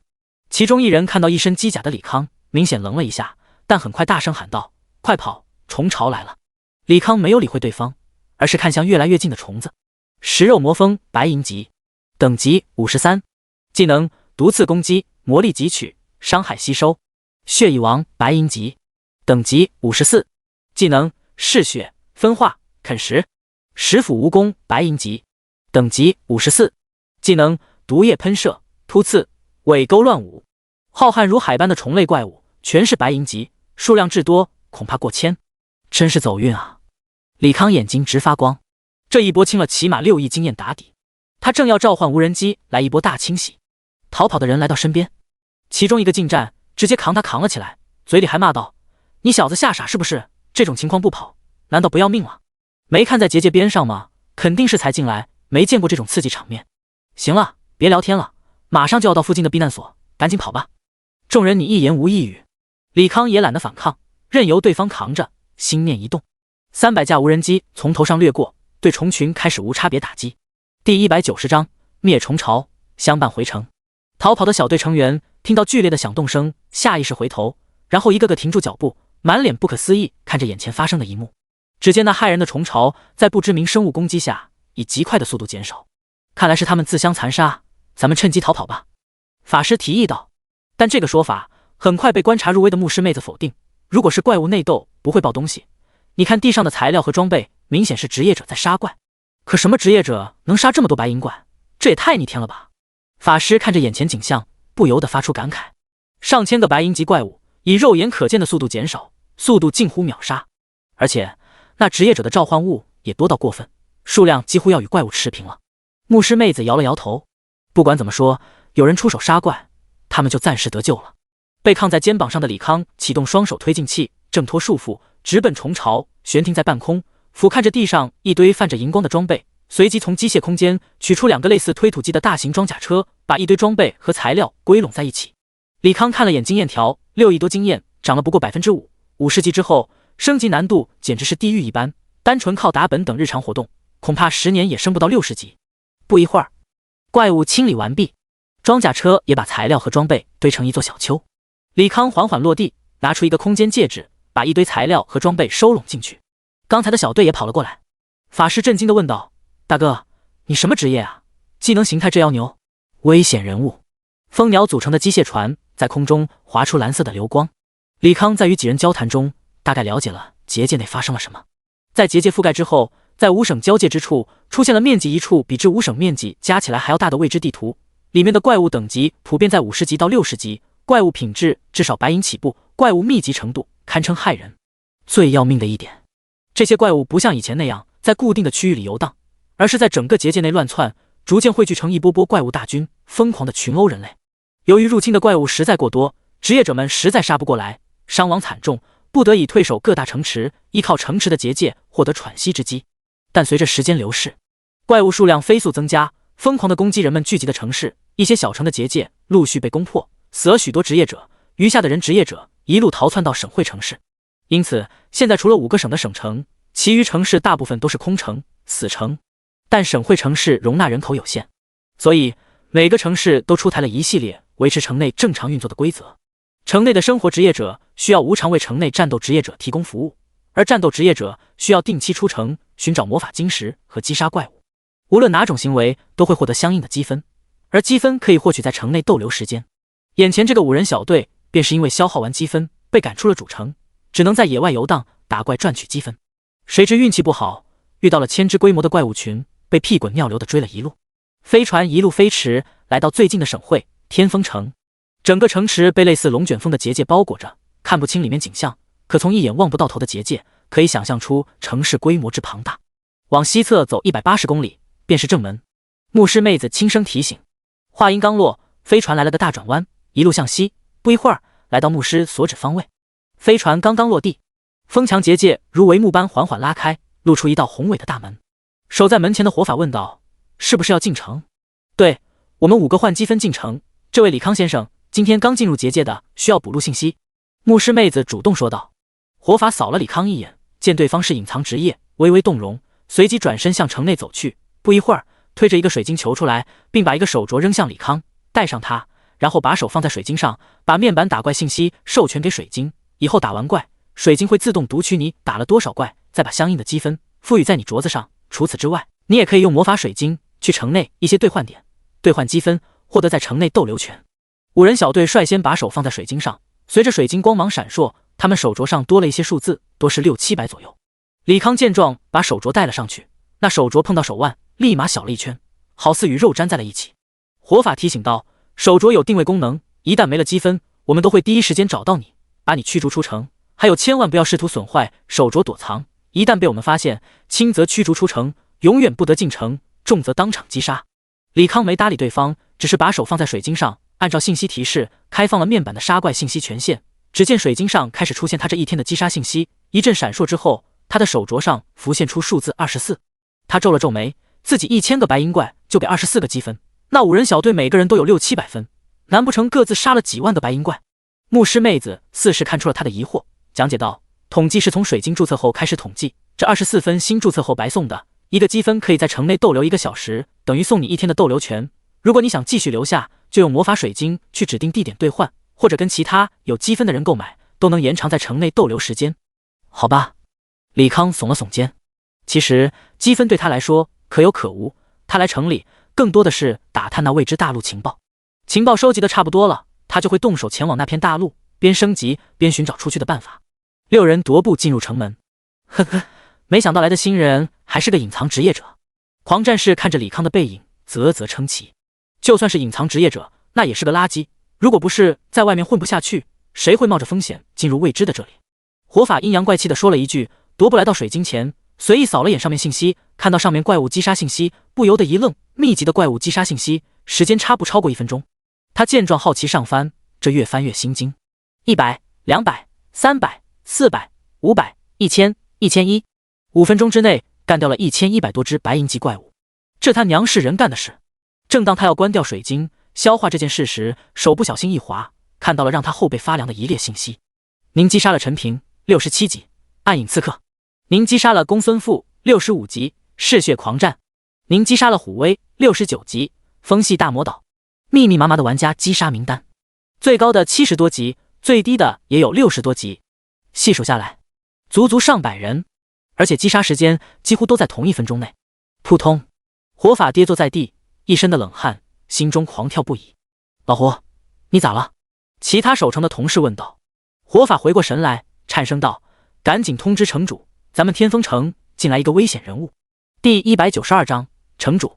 进入城内后，李康一次性放出数千只窃听蚊蝇，游走在城内人群聚集处，窃听人们的话语。不一会儿，他的全息屏幕上便有了关于那片未知大陆的一些信息。多数人与他的想法不谋而合，认为离开结界的关键藏在那片骤然出现的未知大陆中。因此，几个主城曾经组织数个千人级别的团队对未知大陆进行探索，但是每次都是在外围附近便被数以万计的怪群给吓退，狼狈地逃了回来。众人见强攻不行，于是找了一些隐藏职业者，凭借超长的隐匿技能前往未知大陆深处探索，希望能找到解开结界的线索。这些人倒也不负众望，凭借隐匿类的药水和技能，在未知大陆探索了整整1个礼拜。可正当他们想要继续深入时，发现了成群结队的黄金品质怪物，密密麻麻，不亚于外围的怪物密度。而黄金怪物是有一定几率勘破职业者的隐匿类技能，所以职业者们不敢再继续深入，并且得出一个让人绝望的事实，那就是未知大陆越往里走，怪物品质越高，密度也不会因为品质增高而减少，最深处甚至可能有扎堆的白金 BOSS。 职业者们把消息带回后，几乎所有人都断了继续探索未知大陆的念想，在结界内苟延残喘地活着。李康倒是能理解这些人摆烂的心态，鬼知道白金怪物之后还有没有扎堆的传奇 BOSS， 甚至是史诗级 BOSS。 但是理解归理解，可他并不想一辈子困在这里混日子，而单靠他一个人想要攻略那片未知大陆，难度太大，所以说还是要想办法让城里的职业者们与他一起攻略未知大陆。孙颖，现在的天风城城主你了解吗？李康问向身侧的牧师妹子。想要动员全城继续攻略未知大陆，最直接的办法那就是找如今城中的管理者。孙颖闻言脸上露出迷妹般的笑容。现在的城主叫公孙平，我们省最好的大学流沙大学的学生会会长，他超级厉害的，用了不到1周便结束了城内的混乱，当上了城主。李康不置可否，在他看来，公孙平这种身份当不成这个城主才是匪夷所思。如今城内没有了60级以上的职业者，那么大学便是城内的最强势力，而公孙平身为学生会的会长，可以一呼百应，带领一些强横的近战职业者抢先占领行政大楼。而行政大楼里藏着禁魔法阵的阵眼，只要找来符文师，按照灭魔法阵运行轨迹，克制一些新的免魔令牌，让手下佩戴，便能在禁魔法阵笼罩的城中使用技能。而那些受禁魔法阵压制的不法分子，在强弱悬殊的情况下，只能乖乖投降。法师张龙笑道：李颖，你就别在李康面前吹嘘公孙平了，别忘了人家李康实力也不简单。都厉害吗？孙颖白了张龙一眼，怪他乱说话。李康又问：那公孙平是不是在行政大楼办公？应该是吧。孙颖不确定的回答。李康微微颔首：那我去一趟行政大楼，你们先回去吧，晚些时候我去找你们。你知道我们住哪吗？要不要给你个地址？张龙赶忙询问。李康实力那么强横，他们可得抱紧大腿才行。知道，回见。说罢，李康身侧蜂鸟聚拢成翅膀，随即电光闪烁，咻的一下飞向天空，化作一道流光。我擦，他怎么在城里也能飞？张龙惊讶不已。孙颖翻白眼道：你一惊一乍的干啥？人家都能秒杀1000个怪物，在城里飞又能咋地？张龙苦笑着解释：可城里有禁魔法阵呀，他第一次进城，不可能有免魔令牌的。对哦。孙颖后知后觉，也是露出讶异的表情。行政长官办公室，公孙平翻看完水晶上的信息，倒吸一口凉气。一个50级的职业者，在2分钟内杀了一堆60、70级职业者，就是那些职业者不反抗，站着让对方杀，恐怕也杀不完吧。这简直是匪夷所思。城主大人，这货就是个杀人狂魔，危险分子，咱们得及时处理啊。火法轻声提醒。公孙平淡淡一笑，先尝试拉拢，如果拉拢不了，再杀掉就是了。反正在城内咱们是无敌的，怕他干什么？火法一拍脑门，哎呦，我都被他那些信息给吓糊涂了，差点忘了这是在城里，他用不出任何攻击技能，哪怕他再有本事，对咱们来说也是待在羔羊。知道就好，赶紧去把人喊过来吧。公孙平轻声催促。好嘞。火法疾步离开，过了半分钟又回到办公室。还有事？公孙平询问。火法回道，那李康来了，就在楼外面。公孙平愣了一下，随即说道，那就让他进来吧。不一会儿，李康被领进了办公室。坐吧。公孙平神色孤傲。李康走到办公桌前，悠然落座，顺便扫了眼对方外显。公孙平59级，幻术使者。看职业名字，应该是精神攻击类的技能形态，也是最不好对付的一种。请问主动上门，找我有何贵干？公孙平淡声询问。李康直接说道，我想攻略未知大陆，希望公孙城主能动员城内的人配合我。此话一出，身后的火法忍不住大笑起来。哥们，你知道未知大陆有多恐怖吗？竟然敢大言不惭地说攻略。第193章制造空中巨舰。公孙平也莞尔一笑，我想你大概是初来乍到，不了解未知大陆具体情况。胡勇，你给他详细说一说。好的。火法应了一声，正欲讲解，李康打断道，我知道未知大陆有以万为单位聚集的怪群，而且品质极高，甚至有白金和传奇怪群的可能性。知道未知大陆的恐怖，还敢去攻略那片大陆，难不成你有什么秘密手段？公孙平不动声色地问。算是吧。李康点了点头。公孙平追问，什么手段？李康沉吟片刻，利用蜂鸟系统呈现出全息投影，一个狭长的三角形空中战舰出现在众人眼前。既然地面怪物密度极高，那咱们就能避则避，选择从空中进入未知大陆。所以我设计了一个空中堡垒，长度约 2.5 公里，最高可容纳3万人，但由于能量供给问题，时速不会太快，大概在300公里每小时。船体面积足够大，我们可以在内部布置复活法阵，防御结界。这样的话，李康话说到一半，发觉公孙平一脸的困惑，便放弃了文字解说，直接让全息投影模拟他想呈现出来的效果。只见投影画面一变，巨大的战舰飞驰的高空之中，不一会儿，前方来了一群怪物，铺天盖日，甚至把接近2公里的战舰给围得密不透风。怪们用着各种远程技能攻击着战舰，一道蓝色的屏障尽数挡住所有攻击。船体四周和甲板炮筒缓缓伸出，开始无差别轰击。霎时间，炮火盖住了怪群。同时间，一个个职业者来到甲板上加入战斗，各种绚烂的技能狂轰乱炸，随后怪物尽数被杀。空中堡垒的灵感来自于狩猎者及歼星舰，但也只借鉴了一个空壳。初步计划用多个魔能反应堆驱动，外加魔法结界和立场盾双层保护。因为空中的怪物多以魔法攻击为主，最好用含有抗魔的金属来制作飞船主体，而最好的抗魔金属自然是龙晶，但恐怕整个龙国都未必能凑出一艘战舰的龙晶，那就退而求其次，选择色银的上位金属色金，具有 30% 左右的抗魔效果。色金原材料其实遍地都是，只是炼制工艺复杂，导致价格居高不下，但他相信5个省的主城可以凑出足够的炼金师来炼制足够用的色金。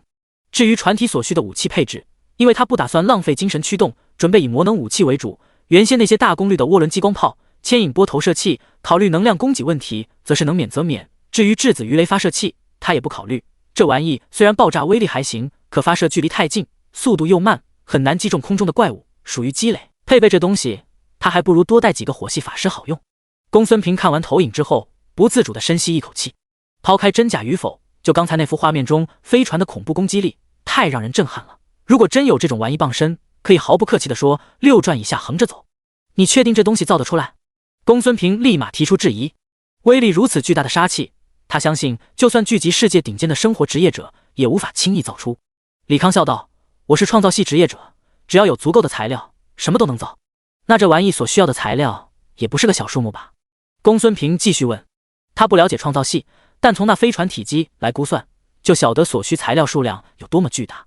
李康回道，所以我才想让您帮忙动员全城，甚至是说服其他城池帮我准备材料，造出这个空中堡垒。公孙平沉吟道，其实我不太赞成继续攻略那片未知大陆，因为每次进入其中，惊动的怪物都会集结在一起，化作一次次大规模怪物工程，而咱们结界用一次少一次，还是尽量避免此类事情发生为妙。那结界早晚有穷尽的一天，到时候大家还要面对凶猛的兽潮，所以说逃避不是办法，不如相信我一次。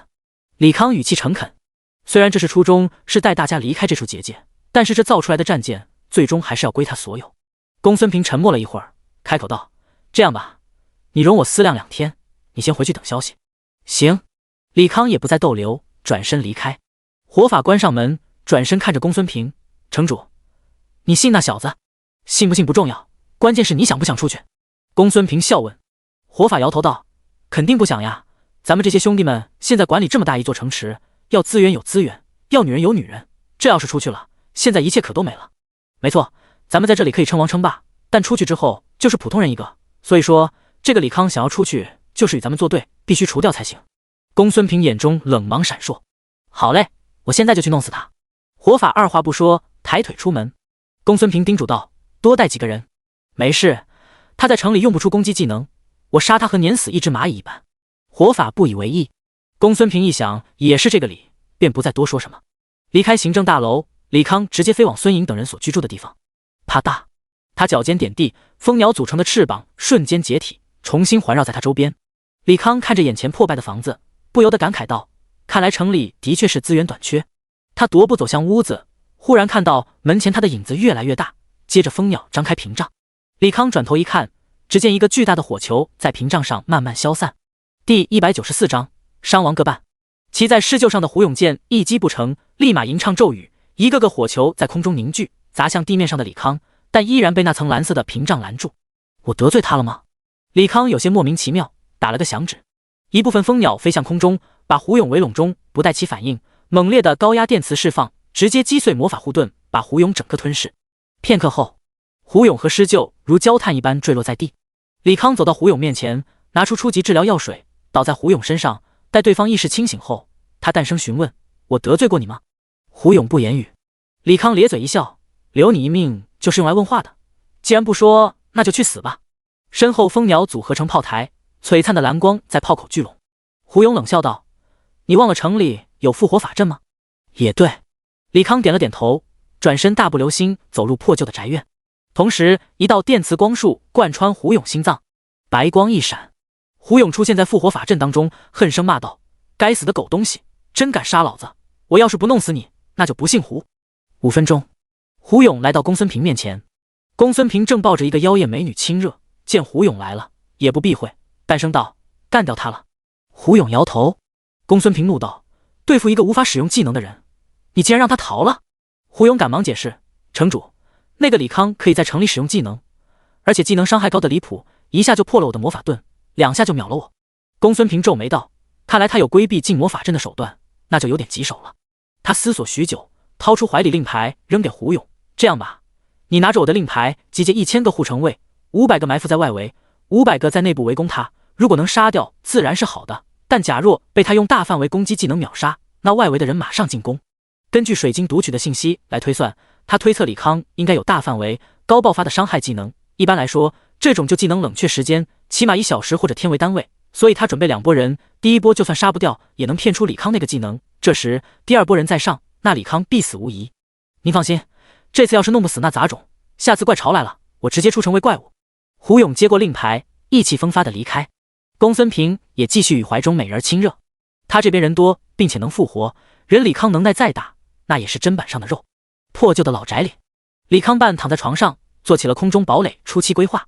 按照色晶的比重来估算，船体所需的色晶重量是15到20万吨左右，整体荷载暂定在60万吨左右。动力源采用魔能离子反应堆，初步估算2000吨材料的超大型反应堆需要50个左右才能驱动满载的船体，速度就如他所说，至多保持在300公里每小时。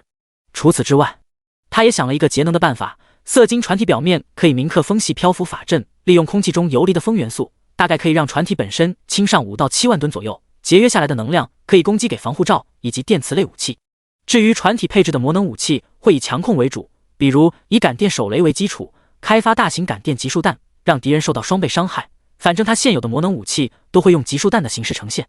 咔嚓，门被打开，孙颖一脸惊慌道，咱们屋子被人围了。是吗？李康打开窗户扫了一眼，半空中数以百计的狮鹫，把屋子围了个水泄不通。这是和他杠上了，可惜垃圾就是垃圾，不会因为数量变多了就会对他产生威胁。放心，没事的。话音落下，屋外多了数不清的无人机和钢铁机甲，其中一个机甲用扩音设备说道，我给你们1分钟时间滚蛋，不然就别怪我大开杀戒了。胡勇冷笑道，大言不惭，给我弄他。一声令下，近战职业首当其冲，一边冲锋，一边用技能挥舞出各种剑气。无人机和机甲灵巧地躲过一波攻击，剑气打在破旧的屋子上，荡起一阵阵蓝色涟漪。反浩克装甲拿出盾牌当作武器，把袭来的近战打飞出去。其余马克3号和无人机不住地发射导弹和各种光束，与远程法师对轰。不一会儿，双方都损失了近半战力。大家加油，杀死他这些机械体，咱们就胜利了。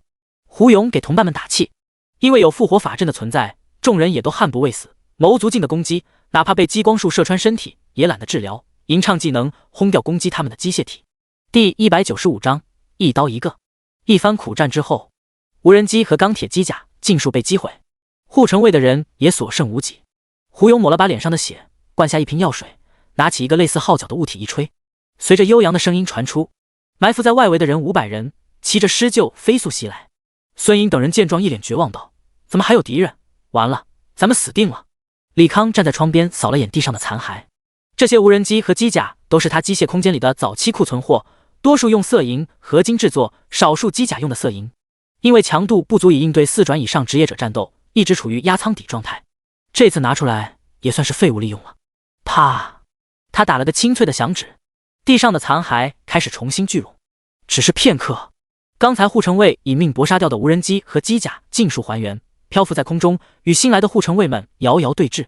满脸杀意的胡勇见到面前的景象，瞬间傻眼。感情人家也能无限复活？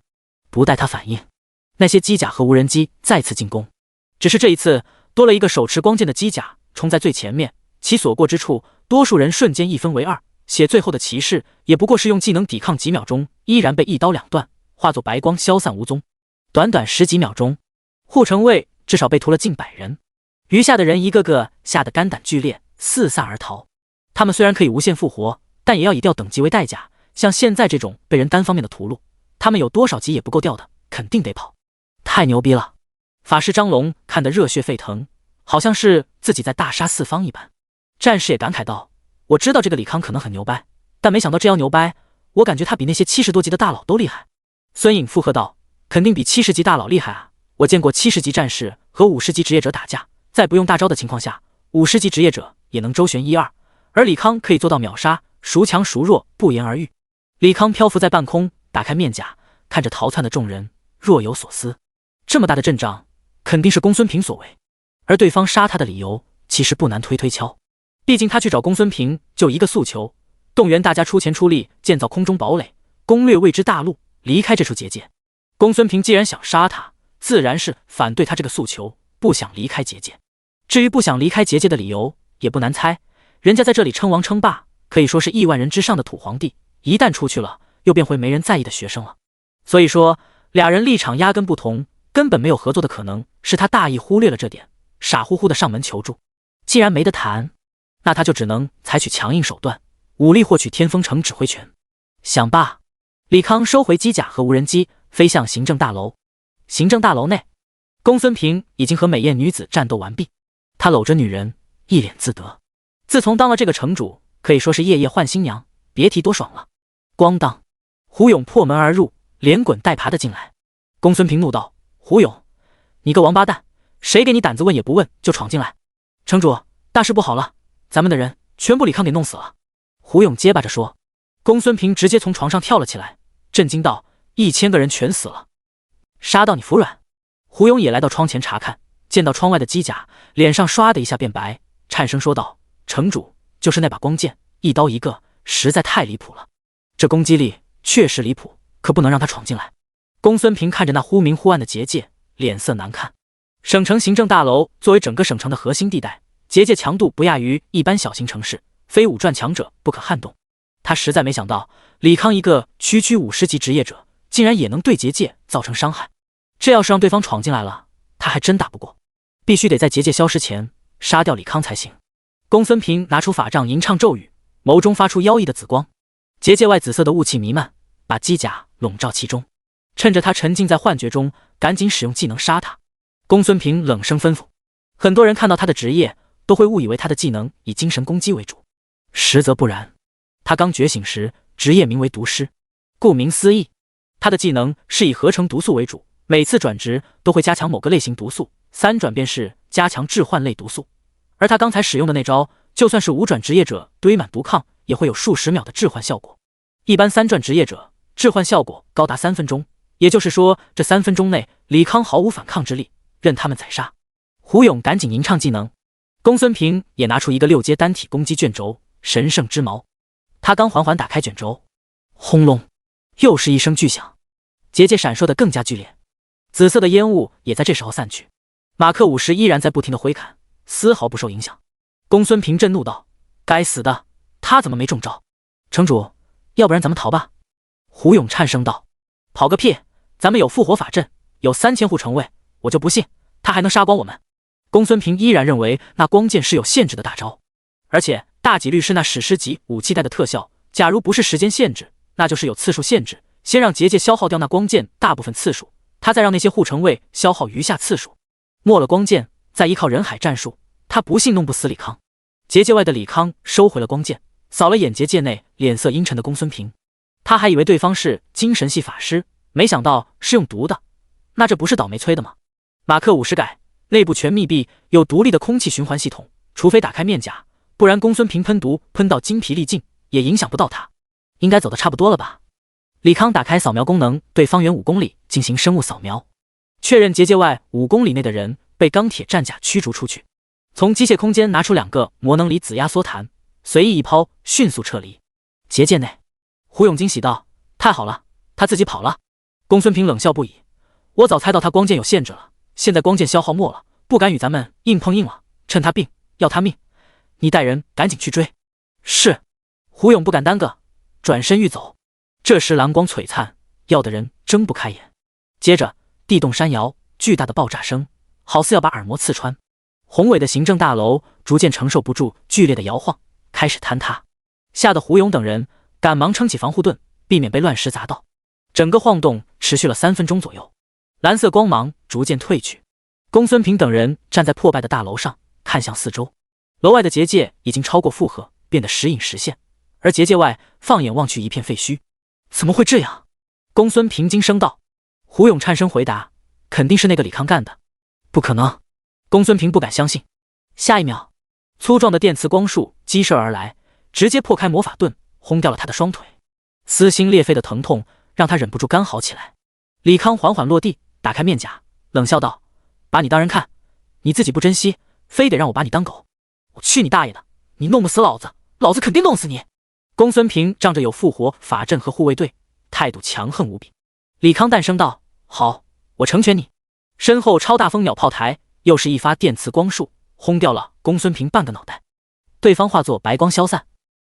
立场不同的人基本没有谈判的余地，就是一个字：干。公孙平不是仗着能复活，不怕他吗？那他就堵在复活法阵前，把人杀到1级，看到时候公孙平怂不怂？不过复活法阵那里应该也有一处结界，与法阵内部功能相连，可以说是一荣俱荣。他不可能为了杀人毁掉整个法阵。李康转头看向战战兢兢的胡勇：“刚才的爆炸你也看到了，应该我完全有能力炸掉复活法阵，让你们失去复活的能力，彻底把你们抹除。”胡勇扑通一下跪在地上：“大爷，饶命啊！我也是奉命行事，不是故意与您作对。”李康咧嘴一笑：“放心，我这人很和蔼的，不会轻易下杀手。”对。胡勇硬着头皮附和，心里却腹诽：如果这杀人也能叫和蔼，那他就是这个世界上最大的善人。这样吧，你把出入复活法阵的令牌交出来，我可以当做你没冒犯过我。李康笑眯眯的提议。胡勇面露犹豫之色。李康淡声提议：“你们护卫队那么多人，总有想活命的。你不答应，那我就活命机会让给别人。”胡勇闻言，赶忙从掏出令牌，恭敬的递给李康：“您笑纳，那复活法阵入口就在大楼下方。”李康拿过令牌，直奔复活法阵内部。此刻，泛着乳白色纹路的发阵内，公孙平不停地大骂着李康。这时，又是一道电磁光束袭来，直接洞穿了他的身子，整个人再次化作白光。地上的纹路也开始不停闪烁，最终一个乳白色的人形逐渐显现，变成完好无损的公孙平。可还未等公孙平说话，又是一道电磁光束袭来，人再次化作白光，没入法阵。第197章，我当城主。周而复始，大概杀了7次左右。公孙平重新恢复身体，脸色煞白道：“大哥，我服了，别杀了，我愿意无条件配合你动员全城。”2分钟不到的功夫，他已经从58级掉到51级，按这个速度杀下去，不到半小时，他的等级直接归零。到时候就算他不死，恐怕也没人会继续拥护一个1级的职业者当城主。形势比人强，他只能妥协了。当然了，他也有自己一些小心思。现在城里的人早就被频繁攻击城池的怪群搞怕了，对那片未知大陆更是打心底充满恐惧，压根不会相信有人能攻略未知大陆。所以说，就算他卖力动员，估计也没有多少人会响应。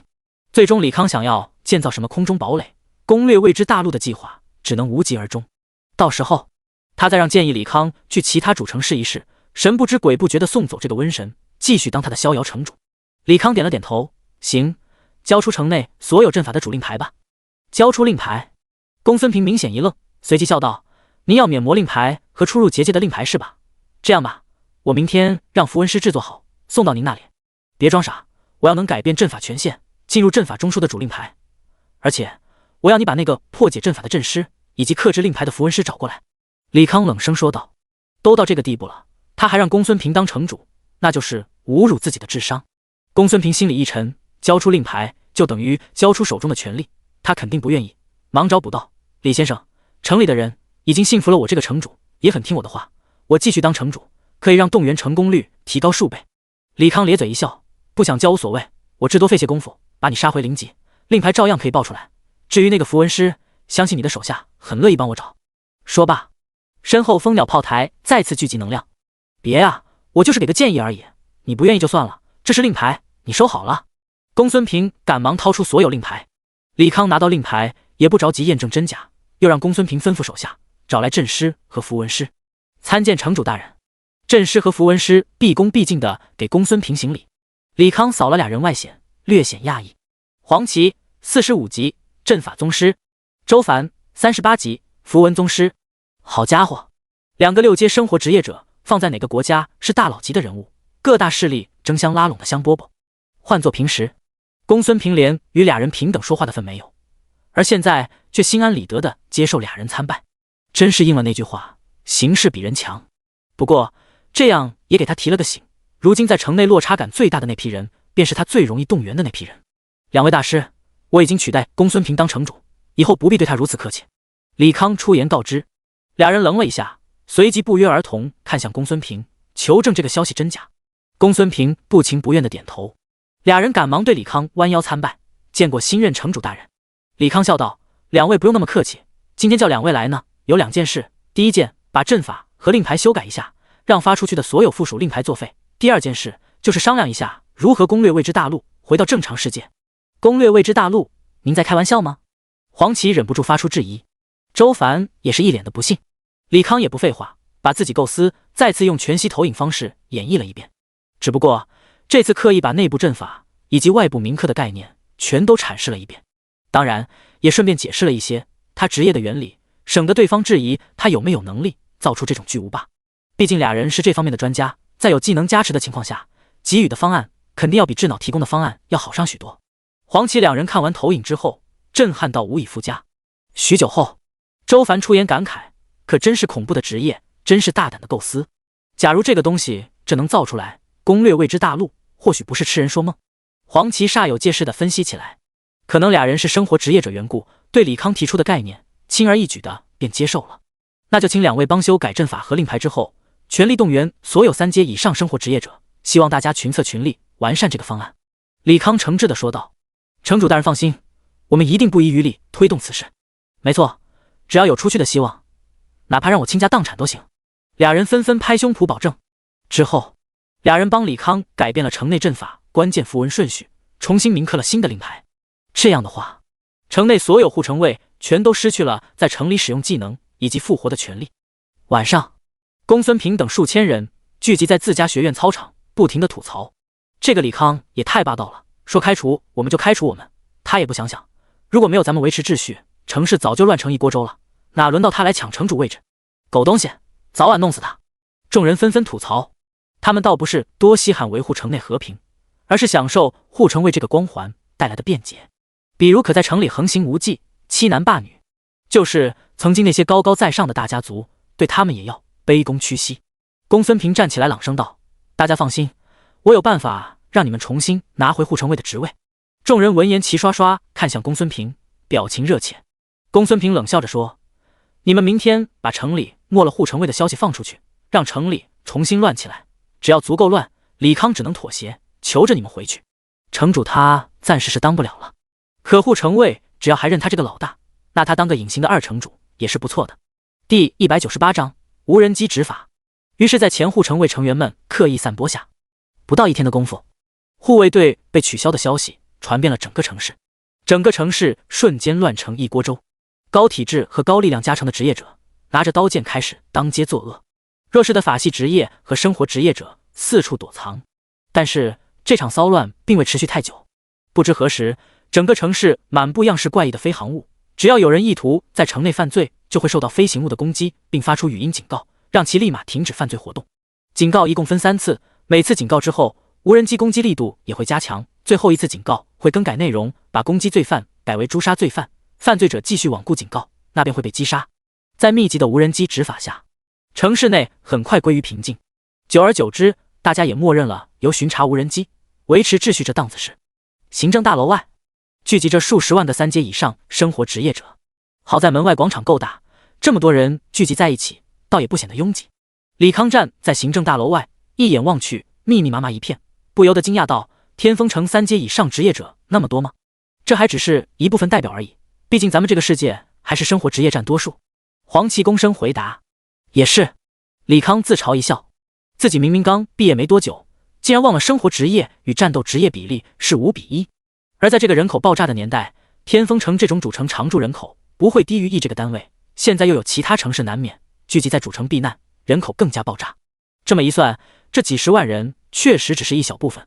不过人越多越好，正所谓众人拾柴火焰高嘛。李康又扫了眼密集的人群，心念一动，10架无人机飞到空中，以100倍的比例把它全息影像投射在空中。其余地方的巡查无人机同样启用全息投影，把李康的身影传遍大街小巷。做个自我介绍，我叫李康，暂任天风城城主，奉上面命令来结界内调查，并想办法带领大家出去。李康的声音通过实时投影传遍整个城市每个角落。他也不废话，配合全息影像，简单阐述了自己用空中堡垒攻略未知大陆的想法。此刻，李康身侧全息屏幕有个树状的统计图，上面只有2个选项：支持或者不支持。这是根据无人机收录的谈话声，再有智脑分析采集出的数据样本。截止到全息投影结束，一共有1亿5千万多万人对于他想攻略大陆这事进行了讨论。大概不到1亿4千多万的人认为他在痴人说梦，不自量力，自寻死路，其中近半数不仅不看好，还对此事表达出来强烈的反对意见，怕万一攻略不成，反而引起大规模怪潮袭来，攻破城内结界，弄得尸横遍野。余下的1000多万基本是不支持也不反对，只有大概不到10多万的人表达出赞同的意愿。李康看到整个分析报告，直接皱起了山字眉，不到1%的支持率，这结界内的人对那未知大陆竟然恐惧到连想都不敢想的地步。看来得想些办法重振大家信心，不然光凑好了材料，造起了船，没人敢上船与他一起攻略未知大陆，那也是白折腾。支持率如此低，李康也懒得继续深谈下去，淡声道：我知道大家信不过我，但也不必着急反对，计划只是在筹措阶段，未必会真正落实。虽然城主换了，但规矩照旧，大家依然可以用积分在城内生活，诸位照常过日子即可。对了，3天后在天风城竞技场进行新的护城卫统招，总计500余人，觉得有资格竞聘的可以来参加考核。无人机管理城市虽然维持治安不错，但有些杂事还是要一些人来跑腿的。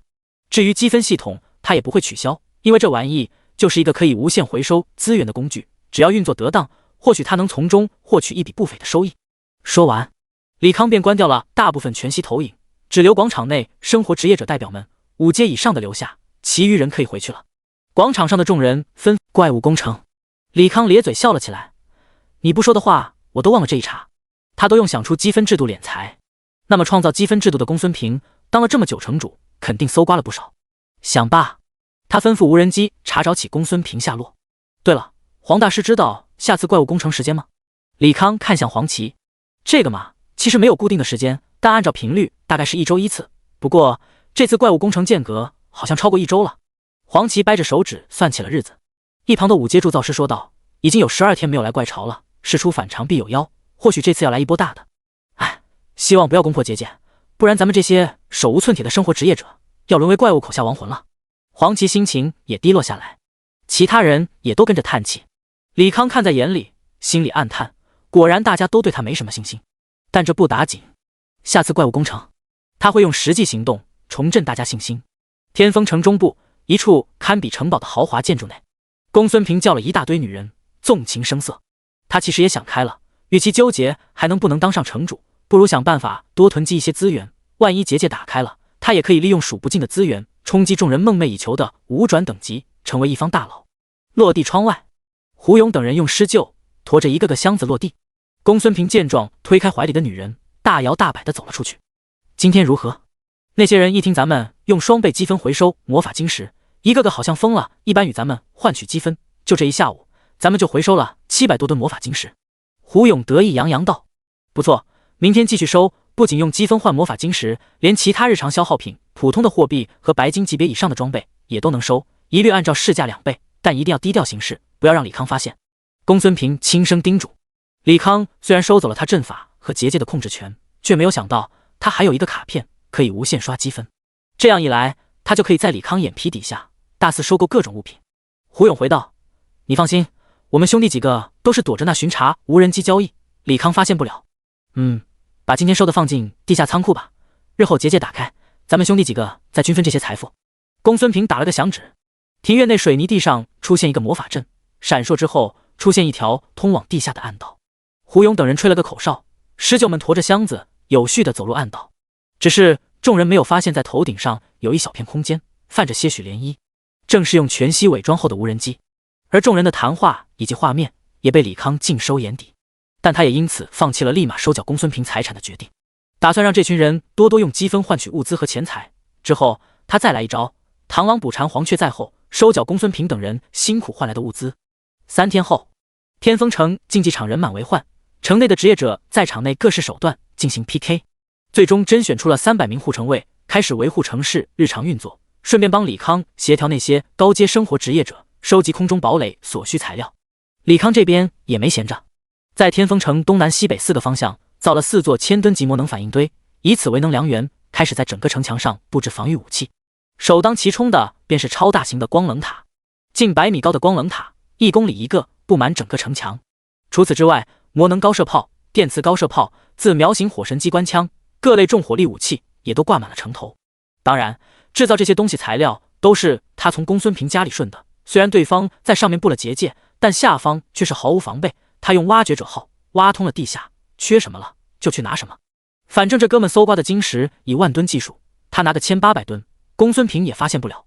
就这样过去了半个月，而这个半个月发生最大的一件事便是积分膨胀。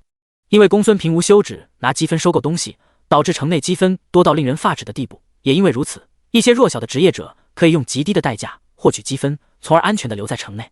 但缺点就是原本成为流动货币的积分，因为贬值率太快，又被原先的货币取代。李康对此倒不甚在意，他本来就打算在怪物攻城之后废除积分制度，让众人安心负责后勤，建造空中堡垒。这半月，那些职业者凑了大概5万吨左右色金，大概船体所需的20%左右，雷电结晶更是不堪，只凑了5000吨左右，其余也都大差不多。反正所有材料都比预期的少，他猜测还是大家对他信心不足，所以才不肯倾囊相授。这不打紧，反正怪物攻城之后，众人会知道他有没有能力攻略那片未知大陆。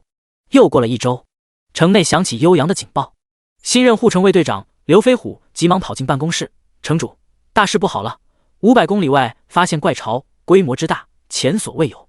终于来了吗？李康神色振奋，他起身吩咐道：高射炮如何操作，我已经教过你们了，各就各位，开始防御。是。刘飞虎行了个礼，赶忙出去。同时，整个城内乱作一团，大家疯了一般往家里躲去。20分钟后，大地传来震战声，一声声尖锐的啸叫充斥整个空中。李康打开全息影像，只见城外四周黑压压的一片，如同那海啸一般。不太对，好像有人。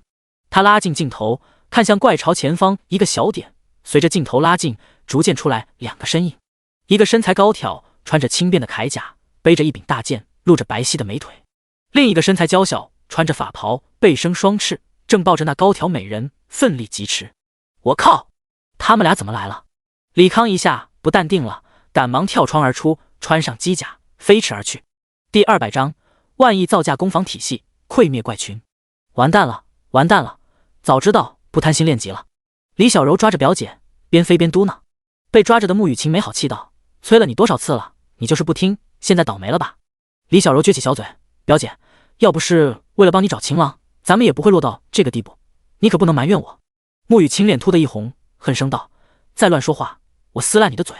轰！一个庞然大物以极快的速度扑向两人，两女毫无防备下被那庞然大物拍飞，以极快的速度滚落在地。好在有李康制造的能量护符，抵消了这致命一击。可是这一耽搁，本就离着不远的怪巢来到近前。完了，死定了！李小柔满脸绝望，穆雨晴则是以极快速度拔出大剑，护在李小柔面前。我拖延一会儿，你赶紧跑。对了，帮我和李康说一句话，就说我。话还没说完，几枚导弹落地，面前怪群骤然冰封。马克50抓住俩人，以极快的速度往城内赶去。哇，李康，你来的也太及时了吧！我好感动。李小柔喜极而泣，穆雨晴也露出劫后余生的表情。刚才的导弹惊扰到天上的怪群，刹那间，数万发火球遮天蔽日，向他们袭来。抓稳了，李康说了一句，陡然加速，毫秒之间躲过怪群的一波攻击，顺便肩部发射数枚魔能导弹。巨大的龙卷风伴随着火焰，把天上的怪群搅在一起。但有一群巨大的龙形怪物却不受龙卷风控制，以极快的速度朝着他们冲来。火龙鸟黄金级，等级53，技能音速飞行、火龙卷、火雨飞镖、火焰冲撞，竟然是黄金怪群！李康淡淡一笑，继续加快速度。火龙鸟群紧追不舍。不一会儿，人与怪来到城外，城墙上的高射炮和机枪开始运作，猛烈的火力打得火龙鸟群溃不成军。李康等人也顺利进入结界内。哎呀，终于得救了！李小柔长松了一口气。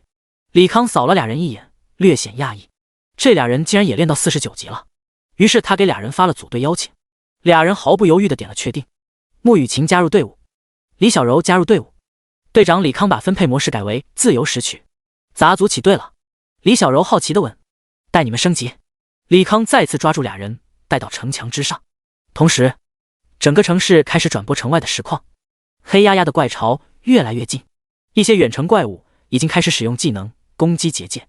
这时，城墙上的光棱塔和机枪碉堡察觉到怪群接近，开始攻击。100米高的光棱塔发出粗壮的光束，瞬间湮灭数百个白银怪。电磁机枪碉堡那密集的弹雨使得怪物无法寸进，最终惨死在那电磁弹的高频攻击下。高射炮上配有面板，上面会显示装弹需求，智脑会根据怪群分析克制的属性弹，在面板给出提示，再由护卫队挑选装填。在这全方位打击下，怪物几乎控制在距离城墙5公里外。李康三人的经验条也是以肉眼可见的速度增长。李小柔惊声道：“我去，这也太强了吧！李康，你要是在京城弄出这些东西，红楼根本不敢欺负你。在京城，我可没这能耐。”李康苦笑不已。单说这一座100米高的光棱塔，造价就不低于30亿一座，而整个城上足有数千座光棱塔，再加上那些魔能导弹、高射炮、电磁炮、机关枪等防御工事，以及花销最大的1000吨级魔能反应堆，不花个20万亿下不来。这完全是他做梦也不敢想的数字。当然，这些东西不白造，等空中堡垒造出来，都要移植到战舰上，完成攻略未知大陆任务之后，全都会被他收入机械空间。不过这么大东西，后续维护也是个天文数字。城内处于惶恐中的居民们见结界许久没有震荡的动静，纷纷探头出来查看情况。这一看不要紧，一个个惊得张大嘴巴。空中无人机投射出城外景象，一道半米粗的光柱落在怪群中，半径100米内的怪物全都化为灰烬，爆出一地的材料。天上的怪群同样被猛烈的炮火笼罩。妈呀，这是咋回事？老天爷看不惯怪群出现，降下天罚了吗？我的天，我刚才看到那个发光柱子秒杀一群黄金级别的怪物，太恐怖了！一个团的5转强者攻击力也不过如此吧？头一次见到怪群被打得溃不成军。众人议论纷纷，震撼之余，心里也安定了几分。如今怪物正以肉眼可见的速度减少，这证明他们可以安然度过这次史无前例的怪物工程。随着怪物减少，城墙上的防御武器应付起来越发游刃有余。李康也趁机采取了一些相关数据，琢磨如何改进一下这些武器。这时，李小柔和穆雨晴周身金光一闪，哇，升级了！李小柔兴奋道：“这经验飞涨的感觉也太爽了！”穆雨晴也是满脸欣喜之色。李康看向俩人：“对了，你俩怎么来结界内了？”“因为我表姐太喜欢呜呜。”李小柔话说到一半，被穆雨晴捂住嘴，随即穆雨晴慌乱的解释：“我们也是上面派来调查结界内的情况。”“哦。”李康不疑有他，一个二傻子，一个死要面子活受罪。李小柔在心里嘟囔道。第201章全城拥护。5个小时后，城外的怪物被清理得七七八八，满地的材料和怪物尸体堆积在一起，空气中弥漫血腥味与焦糊味。李小柔意犹未尽道：“53级了，升了3级，可惜没怪。”结界外的人看到这一幕，肯定会觉得城里人在装腔作势，故意演戏讨好李康这个城主。可真身处结界内，遭受怪潮一波波侵扰，每天活在担惊受怕中，就会理解李康这次歼灭怪潮对他们来说是对多大的鼓舞。大家安静一下，听我说几句。李康说完，众人逐渐安静下来。李康酝酿了一下措辞，继续说道：“我知道大家看到怪物被击退，十分高兴，但我想在这给大家泼一些冷水。我创造的这套城市防御体系，它确实威力巨大，可以碾压数以万计的怪物，但它也有一个缺点，那就是要消耗巨量的魔法晶体来换取伤害。也就是说，一旦城内魔法晶体不足以供给这套防御体系，大家又要回到那种担惊受怕的日子。”此话一出，众人又再次陷入惶恐之中。不过，咱们还有另一个选择。李康身影在天空消失，重现展现他的空中战舰在空中航行，攻击怪物的场景。利用空中堡垒计划攻略那片未知大陆，回到正常世界。我已经用实际行动证明我创造武器的威力，也验证了计划的可行性。下面就看大家愿不愿意配合了。众人，你看看我，我看看你，模样有些迷茫。这时，人群中有人说道：“与其窝囊的等死，不如搏一把。我支持城主大人。我们生活职业者手无寸铁，城破了的话，死亡率100%。我肯定支持城主大人攻略结界。没错，支持城主大人打造空中堡垒。好不容易盼来救星，如果大家不支持，错过了的话，肯定会后悔一辈子。”城市内每个角落都有人大声支持。随着支持声音增多，犹豫的人也下定了决心，全力拥护这个空中堡垒计划。一时间，城内尽是支持和拥护李康的喊声。李康嘴角微微勾起，开始那些支持的声音其实是他用无人机模拟的，目的就是起个带头作用。现在看来效果很不错。既然如此，那就趁热打铁。于是他宣布道：“下面宣布2个举措。第一，积分制度作废，大家只要愿意，可以一直逗留在城市里，日常交易，继续使用龙国货币即可。第二，我会发布关于空中堡垒所需材料清单，大家可以根据清单提供材料，获取贡献值，贡献值可以换取各类强力科技武器。”天空全息影像开始展示可供兑换的武器，主打控制系的魔能手雷，输出的爆炎手枪、粒子步枪、死鬼狙击步枪、劣化版能量防护衣，带战术扫描的常规护目镜，可以释放等离子火焰的匕首，磁化钢筋盾牌。每种武器都展示了大概的功能，看得众人颇为异动。尤其是缺少手段的生活职业者，简直是跃跃欲试。李康，这些东西威力不小吧？那些人拿到武器，会不会对你的城主地位造成危险？穆雨晴担忧地问。不碍事，所以兑换的装备都会植入特有芯片，首先在城内是无法使用的，而且这些武器多是一次性，后续想要充能或者维护，他们都要从这继续花钱。李康笑着解释，想要马儿跑，就得喂马吃草，不拿出点好东西，他们肯定不愿意上缴材料。再说，这些常规武器虽然在他手里威力逆天，可对于那些没有攻击加成的职业者来说，只能说是刚好用来防身而已。第202章巨型挖矿机。如李康所料，城内之人对他公布的科幻武器抱有极大的兴趣，一个个纷纷搜集清单所需材料，好换到心仪的武器。这也导致那几种材料价格飞涨，尤其是消耗最大的色晶和雷电晶石几乎涨了10倍。又这样过了1周，李康看着手里清单，眉头紧锁。截止到今天，收集到的色晶总量12万吨左右，距离理想状态的25万吨还差一半。雷电晶石3万左右，距离他定的最低目标12万吨也相去甚远。至于复活法阵药的圣药石以及其他武器所需要的材料，也都差了近半。而且基本已经筹集的材料来自于4阶级以上生活职业者捐献，其他多数人只提供了已有总量1/5的材料。说到底，这个世界真正掌控财富和资源的是4转以上的战斗职业者以及4阶以上的生活职业者。4转以下的职业者有钱也用在升级和买装备上了，攒下的各种资源寥寥无几。色晶的原材料应该够吧？能不能在半个月内炼制出余下的色晶？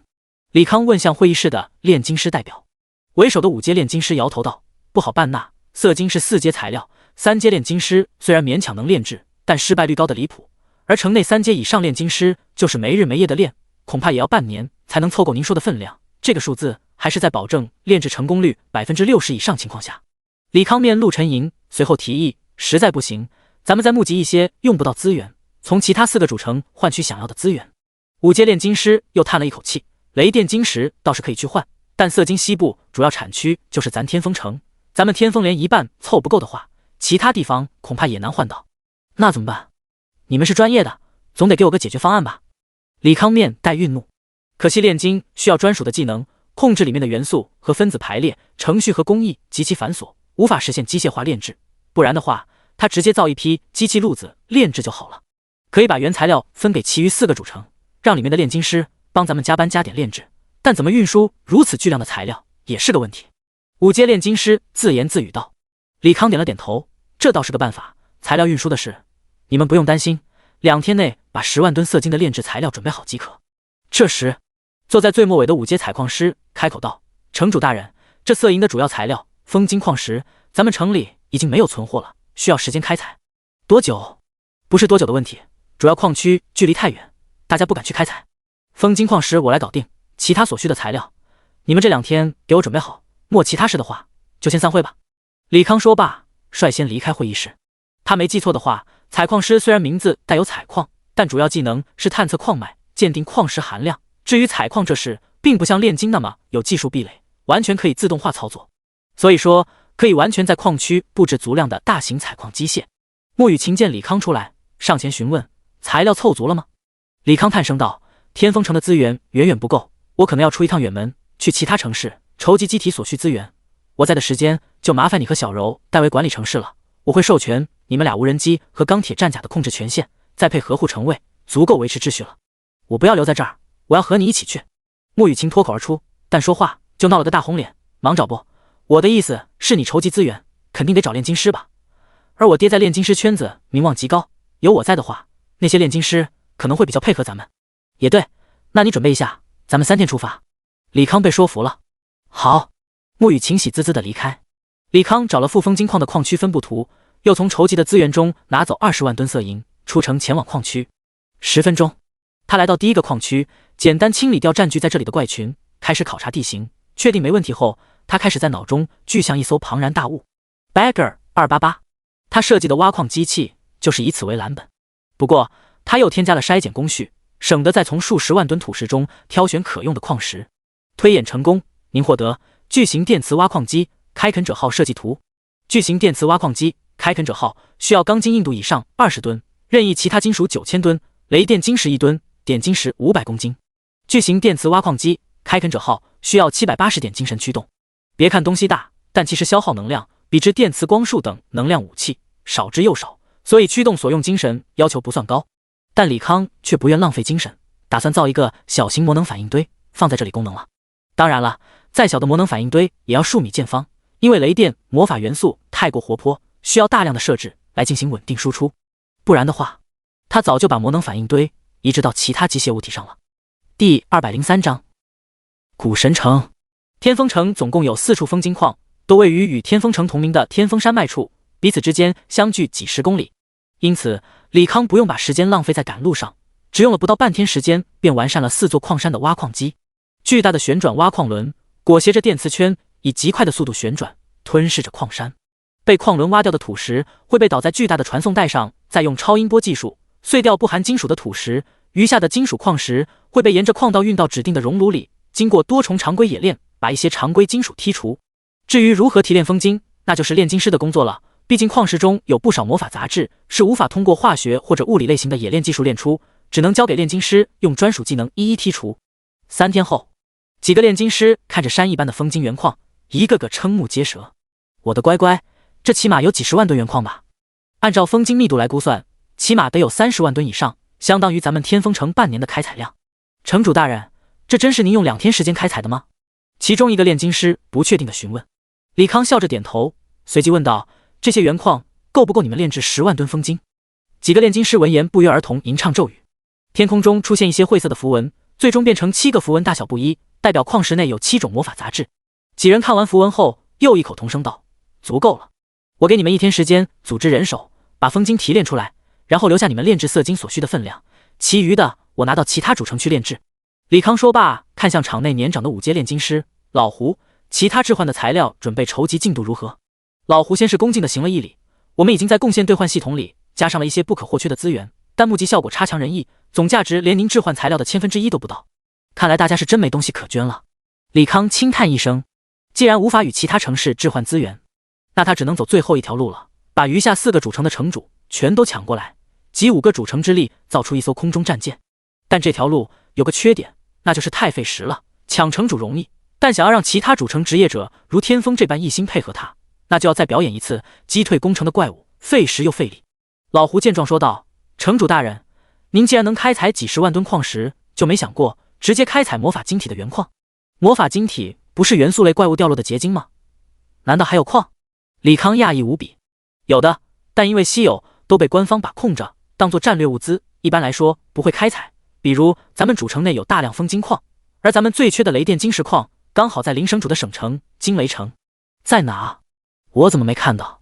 魔晶矿多藏于地心深处，咱们国家也没到开采不可的地步，因此只是探明了大概储量和位置。不过具体位置属于机密，恐怕除了历任当权者，其余人很难知道在哪。但我觉得以您的手段，应该很容易探明具体位置。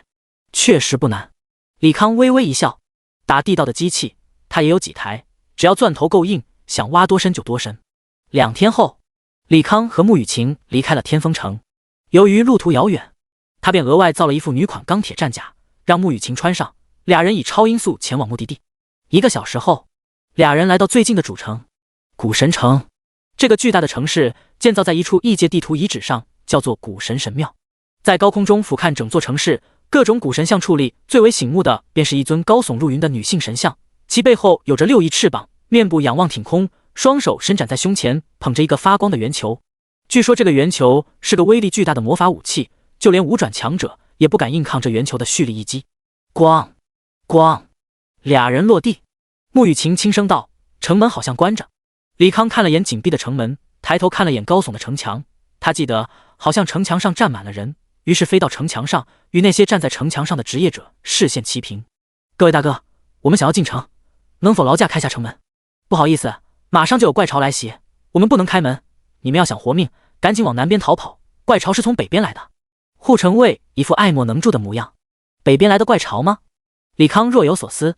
他们就是从南边来的，怪不得没碰上怪潮。不过既然遇上了怪潮，假如数量不多，倒是可以帮抵御一下，这样一来也能取得古神城当局者的信任。请问这次怪潮规模大吗？目测10万以内吧。那还好。行，那我等怪潮退了再进城。李康缓缓落地，打开面甲对穆雨晴说道：“怪潮要来了，你要不然先去南边躲一躲。”“那你呢？”穆雨晴担忧地问。李康咧嘴笑道：“我打算出手灭了这怪潮，就当送古神城一个顺水人情。那我也留下帮你。”穆雨晴语气坚定：“也行。”李康拿出一组蜂鸟，让他们环绕在穆雨晴身侧，保护其安全。随后俩人就在门前聊起了闲天。城墙上的护城卫的人发现俩人没走，不由得大喊：“怪潮要来了，你们赶紧走呀，不要命了！”“放心，我们没事的。”李康笑着解释。护城卫怒骂道：“没事个屁！那些可都是白银品质以上的怪物，同时一个技能，几10个4转的骑士也得被秒。你们俩留在这里就是送死，赶紧走！”“真没事，您就甭管我们了，做好自己防御工作就行。”李康依然不徐不急地解释。我劝说的护城卫还想说些什么，却被旁边的队员拉住：“老周，别劝了，良言难劝该死的鬼，他们愿意送死就去死吧，咱们还得养足精神准备战斗呢。要不咱们放他们进来吧？”老周有些心软。那队员冷声呵斥：“别瞎做决定，出了事咱们可担不起。”轰隆隆，这时大地震颤起来。一个身穿红色铠甲的男子冷声道：“怪潮来了，大家各就各位，争取24小时内全歼怪潮。”第204章，到底是谁开的大？趁着距离远，先来一发大的。李康让蜂鸟组成炮台形状，从机械空间取出3枚魔能压缩离子弹，扔到炮筒之中。轰！电磁光束推进离子弹，以极快的速度冲进怪群。啪！李康打了个响指，使用引爆技能，随着涟漪扩散，已经来到怪群中的3枚魔能压缩离子弹轰然炸裂，3股蓝色的能量团以肉眼可见的速度扩散，逐渐向他们蔓延。城墙上的人见此情形，一个个惊得无以复加。我操，这是啥鬼技能？难道有白金 BOSS 混在里面？应该不是吧？我咋觉得这大招好像在杀怪呢？未知大陆的怪经常自相残杀，没啥好奇怪的。那冲击波要过来了，大家密切注意结界动态，万一结界有破损，立马前往破损处防御怪物入侵。是。众人闻言纷纷用上防御技能，满脸戒备。片刻后，强劲的能量余波袭来，整个城市的结界受到冲击，开始闪烁。李康和穆雨晴早已转移到几十公里外。李康看着与结界相互碰撞的蓝色能量团，不由得叹气道：哎，又玩脱了。这就是他不怎么爱用魔能压缩离子弹的原因，威力不可控，量小了杀不死怪和敌人，量大了说不定连自己都要受到波及。这次显然是量大了，好在有个主城结界帮他们挡住了大部分爆炸能量，不然的话他和穆雨晴就不止逃出几十公里那么简单了。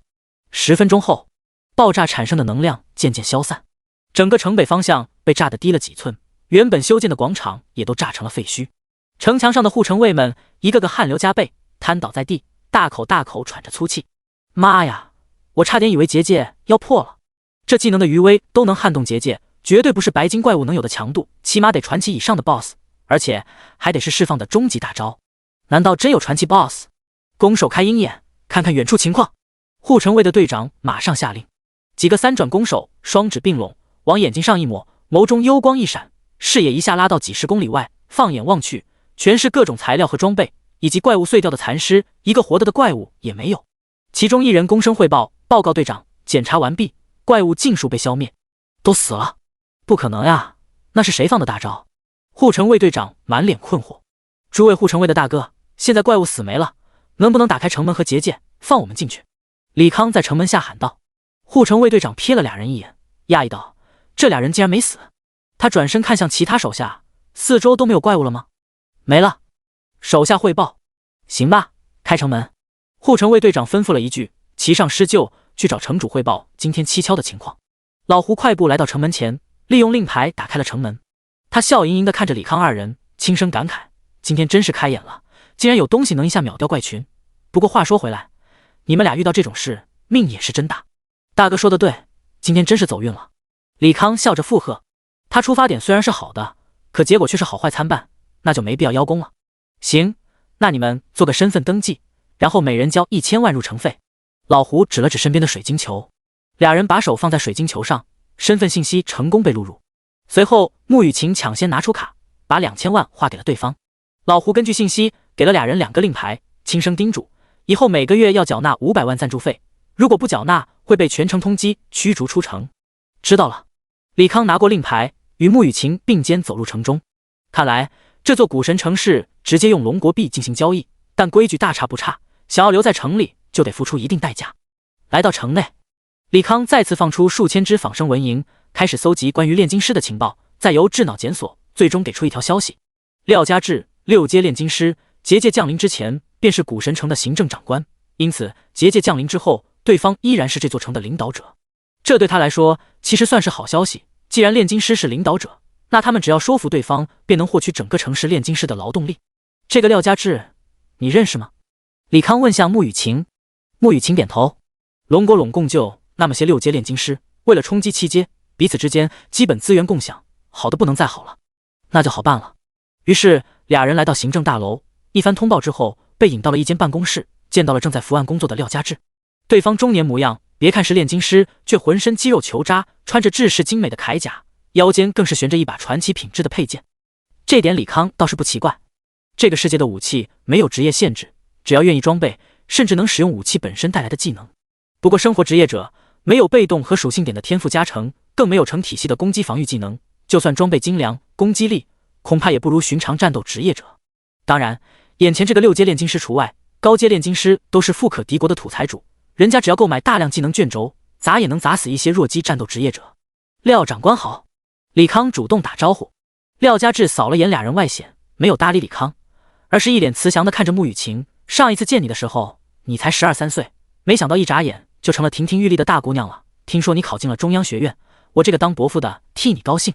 廖伯伯好，我朋友有事想找您帮忙。穆雨晴一门心思放在李康那边，并未多与廖家志客套。廖家志这才把目光落到李康身上，不咸不淡地说：“既然是大侄女的朋友，我自然是能帮则帮。说一下要我做什么吧。我想拜托您动员全城3阶以上的炼金师，帮我炼制一批色金，材料我都准备好。材料凑齐，天一级空中巡洋舰。”李康闻言，只好又用全息影像把他的空中堡垒计划说了一遍。为了佐证他方案的可行性，顺便把他们击退怪巢的画面也放了出来。廖家志起初观看李康那空中堡垒计划，只是满脸讥讽。可当李康放出那些威力巨大的武器攻击怪巢的画面，他立马变得不淡定了。这玩意是你造出来的？廖家志神色有些激动。李康点头，我的职业特性是创造，只要有足够的动力和足够的材料，我可以做任何东西，比如这个您头上的无人机，还有这个。他心念一动，从机械空间取出反浩克装甲。好大的家伙！廖家志倒吸一口凉气，仔细上前观察，连连赞叹，确实比我发明的那些武器精密。李康好奇地问：“廖长官也造过类似的武器？”廖家志走到办公桌前，拿出一些图纸铺在桌前。李康粗略地扫了一眼，其实就是利用附魔和铭刻，让一些比较简单的火器威力增大。但廖家志不愧是炼金师，对魔法材料了解颇深，只看元素组合排列，与他造的那些魔能武器有异曲同工之妙。至于上面具体铭刻了什么法阵，他就不得而知了，但只看符文的复杂程度，恐怕不会低于5阶。廖家志讲解道：“这些都是用6阶炼金材料、6阶附魔、6阶铭刻造的一系列武器，也多亏了这些道具，让我能与等级职业者一般战斗，而且寻常战斗职业者未必能单挑得过我。”李康深以为然的点头：“氪金吗？这玩意他熟。”廖家志说到兴起，索性把自己最终计划也展示出来。只见他又从储物戒指中拿出一幅厚重的卷轴，摊开之后铺满了大半个房间。李康先是看了眼，成品的样子就是一个大大的柱状体，外表铭刻各种符文。再看尺寸，不由得一惊。这炸弹高足有10公里，宽度也有4公里，里面的魔法晶体也是万吨级的。好家伙，这就是一个超级大当量的魔法炸弹。假如铭刻工艺够高的话，足够把这座城市夷为平地。但这玩意就是一锤子买卖，性价比比之它的压缩与铭刻混合技术差了太多。廖家志再次开口：“我之所以拒绝帮你炼制色金，就是因为我和存了差不多的想法，打算集全城之力造一些大规模的杀伤力武器，万一遇到规模极大的怪巢，可以扔上几个，消灭大部分怪物，减轻结界遭受的压力。”李康闻言，从机械控制取出一个篮球大小的魔能压缩离子弹，这个东西应该能达到你想要的效果。我刚才在城外用过3枚，效果想必你已经知道了。当然了，这个东西想要达到最大威力，需要我用技能辅助，没有的话，效果会大打折扣，大概是城外爆炸威力的1/10，但总归是比您造的大家伙省事省力省钱。如果你需要的，我可以提供500枚。廖家志摆了摆手：“不用了，我很赞同你的空中堡垒计划，与其被动防守，不如主动出击。你除了色金，还需要什么？我帮你凑，其他不敢说，整个西部炼金圈，我还是有话语权的。”那真是太好了。李康欣喜道：“有廖家志这个6阶炼金师，外加主城行政长官帮忙，那他要省不少事。”之后，他和廖家志详细聊了空中堡垒计划，对方倒也痛快，因为古神城炼金师数量几倍于其他城市，直接把余下10几万吨色金的全都给承包了。城里有的魔法晶石也都尽数给出，没有的材料，廖家志得知他有日均数万吨的开采能力，直接把结界那几座主城魔晶矿坐标发给了他，让他自己去开采，再交给炼金师提纯。就这样，又过了1个多月，造飞船的材料全都凑齐。李康来到城外一处空旷的地点，开始制造空中堡垒。您消耗22万吨色金，12万吨雷电结晶，9万吨风之精华，8万吨火之精华，33000吨光之精华，3000吨高级铭刻石，获得天1级空中巡洋舰，魔能驱动。随着系统提示声落下，天空中出现一个庞然大物，遮天蔽日，压迫感十足。歼巡洋舰的外部主要由闪亮的银色装甲构成，舰船的整体形状为有弧度的三角形，前端和两侧格外狭长，类似于一只展翅飞翔的鹰。在舰船的两侧有巨大的翼状引擎，此刻在发着淡蓝色的光芒，再加上数以千计的小型推进器，可以让巡洋舰达到500公里的时速。舰船的外层覆盖了透明的能量护盾，这个盾也不是简单的电磁护盾，能够吸收和反射来自外部攻击的复合型能量护盾。优点是攻守兼备，缺点就是太费钱。舰船的前部有一对巨大的前臂，形状类似于叉子，安装着各种物理重型炮，包括重型离子炮、光子鱼雷发射器以及涡轮激光炮，以及少数电磁机关枪碉堡。两侧则是移植了部分城内的巨型光冷塔，而且为了增加光冷塔的光线威力，李康又让炼金师们研究出高折射率的5阶材料，安装在一种小型飞行器上。这样一来，光冷塔射出的光线可以再通过飞行器进行多次折射，不仅能放大能量，还能在空中形成一张光网，对敌人造成持续伤害。在舰船的中部有一个巨大的透明舱室，里面有各种仪器，属于指挥室。除此之外，舰艇中部还有一些艇库，暂时没有飞机。不过李康会造一些1米见方的小型飞行器，供一些近战职业使用。舰船内部设有宽敞的舱室，包括控制室、冰舱、生活区、医疗设施和战斗训练场，以满足舰员的各种需求。第206章进入未知大陆，穆雨晴的小心思。李康让智脑接管巡洋舰，驱动着巡洋舰缓缓驶入城内，最终悬浮在巨大的广场上空。船舱底部缓缓打开，蓝色的牵引光束笼罩主广场的人群，徐徐升入船舱内。整个舰艇一共配备5个牵引波投射器，除了底部的用来牵引人和物资以外，其余的船体四周的牵引波投射器可以起到巨怪的作用，让打怪效率事半功倍。众人进入船舱，对里面满是科技感的装饰颇为惊奇，好似刘姥姥进大观园一般。这看那看，李康也带众人简单逛了一圈，介绍了大概区域分布。之后1周，众人热火朝天地参与进飞船后续建设，在船体铭刻高阶的风系符文，减轻船身自重，在船体中央设立辐射范围不低于20公里的复活法阵，选拔参加未知大陆攻略的舰员。建设完毕，空中战舰终于踏上了前往未知大陆的征程。整个未知大陆处在西部5省的中央位置，与天方城的直线距离大约3000多公里。空中战舰航行了6个小时左右，到达了未知大陆边缘。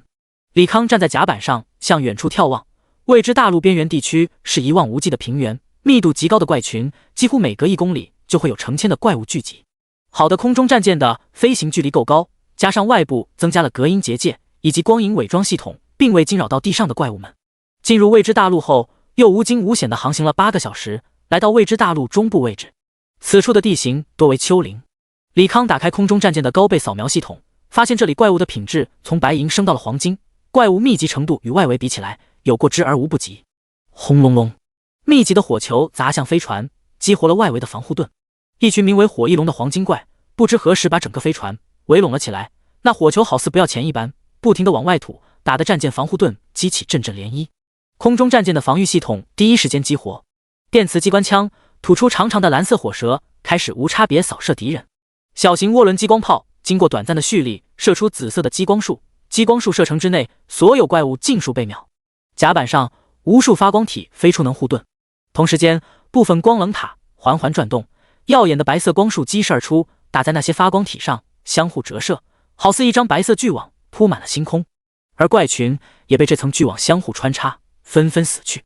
这场战斗也惊动了船舱内的职业者们，一个个急忙乘坐舱内的升降台来到甲板上，却发现怪物已经被清理了。城主大人，是不是有怪物袭击？一个狂战来到指挥室询问。李康看着雷达上的红点，密密麻麻，代表着方圆200公里内在空中分布的怪物。此刻这些密集的红点都往战舰这边飞来。如今怪物品级多是黄金，很容易混有带感知技能的怪物，而感知技能连前行技能都有一定几率窥破，他这套利用光线形成的隐藏系统更加容易被窥破。既然如此，那伪装也没什么必要了。他在操控面板上轻点几下，撤掉光影系统，又关掉了一些大型防御武器，加快了行进速度，随即对着狂战吩咐道：清闲日子到头了，接下来大家各就各位，按照既定的编队开始低于怪物。魔能离子反应堆能量供给有限，能省则省，毕竟这片大陆越往后越难走，趁着怪物还能应付，让船上的职业者们先应付着。是。狂战行了个礼，快步离开。坐在李康身侧的李小柔一脸兴奋地说：咱们也去杀怪吧，争取早点练到59级。李康笑回：放心，只要是这个战舰杀的怪都会算到咱们头上，所以你们坐在指挥室也可以长经验。当然了，你们俩现在是副指挥，想要带头杀怪起个表率作用，我也欢迎。对，本小姐要去行使副指挥的权利。李小柔说罢，拉着穆雨晴向外走去。穆雨晴不满道：你去就去呗，拉着我干啥？好不容易能和李康独处，现在又被这死丫头给搅和了。李小柔没好气道：就你俩一个直男，一个傲娇，这辈子都甭想在一起。我告诉你，你要是想拿下李康，就得主动一点。不知道你在说什么？穆雨晴开始装傻。别在这装傻充愣，李康出去之后，身边女性只会越来越多，你不出手，早晚让其他人拿下。李小柔冷静地分析起来。假如这次李康能顺利打破结界，把众人救出去，所得到的收益是无法估量的。首先，西部5省近10亿的职业者都会对李康这个救命恩人心生敬佩。随着这些职业者步入4转，将会遗失一些不可小觑的力量。现在那些地位不高，出去之后却是一方大佬的高阶生活职业者们，他们也得承李康这个救命之情，只要李康好好利用，足以培养起恐怖的人脉。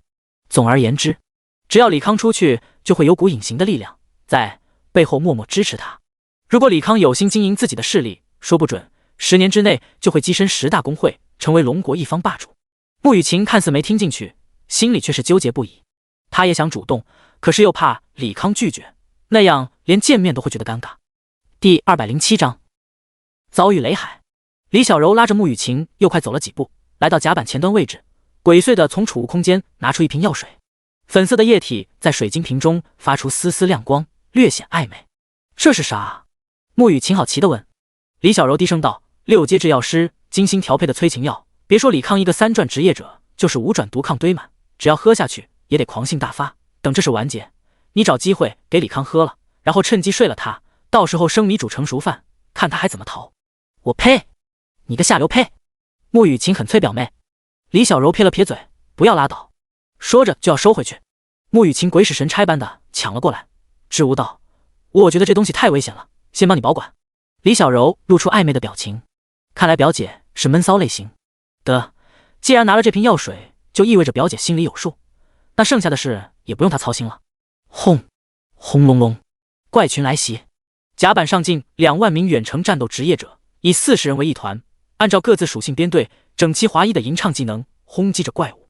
余下1万名近战职业者暂时无用武之地，扛起大型火箭筒，听从指挥使调度，向各个方向射出主打控制的魔能炸弹。指挥室内一共有50人，除了李康这个总指挥官，还有5个副指挥，余下全是调度员。此刻调度员们站在一个个操作台上，周身被各种全息影像环绕，他们眼光不停在各种全息影像上扫视，得出有效信息，迅速总结归纳，开始通过麦克风调度自己管理的团队，高效作战。这里是指挥室13号位置，正上方有高冰抗的怪物，8团的火法马上过来歼灭。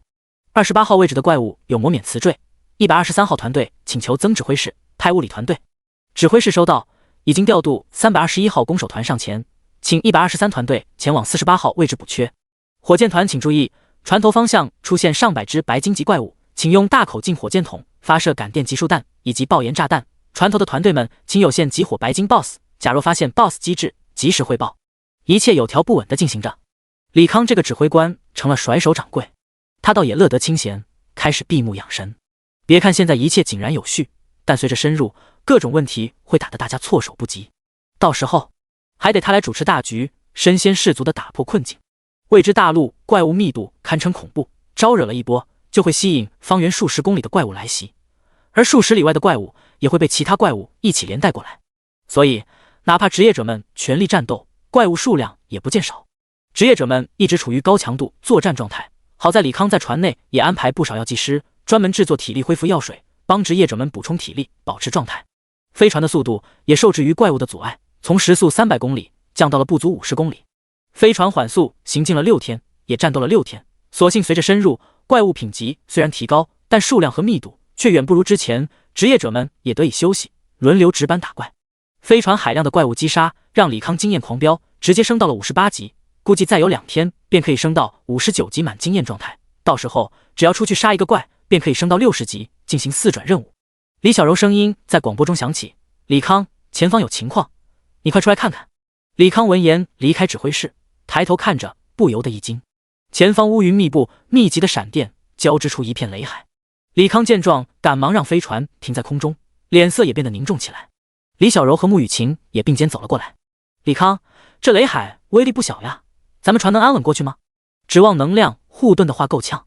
李康苦笑道：电磁能量盾最大的破绽就是经受不住同等电磁力场的干扰，眼前的雷海恐怕磁场不低于巡洋舰的磁力盾，两者相互干扰下，就算巡洋舰力盾不失灵，效果也会大打折扣。咱们不是还有结界保护吗？穆雨晴轻声道：咱们确实有结界作为后备方案，但结界能量有限，用一分少一分，眼下还未到大陆最深处，用在这里可惜。而且这雷海规模未知，万一结界耗尽，咱们只能让船体暴露在雷海中硬抗。李康看着那一眼望不到尽头的雷海，高度是没法继续攀升了，上面同样有一层混沌结界，那余下只有一条路，走下面。他看向两女：我去下面探探路，万一遇到怪物袭击，你们和往常一样行动即可。我和你去吧。穆雨晴主动说道。李康摇了摇头，我就是去探个路而已，遇到危险会第一时间回到飞船上，放心吧。说罢，他穿上机甲，离开飞船，向下方俯冲。来到近100米的高度时，雷电总算稀松了一些，他就边躲避时不时落下的闪电。大概飞行了80多公里，只听咻咻咻数声，数个庞然大物掠过他的脑袋，挡住了去路。李康下意识发射2发数流炮，同时推进装置，迅速后撤，与怪物们拉开距离。眼前一共7个人形怪，都十分巨大，高度不低于5米，浑身蓝毛，长着巨大的羊头，有着弯曲的双脚，刚好包裹住脑袋，其背后有着雷电组成的翅膀，噼啪作响。雷电法王传奇级，等级60，技能灭世雷劫、雷闪、闪电锁链、御雷重生。被动技能倒是倒不多，就是不晓得机制多不多。李康看着双眼开始泛蓝的怪物们，知道他们要发大招了，所以也不墨迹，直接祭出最强杀招魔能压缩离子弹，辅以微型黑洞发生装置，扔出去之后以超音速向后遁逃，同时使出引爆技能，以倍数增加爆炸威力。第208章论科学打怪。怪物们见李康跑路，振翅欲追，却被黑洞吸住数秒，好不容易挣脱开来。魔能离子弹轰然炸开，蓝色的能量吞噬了7个怪物，并以极快的速度向李康蔓延。马克50几乎是火力全开，最终在能量吞噬他之前跑出了雷云范围，顺利升空回到了船上。穆雨晴关切地询问：没事吧？李康摇了摇头，轻拍胸口，褪下身上机甲，详细的说道：雷云下面只有0星的白金怪物，大概飞了80公里左右，碰上了7个传奇怪，等级都是59级雷属性的怪物。我朝他们扔了一个炸弹就飞了回来，但没有收到击杀提示，应该是触发怪物的无敌机制。你们俩去挑14个40人团，等会要和我去杀了那7个怪物，记住使用雷系技能职业不要。传奇怪物最棘手的就是机制多，只要触发机制，只能通过寻找细节破解，不然的话 BOSS 在回满血之前就会一直处于机制中的无敌状态，因此很难做到一次性秒杀。好在他们这边有复活法阵，只要把船开到复活法阵辐射范围，哪怕触发了 BOSS 秒杀机制，也可以重新复活，容错率大大提高。好，两女应了一声，来到指挥室，向船舱内下达召集令。不一会儿，14个配置均衡的40人团来到了甲板上。空中战舰缓缓下降，来到100米高度，顶着0星的雷电飞往 BOSS 所在地。李康看着雷达上的7个红点，停住了空中战舰，朗声道：儿郎们，一人一个飞行器，随我去打 BOSS。 甲板上升起一个设备舱，上面整齐摆放着1米长、半米宽的板状物，正是李康制作的磁悬浮飞行器。船上的人在登船之前已经学会了怎么使用这个飞行器，不必他过多赘述，一个个有序地拿起飞行器，往脚下一踩，纷纷飞出战舰。众人来到距离 BOSS 1公里左右。 BOSS 还有多少血？李康问向李小柔这个牧师。李小柔使用技能看了一下，1半多一点，现在 BOSS 应该是脱战状态，血条在以肉眼可见的速度增长。李康摸着下巴分析， BOSS 应该是在最后2个阶段触发了无敌机制，抵消了魔能离子弹余下的爆炸伤害，希望是在最后一个阶段，这样省得要琢磨2种机制。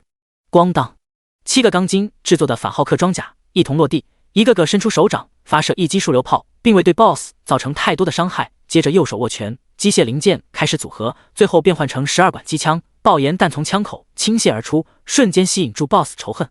7个雷电法王同时怒吼一声，双眼冒着幽幽蓝光，一道道闪电从空中落下，劈向场内所有人。李康撑起防护罩，挡住第一波攻击，轻声道：大家按照先前的布置开始攻略吧。是。众人应了一声。近战跃下飞行器，第一时间使用强控打断 BOSS 的雷电施法。远程职业者依然站在飞行器上对 BOSS 进行输出。李康也换出漫天无人机与各个团队配合，在猛烈的输出下 BOSS 们血量很快来到 40%。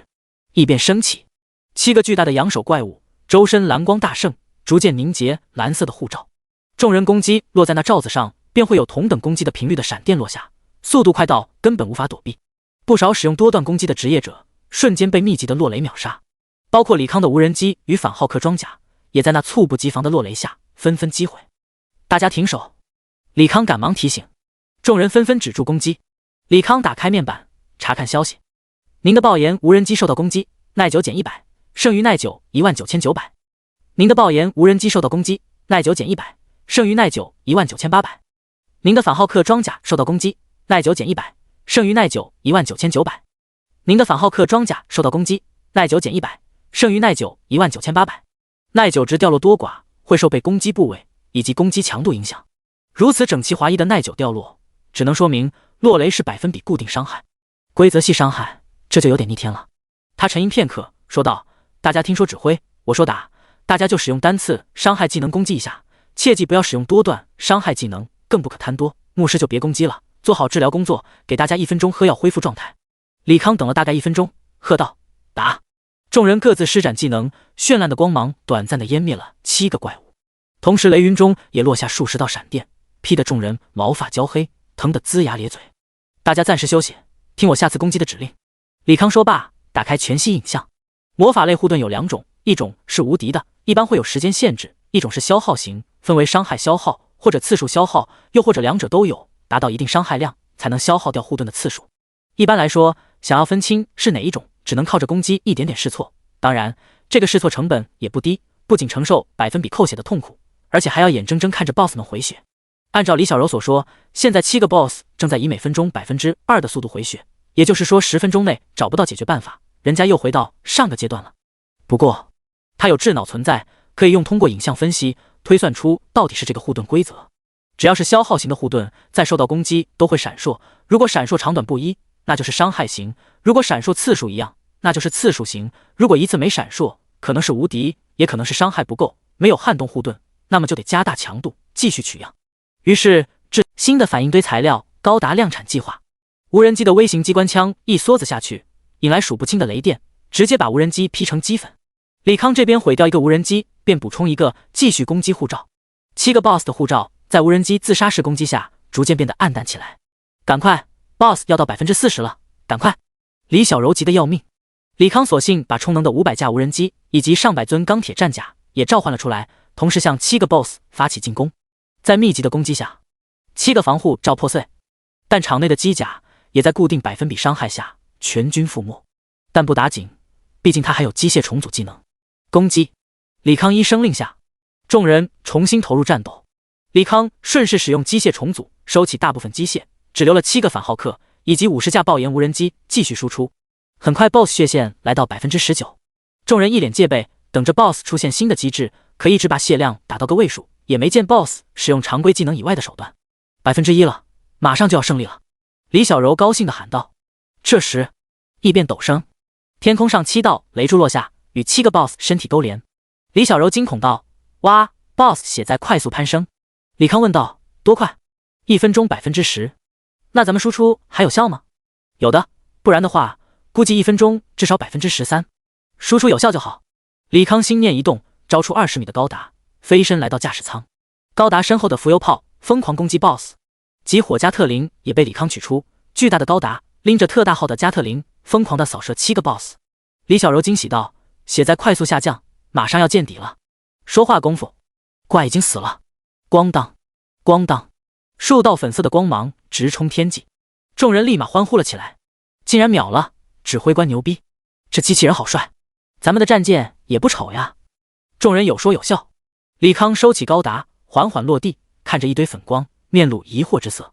这爆的并不是装备，粉光之下是一种蓝色的能量体，里面电弧萦绕，看起来十分具有杀伤力。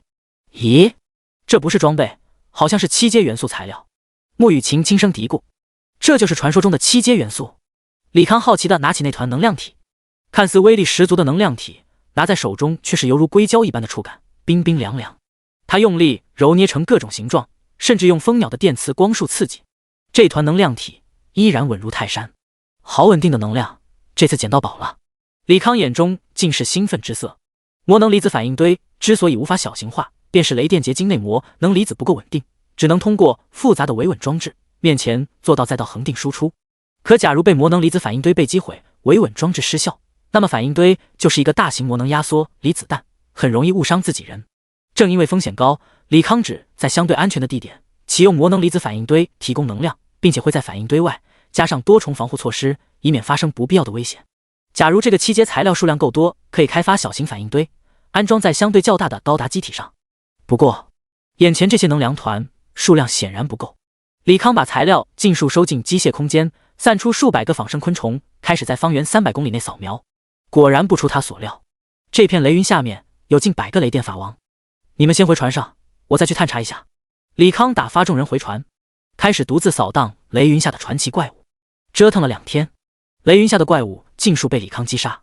在最后一个怪物倒下的同时，空中的雷云散去，整个大地变得明亮起来。李康遥控战舰升回高空，继续前进。他也顺势飞回战舰之上，人刚落在甲板上，沐雨情急匆匆地跑了过来，语气略带埋怨：“怎么探查了那么久？顺便把路上的传奇怪打了，所以耽搁了一些时间。”李康耐心地解释：“这2天掉落的7阶材料，足够他造7个驱动高达的小型反应堆。眼前唯一问题就是材料了。他虽然也假公济私的向众人募集龙晶和奥数水晶，但这种高阶材料显然不常在市面上流通。最终只收到了5吨奥数水晶与6吨龙晶。真想凑够制造7尊高达的材料，恐怕要出去之后与那些超级大势力采购才行。”飞船继续行驶，途中又经历了与雷云类似的状况，比如漫天的龙卷风挡道，又比如不停下落的陨石雨，又比如直达天际的大树。每种对应的地形都有类似雷电法王这种传奇品质的怪物。每次遇到新怪物，李康先带队攻略，摸清机制，假如一个能搞定，那边独自清掉所有怪物，继续前行；假如搞不定，那就带队慢慢杀。这些怪物的掉落也很单一，不掉任何装备，就是只掉落各种传奇品质的能量团，各种元素皆有。李康对此倒乐见其成，这些高品质的能量团将来都能开发出威力巨大的武器。最后2000公里，整个战舰走了整整2个月，终于来到这片大陆最核心位置。轰隆隆，整个战舰撞到某种屏障，船身剧烈晃动。是结界。李康看着那黑色的涟漪，沉声说道。他再次命令船体攻击结界，再用船上的雷达扫描结界能量波动，很快得出结界范围，直径100公里的圆形结界。把大家喊出来，火力全开，打破结界。是。不一会儿，众人来到甲板，开始攻击结界。在不懈的努力下，结界勉强撕开一个小口，战舰趁机进入结界。来到结界后，原本模糊不清的景象变得清晰起来，众人也被眼前场景给震撼到。第210章最后的神话及 BOSS。 结界内有个巨大的王座，上面端坐着一个巨人。巨人体型之大，坐着视线便与悬停在700米高度的战舰平齐。保守估计巨人站起来得有上千米高，而自从天地巨变之后，有记载的巨型 BOSS 也不过300米左右。妈呀，这玩意不用技能，一巴掌拍过来，咱们也得成肉泥吧？快看它的外显，好像是从未见过的瓷坠。不知谁喊了一声，众人把注意力放到怪物外显上。瑞吉斯，恐惧领主分身，神话级，等级60，技能未知，有点棘手啊。李康微微皱眉。大陆的学者们通过各种副本与遗迹文献推测出史诗以上还有个神话的等级，但现实中却从未出现怪，与神话有关的怪和装备还真没有人见过。莫成想今天算是开眼了，真不知道该说幸运还是倒霉呢。瑞吉斯也注意到擅自闯入的李康等人，与之相隔100里，遥遥对视。哼，你们这群蝼蚁竟然能闯到这里来，也罢，杀掉你们刚好凑齐1000万个灵魂，本尊真身就可以降临了。话音落下，瑞吉斯身前魔法阵层层叠加，一个个黑色的能量团出现在空中，密密麻麻，好似一面巨墙，以极快的速度袭来。李康当机立断，释放数以万计的干扰弹，挡住了大部分黑色能量团，随即朝飞船下达行进命令，全速行驶到复活法阵覆盖的范围内。他深吸一口气，对众人说道：“兄弟们，努力那么久，最后胜利就在眼前，打死这个孙子，拿回属于我们的自由，拿回属于我们的自由，干死他！”冲！李康身先士卒，进入高达直奔 BOSS， 其身侧是5000架蓄能式无人机以及180尊蓄能式钢铁战甲，蜂鸟也被他尽数招出，环绕在身侧。最后则是数以万计的战斗职业者，船内的武器也火力全开，对着 BOSS 不住攻击。该死的人类，竟敢妄图反抗！瑞吉斯四世被猛烈的攻击打疼，一脸狰狞的起身，同时空中出现一道空中裂缝，瑞吉斯伸手进去，取出一把黑色长剑，奋力一挥，高约100米的巨型剑气瞬间扫飞冲在前方的近战，有1/3没抗住这一击，直接化为白光，重新复活。李康让战舰发射10枚冰冻级束弹，暂时冻住了想要继续发动攻击的 BOSS， 立马下达指令。BOSS 虽然攻击力高，但技能前摇长，攻击动作迟缓，大家利用小型飞行器的优势，尽量分散攻击，尽量减少被杀次数。复活法阵虽然能复活，可每次都要掉等级，等级掉多了，也就没什么战斗力可言了。众人闻言纷纷散开，继续攻击。小柔打了多少血？李康轻声询问。李小柔无奈道：“不到1%，没法显示。奶妈用技能估算怪物血量，最低便是1%，真他娘的血厚。”李康嘟囔来一句：“继续输出。”看来这次得是长期拉锯战了。正如他所料 ，BOSS 无论是凭 A 还是放技能，前腰都十分长。在牺牲了1/3职业者之后，大家也逐渐熟悉 BOSS 攻击模式，能挡掉的攻击就会骑士分工合作，用无敌技能帮众人抗过去。躲不过的技能，身后的战舰会发射大量魔能级数弹，暂时封住 BOSS 行动。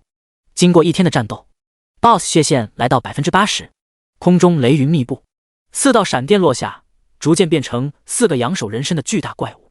雷电法王史诗级，等级60，技能灭世雷劫、雷闪、闪电锁链、御雷重生，被动。又是来电法王，技能没变，但品质高了许多。李康沉吟片刻，朗声道：“小怪我解决，你们继续输出 BOSS。一般来说 ，BOSS 的小怪不及时杀掉，会触发类似秒杀的机制。”说罢，他把4个雷电法王拉到了战舰旁，借助战舰短程防御系统开始杀了起来。运气好不错。BOSS 虽然品质提高了，但机制没变，杀起来也算得心应手。之后，瑞吉斯每个阶段都召唤史诗小怪，怪物数量也会随着阶段增多。到了第3阶段，小怪召唤数量已经高达200多个。好在怪物虽多，依然是李康在来之前打怪的那些传奇之一，机制也都没变。李康只得让手下分散拉远，然后再慢慢解决。经过5天的攻略 ，BOSS 终于来到最后一个阶段。我的恐惧大军，响应我的召唤！降临这里吧！只听瑞吉斯怒吼一声，空中出现巨大的裂缝，一个个史诗级怪物鱼贯而出，100个、200个、300个，数量不断增多，直到破千后还在继续增长。我的天，这还怎么玩？上个阶段200个都团灭了3次，这次肯定更打不过。老大，你说咋办？有人看向李康这个主心骨，李康脸也绿了。他看了眼全息影像上的统计，2934个。而他们这次参加攻略的战斗职业者29340个，看来 BOSS 是对应他们人数，按比例召唤小怪。现在有2个选择，一是舍弃这1周的努力逃走，只有再挑选部分精英来打；二，那就是硬刚。第211章最后一击，但2000多个史诗级怪物压根不给李康考虑的时间，同时放出大招，范围广且密集的攻击，直接灭杀了大部分职业者。太恐怖了，我们不可能杀死他们，赶紧逃吧！万一复活法阵被攻破，咱们就彻底死了。余下的幸存者也被吓破了胆，纷纷逃窜。都给我站住！穆雨晴怒斥道，但无一人听他话，依然往结界处逃遁。混账！贪生怕死的狗东西！穆雨晴气急。李康苦笑一声，行了，这下不用做选择题了。众人已经被吓破了胆子，想要攻略第2次几率不大，只能硬着头皮上了。他命令战舰轮番发射集束弹，暂时控制住数量庞大的怪物，然后对着穆雨晴两女叮嘱道：“你们带着人乘坐机库里的小型飞行器，尽量后撤，至少撤出1000公里，在这个基础上越远越好。好不容易打到最后阶段了，真要撤退吗？”穆雨晴语气略带不满。李康微笑道：“放心，我来对付他们。其实他们运气还不错。瑞吉斯最后召唤的怪物名叫光之巨人，这个怪物虽然技能范围广，伤害高，却没有无敌之类的机制。”只是每个阶段都会类似分裂的机制，分裂体不会继续分裂，但有着与本体一样的伤害和血量。理论上，只要伤害够，完全可以秒掉包括瑞吉斯在内的所有 BOSS。你一个人对付他们，你疯了吧？这怎么可能？穆雨晴惊呼道。放心吧，没有70%以上把握，我不会拿自己命开玩笑。李康出言宽慰。既然 BOSS 机制与人数相关，那么人多未必是好事。穆雨晴还想说什么，却被李小柔拉住。咱们要相信李康。好吧，穆雨晴只能强压下心中的担忧之情，拿出一张卷轴交给了李康。7阶卷轴，真实之眼，可以和奶妈一样看到怪物的血量百分比，持续时间半小时，你千万不要逞能，有危险第一时间逃离。李康应了一声，随即在船内发布撤退通告，同时飞船涡轮激光炮调转方向，攻击结界，撕开一条口子。船内众人踩着飞行器迅速离开。穆雨晴回头看了李康一眼，也与李小柔离开了。李康也回到了战舰上，利用船体的能量罩和结界挡住 BOSS 的猛烈攻击。战舰除了加大火力攻击瑞吉斯以外，对于那数千个史诗级小怪只保持最低限度的攻击，省得这些小怪到了一定阶段继续分裂。轰轰，密集的技能砸在护罩上，泛起阵阵涟漪。李康长呼一口气，使用机械创造技能，魔能压缩离子炸弹，范围10公里，需要色银3000公斤，钢筋1000公斤，雷电晶石6000公斤，光之精华6000公斤，黑暗精华500公斤，高级魔法催化剂1000公斤，能量稳定剂3000公斤。咣当，巨大的导弹落在甲板上。3个小时后，护照的能量几近耗尽。李康打开雷达，确认众人逃到安全范围外，打开战舰所有牵引光束，把怪物聚集在一起。打开木语，请给他的卷轴。眼前怪物果然多了一个类似血条的状态栏。他轻声吟唱起咒语，随着他的吟唱，大地骤然变成了岩浆。他的套装特效地狱熔岩可以使一定范围内地面变为熔岩，让敌人受到持续100%伤害。包括瑞吉斯在内的怪物大概掉了10%的血，便挣脱牵引光束飞到了空中。大概还有10%的血，足够了。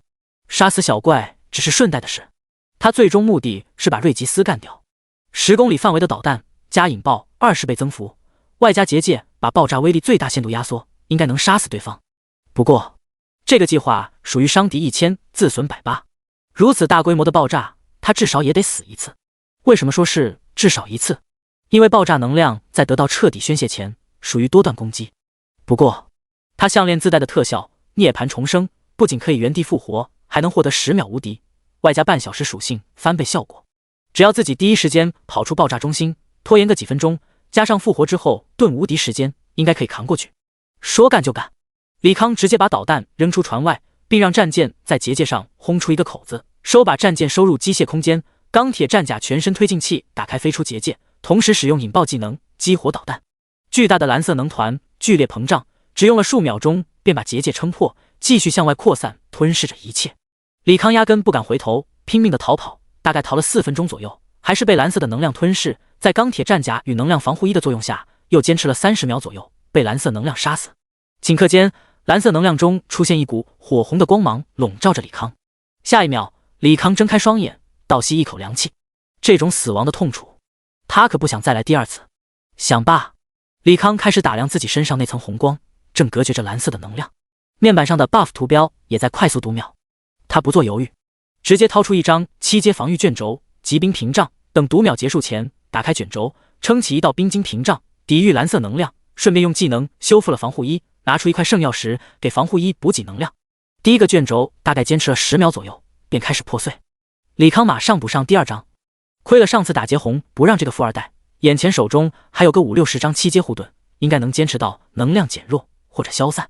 大概坚持了2分钟左右，李康周身金光一闪，升到了60级。第212章逆天的装备特效。2分钟后，蓝色的能量团变得稀薄，李康直接用蜂鸟的能量盾便抵消了这稀薄能量团的造成的伤害。他用机械充足修复了已经完全损毁的纳米战甲与控制器，重新穿在身上，往爆炸最中心处飞去。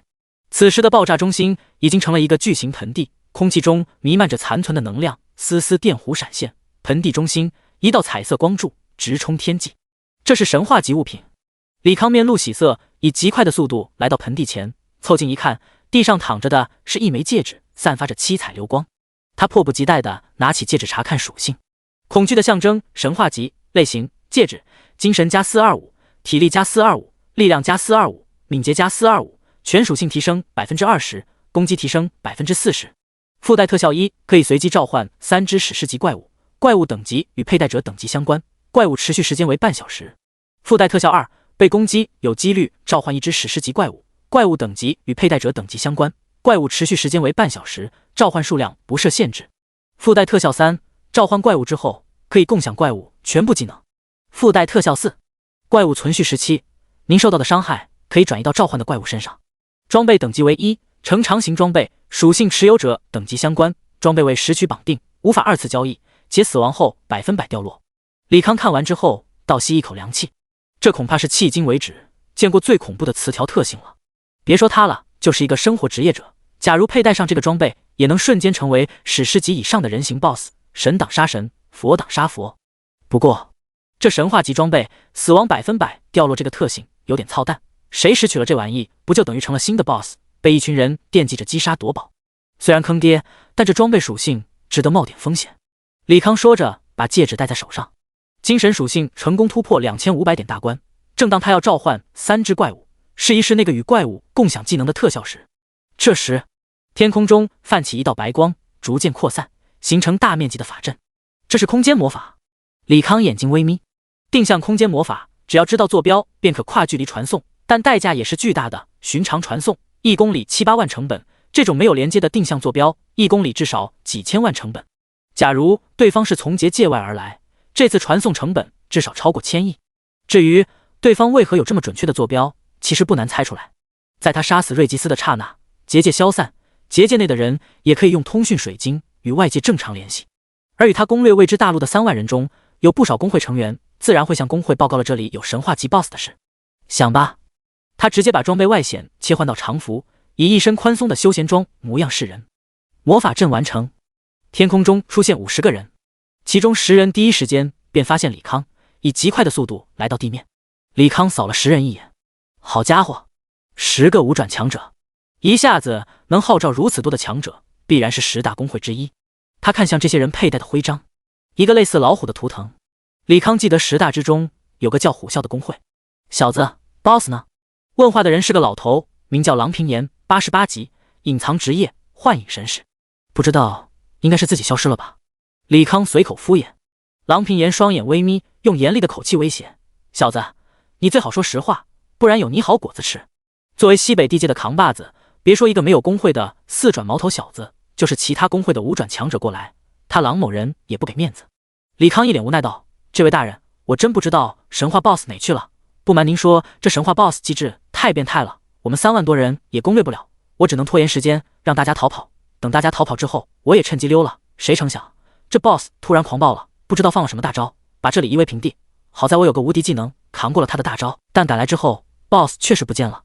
反正方圆千里只有他一个人在场，只要他不愿意撂实话，谁也甭想知道真相。”老朗看他的表情，不似作伪。有人被李康精湛的演技骗过去，但郎平言显然不信，淡声吩咐：“这样吧，你把外显切换到装备，并露出装备特性，让我们看一看。”李康暗骂道：“老东西，事还挺多，早知道应该把戒指脱掉，扔进包里，现在换也来不及了。离开也不是办法，这样就是做贼心虚了。赶紧切换！”郎平言不耐烦地催促：“这位大人，您用脑子想也知道，我一个还没转职的准4转职业者，传奇 BOSS 都未必单挑得过，更别说神话级 BOSS 了。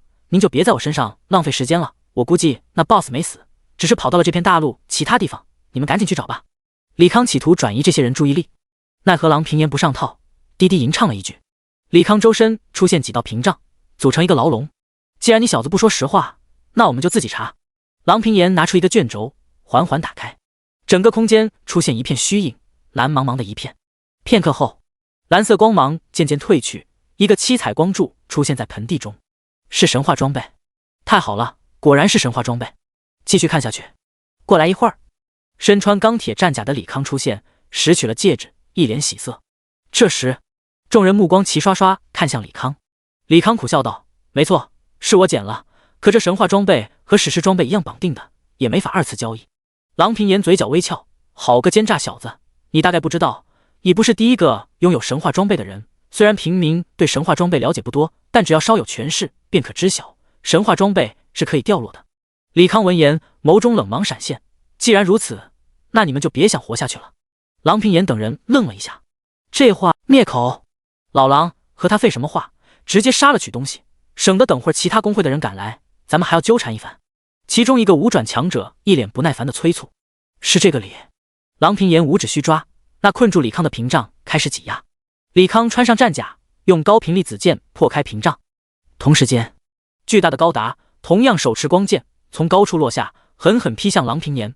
对方猝不及防下，直接被劈入地底，好不狼狈。杀！其他5转强者脸色凝重起来，不约而同使用杀手锏。李康却不给他们机会，高达发射魔能导弹、极光盛宴以及大当量的感电导弹，剧烈的强光瞬间致盲所有敌人，并附上感电状态。高达再次掏出极火加特林，对着一众5转强者扫射。天空中数以百计的爆炎无人机也疯狂扫射。大蜂鸟群组成的超大号炮台，直接一发堪比火车的突进的巨大光束，瞬间湮灭前方的一切。天空中本来跃跃欲试的4转职业者们看到这一幕，直接吓傻了。一瞬间压制住10个5转职业者，他大爷的，这是一个4转职业者该有的实力。咱们要不要跑？有人恐慌地询问。跑个屁！4转职业者再强，也不可能是10个5转强者的对手。再说了，你忘了咱们卢副会长的看家本领是什么了？这小子攻击越猛烈，死得越快。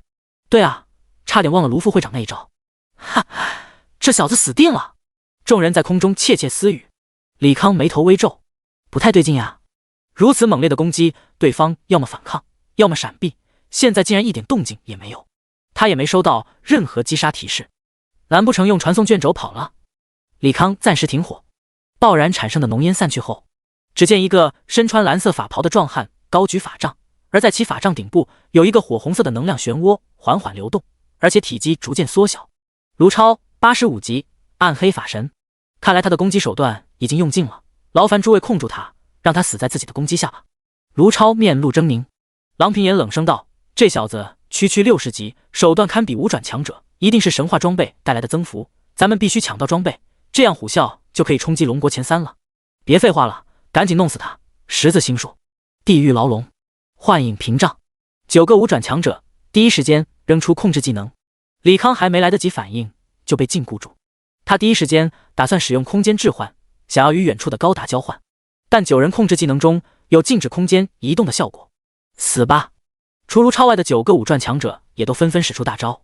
李康虽然动弹不得，但是思维不受束缚，第一时间让高达横在身前，撑起能量盾，接着蜂鸟群也生成立场盾，各种攻击转瞬即至，9人的攻击尽数被高达能量盾挡住。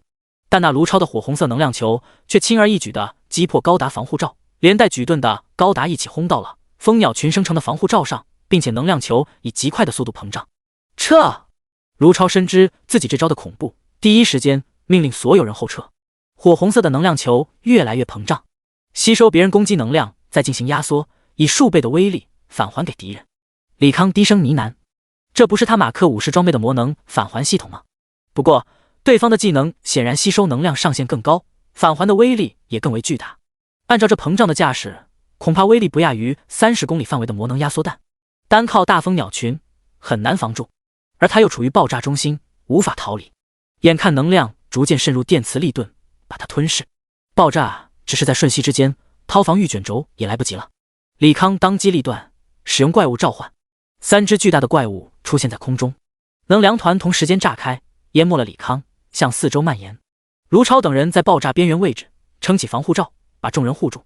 众人一个个嘴角噙笑，等待着神话装备的掉落。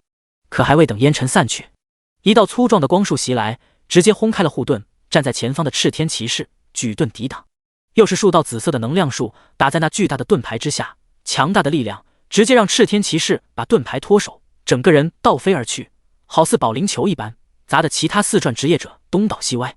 同时，天空雷云密布，粗壮的闪电柱纷纷落地，轰击在人群之中。同时，前方出现密集的光剑，遮天蔽日般袭来。李康看着 BOSS 和不要钱一样往人堆里扔技能，甚是欣喜。看来 BOSS 强度与原版史诗级怪物并无二致，一个60级史诗品质 BOSS 少说也得顶一个5转强者，而且血量却是50个5转骑士绑在一起，也远远不及自己，这是相当于有了仨移动血库，外加超级大手。这次未知大陆之行确实赚大发了。当然，这个赚大发前提是杀了这些人，省得对方节外生枝。想罢，李康心念一动，天空顿时暗了下来，歼星剑出现在空中，10门高功率涡轮激光炮瞬间锁定10个5转强者，同时其他武器也纷纷锁定其余4转职业者，务求在最短时间内消灭这些人。此刻，众人被3个 BOSS 弄得焦头烂额，根本注意天空上的庞然大物。紫色的能量数聚集在炮口，同时发射，击落在地上，鼓起一个个巨大的蘑菇云。您击杀了龙泉贵，您击杀了杜仲，您击杀了费姐，一个个击杀信息在面板上响起。这时，一道流光从蘑菇云中冲出，往天际飞去。想跑？李康立马派高达前去堵截。第214章举国皆敌，今后谋划。高达不停攻击那团流光，却被其精准的躲过，最终消失在天际。该死的！李康暗骂了一声，打开全息影像，从高达视角截取那团流光近距离画面，依稀能看出流光之中至少有6个身影，也就是说放走了至少6个活口，而下面还有俩5转职业者重伤昏迷，并未死去。感情就杀了俩，细想到也没什么毛病。他才成为职业者大半年光景，已经有数种保命逃命手段。人家5转强者在这个世界混了几十上百年，享受着最优质的资源，准备的各种保命、逃命手段多不胜数。就算六转高手想要一击秒杀五转的职业者，也并非易事。他一个准四转职业者能杀俩，也算是不错的战绩了。说到底，还是他少了强力的禁锢技能，这一点也没办法。职业上的劣势，后期看看能不能物色到带有此类技能的装备来补足这个劣势。不过，当下最让人头疼的问题，还是他拾取神话装备消息泄露后，如何面对各大势力追杀？总不能逃一辈子吧？思索的功夫，天上泛起了白光。李康抬头扫了一眼，又来了一波人，此地不宜久留。他缓缓落地，抬手聚集能量，打算补刀两个重伤的五转职业者。蓝色的光束直接把俩人脑袋轰碎。不对啊！李康眯起眼，人死了，竟然没抱东西，总不能对方身上和空间里都是绑定的吧？他突然想起10人中有个职业叫幻影神使，难不成自己中了精神攻击？李康心念一动，大蜂鸟群瞬间提高功率，相互作用，产生巨大的电磁风暴，向四周扩散。李康眼睛景象一变，原本被爆掉脑袋的2具尸体不见了，果然是精神干扰。他四处查看，最终在空中找到俩人的踪影。郎平岩搀着依然昏迷的职业者往那处白光飞去。李康立马命令3只 BOSS 与高达无人机发起猛烈的攻击。刚好不惜宫本传送而来的职业者们显现身形，微微抬眸，便看到那纷涌而至的激光、导弹、雷电、光剑，一个个差点没吓尿，赶忙使出防御技能。郎平岩趁着火力分散的空档，也扔出了一个7阶防御卷轴，帮忙抵挡攻击。一个中年扫了眼郎平岩胸口徽章，问道：“虎啸的副会长。”郎平岩也看了眼中年徽章，原来是圣天公会的副会长。圣天公会并不在10大之列，在龙国排名15。当然了，圣天整体配置与10大无异，唯独缺个独当一面的6转强者，所以只能屈居于人后。中年又打量了郎平岩2下，继续询问：“两位好像受伤不轻，难不成此处得神话 BOSS 很恐怖？”其实他也多余问，这波攻击强度已经足以说明那个60级神话 BOSS 有多么恐怖。看来这次带的4转职业者有点少。郎平岩苦涩的回答 ：“BOSS 已经被杀了，攻击咱们的是拾取神话装备的职业者。”哦，哪个公会的强者？中年人谨慎的询问。如果不是排名前20公会的人，可以尝试一下杀人夺宝。没有公会，就是一个60级的4转隐藏职业者。郎平岩闷声回答。想到李康那一发差点让他们团灭的杀招，至今还心有余悸。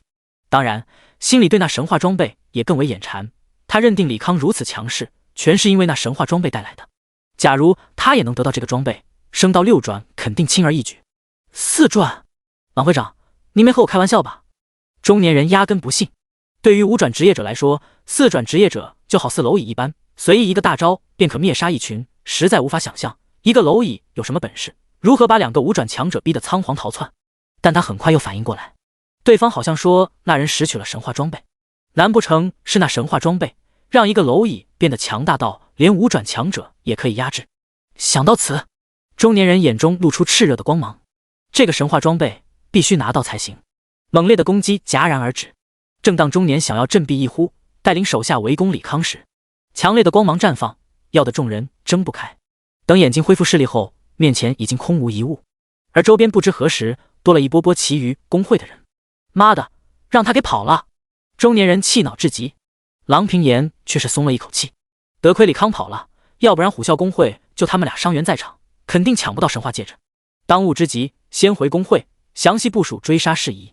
想罢，他用治疗药水浇醒同伴，俩人掏出随机传送卷轴，离开了这处是非之地。李康全速飞行一段时间，与寻他而来的穆雨晴两女会合。没事吧？穆雨晴第一时间询问。李康摇了摇头，也不废话，简明扼要道 ：“BOSS 我杀了，爆出一个神话级戒指，属性非常变态，但这戒指有个死亡掉落的属性，所以最近一段时间我肯定要被各大势力追杀，以免牵连你们，我就与你们一起回京了。”没事，我不怕，我可以帮你打退他们。穆雨晴态度坚决。李小柔也不满道：“真是不公平，明明你是解救亿万生灵的大英雄，却落到被人追杀的地步。”李康微微一笑，没什么好抱怨的，本就是弱肉强食的时代，假如换做别人有神话级装备，我也会毫不犹豫做掉对方，夺去装备。而且我没打算和他们正面冲突，咱们回京后再想办法。眼下整个龙国对他来说相对安全的只有京城了。作为整个龙国的中枢，10大公会也不敢在里面杀人，所以他打算回学校待一段时间，升级一下装备。至于如何摆脱追杀，他心里也有2个打算。第一个，依附于某个10大公会，这样回京离开未知大陆后，李康尝试使用中央学院的回程卷轴，系统提示您没有传送权限。他又拿出京城的传送卷轴，依然是提示没有权限。没想到京城2处传送阵依然处于把他拉黑的状态。不得不说，超级公会的影响力确实牛逼，即使没法在城内杀人，也能让被针对的人处处受掣肘，活得像一个3等公民。不过对方影响力再牛逼，也不可能让龙国所有传送法阵把他拉黑。传送不到京城，那就传送到京城周边的城市。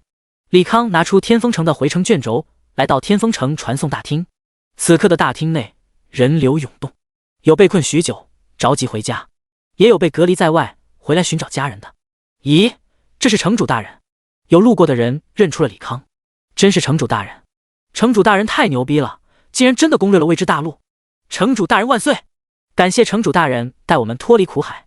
一下子不少人把李康簇拥了起来，也有刚回到结界的人看到这一幕满脸问号，不由得问向本地人：这位兄弟，你们为啥叫那年轻人城主？他好像才60级啊！等级不重要，人家就是牛逼，几分钟就能秒掉几万个50级白银怪，单枪匹马干掉神话级 BOSS， 绝对的大佬。别吹牛逼了，咱们这个世界压根没有神话级的怪物，以前没有，可现在有了。不对，现在也没了，已经被我们城主给宰了，可惜啊！结界打开之后，城主也要走了，不然我们天风城可有福了。对了，你不信我们城主牛逼是吧？给你看个好东西。被问的法师反手掏出一把步枪，整个枪身充满了科技感。问话的战士满脸不屑之意，一把破枪有什么好显摆的，也就打7、8级的怪物和没转职的职业者。这是我们城主大人造的光能波动枪，只要老子注入光系魔力，便可以持续发射那什么光能射线，打得同等级怪哇哇叫。假如觉得威力低，还可以额外装填光系晶石，加大威力。法师拿着枪不停地比划着，脸上满是自得之意。这可是他上缴了全部身家才换来的武器，贵是贵了点，但确实超值，完美解决了魔法师续航不够持久的问题。吹吧，我不信。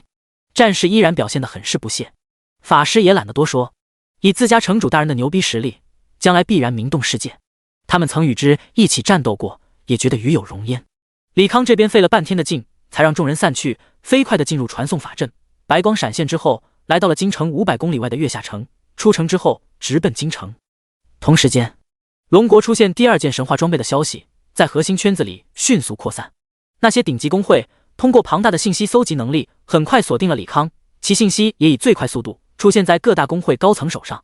京城红楼公会总部，洪霸天一拳便把实木做的桌子拍成了2半。该死的，他竟然没死，还走狗屎运抢到了神话装备，这要传出去，我的脸往哪放？公会的脸往哪放？他可是放话出去说李康已经被杀，本以为李康哪怕不死，也会藏在某个阴暗角落里苟活，可现在倒好，对方不仅不好好躲着，还搞得人尽皆知。那以后在世人眼中，他洪霸天岂不是成了一个言而无信的小人了？会长盛怒，其余副会长在一旁不敢发言。咔嚓，穆深成打开会议室门，满脸笑意地走了进来。得知闺女闯入那处十死无生的境地之后，他是茶饭不思，闺女走了多久，他就抱着媳妇哭了多久。刚才闺女顺利返家，他看到女儿原本是满腔怒意，可看闺女闷闷不乐，也不敢言语，只能好言好语哄了几句，这才一扫心中阴霾。难得回工会转一圈，听到手下说会长召集所有高层开会，便悠哉悠哉地走了进来。不过穆深成马上发现气氛有些不对，于是干笑2声，找了个空位坐了下来，大咧咧地问：啥事把咱们会长大人气成这样？别看他是个生活职业者，但却是龙国为数不多的6阶炼金师，还是其中最有希望冲击7阶的存在。别说5转强者，就算是6转强者，也有求到他头上的时候。所以他在红楼地位仅次于洪霸天，就算是脾气暴躁的洪霸天，也极少对着穆深成甩脸子。挨着穆深成坐的副会长把事都说了一遍，又是李康那王八蛋，整天惹事，祸害我闺女。穆深成恼怒道，他不舍得骂闺女，可害得他闺女几次身陷险境的李康，他可是恨得牙痒痒。会长大人，其实您不必担心自己声誉是否受损，因为大家注意力都在如何抢夺那件神话装备上，根本没心思议论别的。穆深成出言劝慰。洪霸天想了一下，点头道，也是这个理，当务之急是杀死李康，夺去那件神话装备，这样一来，我成功6转的几率便大大增加。战斗职业转职人任务一次比一次凶险，到了5转6转，哪怕选择最低难度的任务，死亡率也极高，所以一定要做好万全的准备，才敢去尝试。按照我女儿所说，李康现在应该已经回校了，估计会在学校躲藏一段时间，咱们先静观其变。穆申成看似在替工会谋划，其实也是帮李康拖延时间。讨厌李康归讨厌李康，但也不能否认，李康对他女儿有救命之恩，他从不是那种忘恩负义之徒。好吧，洪霸天上次已经逼迫过中央学院让步，这次想要故技重施，恐怕只会让双方交恶，当下也确实只能等了。第216章撇清关系。虽然李康不怕在京城泄露行踪，但总归他现在是个烫手山芋，为了不给他人带来麻烦，李康进入学校后，直接使用全息伪装，以半隐形的姿态来到龙飞的办公室。咚咚咚，他敲响房门。你让他们等一下，我忙完手上的事就去开会。龙飞不耐烦的声音传来。龙校长，我是李康。李康轻声提醒。咔嚓，门直接打开。龙飞探出身子，左右看了一眼，确定没人，把李康直接拽进办公室。你小子闹了那么大动静，还敢回来？我还有奖励没领呢，为什么不回来？再说了，我闹这么大动静，不也是为了完成您交给我的任务？李康说的是大实话，自己明明是拯救万民于水火的大英雄，现在却落得人人喊打的地步。而且从龙飞的态度，不难推测是学院对他恐怕也是观望或者不打算保的态度。要说不心寒，那是假的。龙飞也看出李康心里的委屈，心里微微叹息。事情发展成这样，也没法说谁对谁错。可惜院长大人不在，不然的话，没人敢动你。龙飞轻声道。李康撇了撇嘴，这就纯属风凉话了。不过，有了上次被学院舍弃的教训，他也没指望学院能在这场风波中护着他。当下还是领了积分，丰富自己武器库，增加自保的筹码才是正事。他撸起袖子，展示自己的契约。龙校长，现在任务已经完成，您该兑现咱们承诺了吧？哎，你可真心大，现在还琢磨着奖励的事。龙飞苦笑一声，从储物空间拿出一张卡片，扔到李康面前。你的10亿积分奖励。李康接过卡片刹那，胳膊上的契约法阵消失。龙飞继续说道，其实我有个办法可以护你周全，我们龙家的巨龙公会也属10大行列，只要你愿意加入，我可以说服大哥破格提升你为副会长，这样一来，其他公会就会有所忌惮。李康冷笑道，可也只是忌惮而已，明面上他们不会追杀我，但私底下还是想方设法弄死我，获取这件神话级装备，对不对？龙飞闻言微微一怔，无奈道，你倒是清醒得很，确实如你所说，加入公会无法趁低挡住那些贪图你身上装备的人，但总归能让他们收敛一些，你压力也可以轻一些，只要熬到院长回来，他老人家发话，无人敢再动你。院长什么时候回来？李康询问。龙飞摇了摇头，龙国直属的6转高手无一例外都在执行某个任务，已经销声匿迹了5年之久，至于何时回来尚未可知，唯一能知晓的是他们并未失踪，一直与龙国高层保持联系。而龙国现在主要战力就是靠各大工会会长撑着，这也导致这5年工会影响力甚至有凌驾龙国行政机构的架势。也是基于这个工会影响力变强的情况，中央学院才不得不妥协，忍痛舍弃李康这种好苗子。李康闻言缓缓起身，朝着龙飞深鞠一躬，多谢龙校长对我再三照拂，但我觉得命运还是掌握在自己手里好一些，就不去给您家工会添乱了。还有学校那边，你也帮我言语一声，我在学校至多逗留1周，1周之后我就会办理毕业手续，不让咱学院对我的事感到困扰。他虽然信得过龙飞，却信不过巨龙工会，万一自己傻乎乎进了人家工会，被人家设计算计死，堂而皇之的取走神话装备，那也死得太冤枉了。所以还是凡事靠自己好一些。至于为何选择从中央学院毕业，其实也是这个理，他也信不过中央学院的大部分高层，与其日后闹掰，不如好聚好散。而且中央学院的资源多是60级以下，他现在已经60了，留在这里也是鸡肋。龙飞看着李康欲言又止，最终化为长长的叹息。现在看来，中央学院只是舍弃了一个微不足道的小喽啰，但等李康成长起来后，中央学院现在做得如此之绝，日后想要凭借香火情与李康套近乎，恐怕也是难上加难。但学院归学院，他与李康的个人交情还是可以维系的，于是主动开口，有需要的话可以找我帮忙，毕竟你也算是我的得意门生。李康咧嘴笑道，还真有事要麻烦您。你倒是不客气，说吧，能帮则帮。我想买50吨奥数水晶与50吨龙晶，您能不能帮我联系个卖家？50吨？你要这么大量的材料，不好办啊。龙飞皱起眉头。龙晶和奥数水晶属于稀有材料，一个具有极强的抗磨性和延展性，一个具有极强的导磨性，几乎是各行各业不可或缺的材料。而且龙晶和奥数水晶产出又极其有限，所以各大势力都是只买不出，甚至通过影响力几乎垄断了这两种材料进货渠道。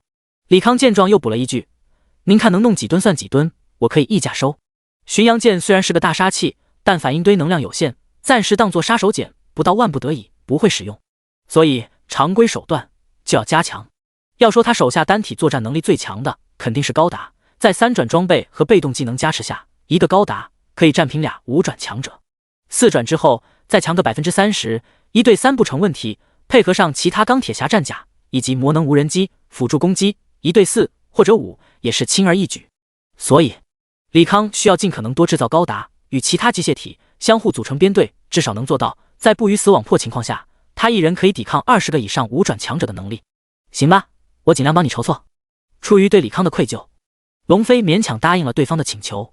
第217章战力提升，4个新高达。其实向龙飞讨要龙晶和奥数水晶，只是李康一时兴起罢了。制造高达所需的龙晶和奥数水晶，他在离开西北五省时就已经联系好了卖家。离开校园后，李康隐身来到位于中心城区的一处高档会所。他在门前现身后，瞬间有数道目光锁定在他身上。李康只是淡淡扫了几眼，并未放在心上，径直走入会所，在侍应的引领下来到一间包厢。包厢内的中年肌肉大汉立马起身打招呼：“指挥官大人。”“廖长官，结界都打开了，您再叫我指挥官，那是寒碜我了。这样吧，我不叫您行政官大人，您也别我什么指挥官，咱们就兄弟相称吧。”李康笑盈盈道。眼前人正是古神城的行政长官6阶炼金师廖家志。自己的巡洋舰能成功造出来，对方功不可没。行，那我就叫你的名字了。廖家志笑了笑，招呼李康坐下。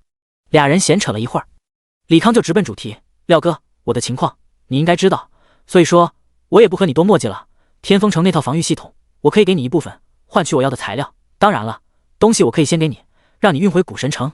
自己制作的武器都留有后门，也不怕廖家志耍赖。”廖家志点头道：“成交，你给我3天时间筹措材料。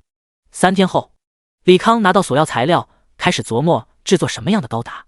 他现在的高达名叫海牛高达，完全复刻前世记忆中的高达型号，主打高防御，综合性打击能力强，但缺点也是肉眼可见的明显，那就是机动性太差。所以他第2个高达打算制作配有光辉传递着系统，开着光翼速度会慢慢爬升，后期甚至可以达到亚光速，用近乎瞬移的速度打敌人一个措手不及。再就是 G-Self 高达，其本身装备一般就是光束步枪、光束军刀、火神炮、普通制式盾牌。但 G 高达有个巨大的优势，那就是拓展性。G 高达有各种武装背包、吸收反射伤害的反射背包、干扰敌人的欺敌背包、搭载各种中长型攻击武器的强袭背包，还有机动力增强的宇宙背包和大气层背包、高扭力背包。除此之外，还有可以无缝切换6种背包的完美背包。第4个高达，它比较倾向于 V2 高达。在其世界观里， V2 虽然个子不算高，但确实火力与防御力最强的机体，其身体里配备3个融合炉，单机出力可达7510千瓦，而它的海牛高达也不过2500千瓦，这个出力可以理解为力道。打个比方，5转的近战职业者在高力量和被动加成下，可以与海牛高达对拼光剑，但假如是 V2 高达，5转职业想要在不用技能情况下与 V2 对砍，那无异于找死。除此之外， V2 高达也有光翼，速度不亚于强袭自由高达，但由于配备充足的融合炉，续航能力比强自高多了，更加适合用来跑路。最后一个高达，虽然他想做，但未必有材料能制作出来，那就是 Turn A， 也叫逆 A 或者胡子高达，公认高达的第一机体。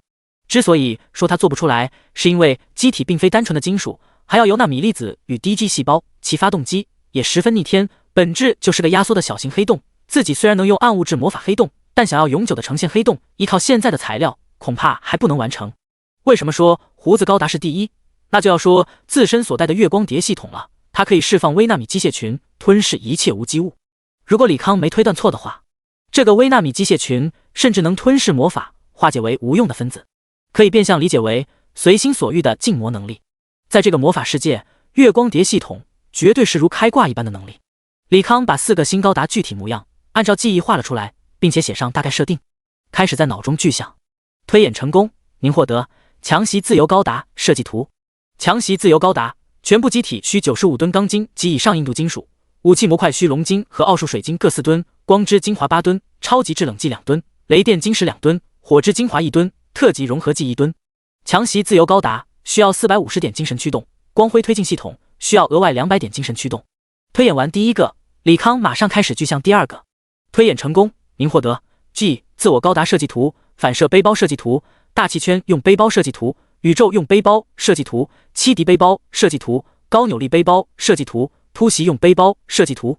G 自我高达，全部机体需要全部机体需65吨钢筋及以上硬度金属，武器模块需龙晶和奥数水晶各 3.5 吨。G 自我高达，机体需要280点精神驱动。反射背包，机体需要6吨钢筋及以上硬度金属，武器模块物要幻影结晶，厚度不低于5米，面积不低于5平方米，光之精华500公斤，雷电晶石500公斤，7阶品质魔兽毒囊100个。反射背包需要30点精神驱动。大气圈用背包，机体需要8吨钢筋及以上硬度金属，雷电晶石2吨，火之精华2吨，上级融合剂1吨，铭刻之石500公斤。大气圈用背包需要70点精神驱动。宇宙用背包，机体需要6吨钢筋及以上硬度金属，雷电晶石2吨，火之精华2吨，上级融合剂1吨，铭刻之石500公斤。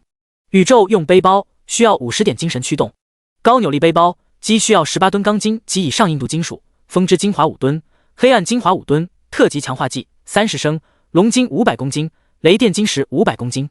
高扭力背包需要100点精神驱动。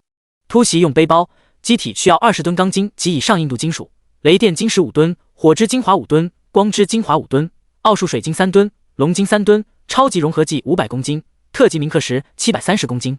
机体需要150点精神驱动。第218章4转任务被悬赏1万亿。推演成功，您获得 VR Buster 高达设计图。VR Buster 全部机体需115吨钢筋，武器模块需龙晶和奥数水晶各7吨，光之精华5吨，超级制冷剂2吨，雷电晶石5吨，火之精华5吨，特级融合剂2吨。VR Buster 高达需要800点精神驱动，米诺夫斯基推进装置需要额外增加80点精神。别看 VR 个子不高，常态下只有15米，可因为身上配备太多重型武器，消耗的材料和需要的精神也是增加了不少。但假如最后一个胡子高达材料无法凑齐，眼下的 V2 高达恐怕就是他的最高战力之一。李康继续在脑海中具象新高达。推演成功，您获得 Turn A 高达设计图，超微生物纳米金属合成配方。Turn A 全部机体需生物纳米金属80吨，武器模块需龙晶和奥数水晶各10吨，圣曜石10吨，空间晶石1吨，光之精华5吨，超级制冷剂2吨，雷电晶石2吨，火之精华1吨，特级融合剂1吨。超微生物纳米金属合成配方7阶，每公斤纳米金属6阶龙血5毫升，6阶泰坦灵砂80克，纯净母水50毫升，纯净的黑暗50块，6阶魂晶1枚30克左右。李康扫了眼配方上长达1000种的材料，不提那些不认识的，只带6阶就有20多种，配方也是7阶的，果然如他所料，想要制作高达中的最强机甲还是有些难度的，眼下也只能尽力凑。除此之外就是高达的内置动力炉了，毕竟他精神有限，不可能全都用来驱动高达，所以他打算用未知大陆获得材料，打造小型反应堆，充作动力炉。推演成功，您成功获得微型魔能反应堆设计图。微型魔能反应堆，龙晶100公斤，奥数水晶100公斤，色晶100公斤，纯净的克雷电50公斤，纯净之光50公斤，纯净的黑暗50公斤，圣曜石10公斤，纯净之冰110公斤，超级分解溶剂10升，特级魔法催化剂1公斤，能量稳定剂50公斤。除了胡子高达以外，其他高达的材料全都可以在学院里用积分换到。于是李康以最快速度兑换材料，开始制作高达。您消耗钢筋95吨，龙晶4吨，奥数水晶4吨，光之精华8吨，超级制冷剂2吨，雷电晶石2吨，火之精华1吨，特级融合剂1吨，获得强袭自由高达。您消耗钢筋65吨，龙晶3.5吨，奥数水晶3.5吨，获得 G 自我高达。您消耗钢筋150吨，龙晶7吨，奥数水7吨，光之精华5吨，超级制冷剂2吨，雷电晶石5吨，火之精华5吨，特级融合剂2吨，获得 VR Buster 高达。您消耗龙晶100公斤，奥数水晶100公斤，色晶100公斤，纯净的克雷电50公斤，纯净之光50公斤，纯净的黑暗50公斤，圣曜石10公斤，纯净之冰110公斤，超级分解溶剂10升，特级魔法催化剂1公斤，能量稳定剂50公斤，获得微型魔能反应堆 X8。您使用机械改造功能，为强袭自由高达加装2个微型魔能反应堆。您使用机械改造功能，为 G 自我高达加装1个微型魔能反应堆。您使用机械改造功能 VR Buster 高达加装1个微型魔能反应堆。高达制造完毕，李康用余下积分换取学院巨量高阶材料，随后办理了毕业手续，独自一人离开了校园，来到战斗职业者大厅接取转职任务。4转其实是个分水岭。4转之前，人们的转职任务基本在接任务主城1000公里范围内，但4转的任务地点那就很随机了。运气好的话，在国内某个角落打怪收集材料完成任务，其次就是去中立区，虽然乱一些，但只要国人抱团取暖，再请上俩高等级保镖，也能有惊无险的完成任务。情况最坏的便是去其他国家领土完成任务。这个世界野外本就是弱肉强食，在自家国度都容易被杀，更别提去其他国家了。一般接到去其他国家完成转职任务，多数人都会选择放弃任务，熬过漫长的重置期，重新接取转职任务。假如还是在国外，那就继续重置。传闻中有个哥们等了6年才接到国内的任务。在窗口员操作下，李康成功接取了4转任务。您已接取5星转职任务，请在面板中查看任务详情。他打开面板，4次转职任务，机械进化，难度5星。任务描述：请开启位于樱花平原的异次元之门，进入未来之城，获取机械火种。樱花平原，李康打开地图查询了一下，樱花平原位于岛国65级地图。果然，他的运气一般，抽到外国也就算了，还是岛国这个世仇。而且这个任务十分模糊，因为没有交代异次元之门具体坐标以及如何开启，应该是类似解谜的任务，让他到达目的地之后自己探索。离开大厅，李康徒步500米，来到不远处的工会服务大厅。进门后，各种目光全都聚焦在了他身上。看到了没有？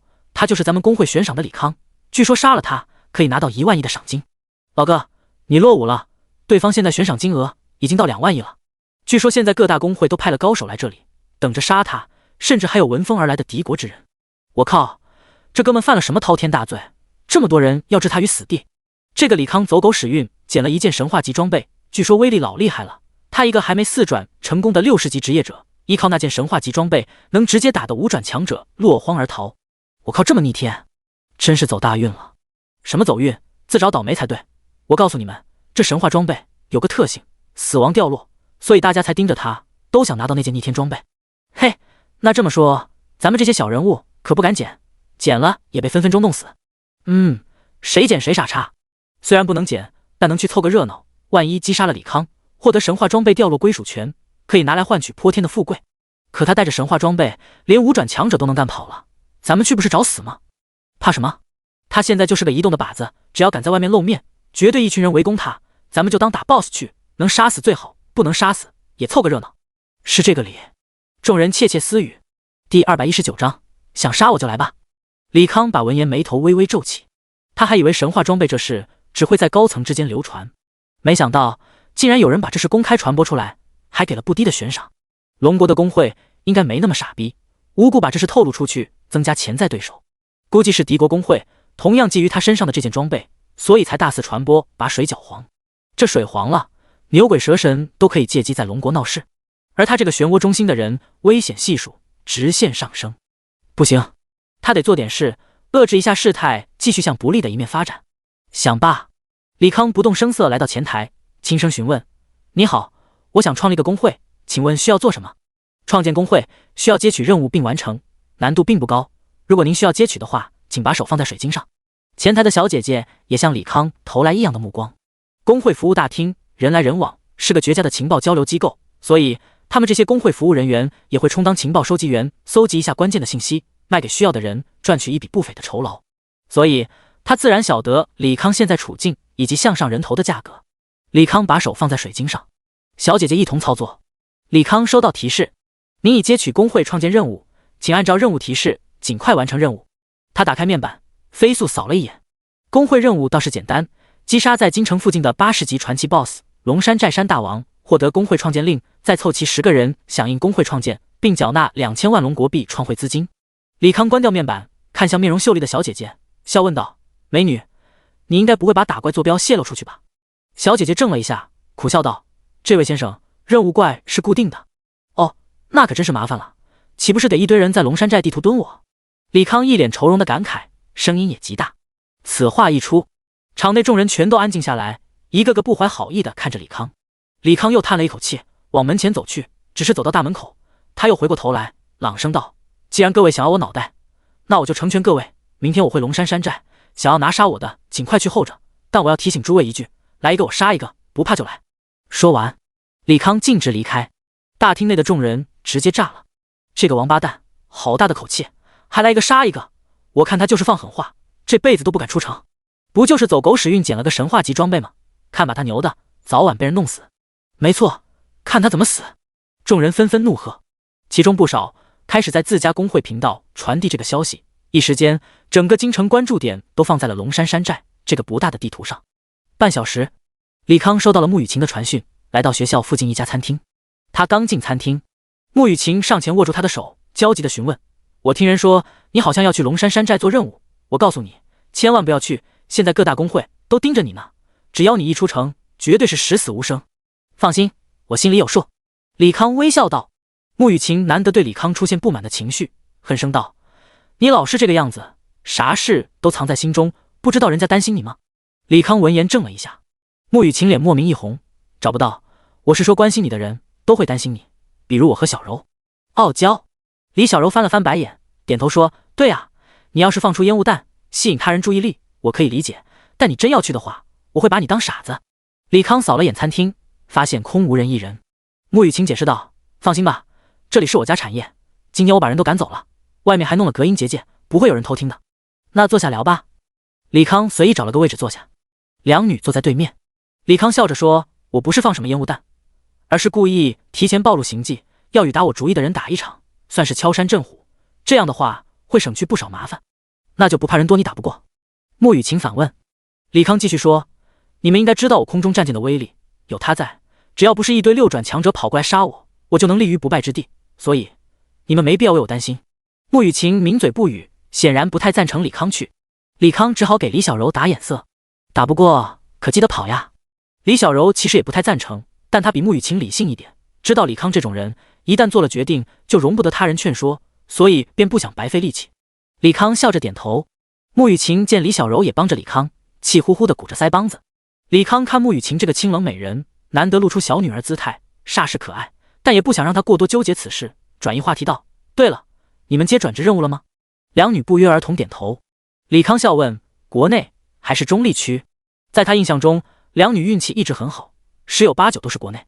李小柔满脸愁容道：“别提了，我们俩都是国外，而且还是岛国这个死对头。现在咱们两个国家打仗呢，我们去的话，不得被人追杀到死呀，所以我们俩想着先放一放再说。”第220章开杀。李康闻言颇为诧异，世界那么大，仨人竟然抽到同一个地方做任务，那这也太巧了一些。我也是岛国的任务，要不要一起去？李康邀请道。他现在的处境在国外比国内安全多了，只要隐藏好身份，可以保护两女安全，做完任务返回。可以。穆雨晴正愁没办法和李康在一起，听到这话立马应了下来。表姐，你答应的也太快了吧，人家还要考虑一下呢。李小柔故意逗穆雨晴，可穆雨晴压根不惯着他，冷声道：“你爱去不去？”李小柔琼鼻微微耸动，撇了撇小嘴，不与重色望妹的表姐过多计较。行，那明天你们去临海城等我，我办完事会去找你们。李康说完便起身告辞，准备好好休息一番，迎接明天那场恶战。如今的世界虽然大，但却因为空间传送的缘故变得毫无距离，所以在李康公布行程之后，想要捡漏的职业者们在一夜之间从全国各地涌入京城，差点把传送大厅给挤瘫痪。从城门开始一直到龙山山寨地图，直线距离600公里左右，而前来杀李康的人堆满了整条路，无论是天上还是地下，全都是乌泱泱的人。城门口处，几个凑热闹的职业者相互聊着闲天。你说李康不会是耍咱们吧？其实他压根不敢出来，肯定是耍咱们，他出来就是个死，好死不如赖活着，他肯定能躲就躲。那咱们蹲在这里干啥？凑热闹呗，万一他是个傻子，傻乎乎出来，咱们说不准能捡到漏呢。也是这个理，闲着也是闲着，我倒希望那小子能不知死活的出来。我靠，李康来了！不知谁喊了一声，众人目光齐刷刷看向城门。宏伟的城门处，李康双手抄兜，慢悠悠地走了出来。就在脚要踏出城门时，他微微停顿，把脚又收了回去。机械仿生昆虫四散而去，开始侦查目标。面前全息屏幕，红点以肉眼可见速度增加，并且标注了具体等级和职业者。让李康意外的是，近半小红点竟然隐藏了信息。他估摸着是各大工会的高层欺负他归欺负他，但彼此之间不想因为在争抢他人头时伤了和气，所以选择隐藏信息追杀他。果然只有他受伤的，世界达成了。想到此，李康朝着众人伸出中指：“臭傻叉，有你能耐你出来，爷爷弄死你！站在城内装怂，老子看不起你！”有人站出来叫嚣，似是想用激将法把李康给引出了。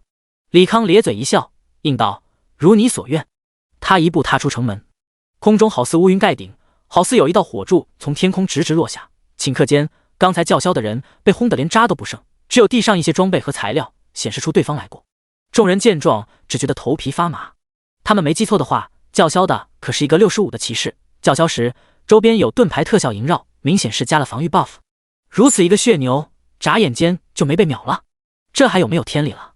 众人不约而同看向空中，想要看看是什么东西秒掉了骑士。这一看不要紧，差点吓尿了。天空中数以千计的无人机嗡鸣作响，分成了20个方形编队，数以百计的机甲一字排开，铺满了天空。而最令人瞩目的那4尊高达10数米、形态不一的机甲，只看模样便极有杀伤力。李康缓缓升空，位于高达前方，利用扩音系统淡淡说道：“一个个不是摩拳擦掌要杀我吗？我现在就站在这里，别犹豫，一起上吧。”话音落下，下面却寂静无比。近千个职业者，你看我，我看你，无一人敢动手。刚才骑士出头，连渣都不剩了，现在哪有人敢做出头鸟？一群废物！一个隐藏信息的职业者冷哼一声，右手轻轻一甩，一把血色斩马刀出现在手中。都不动手，那他这个5转血帝便带个头。想罢，血帝周身血气萦绕，双眼变得血红，周边的地面变成涌动的血海。一些站在血海上的职业者，身体以肉眼可见的速度变得干瘪。血帝5转技能尸山血海，吸取他人血气，增加自身攻击力。如今他隐匿在人群，发动血海，至少吸走了数百人血气，攻击力暂时飙升数倍。接下来便是用出5转大招，吃我一招，血魔灭世。血帝高高跃起，身后血海跟随，逐渐化成数十米高的巨大血剑，狠狠砸向李康。我靠，5转大招，有5转强者动手，这次李康还不死，敢这么嚣张，就得付出代价。众人一脸振奋，等着李康被那血剑吞噬。第221章 V2 高达大杀四方。李康只是扫了那血剑一眼，目光便看向其他地方。不知何时，空中多了7个隐藏信息的职业者，离得他大概1公里左右的距离，呈包围之势，但都没有跟随着血帝动手，似是想要再观望一下。就在血剑离着李康数米之遥时，李康身后的 V2 高达掏出光束军刀与专用盾牌，挡在李康面前。轰！光束军刀与血剑相互碰撞，散发出巨大的能量波。李康身前撑起立盾，挡住了袭来的能量波，继续观察 V2 战斗。按照数据显示， V2 现在不过动力不超过2000千瓦，属于低负荷状态。怎么可能？血帝一脸不可思议，这个铁家伙只用平 A 就挡住了他的大招，老子不信邪！血帝把血气形成的数十米大剑压缩到2米左右，逐渐开始压制对方。V2 此时的动力输出也到了5000千瓦，是时候了，诸位动手吧，谁先击杀李康，谁拿走神话装备。远处的观望的职业者开始行动。李康闻言立马下达指令， V2 瞬间张开光翼，力量提升到最大，一击之下，血剑溃散，那血帝直接被砸进地底。接着 V2 开启全弹射击模式，首先右肩巨型 Mega 粒子加农炮对准血帝发射超大束激光，左键的扩散光束吊舱启动，直接发散的光束无差别打击地面上的低级职业者。背包6连发型导弹夹舱向天空蠢蠢欲动的5转职业者们发射微型压缩离子导弹，双手各持一把大型光束步枪，专门攻击意图近身的敌人。霎时间，场内上千人，无论职业高低，都被 V2 高达的火力覆盖，一番轰炸下来，或死或伤或逃。只有极少数5转职业者靠着防御技能和装备优势还在死死硬扛。警告 V2 机体反应炉过热，请终止全弹模式，让冷却系统运行。李康只好让 V2 停止全弹输出，撤回到他身后。远处的高阶职业者见那恐怖的高达不再攻击，也都松了一口气，但却不敢撤掉防御状态，一脸戒备地望着浮在空中的少年。看来刚才是他的最强杀招了，如今已经黔驴技穷，诸位上吧，去死吧！众人正欲酝酿大招，李康冷声道：“一群废物，连我一个高达的攻击都挡不住，竟然敢来送死！那我便拿你们杀鸡儆猴！”其余3个高达纷纷上前，一个个拿起光束步枪开始射击。其余钢铁战甲和与无人机也加入战斗，火力之猛远胜刚才。冲在最前方的一个5转近战，直接被打死。该死，这攻击没完没了！不行，咱们人太少了，先去龙山寨与大家会合。余下的人见势不妙，开始使用技能逃窜。逃得了吗？李康心念一动，两台中型涡轮激光炮出现在空中，被4个高达分别抬起。以消耗李康1500精神情况下，两台涡轮激光炮迅速充能。充能完毕后，涡轮激光发射，高达背部推进器全开，抵消激光带来的后坐力。超大号的激光束直接前方的树木山头化为灰烬，直奔那逃窜的职业者。最后面的5转高手根本来不及反应，直接被吞噬殆尽，临死之前发出瘆人的惨叫声。前方的人直接吓尿了。为了活下来，积攒的保命手段不停地往外扔，阻挡着激光继续前进。余下的4人在用尽手段之后，总算是摆脱了这次致命的攻击。李康吐出一口浊气，8个5转职业者杀了4个。他低头看了眼地上，横七竖八尽是尸体，但数量不算多，100、10人而已。多数人已经转移到城门内的安全区。当然了，这是他故意为之，毕竟自己这次单刀赴会可不是单纯杀人泄愤，而是想借着幸存人的嘴把他战绩传播出去，杀他那些势力也能借此掂量一下，为了一个不一定抢到的神话装备搭上一个5转高手，也让那些散人知道5张强者他说杀就杀，那些自不量力凑热闹的就别来送死了。才杀了4个5转而已，哼，一群乌合之众，小爷我还没杀爽呢，既然跑了也罢，带我去龙山寨把你们一网打尽。李康故意给在门前观望的人撂下一句话，带着他的机械大军往龙山寨方向缓缓驶去。他速度并不快，也是刻意为之，因为这一路恐怕还有不少埋伏的散人和高手，所以他打算一路杀过去。见李康走远，一众职业者才敢踏出城门。妈呀，太恐怖了，才60级就弄死了这么多人，你们听到了吗？其中还有4个5转强者，那可是5转呀，咱们国内顶尖战力竟然被他越级杀了，简直闻所未闻。这就是神话装备的威力吗？也太强了吧！那装备是我的就好了，以后就要钱有钱，要去权有权了。你就做梦吧，这5转强者李康杀起来如他砍瓜切菜，你一个4转敢再打神话装备的主意，肯定被瞬秒。只要咱们人多，他未必能杀光我们。兄台好志气，我建议你全家一起堆人头，看看人家杀不杀得过来。就最后那个大招，别说咱们这1800人了，就是再多个10000人，我看也得全军覆没。你们一个个就别嘴硬了，今天能在那个杀神手底下活下来，已经算是你们老祖宗积福了。第222章，老子直接祭出歼星剑。不出李康所料，一路上各大势力和散人不停狙击，但由于数量，李康一路横推，总计杀了9个5转职业者和不知道多少个5转以下职业者。龙山地图，顾名思义，这就一座巨龙形状的山脉。这个龙并非西方那种蜥蜴龙，而是正儿八经的东方神龙。龙山的怪物等级在70到80级左右，属于龙国为数不多的高等级炼地图，而且怪物以人形怪为主，容易掉落各种高阶配方和高等级装备，加上又有龙山寨山大王这个传奇 BOSS， 属于十分热门的打宝地图，所以这里常年人来人往，十分热闹。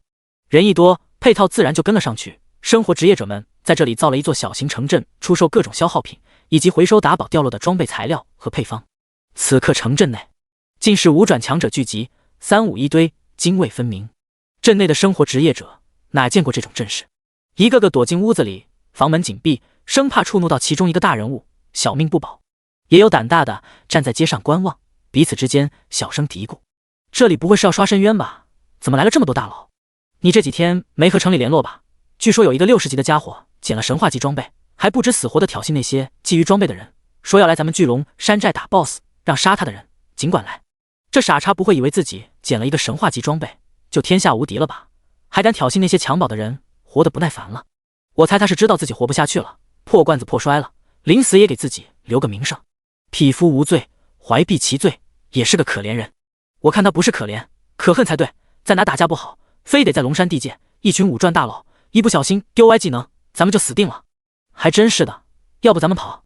来不及了，这里已经限制了空间传送，咱们生活职业者手无缚鸡之力，也不可能飞出去，只能保佑那傻叉别来，或者刚来就被弄死，别波及我们。众人说话时，陆续有人进入小镇，大多是各势力派去路上阻击李康的高手。这些回来的高手无一例外，脸上写满了惊恐之色，把自己在路上的悲惨遭遇以及如何死里逃生全部告知所在势力。可出乎他们所料，自家势力的同僚听到李康能瞬秒他们，非但不害怕，反而越发兴奋，觉得李康如此牛掰，完全是神话装备带来的，一个个摩拳擦掌，打算杀了李康，获得那件神器。其余见识过李康厉害的人就没那么兴奋了，反而眼中一股浓烈的担忧之色。李康或许会被诸多五转职业者群殴致死，但他们恐怕也会伤亡惨重。牺牲一个两个五转职业者或许能承受，但牺牲3个以上，对于工会来说可就是元气大伤了。绝世工会的少妇把几堆人清点了一遍，压低声音对同僚说道：明面上来围杀李康的有50多个五转高手，咱们可得盯紧点。李康出现刹那，立马冲上去，用会长给的道具把他传送走，这样咱们会长欠他的人情就了结了。另一个蓝发中年冷笑道：这小子也就是走狗屎运，救了咱们会长的命，不然这次肯定十死无生了。少妇微微叹息，跑到了初1，逃不过15，我们能救1次，但救不了第2次。可乐这个人才了，有啥好可惜的？能到5转，哪个不是天才？只是他锋芒太露罢了，谁也保不住他。蓝发中年刚说完，不知谁喊了一声：来了！走！少妇二话不说，使用技能飞到天空，四处查看，然后看到十分吃惊的一幕：巨大的3角形战舰缓缓驶来，压迫感十足。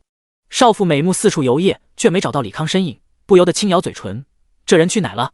老大给的道具可不够把这个大家伙一起传送走。就在少妇恍神的光景，刷刷刷一道道流光从他跟前掠过，直奔那恢宏无比的战舰。糟糕，这要是打起来了，可越发难转移了。少妇暗恼，却也无可奈何。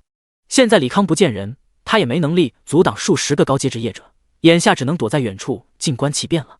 一众5阶职业者生怕出手晚了，抢不到人头，所以上来便放杀招。轰隆隆，轰隆隆，一个个大招击打在战舰的护盾上，泛起阵阵能量涟漪，爆炸的余威化作强风，吹得大地沙石飞滚，草木断裂。战舰指挥室内，李康不住地收到提示：警告，能量护盾已濒临破碎，请及时启动预备防御系统。警告，7号反应堆能量枯竭，请及时补充。警告，28号反应堆过热，已停止能量输出，启动应急冷却设施。李康轻叹一声，这消耗的不是能量，是那白花花的银子呢。保守估计，这一波攻击起码耗尽了价值100亿的能量，看来的速战速决了，绝对的碾压。一众5转高手看着硬扛一轮攻击，毫发无伤的战舰一个个面色凝重。其中一人沉声道：这船的结界防御力堪比中型城市的结界了。哼，咱们50多个顶尖高手在此，就是大型城市结界也扛不住几轮攻击，大家加把劲。众人闻言继续放技能，战舰顶着攻击缓缓前进，来到全火力覆盖范围后，李康一声令下，空中战舰开启集火模式。战舰甲板上，高约15米的巨型光棱塔纷纷转动，一道道粗壮的光线折射。甲板上的晶状体飞行器来到外围，把射出的光线相互折射，编织成一张密集的光网。那细长的光线对于5转强者来说并不能造成太大威胁，可这光线并非单次攻击，一条光束从飞船上射出，会被多面镜折射成数条，就这样不停分化，几乎每个职业者1秒钟就要受到上百次攻击。量变引起质变，起初不太在意的职业者们在光线高频攻击下不得不打断施法，全面防御。8门重型涡轮增压炮开始蓄能，船体下方上百门点防御电磁激光炮射出密集的电磁光线。同时，甲板上出现一个个球形机器人，它们漂浮在空中，游走于军火库和多用途发射炮台之间，把一个个魔能集束弹发射出去。密集的火力让一众5转职业者颇为狼狈。大家分散开了，这家伙目标大，我们只要分散，他火力就无法集中。不知谁喊了一声，众人后知后觉，用出各种突进技能，逃离火力覆盖区。李康嘴角微翘，想的倒是挺美，可是走的了吗？战舰射出紫色的牵引光束，硬生生拖慢了众人撤退速度。恰好涡轮增压也蓄力完成，李康撤去晶体飞行器，船舱中部发射一枚黑洞鱼雷，轰隆一声，鱼雷在空中炸裂，形成一个巨大的魔法阵，浓郁的黑暗元素开始膨胀，最终形成直径50米的黑洞，把将要掏出钱的职业者们纷纷虹吸过来。同时10发感电急速弹袭来，给众人身上增加了双倍伤害的减1 buff。 这感电状态是什么鬼？别吐槽了，赶紧想办法挣脱这个鬼东西。这应该是暗系魔法，有没有奶妈用下圣光驱散？有人大声吼道。刚好职业者中有一位5转关系法神学了圣光驱散，立马吟唱技能，在耀眼的圣光下，黑洞渐渐溃散。可这时威力巨大的激光束飞速袭来，尼玛又来！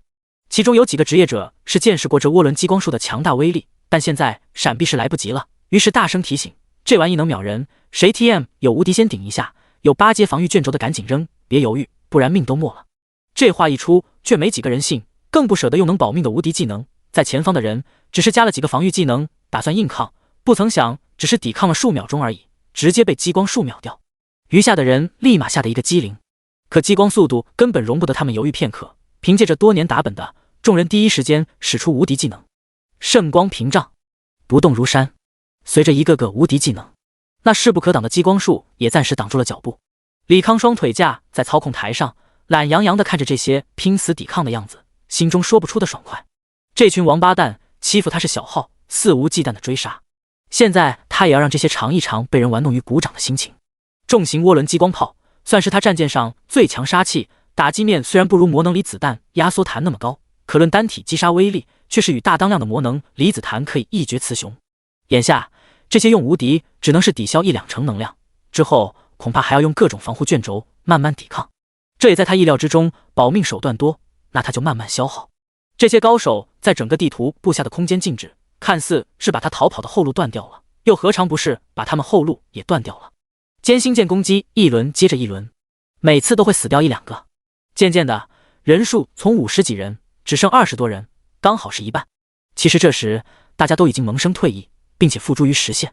可惜除了眼前诺达的战舰，东南西北4个方向各有一个高达带着部分钢铁战甲和无人机堵截欲要逃窜的5转高手。妈的，拼了！一个血帝只要狗急跳墙，用出了类似李康超核负载般的透支技能，身形暴涨10倍，变成18米的巨人，但也仅仅只是多扛了几轮攻击而已，便倒地而亡。不行，不可能打赢的。哎呀，我不想死啊，我才刚5转，还没享受5转高手带来的权势。他就是个妖孽，我们干嘛要招惹他？在血帝倒地那一刻，余下的20个5转职业者终于崩溃了。现在他们手中各种保命手段已经消耗殆尽，再继续打下去，只有死路一条。此时，战舰上那一根根炮筒再次聚集能量，已经领略过这个巨型涡轮激光炮的职业者们，汗毛都竖了起来，一脸的绝望之色。光系法神直接舍弃5转高手的尊严，扑通一声跪在地上，对着空中的战舰遥遥喊道：“李先生，我错了，我愿意投降，请饶我一命。”其余剑壮也都有样学样，跪在地上开始求饶，姿态要多低有多低。村镇内的生活职业者看到这一幕，一个个倒吸一口凉气。一堆站在金字塔顶尖的强者被一个60级职业者连面都没露就杀了一半，余下的一半更是跪地求饶。今天的事尼玛说出去都未必有人信啊。第224章，万亿买命钱。求饶？不存在的。李康眼睛一眯，就要发射激光炮。这时，一个少妇以极快的速度往他这飞来，刚好在射程之内。是他？李康认识少妇，当初他与白怀秋从中立区脱困，其工会的5转强者前来迎接白怀秋，少妇就是其中之一。但对方并未参与围攻，而现在不停朝他挥手，也不像是要攻击。李康暂时放弃攻击，一个机甲缓缓上前，来到少妇面前。有事？少妇看着面前机甲，模样有些畏惧。来之前，他只把李康当一个走狗使运的天才，一个可以高看一眼的晚辈。可今天发生的事情，直接颠覆了他的认知。毫无疑问，李康今天表现出的强大，堪比6转强者，不是他能招惹得起。我们会长要和你通话。少妇说了一句，拿出通讯水晶。白怀秋的虚影出现在半空。白怀秋直接说道：“李康，得饶人处且饶人，到此为止吧。”李康听到这话，鼻子差点没气歪。这话里话外，好像是他做错事了一般。还有没有天理了？白会长，这事您就别掺和了。杀人者，人恒杀之，我不要别人调和，只需要以杀止杀。李康态度坚决。俗话说，斩草不除根，春风吹又生。只有杀得够多，杀到令人闻之胆寒，他日后就会清静许多。白怀秋苦笑道：“李兄弟，上面的面子还是给的，而且据我所知，已经有4位6转强者前来增援，你确定可以阻挡他们？”李康的战斗画面，他已经肯定了，2个字：很强，但也只是普通6转强者的强度。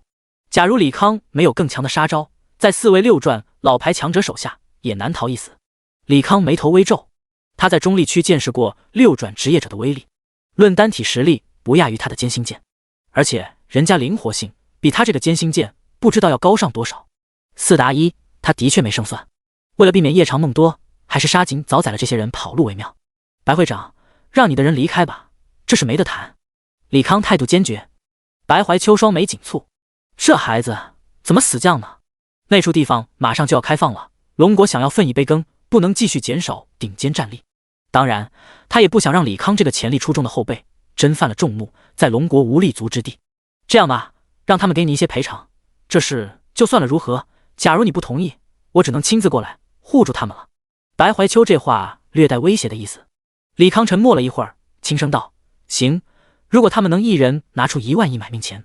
白怀秋这个人他还是很忌惮的，毕竟空间系魔法这种东西比他职业还犯规，连逃都没法逃。说到底还是他太弱了，必须得尽快升级，站在这个世界顶点才能不受人威胁。至于这1万亿赎金，他也不是狮子大开口。现在整个龙城最为人津津乐道的话题，便是各大公会都悬赏超过1万亿来买他的命。这命他肯定给不了，但悬赏的钱他倒是可以拿走。而且他觉得拿1万亿买一个5转高手的命，这买卖挺划算。相信被他弄死的那些5转强者肯定深有同感。1万亿吗？白怀秋面露沉吟。1万亿对于大型公会会长来说，虽然肉疼，但却不算什么天文数字。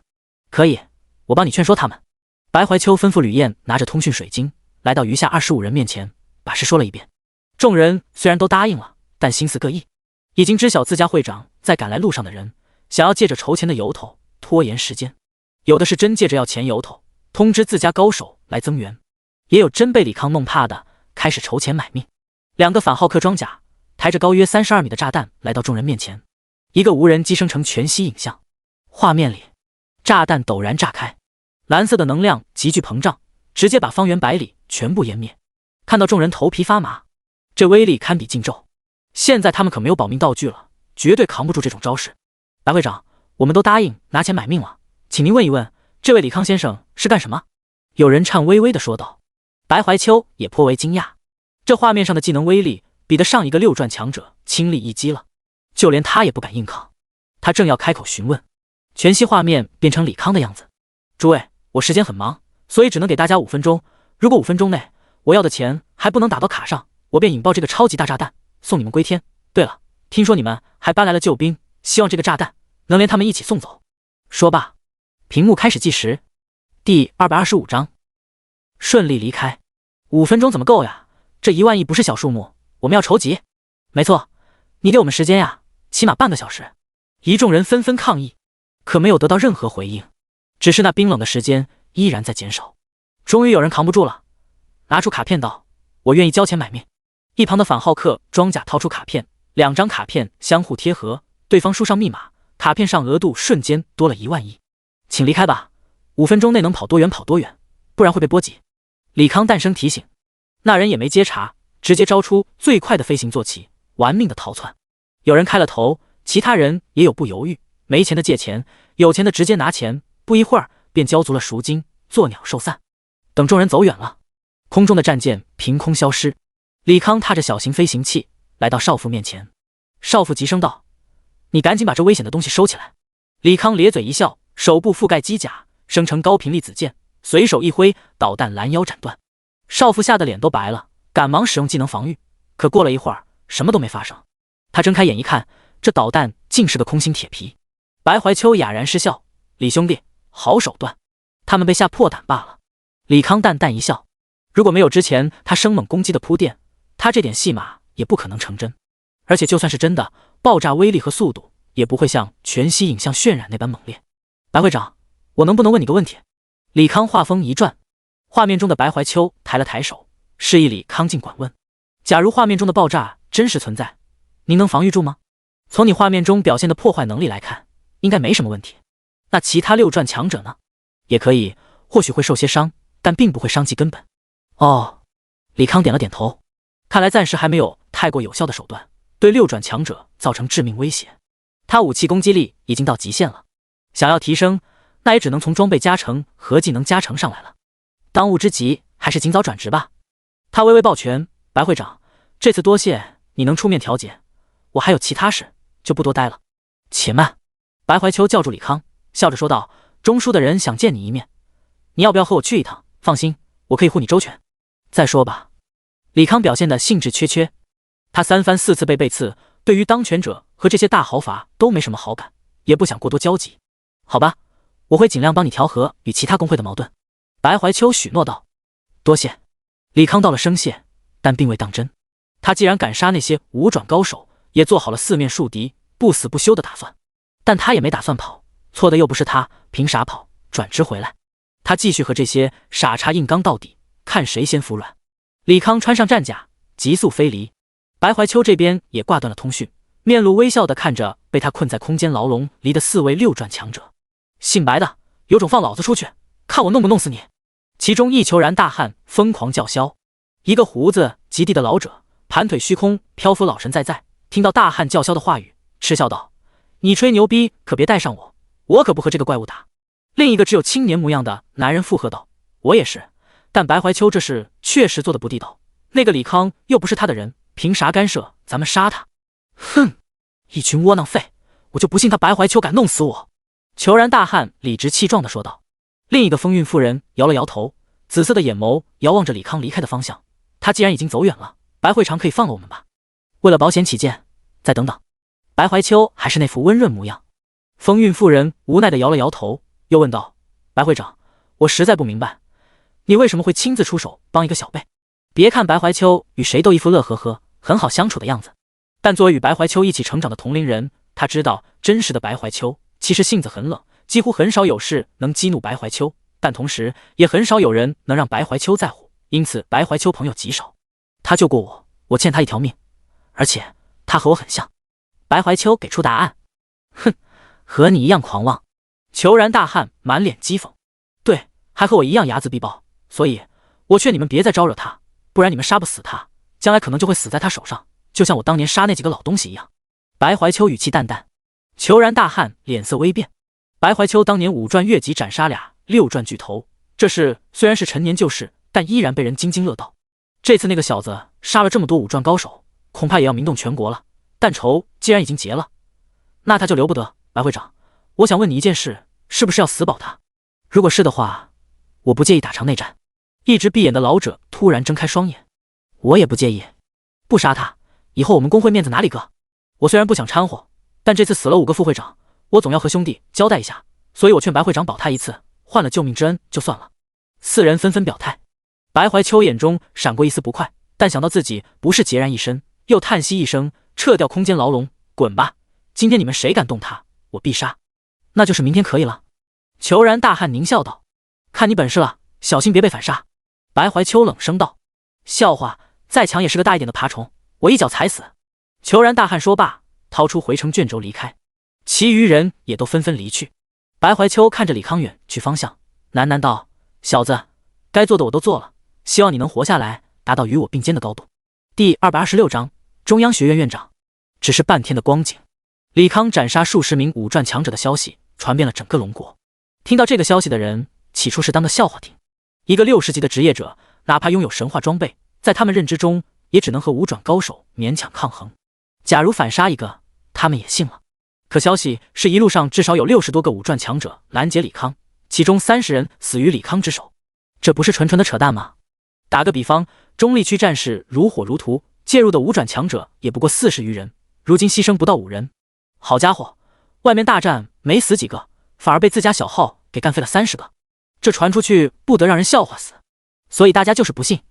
可随着时间推移，越来越多见过那场厮杀的人可以佐证这件事真实性。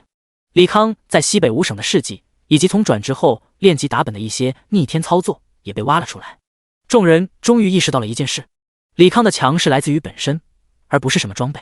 一旦默认了李康确实强悍这件事，那就开始谣言四起了。各种李康牛掰的传言开始流传，比如一挥手就可以秒杀史诗级 BOSS， 对战6转强者也可以打得有来有回。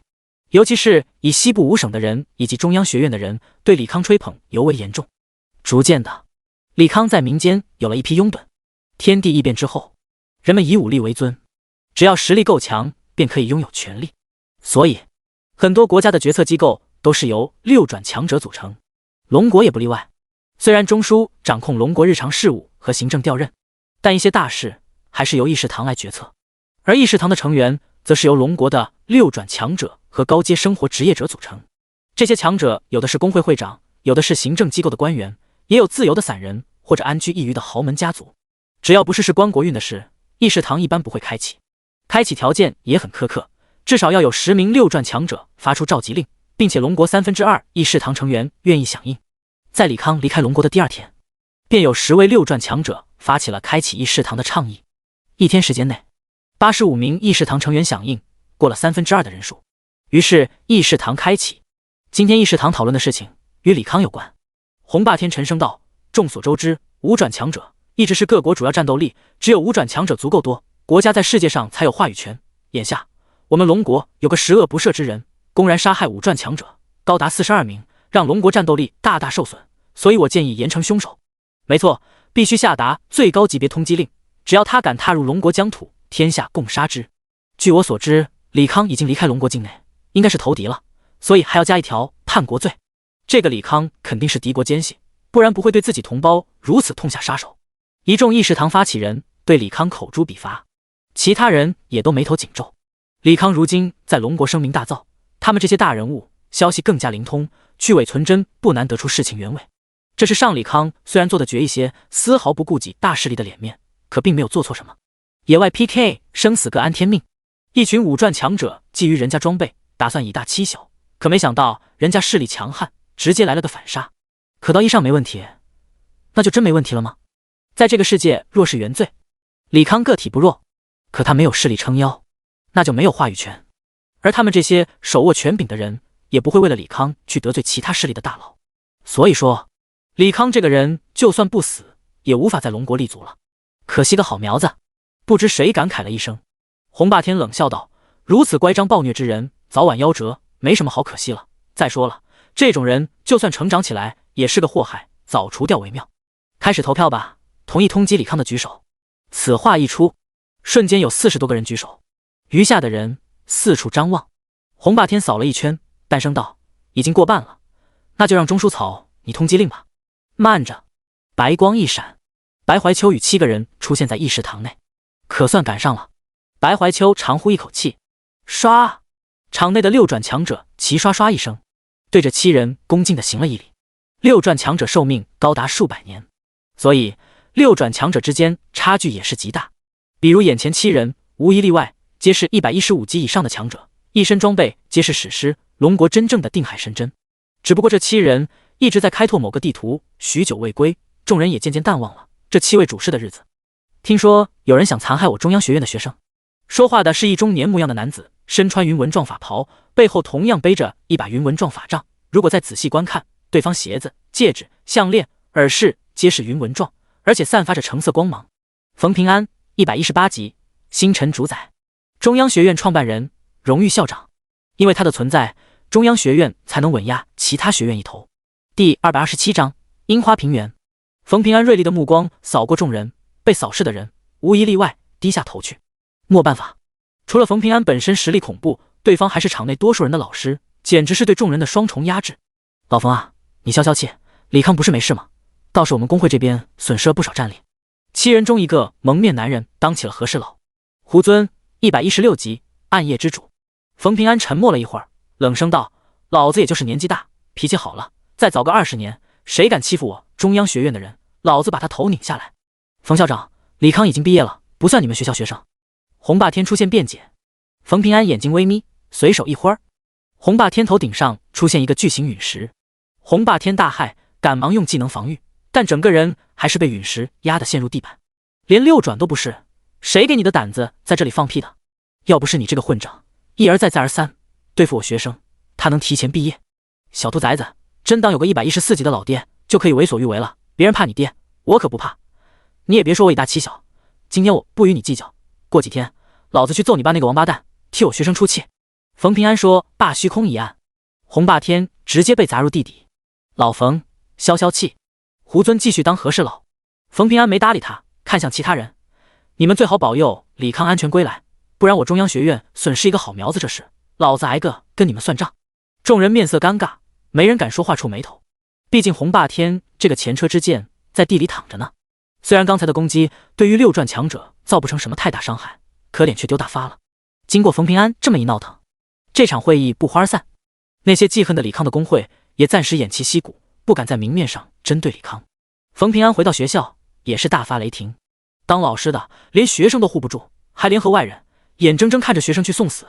你们这群王八蛋，谁教你们这么当老师的？校长，为了一个李康得罪一个10大工会，不值得，我们也是为学校未来考虑。有人辩驳。冯平安又是一个陨石把人按在地里，我当年真是瞎了心，怎么留了你们这些蠢货在学校里任职？李康这种金才艳艳的学生，咱们都保不住，外面的人只会当咱们中央学院自私自利，一点担当也没有。我告诉你们，李康没死还好，假如李康死了，中央学早晚沦落为3流学院。众人沉默。冯平安叹了一口气，这次回来稍作休整，我还要离开。我希望你们多些当担，以后再有此类事情发生，只要学生没错，要坚定不移地维护到底。还有龙飞，把这个替我交给李康，算是我代表中央学院对他表示的歉意。几个空间戒指丢入龙飞手中，龙飞用意识探查里面的东西后，脸色微变。李康这小子也算是因祸得福了。不过已经开始东渡的李康完全不了解国内的情况。沿着海面飞行一段时间后，3人来到岛国境内。其实天地异变之后，岛国面积也增加20倍，大概是700多万平方公里。由于他们仨没有岛国身份，想进城使用传送阵是不可能的，所以3人只能耐着性子飞往任务目的地。两女的任务就是打怪捡材料，相对简单一些。于是李康先于两女做完了任务，随后来到樱花平原。顾名思义，樱花平原到处是樱花，不过这个樱花并不只有观赏性，还十分有杀伤力。各种长满樱花的木系怪物在地图上游走，但不一会儿就被路过的人随手杀掉。放眼望去，人比怪多。李康3人利用全息伪装，隐匿身形，与地面怪物保持安全距离。清场，狼牙棒打在了蜂鸟生成的电磁力盾上，泛起阵阵涟漪。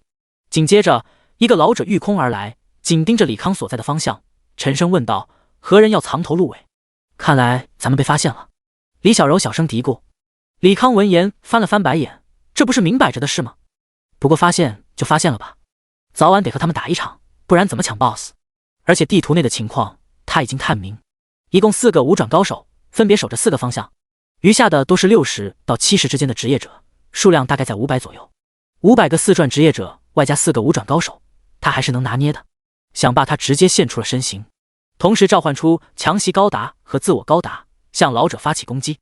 既然是岛国的战斗职业者，未来与龙国发生冲突，自然是要相互厮杀的。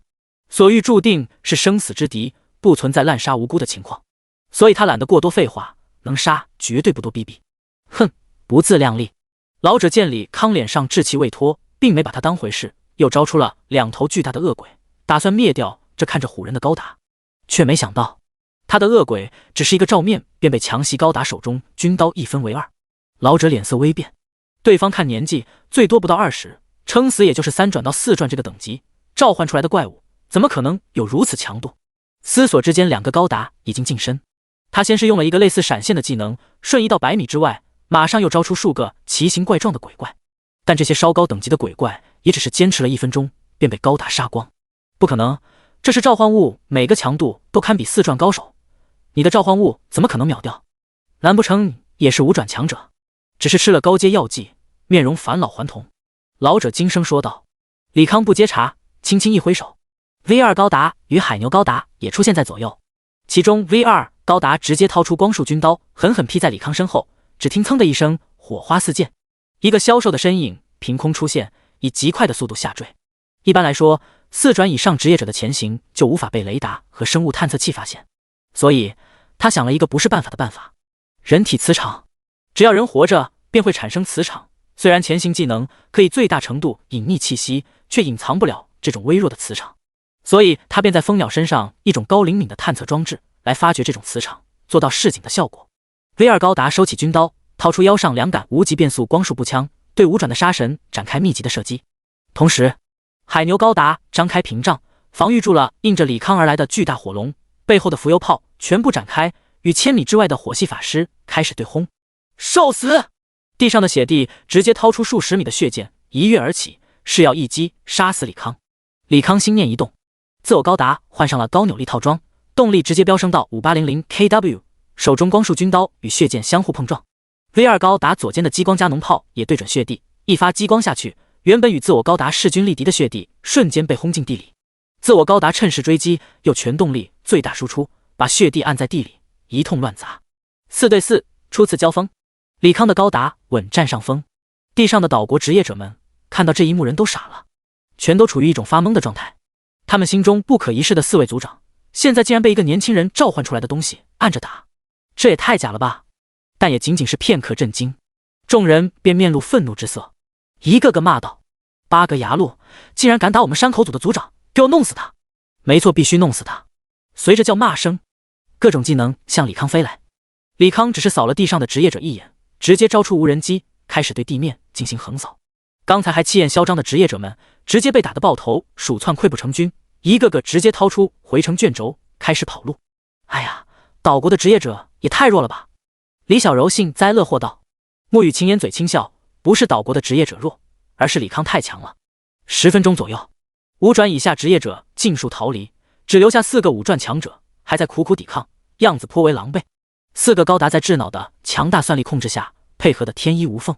一旦有高达不小心中了控制技能，无法动弹，其余高达便会用分出些许火力攻击那个高达面对的敌人，让其无法对高达造成致命的伤害。所以说，4人是越打越憋屈，甚至萌生了退意。于是沙地变换出30多个分身，四散而逃，瞬间分散了空中高达的火力，得到些许喘气之机。他急声对天上的恶鬼统御者喊道：“田中君，敌人太过凶猛，咱们撤吧。八嘎，这次的门票关乎我们山口组未来，不能退缩，死战！”田中一边不停地召唤恶鬼，一边怒喝道：“轰！”血帝再次被砍进地里，呕出一口鲜血。再不跑，咱们交代在这里，山口组元气大伤，更加没有未来。我赞成先战术性撤退，老子快被这傻叉机器人给轰死了。老子用技能还有个 CD 呢，这货半点 CD 也没有。火系法神一边躲避着浮游炮攻击，一边抱怨。田中眯起眼，看着又要被清空的恶鬼，其实心里也直打鼓。如果高频度的召唤对他的体力和精神力都是种负担，一旦身体透支，召唤跟不上，他肯定会被高达杀死。他们3个人也没法召唤出守门怪，咱们暂且撤退，回去禀报族长，让他老人家来镇压此子。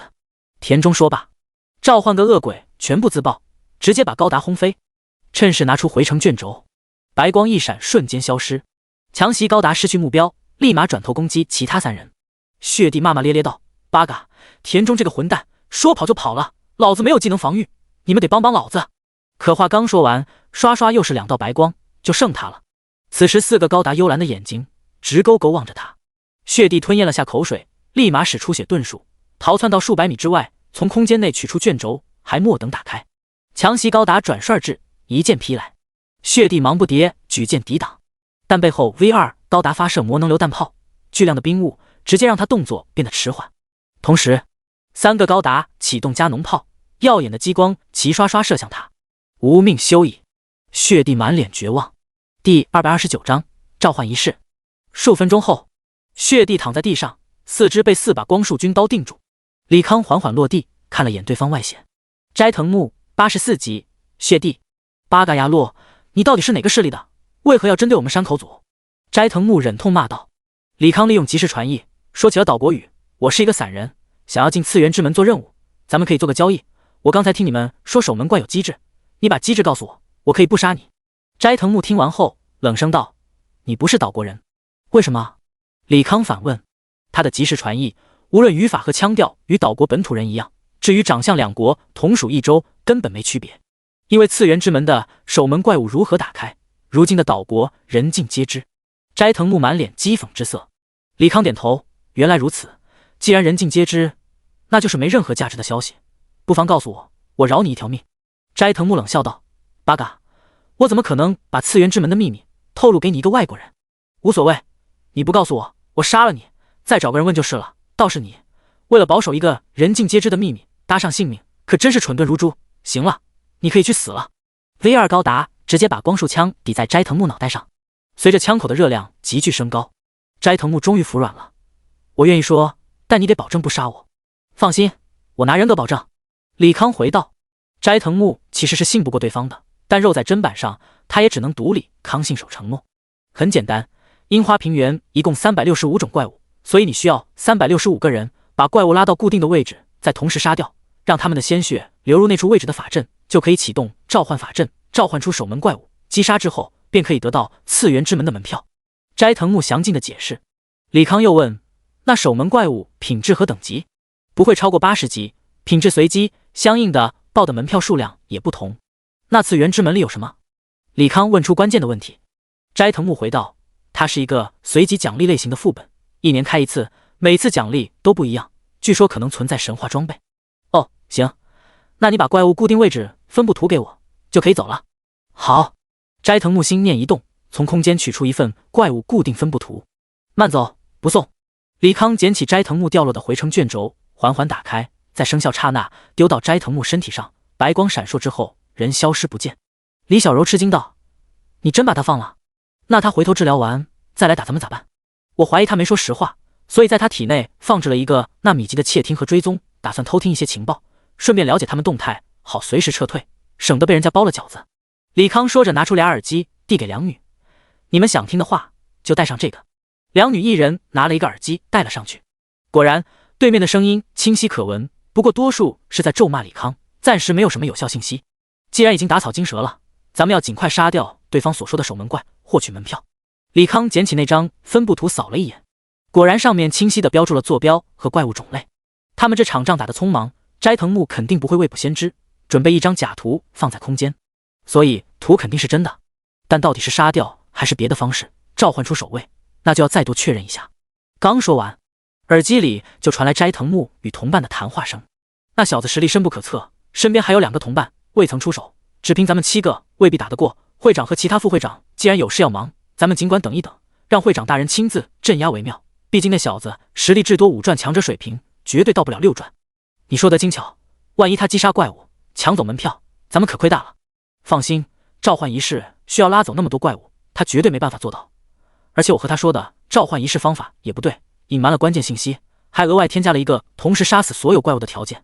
他如果杀了那些怪物，召唤仪式失败，其中那些黄金怪物和白金怪物需要至少2天时间刷新，到时候咱们可以做好万全准备再对付他。哼，斋藤桑，你太狡猾了，那个年轻人被你耍得团团转，狡猾的岛国人差点被他坑了，应该杀掉他才对。莫雨晴愤愤不已，下次遇到肯定杀，当务之急是打听一下真正的召唤方法。李康沉吟片刻，虽然对方不着急反攻过来，但他却着急获得门票，不然对方真找来6转高手与诸多5转高手，他带着2个拖油瓶还真不好轻易脱身。于是他派出无人机和钢铁战甲，把怪物引到地图上标注的地点，做好前期准备，自己和两女去其他地图准备打探一下这个人尽皆知的开启方法。第230章超级血牛 BOSS。 一番打探之后，李康知晓了真正的召唤仪式规则，把怪物引到指定位置，这点并没有错，但怪的血要控制在1半左右，再把固定位置的魔法阵注入足够的血液，便可以启动召唤法阵。于是他这无人机和钢铁战甲忙活起来。20分钟后，无数樱花向平原中心位置汇聚，组成一个直径5公里的魔法阵。一道粉色的光芒从天际降下，持续了5分钟才缓缓消散。一个类似花仙子的娇小身影出现在面前。樱花仙子史诗级，等级60，技能生命恢复，被动高级治愈术，吸收分裂反射光环，生命汲取，花之海，木刺木盾藤鞭，生命之光。李康耳朵里传来斋藤木的暴怒声，该死的，那个外国人竟然开启了召唤仪式，我们不能再坐以待毙了，咱们先去拖着他，让会长他们尽快带人来。行，就这么办。谈话结束，他们好像又要过来，咱们赶紧打吧。李小柔跃跃欲试。李康一挥手，空中战舰出现在头顶。BOSS 存在秒杀机制，为了以防万一，还是打开战舰中的复活法阵，省得这2位姑奶奶不小心挂掉了。时间紧迫，李康不再墨迹，一声令下，4个高达一马当先，持刀围砍樱花仙子。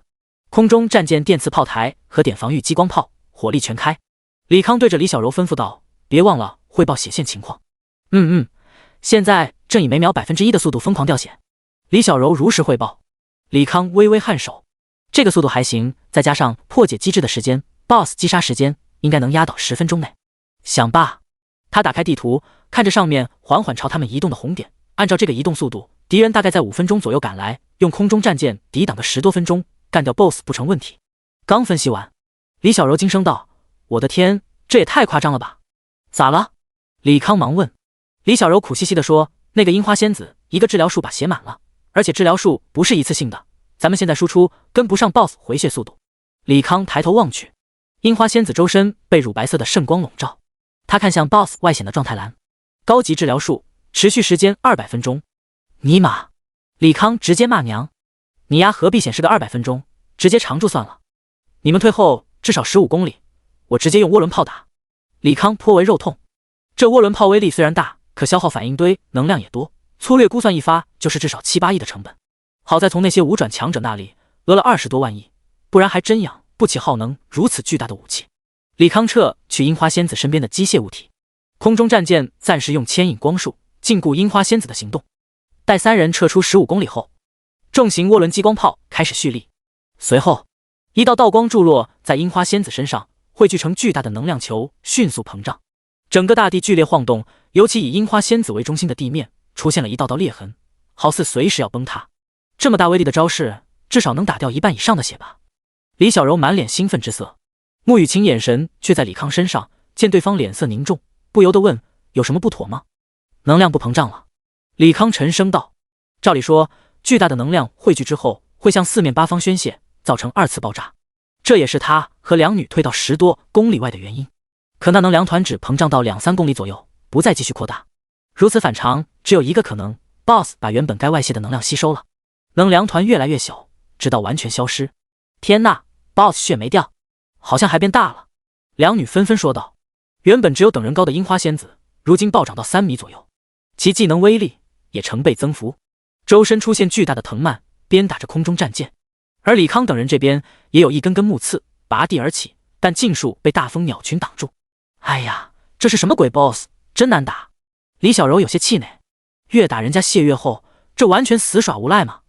李康还算镇定，他不相信 BOSS 可以无限回血，要么是他们在不经意间触及了 BOSS 回血机制，要么是 BOSS 这个回血机制一个上限。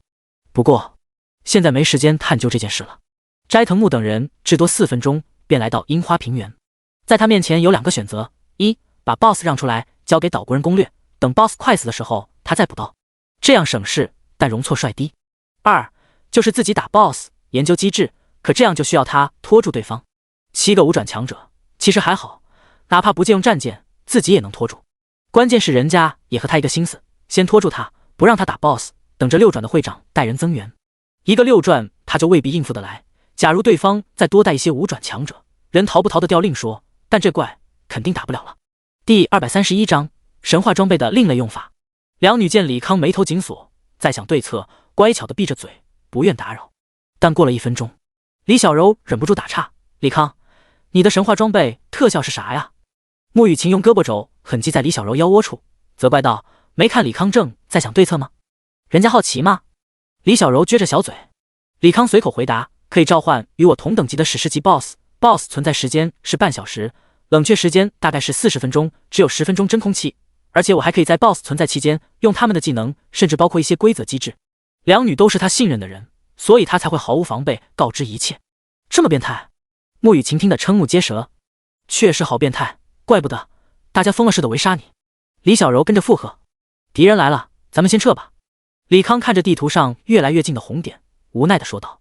他实在想不到什么有效的拖延办法，为了不让两女与他一起身陷险境，所以他打算赌一把，先战术性撤退，把两女安置在一个安全的地方，再回来伺机而动，等岛国人把 BOSS 攻略到最后阶段，直接扔一个大当量魔能压缩弹，把所有低等级职业者清空，再让战舰暂时牵制住高等级强者，由他来攻略最后一个阶段，抢走 BOSS。 我们撤了的话，你转职任务怎么办？穆雨晴问道。让他们先攻略着，等快死了的时候，我来补刀，坐收渔翁之利。李康故作轻松地讲，说的容易，但做起来就未必有那么简单了。李小柔不疑有他，还帮忙出主意，既然咱们不打了，那你不如召唤3个史诗级 BOSS 给岛国人捣乱，反正岛国人也说了，召唤的怪物每次都不一样，他们也认不出来到底哪个才是真的怪物。此话一出，李康眼睛一亮，直接抱起了毫无防备的李小柔转了一圈。呵呵，小柔，你可真是帮大忙了，爱死你了。穆雨晴看到这一幕，小嘴直接瘪了下来，满脸醋意。李小柔起初有点懵，但很快反应过来，急忙说道：哎呀，你放我下来，男女授受不亲，再说你爱我干啥？你要爱去爱表姐就行了，别爱我。李康赶忙放下李小柔，笑着解释：我不是那个意思，就是根据你的话想到一个万无一失的对策，心里高兴。那你也抱抱表姐呗，她可想让你抱了。李小柔趁机撺掇。要死啊你！穆雨晴闹了个大红脸，对李康解释道：“你别听小柔胡闹，我知道。”李康没当回事，开始完善起计划来。穆雨晴见状，心里又有一丝丝失落。贾矜持，后悔了吧？李小柔出言打趣，结果挨了一个大大的板栗。你们有没有类似前行的道具？李康出言询问。先前他用动态全息系统隐藏身形，却被发现了，所以他这次要慎重一点，尽量用完全隐匿身形的道具接近人群。当然，实在没有的话，只能遥控指挥了，效果可能没有在人群中那么好。有的，穆雨晴拿出10多张卷轴，这些都是6阶以上的隐匿身形卷轴，怎么用上面也清楚了，你自己看吧。李康收过卷轴，对两女说道：“战舰会把 BOSS 拉到某个角落，你们就在战舰上不要动弹，我在这里拖住他们，搞定了，咱们再慢慢攻略 BOSS。”说罢，战舰射出一道小型牵引光束，把两女吸了进去。同时，战舰底部的点防御激光炮开始攻击，并向地图某个角落飞去。樱花仙子也边攻击边跟着飞了过去。李康看着地图上越来越近的红点，心念一动，面前出现3只由巨石和不明晶体组成的猿猴生物，神话装备召唤的史诗级怪物，外显与野外怪物一模一样，真假难辨，这也是他敢进行下面计划底气。大地石猿史诗级，等级60，技能岩石投掷、岩石护盾、阵地之击、地灵之息、精化之处、大地之域、岩风之跃、地震领域、石化冲锋、地脉感知。同时，李康的技能栏里也出现了大地石猿的技能以及介绍。岩石护盾，召唤岩石形成的护盾，提高自身的防御力，并对近战攻击者造成伤害。阵地之击，猛击地面，引发一次地震波，对附近的敌人造成范围性的伤害和击退效果。岩石投掷，用土元素凝结成的巨石进行远距离投掷，对目标造成重创，并在命中区域留下一片破碎的岩石。地灵之息，吸入周围的岩石元素，然后喷出一股岩浆般的能量，对前方锥形范围内的敌人造成火焰和物理伤害。精化之处，拳头被覆盖上晶莹的岩石，一击之下能够让目标体表精化，减缓其行动，并造成持续伤害。大地之域，能够吸收大地的能量，快速恢复自身的生命值。岩风之跃，利用土元素进行远距离跳跃，制造地震冲击，并对着路点附近的敌人造成伤害。地震领域，放出强大的地震能量，形成一个领域，使范围内的地面不断震颤，对敌人造成持续伤害。石化冲锋，迅猛地冲向目标，其触碰能使目标暂时石化，降低其移动速度和攻击速度。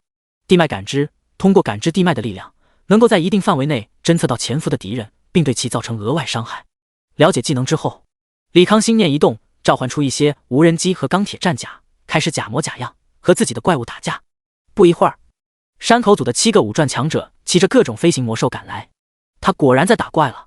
咦，怎么是3只？3只不是更好？怪多，报的门票也多，赶紧攻击他，别让他跑了。7人说罢，纷纷使用技能，各种绚烂的魔法砸向李康。李康假模假样的反击了一会儿，佯装不敌的怒吼道：“该死的，我的高级召唤物还在冷却，不然你们早就死翘翘。你们给我等着，老子技能冷却好，立马来杀你们！”说完，他就真的跑了。斋藤木等人闻言恍然大悟，原来那小子4个威力骇人的铁家伙，也有冷却时间，现在的他不足为惧。你们找人打 BOSS， 我去追他。斋藤木为了一雪前耻，准备痛打落水狗。第232章，他只有60级。田中等人也没有阻拦，而是看向地上那3只大地石猿。这一看不要紧，一个个都面露惊讶之色。BOSS 等级竟然只有60级。按照以往经验，召唤 BOSS 的等级是根据场内参与仪式的职业者平均等级决定，但最高等级不会高于80级。假如 BOSS 只有60级，那么举行召唤仪式的那个外国人岂不是也只有60级？所以说，4个武转强者被一个60级的小号打得屁滚尿流。想到此，3个后来的武转强者满脸诡异地望着田中等人。田中等人也是满脸尴尬，他们可是在这3人面前一口笃定李康能是用了稀有道具，保持年轻模样的武转强者。现在这情况，赤裸裸的打脸。不过心中也是十分惊骇，一个60级的小号到底转职成了什么妖孽职业，竟然能打得他们毫无招架之力，简直是闻所未闻。好在刚才那傻子自爆出了职业短处，那就是对方召唤的铁家伙有着极长的空窗期，这样的话，他们只要避其锋芒，在其召唤空窗期，再转而对付那人，便可以轻松获胜了。好了，避免夜长梦多，赶紧组织组里65级以下的小号来此攻略 BOSS 吧。田中主动转移话题，其余人点了点头，开始用通讯水晶召集麾下60级左右职业者。不一会儿，斋藤木去而复返。杀死那个混蛋了吗？田中询问。斋藤木恨声道：这孙子跑得太快了，我的魔兽追不上。不着急，先杀了 BOSS， 拿到门票以后再和他算账。我们守在4个方向，省得那人再来捣乱。在4人等待手下赶来时，李康来到地图一角，这里已经让他用动态全息系统隐藏起来，只要不刻意释放探知类技能，只凭肉眼很难发现端倪。落到甲板上，他开口询问怪现在的血量是什么情况。李小柔瞥了眼血条，漫不经心道：还是老样子，刚打下1%的血，又马上恢复上去了，现在还能掉个1%？李康有些诧异，现在只有7、8个点防御激光炮输出，攻击强度并不高，连刚才输出总量的3%都不到。根据 BOSS 最开始治疗量来估算，现在的输出还莫等达到1%，就会被奶回去了。在奶妈眼里，血条应该是纹丝不动才对。难道血是按百分比恢复？于是他问向李小柔 ：“BOSS 回血比例固定吗？”应该不是固定的。咱们第一次打的时候，有时候打到5%，唰的一下恢复满了；有时候打到7%，唰的一下满了。李小柔仔细回忆，然后好像想起了什么，说道：“虽然恢复比例不同，但好像回血的间隔差不多，2、3分钟这个样子。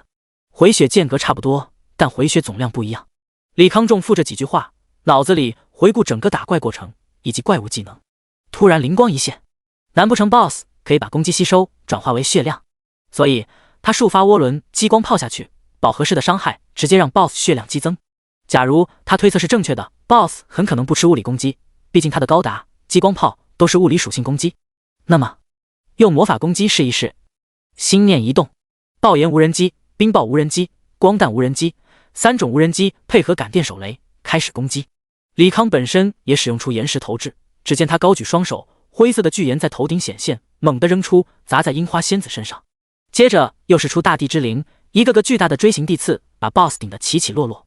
就这样持续攻击了2分钟左右。李小柔惊喜地说：“呀 ，BOSS 回血变少了，打了3%的血，只回了1/5。5%吗？”李康看着空中的无人机若有所思，只回了1/5，证明有4%的伤害 ，BOSS 是无法吸收的，也就是所谓的有效伤害。而魔能无人机中，以爆炎无人机数量最多，受到它装备加成，伤害是其他魔能无人机2倍，起码占70%以上输出。从这里推测，这个樱花仙子应该只吃火属性攻击。想到此，李康收起除了爆炎以外的无人机，并且用套装带的火系技能攻击 BOSS。终于 BOSS 不再一下子回满血，而本身治疗术回血速度完全被爆炎无人机输出覆盖，以肉眼可见的速度下降。按照这个速度，恐怕也要攻略2小时，那边得拖延下时间材料。李康说着，打开全息屏幕，在大地石原那里，他留了一些可以仿生昆虫，可以实时监控影像。此刻，山口组已经召集至少600名4传职业者，正在攻略大地石原。3个大地石原被职业者们分散开，同步攻略。而这些职业者明显有丰富的打 BOSS 经验，只用不到10分钟便摸清了大地石原第1阶段的攻击套路，有条不紊地攻击着。不过对方打得顺遂也好，坎坷也罢，都不影响他拖延时间的计划。而他所需要做的事，就是在大地石原消失后遭遇6转强者。马上就要到第2阶段了，大家小心一点。这3个 BOSS 虽然攻击力高，范围广，但攻击模式死板，只看他动作就能猜到释放什么技能，一点威胁也没有。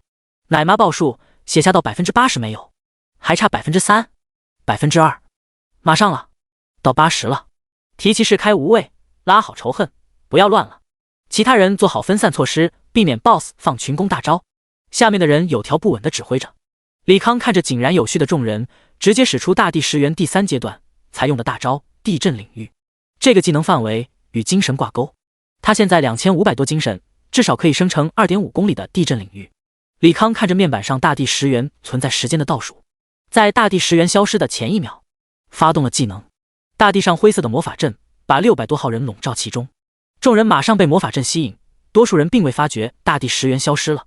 随着魔法阵完成，方圆2.5公里升起屏障，把众人围困在其中。整个大的开始晃动起来，开始出现一道道裂缝，股股岩浆喷薄而出，天空中密集的岩石落下，同时地上也出现密集的地刺。尼玛 ，BOSS 放大招了，有无敌的用无敌，没有的赶紧走位，别硬抗。我靠，这里有屏障，出不去。坚持！ BOSS 大招持续时间不会太长。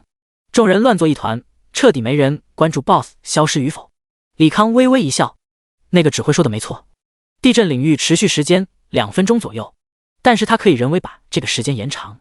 说罢，身后蜂鸟群变成一个个炮筒，待地震领域结束前2秒，首先无人机用动态全息系统模拟出3个大地10元的样子，只要有人攻击或者查看外显就会露馅。不过也仅仅是样子而已，所以李康需要一直做小动作，让这些人无暇攻击假的 BOSS。 李康从机械空间拿出一个个炮弹扔入炮筒之中，电磁光束推着炮弹狠狠砸入地底，灰色的光芒在整个空间绽放，伴随着辉光落地，地面开始软化。原本惊魂未定的职业者们马上陷入泥沼之中。混合魔能导弹，深渊泥沼，该死，这又是什么招式啊！救命，我用突进技能出不来，谁拉我一把，我要陷入地底里了。其实深渊泥沼只是10秒左右的控制效果，对于4转职业者伤害微乎其微，但人面对未知总会很恐惧，尤其这个技能与可以秒人的 BOSS 挂钩之后，那恐惧便被数倍放大。眼看效果快要结束，李康马上发射第2种导弹，烽火燎原。也不能只用控制系导弹，不然这些人意识到没有威胁继续打 BOSS， 那可就露馅了。随着一个个导弹落地，龙卷风裹挟着火焰在大地上游走，追得众人四处乱窜。烽火燎原结束之后，马上就是绝对0度，能见度极低的冰雾让众人动作变得迟缓，同时他也让蜂鸟不住发射电磁光束，有目的性的针对奶妈和骑士，这2种人是最容易关注 BOSS 的群体。轮番折腾之下，总算是熬到冷却时间结束。李康利用动态全息系统，让3只大地10元分裂成一块块岩石，高速转动，好似石头组成的龙卷，算是一个更换 BOSS 的过渡效果。接着马上召唤新 BOSS， 可惜运气一般，没有承接第一波 BOSS， 只召唤了1只大地10元以及2只雷电法王。凑合吧，这群猪脑子一时半会应该发现不了蹊跷。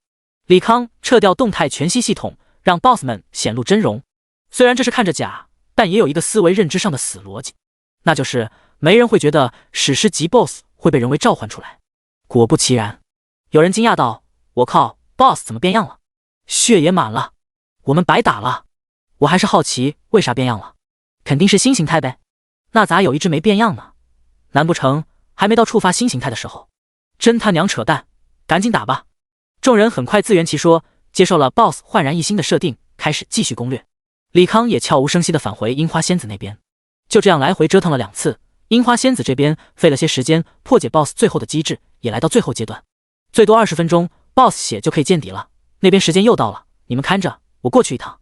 李康再次使用前行卷轴往他召唤 BOSS 方向飞去，不一会儿他便来到众人上方，准备使用 BOSS 大招继续造成骚乱。突然天空中出现一个巨大的金甲虚影，手持宝剑重重劈向李康。那宝剑虚影毫无阻碍地劈开电磁力盾，李康猛地一惊，里面使出套装带的火焰传送，瞬间挪到100米之外，堪堪躲过这一招。这时他背后响起一个声音：李康是吧？吓得他立马后撤，拉开一段距离，定睛看去，面前是一个身穿金甲梳着背头的中年，正笑盈盈地望着他。松本正108级圣域之主。李康心中哀嚎，这早不来晚不了， BOSS 快要死的时候，6转强者来了。第234章战6转。系统提示：您的隐藏信息已经被真实之眼显化，10天之内无法再次隐藏信息。李康扫了眼外显，果然信息重新显露出来，人都被发现了，信息隐藏不隐藏也变得不重要了，还是先想办法对抗松本正重要。6转强者的强大他也见识过，一个技能威力堪比大当量魔能压缩弹，防御力也是强的离谱。当初他在中立区引爆炸弹，6转强者竟然把所有人毫发无伤的护住了。在没有空中战舰情况下，想要与之抗衡难度太高，不行就佯装逃跑引开对方。这个念头刚冒出来，松本正冷声道：坐标3042 6321，还有2个人，你们去解决他们。是。7个5转强者领命，或召唤魔兽，或使用飞行技能，往对方所说的坐标走去。李康心念一动，4个高达出现，外加200个充能式钢铁战甲出现，其中海牛高达与自我高达带着钢铁战甲追向7个5转强者。他这边只留了 V2 与强袭自由高达，派高达去追，倒不是为了保护2女安全，毕竟2女在空中战舰内，只要不出来，7个5转高手还真奈何不了他们。他的目的是拖延时间，让无人机把 BOSS 拉到更远的地方，确保 BOSS 不被抢。只要顺利击杀 BOSS， 他有的是办法离开。当然，眼下有个最大的难题，他要在没有空中战舰的情况下，单枪匹马拦住眼前这个六转高手，不让其破坏打 BOSS 的进度。其实蓝有点自我吹嘘了，准确来说是在 BOSS 被杀之前不被眼前六转强者杀死。多亏了眼下有神话装备与2个高机动高达加持，他才稍稍有信心与松本正稍稍抗衡。你不逃？松本正一脸玩味，对方不可能自大到与他一个六转巅峰高手抗衡吧？李康咧嘴一笑，看情况。说罢，他高举法杖吟唱咒语，天空中乌云密布，一道道粗壮的雷龙倾斜而下。雷电法王的大招灭世雷劫，自不量力。松本正脸冷了下来，掏出金色的长剑，剑身闪现诡异的符文，往虚空一挥，来势汹汹的闪电消失，刚才的雷云也消失无踪。李康有些错愕，技能消失了，但只是片刻。他恍然道：禁魔，又是个规则系的 bug 技能，果然到了六转的家伙，没一个好对付的。松本正察觉到李康错愕的表情，讥讽道：看你背着法杖，应该是法系职业者，那不好意思了，你的攻击对我毫无效果。那可未必。李康冷笑一声，右边的 V2 高达发射激光加农炮。我说过了，你的攻击对我没有效果。松本正再次举剑挥动，没成想那激光束并未消失，但也来不及防御，硬生生受了这一击，整个人被轰在地上。趁他病要他命，李康让 V2 和强袭自由高达直接开启火力模式，各种激光导弹不住往松本正身上招呼。刚好地上3个史诗级 BOSS 消失，一群人被不远处的动静给惊动，纷纷转头看去。只见天上飞着一个少年，背后有着蓝色电弧组成的翅膀，其左右各有一个巨大的钢铁巨人，正用极其密集的技能攻击地上某个目标。受攻击的目标被烟尘覆盖，看不清是谁，但天上的少年外显却可以看清楚。李康60级机械主宰者，是龙国人。为什么龙国人会在这里？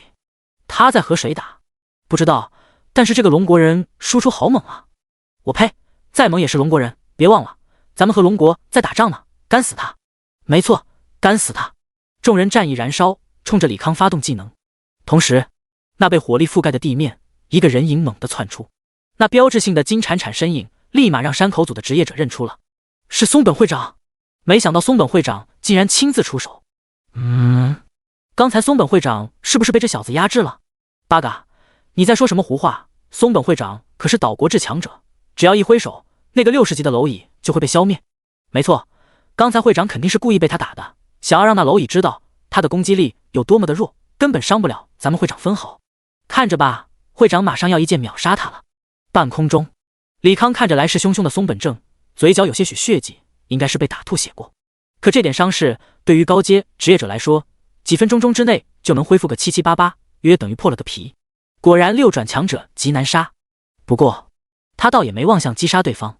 V2 高达拿着光束军刀，动力全开，上前与松本正拼刀。轰！巨大的力道相互碰撞，造成巨大的冲击波向四周扩散。李康顺势进入强袭自由高达驾驶舱，高达背后光翼展开，手持光束步枪连续攻击松本正。第235章生死3分钟。地上围观的职业者不发一语，冷场了许久，才有人弱弱开口：他好像和咱们会长打得有来有回。山口组的人立马投来凶狠的目光，说话的人吞了口唾沫，赶忙改口：可能咱们会长在压制势力，戏耍对方。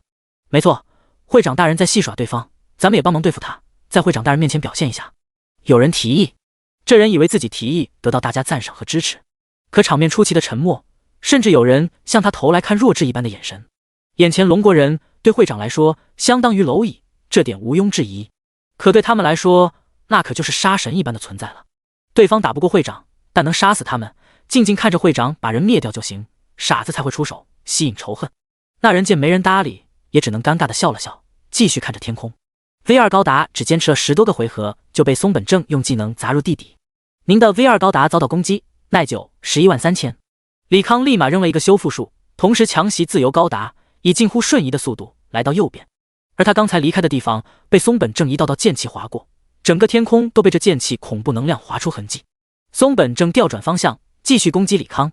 可强袭自由高达在光翼状态下，速度近乎于亚光速，再加上智脑强大的预判系统，几乎完全规避了松本正攻击。混蛋，只会逃跑的懦夫！松本正脸黑到了极点，但同时心里有着一丝疑虑。对方如今表现出的速度，完全可以在他没防备下离开，可对方却没跑，难道是想戏耍他，或者是妄想打败他？虽然年轻人表现出的战斗力堪比五转职业者，能出其不意伤到他，但离着杀死他还差了108000里。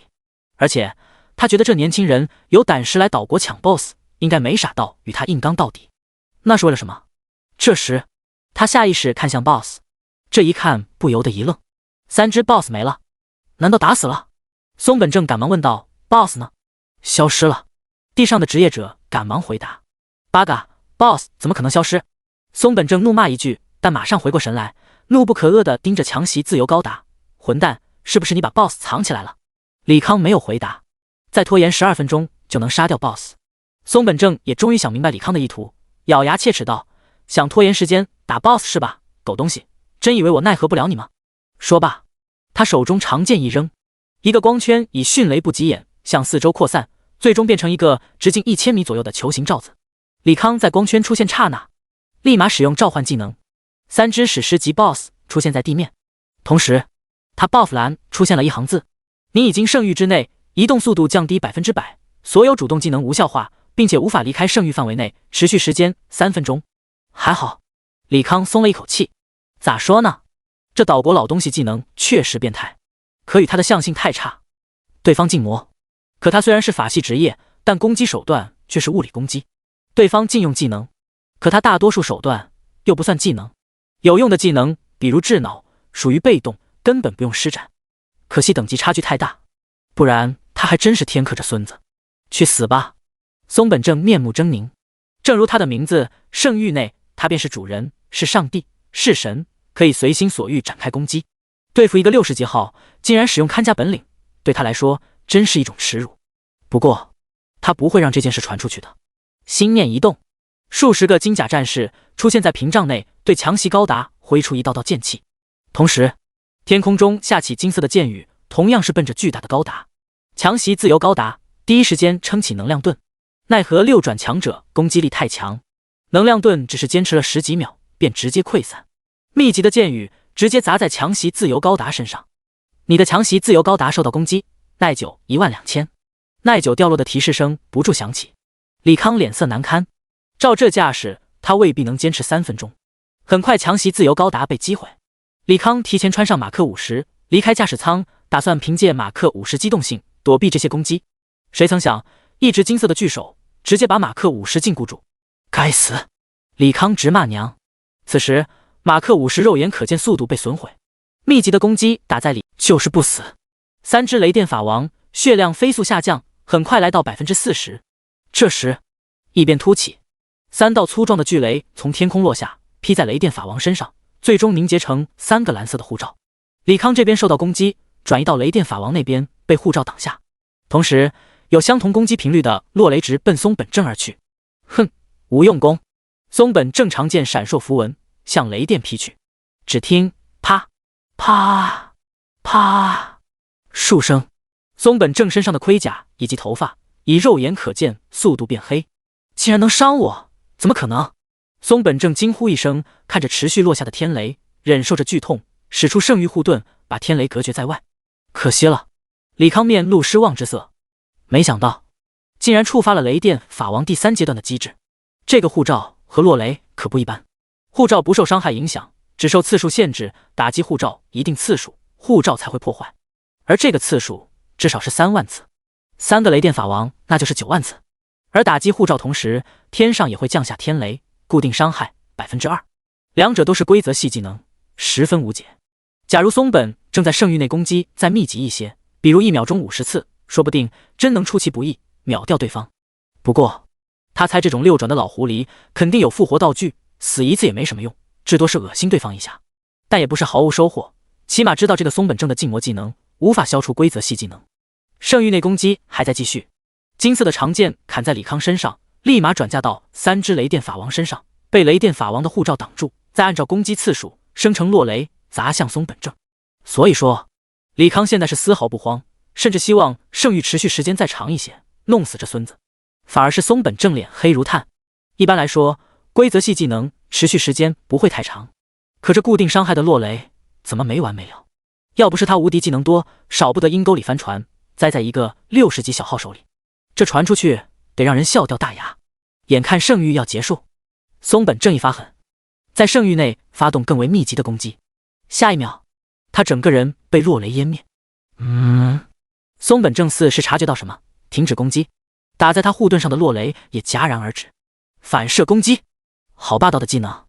松本正脸色阴沉，攻击对方无效，还反射回来固定伤害，岂不是比打 BOSS 还难？自己的职业者够变态了，没想到今天遇到了更变态的人。不过这人必须死，不然回到龙国成长起来，他们岛国处境会更加艰难。行，老子就看你的技能时间长，还是我的无敌手段多。松本正掏出一个泛着粉光的卷轴，8阶卷轴，空间屏障，同样是规则系技能，持续时间30秒。现在放出，刚好与圣域结束时间持平。随着卷轴缓缓打开，松本正被一个白色方形体护住。任何规则系技能都有限制，我就不信你的反射技能没有上限。松本正冷哼一声，圣域内攻击更为密集起来。松本正再次被密集的落雷湮灭。李康立马让智脑统计攻击频率，很快得到一个整数，每秒3000次，有零有整，估摸着是松本正最大攻击频率。假如恒定在这个攻击频率，估摸着在圣域消失前2秒内破掉雷电法王的罩子，到时候雷电法王承受最后2秒伤害，等圣域结束，那就天高任鸟飞了。时间1分1秒过去，在圣域结束第3秒，罩子破碎，松本正周遭的雷海消失，但李康这边依然被金光笼罩。同时3个雷电法王血量以每秒 15% 的血量下降。李康紧盯着面板，最后1秒，雷电法王血线即将归零。松本正嘴角微微翘起，轻喝一声破，整个圣域轰然炸裂，形成一个巨大的金色能量团，向四周扩散。地上有些职业者直接被炸死或者炸飞。哈哈，老子圣域爆破，就算是6转的职业者也要重伤，我就不信你一个60级的号有本事扛下来。松本正肆意的狂笑。此刻的松本正并没有注意到天空降下3道雷柱，本已死去的3只雷电法王重新复活。不一会儿，能量团散去，李康的身影显现。已经损毁的蜂鸟、高达和马克50也用机械重组修复，漂浮在空中。你怎么可能挡住？松本正瞪大双眼，好似见鬼一般。傻逼！李康肆意嘲讽。雷电法王有个御雷重生的被动技能，要在 BOSS 濒死1秒内造成不低于 BOSS 血量 25% 的伤害， BOSS 才会满血复活。触发条件极其苛刻。可没想到，这个松本正自作聪明，来了一招大爆炸，刚好符合雷电法王的重生技能触发条件。因此雷电法王先是吸收了部分爆炸的伤害，满血复活后又扛了部分伤害，他自然屁事没有。你别嚣张，我有的是办法杀你。松本正此刻双眼赤红，周身金光璀璨，明显是要继续放大招。这时李康耳机里传来穆雨晴声音， BOSS 打死了，赶紧来拾取吧。好，李康应了一声，倒是比他预期要快了10分钟。于是他朝着松本正竖起中指，你想打就打，你算老几？老子不伺候了。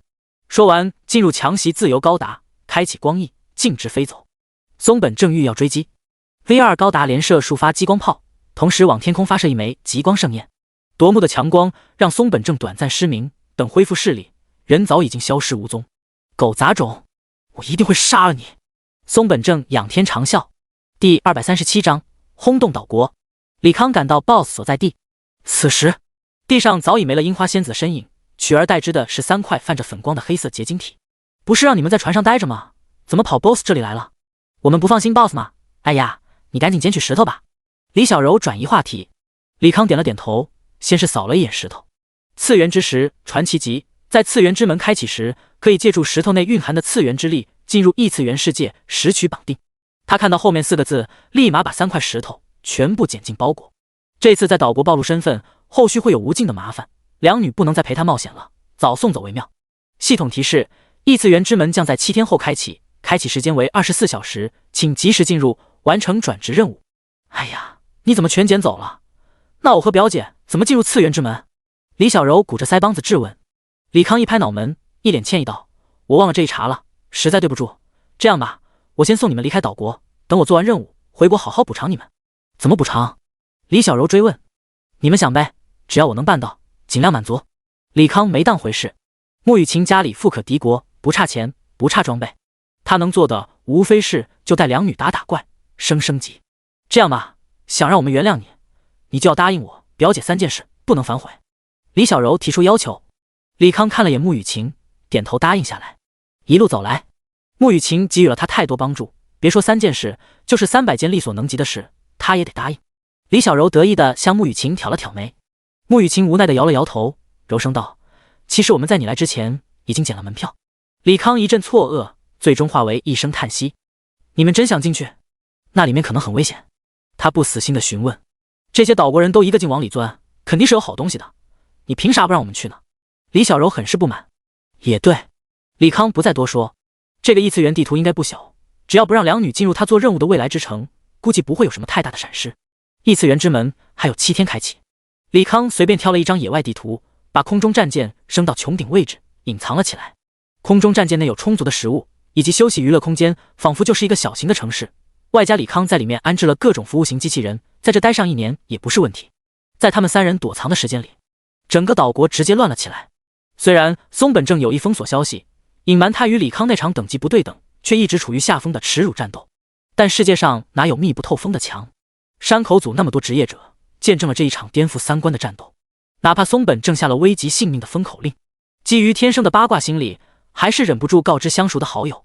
消息一经传播，迅速的扩散，岛国人全都知晓，东方来了一个60级的少年，以一己之力抗衡6转强者，不落下风。松本正见事情瞒不住了，索性大张旗鼓通缉起了李康。不到2天时间，李康的通缉令贴满了岛国主城。要是别人也就罢了，偏偏李康在岛国有些知名度。如今龙国与岛国等国家在中立区战争正如火如荼，而李康就是罪魁祸首。参与那场中立区争夺战的职业们对李康绝对是印象深刻。京都城秋谷家，身穿巫女服的秋谷美香急匆匆走进一间屋子。爷爷，出事了！和你说多少次了，遇事不要慌。一旁的秋谷平次沉声斥责。对不起，父亲大人。秋谷美香赶忙鞠躬道歉。坐在主位的秋谷真微微抬眸，语气不急不缓地问：因何慌张？秋谷美香躬声道：爷爷，李康来了。谁？秋谷真眼瞬间眯了起来。龙国的李康。秋谷美香心情复杂，他在岛国是绝对的天才，在世界上也排得上名号，从来没服过同等级的职业者，哪怕对方比他强，他也有信心超越。可唯独李康让他生不起一丝信心超越，甚至提起这个名字，打心底感到战栗。轰！秋谷真直接把桌子拍碎，双目迅速的充血。一旁的秋谷平次还是头一次见如此大动肝火，赶忙倒茶。父亲大人喝口茶消消气。喝个屁！秋谷真把茶杯拍掉，看向自己孙女美香，那小子真来龙国了。是的，爷爷，他不止来了，还闹了很大的动静。秋谷美香把李康在樱花平原大战松本正的事详细复述了一遍。秋谷真脸色难看至极，半年不见，这小子竟然连6转职业者也能抗衡了，这是不给其他人留活路吗？看来他打听到了异次元之门内的情况，想要进去提升实力，必须得阻挠他才行，不然的话，你们这些小辈恐怕要死在里面了。秋谷真沉声道：一般来说，进入异次元之门的都是各大家族60级的天才，这些天才实力强悍，对付准5转职业者也能不落下风。可面对李康那个变态，恐怕会被单方面屠杀，毫无胜算可言。而这些天才又是岛国未来的顶梁柱，如果发生团灭，对他们岛国绝对是沉重的打击。秋谷美香听到这话，脸上立马露出惊容，因为她也是进入次元之门提升实力的一员，且对李康的实力有个清晰的认知。我去趟天皇府。秋谷真起身离开。待其走后，秋谷平次看向女儿美香，这个李康当真如此恐怖？虽然他听过关于李康的各种传言，但也把李康当个小号看待，在他这种5转强者面前根本不值一提。父亲大人，他很厉害，在40级的时候便可以力战4位5转强者，并且稳压对方一头，所以我觉得他现在60级是有可能与6转强者平分秋色的。秋谷美香郑重其事地回答。你说他可以与我们这些5转强者周旋，我还能接受，但说他能抗衡6转强者，我不太信。秋谷平次淡声道。身为5转职业者，他对6转职业者的强大有着深刻的认知，只要不成6转，根本不可能与之抗衡。秋谷美香没有过多辩解，李康的强大确实匪夷所思，没有亲眼见过，很难信服。第238章远程打击星际风暴导弹系统。一转眼7天过去，樱花平原中央位置一道裂缝慢慢撑开，变成一个巨大的空间漩涡。4个6转巅峰强者，60个5转强者，护着精挑细选出来的600个天才，来到次元裂缝面前。秋谷真诞声道：“你们先进去吧。”是。600个天才深鞠一躬，3、5成群，有序地进入次元之门。秋谷美香带领的队伍，一直到最后还是犹豫要不要进去。放心，有我们在，李康赶来的话，那就是死路一条。秋谷真看出孙女的疑虑，轻声宽慰。秋谷美香点了点头，带着人进入门中。秋谷真，你孙女好像很怕那个李康，号称岛国近10年来最有潜力的职业者，就这么点胆量吗？松本正出言挖苦。秋谷真睨了眼松本正，不咸不淡的反击：“你胆量倒是大，怎么让李康一个小号给跑了？”松本正继续挖苦：“你还有脸说我？你们在中立区那么多6转强者，不也让他跑了，还白白损失了3座城市，害得我们在中立区大战中节节受挫。”秋谷真辩解道：“那是他走运，有白怀秋在身边。你也知道白怀秋有多难杀，我们能杀掉是意外之喜，杀不掉也是正常的。两位就别吵了，好好守住门口，只要在次元之门关闭前挡住那龙国来的小子，里面的人便可以安全的提升实力。放心，我的真实之眼已经覆盖方圆100公里范围，他只要踏入，我便会知晓。次元之门上，我们已经设立了层层结界，哪怕是咱们也要浪费半小时强行破开。那个李康就算闯到门前，也无法进去。哎，如果让他国人知道咱们出动这么多战力，围堵一个小号，不得被人笑死。有什么好笑的？当年白怀秋不也是4转便可以大闹京都，龙国人多，出妖孽职业的几率也高，这点羡慕不来。有什么好羡慕的？咱们不也有次元之门？哪怕基数不如龙国，但在质量上绝对远超龙国。”几人闲聊了起来，并未注意点在旁边飞来飞去的苍蝇。千里之外，李康和穆雨晴两女坐在船舱的咖啡厅中，喝着机器人冲泡的咖啡，面前的全息屏幕实时播放着樱花平原的画面。李小柔吞了一大块蛋糕，含糊不清的抱怨：“4个6转带着一堆5转，赌咱们3个60级，这岛国人也太欺负人了吧！做个任务而已，至于如此兴师动众吗？岛国的鬼子实在太可恨了。”穆雨晴替李康感到不忿。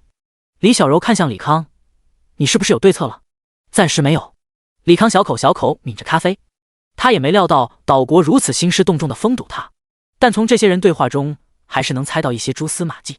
首先，次元之门内的东西可以提升实力，而提升实力无非2点：装备和等级。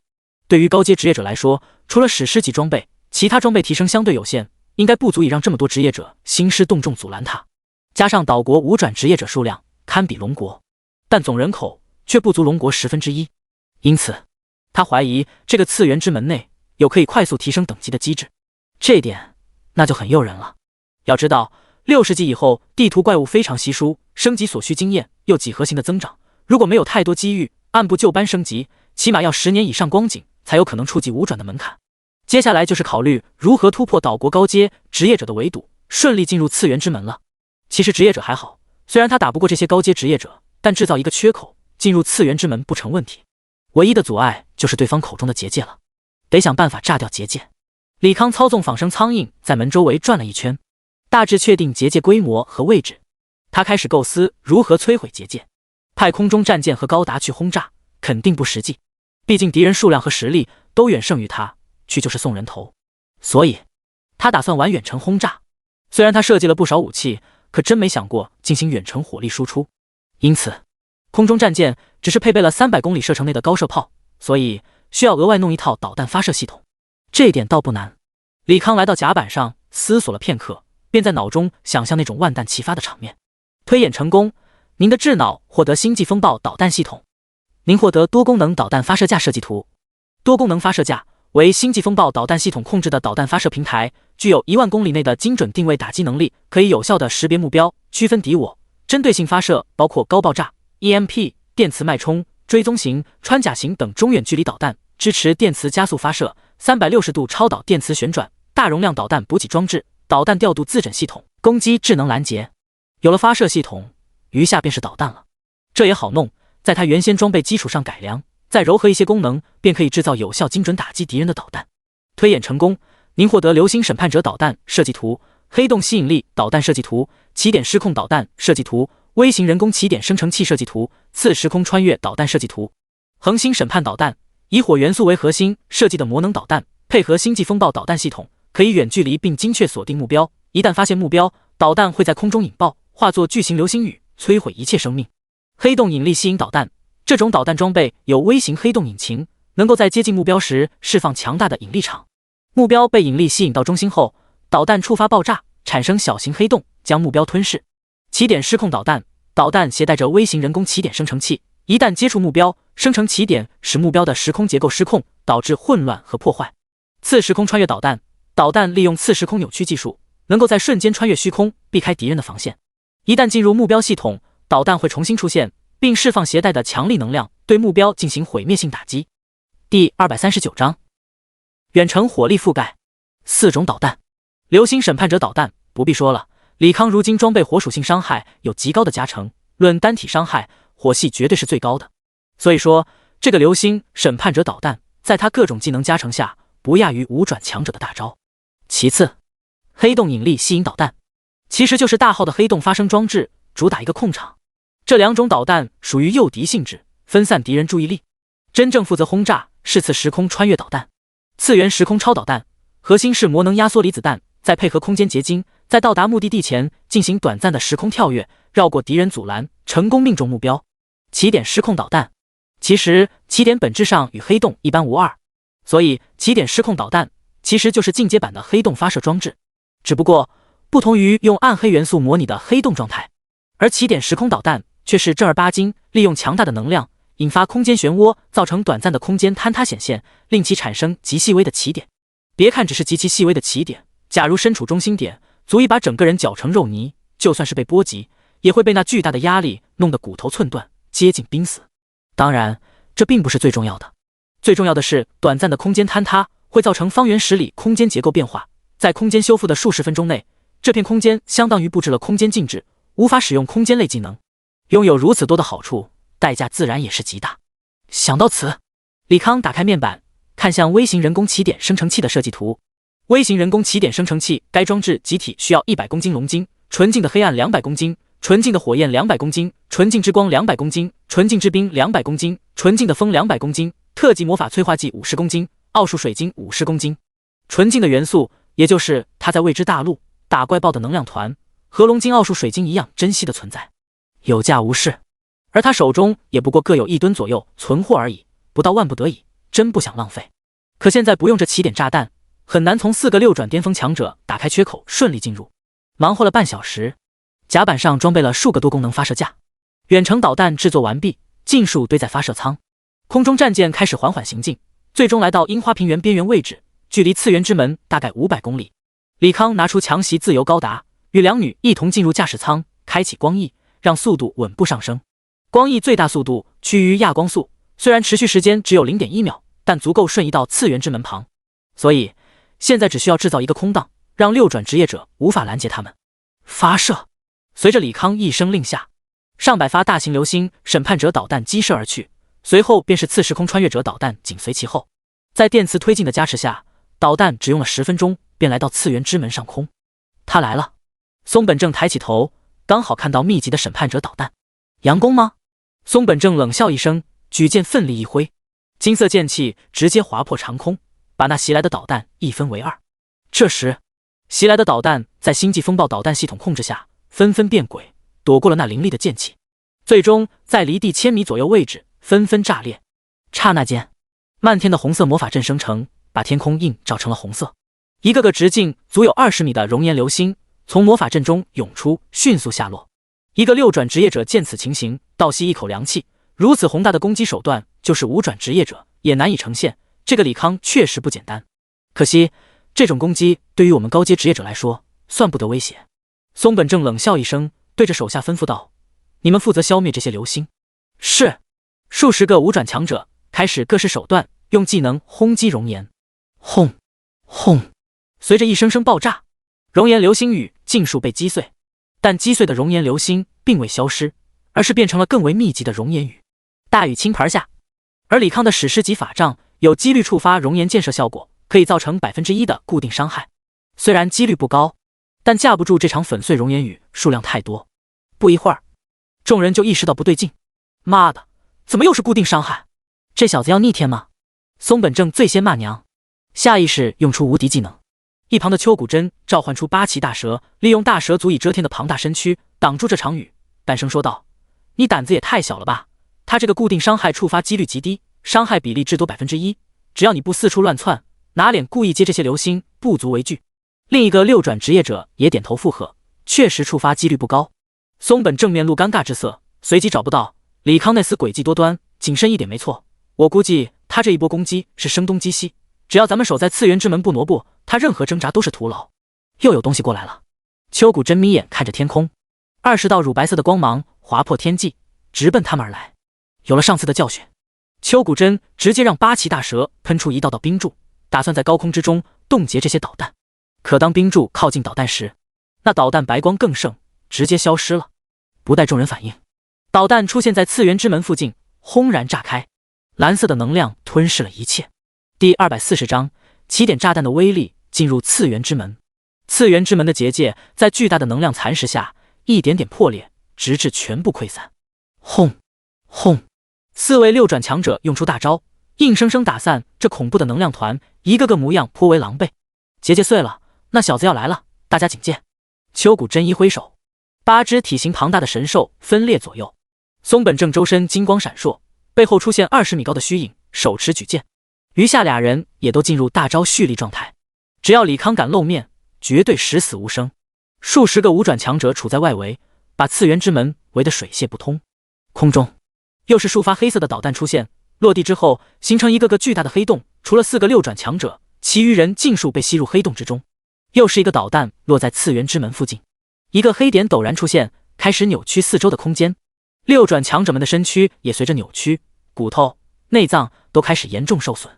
该死，好疼！这是什么鬼东西？不行，要死了，用不出技能。不可一世的六转强者们开始哀嚎。数百里之外的李康死死盯着屏幕上的读秒。起点炸弹持续时间是3秒，哪怕杀不死六转强者，但也足以让对方在数秒钟之内失去大部分战斗力。他要做的便是在这3秒后进入次元之门。读秒归零，强袭自由高达光翼全开，消失在原地。眨眼间来到次元之门前，是李康，拦住他，赶紧的！4位六转强者目眦欲裂，但现在身体扭曲的不成人样，根本无法施展技能。而那些五转强者虽然没受到起点炸弹波及，却被黑洞一直牵引着，用突进技能完全无法逃脱，想用闪现技能上前阻止，却发现无法使用，只能眼睁睁看着李康3人进入次元之门。完了，该死的杂种！4人一脸绝望。次元之门内可都是他们未来的希望，放任李康这个恶魔进去，那还能有活口？不过他们不知道里面的机制，未必能活下来。松本正冷笑道：“也对，那片地图只有一条道路是安全的，他们如果走错了，只能迷失在其中，或者被里面恐怖的存在杀死。”另一个六转强者也轻声附和。白光闪烁之后，李康与穆雨晴两人来到一片幽蓝的森林之中，抬头望去，全是通体幽蓝的参天巨树，巨大的树冠几乎挡住了天空，几缕阳光透过树叶间的缝隙映入，也被染成了蓝色。地上也布满了落叶和青苔，一脚踩下，柔软至极，几乎感受不到大地回馈的力度。李康释放数架无人机，在四周探查，搜查了5公里左右，终于发现了怪群。一群通体幽蓝的狐狸，长着3条尾巴，其走过之处都会结成冰晶，带着森森寒意。数量不多，大概20只左右。蓝双狐白金级，等级65，技能幻影迷雾、冰瞳预知、冰霜咆哮、极冰结界、绝对零度、被动。又是扎堆的高品质怪物和未知大陆真相。穆雨晴轻声嘀咕：“既然遇到了，那就顺手宰了，看看报什么。”李康直接心念一动 ，V2 高达出现，对付这些白金怪物，一个高达足矣。好像有人。李小柔看着无人机传来的实时画面说道。李康瞥了眼屏幕，大约有1个团的人，迅速逼近那群蓝双狐。哼，运气真好，竟然碰上了蓝双狐，赶紧杀了，杀完早些赶路。天黑之前走不出这片森林，咱们就危险了，一定要小心一点，凑不够40人，咱们后续会很麻烦的。40个职业者十分老练的与蓝双狐打了起来。李小柔说道：“好像是岛国人，来得真巧。”李康咧嘴一笑，他把无人机散出去，就是想找早些进来的岛国人，了解一些次元之门内的情况，尽可能规避一些危险。但凡能进来次元之门的岛国职业者，都是近些年来精挑细选的精英。别说单挑一个白金怪物了，在机制允许情况下，6人合力击杀传奇 BOSS 也是小菜一碟。所以40人团打20个怪十分轻松，甚至相互之间还有说有笑。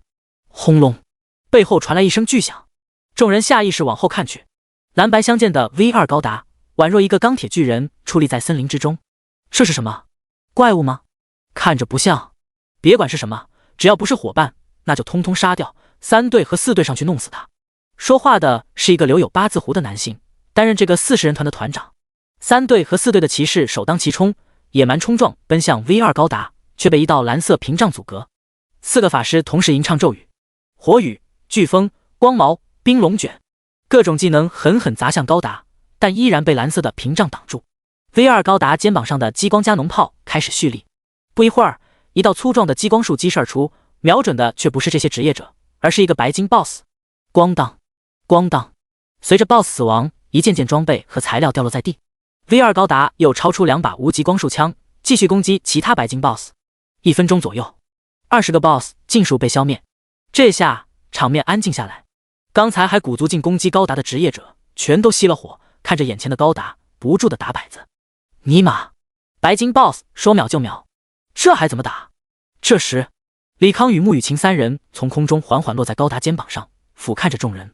我劝你们老实一点，不然我让你们和蓝双湖一起下地狱。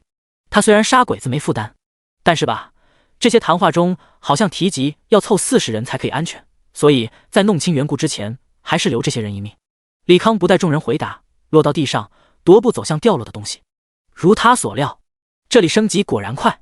刚才一只蓝双湖给了2亿多经验，约莫是外面怪物的10倍，也就是说，这里打怪升级速度也是外面10倍，而爆的装备和材料数量同样十分惊人，估摸着也是10倍。这地图尼玛就是个高爆率的私服，怪不得小日子一直那么强。第241章降服岛国人。就在李康拾取材料时，与李康相近的2个职业者相互之间打了个眼色，一个手持匕首，一个手持巨剑，同时向李康发起攻击，却被蓝色的屏障挡住。同时，3道激光束贯穿了2人脑袋，直挺挺倒地，爆了一地装备和材料。李康不忙不忙地捡起2人爆的值钱东西，淡声道：“你们岛国那些6转的傻叉都没法杀掉我，难不成你们觉得自己比6转的那些老家伙还强？”岛国的职业者听到此话，一股寒意从脚底直窜到头顶。人的名，树的影。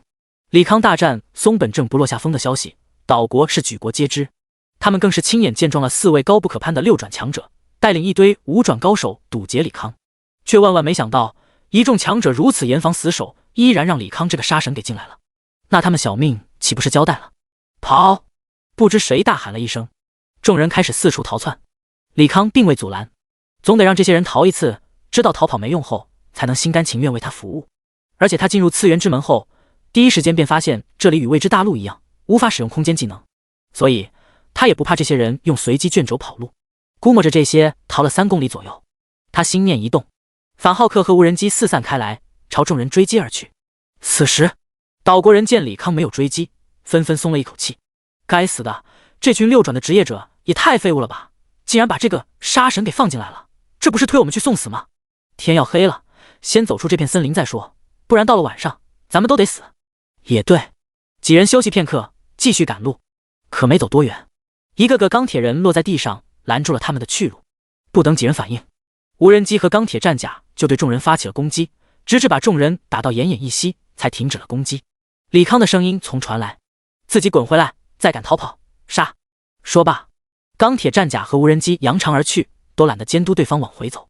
事实上，这些岛国人也确实被吓破了胆子，没有人敢继续尝试逃窜，一个个老实的回到李康身边。扑通，立马有人跪地求饶：“李先生，我虽然是岛国人，但对龙国人满怀着崇敬之情，您高抬贵手，饶我一命。李先生，我愿意为你鞍前马后，请不要杀我，我也愿意为您效力。”有人开了头，其他岛国人为了活命，全都跪地求饶起来。毕竟岛国不太注重集体荣誉感，更喜欢崇拜强者。当有人强大到他无法战胜时，他们就生出恐惧与臣服之心。李康心里别提多舒爽了，一直被高阶强者针对，他差点忘了自己同阶无敌这事了。行了，都起来吧，和我说说你们对这片大陆了解，谁说的最详细，我便不杀谁。此话一出，众人开始你一言我一语说了起来，整个场面嘈杂无比。但李康并未阻挠，他已经把众人的话语全都收录进去，再一句句呈现在全息屏幕上，系统经过比对，会把一些废话以及重复的消息，一份关于这片大陆的情报出现。首先是已知晓的2个情报，这里的怪物确实有10倍的经验和爆率，但也有一个狂暴机制。每个区域的怪物狂暴机制各不相同，一旦触发了 BOSS 狂化之后，血量攻击强度都会数10倍增加。假如不了解各片区域机制，不小心触发了狂暴机制，很难活下来。再就是他最关心的未来之城，其实是位于这片大陆出口，也就是中心点。未来之城是一个大型副本，至少需要400人才可以进入，而且未来之城最低进入等级是70级。所以说，李康不仅要自己练到70级，还得让这些岛国人练到70级，而且保证有400人存活帮他打团。自己这个转职任务还真是困难重重。按照这些岛国人所说，虽然他们制定了相对安全的升级路线，但死亡率也在 50% 以上。拢共600人，真要死掉一半的话，那他转职任务岂不是做不成了？事不宜迟，李康带着一群人开始寻找其他岛国人。根据岛国人所说，进入次元之门后会被传送到随机区域，运气好可能会落在他们规划的练级区域，运气不好那就来到未知的地图，能不能活命那就要看运气了。而整个异次元面积极大，想要从整个大陆找人，无异于大海捞针，不切实际。所以李康只能派出无人机和钢铁战甲，在岛国人划定的区域寻找。大概用了1周的时间，找到了326个人。大部分人开始都是刺头，想要与他掰扯掰扯，但很快在他绝对的武力镇压下，全都老实下来。眼下岛国划定的区域已经找遍了，余下的人要么死了，要么在其他区域。外面地图太大，搜寻效率极低。按照岛国人所说，在划定地图外的人，如果摸清了那片地图机制，会先在附近练级，6个月后在未来之城附近集合，攻略未来之城附近的40人团本，获取一些珍稀材料和装备。眼下李康也只能先练级，希望余下的将近300人，最起码能活下100人，与他一起打本。第242章，火速升级，到达未来之城。经验高的好处自不必说，练级效率直线上升，加上这里怪物品质高又密集，完美规避了外面世界高等级稀少的痛点。以李康的杀怪效率来推算，差不多3月就能练到70级以上，1年左右能到5转。不过现在要与人打团，为了规避等级惩罚，他只能牺牲部分效率，帮助其他人尽快提升等级。功夫不负有心，6个月后，众人平均等级来到73级左右。李康与穆雨晴等人皆是75级，300多号岛国人也在这6个月高压管控下变得极具服从性。其实不服从也不行，因为这些人在他面前根本没秘密。比如这里有一片区域是爆他如今最稀缺的纯净元素材料，李康便让部分人24小时在那里刷怪打材料，并且上缴。起初有些人还会私藏，可这些人没料到，他早就布置好仿生昆虫监控和记录，怪物掉了多少，谁捡了多少，他一清二楚。有些人密谋偷袭他，他也一清二楚，并且会在隔天用一个大屏幕把这些全都公布出来。久而久之，岛国人知道自己在李康面前没有秘密，便不敢再乱来，对李康的命令也是尽善尽美的完成。老大，前面就是未来之城了。说话的人松川平，职业是火龙骑士，在300人中属于最能坦的， buff 全开的情况下，甚至能与高达、周旋1、2。可能因为太能挨揍，当初对李康也最不服气。最终李康直接招出4个高达，一天24小时轮着揍，揍了7天7夜，终于服软，老大前老大后的喊。所以说这岛国人就是贱骨头，少打一顿他都不一定服气。不过这人算是岛国人中有过骨头的，而且直来直去。李康便任命其为副指挥，帮他统辖这些岛国人。未来之城并不在地面，而是在天上。明明是白天，那未来之城周边却是漆黑一片，繁星浩渺。李康，这个未来之城是不是与你的飞船有点像？由于隔得太远，李小柔穷尽目力也只是看到一个轮廓，但只看外形以及那机械感十足的材质，确实和李康那三角状的空间战舰一般无二。李康用高倍数摄像头捕捉那远处的未来之城，但还是指得出来极为模糊的轮廓，估摸着这并非什么远处的真实景象，而是类似海市蜃楼的投影。其实从轮廓大概能看出来，这确实是一艘星际战舰，或者是一个星际基地，因为实在太模糊了，又没有具体的参照物，实在没法确定大小。你们进去过这地图吗？李康问向松川平。松川平摇头道，一般活到这里的人至多300多一些，并没有超过400，达不到进去的门槛。而且这种400人的团本闻所未闻，难度肯定不小，我们就算人齐也不敢进。可回报也是巨大的。其实各位有所不知，我曾经打过400人的团本，里面每个 BOSS 都有神话级装备。我这人虽然自私，但可以许诺一件事，假如爆了神话装备，大家凭运气 roll， 我绝对不会利用权限黑装备。李康说罢，撤去身上伪装，整个身体粉光橙光，十分夺目。但最夺目的还是手指上的流光溢彩的神话戒指，这个颜色难道是神话级装备？立马有人认出装备是神话级，我的天，这东西竟然真实存在，不知道属性如何。所有岛国人全体哗然，莫雨晴面露不解之色。李康因为这件神话装备可没少吃苦，为何会主动暴露？没错，这就是神话装备，而且我可以告诉你们，正因为有它，我才能在60级力战6转强者不败，所以它的强力毋庸置疑。眼下这个400人本就是你们逆天改命的机会。我还那句话，爆了神话装备，大家 roll 全靠运气。李康继续侃侃而谈，想让马儿跑就得让马儿吃草，不给点好处，这些人不会尽心尽力的与他打本。当然了，这400人本到底有没有神话装备，他并不清楚。可这不打紧，只要把这些岛国人骗进本里，想要活命，那就得和他攻略副本。至于 roll 装备，也是真的，不过他可没说事后不抢。神话装备可是死亡掉落这个十分狗屎的设定，等打完本出去，他会出手宰了拥有神话装备的岛国人，把神话装备给爆出来。一众岛国人被李康忽悠得十分振奋，李康满意的点头。突然，一把细长的宝剑出现，直接贯穿李康的身体。第243章隐藏副本量子巨甲。李康、莫雨晴和李小柔第一时间上前查看情况。放心，不碍事。李小柔把你那无敌的圣光屏障扔出来，雨晴你随时待命。圣光屏障消失后，有人攻击，你立马扔圣光护盾。李康脸色惨白，哆哆嗦嗦从储物空间拿出一瓶6阶药水喝下，片刻后恢复了些许精神。这攻击方式无视他的诸多防御系统，直接贯穿心脏，却又不致命，明显是100分比伤害，所以他才让李小柔扔出无敌类型的屏障，以防再次被人偷袭。至于是何人偷袭，暂时还不知道。他在方圆5公里进行了布置了监视网，有人踏入便会预警。所以说，对方要么是在5公里外对他进行狙杀，要么就是用了类似潜行的技能。是哪种其实无所谓了，只要对方再次出手，他就能锁定位置。3秒后，圣光屏障消失，那消失的宝剑再次袭来，直奔李康。穆雨晴闪身挡在李康面前，开启圣光护盾挡住了那宝剑。找到你了。李康冷笑一声， V2 高达从天而降一个劈砍，砍在一处树木茂密的丛林，刹那间烟尘四起，一个与高达差不多体型的人形怪出现。怪物头生双脚，身穿铠甲，手持宝剑。是他。李康注意点怪物身后的少女，秋谷美香，73级神之通灵者。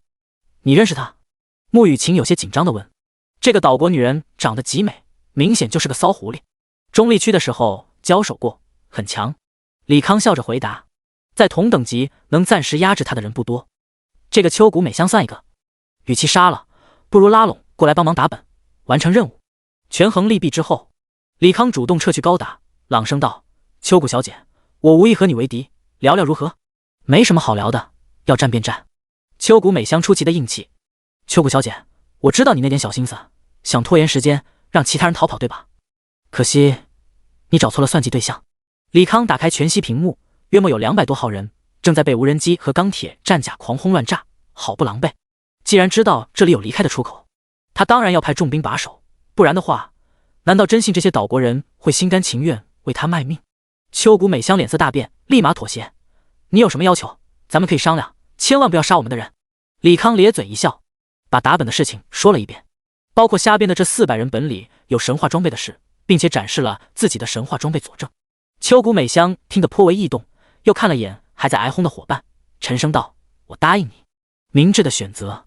李康停止攻击，让秋谷美香额外挑选2个团的人与他们一起进图，其余人可以随意离开或者继续留在这里练级，他不再阻拦。于是400个人浩浩荡荡进入副本传送门。您已进入未来之城副本。白光闪烁之后，李康等人出现在一个巨大宏伟的入口大厅，厅内的墙壁由未知合金构成，发出微弱的蓝色光芒，天花板上悬挂着先进的光源设备，使得整个大厅明亮无比。地面上是光滑的透明合成材料，只要有人走动，大厅中央有一个巨大的立体投影仪，投射出星图和行星的虚拟影像。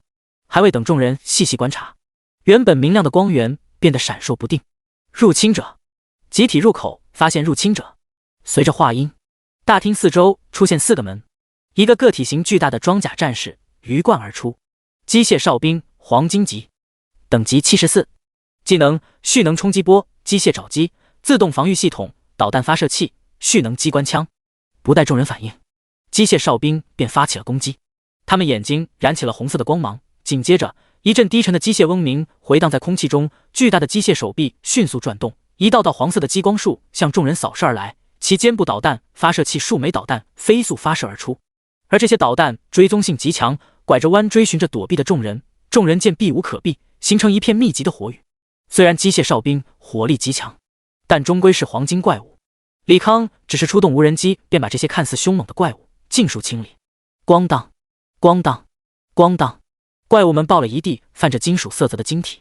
没见过的材料，李康立马上前10取起来。您拾取进了融合金 X4， 您拾取了金融合金 X3，400多个怪物拾取了将近1吨的金融合金。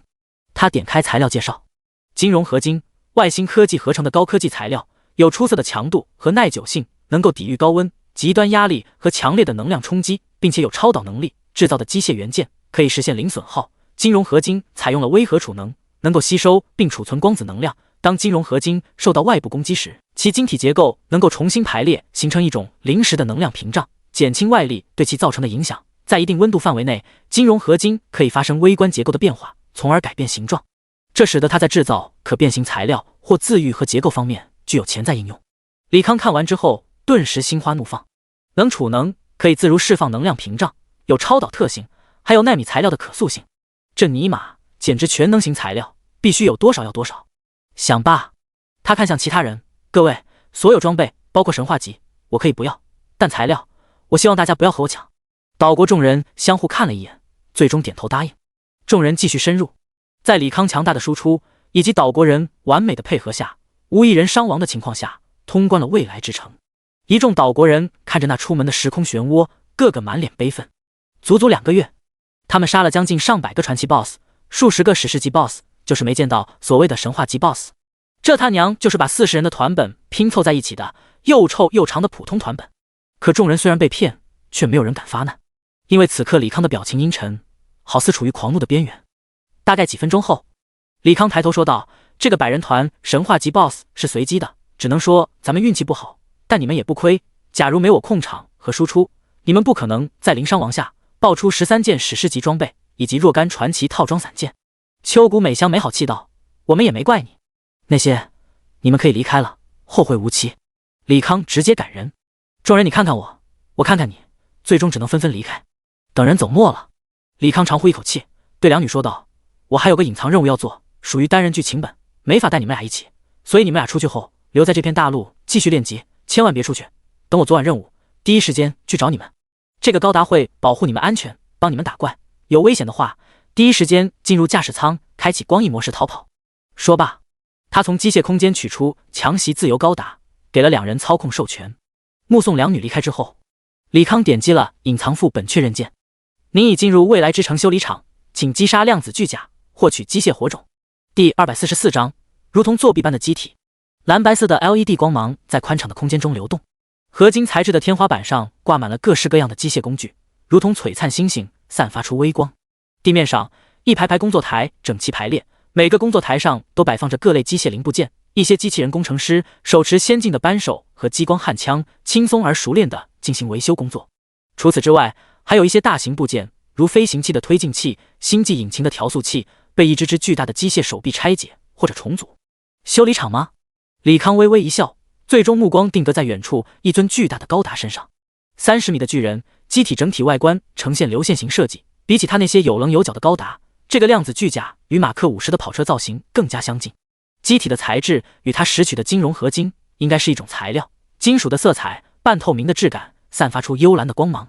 量子巨甲神话级，等级80，技能量子破碎炮、时空离子刃、相位能量盾、量子不移、时空断裂波、量子融合暴走、超能量再生、引力崩塌场、虚实操控、时空离子刀舞、量子脉冲炮、虚拟战术感知、空间压缩跃迁。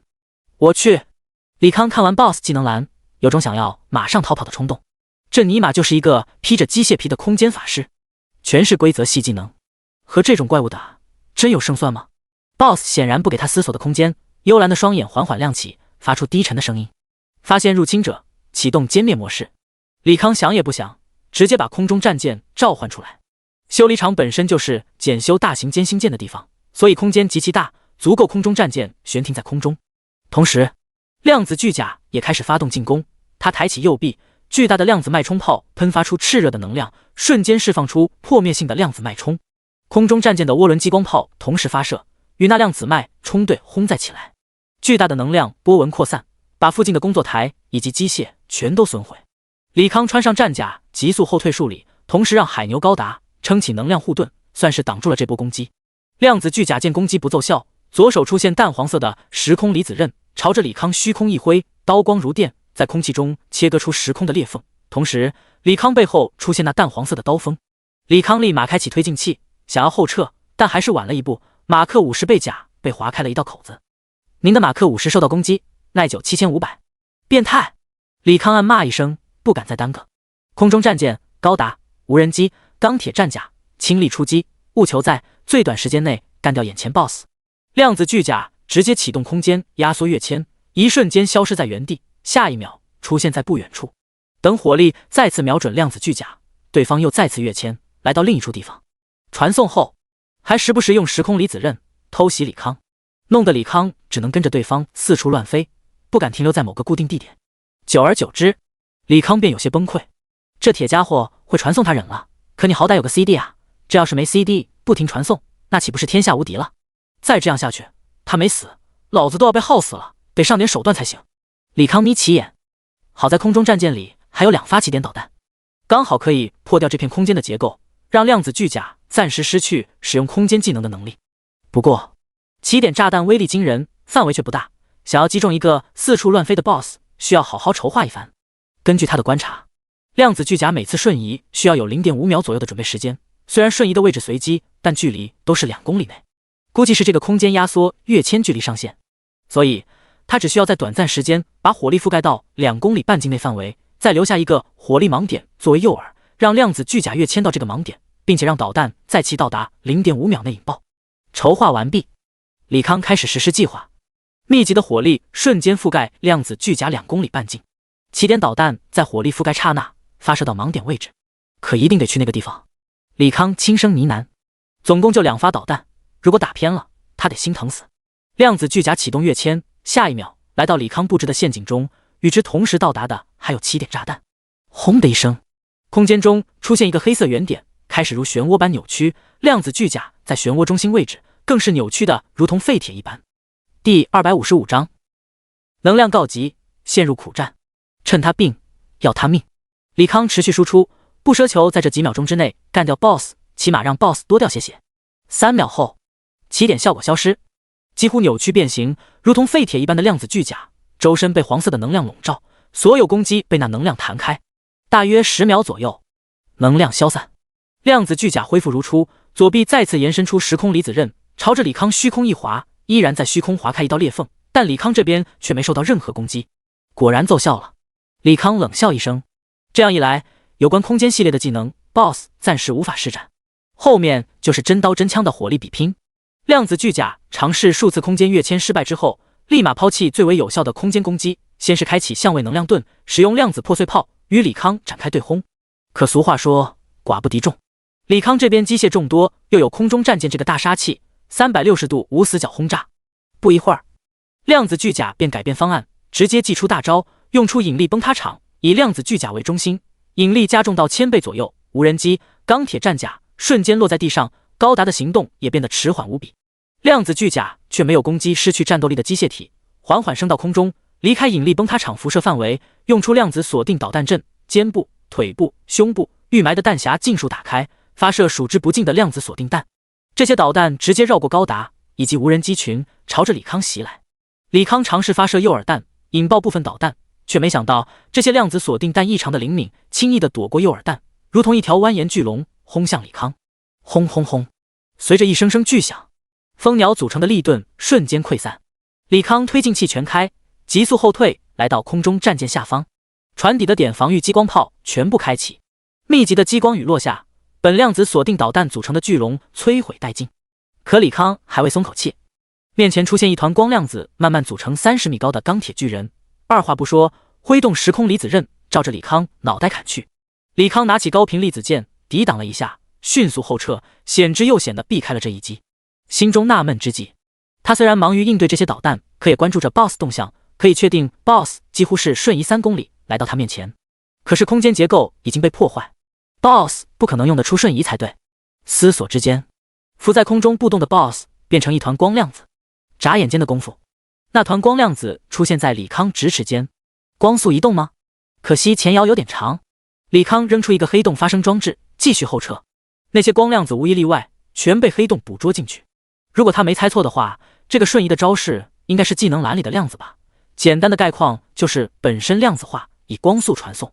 既然如此，那他就以暗元素为牢笼，暂时控制住量子化的量子巨甲。在量子巨甲被捕捉的同时，压制一众机械体的引力场消失。李康扫了眼损毁七七八八的无人机和残破的钢铁战甲，直接扔了一个机械重组，让其满血复活。等黑洞消失之后，继续输出 BOSS。 随着战斗深入，李康虽然还是处于被动反击的局面，但已经摸清了技能表里大部分技能，也算是找到了应对的方法。加上空中战舰的火力支持，输出起来越来游刃有余。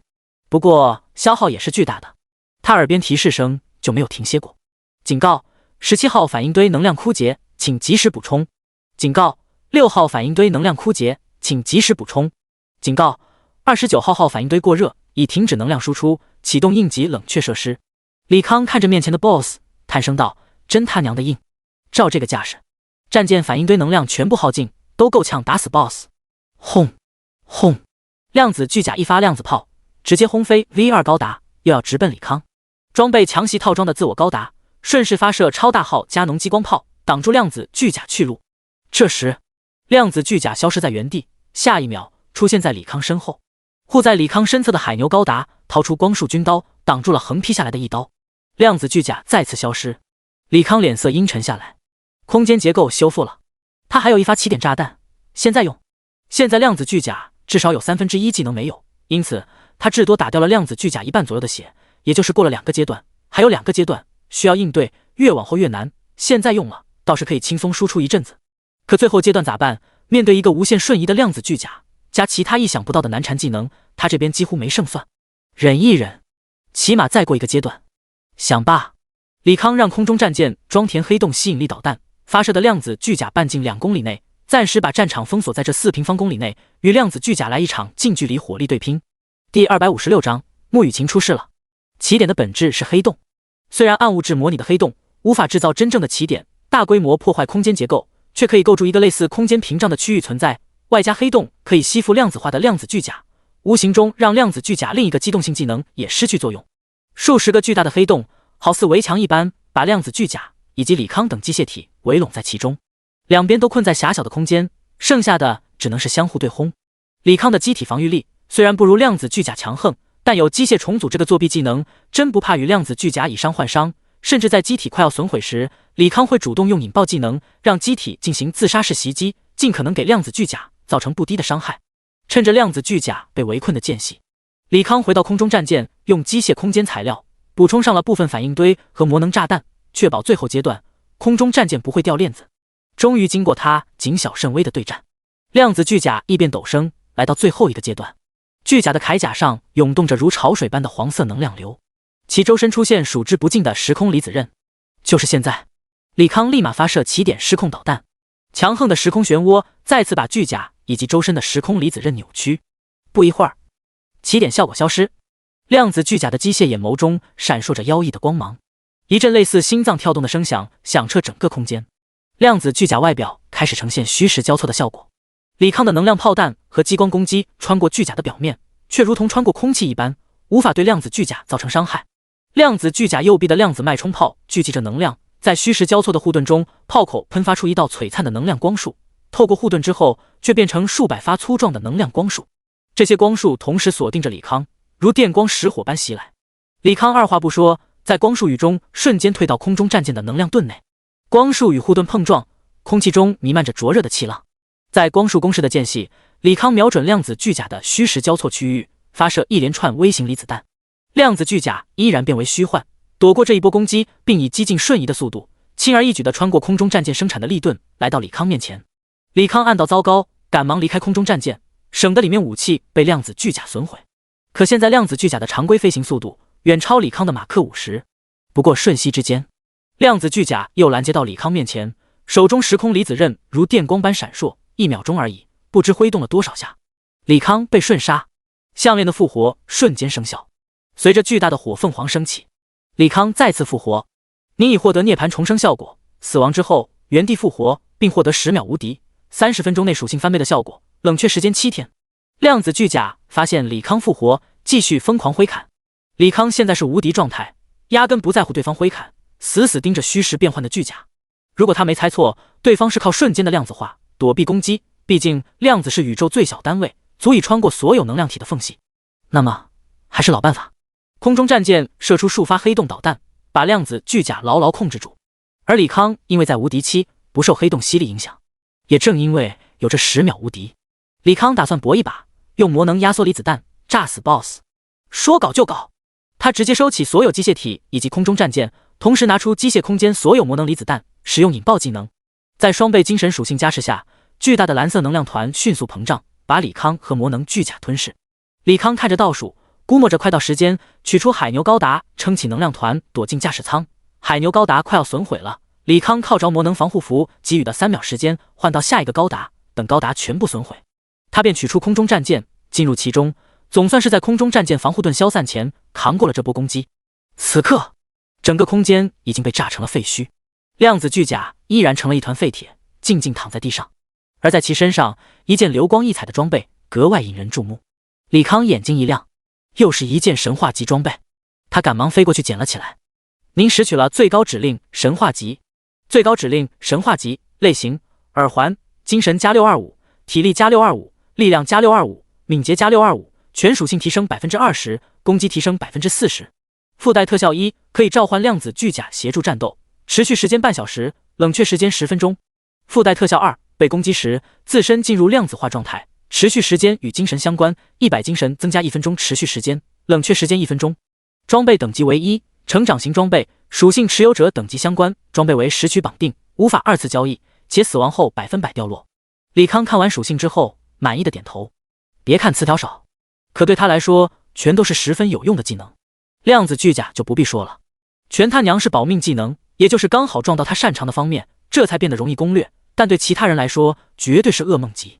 量子化那不必说了，就是无敌。以他现在精神来算，至少能持续半小时量子化。差点忘了，李康在量子巨甲残骸上翻找，最后在胸口找到被能量团包裹的机械火种。您已成功获取机械火种，请去战斗职业者服务大厅完成转职任务。可算是完了。李康用机械重组恢复碎掉机体。这场战斗虽然获取了神话级装备，但它本身消耗也十分巨大。充能的无人机和钢铁战甲早已消耗没了能量，全靠他精神撑着。3个高达的反应堆也消耗的七七八八。空中战舰虽然补给了一部分反应堆，但也只是恢复了1/3的功能。好在他现在有钱，回去后花钱购买魔法晶石，补上余下2/3空缺即可。想罢，他一脚踏出漩涡，画面一变，眼前变成漫山遍野的樱花平原。李康先是一愣，接着脸色大变，竟然不是传送到异次元世界，而是直接传到了樱花平原。那穆雨晴俩人如何？他刚想联系俩人，却发现不远处的残骸正是强袭自由高达的残骸，脸越发阴沉下来。穆雨晴出事了。第257章炸弹威胁。李康努力镇定下来，来到强袭自由高达残骸前，准备读取黑匣子内影像，了解两女近况，却发现那堆残骸附近放置了一块通讯水晶。他弯腰拿了起来，见上面只有一个联系人，直接拨通了过去。不一会儿，秋谷真的影像出现，诞生道：舍得出来了，你再不给我打电话，我都要宰掉那俩女孩了。李康听到这话，心里安定了几分，看来两女暂时是安全的。说吧，怎么样才肯放人？很简单，你来江户城秋谷家，我立马放人。我只给你2天时间，不来的话，他们俩只能死了。可以，但你得让我确认人还活着，不然我为啥要去送死？等着。不一会儿，两女出现在画面中。此刻两女应该是被囚在狭窄的空间结界内，状态尚可。满意了吧？还行，赶路去京城的这段时间，我会不定期与你联系，查看我朋友状况。一旦他们出事了，我立马离开岛国。说罢，李康中断了通讯，长叹一声，这次是他失算了，早知道应该让两女在副本里多待一段时间再出去。不过世界上没有后悔药，他也不会时间魔法逆转时空，当务之急还是把人给救出来才行。李康急速飞驰，傍晚时分来到了江户城。别看岛国小，江户城却是这个世界第3大城，规模比起龙国京都还要大上许多，据说容纳了岛国1/4的人口。正因为面积大，李康断定岛国人不会耗费人力物力在沿途布控，毕竟在他们心中，只要牢牢控制好城门，严加盘查，他是不可能强行越过结界进入城内搞小动作。要换做以前，他确实没得选择，只能从城门老老实实进入。可现在不一样了，他有量子化这个技能。量子作为宇宙最小单位，穿越个结界还不是手拿把掐。李康隐匿身形来到结界上空，心念一动，整个人化作黄色的光点渗入结界之中，但刚进入结界便被强制恢复成本体，迅速下落。他赶忙唤出蜂鸟，展开羽翼稳住身形。看来这量子化也受尽魔法阵影响。他又尝试召唤 BOSS， 系统提示您所施展的技能无法在场景内使用。果然是主动技能都无法施展，抢个免魔令牌再说。免魔令牌必须佩戴在身上才能起效，只要控住佩戴免魔令牌的人，不难抢到手。李康派出仿生昆虫，开始搜寻落单的护城卫。不一会儿，便找到一个在角落里小憩的护城卫。他偷偷靠近对方，直接用电磁射线短暂麻痹住对方。无人机以迅雷不及掩耳之势击落其腰间灭魔令牌，并取走送到李康手上，迅速离开。整个过程不超过1秒。那护城卫麻痹效果消失之后，一脸懵逼地望着四周，只知道自己被人袭击了，完全没意识到腰间令牌不见了。得到令牌的李康来到一个角落，释放大量仿生昆虫，搜集他想要的消息。1小时后，李康在江户城地图上标注满了红点，最终拣选了几十处地点，利用量子化状态偷偷潜入，放置大当量离子压缩炸弹，地点跨度横贯整个城市东西南北。清晨太阳缓缓升起，随着一声声巨响，秋谷家附近地动山摇，整个结界闪烁不定。刹那间，秋谷家的家主秋谷真以及一众武转高手尽数出现在结界之外，与天空中那艘巨舰艇遥遥相望。来了，真是太好了！秋谷真眼中闪过一丝异芒，随手一招，八岐大蛇出现在空中，遮天蔽日。空中战舰这个庞然大物，与之相比，好似空客与小汽车的差距。趁那些家伙没来，干掉他，爆出神话装备。秋谷真心念一动，八岐大蛇的8个脑袋张着血盆大口，准备发动攻击。李康的身影却出现在结界内，冲着结界外的秋谷真喊道：“秋谷老头，谈一谈呗！”该死的，他怎么进的结界里了？这群废物守卫怎么查验的身份？秋谷家的强者一个个脸色大变。秋谷真右手微抬，示意众人暂时停止攻击，沉声询问：“你想谈什么？放人吗？你要不要这么天真？既然你来了，那俩女人便没有利用价值了。”李康撇了撇嘴，打了个响指。秋谷家某处出现蓝色能量团，迅速向四周膨胀，大地再次震动起来。那是复活法阵的位置。秋谷家强者脸色大变。李康淡声道：“我在你家埋了不少这种炸弹，足够把你们秋谷家夷为平地。你敢？”秋谷真厉声喝道。李康冷笑道：“你看我敢不敢？”秋谷真深吸一口气：“你把炸弹拆了，我把那俩女人放了。要谈那就要有诚意。你把俩女人放了，我留下陪你们玩。”李康淡声道：“万一我把人放了，你跑了怎么办？”秋谷真反问。李康皱眉道：“我跑不是应该的吗？留不住我那是你们废物，少废话，别想拖延时间。我告诉你，这个城里我放了几千万个炸弹，你们不放人，我立马跑路，引爆整个江户城。反正你们这城市已经被白怀秋炸了一次，不差我这次了。你唬我？”秋谷真不信。李康咧嘴一笑：“既然你不信，我先引爆几个，让你试试真假。那就引爆你们秋谷家工会驻地和附近产业的炸弹吧。”不要！立马有秋谷家的人沉不住气了，低声道：“家主，宁可信其有，不可信其无。”秋谷真深吸一口气，一挥手，出现一只巨大的蛤蟆，张开血盆大口，吐出2个空间牢笼，里面关的赫然是木雨晴两女。李康苦笑一声，真是个老狐狸，怪不得他找遍了秋谷家和其附属势力，也没找到两女身影，感情人家直接让召唤兽吃进肚子里了。第258章，世界之主，把炸弹地点告诉我，不然我立马杀了他们，与你鱼死网破。秋谷真语气冷冽。李康冷笑一声，打了个响指，随着涟漪扩散，整个秋谷家瞬间被恐怖的蓝色能量笼罩。而李康也在被波及的刹那，量子化离开了结界。混账！邱谷真目眦欲裂，二话不说，把空间牢笼炸碎，同时以迅雷不及掩耳之势轰杀了两女。只见两女身体化作一道白光，以极快速度飞向空中战舰。该死，是复活法阵，中计了！邱谷真脸色微变，但也知道无法拦截白光，只能对众人喝道：“大家全力攻击战舰，别让他跑了！”战舰内，李康对着两女歉意道：“有空间屏障在，我无法救你们俩，只能让你们先死一次了。”没事的，对不起，又拖累你了。穆雨晴同样心怀愧疚。李康摆了摆手：“咱们就别相互道歉了，京城的高手陆续赶来，咱们先逃出去再说。”他召唤出量子巨甲，三人乘坐上去，收起空中战舰，直接使出量子步移，以接近光的速度急速逃离，顺便引爆了埋在江户城的炸弹，制造骚乱，顺利逃了出去。岛国的六转强者自然不可放任李康离去，双方开始了漫长的围追堵截，最终还是让李康三人有惊无险地离开了岛国。回到京城后，李康顺利4转，获得了逆天神技机械火种，每分钟都可以生成一个机械火种，给机械设备提供动力。从此他再也不受能量限制，创立自己工会，发展势力，获取资源，再利用资源制造各种高科技武器，武装自己和工会。因此他的工会扩张极快，只用了3年时间便已经成了龙国排行第1的工会。龙国的职业者因为各种魔能科技武器涌入，变得战力彪悍，几乎在各大中立区横着走，到最后龙国索性占领了多数中立区，成为名副其实的世界霸主。而昔日的霸主国家却不甘于沉寂，与异次元的深渊军团勾结，发动了战争。而龙国这边只有李康一人应战，只见他随手一招，空中数万个高达、上千艘歼星舰、上亿尊小型机甲，遮天蔽日，看得一众敌人头皮发麻，畏战先怯，疯狂地逃离战场。